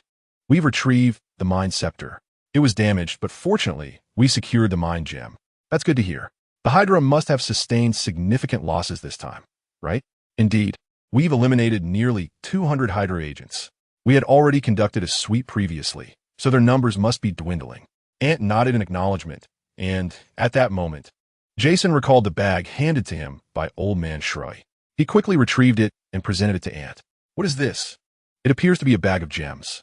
I was in a rush to return and didn't catch how Old Man S.H.I.E.L.D. acquired them. You should call him for details. Oh, I will. Ant opened the bag, examining the gems as he dialed Old Man S.H.I.E.L.D. Old Man S.H.I.E.L.D., why did you ask my dad to give me these gems? Subsequently, Old Man S.H.I.E.L.D. recounted the origins of the gems, leading Ant to understand the reason behind Mephisto stealing the notes from a pea shooter. So that was the case. Damn it, that cursed Mephisto. I hope I don't cross paths with him. At that moment, Mephisto, listening to a report from the serpent's head, sneezed and murmured, "Who is speaking of me? Could it be that someone wishes to collaborate with me again?" Subsequently, Ant summoned snow pea, sugar snap pea, sunflower seeds, walnut, and pecans, placing the beads upon the ground. Upon seeing them, the creatures became exceedingly excited, eagerly picking up the beads and bringing them to their mouths. However, they suddenly recalled that these were not theirs, but Ant's, and thus tilted their heads, fixing their large eyes upon him. "Go ahead and eat," Ant commanded. With this permission, they promptly swallowed the beads, and in an instant, their forms began to transform, growing larger until they reached a height of 1/2 meter. "Do you wish to continue eating?" Ant inquired. They nodded enthusiastically and resumed consuming the beads. Fortunately, there were still plenty of beads available. Thus, they continued to devour them, their sizes increasing steadily. But upon reaching 1 meter, their growth began to slow, ultimately stabilizing at a height of 1 meter and 1 centimeter. Their physiques had also enlarged significantly, enhancing their attack power, defense, and stamina. Most notably, vibrant red energy lines began to manifest upon their bodies, suggesting that once these lines reached a certain length, an extraordinary transformation would occur. "Wow, how did they become so large?" Nancy exclaimed as she stepped forward, noticing the enlarged sunflowers. "Well, they consumed some supplements which caused their growth. But being larger is advantageous. They could take better care of you," Ant replied. "Indeed, my dear. With them around, we can rest easy when we're not here. Wouldn't you agree?" Jason chimed in. "But they're not as cute as they used to be," Nancy remarked, gently patting Snow Pea's head. Upon hearing this, Snow Pea and the others immediately began to display their adorableness, insisting that despite their growth, they remained charming. Nancy couldn't help but laugh heartily at their antics, and then led them to the sofa. It must be said that although they had grown, there were undeniable benefits. For instance, Nancy could now use them as cushions, particularly the round and fragrant walnuts and pecans, which made her even more enamored with them. Aside from sleeping, bathing, and using the restroom, she spent virtually all her time hugging them, even during meals. It seemed she had become quite attached to the walnuts and pecans, though she also indulged the other plants occasionally, ensuring no one was left out. Meanwhile, Ewing School resumed classes after a day's break. This time, the students were no longer chasing a celebrity. Instead, they flocked daily to the entrance of the classroom, where Ant and his companions were eager to deliver love letters. Initially, Ant and his friends informed the teacher, who intervened to stop the fervent admirers, but this only proved effective for a single recess. By the second recess, or in the afternoon, the students returned once more, with no other recourse. Ant had no choice but to employ a spell through Ned to dissuade them from their relentless pursuit. Certainly, Ant initially intended to employ either the forgetting charm or the confundus charm. However, both would disrupt their normal lives. Ultimately, he resorted to other spells to prevent them from approaching their classroom, and over time, the students ceased their harassment of Ant and his companions. Yet, not everyone was content, particularly a certain celebrity, who thrived on the adoration and pursuit of others. The prospect of being overshadowed by a group of impudent youths was utterly unacceptable, prompting him to contact his agent in a bid to obtain the surveillance footage from that day. His plan was to disseminate it online and incite his fans to launch a campaign of online harassment against them, even going so far as to expose their identities. However, his agent was astute and had already investigated their backgrounds, discovering that Ned was, in fact, the son of Aeontoliths. Exposing them would be futile, as the Liz group could easily have the video taken down the moment it was uploaded. Thus, the agent informed the celebrity of Ned's identity, while the celebrity feigned compliance. Vowing not to pursue them further, he secretly sold the surveillance footage to a hacker organization known as S.H.I.E.L.D. Upon receiving the video, S.H.I.E.L.D. promptly contacted Ant, seeking a substantial sum for their silence. After reviewing the footage, Ant reached out to Ned to relay the entire situation, eager to ascertain their course of action. Ant quickly asserted that they would handle it, relieving Ant of any concern. After severing the call, Ant contacted Jarvis, requesting him to pinpoint the location of this so-called S.H.I.E.L.D. organization. Though S.H.I.E.L.D. was a renowned hacking group, they were no match for Jarvis, a super-intelligent AI, who swiftly located their position. The group then took leave to investigate the audacity of those who dared to extort them. Chapter 158, S.H.I.E.L.D. Organization, Kruger in an abandoned warehouse. A cadre of individuals busied themselves amidst a cluster of high-performance computers and a network of dedicated fiber optics and cables. Has he agreed? No response. I shall inquire once more. Should he remain uncooperative, I will release the footage to major news outlets. I am certain they would pay handsomely for it, particularly since Aeontilitz has yet to achieve total dominance. Is that so? At the sound of this unfamiliar voice, everyone instinctively drew their weapons, but in an instant, a searing pain gripped their wrists, causing their firearms to clatter to the ground. It's you, one of the leaders exclaimed. Indeed, it is us. Surprised, are we? Ant remarked, seated atop a wooden crate with a grin. What do you intend to do? That question should rightly be posed by us. You are the ones attempting to extort Ned's father. Surely you can fathom why we have come? Ant retorted, his tone brimming with disdain. The members of the Tide organization fell silent, just as a figure stealthily approached them. Suddenly, Ant fired his weapon, startling the figure into stillness. Stop! Shouted the members of the Tide organization. At this moment, Antie and his companions discovered that the sneaky figure was, in fact, a young girl, who had been so frightened that she sat on the ground, paralyzed with fear. Annie, taken aback by her identity, helped her to her feet and pushed her towards the group of hackers. Jarvis, have you taken care of everything? Mr. Byrne, all videos concerning you have been deleted. It's resolved. Once again, I advise you all not to confront those beyond your capabilities. With that, Antie and his party turned and departed. Once they had completely left, a collective sigh of relief swept through the group, particularly from the girl, who slumped to the ground like a deflated balloon. Sky, are you all right? I'm fine. It's all my fault for being so useless, the girl lamented. Silly child, it's not your fault. They were never ordinary people, a woman from the hackers approached, gently patting the girl's head. After issuing their warning to the Tide organization, Antie and his companions returned to Annie's home. Just as they were preparing to spend a dull day, Gu-E found them. Teacher, what brings you here? Do you wish to travel to another planet? Gu-E asked with a smile. Ned and the others exchanged glances before finally responding. We do. Then come with me. It wasn't originally your turn to assist, but our numbers are insufficient, so I must rely on you. However, if you prefer not to go, that is perfectly fine. Let us go. We've never been to another planet, Annie replied nonchalantly.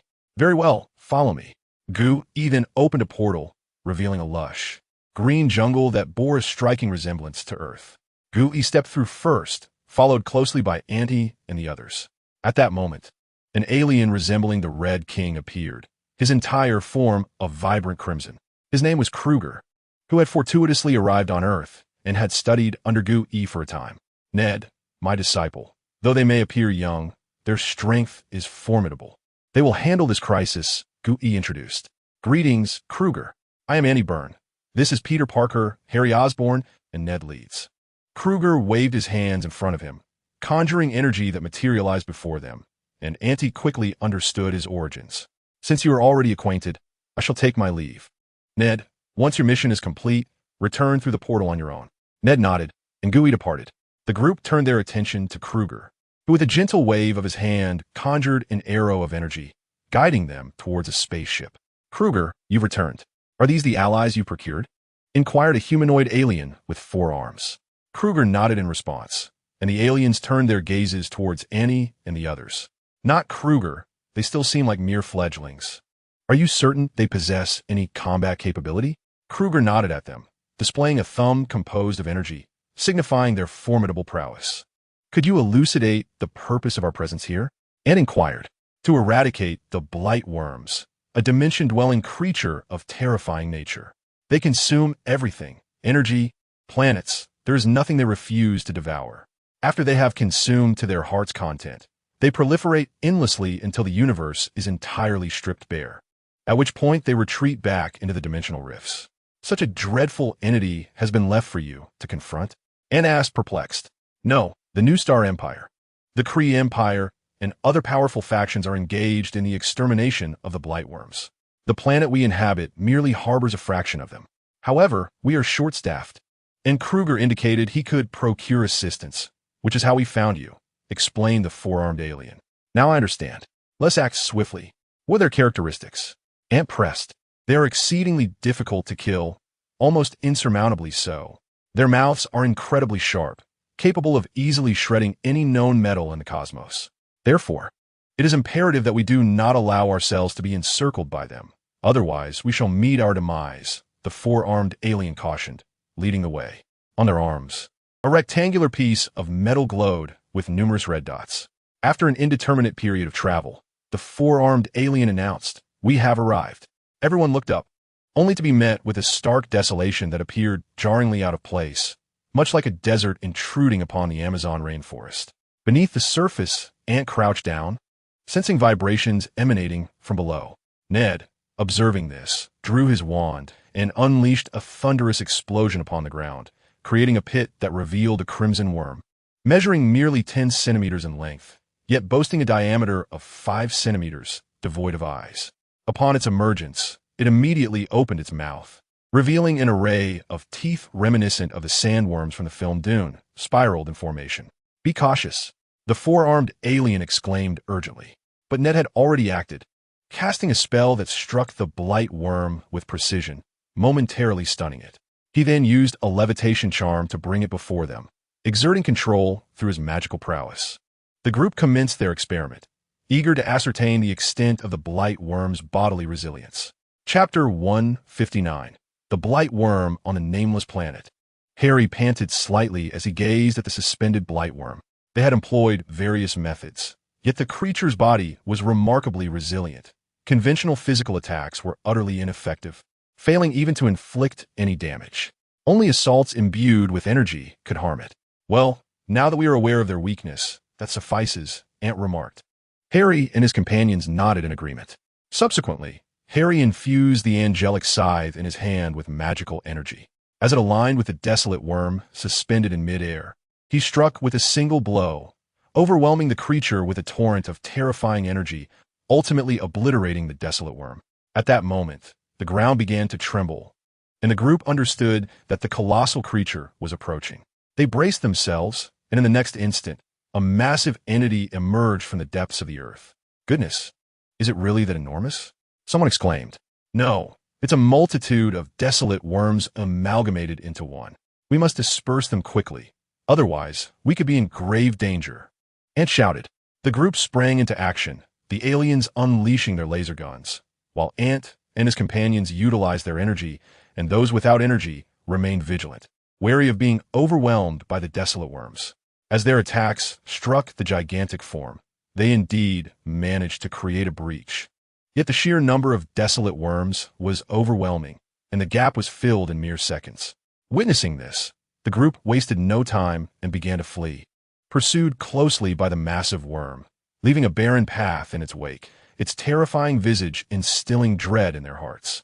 "Ned, do you possess any powerful spells or incantations capable of vanquishing it? Do you have any explosives that can scatter them?" Ant inquired as he ran.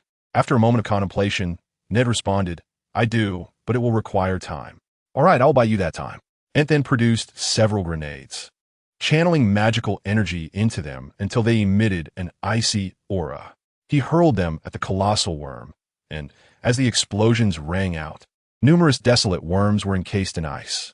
However, this freezing was not lethal. The fallen worms caused a significant portion of the giant worm to collapse. Yet within mere seconds, the desolate worms regrouped, forming an even larger creature than before. Seeing Ned preparing once more, the group had no choice but to attack again. Yet their efforts seemed utterly ineffectual. As they beheld the abyssal maw of the giant worm, swarming with writhing desolate worms poised to consume them, Ned opened his eyes. With hands encircling a magical array, he thrust forward, unleashing a gale of energy that dispersed the mass, though it merely scattered them momentarily. Ned was not finished. He pressed his hands to the ground, summoning numerous thick orange lightning bolts that ricocheted from the earth, ultimately striking the desolate worms. Those struck instantly turned to ash. Yet the onslaught was far from over. Ned continued to conjure countless clones, each employing different spells, effectively clearing away nearly half of the desolate worms. "This is the limit of my abilities. The dimensional energy god has already detected me. I cannot continue to draw upon energy for the time being."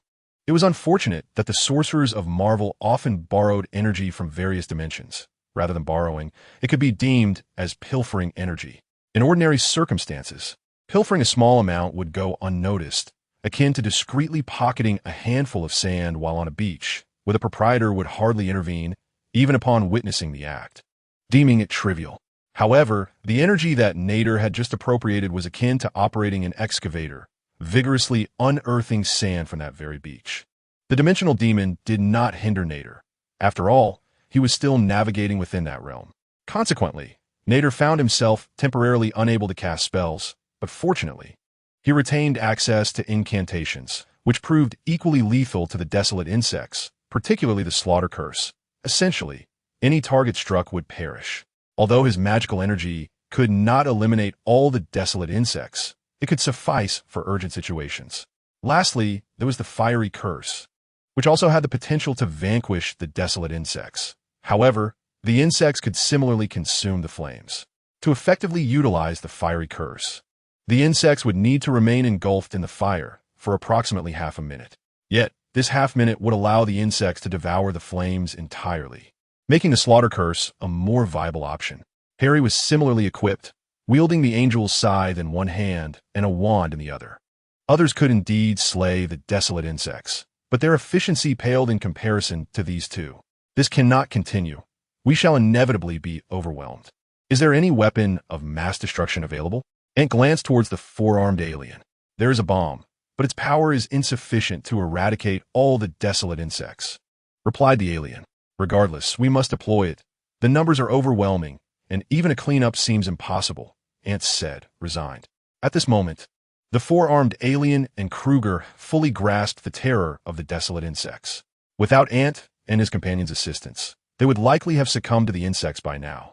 Subsequently, an alien rushed to their spacecraft, producing a metallic sphere. Upon pressing a button on the sphere, a ring materialized, which promptly extinguished a portion of its circumference. It appeared that when the ring was entirely extinguished, an explosion would ensue. He returned to the four-armed alien, presenting the sphere. We must locate a suitable position. Otherwise, the shockwave from the explosion will affect us. Cannot we simply throw it in? As I previously mentioned, the desolate insects consume everything. If we were to toss it in now, it would likely be devoured in less than a second. The four-armed alien responded with a wry smile. Upon observing this, Ant immediately utilized Peter's body to ascend into the air, swiftly identifying an appropriate ambush site, a canyon. They maneuvered to the canyon's apex, luring the desolate insects into its central expanse. This is the spot. How long until the explosion? By your Earth-S timekeeping, approximately 30 seconds remain. Enough, Ned. The portal will open in 28 seconds. As soon as you see the portal, enter immediately. Do you understand? So manded Unt. Everyone nodded, knowing that the ensuing battle would require them to endure for a mere 28 seconds. However, the sight of the overwhelming swarm of desolate insects stirred an inevitable sense of dread among them. Is it time yet? Shouted the four-armed alien, as their resolve began to wane. Ned, Ant exclaimed, glancing at the timer, and urgently called out. Ned promptly activated the portal, and without hesitation, everyone rushed inside. Just as the final second before the 30-second mark arrived, Ned closed the portal, effectively severing the pursuing desolate insects in half. A deafening roar followed, as if they had just experienced a magnitude 10 earthquake, and terrifying fissures erupted around the canyon. Once the chaos subsided, they cautiously peered out at the canyon, revealing a massive pit where a considerable number of desolate insects writhed within. Goodness, their vitality is astonishing. They want to give us a moment's respite. Ned then cast a spell to assess the remaining number of desolate insects, gathering them together to prevent their escape. Without delay, they leaped down to commence the extermination of the remaining desolate insects. Although their numbers had dwindled to a mere 1%, thousands of desolate insects still remained. Peter, you're in charge of keeping an eye on them. Don't let them escape, Ant instructed. No need. We have specialized machines monitoring them. They cannot flee, replied the four-armed alien.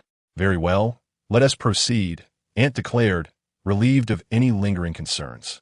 They all began to eliminate the last of the desolate insects. But as their numbers dwindled, some aliens let their guard down, only to be seized by the opportunistic insects and swiftly devoured. Witnessing the demise of their comrades, the four-armed aliens erupted in furious gunfire. The desolate insects that had consumed their kin immediately began to reproduce, and within mere seconds, their numbers surged back to over 1,000. Ant wanted to say something, but seeing the enraged aliens, he sighed and accelerated their assault, while Peter had to intervene to restrain them.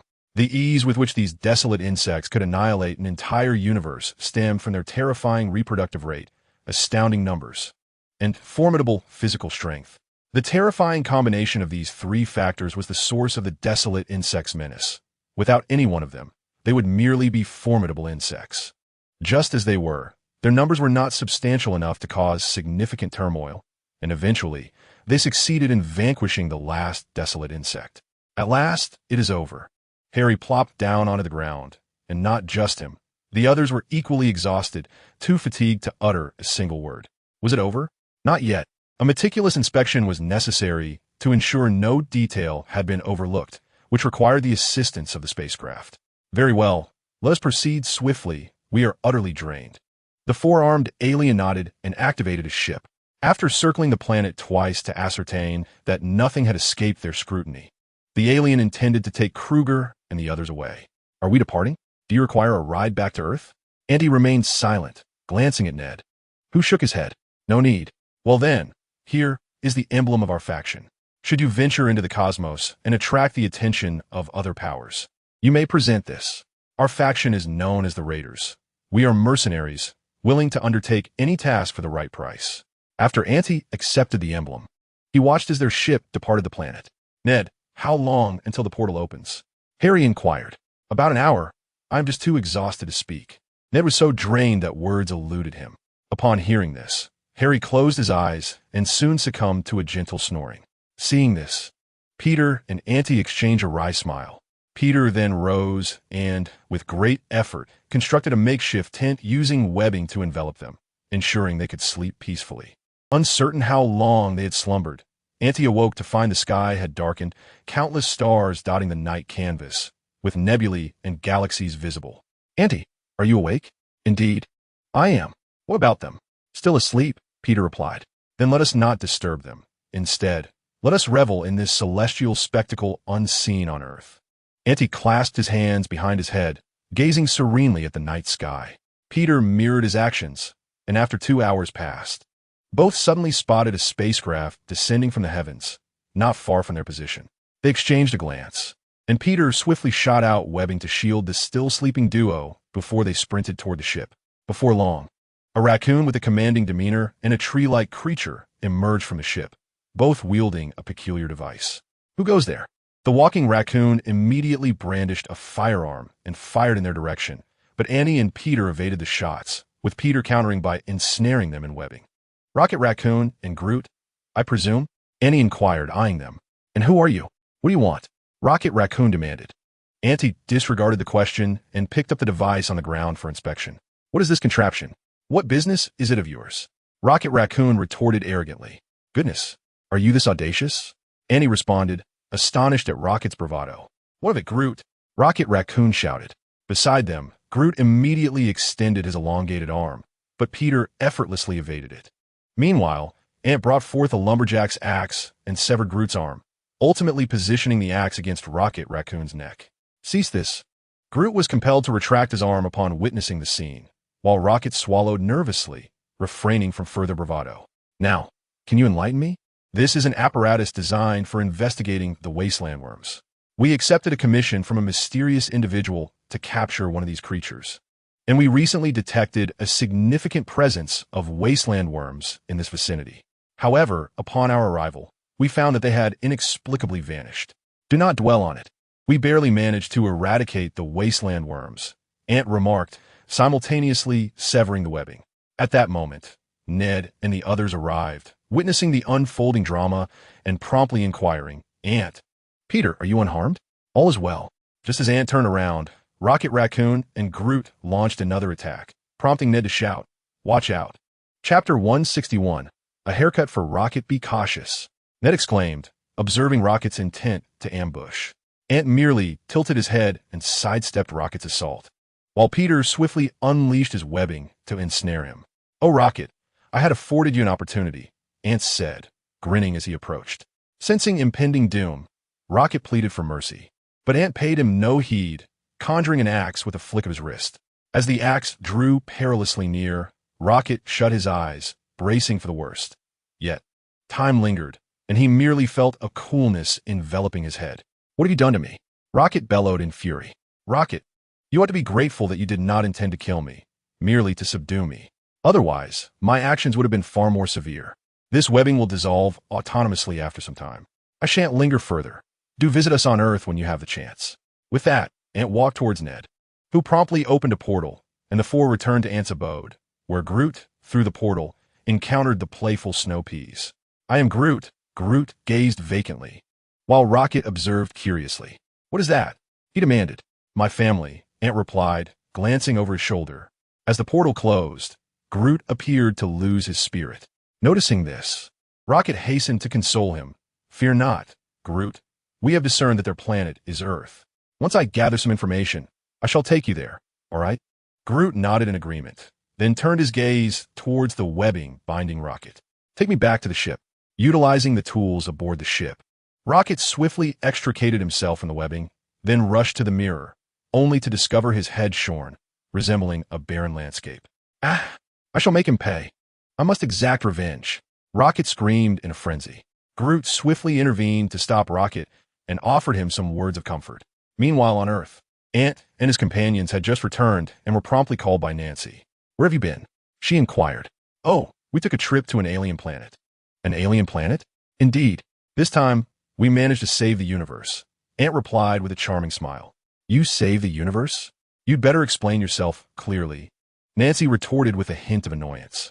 To prevent Nancy from becoming upset, Ant hurriedly recounted the entire story, while Nancy munched on snacks, listening intently. Is that all? She asked. Yes, that's all. How boring. Is there any way to induce this child to arrive early? Nancy exclaimed in exasperation. Mom, just bear with it, came a voice. Just then, the doorbell rang, and Spike opened the door to reveal Neil and Mosquito, who entered carrying a gift box. Oh, what brings you here? Nancy asked the two of them. We heard you were pregnant, so we came to check on you, Neil replied with a smile. The pair placed the gift box on the table, but Nancy immediately saw through their intentions. Spill it. What do you need my help with? She asked, somewhat irritated. Could we possibly borrow your internal network account and password? We want to look up some information, Neil said, a bit sheepishly. No problem, go ahead. Just let me know what you find, Nancy replied, asking Sunflower to bring down her computer. My girlfriend was taken by an agent, and I want to find out who it was, Neil confessed. Upon hearing this, Nancy sat up straight, her curiosity piqued by Neil's actions. Quickly, Neil accessed the internal network using Nancy's password, and due to her relationship with Jason and her exceptional status, her permissions were quite high. Consequently, Neil quickly uncovered the information he sought, only to realize his assumptions were incorrect. What happened? Nancy asked. I was mistaken. It wasn't an agent who took my girlfriend. Then who was it? My mentor, Vincent. Neil exclaimed, his anger palpable. What did you want with your girlfriend? I have no idea, so I need to find him first. Neil sighed heavily. Can you locate him? Of course. Nancy, your access is too extensive. I've already pinpointed his hideout, and I'm going to confront him now. Just be careful, Nancy warned. I will, he assured her. Thus, Neil and Mosquito departed as swiftly as they had arrived. Mom, I'm off to school. What school? It's the weekend. Nancy shouted. Ah, it's already the weekend? Do you want to go for a walk? Sure, let's go. Subsequently, Nancy took Spike and Ant by the hand, walking along the roadside until they arrived at Victoria's house. Grandma Victoria, Aunt, come in. Victoria addressed Ant and Nancy, inquiring, How are you both doing?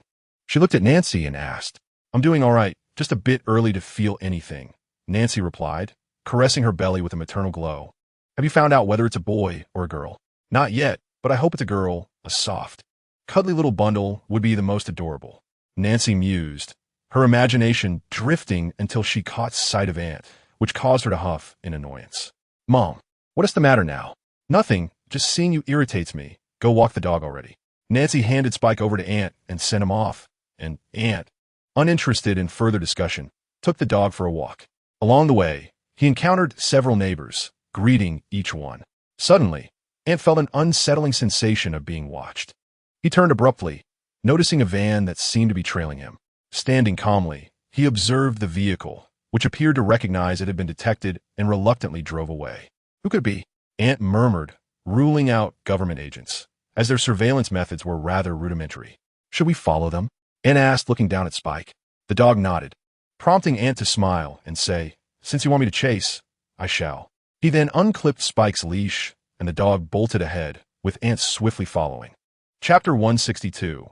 The rising tide with no escape. With Spike leading the way, Ant effortlessly located the van, which was parked outside a store. Two individuals, a man and a woman, disembarked from the vehicle. Ant furrowed his brow upon recognizing them as members of the Tide organization, individuals he had previously let go. Yet they dared to trouble him again. Determined, Ant approached, directly confronting them at the van, forcefully opening its door to reveal a small girl cowering in the corner, the sole occupant apart from her. Ant, seeing her fear, refrained from further intimidation. When the man and woman returned, they were visibly frightened upon spotting Ant, swallowing hard. "We were wrong. Please let Sky go," the man stammered. "Why have you been following me?" No, we didn't intend to follow you. We wanted to." The man faltered, likely intimidated by Ant's previous demeanor. "Speak," Ant urged, gesturing toward the woman. "We wish to join the Disaster Control Bureau. Our hacking skills are quite proficient, and we seek your endorsement," she hurriedly explained. "Why do you wish to join?" "Because we are out of money, and since you allowed that AI to breach our computer's firewall, we are now being hunted, and we seek a protector." At this moment, the man had regained his composure and lowered his head, saying, "Shall we go to my house? You know where it is, right?" The man nodded eagerly. Ant and Spike settled into the van, and the man quickly joined the woman inside as they drove to Ant's residence, allowing all three to enter. "Please have a seat. Would you like something to drink? Do you have milk?" "Yes," came the reply. Ant went to the kitchen to fetch some fresh milk and returned to find the three already consuming bread. "Haven't you had dinner?" They shook their heads in unison. Ant then declared, "All right, stop eating that bread. I shall prepare something more substantial for you." Half an hour later, a delightful array of food was presented before them. "Eat slowly. There's plenty more if needed." "Thank you." Ant had little to say, as it was indeed rare for hackers to reach this level of survival. This was not due to a lack of skill. Rather, their exceptional abilities had garnered them numerous enemies, including several prominent figures in the hacking community. Consequently, when their firewall was breached by Jarvis, their information was swiftly acquired by those who had been monitoring them. Even their true appearances were recorded. The exposure of a hacker's true identity was tantamount to a death sentence, prompting them to seek refuge within government agencies. However, the dilemma lay in the multitude of individuals they had offended. Not just hackers, but also various wealthy magnates and even officials. Joining a government institution would likely lead to their demise. Hence, their only option was to approach the Disaster Control Bureau. Once they had satiated their hunger, Nancy returned and, upon noticing the unfamiliar trio, inquired with curiosity, "Who are they?" "They are from the Tide organization, a hacker group." "Have you heard of them?" "Of course. But how did they end up here?" Ant briefly recounted the situation, prompting Nancy to suggest, "Why don't you join our branch?" "Ms. Nancy, it is not that we are unwilling to join, but we have previously crossed paths with a certain powerful figure, and we fear retaliation." "No need to worry. With me around, they will not dare to target you, and we only require one individual." The man and woman exchanged glances and then said, "All right, but you must guarantee their safety." Upon hearing this, Nancy burst into laughter. "I'm just joking. Anyone I bring in, who would dare to harm them? That would be a direct affront to me. Even the president would think twice," Nancy proclaimed with boldness, albeit with a hint of exaggeration. Nonetheless, it was clear that the agent they mentioned would not pose a threat. Seeing this, they promptly indicated their willingness to arrange for someone to join, although their primary interest remained in the Disaster Control Bureau. Ant then contacted Coulson, who, upon learning of the situation, personally drove back. "Uncle Phil, these are the ones. Each a top-notch hacker. By the way, this girl is particularly special," Ant remarked as he gestured toward her. "What makes her so special?" Coulson inquired with curiosity. Not only him, but even the man and woman present gazed at Ant with intrigue. "This girl should have been documented by S.H.I.E.L.D. I simply cannot fathom how she has fallen to such depths." Upon hearing Ant's remarks, Coulson wasted no time and promptly dispatched a Bear Peak fighter jet. They boarded the aircraft, first retrieving the other hackers. The man questioned them, and ultimately, the youngest hacker among them resolved to join. He directed this young hacker to report to Nancy. The others accompanied Coulson to the Triskelion headquarters, which had undergone a complete transformation. Thanks to Coulson's guidance, they were easily granted access to the headquarters, where personnel from the Human Resources Department came to escort them. Only Ant, Coulson, and the young girl remained. "What is your name?" "Sky," the girl replied timidly. "Hello, Sky," Coulson said with a warm smile. Just then, A knock sounded at the door, and a person entered. "Director, we have located her." Coulson swiftly received the documents, and, through them, he was astonished to discover that S.H.I.E.L.D was designated as in 084. The term 084 is a code used by S.H.I.E.L.D to refer to unidentified objects, energies, or even individuals, and S.H.I.E.L.D was categorized as one. However, due to Hydra's interference, S.H.I.E.L.D had been unable to attend to her, allowing her to escape from the family they had arranged for her, leading her to a life of wandering until she was discovered by the Rising Tide organization. Nonetheless, Coulson remained perplexed as to why she bore the designation of 084. Many paper records have been destroyed in the recent conflict, and all he knew was that S.H.I.E.L.D was in 084, the specifics of her classification remaining unclear. "Can you tell me about her origins?" "Certainly, and she possesses a rather tragic backstory," Ant replied as he looked at S.H.I.E.L.D, who was currently enjoying a snack.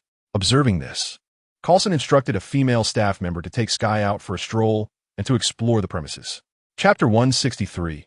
S.H.I.E.L.D's parent S.H.I.E.L.D, in fact, was originally named Daisy Johnson. Her mother was S.H.I.E.L.D, the leader of the Inhumans, and her father was Calvin Zabo, leader of the Inhumans? Indeed. The Inhumans originate from a human experimentation conducted by the alien civilization of the Kree Empire, and the Hive of Hydra was the first Inhuman. I believe I mentioned this previously. Furthermore, most Inhumans awaken without any physical alterations. However, a small fraction may undergo mutations, which is why these individuals, before harnessing their abilities, appear no different from ordinary people.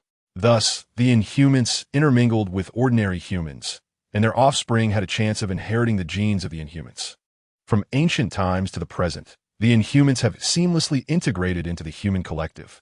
To awaken the Inhumans, one must utilize Terrigen crystals, which emit a purple mist that petrifies humans. If an Inhuman is exposed, they will eventually emerge from their cocoon, acquiring superpowers. "What of humans?" asked Coulson. "They will perish," came the reply. "The Terrigen crystals are relatively abundant on Earth. You likely possess some, though not in their crystalline form. The original 084, the obelisk seized from Hydra, is in fact a device specifically crafted by the Kree Empire for awakening Inhumans. Within the obelisk lies Terrigen crystal, but it requires a temple established by the Kree Empire to be utilized." "I see. Is there any further information?" "Yes," Ant replied. "S.H.I.E.L.D intends to eradicate all of humanity, preserving only the Inhuman race." Upon hearing this, Coulson spat out the water he had just sipped, astonished, and exclaimed, "What did you say?" "I speak the truth. This involves S.H.I.E.L.D's lineage and is intertwined with Hydra." "Speak quickly."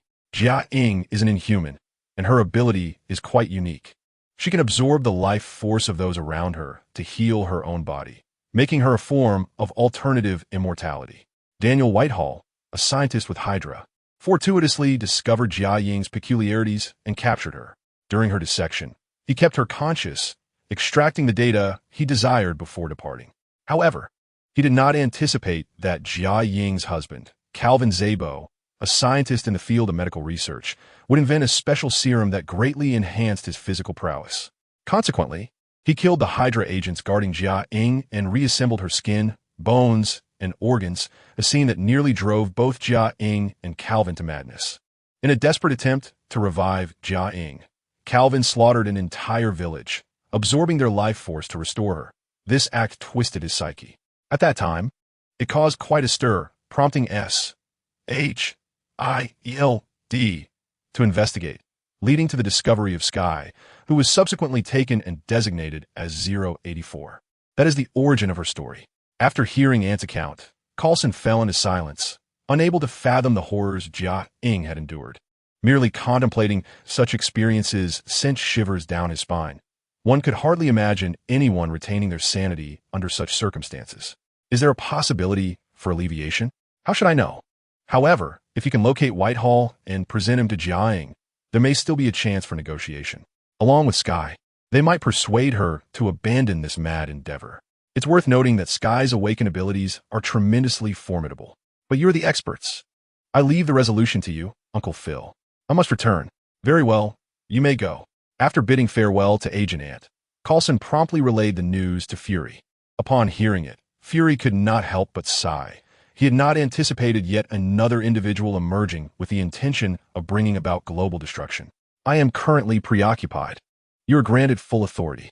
You may mobilize all available resources, Fury stated, fixing his gaze on Coulson.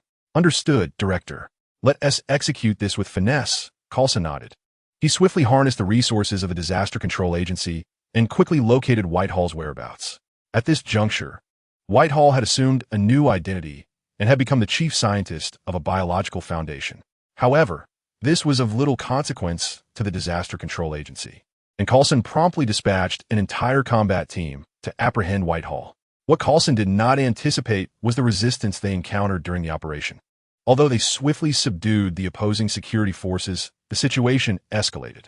Daniel Whitehall, the target is confirmed. We need to take him with us, one of the agents asserted. Apologies, but you cannot take him, a man in a white suit with slicked-back hair interjected. Excuse me, sir, we are not here to negotiate, but to inform you. The leading agent from the Disaster Control Agency replied coldly. Do you know who he is? Daniel Whitehall, a scientist for Hydra, which has been designated a terrorist organization by nations worldwide. Dr. Aldrich Killian, are you certain you wish to obstruct our operation? Dr. Aldrich Killian, taken aback, turned his gaze towards Daniel Whitehall. Do you have evidence? The team members disregarded their inquiries and proceeded to take Whitehall away. Despite attempts to intervene, a single gunshot rang out, freezing everyone in place. Before long, Coulson found himself face to face with Daniel Whitehall, observing the seemingly refined man before him. Coulson could hardly fathom that he had committed such heinous acts. Lock him up. We must ensure he does not escape. Understood? Yes, sir. After detaining Whitehall, Coulson began his search for Jiaying. However, given Jiaying's adeptness at hiding, Coulson found himself at an impasse and therefore shifted his focus to Calvin. After all, as Sky's father, he was likely to have had contact with Jiaying and might know her whereabouts. Yet this presented a dilemma: how to locate Calvin. Coulson immediately instructed the various branches to track Calvin's movements. Remarkably, within just a day or two, they located him in Hell's Kitchen, New York City, where he was practicing as an underground physician, treating injured gang members and those unable to seek hospital care. While earning money, Calvin was simultaneously searching for his daughter, Sky, oblivious to the fact that someone was already at his door. A knock echoed through the room, and without turning his head, Calvin called out, "I'm closed for the day. Let us reconvene tomorrow." The persistent knocking at the door continued unabated, prompting Calvin to impatiently stride over and open it. Upon seeing the man before him, he furrowed his brow. Chapter 164. Journey to the Afterlife. Hello, Mr. Calvin Szabo. Want you invite me in for a moment? Coulson inquired with a smile, standing at the threshold. Who are you? Calvin asked. I am Phil Coulson, an agent from the Disaster Control Bureau. At this revelation, Calvin appeared to recall something and attempted to shut the door. However, Coulson swiftly pressed his hand against it, and a struggle ensued. Their extraordinary strength caused the door hinges to creak ominously, and realizing the door was on the verge of collapse, Calvin relented. What do you want? We are aware of everything you and Jiaying have endured. We have also recovered your child, but I need your assistance in persuading Jiaying, Coulson stated. Calvin was captivated by Coulson's mention of the recovered child, gripping Coulson's shoulders and shaking him vigorously. What did you say? We have found your daughter, Daisy Johnson. She is currently at our headquarters. Are you certain you are not deceiving me? Absolutely. What do you want me to do? Calvin inquired. We can hand Whitehall over to Jiaying, but you must help persuade her to abandon her apocalyptic intentions. What? Jiaying would never agree to that. You are an exceptional physician. Do you not believe that after all she has been through, her mental state would be irrevocably altered? Her powers may have healed her body, yet they cannot mend her mind, and with the loss of your daughter, she has descended into madness, Coulson replied, exasperated. Calvin's breathing grew heavier and his eyes reddened. Coulson could distinctly see his physique expanding, but soon all these transformations dissipated. I will comply. Can you take me to see Daisy now? Follow me. Coulson drove Calvin to the shopping mall. Calvin regarded the mall with a puzzled expression as he turned to Coulson. Are you not going to buy a gift for your daughter? Realizing too late, Calvin rushed inside, hastily procuring an assortment of gifts that a young girl would adore: Barbie dolls, crystal globes, and more. He even treated himself to a new suit, utilizing the shop's shower facilities to cleanse himself, groom his hair, and shave. Ultimately, he emerged before Coulson, transformed and revitalized. Thus, Coulson escorted the newly polished Calvin back to the Tri-Corner Wing headquarters, where Calvin beheld his long-lost daughter. Although he had only seen S.H.I.E.L.D. during her infancy, he instantly recognized the girl before him as his own. Unable to contain himself, Calvin rushed forward and embraced S.H.I.E.L.D. "Daisy, my daughter, I have finally found you." He wept. "Uncle, you must be mistaken. My name is S.H.I.E.L.D. I am not mistaken. You are Daisy, my daughter." S.H.I.E.L.D. looked at Coulson with a bewildered expression. Coulson sighed and said, "He is your father, S.H.I.E.L.D. Why did you abandon me, Dad?" S.H.I.E.L.D. asked through tears. Calvin froze, unsure of how to respond, but Coulson came to his rescue. "S.H.I.E.L.D., it is not that your father abandoned you. Rather, your mother was harmed by villains who seized the opportunity to take you away. Your father has been searching for you and has never given up." "I'm sorry, Dad," S.H.I.E.L.D. said, realizing she had wrongly blamed Calvin. Yet, Calvin held no resentment toward her, and Coulson granted them the space they needed. It was not until nightfall that the father and daughter emerged, Calvin holding S.H.I.E.L.D.'s hand, both with red eyes, clearly having cried for a considerable time. "Thank you, Coulson," Calvin said sincerely. "You're welcome. Now, can you tell me the whereabouts of Jiang?" Calvin hesitated, unsure whether to speak. Noticing this, Coulson interjected, "We still have a chance to stop her, as she has yet to execute her plan. If she has already begun, we will have no choice but to resort to force, and you should understand the capabilities of our disaster control agency." Upon hearing this, Calvin's gaze grew resolute, as if he had made up his mind. He then declared, "All right, I will notify them to come for us." "Who is he?" "The blind man, Gordon, also a valuable ally of Jiang. His abilities include sensing awakened inhumans and teleportation. All inhumans wishing to leave the afterlife must go through him." "Afterlife? That is the base of the Inhuman clan." "Fine, go ahead and notify him," Coulson replied calmly. Calvin took out his phone and sent a message. The next moment, accompanied by a flash of electricity, the blind man appeared, placing his hand on Calvin's shoulder. Just as he was about to teleport away, Coulson swiftly intervened, knocking Gordon unconscious. S.H.I.E.L.D. was startled to see Gordon, as he lacked eyes, with even the eye sockets covered by skin. "It's all right, Daisy, he won't harm you. He is your Uncle Gordon," Calvin quickly reassured her. Seeing this, S.H.I.E.L.D. calmed down but continued to gaze curiously at Gordon. Time passed, and eventually Gordon awoke. The moment he regained consciousness, he sat up, eager to use his abilities to leave, when he heard the soft voice of a little girl. "Uncle Gordon, would you like some water?" "Who are you?" "I'm S.H.I.E.L.D. But Dad says I am Daisy. I still prefer to be called S.H.I.E.L.D. "Little Daisy, where's this place?" "It is the headquarters of the Disaster Control Agency." "Why is your father here?" "Because they helped me find Dad. They also said Mom wants to do bad things and asked me to persuade her not to. I have not met Mom yet. Can you take me to see her?" Daisy asked, holding Gordon's hand. Feeling the soft little hand in his palm, Gordon was momentarily taken aback. "Mr. Gordon, I apologize for meeting you in this manner, but we are left with no choice. Your ability is teleportation, and we fear you might leave directly, hence this desperate measure." "What do you intend to do?" "I wish to see Jiang," Coulson interjected. "Just you alone?" "Yes, just me." "Very well." Gordon rose, instructing everyone to hold hands. He then placed his hand upon them, and in an instant they felt a rush. When their vision cleared, they found themselves amidst a dense forest, surrounded by numerous wooden cabins and various modern items. "Follow me," Gordon whispered. They followed him to a wooden cabin, where he knocked on the door. A woman's voice from within beckoned. "Come in." Chapter 165. Jia Ying's Revenge. Jia Ying, you have a guest, Gordon announced as he opened the door, addressing the woman inside. Jia Ying looked up and immediately spotted Calvin and S.H.I.E.L.D., who held Calvin's hand. She was instantly stunned. "Mom?" S.H.I.E.L.D. tentatively spoke. Jia Ying, filled with excitement, rushed over and embraced S.H.I.E.L.D., who then noticed the faint scars marring Jia Ying's face, remnants of Calvin's stitching from long ago. Though time had passed, the scars remained unhealed. After some time, Jia Ying regained her composure. She was no longer the ruthless Jia Ying at present. She had merely devised a plan that was still in its infancy. "Hello, Ms. Jia Ying," Coulson began. "Who are you?" Jia Ying suddenly realized there was a stranger present. "An agent of the Disaster Control Bureau." "The Disaster Control Bureau? What brings you here?" Jia Ying demanded, rising with agitation. "I am here to prevent you from making foolish decisions," Coulson replied softly. Jia Ying intended to retort, but S.H.I.E.L.D. tugged at her hand. She glanced down at S.H.I.E.L.D. and swallowed her words. "Let us eat first. Afterward, I shall discuss matters with you," Jia Ying stated, locking eyes with Coulson. "Of course." That is agreeable, Ms. Jiaying. Jiaying then led them to the dining hall, where Coulson observed many Inhumans, each with their own peculiar abilities. Once they finished their meal, S.H.I.E.L.D was taken away by Calvin, while Coulson followed Jiaying to her office. Speak. What do you mean by stopping me? Ms. Jiaying, we deeply regret what has transpired regarding you. I understand your desire to eliminate all humans and preserve only the Inhumans. But have you considered your daughter? If you were to learn that her mother is deemed a villain, how do you think she would perceive you? Are you suggesting that I abandon my hatred? Do you comprehend the depths of my suffering? Jiaying shouted furiously at Coulson. I am not asking you to abandon your hatred.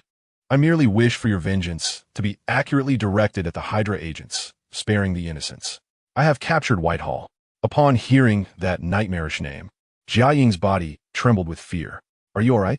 Give him to me. Jiaying lifted her gaze, her blood-red eyes fixed intently on Coulson. I can hand him over, but you must agree to my request. Fine, I agree. Then let Gordon accompany me. Coulson readily acquiesced. Jiaying swiftly summoned Gordon, who then followed Coulson back to the Triskelion headquarters, where Whitehall was brought forth before them, and subsequently, they returned to the afterlife. When Jiaying laid eyes on Whitehall once more, her body quivered with excitement, while Whitehall, upon seeing her, could not conceal his fear. Jiaying, he is entrusted to you. Ensure that S.H.I.E.L.D remains unaware. Coulson, fully aware of Jiaying's intentions, offered this caution. Gordon, too, understood the gravity of the situation. Upon realizing that her nemesis was present, he led him to a room, securely binding him to the bed, and prepared an array of surgical instruments. Upon witnessing this, Whitehall hastily pleaded for mercy, acutely aware of the torment he had inflicted upon Jiaying in the past. Jiaying remained silent, instructing Gordon to wait outside. She staggered towards the door, locking it behind her before slowly approaching Whitehall. At long last, we meet again, Dana Whitehall. How does my blood taste? Jiaying questioned through clenched teeth.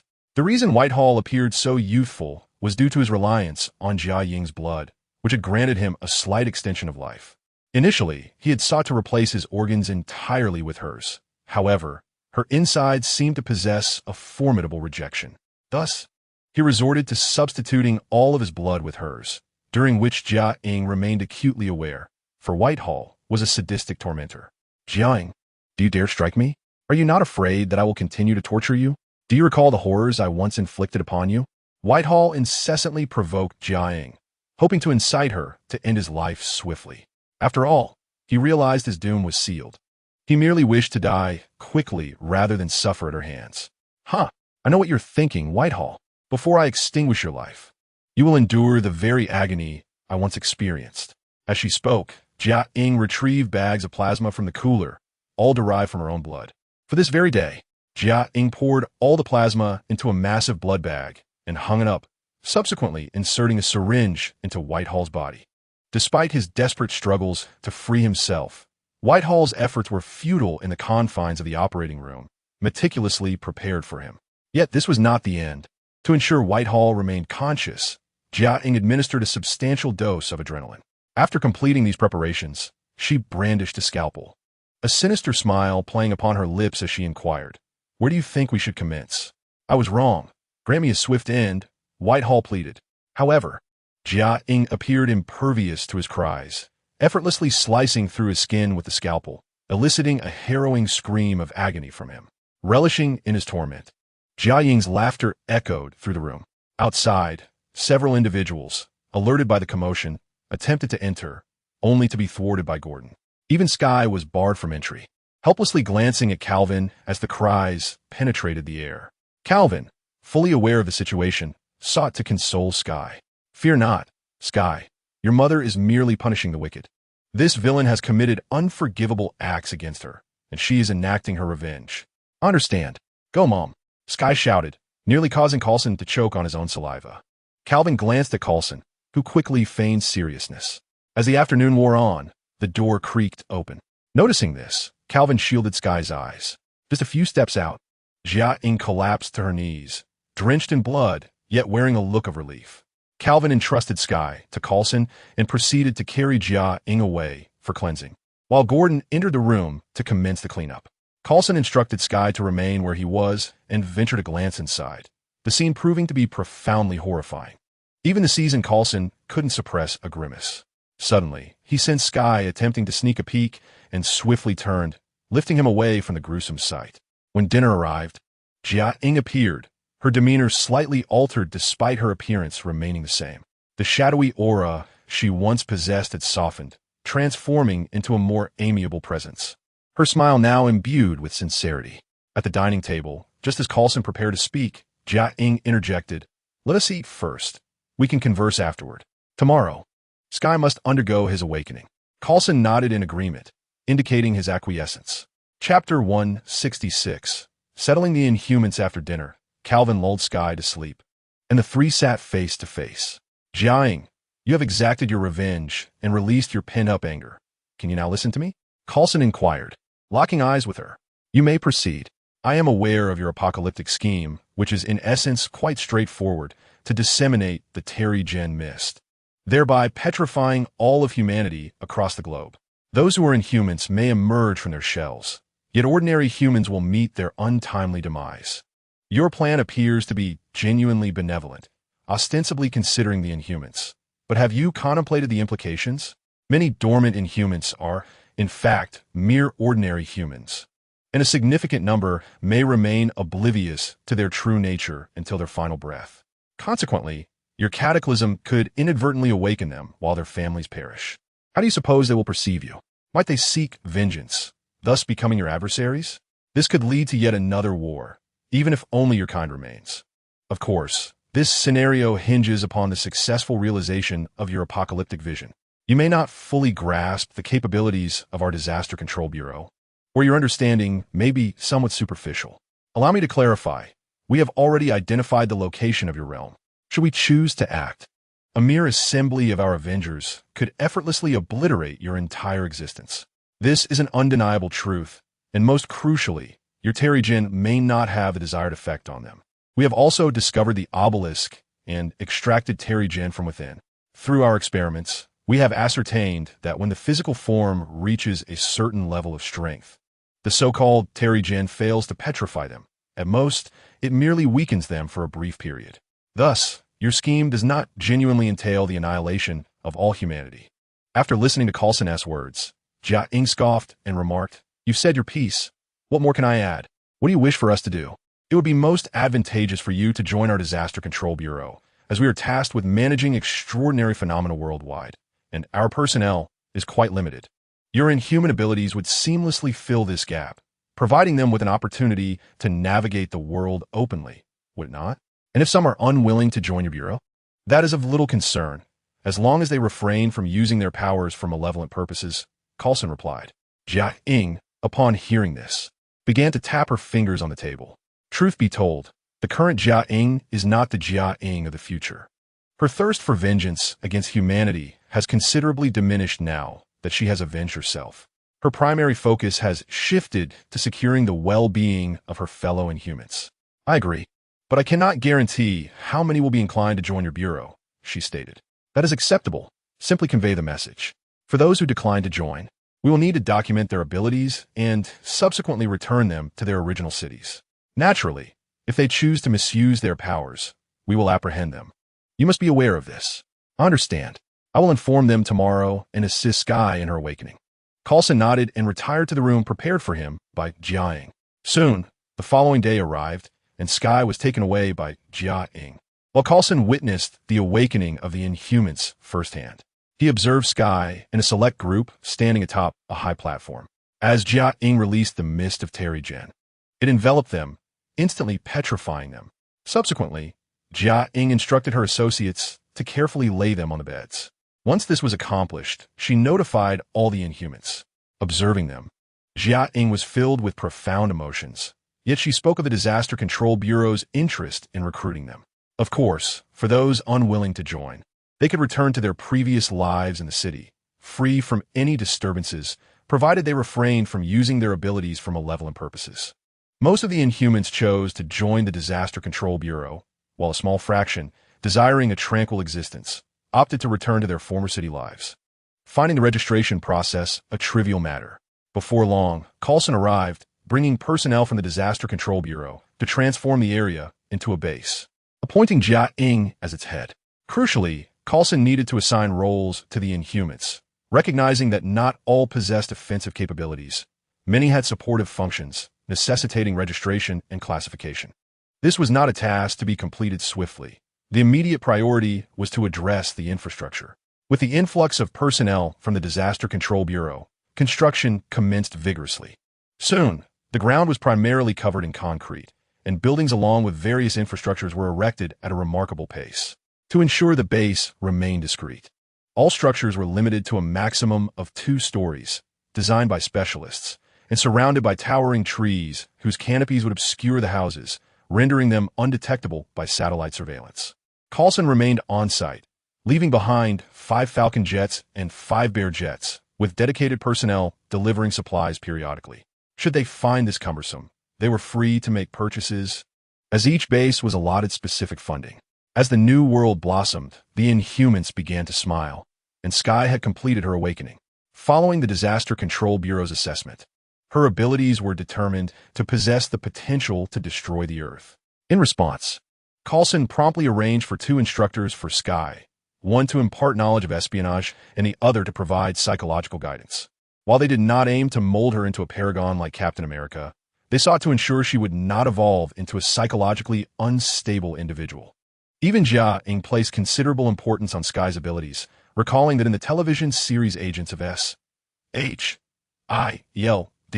S.H.I.E.L.D's battle with the powerful Inhuman resulted in a portion of the Earth being shattered, thus substantiating her potential for destruction. After ensuring the safety of the Inhumans, Coulson departed from the location, accompanied by those who chose not to join. Having registered them, he returned them to their respective cities and commenced his daily duties. It appeared that Fury was preoccupied with other matters, leaving Coulson to manage the bulk of the Disaster Control Bureau, which now saw him as its most industrious figure. At times, one would need to schedule an appointment in advance to meet him. Chapter 167. The Lord of Hell's unexpected turned the Academy and had already received word regarding Coulson's successful integration of a significant number of Inhumans. And he could not help but marvel at Coulson's prowess. Truly, he was the esteemed leader of the Marvel Novice Village. Ant, our S.H.I.E.L.D. assembly is convening shortly. Would you care to attend? What assembly? It's just 5 of us, 4 of whom are right here. What's the point? Anyue perilous. This isn't merely about establishing our S.H.I.E.L.D. assembly's reputation. We now have 6 members, replied Harry with an eye roll. Wow, who lacks such insight? Ant coughed lightly and straightened in his seat. It's Uncle Suen. He has recently encountered some rather troublesome issues with demonic possession. Demonic possession? Is it Hydra? No. It appears to be demons from the realms of Satan and Lucifer. These entities are unlike Mephisto's demons. They resemble malevolent spirits, particularly the 72 demon lords under Satan and the 7 deadly sins under Lucifer, who are renowned in mythology. This is troubling, very troubling, Ant remarked, a frown creasing his brow. What's wrong? Lucifer and Satan should be resisting heaven, not sending demons to invade Earth. Their opposition to heaven is precisely why Mephisto can continuously harvest souls from our world. Why would Satan and Lucifer willingly confront heaven?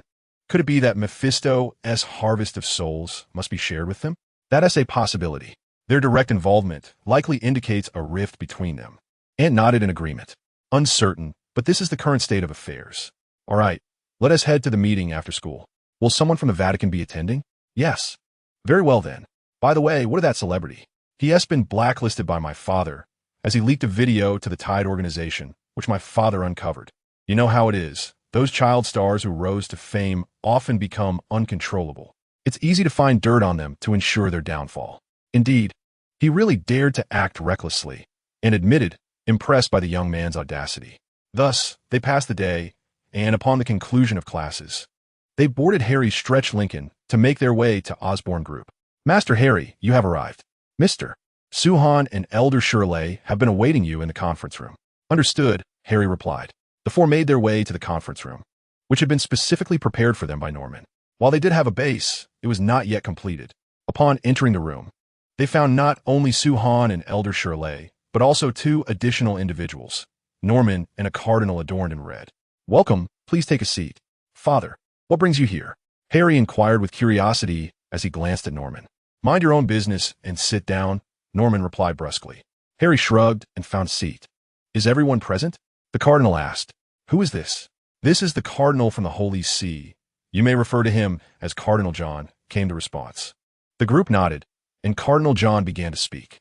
Very well, I shall be concise. The relationship between the Lord of Hell and Heaven has traditionally involved Satan and Lucifer opposing Heaven, allowing Mephisto to harvest souls on earth. These souls were meant to be divided equally. However, due to a recent incident involving the Hydra, Mephisto has amassed a significant number of souls and is now reluctant to share. Consequently, discord has arisen between them.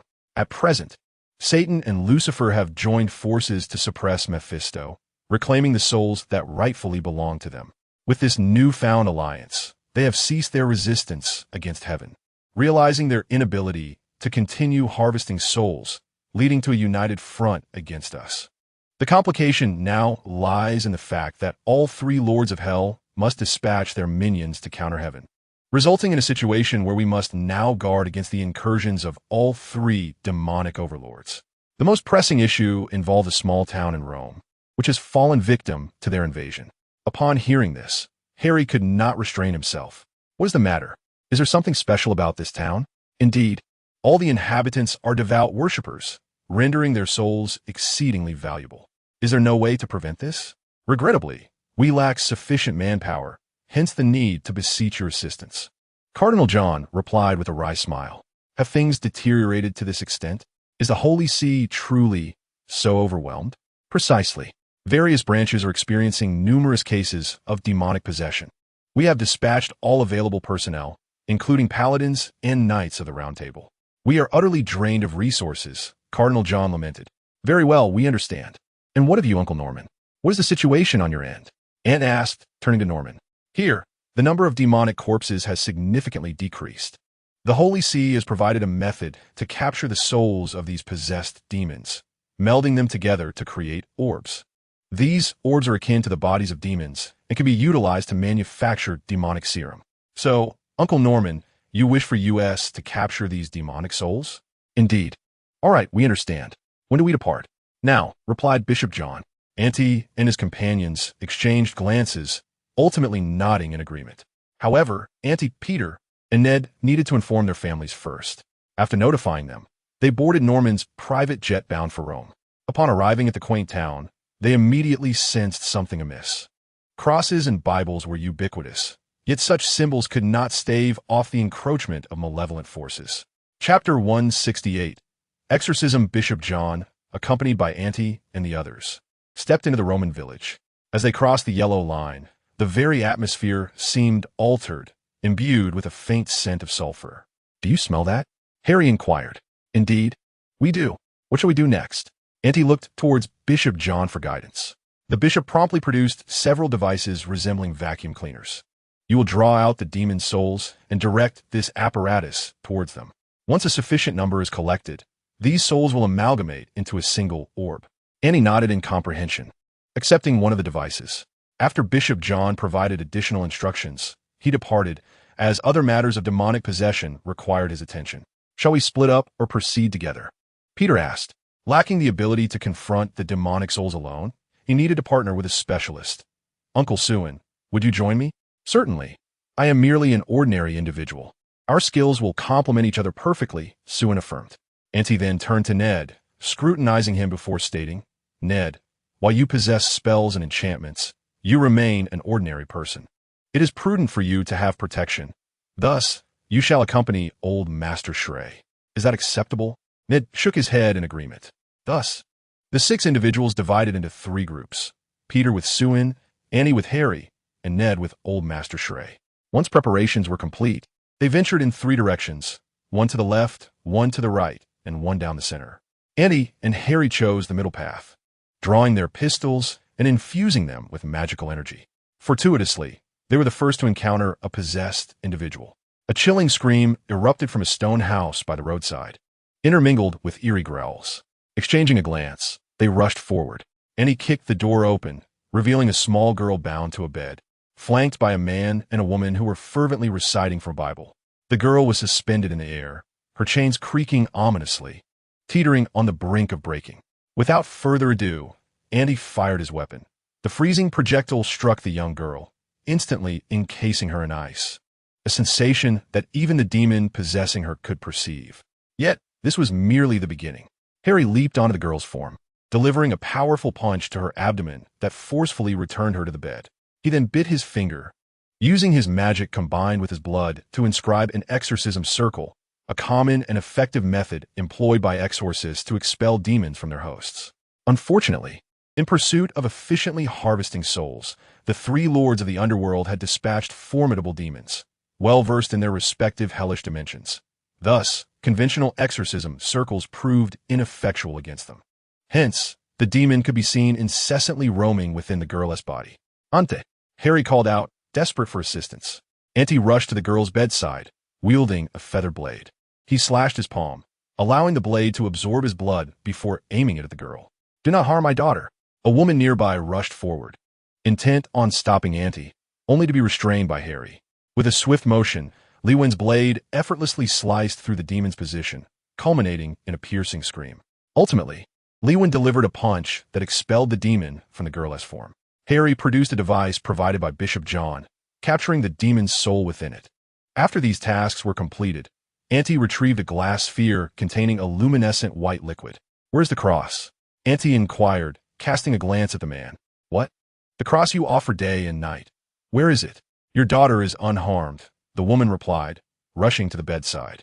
Upon confirming her daughter's safety, they exhaled in relief, and the man presented a silver cross, meticulously crafted. "You must prepare a room. Until we have dealt with the demon here, you cannot leave. We cannot ascertain how long this will take. It is prudent to gather food, water, and other necessities." The man promptly emptied the refrigerator of all its provisions and placed them in the room, even bringing forth a covered bucket. Once everything was arranged, Ante shattered the glass sphere, the white liquid enveloping the cross, which he handed to the man. "When you close the door, hang it behind you. No matter whose voice you hear, do not open the door.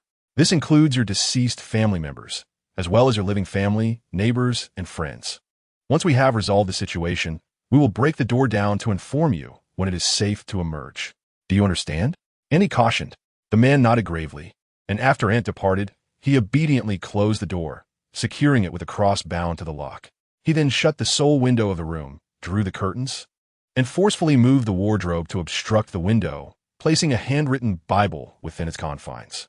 Having completed these tasks, the two of them, cradling the last Bible, took to the bed, holding their daughter tightly as they awaited Ant and his companions to vanquish the demons lurking nearby. Time seemed to stretch indefinitely until a sudden knock echoed through the air, accompanied by the voices of Ant and Harry from outside. "You too. The demons outside have been dealt with. You may come out now." Upon hearing this, the woman instinctively reached for the door, only to be seized by the man, who shook his head, suppressing his fear. The woman, recalling Ant's earlier words, trembled and returned to the bed. Meanwhile, the demons outside, realizing their ruse had failed, began to violently batter the door. However, they were repelled by the cross, which had been sanctified with holy water, resulting in a chilling scream as the cross emitted a faint white light, followed by an eerie silence. Just as the couple exhaled a sigh of relief, a familiar voice resonated from outside. "Sweetheart, I'm back. Please open the door." Hearing that familiar voice, the man could no longer contain his tears.